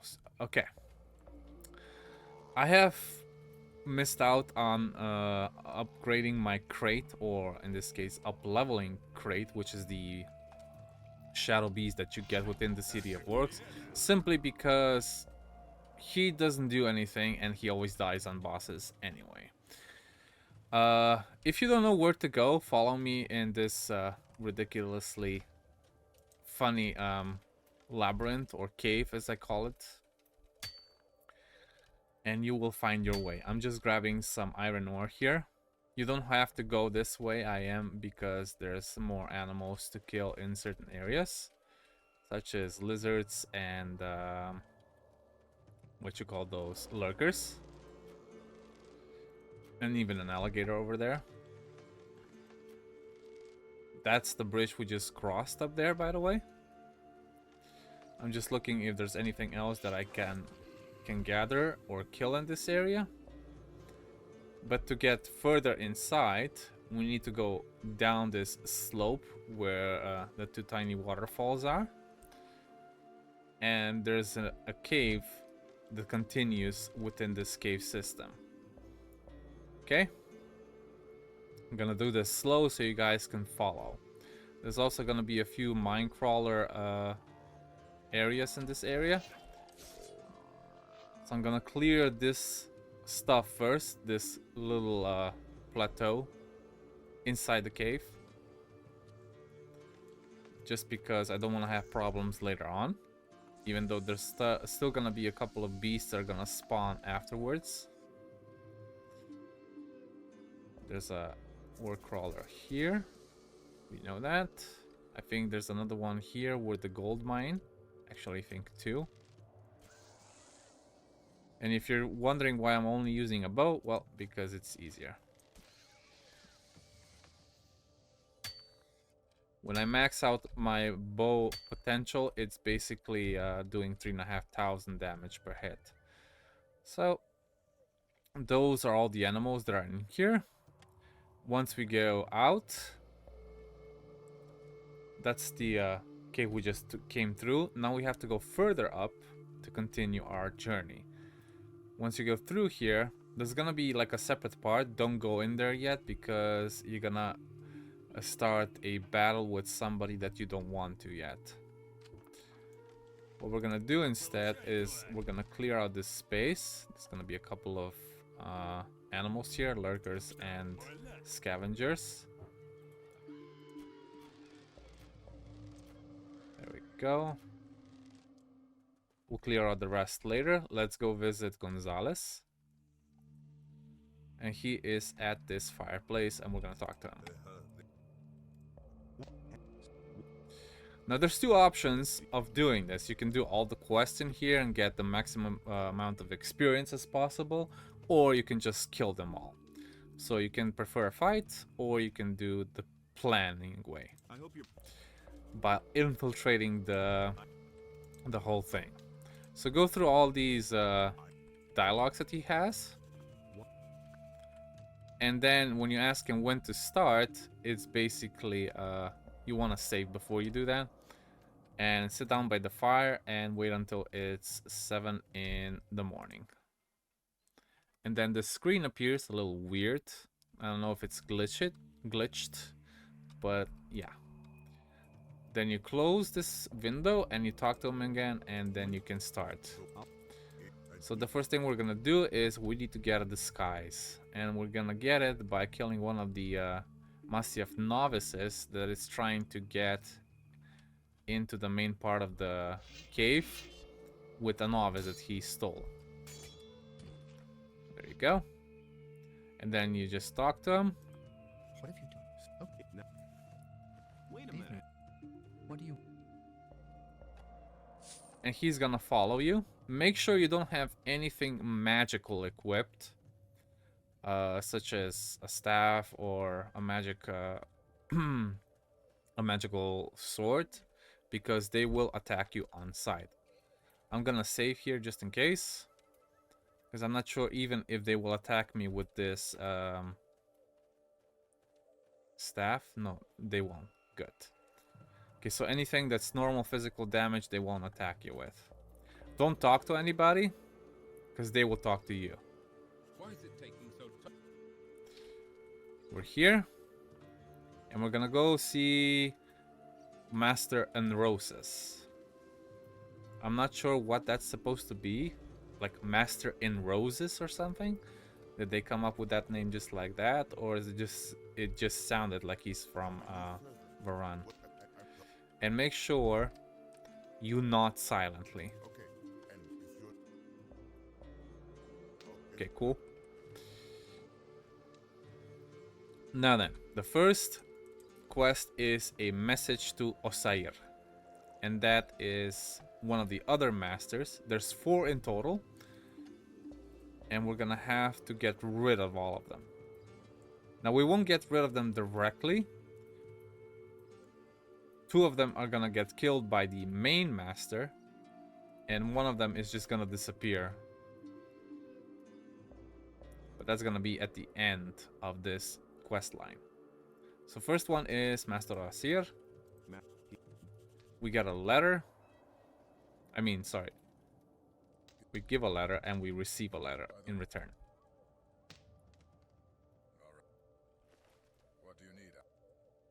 We're gonna pickpocket everyone, but I'm gonna probably do that off screen so you guys don't have to waste so much time watching me pickpocketing stuff.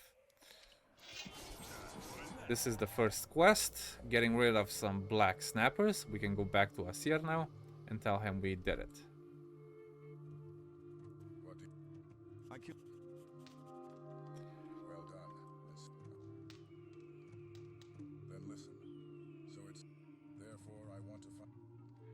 The second quest will be interrogate one of the prisoners. Make sure you talk to this guy.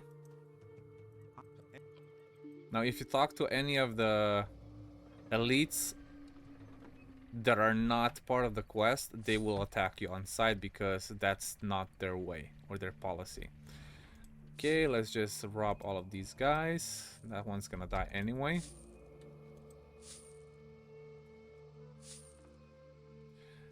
The music here is sort of nonsensical because it keeps continuing.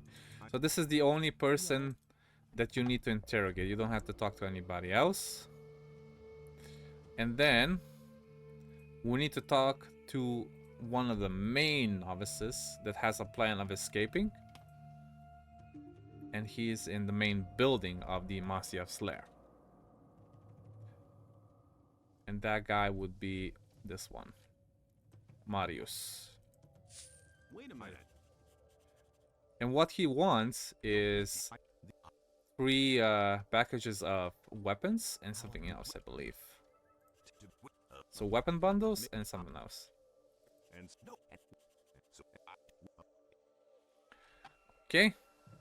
Now, since that slave has given out Marius's name and their plans, only to me, of course, we're gonna have to get rid of him because he might tell anybody else as well.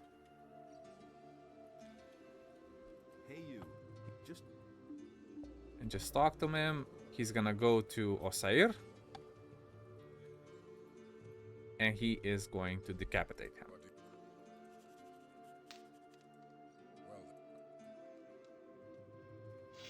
Don't intervene.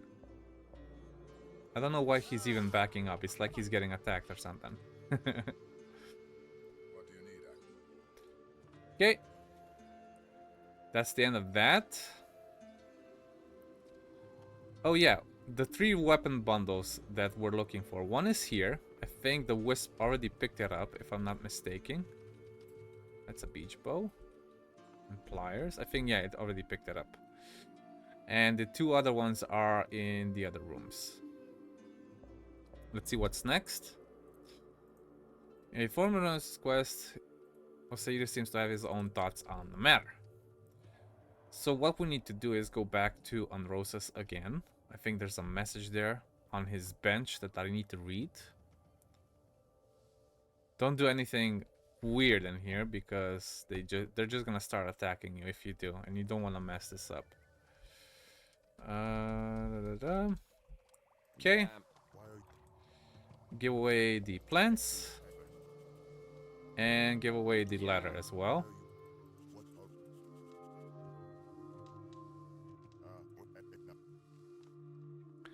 And we're gonna now pick up this ladder and we're gonna read it.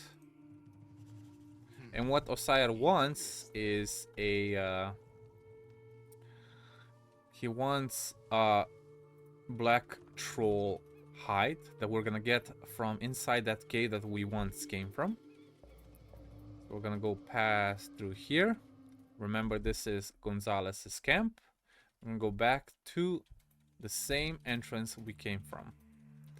And the black troll should be on the bottom of the cave. It's a young black hole trave, okay. There you go.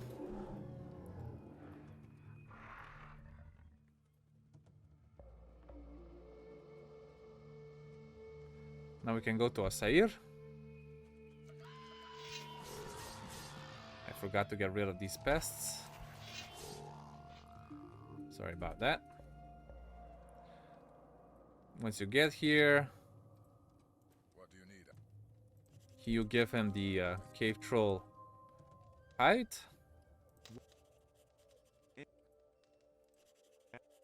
And now he gives you another quest with the 2 purses that you have to deliver to elite guards from his personal army, I suppose you could say that. Let me just pickpocket this guy. And the first one is this brother right here, Hasim Fangbreaker. What is... And then you ask him if you know where to find Nagur. If you heard that sound in the background, I apologize. We're gonna go to Gonzalez, who is already confronting the second guy, and he's gonna kill him. That was not supposed to happen, but it did anyway. You cannot prevent it. And then he thinks you're one of them too.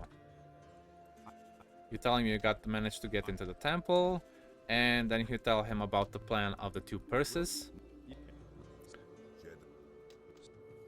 There's a lot of dialogue here, so don't mind.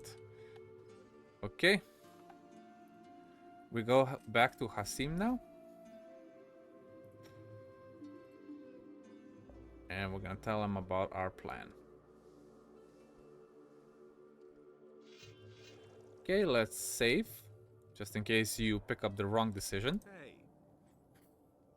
You know, I can't find Naruk. And then, what do you want for your help? You need 30 rhetoric. And then you try to steal his rosary, which is a pressurey rosary of beads. And I think what he wants is rare bottle of wine, which I think we get from Anrosas as well. So we're gonna go to Anrosas first. Yeah. Stop, apprentice. Answer. I heard that you brought us enough. Yes. Of course. And this, as you therefore, I hope you understand. No. Yes. Since humanity prioritament is engaged in talk to him. All right. Yeah. Good to see you here. Make sure you talk to him the second time, and he will give you the key to the storeroom of the Masyaf Temple. You will also now be able to talk to one of the other masters. And here's the storeroom, by the way. That's the key to open that thing. You can get one weapon bundle here for Mariusz as well. And we're gonna open all of this. And I think the wine bottle is right here. Indeed. And we're gonna deliver. We're gonna deliver this to Hasim. And the purse. Well, as of course. Nice. Now we can go to what's his name again? Tiamant. I'm gonna save again, and he's gonna talk to us.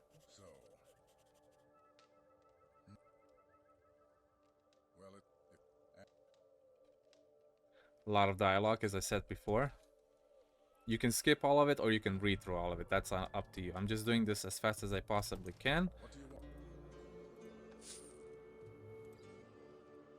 Let's see if I can pickpocket these two as well. Okay, cool. And let's see what's next. Death Hunt. Prior time I commissioned me to kill a Muratan. And I need to bring a warehouse and bring a bag of sulfur. Okay, we were to the warehouse so we can bring Nrosas his sulfur and coal.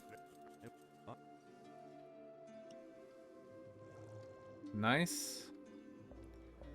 And I think we can ask Hasim how to capture a Muratan. And that is by infusing some sulfur into a piece of meat. So we're gonna go back to the alchemy table. I think there's another one here. Isn't there? Oh yeah, there is. In this corner here. Just in case you were wondering. So you go into special and you put sulfur meat and you just make one. Okay. Now we're gonna go back again to that same cave where we killed the black troll. There's a lot of running around and there's a lot of dialogue. That's why people hate this place. And it's also very hard to remember everything and what to do. But I have done this so many times now that it's pretty simple. Okay, we go to the bottom of this cave.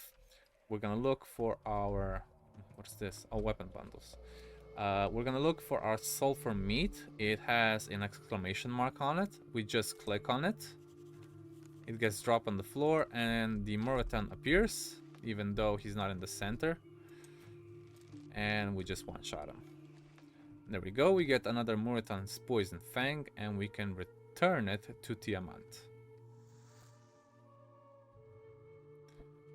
A lot of running around.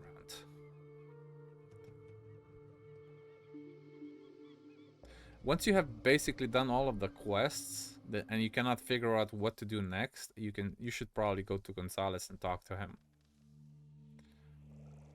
Okay, Tiamat, let's see what he has to say. As far as what is it that's quite, however, this doesn't mean that the matter is quite. Apparently they came down here from. Usually we don't fight. If these creatures. Okay, the second quest from Tiamat is getting rid of some orcs, and the orcs are basically in the same valley as we killed the snappers, just a little further ahead. Now, even if you have the Ulu Mulu equipped, there won't be any conversation to do with them, so don't worry about that. These are just to basically kill, nothing more. And scavengers also appear in this area. Man, I keep missing. It's kind of hilarious. And I think they also killed one of the novices, and one of the novices' head is gonna be in the inventory of one of the orcs. Once you've killed them, you can go back to Tiamat again and tell him you got rid of all of the orcs.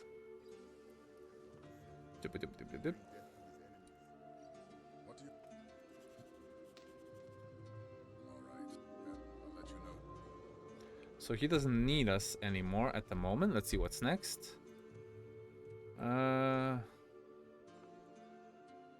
We'll start for spears and the foothold passage. So we need to gather some sulfur.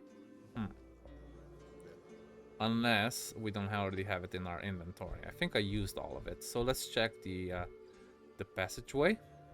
See if there's any more sulfur down there. There should be.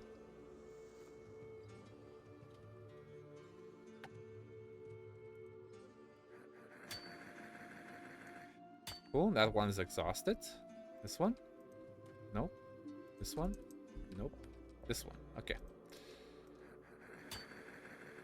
Nice. And I think this one also, yes. There's nothing more. We could probably grab... Oh no, this one not. These are also gold mines, so these don't count. And not all of the gold mines that you see can be interacted with anyway. Okay, I think we have enough sulfur now. We can bring all the sulfur back to Roses and see what he has to say.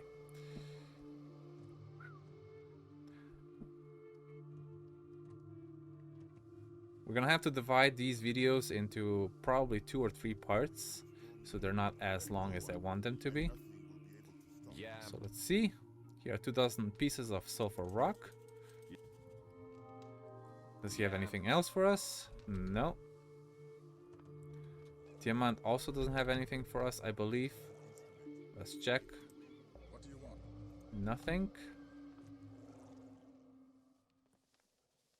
Okay. Panyar doesn't talk to us yet. Let's see what we got now.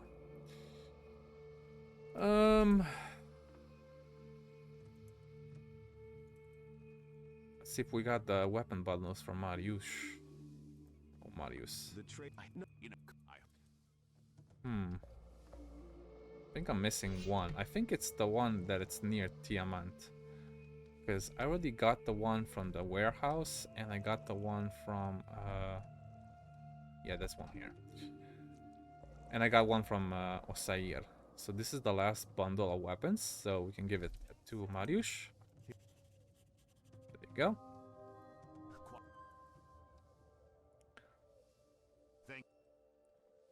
Now I think it's a good time to go talk to Gonzalez. I'm not sure if there's anything else to do, but let's give it a try. I have seen. Okay, now what? Oh yes. We can go to Osair to tell him that we have delivered the packages of gold for the 2 fighters. I just. All right, now go away, Yes, ma'am. Okay, I think that's the last quest. Not the last quest entirely, but the last quest that we can do for now. Let's see. Alright, so this has been a 24-minute video. I think we can end it here as the Massive Lair Part 1. Thank you for joining me today. If you have any questions, please write them down in the comments below. If you enjoyed the video, click like. And for more future videos, please do subscribe. I'll see you in the next one. And as always, thanks for watching.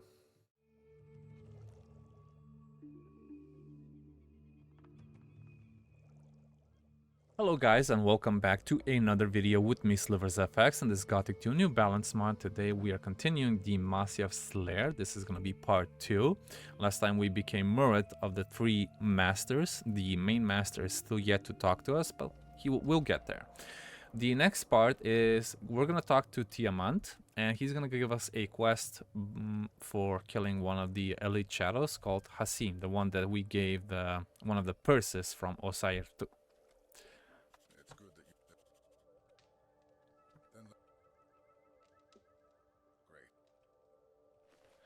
Okay, so what we're gonna do is basically lure out Hasim into the open and make sure that he follows us by choosing the right option.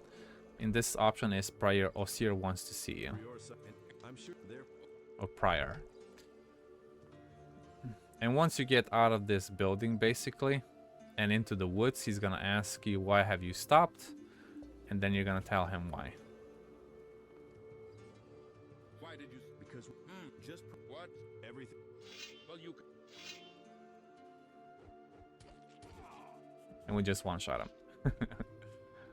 Okay.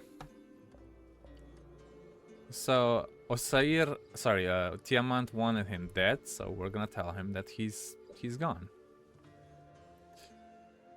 And let's see what the next quest after that is. How's my task?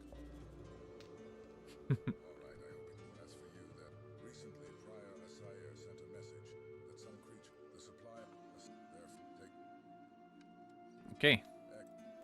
The next order of business is to clear the mine where we were supposed to avoid in the first place before coming here. And this time there's going to be a couple of orc crawlers there because the one elite shadow couldn't handle all of them. So now everybody in there is dead. And that would be the little wing, as we call it, right here. There's like what, 5 of them? Actually 6. And we took care of them with ease, no problem whatsoever. We can grab all the iron ore if you want to.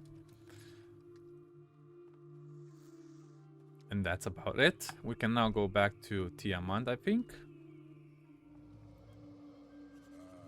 surely want to tell me that. Ha ha ha. And Sire has already. Alright. Throughout all the time you've been executed, and even more than that. Therefore, I. Thank you. What am I? But if you're nearby, they might show up soon. Alright, let's see what's next. So it's just a matter of time. I might be able to become one of the Massive's assassins. That will unite a great. Okay. I think now I will be interested of Hanir the Blind. So, that's the main master. He might talk to us alone.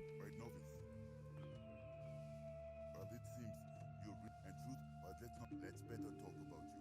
I'm sure you're it's not surprising. That's why this time.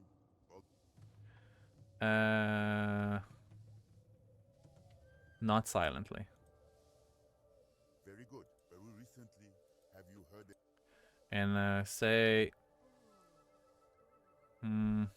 I know about the fact that he is dead. I know that he naturally, but therefore, of course, it won't join in. And if you find Alright. So, now you need to find out who killed Hasim, even though it was you. Let's save up here. We need to talk to Gonzalez first before we continue with anything else. And it's gonna be nighttime, so we're gonna have to switch to day as well soon enough. We have a that doesn't. yes. Okay, what does it say? Gonzalez was quite puzzled by the situation. The only thing we could suggest was to either talk to Tiamat or try to tell the truth. Either way, it's my choice. The correct way of doing this is by talking to Tiamat, and he's gonna give you a letter. And then you choose the right option with Hanyar. This is Tiamat, in case you're forgetting.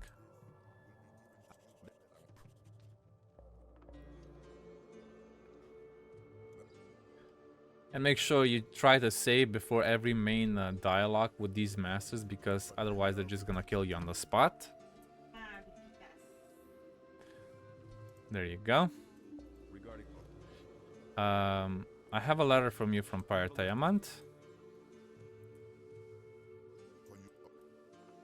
And I decided to get to the bottom of the situation first. No, I got a little confused. No, unlike Tiamat's words, my word is worth little. I'm afraid even if all the That is the right choice. We're gonna go into the temple. Sorry, we're gonna go to the woods and we're gonna pray for Hasim's death, for his soul. It's kind of funny. Lord of Purple Darkness. Alright, so we prayed for Hasim's life, or soul. We're gonna go back to Gonzalez real quick.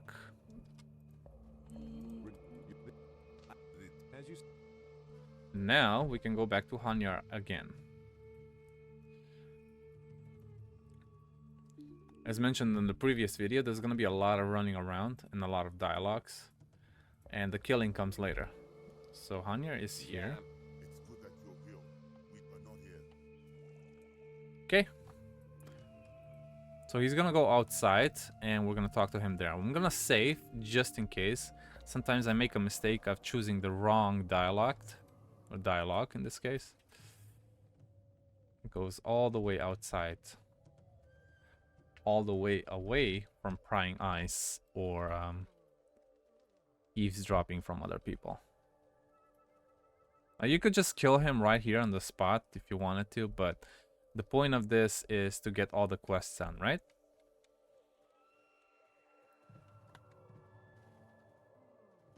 Great.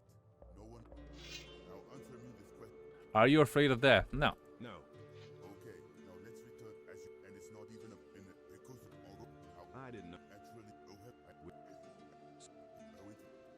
Okay. Okay, So we're gonna get a letter that we need to read. It says, find out what the other priors of the Brotherhood think of Tiamat. There's a lot of stuff going on inside this area, and a few things are gonna spawn now, a few people. This one is the first one. Wait a minute. I'm gonna pickpocket him, ask him who he is, what is he doing here, and why is he upset.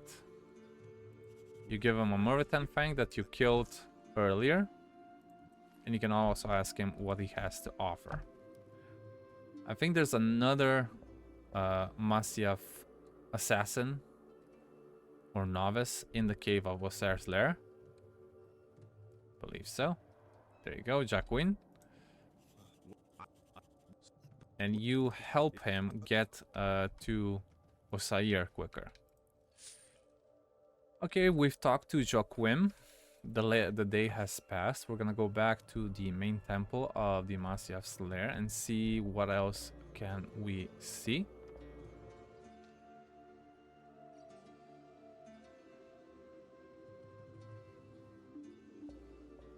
I'm ready to become a shadow of Masyaf.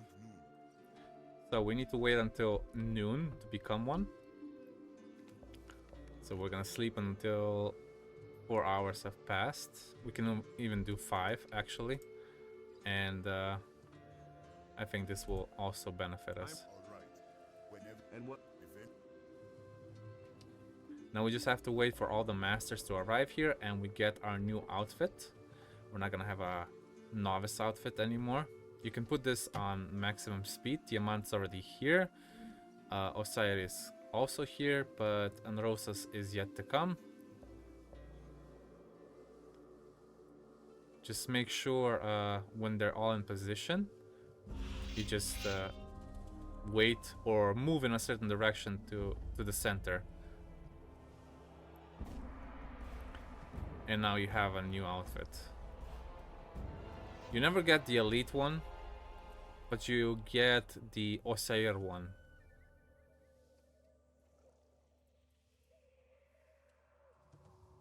I'm not even sure if you can buy an elite one.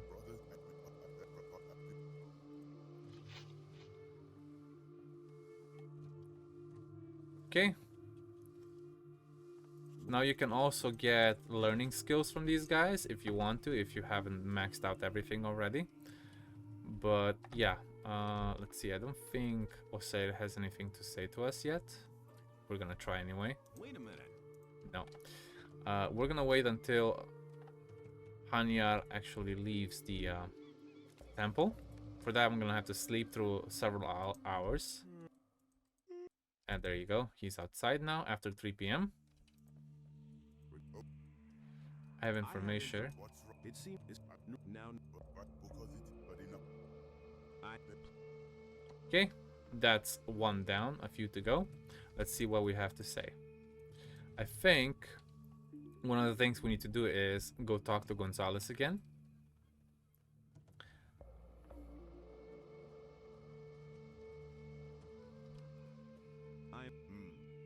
What will the? In my opinion, it's something.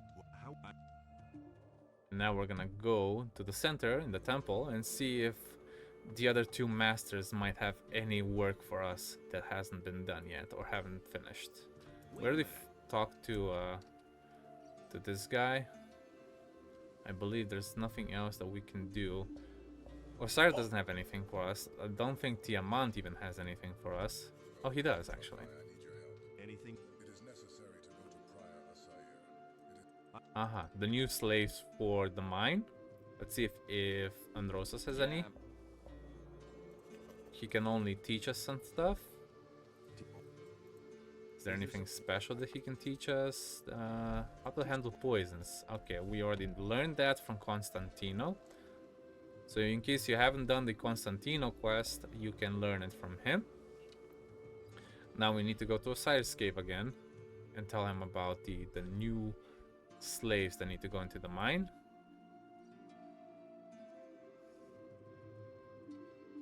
Boom.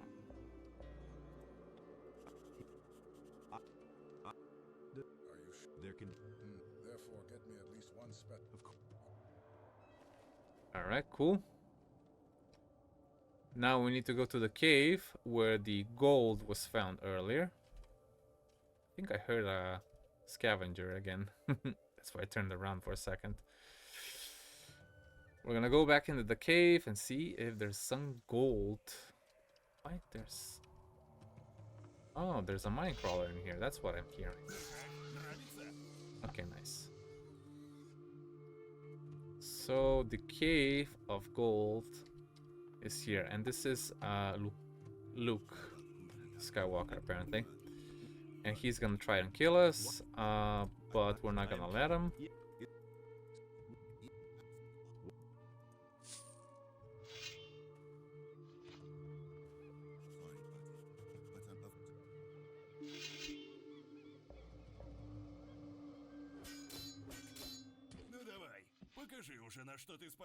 And we're gonna get a piece of rock from one of the gold mines. And we're gonna return to Osair. I think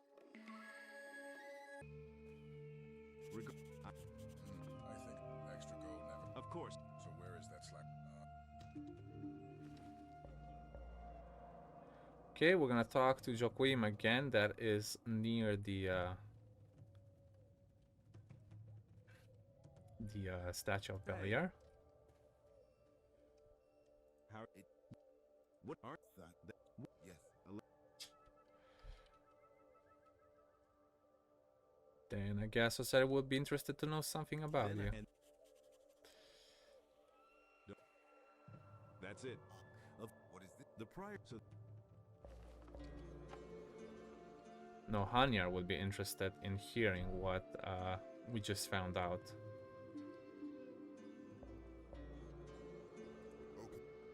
I have come to know what exactly in recent days, and now he is asking a sire for new. Did someone attack? All the slave. Oh, so that it turns out. Then what? Please forgive. There is one thing that we forgot to check out before talking to Hanyar, and that is actually Luke's scroll. And Luke was planning to kill me as always. I was in the wrong place at the wrong time. Tiamant. I'm not sure how that relates to anything, but I know why Hakim was killed. And it's basically because of the gold mine that is in the cave. And what will nothing good, Judge? So of course not. Firstly, only, and secondly, no, I will do everything. And now that's. We might have to go to Osir to continue questing, since Tiamant's execution won't happen until later. The slaves are now here.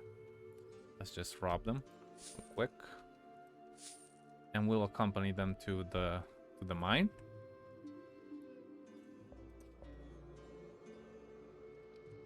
Hey, it's then lead them.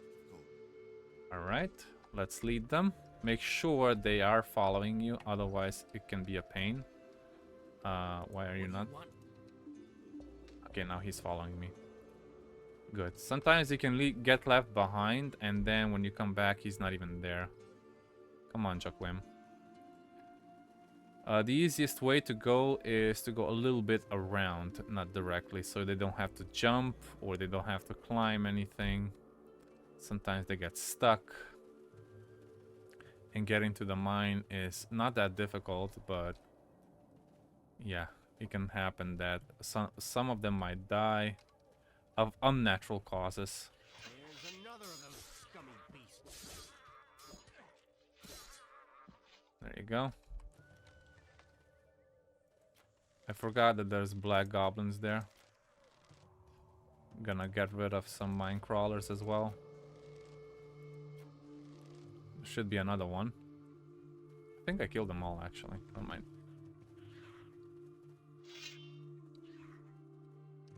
Come on, kill them already. I don't want to hit something by mistake.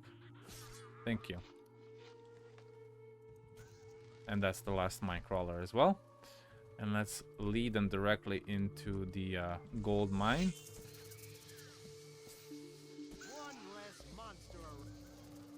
Another ore crawler, and I think that's the last of them. Okay. And then you talk to Joachim and tell him you're here. And now you have to wait on this small stone.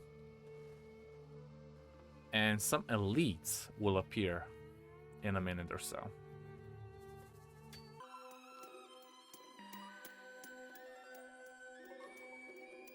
There we go. The waiting is over, and now the elites appear. And now we have to report to Osair. There's 2 elite shadows here that you can rob again because they just appear out of nowhere, out of thin air. So we're gonna go back to Osair and tell him that the slaves are now guarded by the elites. And once that is done, I think we can watch how Tiamant is gonna die by the hands of Hanyar. Thank you.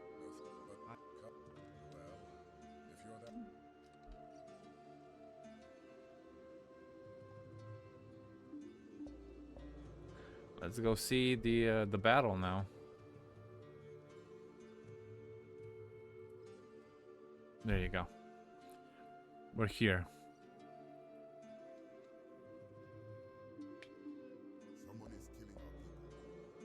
If you listen closely, you can actually hear a conversation, but the music's too loud. Let me see. Can lower the music volume and increase the sound. No. Want to confuse me? You can answer the question yourself. I don't believe a single word you say. Don't add even bigger problems. I bet you're responsible for this. This is a bad idea. You should have listened to me. You don't want to understand this, do you? Your end has come. You're going to die now. Show me what you're capable of. I will stab you. Ah, a fight.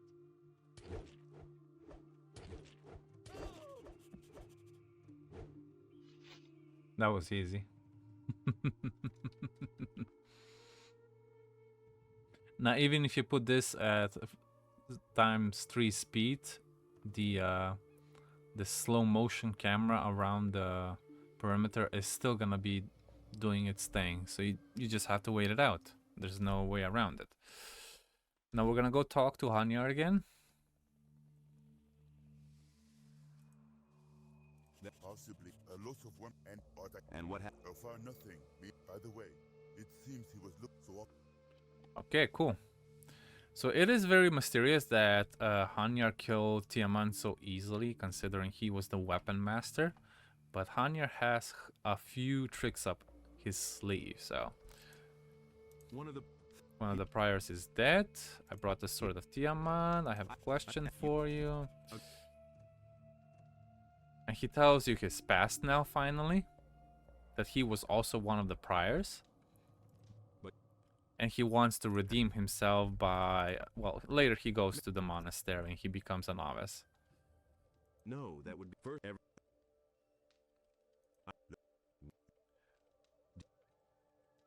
Alright, that's it from Gonzalez. Apparently, Prior Osair was looking for us as well.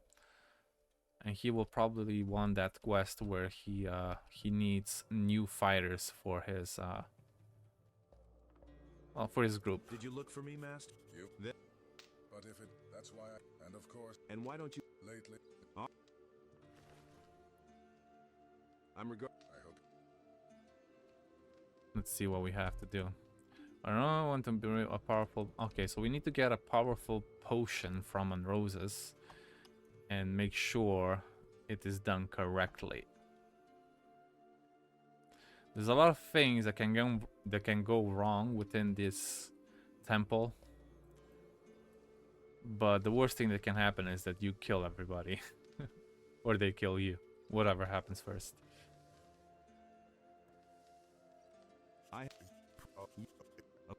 Help me. Okay. So, we're gonna have to test this poison first before we even give it to Osair. And that's by killing a troll with it.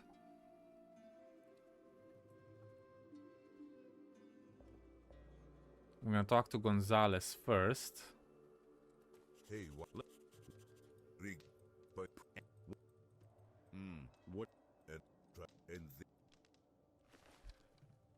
And we're gonna sneak our way through. Even though we have invisibility, this still works if you don't have invisibility. There's gonna be a carcass here of a scavenger. And we'll be able to put half of the poison vial to kill the troll.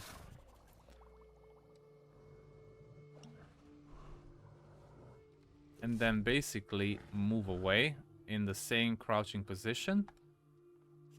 And the troll will grab the bait and it's gonna get killed. There you go. And you get a troll tongue by doing so. You can talk to Gonzalez again. And we go back to Rosas, who will give us the approval and give us another vial for Osair.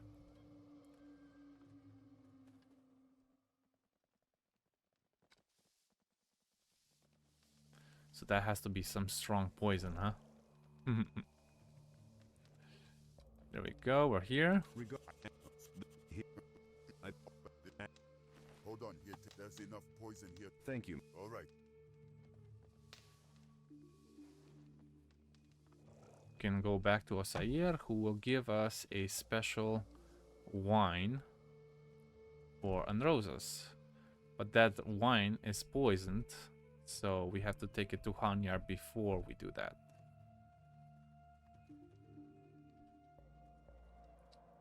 Boom.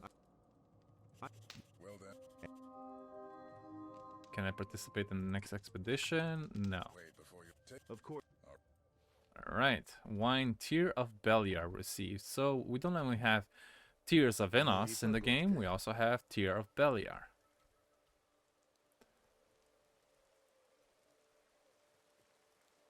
We're gonna go to Hanyar first. And how? What do you mean? And he tells you that that wine is actually poisoned. I think. Let me see. We have to wait until the next day. He gives us the wine back. One moment. Let me save. Let me wait until morning. If not, then we'll just... oh, Hanyar is going outside anyway. We'll just go to Unroses instead. Oh, my fears were completely... Ah, yeah. I thought so. You have to wait until he goes outside, so he talks to you. I will suggest that I'm sure he won't, and then his end. However, I need some... And will it not? Don't worry. All right, off you... Okay, now we deliver everything. The wine and the message that Osai wrote directly to Unroses.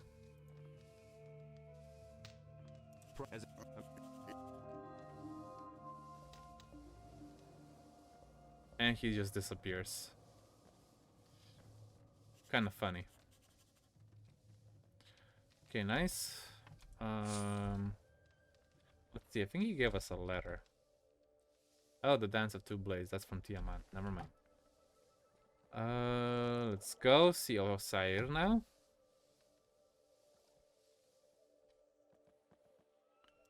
Great. In the meantime, I wrote a... Okay, so this is the letter for Osair. Keep mistaking that one for Unroses, because Unroses just disappears. We should be able to finish this soon.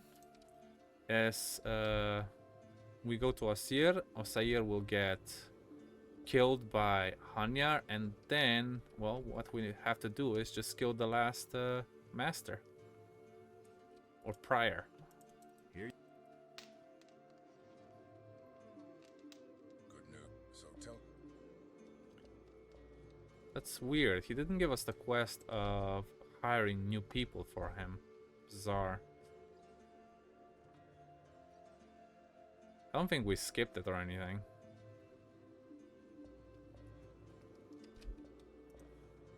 Well, excellent. I hope that he will... As for you, now, and after I settle the matter with... If your life is dear to you, this is the...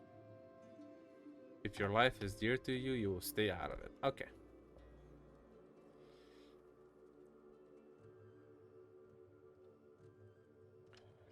Let's see. I think we have to go to the cave now, where the people there are gonna tell me to stay away.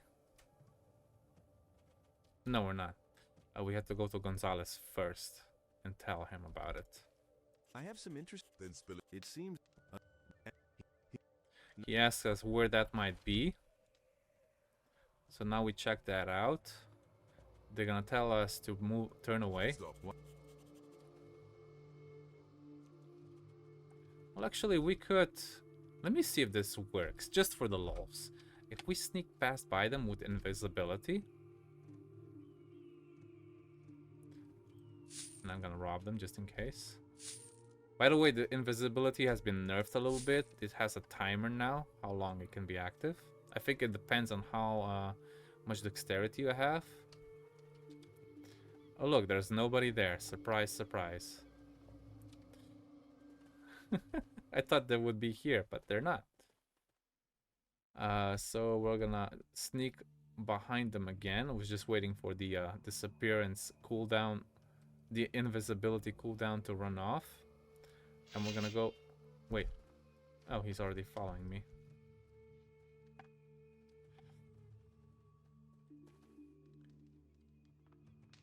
Let's go.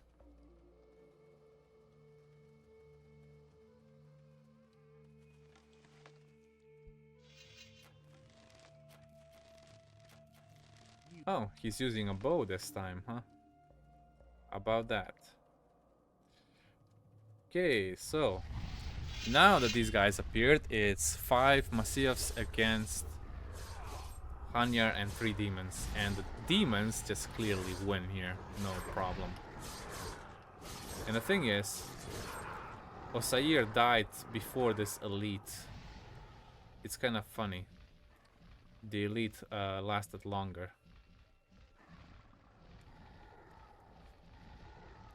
And again, with this spinning camera thing, it's kind of annoying, honestly. What it seemed? Did you? Well, we have to go down there and kill the demons.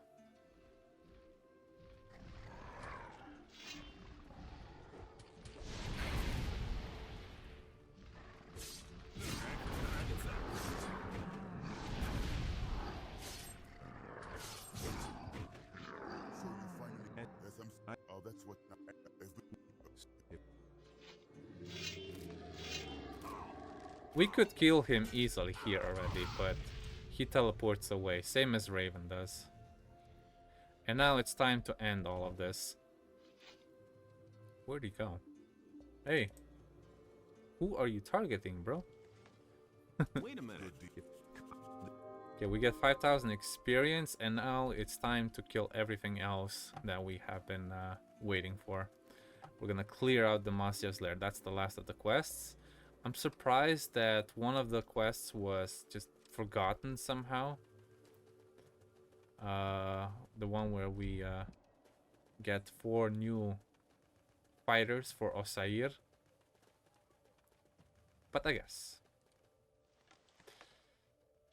So we're gonna kill this guy. Okay. Nice. I don't know where Gonzalez went. Oh, hello. He was behind us, but sometimes he just gets lost. Maybe he's here. No, he's not. I guess we'll just do it alone. He's gonna appear eventually. But what I have to do is clear out this whole temple now. It doesn't matter, because we have a bounty on our head, basically, at this point.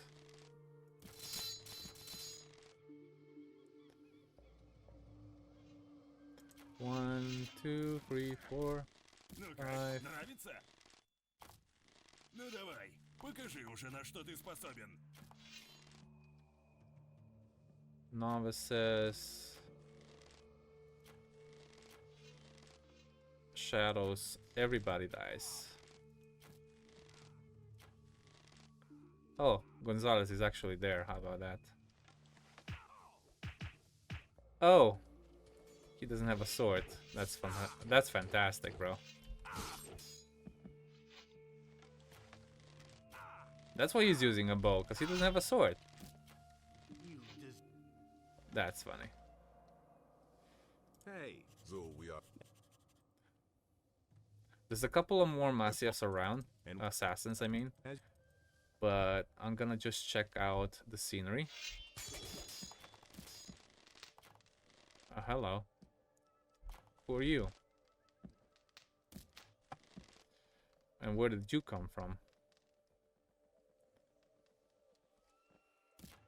That's one. That's 2. I think there's like a couple of chests left, but other than that, there's nothing much to pick up here. The Will O The Wisp starts working once you actually kill everybody. But there's one thing that it won't pick up, and that is this scroll over here that you need to read.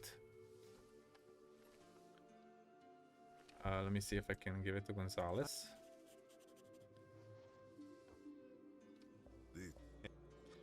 Yeah, don't read it just yet. Interact with the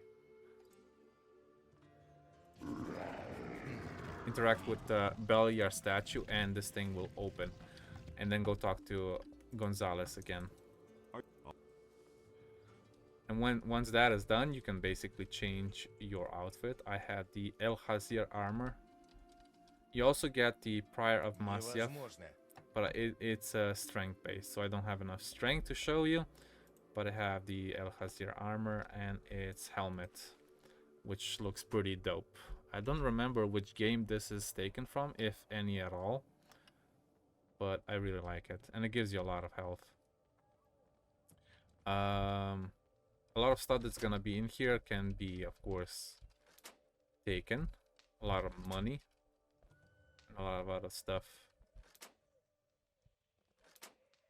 There you go. I think that's all of it.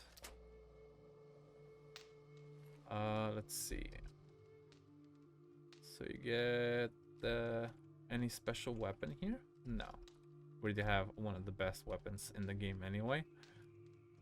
But we do get a troll potion, a dexterity potion, and a life elixir of life. I think that's enough. I mean, I already have almost 7,000 HP. I'm gonna save his because this thing in the middle is actually a teleport.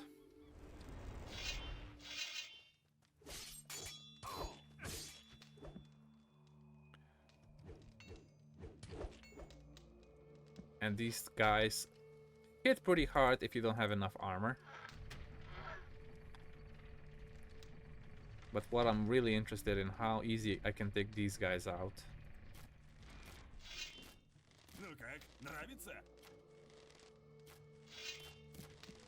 Pretty easy. We're gonna take both of these little levers down, and the new thing is gonna open here. I think we can take this. No, we can't actually. But Hanyar is already waiting for us. We're gonna save again. Make sure you can kill him easily enough. Hey. And Gonzalez comes walking in. He's gonna help us. Well, he's not gonna really help us with the fight, because I think he goes unconscious after this. At least he did in my previous run that I was doing solo. So you find that, but in Yep, he goes.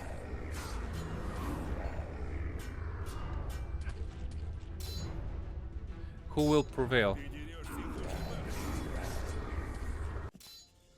That was easy enough.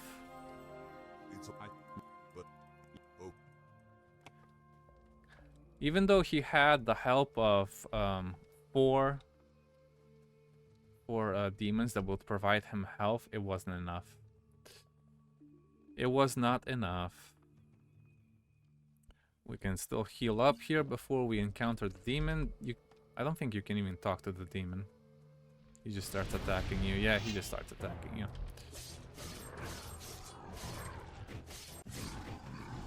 There you go. And the last boss is actually Cor Kalom from Gothic 1 that disappeared after Iberian was killed. Yeah, and here is our And he becomes a servant of Beliar, basically.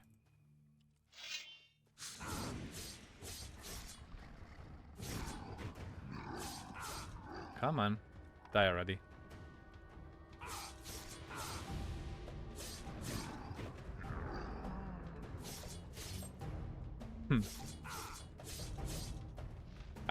I don't even know why he bothers. Like, I do so much damage at this point that even if I would be playing on normal, that'll be kind of insane. He didn't even have time to spawn the last thing, which was a I think one of those undead servants, not just a demon. Okay, let's see. We got anything important in here? Or did the Will of the Wisp already pick that up? I think it picked that up already. Let's see. We got the wine of the golden wine that we could have picked up. We got the Guru's Inspiration and Guru's Breath. I haven't done this Guru's Breath yet. I probably should. Elixir Spirit. Anything else that it's important? No. I think we can now peacefully leave, and that's by interacting with this unusual runestone. And it's gonna teleport us directly back to the front of the cave where we left off in Khorinis. Glad to see you alive. Wait a minute. So he's gonna go back to the monastery. How are you? And we are gonna finish this quest. It's gonna rob these 2 Templars. You can get to 1,000 pickpocketing level, basically, if you interact with every single person that you encounter in the game. Where is Balnamip? Where is Balnamip, really?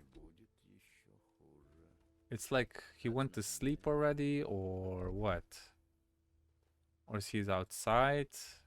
Ah, here he is. The Brotherhood.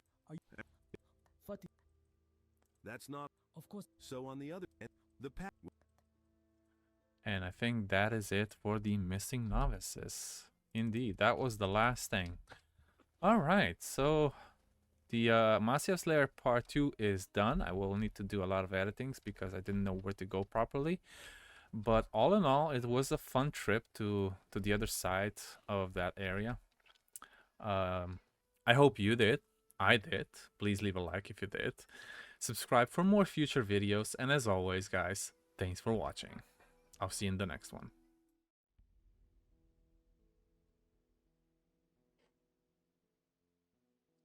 Hello guys, and welcome back to another video with me, SliversFX, and this Gothic 2 New Balance mod. Today we're going to be doing the Icy region that we haven't uncovered yet. Well, I have already been there with doing the unlimited power, but now we have actually had to do the quests that are still there. So for those that don't know, I am here at the new camp spawning location, the teleport, and I'm going to go towards the Icy Dragon, which he's already there because I have already gone into chapter 4, and there's gonna be some enemies along the way. Particularly these lizard men that we're not so very fond of. No, come on. Should probably take on the wisp. Actually, let me use the bow, might be quicker. Since we one-shot pretty much all of them. And why we one-shot all of them? Well, I have 800 dexterity and a lot of stamina, so it's pretty much like 2000 per hit, right? And yes, I'm still playing on the easiest mode just for the sake of this quest line, this guide. I will kill the rest later myself, but once you get to this area where the dragon spawns, you're gonna have to go up here, and normally there would be some orcs here, but I have already gotten rid of them. For those that haven't played Gothic 1 yet, you would know that this is also the place. It's not the same, of course, because there's actually a path that goes directly up here to the new camp's mine, or the free mine. There's also going to be some orcs here, if you haven't done the Orc City quests yet. But all in all, you have to go through this little tunnel here until you reach the end. Here there will also be some orcs and wargs. And then down here there will be a whole lot of orcs. Well, I guess I missed one.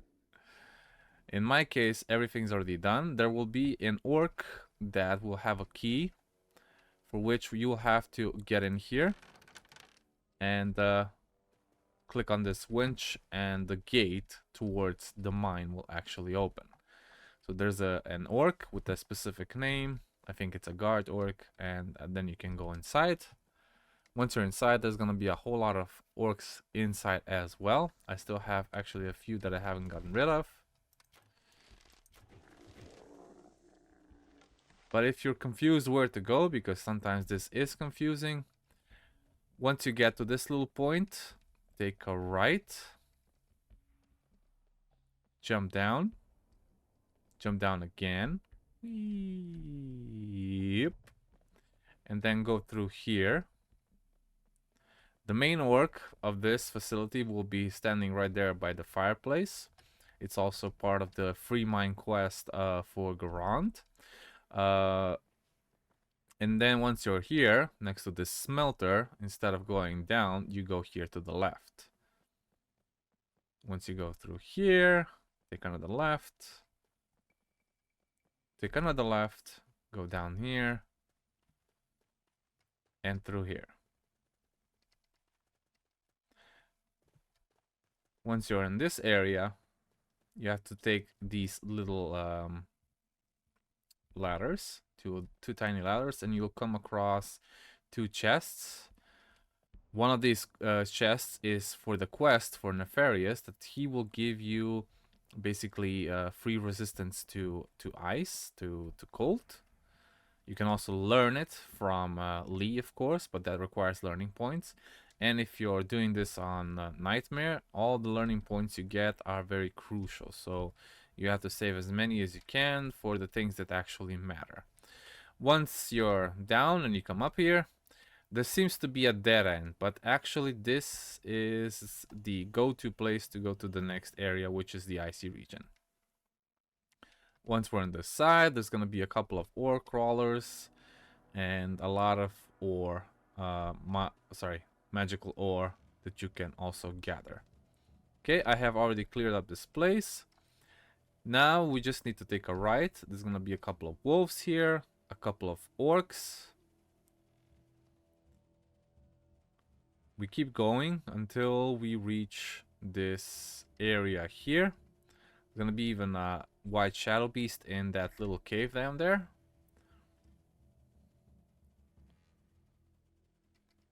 Then we can go through here. I think the my Will O The Wisp is gonna start picking up stuff. And we're gonna go to this little palisade. And we're gonna try to go through here. So this is Lee's old friend update, and this is also the quest that we need to mainly focus on. So what do we do here? Well, basically we need to open this door and try to take up some meat and wine, and the guy's gonna appear right up behind us. Hands off my meat. And I thought there was A guy named Aldalhart. Now we ask him some questions. Wait a minute.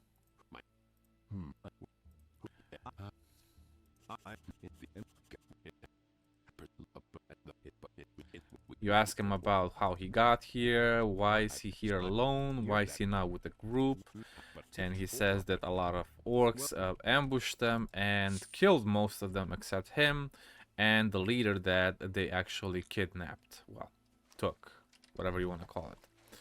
Once that is done, we can continue our journey. First of all, when I'm at this level, I just go kill all the orcs that I can find, and that's what we're gonna do first. So there's a little area here that you can go to. I think I already cleared. Oh no, I haven't cleared it. Hello. So these are mountain orcs. These are not the same kind of orcs, and you have to be very careful because there are 2 groups. But we're gonna get rid of these ones first.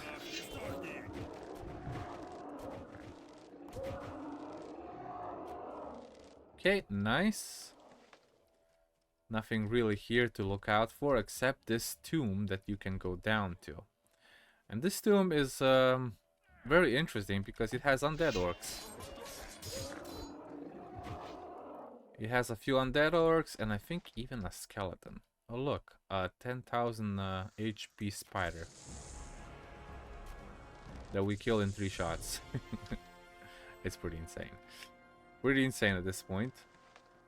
We're gonna check out everything if there's something that we missed. Another demonic orc. Let's see now. Checking everything. I think there's like a chest or two. I'm not sure. Can't remember. Oh look, another orc. Just standing there. Nice. Okay, and elixir strength. That's not too bad. And I think there should be something in this direction as well. Oh yeah. Oh no, it wasn't a skeleton. It was an undead orc. It's a... Oh, no. It is a skeleton. Huh. And he drops an ice hammer. And I'm not sure what this specific ice hammer does. Let me check. I think it's a new weapon that I have not seen before. Probably a little lower. Nordmar hammer. I'm not sure. I think it could be a quest item, because I don't see it here. Oh well. Let's continue. Let us continue. Let's not waver too much on this. This is the first area that we need to clear, and I'm gonna take you to the second area that we need to clear. So back where we came through, I'm gonna go back towards Alderheart, and instead of going directly back towards the palisade, we're gonna take the right and keep going until we reach a little well, doorway that doesn't have a door. This is also the way to the unlimited quest, unlimited power quest. But last time, instead of going to the right here, which is a copy paste of the Jharkendar extended area, we took a straight. So this time we're just gonna clear out these orcs, and I'm doing this in advance so I don't have to do it later. In the previous versions of Gothic, I think it was in alternative balance, it's not in the new balance, these orcs were immortal until you finished a specific quest that would make them, that would hinder them mortal again. But here they're just easily killable. And you have to kill all of them, including a leader that is up there with 10,000 HP.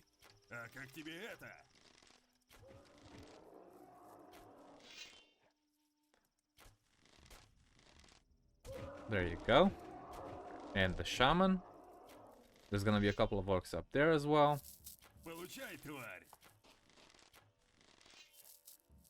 Let's see. They just keep coming. It feels like there's quite a few of them, but it's not that many, to be honest. I'm just going up here to finish the rest off. And these three are the last ones, I believe. Now we can gladly move on. Not sure if the the leader orc has anything dropped specifically. I think the Will O The Wisp already picked it up. Indeed it has. So now we're gonna go back and we're gonna introduce ourselves to one of the sort of called good orcs in this area, but they're not good because no orcs in this game are actually good. And for this, we're gonna need our armor of the orcs and the Ulu Mulu. We can still kill these mountain orcs here. And we need to get up there where that little teleporter stone is. So let's go. I have already activated it just in advance, but this is the way that you need to go so you don't get lost. So this is the teleporter stone. And the orc that we need to find is right up there. So I'm gonna switch to my normal armor. Orc armor. It's this one. And my Ulu Mulu, which is on F7. There you go. That's just in case, because I haven't actually tested what exactly you need, but these two are definitely the things you might need. to talk to this orc. Otherwise, he just starts attacking you. What do you need, Mora?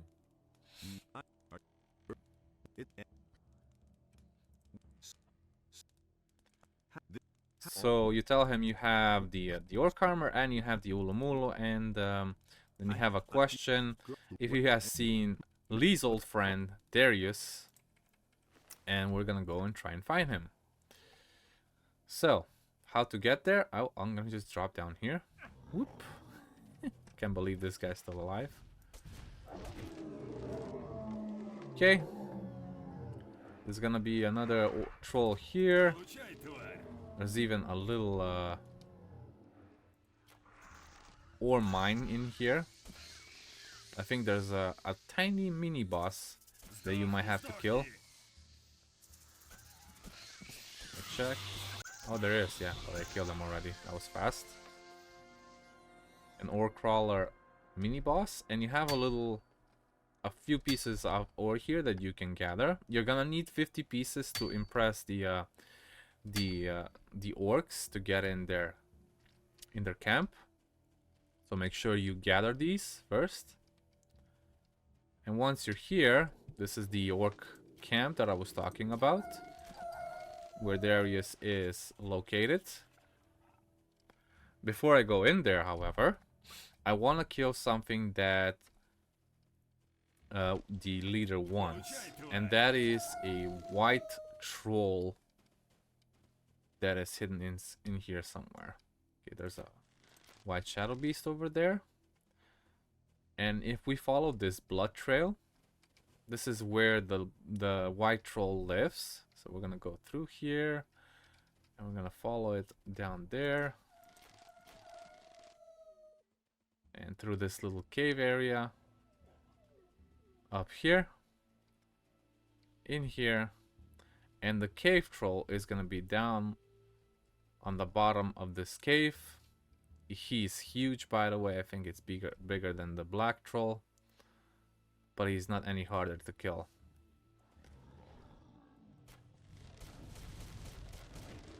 There you go. He even got stuck, so that's about it. I'm gonna teleport back to the free runestone, this one that we just found out earlier, so I don't have to climb up all the way from that cave. It's easier this way. Now we just have to find the orc that's gonna let us in. So the orc that we're gonna talk to is this one, the clan gatekeeper. And then you show him the 50 magic ore that you have, and you're gonna represent this gift to the leader. The leader is located in the middle of these three little cave systems. He's standing right here. He was the weakest warrior in I brought you. And you give him 50 pieces of magic ore. Looking for a small group of people.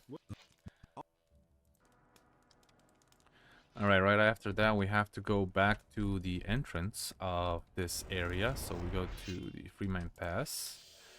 And before we went to the right here, now we have to go to the right and kill some orcs that have spawned in this little cave. Once you get rid of them, it should be pretty much easy pickings afterwards. Oh yeah, jumping in fire now apparently causes burn damage.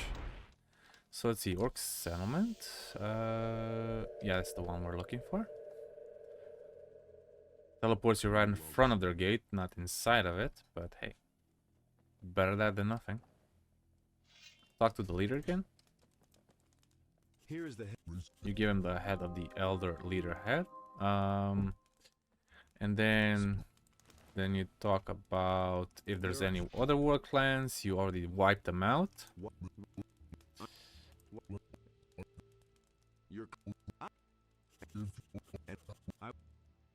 And then you tell them that they're dead.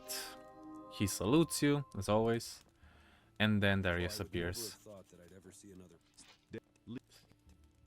Okay, someone is still alive, which is Irdorath. And why didn't the orcs kill you? It's because a lot of things. I never actually went through the story to see why he's alive, because he's not that much of a character in the first place. Okay. Once you stop talking to him, talk to the orc leader again and ask him what does he want for the prisoner. And he wants the white troll skin, which you give it to him. He will need a guide. And that's it. And now he's free. Okay. We're gonna go talk to Irdorath real quick. See if there's anything else that we can tell him. Let's see, we have to go that way to the palisade again. Whee. He should be in this cave right here. Hey, you. Talk to him for some extra experience. Oh, never mind. They used to give him, but now they're not. Alright. So, we're gonna go back to the Khorinis area of Owner's Farm. We'll talk to the leader of the Mercenaries.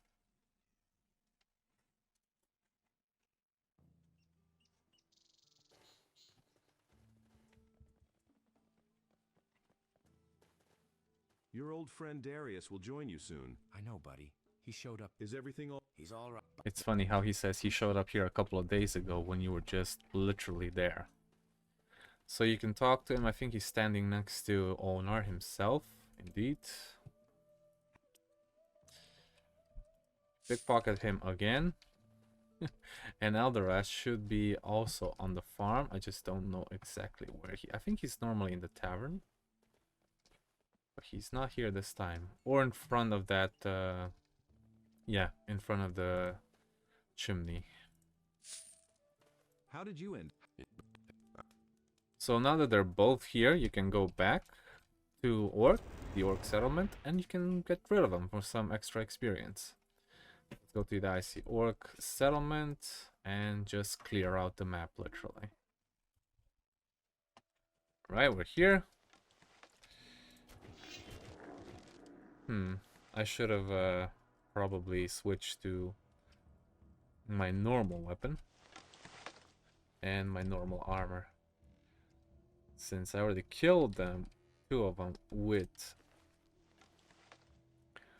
the Ulu Mulu. Then it doesn't really matter. We're gonna get rid of the other orcs in the meantime anyway.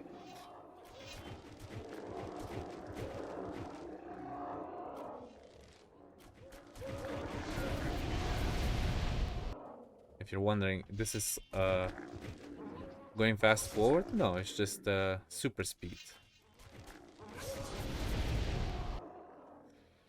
Just super speed.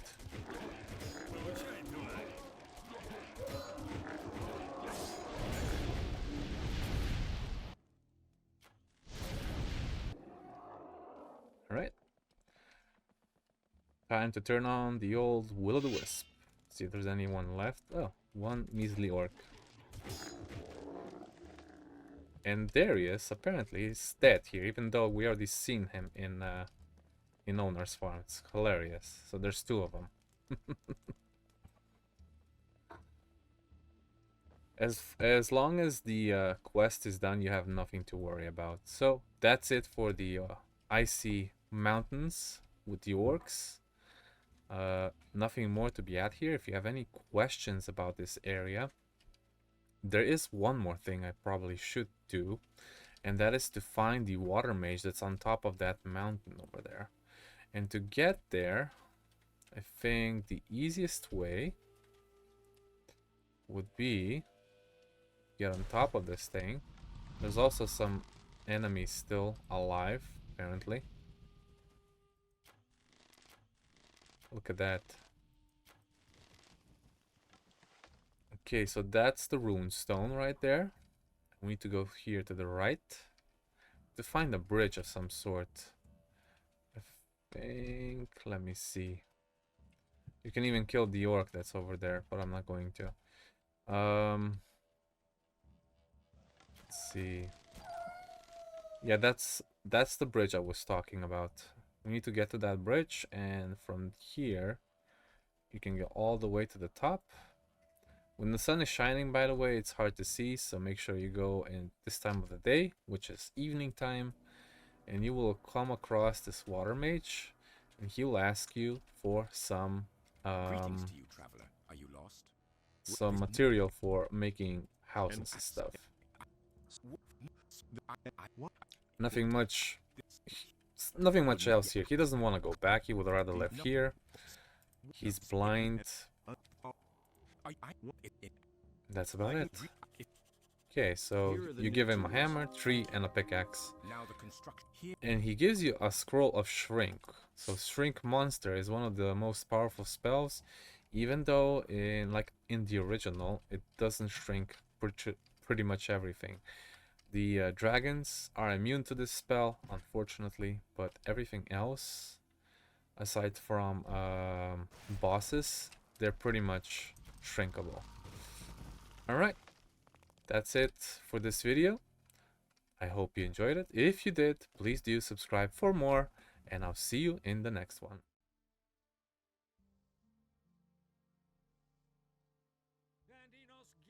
Hello guys, and welcome back to another video with me, SliversFX, and this Gothic 2 New Balance.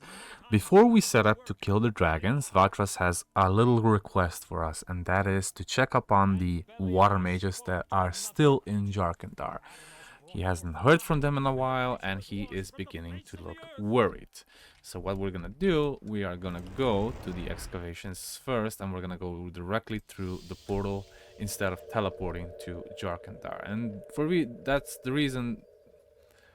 And the reason for that is basically just so we don't get surprised by the orcs that are currently occupying that space, and to also kill whatever's inside the excavations here.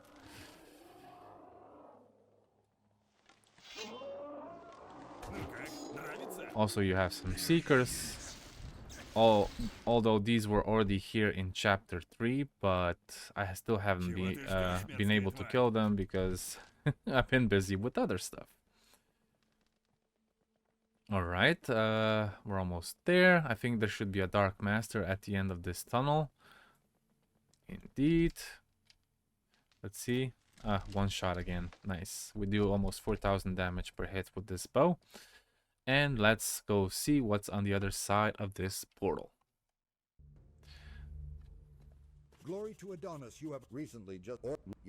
So the orcs invaded the valley entirely, apart from the pirate camp, because they have a palisade and they're protecting themselves. And the water mages were too few to stand right in the center of everything, so we're gonna help them.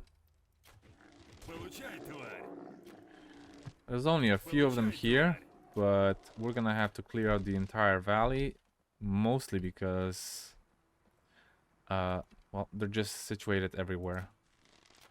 Let's see. That one there, gone. That one there, gone. Black orc. There's also gonna be a leader that we're gonna have to get rid of, but that can wait for later. Alright. I'm gonna go one by one. The first area we're gonna check out is directly down here with the two temples that divide with this crossroad. One goes that way, we're gonna go this way. Since I love using my bow instead of my two-handed weapon, I only use it for when I need to get really up close.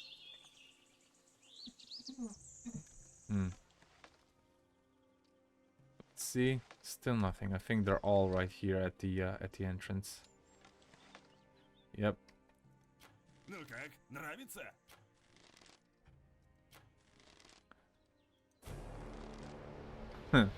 Almost killed them with 2 shots.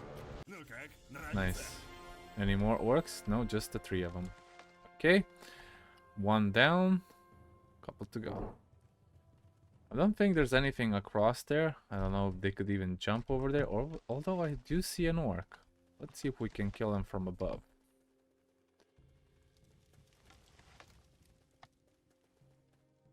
There's actually one on that side. And should be one here. No? Weird. I saw him going in there. I do see him, I just can't hit him. Ah, now we got him. Nice shot. Alright. Second temple should be, well, as I said earlier, to the left. Well, I said to the right, but now we're going to the left. Nice. 2 orcs down. Couple to go. Should be an orc right about there-ish. And the rest should be inside. I don't think there's even any outside. We'll see in a second. Going very fast with 800 dexterity. There you go. The shaman's already dead. I didn't even wait to kill anything else, because he does the most damage out of all of them. Okay. I'm gonna go to the Water Mages. And I'm gonna go through this portal that is for the canyon. And we're gonna see whatever else is left over on this side.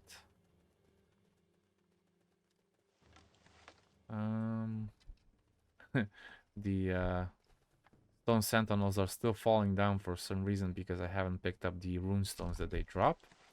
Okay, so the orc shaman's actually outside this time.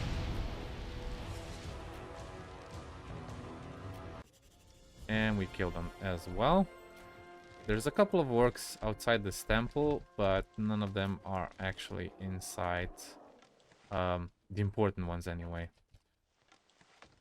We're gonna kill whatever's left. See if there's anything inside, just in case. So no orc shamans inside, but just normal orc warriors and elite orc warriors. Okay, this area is done. Let's try the other side.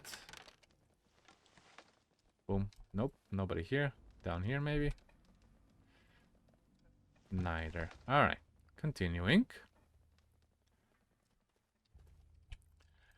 Next up is the swamp area, and this area is a little bit more overwhelmed by the orcs. Not so much that we cannot handle it, of course, since we one-shot everything. And if you're wondering why you don't one-shot everything, it's because I'm playing this on easy mode. I have been playing Nightmare as well as the hardest settings on normal.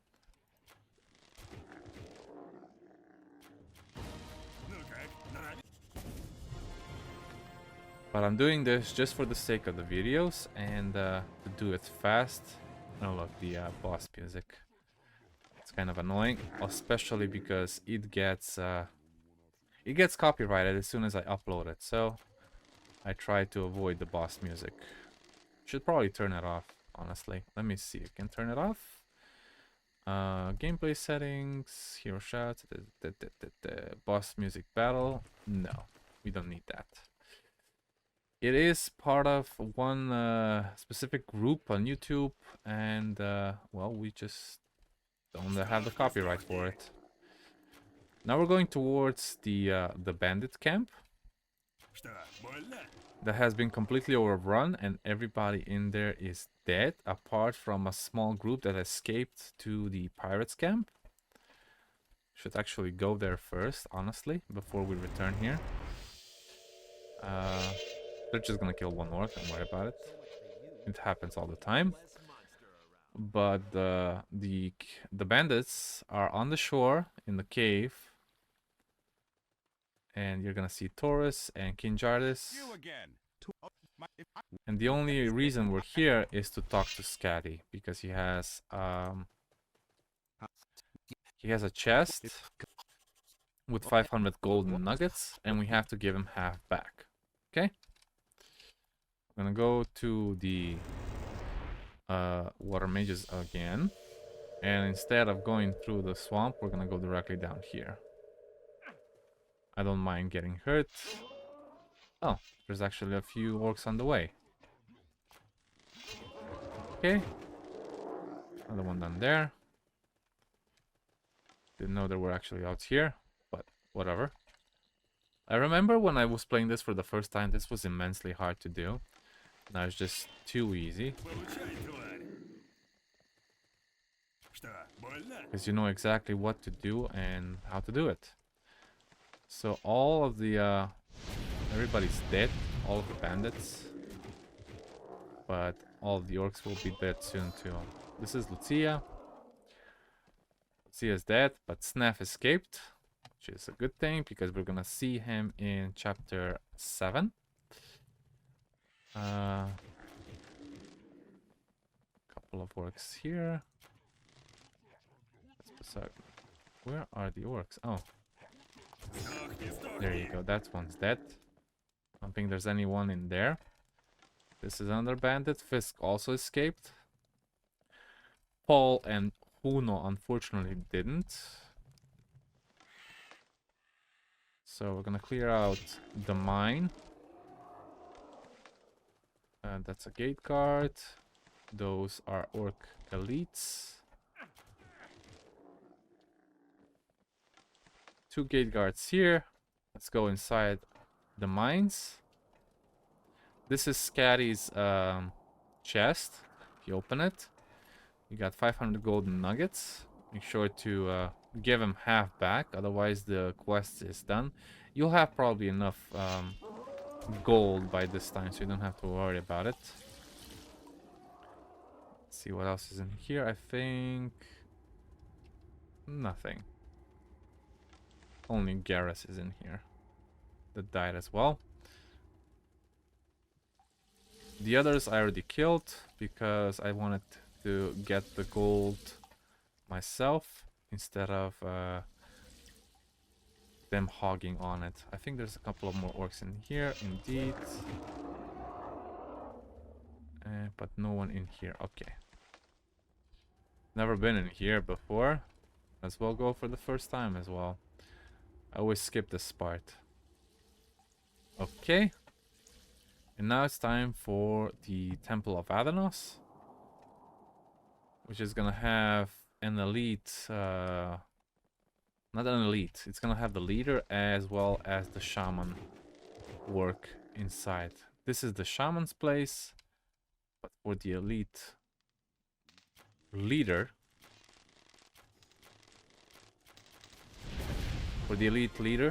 or you can just say the leader, we're gonna have to go to the very end and kill everything on the way, including these black orcs.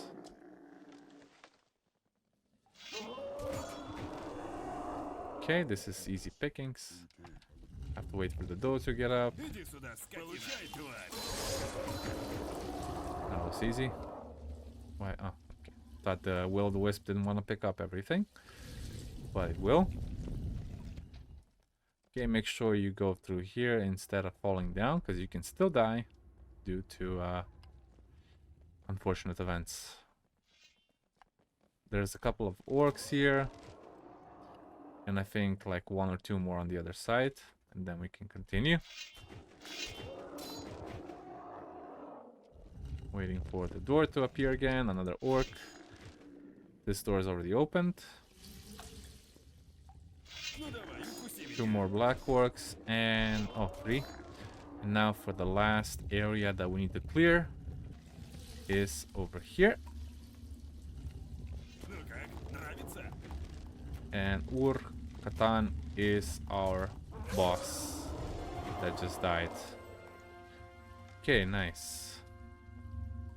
Gives you a King Sorrel and an Orc Warlord ring. And that's about it. We can go back to the Water Mages now. And we can tell Saturas we killed everything. Speaking of the what it seems one of the now there or I had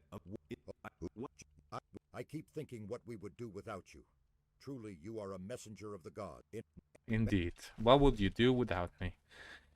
So basically everybody's too lazy to do anything themselves. You have to do it for them. Alright, this has been the Massacre of the Orcs. And if you have any questions, as always, please write them down in the comments below. Like the video, and I'll see you in the next one. And as always, thanks for watching. Hello guys and welcome back to another video with me SliversFX, and today is time for some vampires. Yes, that's right. Last month there was a plugin that was released for New Balance. It's called the Path of the Damned, and today I'm gonna show you how to install it and where to go to actually join a new guild with the vampires. Alright, let's go. So first off, open the Google Drive that I have provided in the link. You will need the latest update from the Gothic 2 New Balance. I have just updated it today, which is for the October. You need to download this one or just go on to rpgrussia.com and update your scripts. The second file you're gonna need is the AB Path of the Damned mod, which I have already downloaded, and we're gonna extract this thing. So we're gonna open this file and we're gonna just literally just drag it into the data folder of our game. I have already done so, but nonetheless I'm just showing you how to do it. So in Steam Apps, Common Gothic 2 data, you have to paste it and the thing should just automatically work. Alright, now let's get into the game and see where to go. Alright, we're now in the game, and before we get started I have to tell you a couple of things before you do start on this venture. So the plugin that we just installed gives us a new guild called The Damned, and within this guild you have the option to start on 3 different paths. A warrior with strength or dexterity, only melee. I don't think they have any longbow or crossbow effects, so just melee stuff. You have a fist fighter, which is an interesting concept because it comes also with new animations. And you have a blood mage, and you get a new type of magic called flow. There's also a new location that is revealed, and that is called the Rocky Cliff, and it kind of resembles one of those castles that you would see in a movie or something, you know, about vampires. The Damned cannot join any secondary guilds. That includes Shaman, Druid, or Poisoning. And from the very beginning, when you start the initiation, both enhancements and weaknesses will be in effect. Wolves of Gallahad's magic are unfortunately not available. Guardian magic is not available. Light magic is not available. And that's about it, I think. Oh yeah, one more thing. So before you do get started, as soon as you talk to the guy that initiates you into the guild, you're basically unable to choose any other guild. So if you want to do all the initiation quests for other guilds, such as Mercenaries, Paladins, Fire Mages, do that way beforehand. For my example here, I am already level 28, I believe, in this playthrough. And I will just show you where to go to join the Damned.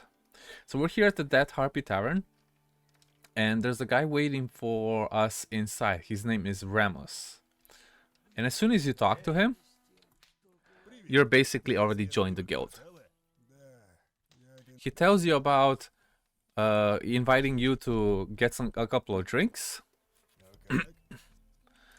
And you wake up in the next morning basically in a cave that's just right next off to the Dead Harpy Tavern.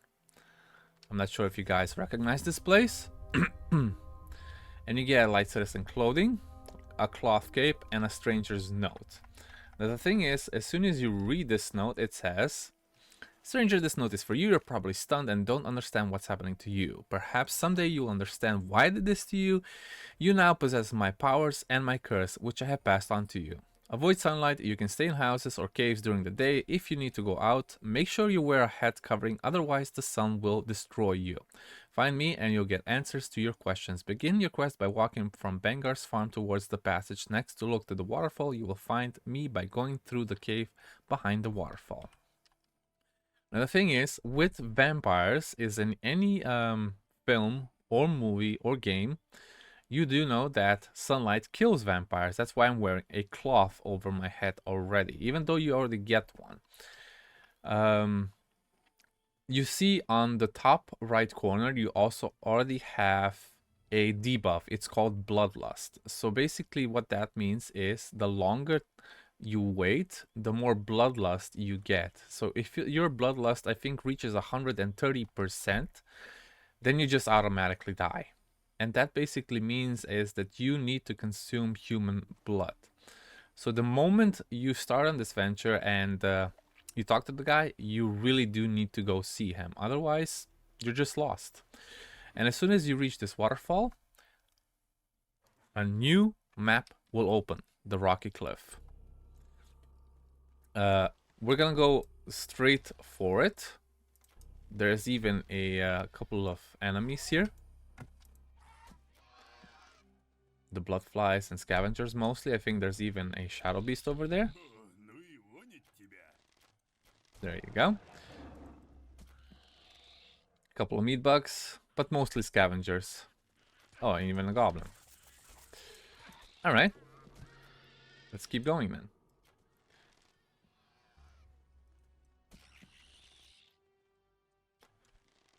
And now we already see the castle. I think this castle is a the same model that was supposed to be in the Gothic 2 Odyssey. And they just took it from there and flipped it in here. You can go across the castle and you're gonna meet a vampire called Friedrich. Or Friedrich. And he does have the straight up Russian accent. Unfortunately, there is no dubbing for this yet. I even asked the guy if he's gonna update this for the English dub. We'll see. As soon as you get inside, you meet Rammus again in different clothing. And he tells you about that he has given you his curse and his powers. And to effectively avoid being killed, he's gonna give you vessels where you can store human blood in. And he also gives you a rune how to collect that blood. Now, the only way to extract blood is from either sleeping or knock down enemies. And the easiest way to do this, well, you cannot do it from dead enemies, obviously. But you can also do it from animals. It's not as effective, but it is effective nonetheless. You can beat up some people here if you so wish, specifically in the harbor area. I just don't know which ones because I have not tried it. I know Mo is one of them for sure. I don't know about these citizens because I think they just start attacking you. Mo for sure is one of them. Let me just equip one of my one of the runes that I was given. It's called the Blood Stealing rune. I put it on. Actually, I'm gonna put it on 4 so it's easier to access. Okay, I'm gonna beat him up,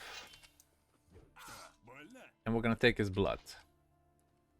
So basically, you have to press and like you're channeling, and when it says blood received, you're done.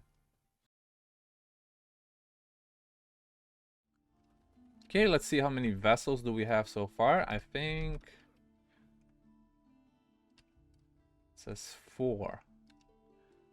This one is to store blood, but I'm not sure where the ones that have stored blood already are.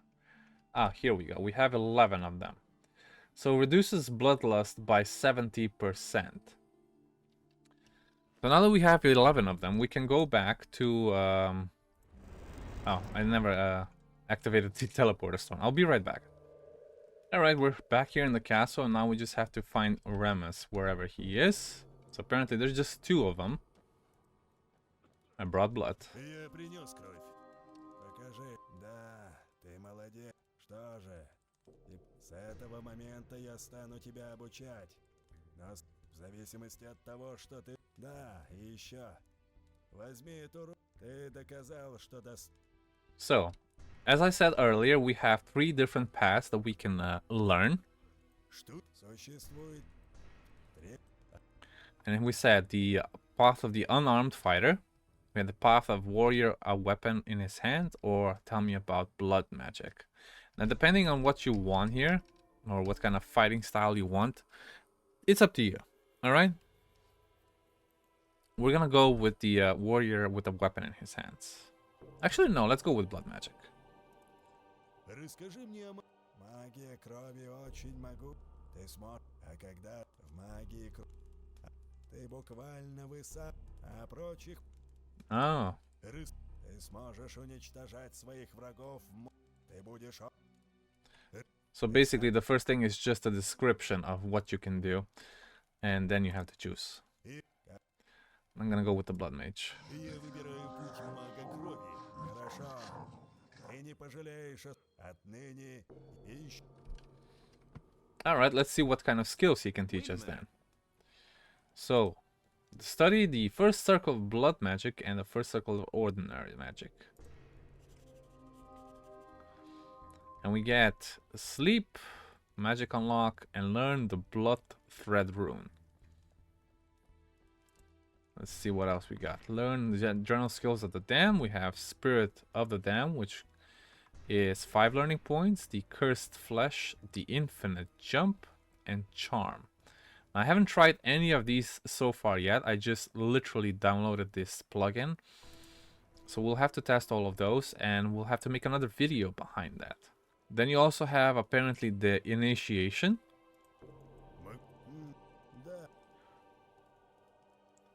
Which tells you you need 12 learning points, but it requires 0 gold.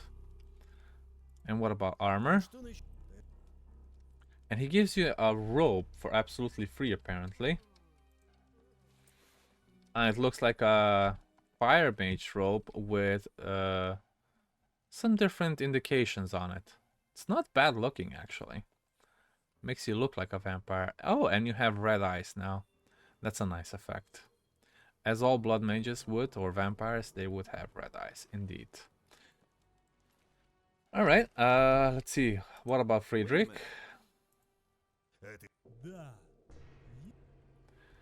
Why are you so loyal to your master? Can I buy something for you? Let's see, show me your wares. What does he have? Nothing too special, even has rune paper. Okay, basic stuff. What about blood vessels? You have to buy blood vessels, apparently. Where can I sleep? Однако, если вы хотите при помощи сна пережить некоторое, там у нас хотя... Увы, я не силен в Fair enough. Hey, you. What about combat skills? All the combat skills are generally basically the same. And you have another errant. Not yet. Alright, so I think this is it for this video. Nice and short, directly to the point. If I get any more information on how to do quests and stuff, I will make another video. But for now, this is it. If you guys enjoyed this video, please leave a like and subscribe. I have also opened up a Patreon account, so you guys can show your support if you so wish. I will leave a link down in the description below. And as always, thanks for watching. Have a nice day. Hello guys, and welcome back to another video with me, SliversFX. In today's Gothic 2 New Balance Guide, today we're gonna be smashing some dragons. And I mean smashing, because today we're not gonna be just using our old weapon, we're gonna be using the Bob's Dragon Beater. That's right, that's the weapon that we got from quite a few episodes ago, and that was when we collected the 3 interesting papers on the Khorinis map, and then combined them into a scroll, and we summoned the guy named Joker Bob, who we defeated and took this weapon from him. Even though it says damage is 10, it says deals massive damage to dragons. Now we're gonna compare this weapon to our main weapon and see if it holds out. Probably in Nightmare mode, it would probably do more damage than our weapon does, but here we shall see. But before we get started, I just wanted to thank our first Patreon supporter and member of the community we have grown over the years. If you'd like to support me too, please check out www.patreon.com/sliversfx. That's www.patreon.com/sliversfx. You will help me by granting me more time to make content and exclusive content, and you'll be able to participate in giveaways of Gothic merch and personal items I'll be making, such as this drawing that I have been making for the past few days. Thank you so much for your support. Now let's get back to the video. Now, for the dragons themselves, we have to find them where they are. And I'm going to open the map, and I am going to indicate where all 4 dragons are. So, let's get started, shall we? I'm just gonna bypass these dragon hunters because I don't need to know what they're here for. I am just here to kill some dragons.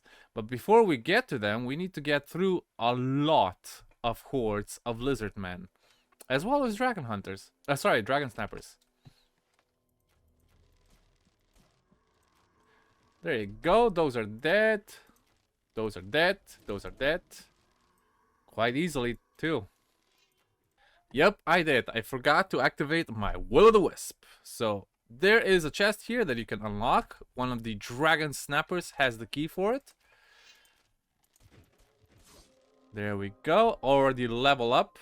Because these guys give a lot of HP. Sorry, XP, not HP. They have a lot of HP. But we kill them because we are so overpowered right now. Mostly because I'm playing on easy mode. I know. I have said it 1,000 times and I'm gonna say it again. I'm only doing it for the guide. So you guys don't have to watch the whole playthrough over and over again. The first time I did that and it was horrendous. Now we're just swooping through content and we will get there in no time. I think here is a little mini boss. Indeed, Lobart the leader. Where did you go? And he just disappeared. That's fantastic. Oh, there you go. Blink, blink. Dead. Alright. The first dragon on our list is the fire dragon. Let me just check if I even have... I don't think Eye of Innos needs to be equipped. I think it's enough if you have it in your inventory. But we're gonna save just in case. And we're gonna switch to our dragon beater. Let's see. Yep, it's enough if you have it in your inventory. You don't have to equip it. I am really wondering what kind of damage we're gonna do here. You guys already know the dialogue, so I'm gonna skip it. Let's give it a go. Well, it's definitely not what I expected. It's a lot less, honestly. I thought it would be more. It says 700 per hit. Even though that's not a whole damn lot, it's still better than nothing. And I wonder why my health bar is not showing. Give me a second. There we go. Alright, I'm gonna switch to my main weapon now, and I'm probably gonna do like 2000 damage per hit or something. Or at least 1500. Yep.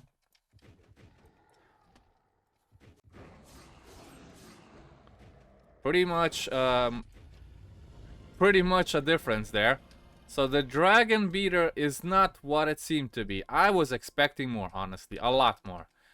And that's kind of a disappointment. But, hey, you can't have everything, right? Alright, the dragon treasure is up here. We're gonna unlock it and we're gonna go right away straight to the next dragon, which is gonna be in the sect camp.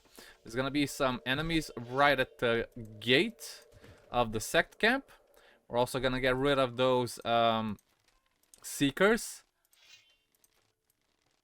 Even the orcs are still here, which we can get rid of. There we go.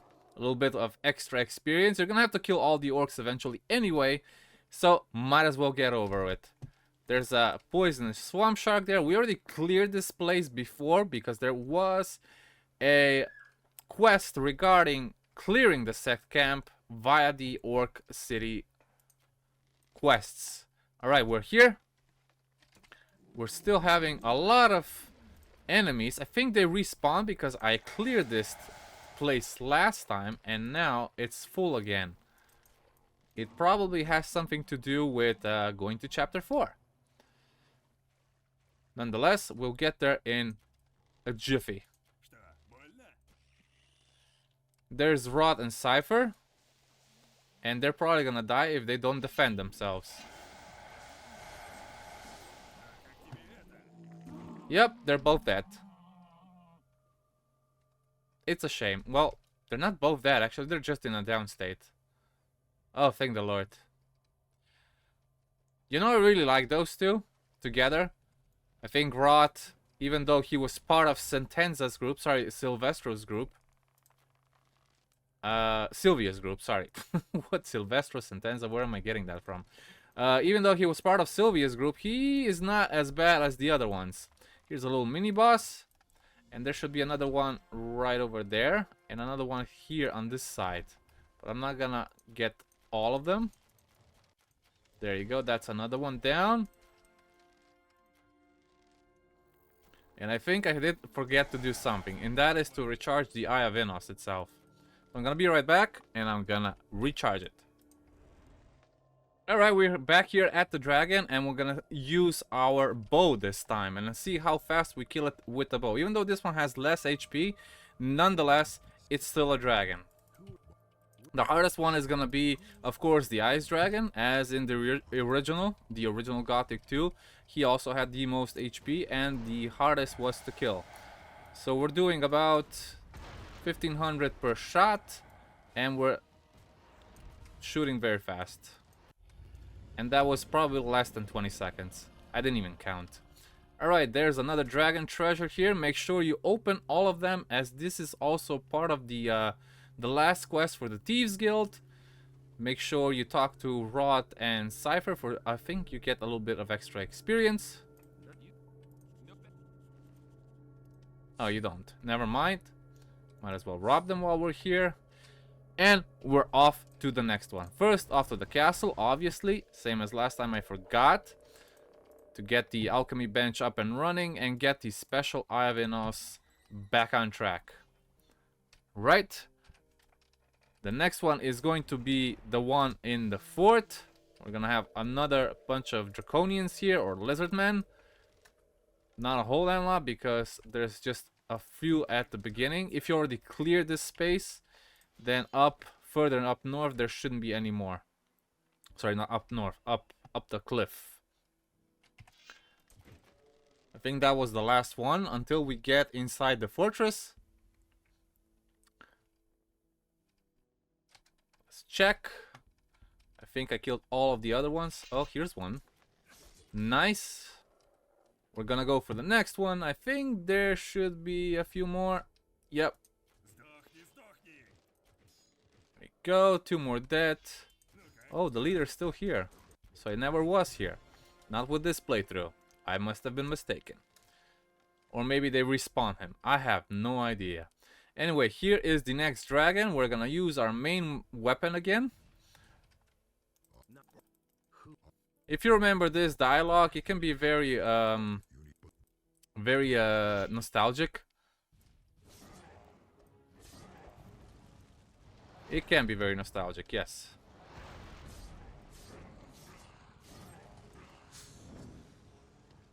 This is the easiest way to beat them. Just run towards them, and if you have your weapon on 90%, you can just hit them while you're running.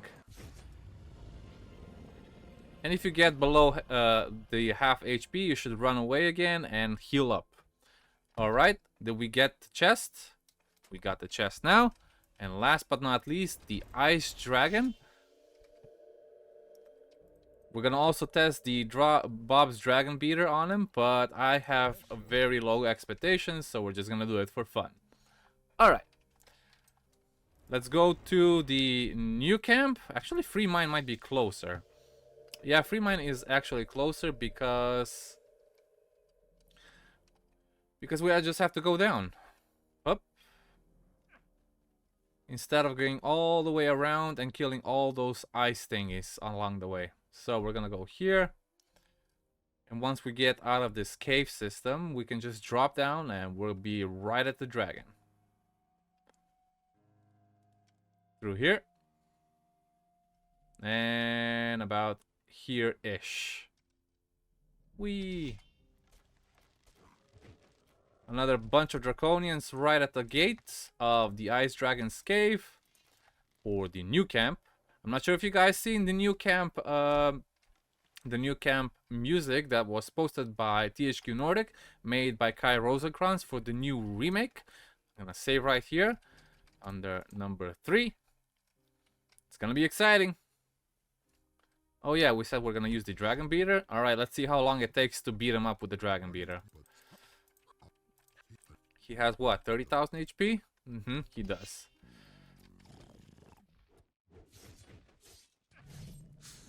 Okay, he does a bit more damage. He does do a bit more damage. We're gonna try to heal up again. Oh, I don't have the... I only have the permanent potions. So another permanent potions, the instant ones. Whoa! You're doing damage, bro. We should probably heal up again. It feels like the more HP he loses, the more damage he does. I haven't even gotten to him and I'm already half HP again. Holy crap. So if you're here below 4000 HP, you might have a little bit of a problem. Well, at least this is a type of weapon that does good against elementals, because they are weak against hammers, right? This is supposed to be like a joke thing, but still, it should be doing more damage. Oh my god! Stop pushing me away! Oh my god, I'm gonna die.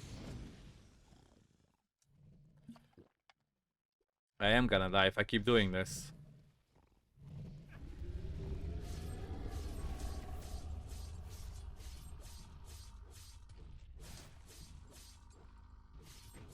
Die already!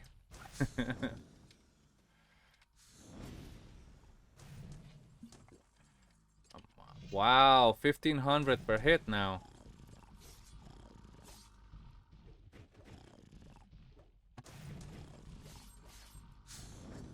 How many potions I'm gonna have to use? Bro! Stop hitting me with those attacks! I'm dead again.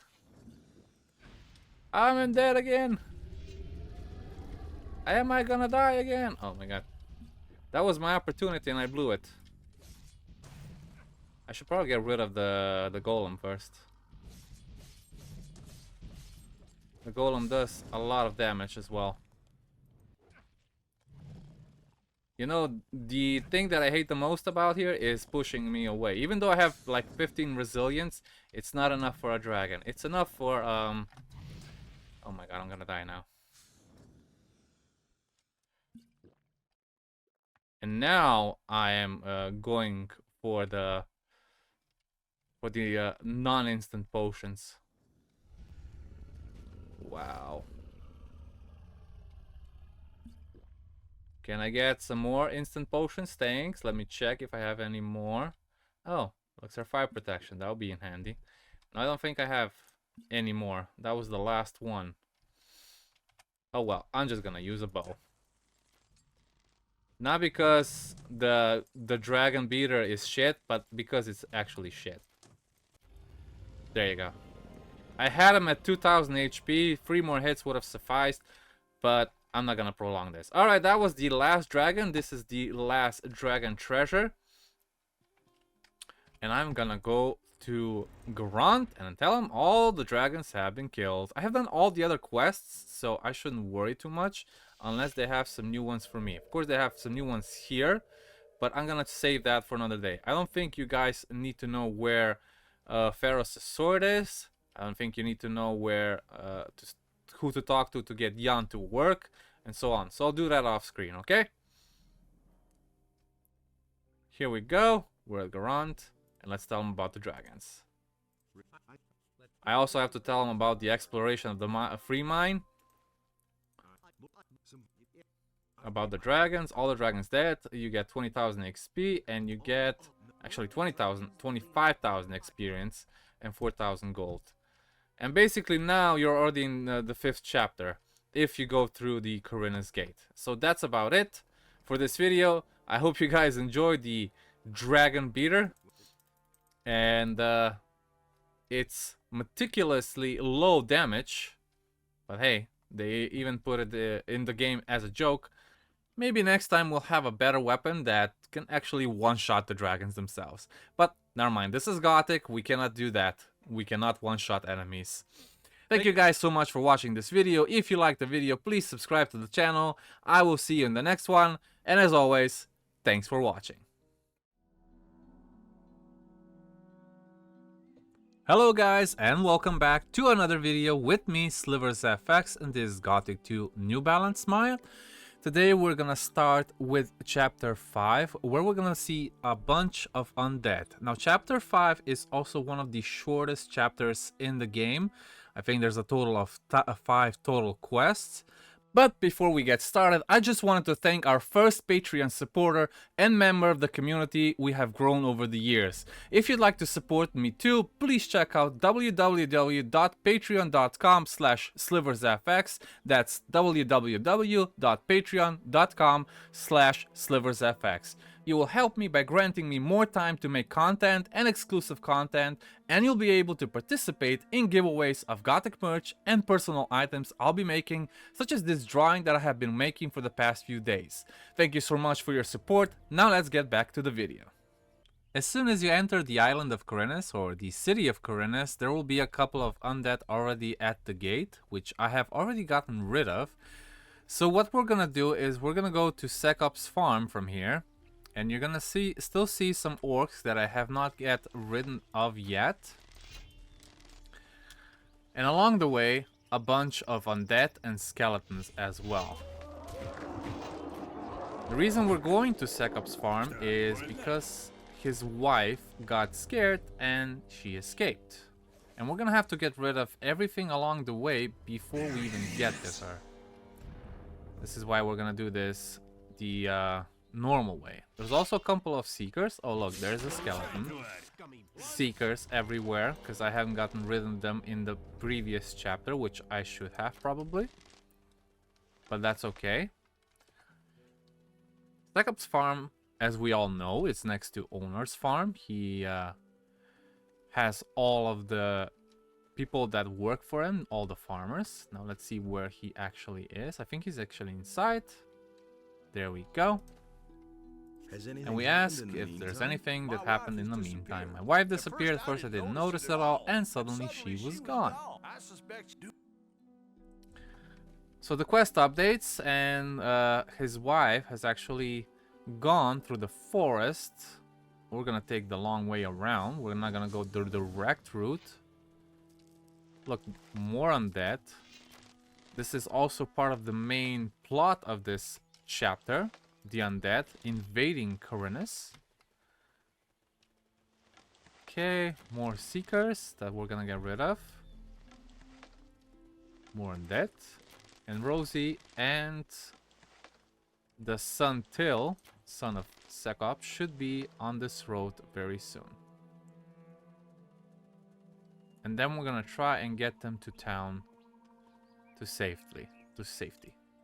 There we go. There, that's where they are. Well, if you think, what are you? I'll get you up here. And let's talk with the Till. Till doesn't have any dialogue available, so they just start following you. Rosie is a slowpoke. She barely runs. I walk faster than she runs, basically. So this might take a while, because you have to wait for her to catch up on every turn. It's one of those quests where NPCs follow you. These are the worst kind, honestly. Mostly because... Oh look, they're escaping because they saw a zombie. And then you have to follow them so you know where they went. Okay.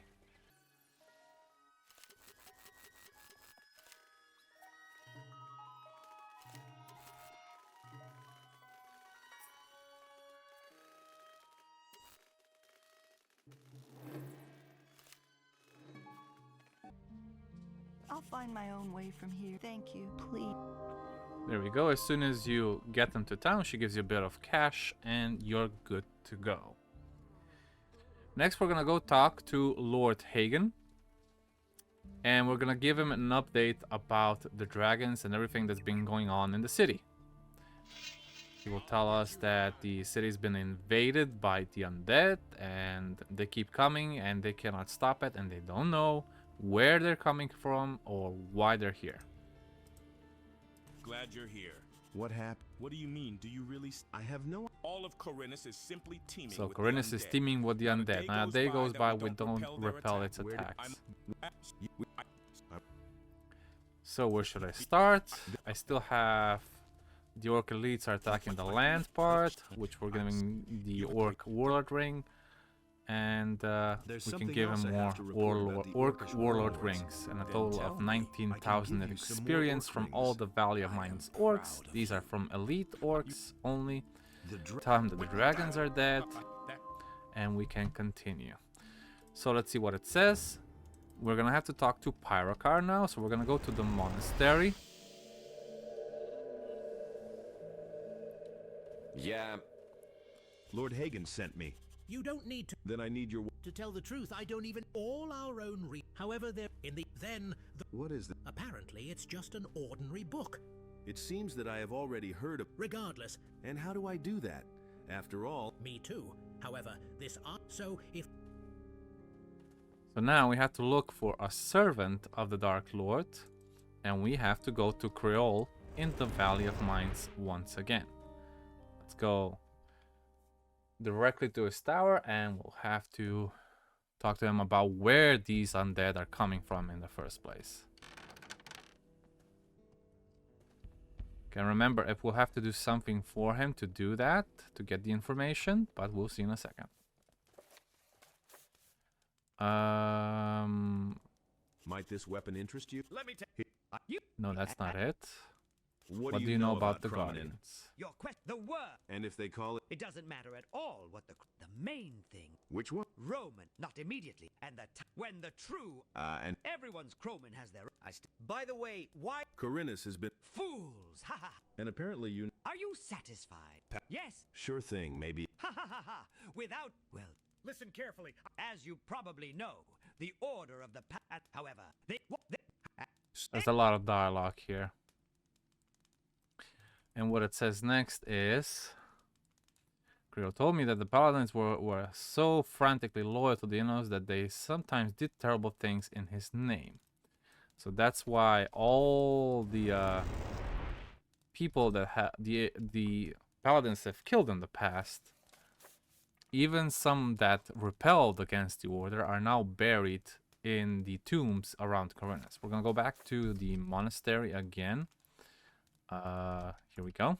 I'm gonna talk to Pyrokar once more, and he's gonna give us 3 keys to check around Khorinis. There are 3 tombs we need to empty, but even though that won't be enough, there's also a main tomb where a lot of the undead are coming from. I've looked... Here we go, Lord Innos, Lord Inubis Crypt, key to Lord Mirit's and Lord Ulzar's tomb. We need to check... Now, if you played the original Gothic 2 Gold, you already know where these tombs are. Except they were never locked in the first place. You could access them easily. We're gonna go to the Circle of the Sun first. And the first tomb that we're gonna look for is right here on the left.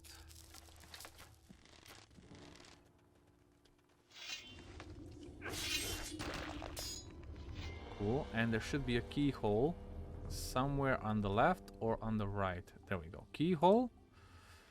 You put the key in and the door opens. And now you can get rid of all the undead that are inside.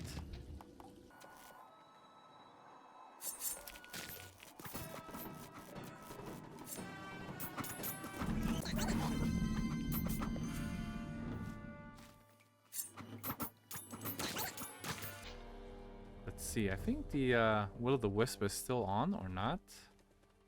Yeah, it is. But I don't think it works in here. Oh, it does. It does. It does work in here. Okay, cool. Let's pick up everything that we see in here. Couple of chalices, couple of swords. And of course,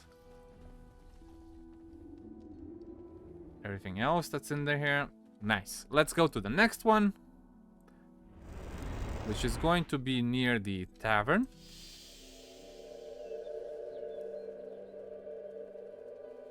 This tomb is normally protected by a ghost if you haven't got rid of him yet.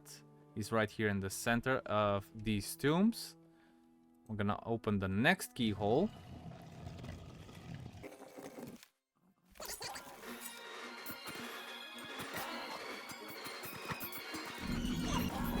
There we go, he's gone, and I think all the undead are gone with him. Couple of sarcophaguses in here.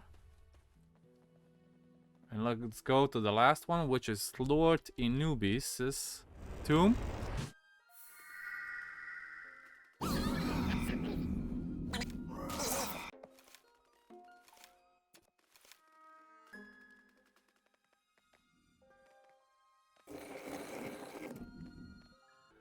The note that we find is the same note that we also get in Gothic 2 Gold. Let's just read it real quick what it says. It says, an old letter, I am doomed. My efforts to put Inubis back in the righteous path were in vain. Inubis has risen from the dead again, banished by the old order of paladins. He seeks vengeance. And this guy's name was Evan. As you can see, I have already gotten rid of a lot of these undead here. I'm not even sure if I can... I can open it, okay.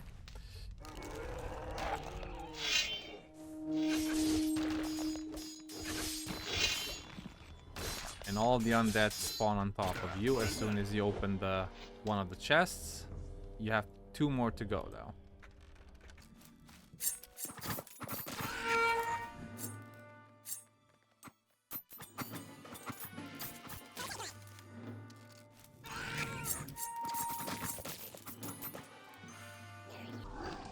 And there we go. He should spawn any second now.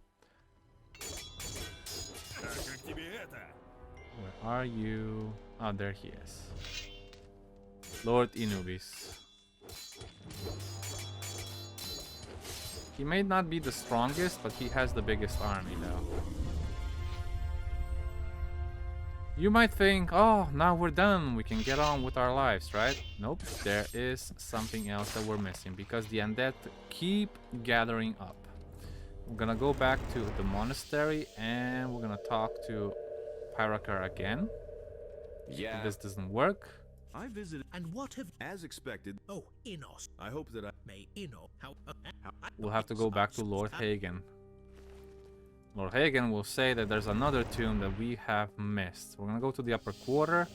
Gonna go directly to Lord Hagen. Oh, he's already outside.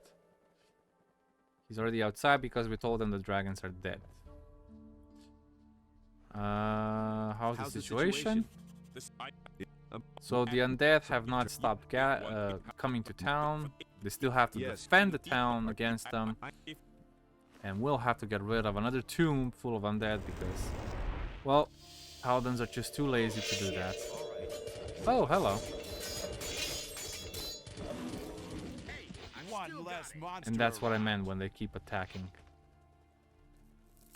The last tomb is in a location where you normally wouldn't go in a normal game, except to kill a couple of shadow beasts. There it is. That is way, way down here in this hollow. This cave. We go to the left. Oh, there's a couple of goblins here as well. Still alive. And an undead that I missed, apparently.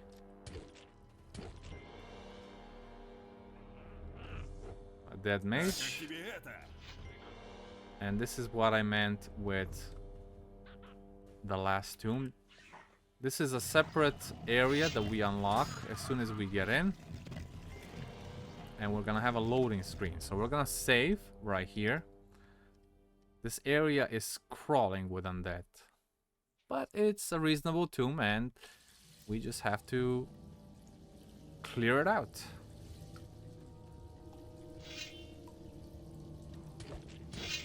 Also, the undead here are way stronger than the ones outside. They have almost 3000 HP, sometimes even more. And this is on easy mode. On normal mode, they have about 5k HP. Then we're gonna have to click on this switch and the first gate is gonna open. It's gonna be the one that's opposite of the switch.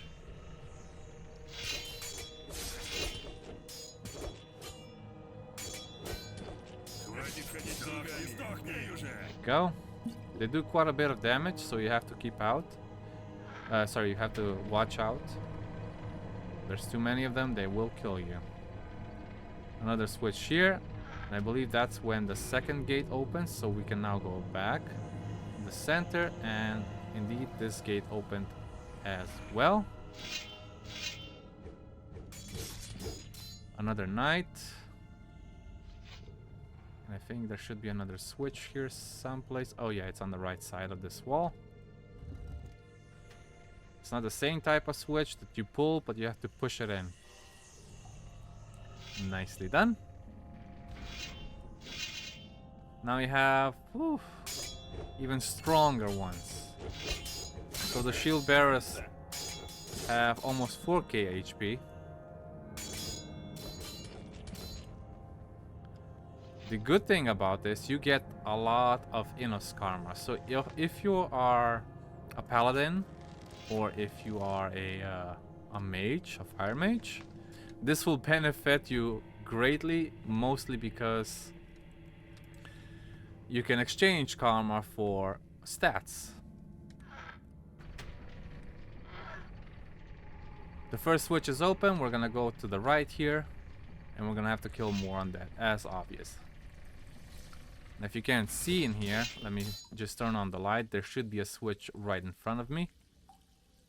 Sometimes certain areas are not lit up and you have to use your own light source. Then when you turn on that switch, this one gets open. And I'm gonna use my bow from here on now, because it's more fun. Another switch right here. And I think the fourth one opens. See, the fourth one is open. And when you turn the switch on this one, the second one will open, and then the third one, in that order. Cool. One more switch to go. It's like almost like a little labyrinth.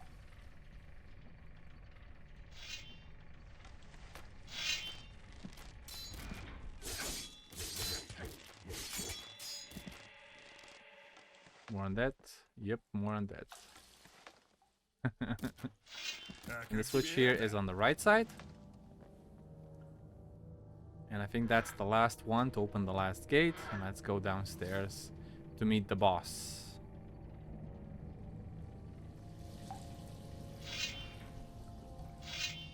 Ну как, нравится?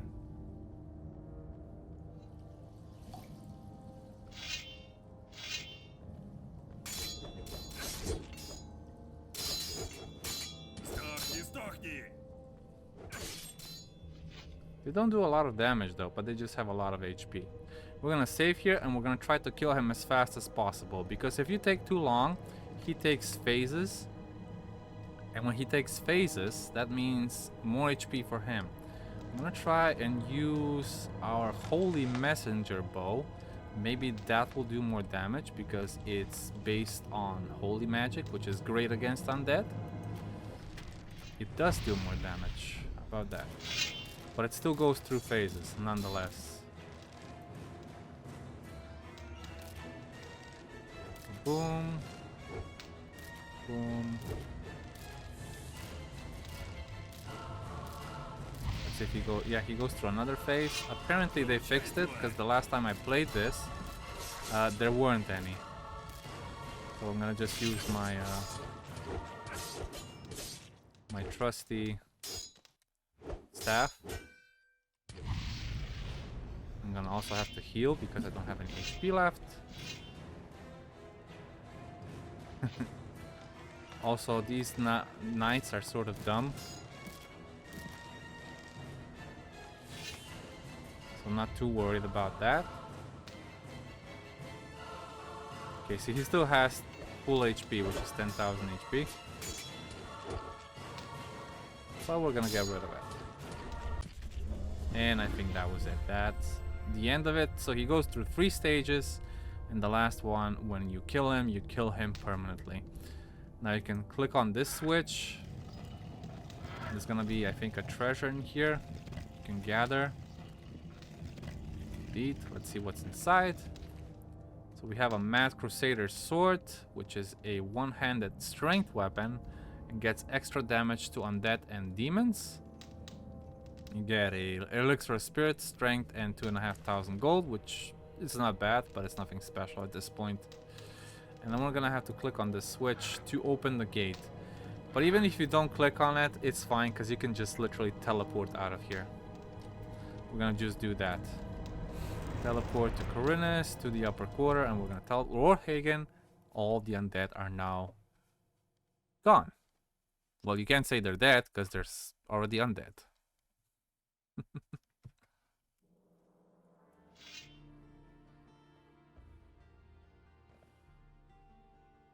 I visited the... And what did you... You're better... Okay. Are you still... Well, did I... Did you not... Alright, for... And that's it. And now we have to find a way to get on the ship and get to the Halls of Irdorath. Now, Pyrocar already has told us that the book that Xardas gave us is still being held in the vaults of the monastery, which means it's downstairs. We're gonna have to give a visit to old Talamon that's guarding the vaults.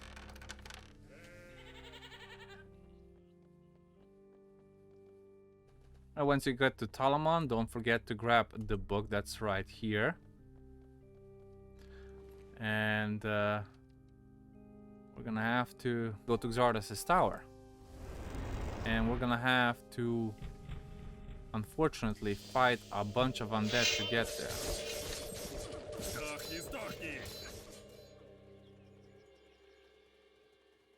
Apparently, the teleport also does not work to Xardas directly, as long as this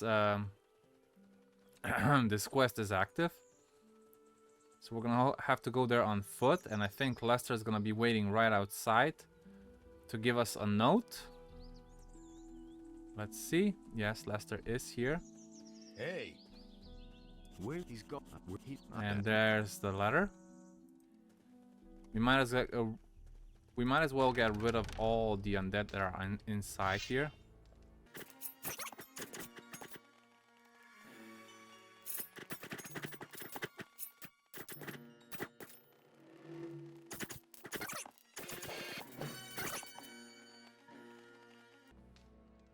Alright, nice. Now we can open the letter that Xardas gave us, which should be a letter from Xardas. And then you can open the book from Halls of Irdorath, which gives you a key. Let's go back to the monastery then.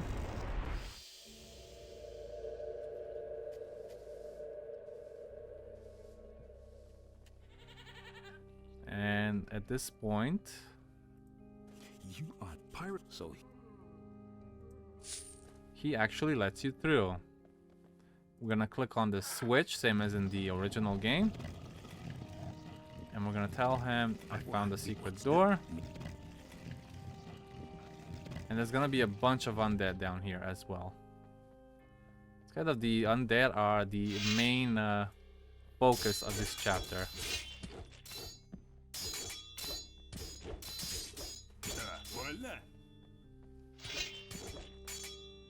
There's quite a couple of them, and it's worth getting rid of all of them so you can get as much Innos karma as possible. I'm already at 700, which means I have already gathered almost 300 since the start of this video, but there's no harm in getting more. There is no harm in getting more whatsoever. The problem is with some people, they get lost in this labyrinth that's down here. You don't have a map to guide you through. You're just gonna have to feel it out. There we go, that's the last one. And we also have a key for this door that is normally locked.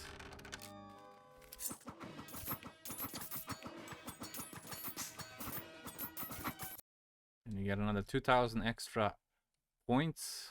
Experience points. Интересно. And a lot of converted paladins to go with it. Неинтересно. There we go. We got rid of all the undead in here. We can read now this book stand, which doesn't give us anything. We can get this letter here, and a book, and a map, as well as read this, which is very important. Nice. Now we can check the map and the update of the quest starts. So we need a ship, we need a captain, and also the Master Dragons updates, which, well, if you follow this through and you make a staff that is made out of 3 different pieces, you can later summon a dragon. Of course, this applies to mages more because they will have more power, but dragons, the one that you spawn, are very slow, and if you're a if you are a demon summoner or an undead summoner, those dragons tend to do less damage than the ones that the undead you can summon yourself. Okay? Alright, let's see what's next on the list. So we need a ship, a crew, and a captain. Let's go back to the monastery. We're gonna go talk to Pyrokar.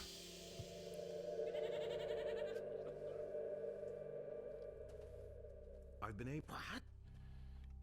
Xardas. I know where to find the Halls of Irdorath. And then we say that Jorgen is an experienced sailor.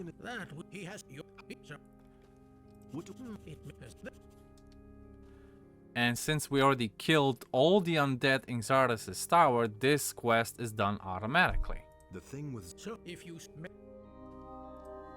Now we don't have to actually take Jorgen with us. We can take anyone else if you want. Jorgen is just a free option. You can also take Jack or Torloff, but that's entirely up to you. Let's see what says next. Let's go to Owner's Farm. I believe we had to talk to Lee.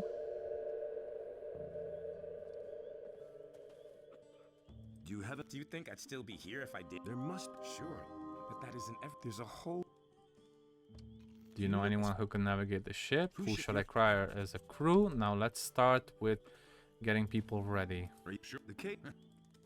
Apparently we have to get the ship first though. Go to the harbor area.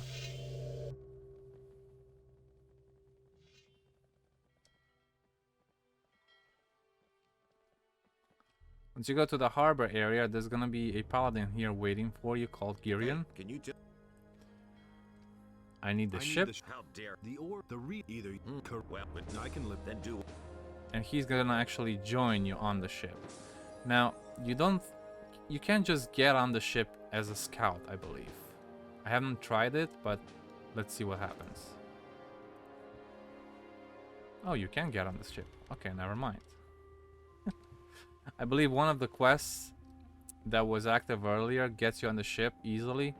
So now we just need to find a captain. Let's go see if there's any extra quests we can do. I'm gonna go talk to Jack first. He's in his tower. Hopefully he's not dead. Oh look, more undead. How about that? And we're gonna see if he is the one that wants to be our captain. I don't think there's any other quest that can be involved with this, but let's check. Wouldn't you? But for I need your experience as a sailor.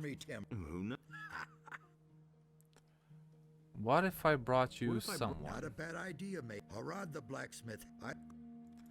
Okay. So, Jack wants somebody to look out for the tower while he's away. And the easiest way to do that is to talk to Brian, which is Hera's apprentice. Wait a minute. What? Let me see if I can talk to Harriet as well. What? Apparently not. I think, what's his name? He just goes there automatically. I'm gonna teleport away now. First to Owner's Farm and then back to the market square to see if this updates.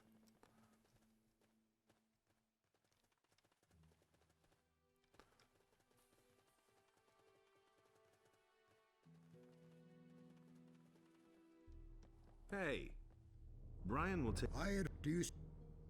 So this is 1000 experience extra, and we can also ask Torloff, and let's see what Torloff wants. I think Torloff is already upstairs in his chair. You're a sailor. And if I take care of it, then will you be my captain? And if I...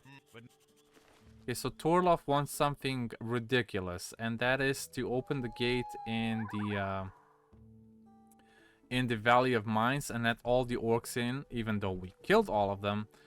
But since I'm a scout, I'm not gonna be able to do that. I will be able to do that as a dark mage, as a mercenary, but not as a scout. So we're gonna skip this one, and we're gonna ask Jorgen directly to be our sailor, our captain. Where is he anyway? He just disappeared. I should probably wait until morning, because I think he appears in here.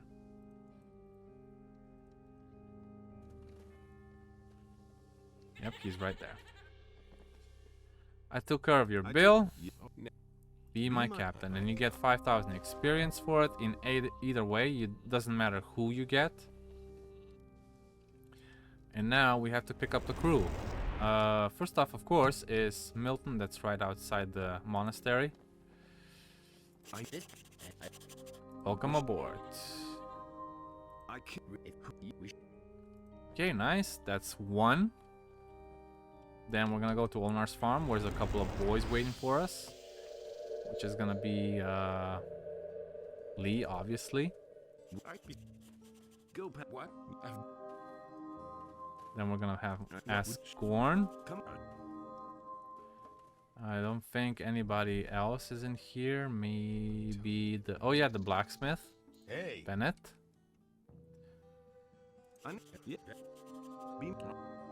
Nice. Torloff, I don't think he's gonna come along. If we already have a captain, Wolf comes, I think. Yeah. Welcome. Indeed. Hey, Raul. Would you? You can ask him, but what's the point? Because he's always in a bad mood. He doesn't do anything, and he's always in a bad mood. I never asked Jess. I don't think he has any updates. Okay. Maybe Jarvis? No. Tekla? No. Can I have some of your stew? Oh, she gives me some of her stew. Nice. Court, perhaps? I don't think so, though. No. That's the last one. Let's go to Lester, because he's still in Xardas, near Xardas' tower, just outside of it.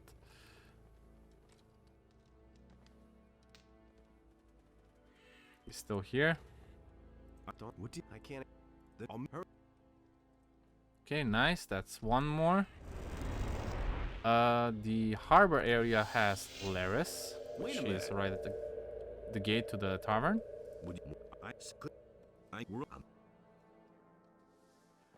That's one more. Then we have Diego, who's in the upper quarter. This one takes the longest to get ready. What? Because he also needs to change.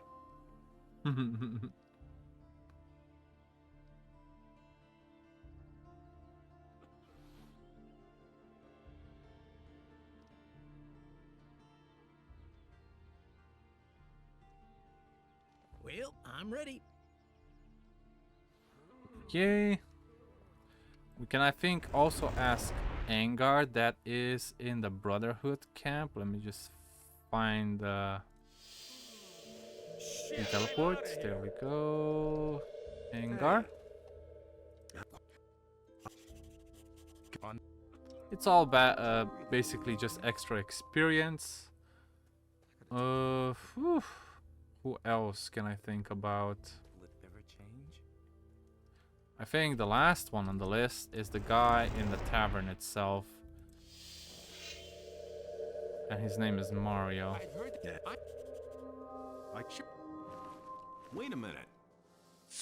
Even though I wouldn't suggest him in the first place because he's already been possessed.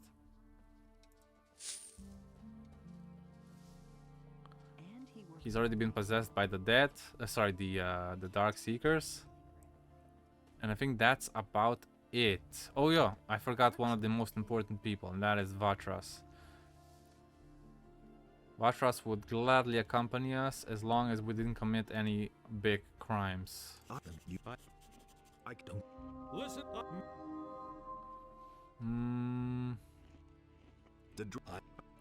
Come with me to the enemy's island. Wait a minute. Nice, okay. That's the last one. And now we just need to get to the harbor and start our process of getting out of this place.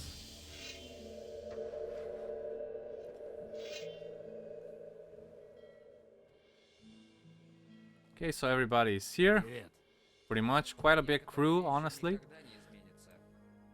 We need to be well prepared before we set sail. It is recommended to have at least 4,000 HP. We have 7,000, which is not a big deal. So as soon as you get on the ship and you get inside your quarters, chapter 6 will start. And there's no turning back from here. So this is basically the end of chapter 5. Let's see if we have any more quests. We only have the mystery of the old book, which we can finish. And I'm gonna do that separately, okay? In a separate video. Anyway, I'll see you in the next one. If you enjoyed the video, please leave a like and subscribe for more future updates. And as always, thanks for watching.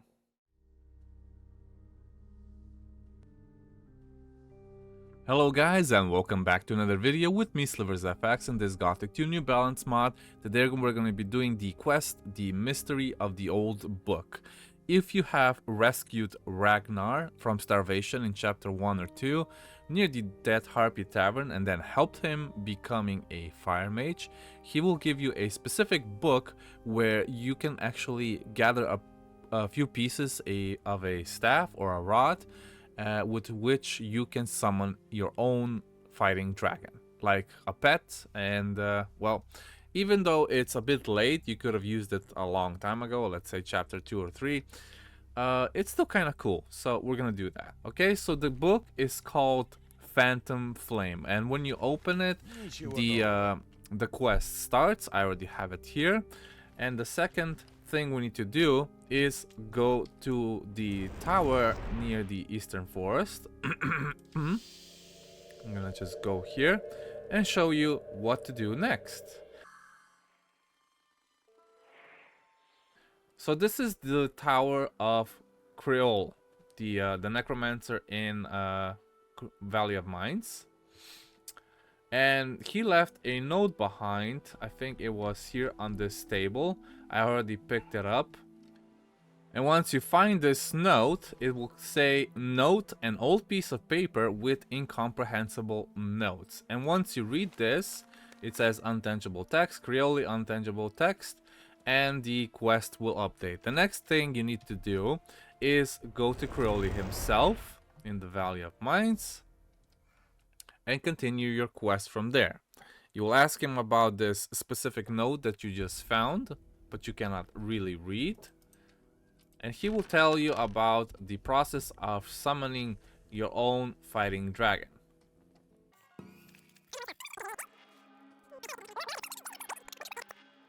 Okay, so he asks you to bring him 4 pieces, even though he wouldn't give you the last one, but that is a lie. I already have the 4 pieces, but let me show you where to find them. So the first piece is with the necromancer at the Temple of the Sleeper. At the end, in chapter 3, you get it, okay? I already done this video quite a while ago, so if you haven't done it, this would be a good time. The second fragment is with Cor Kalom in the Masyaf's lair. This is the assassin plot where you go through the quest of Missing Novices, and at the end there will be a boss called Cor Kalom. The third chart is with the Lord of Shadows in Nubis. We did this in the previous episodes, I think, where we called the Undead Invasion. And the tomb of Lord Inubis is literally right next to Owner's Farm.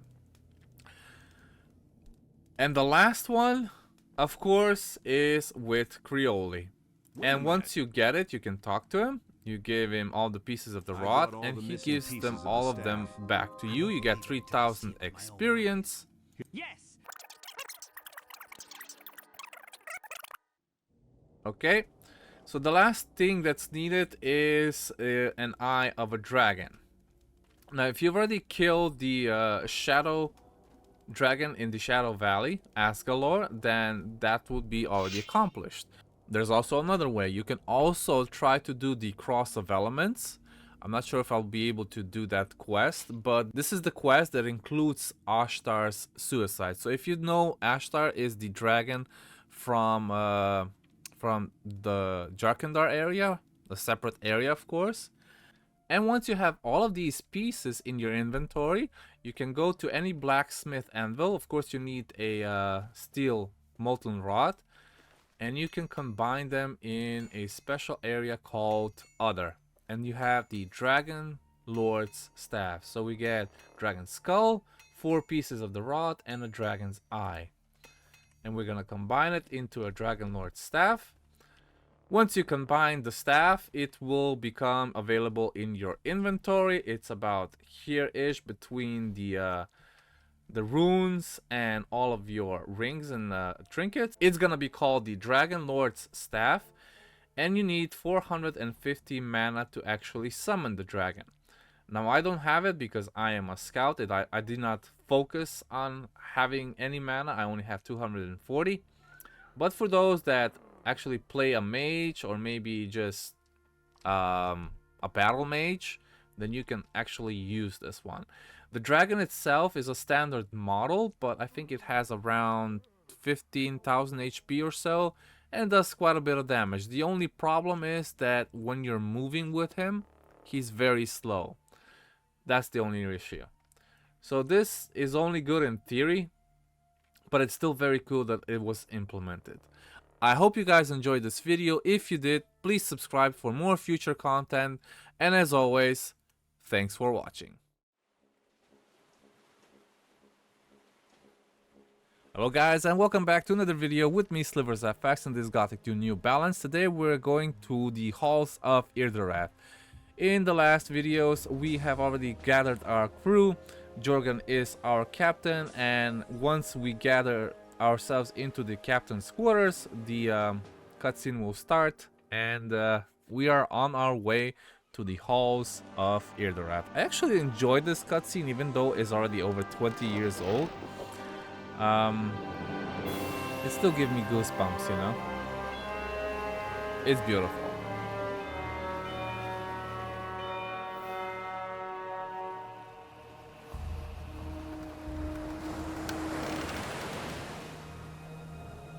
It's kind of funny that the emblem on the sails look like Gryffindor, sort of. It looks like a griffin. I'm not sure where they got the design from though. I never checked on that. I probably should.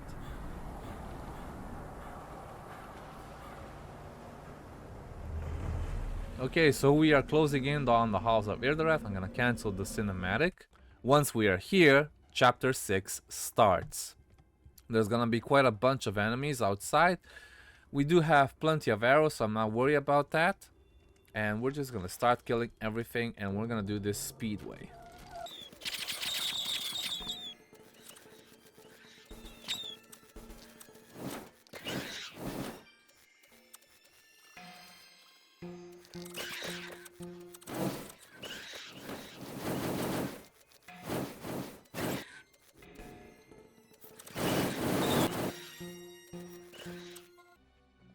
Once you get into this cave complex, might as well go here first. And then we're gonna also try to save Pedro, who has been taken from the monastery by the Seekers. Okay. Let's go see him right now. I think he's in the first room. Stop blocking me, seriously. So much. He's not. Oh yeah, he is. Wait a minute. Wait a minute, traitor. I ought to just stop. You have the. Tell me what you. Yes. All right. Thank. And the easiest thing to do and getting more experience is for him to follow you to your ship. Let me see if I have the settings on for NPC's companion sprint, so he goes faster. Yes, okay, cool. I don't want to leave him behind too far. Man, my throat today is awful. I don't know what's up with that. And I do apologize, but I hope it'll get better. Alright, here we are on the ship. Hey. And I'm talking to the Wisp. Here we are. An impressive Stop. What it the dead. Then you just go through the dialogue and he tells you how to open the rest. You can take your companions here with you if you so wish, but I just rather play alone because then they get lost and you have to keep backtracking all the time, and I don't really mind that. So to get through the next part, you have to click on that little torch, and there's gonna be a couple of seekers here that we want to get rid of before, and a couple of undead. Well, a lot of undead. And then the lizard men start. A lot of lizard men. There he is, all the time. There he is, there he is. Isn't that funny? Every time you see a seeker, there he is. There's gonna be a couple of lizard men also here in the back, but there's not gonna be any undead until we reach the dungeon area. And of course the dragon. But you wanna get rid of the draconian first.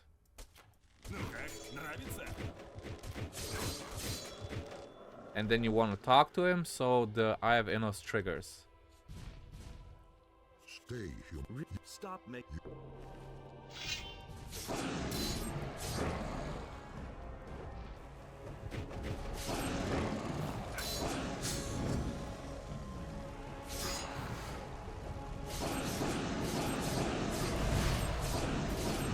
The dragon is angry, but he doesn't stand a chance against us. An old letter from Ur-Thrall. I wonder what that is. There's gonna be a couple of chests here. A lot of gold, a lot of golden coins, a lot of golden items and potions. Make sure you grab everything. Actually 3,000 gold in there almost, which is insane. But I guess dragons are richer than anyone else. Another 1,500 in there. Another 1,500 in there. And a lot of arrows as well, which I have plenty, so I don't mind. I made 14,000 before I got here. Okay, nice. And another 3,000 gold. And then this door opens automatically as soon as you beat the dragon. There's gonna be a seeker right there. And another one on the right side. And another one across, so you might as well just kill them. And a lot of undead. If they fall down, don't mind, it's not that big of a deal. Next we need to click on those switches up there, and it only works with the bow or crossbow. I think that one already triggered.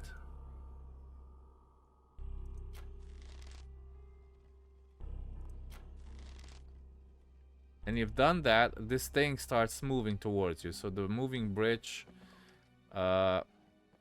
gets across. You don't have to hit them precisely. I think they get hit even if you have 0% with your ranged weapons. There's gonna be a demonic goblin skeleton, which is a first, and it's the only one of its kind in the game. There's gonna be more chests if you want to grab more loot up here. Let me just go check. Smaller chests, but still a lot of loot. And I think there's one more on the other tower. Check real quick. Indeed, I was not mistaken. Another 500 gold. Those instant potions are quite useful, so if you need extra, just grab a few more here. And now the undead party starts. So most of these guys are gonna be undead from here on out until we reach the until we reach the dragon area. But I think most of them are gonna be undead. And of course, we're gonna also see Mario, who has been converted by the Seekers to serve their master. Okay, nice. I think there's even oh, there is another chest right here, so there's more loot. And now the difficult part starts, because there's gonna be a lot of undead here that you want to get rid of fast, otherwise they will kill you, because they do quite a bit of damage. You get quite a bit of Innos karma as well.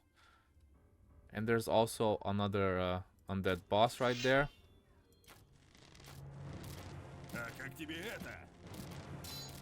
Which we're gonna get rid of very quickly. There you go. I prefer using a bow because I don't have to deal with them blocking all the time. Here on to the right, there's gonna be a couple more undead, obviously. But I wanted to say that here on to the right, there's gonna be an alchemist bench, which you can use to recharge your Eye of Innos, and also a book and a recipe for a very specific, tonic elixir. It's called Embaria Firgasto, and it uses, I think, dragon eggs. Let's see, I think it's under permanent. Yes, it's under permanent, and it uses dragon eggs. So if you sold all of your dragon eggs to Bennett, then you won't have any. But if you want extra effects, it says a very rare and valuable potion, but the effect is unknown. It depends on, I believe, what class you are. So we're gonna make 3. We don't have more. And we're gonna drink them and see what happens. F1. You get 10 dexterity, 10 dexterity, 10 dexterity. Nice. Well, last time when I was a mage, I got 25 mana each time I drank one. So that was quite insane. We're gonna drink these. Have almost 8,000 HP at this point, which is nice. And also the Diary of a Dark Novice. Nothing else to be added except for this little chest here. Let's continue. The Halls of Irdorath updates. And now we can continue on our journey killing the undead.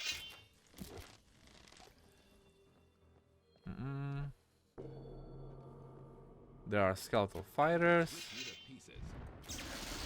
You don't even have to talk to Mario, by the way. You can just kill him. And it gives you 5,000 HP. And there's gonna be another Shadow Lord, which you need to kill.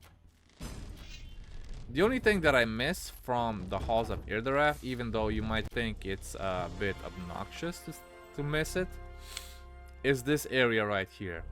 So this used to be like a little puzzle where you had to go to each separate room, chamber, upstairs, downstairs, and then unlock all of these pillars in here. And now when you kill this lord, the door just opens. It's kind of boring, honestly. It's not Gothic-y anymore. We're just gonna kill all of these. They removed that, I think, last year in April. But I guess it is what it is. Gonna kill a lot of Dark Masters. Make sure you keep moving so you don't get all the damage in your face. Because there's quite a bit of them.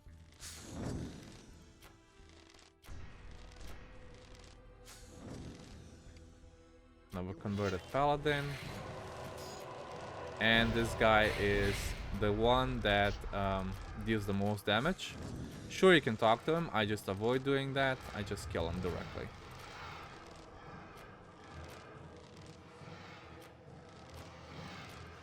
There's a few things that he will tell you about how the dragon that he guards here is the most powerful and everything. The undead dragon. Basically an incarnation of Beliar. But it's fine, we don't need him. Okay, I did forget to recharge the Eye of Innos, so we're gonna do that before we set out. Create. I'm gonna read this book stand. I'm gonna read the other book stand. I have already 100 rhetoric, so I'm not. You cannot get more than 100 rhetoric. Sorry. I've been keeping saying this wrong. Rhetoric. It's rhetoric. That's how you pronounce that word. And I've just noticed it because of the US elections, because they keep repeating that word over and over again. Another book stand right here. Get more intelligence, which I don't really need because I'm not a mage, but I will have almost 300 without any other bonuses. I never created any runes. Come on, die. Thank you. And we're gonna have this chest here that we can unlock by, I think. Oh yeah, we have to gather the stuff in here. He has the key. And you can get also quite a few nice things in here. Okay, nice. Let's see if there's anything else. I think the other side, we already been there. There's nothing in here. Okay, cool. Let's see what's the note. So we have an Almanac of Obsession. We don't want to read that. Note from the Dark Mage says, how you enter this door. The Eye of Power, illuminate your path. And I don't think there's anything else. And this is the Eye of Power. Okay. We're going to click on the door. And automatically everything just opens. And instead of getting to the dragon directly here, like behind this wall, something else happens instead. You go to another area entirely.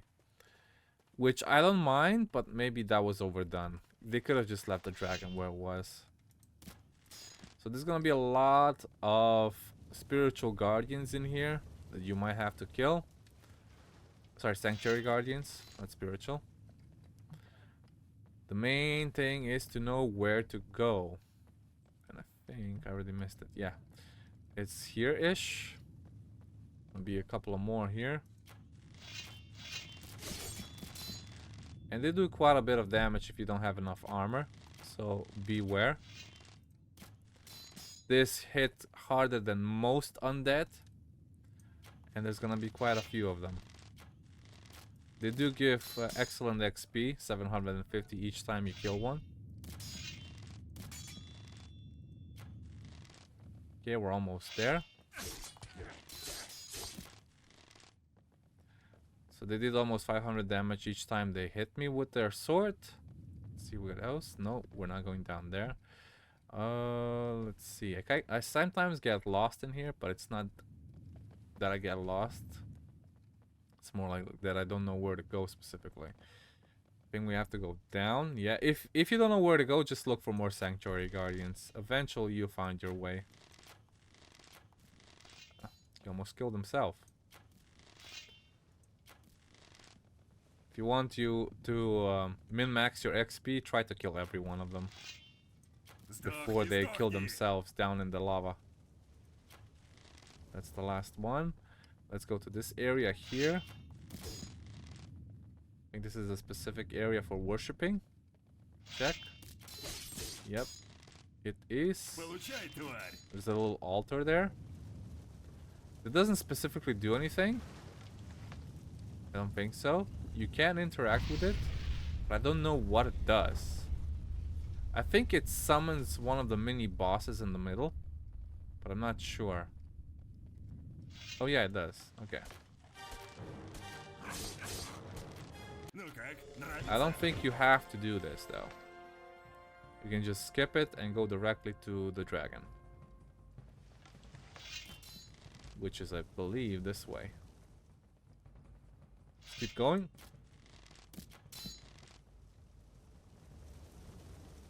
And yes, this is the dragon area. You can already see him in the distance. We're gonna give it a quick save, and we're gonna go talk to him and see what he has to say.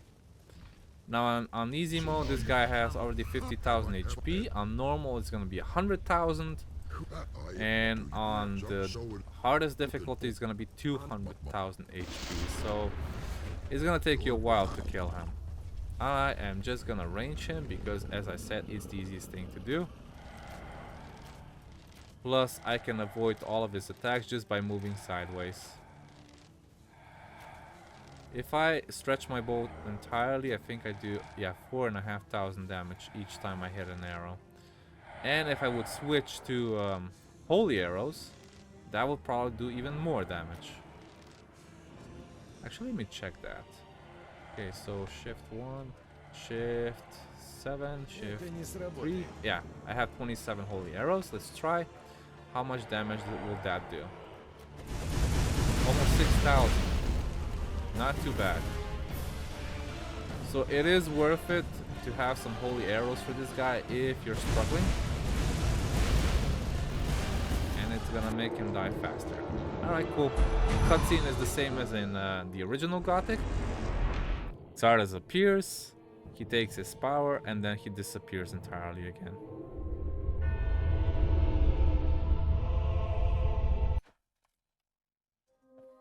We get 30,000 HP, a lot of Innos Karma. Make sure you grab everything from the dragon. And then you just have to go back to the ship. Once you leave the dragon's lair and you return to the main hall of Irdorath, Dagoth will appear in the center with 4 different demons. And he will start talking to you about how their plan was, how everything was supposed to go, how they used you, and so on and so forth. And now that you're expendable, he will try to kill you. There's gonna be a lot of dialogue here that I'm going to skip, but all in all, in the end, you just have to get rid of all the demons because Dagoth himself will disappear. Sometimes this bugs out, so make sure you save before getting here, because I have encountered a lot of ways that this just didn't work and I couldn't progress with my story. And the door here, where you get out, was still locked. All of your companions will now be on different stages of this map, and you can tell them that everybody can return to the ship now. Just make sure you do that. I think the next one is Milton, right outside these halls, indeed. Guy. Wait a minute.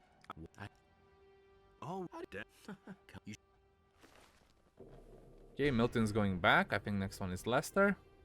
That is on the bridge. My headaches.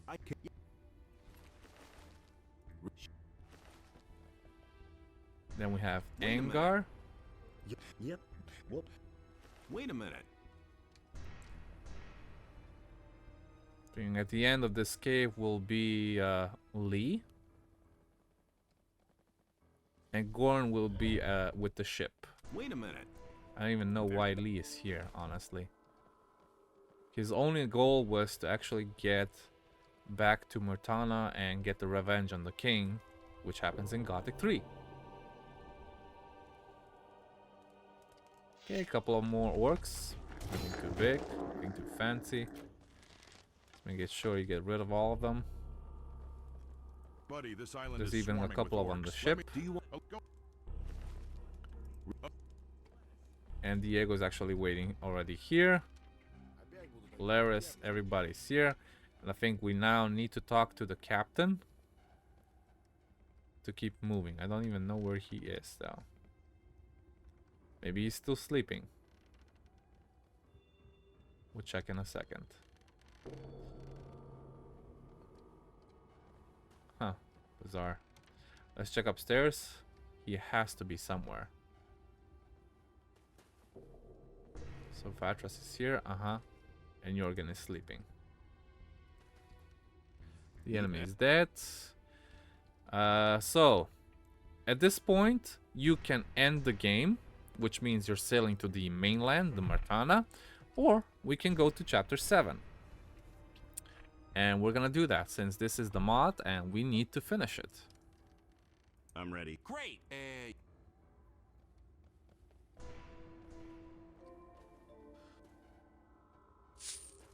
Okay.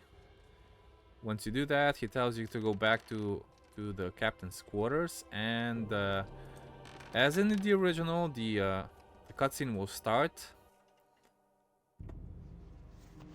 and you are on your way onto an island that has not been uncovered before. And the humans slew the beast, and it entered into Beliar's realm. Xardas, what exactly happened in the Temple of Irdorath? With the help of Innos, you have defeated the Avatar of Evil, and I have taken its power unto myself. Since I left the Circle of Fire, this alone has been my goal. We're overloaded. We have to toss some of the gold overboard. Get your hands off the gold. Listen, it would be really better if we... I don't want to hear any more about it. I've heard the war with the orcs is going badly. And? We probably won't be able to spend all the gold anywhere. The gold stays on board. What good is the gold if we capsize in the tiniest storm? And then this new cutscene appears that is not part of the original game. I'm not even sure where they got it from. But eventually the storm catches you and you end up on an island or near an island. And this is where chapter 7 begins, and we are gonna save this for another video. If you like the video, guys, please subscribe for more future content, and as always, thanks for watching. Hello guys, and welcome back to another video with me, SliversFX, on this Gothic 2 New Balance mod. Today we're doing the island. This is the community's least favorite thing to do here, because it basically doesn't have anything. It's like filler of an anime. The only good thing about this place is that it loads fast and it doesn't lag. So as soon as you get out of the ship, when you start your journey away from Halls of Irdorath, everybody will be outside. It will be daytime, and the first thing we're gonna do is talk to Jorgen or Jack, or depending on who your captain is, and we're gonna go through all the dialogues. Finally, you've come to. There's a lot of dialogue, so make sure you just go through everything you see.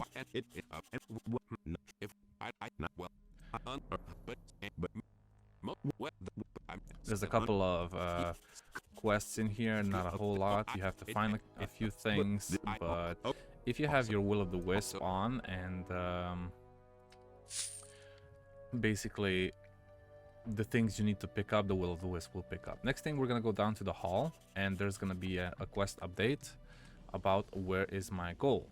There's only gonna be a few gold pieces left here, even though you brought tons from the Halls of Irdorath because of the dragons and all that, but they had to throw it overboard because of safety.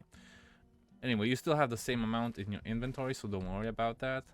It's just like part of the quest. Wait a minute. The next thing we're gonna do is we're gonna try to talk to everybody about that gold. So let's see now. Hey. Okay. Wait a minute. Wolf, I have a question. They don't give you anything other than just updates. You can talk to everybody. I think the more people you talk to, the more experience you're gonna get at the end. You can also pickpocket the people you haven't pickpocketed yet. Hey.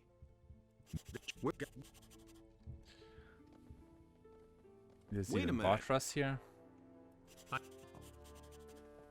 Okay. And once you get through all that, you can jump overboard and you can start swimming towards the shore over there. And the guys Angar, Diego, Milton, Gorn, and Lester will be there. Angar first in line.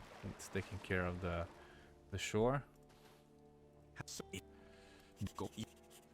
Okay. Let's see if he has any headaches anymore. No, he doesn't. Okay. And I'm gonna take care of these fire lizards. Nice. Let's talk to the boys first before we continue. So it's you give him some healing herbs, healing plants. And basically the first quest for Diego's already done. Can you no, sorry. Okay, Milton also gives you a quest regarding a tower.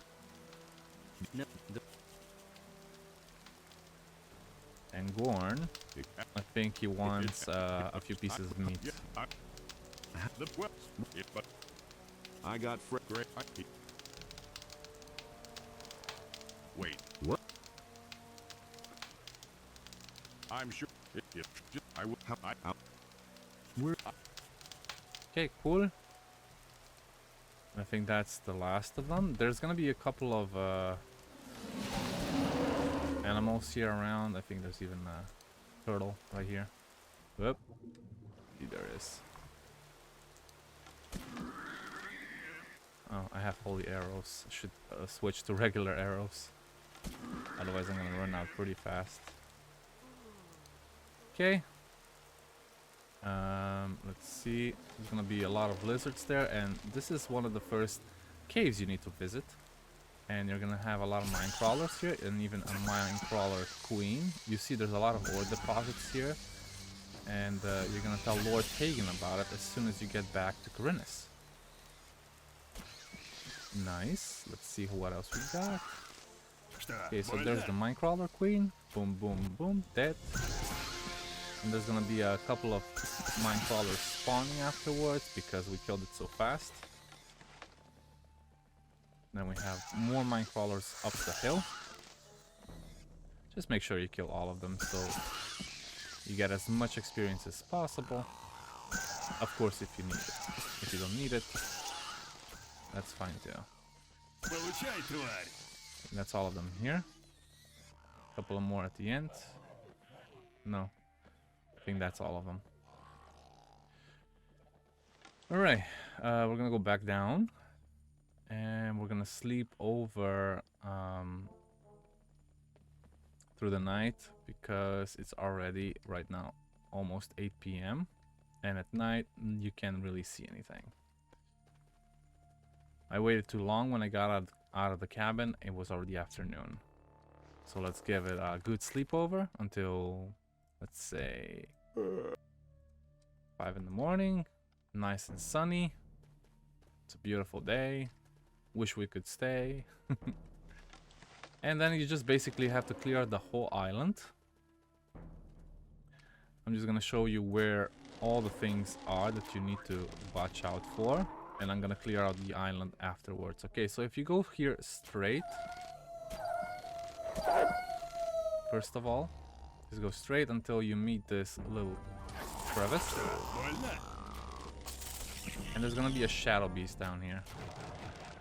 And behind the shadow beast, there's gonna be another cave and more mine crawlers, and ore deposit quests appears. Okay. And there's gonna be a special little ore deposit here. You have to interact with it and break off a piece of ore until the dialogue disappears. Then you go back out. And now we need to find a few things. Not quite a few enemies here. We're gonna go past this. There's also gonna be a black troll in this area down here.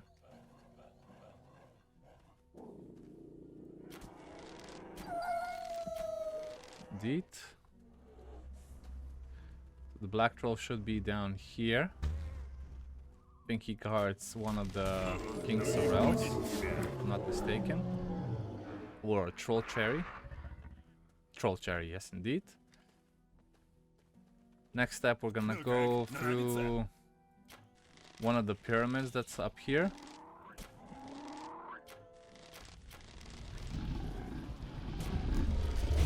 On top of the pyramid, you're gonna find a stone star, which is gonna be a replacement for the steering wheel on the ship. And it already got picked up. It was laying right here on one of the altars. Right, we found the stone star. Now we're gonna go down to another platform, sorry, temple, where we're gonna find a sextant. You probably have one already in your inventory, which shouldn't be a surprise. There's a lot of enemies still here.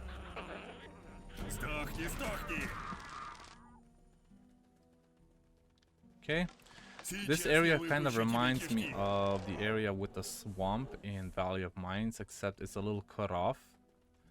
And the temple is not really there, this temple here. So once we get inside, we're gonna have a few swamp golems we have to get rid of.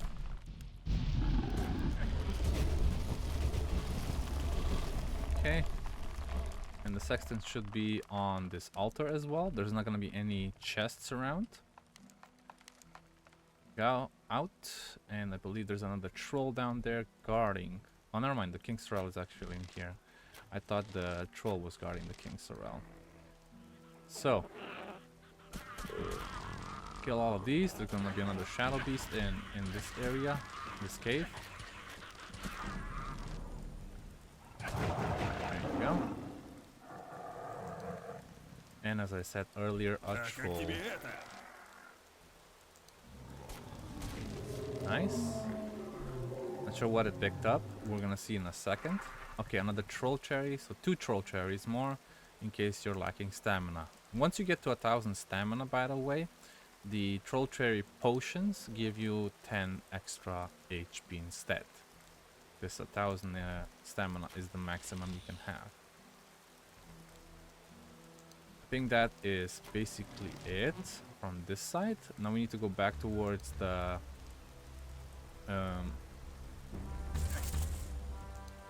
pyramid. So instead of going to the pyramid, we're gonna go down here to the other building, where this has a double entrance. I already killed the swamp golems inside. There are a couple of chests and all that you can open through various through various switches. I just think in this update they have entirely removed that because it was annoying, and every time you picked up the wrong switch, it would kill you. There would be spikes coming from the floor and they would kill you. So I think they removed that. There's gonna be a couple of swamp rats and another chest right here. And now we have to climb a little bit. So we're gonna go on the outside where this is broken, and I'm gonna climb on this side because it's easier than going there on the ladder. And we're gonna go through this portal. It's gonna teleport us into a little tower that you could see from the beach, but since it's raining right now we couldn't see it. It's too foggy. Gonna get the chest, jump down, get the second chest, jump down again, and get the third chest. Go. I think everything else got picked up. And now we're gonna go see Milton, who's gonna open a book that we picked up in here. If you don't know where to go, then stick to the edge of the cliff and eventually you'll get there. So there's a couple of ruins here. The tower was up there. If I go through these ruins and stick a little bit to the right, we will get directly down to the beach with our boys.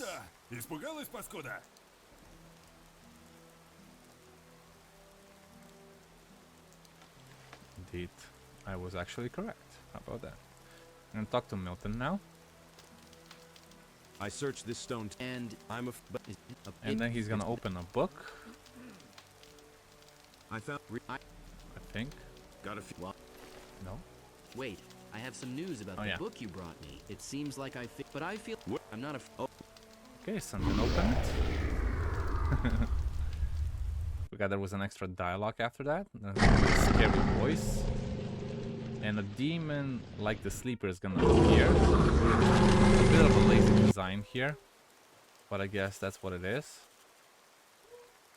Damn, where are we? Not too And what hard was all to, that? We shouldn't have opened this book. Ancient magic is nothing to joke about. And what should we do now? Not too hard to kill, but we still have to do it to get out of this place, because if you don't, well, you don't.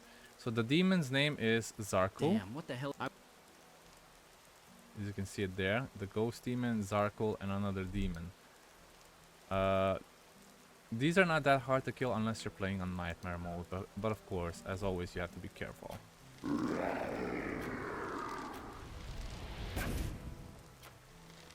Okay, the other demon just got stuck behind that wall. So I guess we'll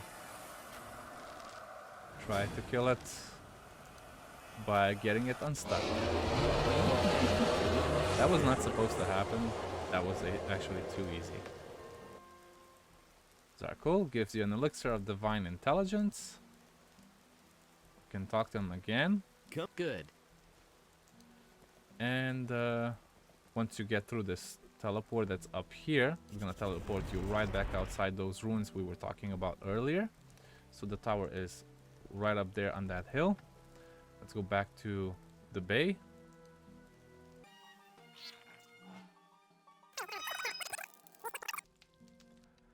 Nice. So all of the boys' quests are done. I'll be back in a second because I want to clear up the entire map first. Alright, once the entire area is clean, then you can actually talk to Lester and you can give him a couple of red swamp wheats. I have a... How... There we go. And then he gives you a specific, what do you call that? Blunt? Which you can, of course, smoke. Gives you 3 mana. And the quest is actually complete. I don't think anyone else has anything else. Let's see. No, I think we can... So, how do you like... As you... My advice... do you... So you... But it's possible... We can now officially go back to the ship. We can talk to the captain.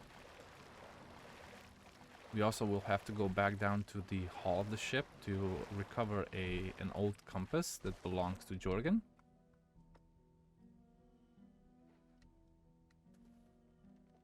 Let's go down here first. There you go. Old compass found. This spawns after you clear out the whole island. And now you can talk to Jorgen about everything.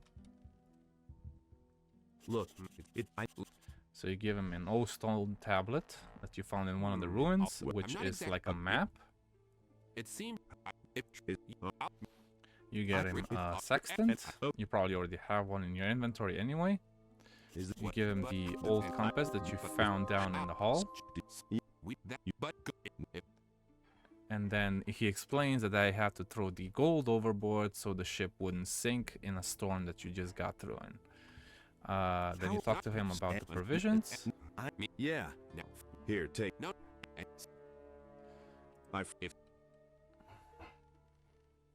Here. No.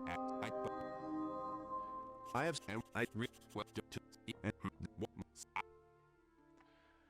I brought you a piece of that.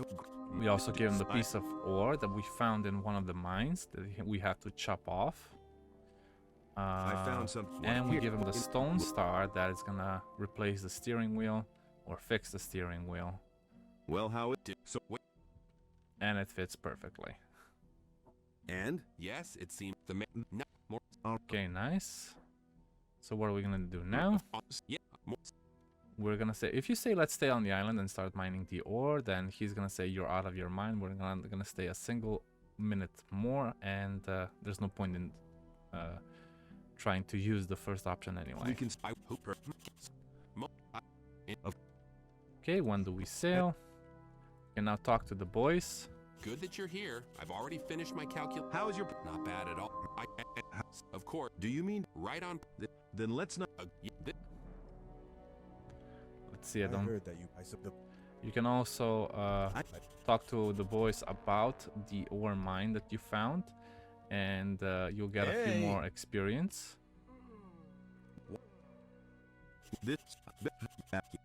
I don't think it matters which options you pick. The most experience you can get, either it's 100 or 200 from each.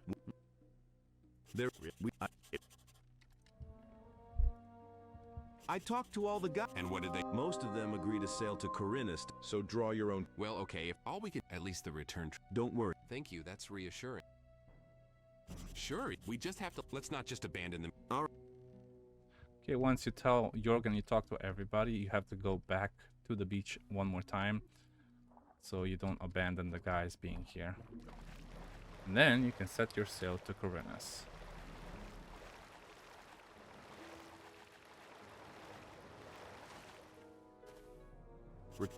Is something... It'd be funny if you see all of them swimming towards the ship, but that's not gonna happen. It would be nice though. Hey, can you... What? Okay, all the 5 people that we talked to on the beach are gonna go back to the ship, and now it's officially time to go back to the city of Khorinis.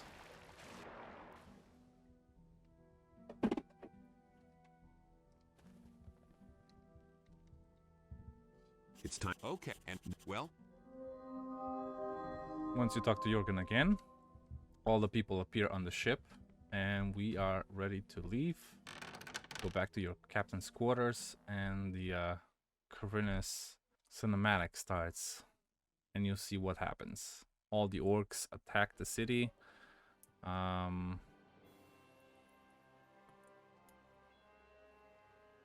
It's gonna be kind of devastating to see everybody that's not essential and you helped out so much in chapter 1.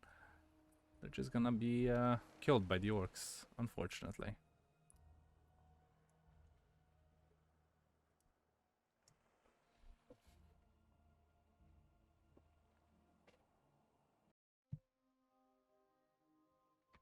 Praise Innos, you finally shown up. I was starting to think that it would never happen again.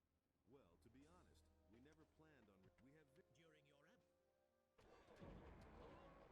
honest, we never planned on... We have... During your The video itself could have been a better quality since this was specifically made for this game, for returning. But I guess they forgot to update it. Because they're not even showing the remade Khorinis. They're still using the Gothic 2 Gold version of it.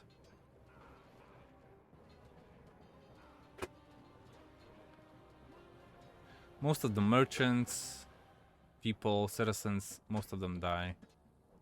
Most of the militia and the paladins escape, but with heavy losses.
Khorinis left.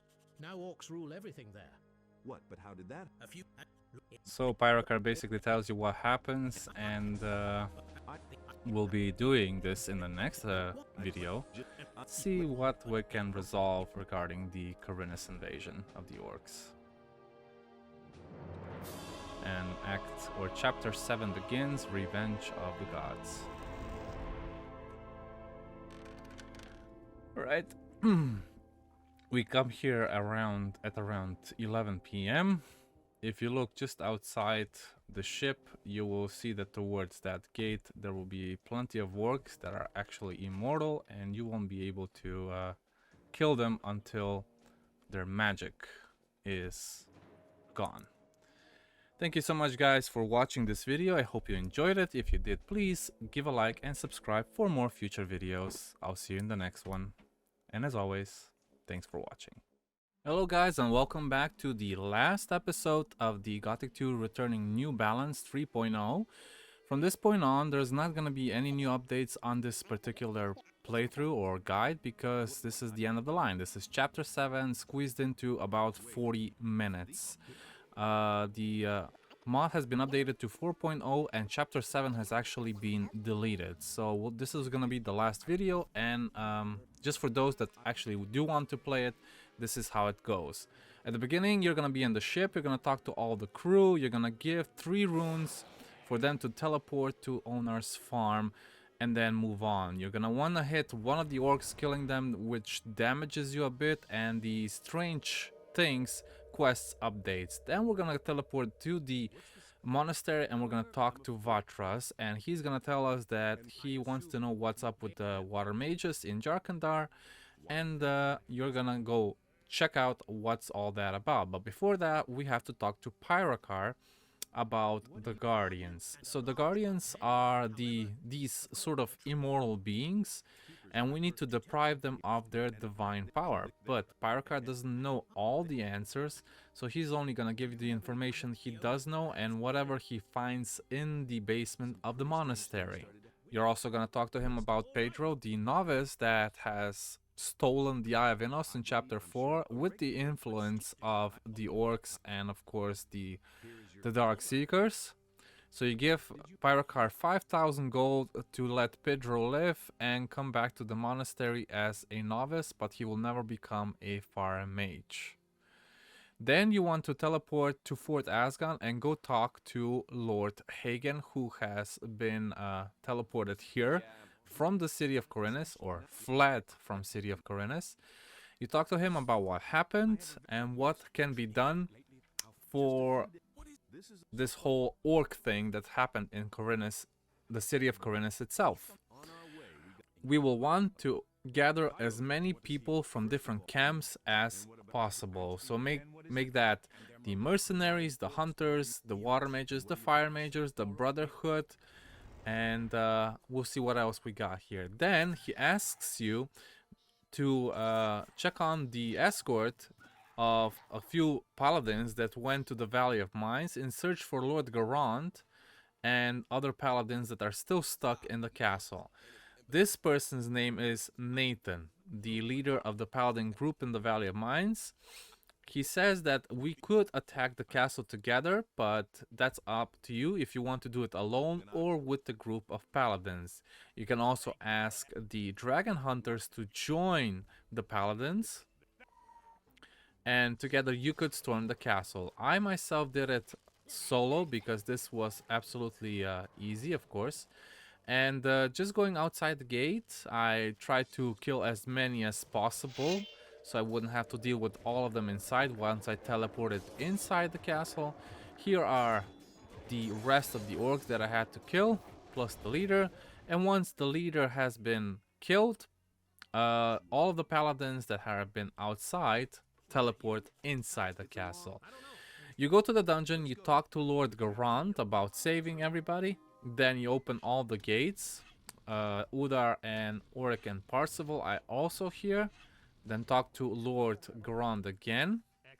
Make sure you open the gate to the castle. First you have to get the key from the gate guard himself, that is up on this ledge, and then open the gate so you can actually get out. If you try to go over the ledge where the catapult is, or the trebuchet, then you will not be able to go because the paladins just don't follow you. They get stuck. Once you reach the pass to the Valley of Mines, or in this case the pass to Khorinis, the quest will update. You talk to Lord Garand again, and eventually you go back to Khorinis to the Valley of Mines pass, where they will wait for you outside at the gate. A few might die if you have not cleared this area beforehand, but as soon as you get there, Lord Garan will talk to you automatically. He has a question about where Lord Hagen is. You tell him that Lord Hagen has been at Fort Asgan, and they will move there eventually. You can also talk to Udar. He will give you a little quest where he wants to hunt some orcs, but he wants to be rescued by Nathan. I don't know what's that all about, if it's a love story or not. You talk to Nathan, and he says that in the meantime, while you're talking, that he sees that somebody is missing, and that somebody is Udar. Now, if you haven't cleared anything in this area before, then Udar won't go so far ahead. In my case, he didn't go far at all, as you can see. And I went ahead with Nathan and cleared out all the monsters and orcs all the way up to the cemetery near the Tavern of the Dead Harpy. Now, once you clear all the orcs here, Nathan will automatically talk to you. You'll get 5,000 experience, and basically the quest is done. You can also talk to Udar, and he will give you, it's called a ring worth of power.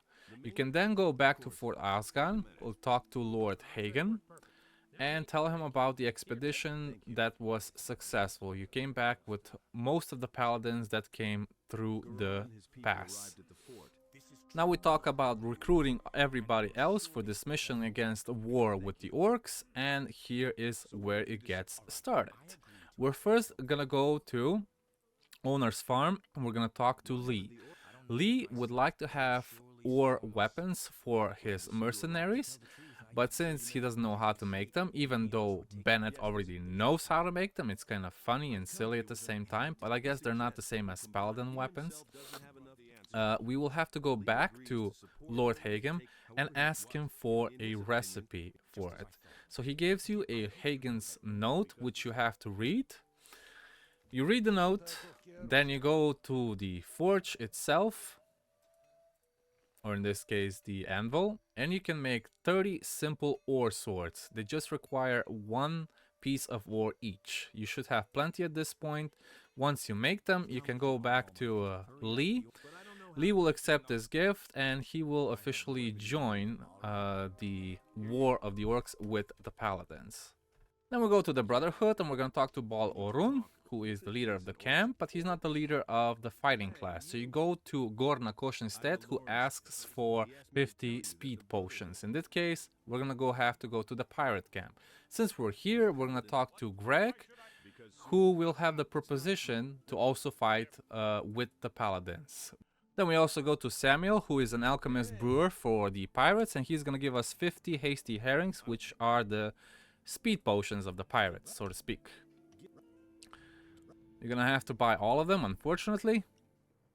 We then go to Satras as well, who will ask us to check on Riordian in the library. He's been studying on some new stuff, but he hasn't come back, so Riordan is here in the library on the right wing, but unfortunately he has met his demise in the hands of the Guardians. You can talk to him first, you got a little bit of experience here, and then you're gonna have to fight him and defeat him.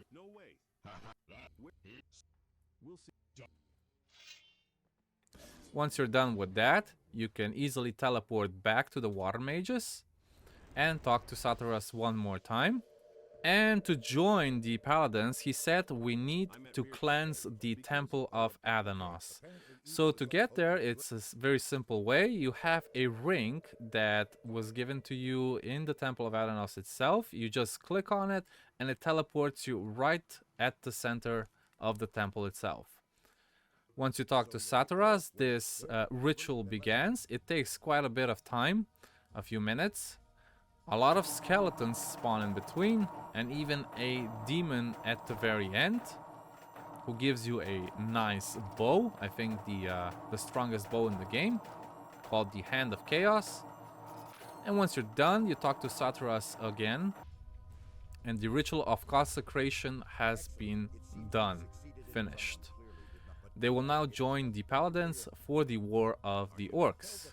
We can now go also back to the Brotherhood, talk to Gor Nakosh, and deliver him the speed potions from the pirates.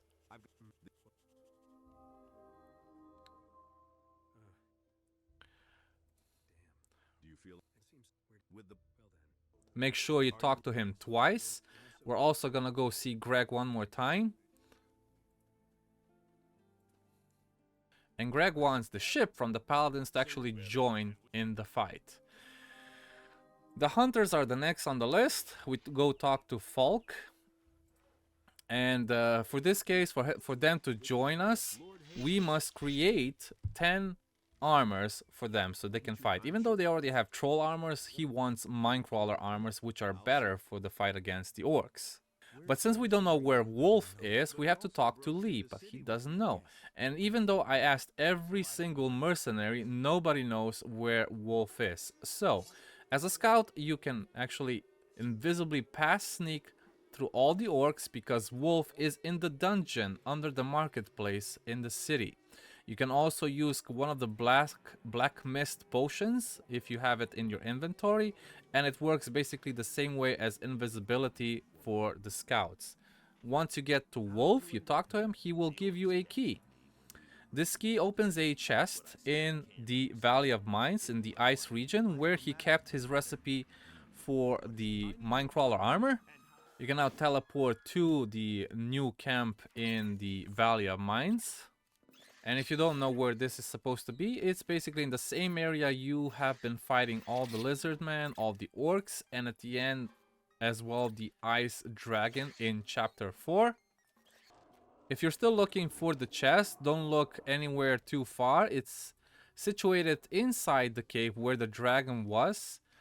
If you played Gothic 1, you would know that Wolf was actually living in that part of this area, even though this area seems a lot smaller than it was in Gothic 1, it's still there.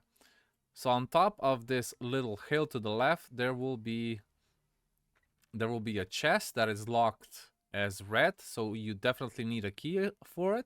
And this is where Wolf's key comes in handy. You'll open the chest and you will see that the recipe for the minecrawler plate armor is inside. You can then find it in your inventory, read it. You will now know how to create it on the armorsmith's bench under Forge.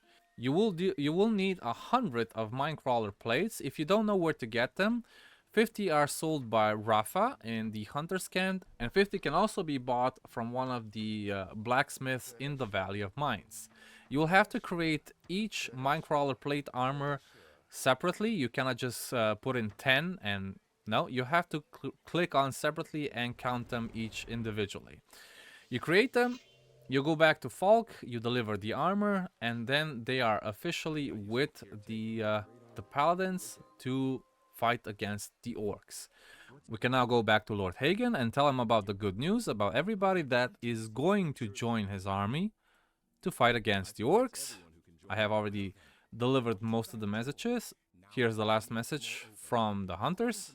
And he tells you that you also need to tell Pyrakar about all the news that has been happening, and eventually we'll also have to go to the monastery itself. So here we are in the monastery base cellar. We talk to Pyrakar that has been studying how to defeat the Guardians. We tell him about the good news, everything that has been happening with getting all the people for the war. Pyrakar has also found out some news about how to defeat the Guardians in the meantime. And at this point, he will also be able to say that he will gladly join the fight against the Orcs. They all have teleportation runes, so they don't need to get out the front door of the monastery, and eventually you will see them at Owner's Farm. And for one more quest that involves reliable people with Diego, we're gonna get 3 people for this, and the easiest way to get them is by choosing this path behind Owner's farm where the trolls were and snappers, and just clearing everything beforehand before you get everyone back. Clear the orcs, because these orcs do not have that protection on them that kills you instantly. Instead, there's gonna be a couple of lizards, mostly just harmful animals, but you still want to clear them so the boys that you're gonna take don't engage in any combat unnecessarily. You want to go past the excavations, past the mines, past the Circle of the Sun, and go all the way to Akil's farm, or Akil's farm. Taurus and Scatty will be inside, while Cavalorn will be near the bridge. So grab Cavalorn first, and then go back into the house and grab Taurus and Scatty as well. Just make sure you say that you will help them get to Owner's farm, so they don't do it on their own, and maybe one of them will even get killed. Okay? Make sure to talk to both Taurus and Scatty, and then just go to the path that we just showed you, but in the other direction. Once you get to Owner's farm on this crossroad, Cavalorn will talk to you automatically. Then you talk to Taurus and Scatty separately and tell them that we are here, that we have arrived. Once that is done, talk to Diego, and the quest has been completed. Then we have to teleport to Fort Asgan and teleport back to Owner's farm one more time. So in the meantime, basically the paladins that have been promised to go to Owner's farm where everyone will meet will actually teleport there. Once you get to Owner's farm, everybody's here. The hunters, the pirates, the dragon hunters, and so on and so forth.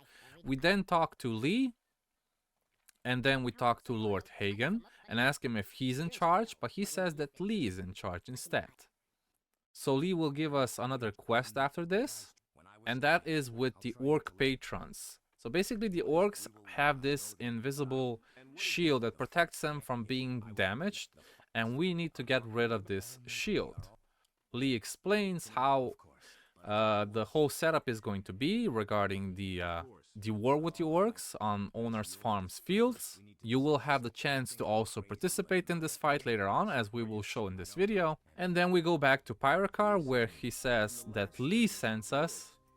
And since Pyrakar doesn't know everything, we have to find another deity that's besides Innos or Beliar. So we go to Nedbeck in the Valley of Mines, who tells us that the Sleeper has returned. So, through all the troubles that we had in the previous chapters, we have to go through here and find the Sleeper, which is at the very end, same as in Gothic 1. Unfortunately, we won't be able to kill him, because the Sleeper, as soon as we get to him, puts us to sleep. Kind of ironic, isn't it? So, don't get too close to him, wait until you wake up. The quest does update in the meantime, and then we go back to Nedbeck in the Valley of Mines to tell him about this problem. Nedbeck, he says that his deity doesn't know why this happens, so we will have to find somebody else to explain us or help us in any way possible. So we go to the necromancer Crioli, who says that he will help us in exchange if we give him a very specific item, and that would be the Ice Crown of Adhanos.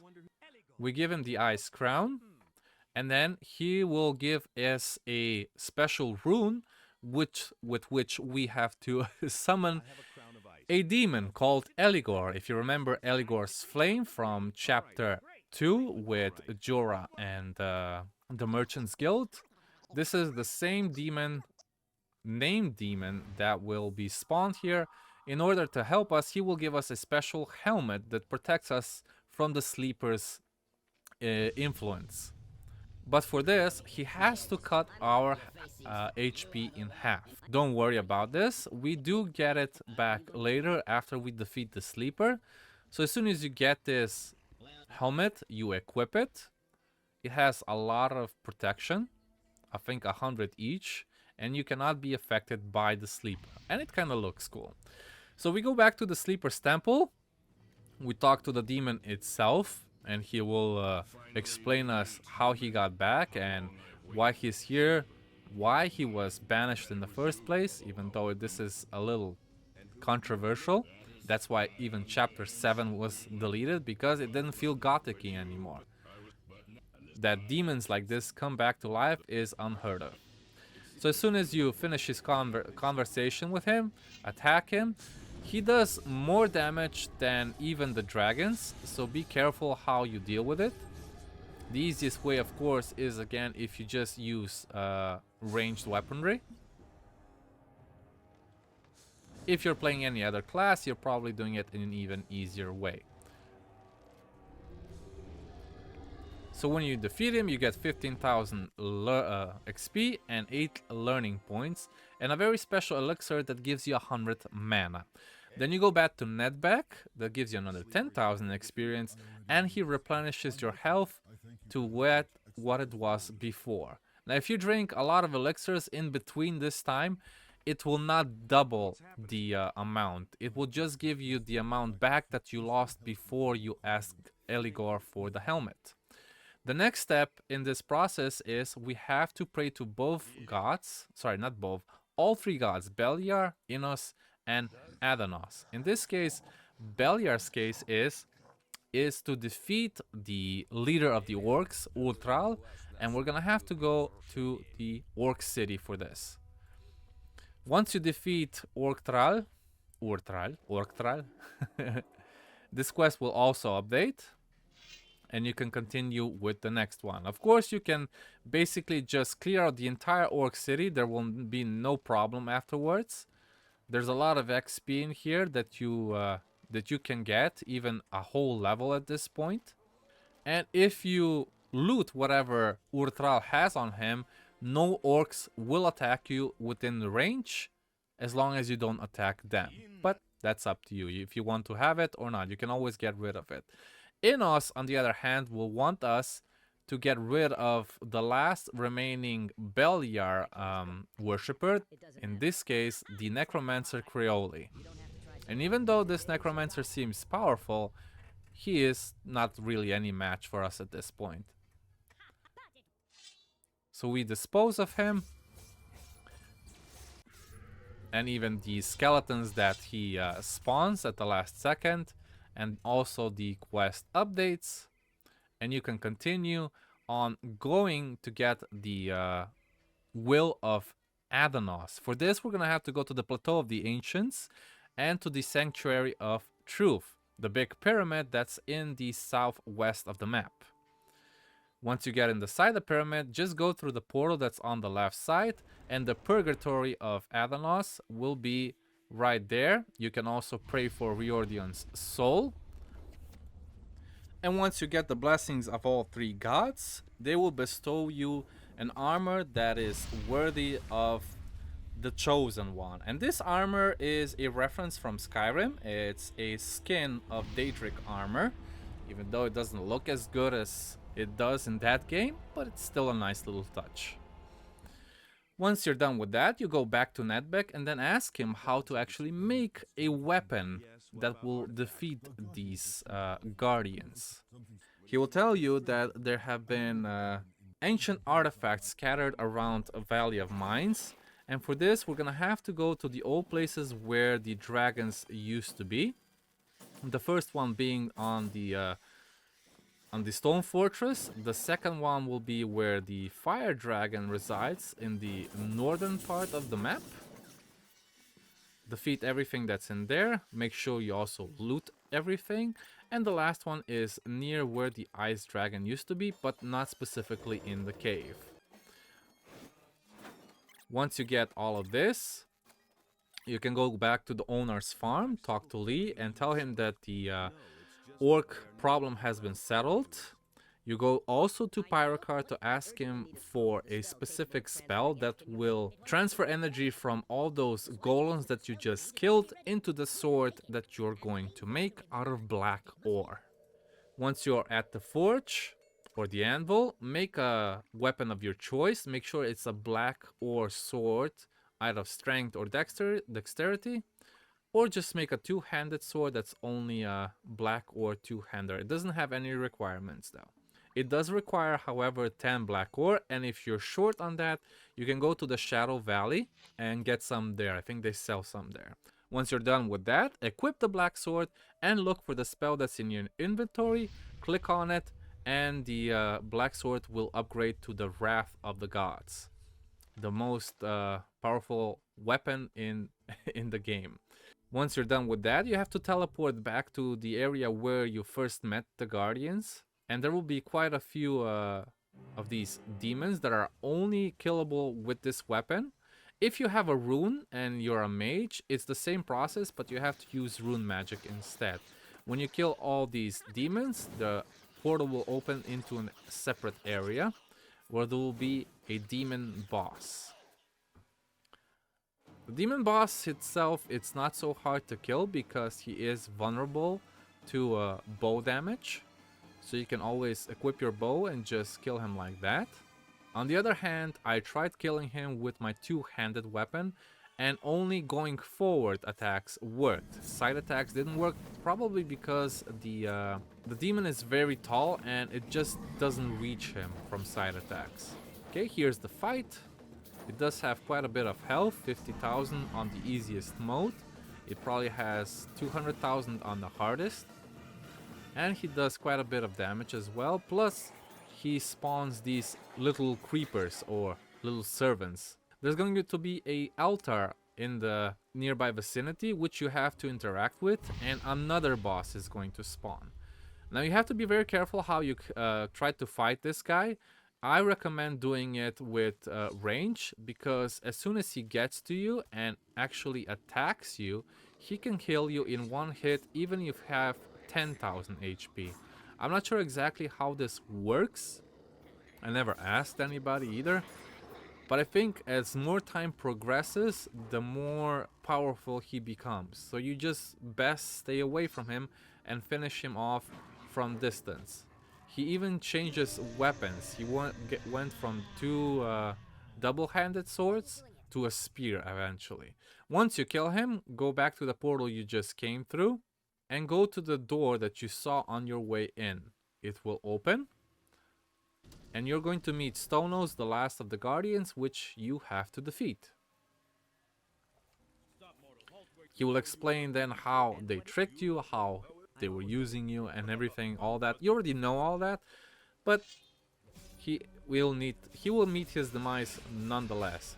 The bow also does not work here, so make sure you use your rune or your sword. He doesn't do all that much damage, so this fight should be quite easy for you. It's quite spectacular when you think that the other guy deals a lot more damage than the Guardian itself, but I suppose that's how it is. Once you kill him, the Daedric armor disappears and you have to equip your own armor back. Also, the weapon disappears, so you might have to re-equip everything that you have done before even coming here.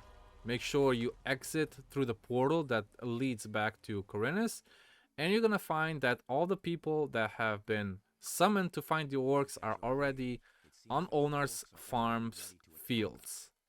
You talk to Lee, and he tells you where to stand, so the orc cinematic sort of starts, and also the fight begins. You can also kill all the orcs yourself if you so wish, but that wouldn't be the point of this anyway. Otherwise, everything that you have done was for nothing.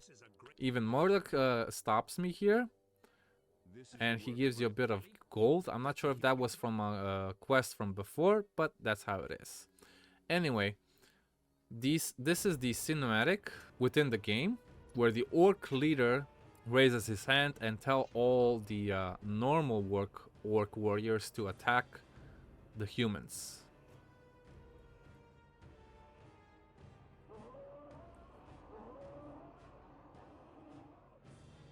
I think this is the only spectacular part of chapter 7, and it's the only time where so many people work together to defeat a common enemy. So the orcs are on their way. The humans will fight them. The advantage that the humans have is basically that they have magic powers.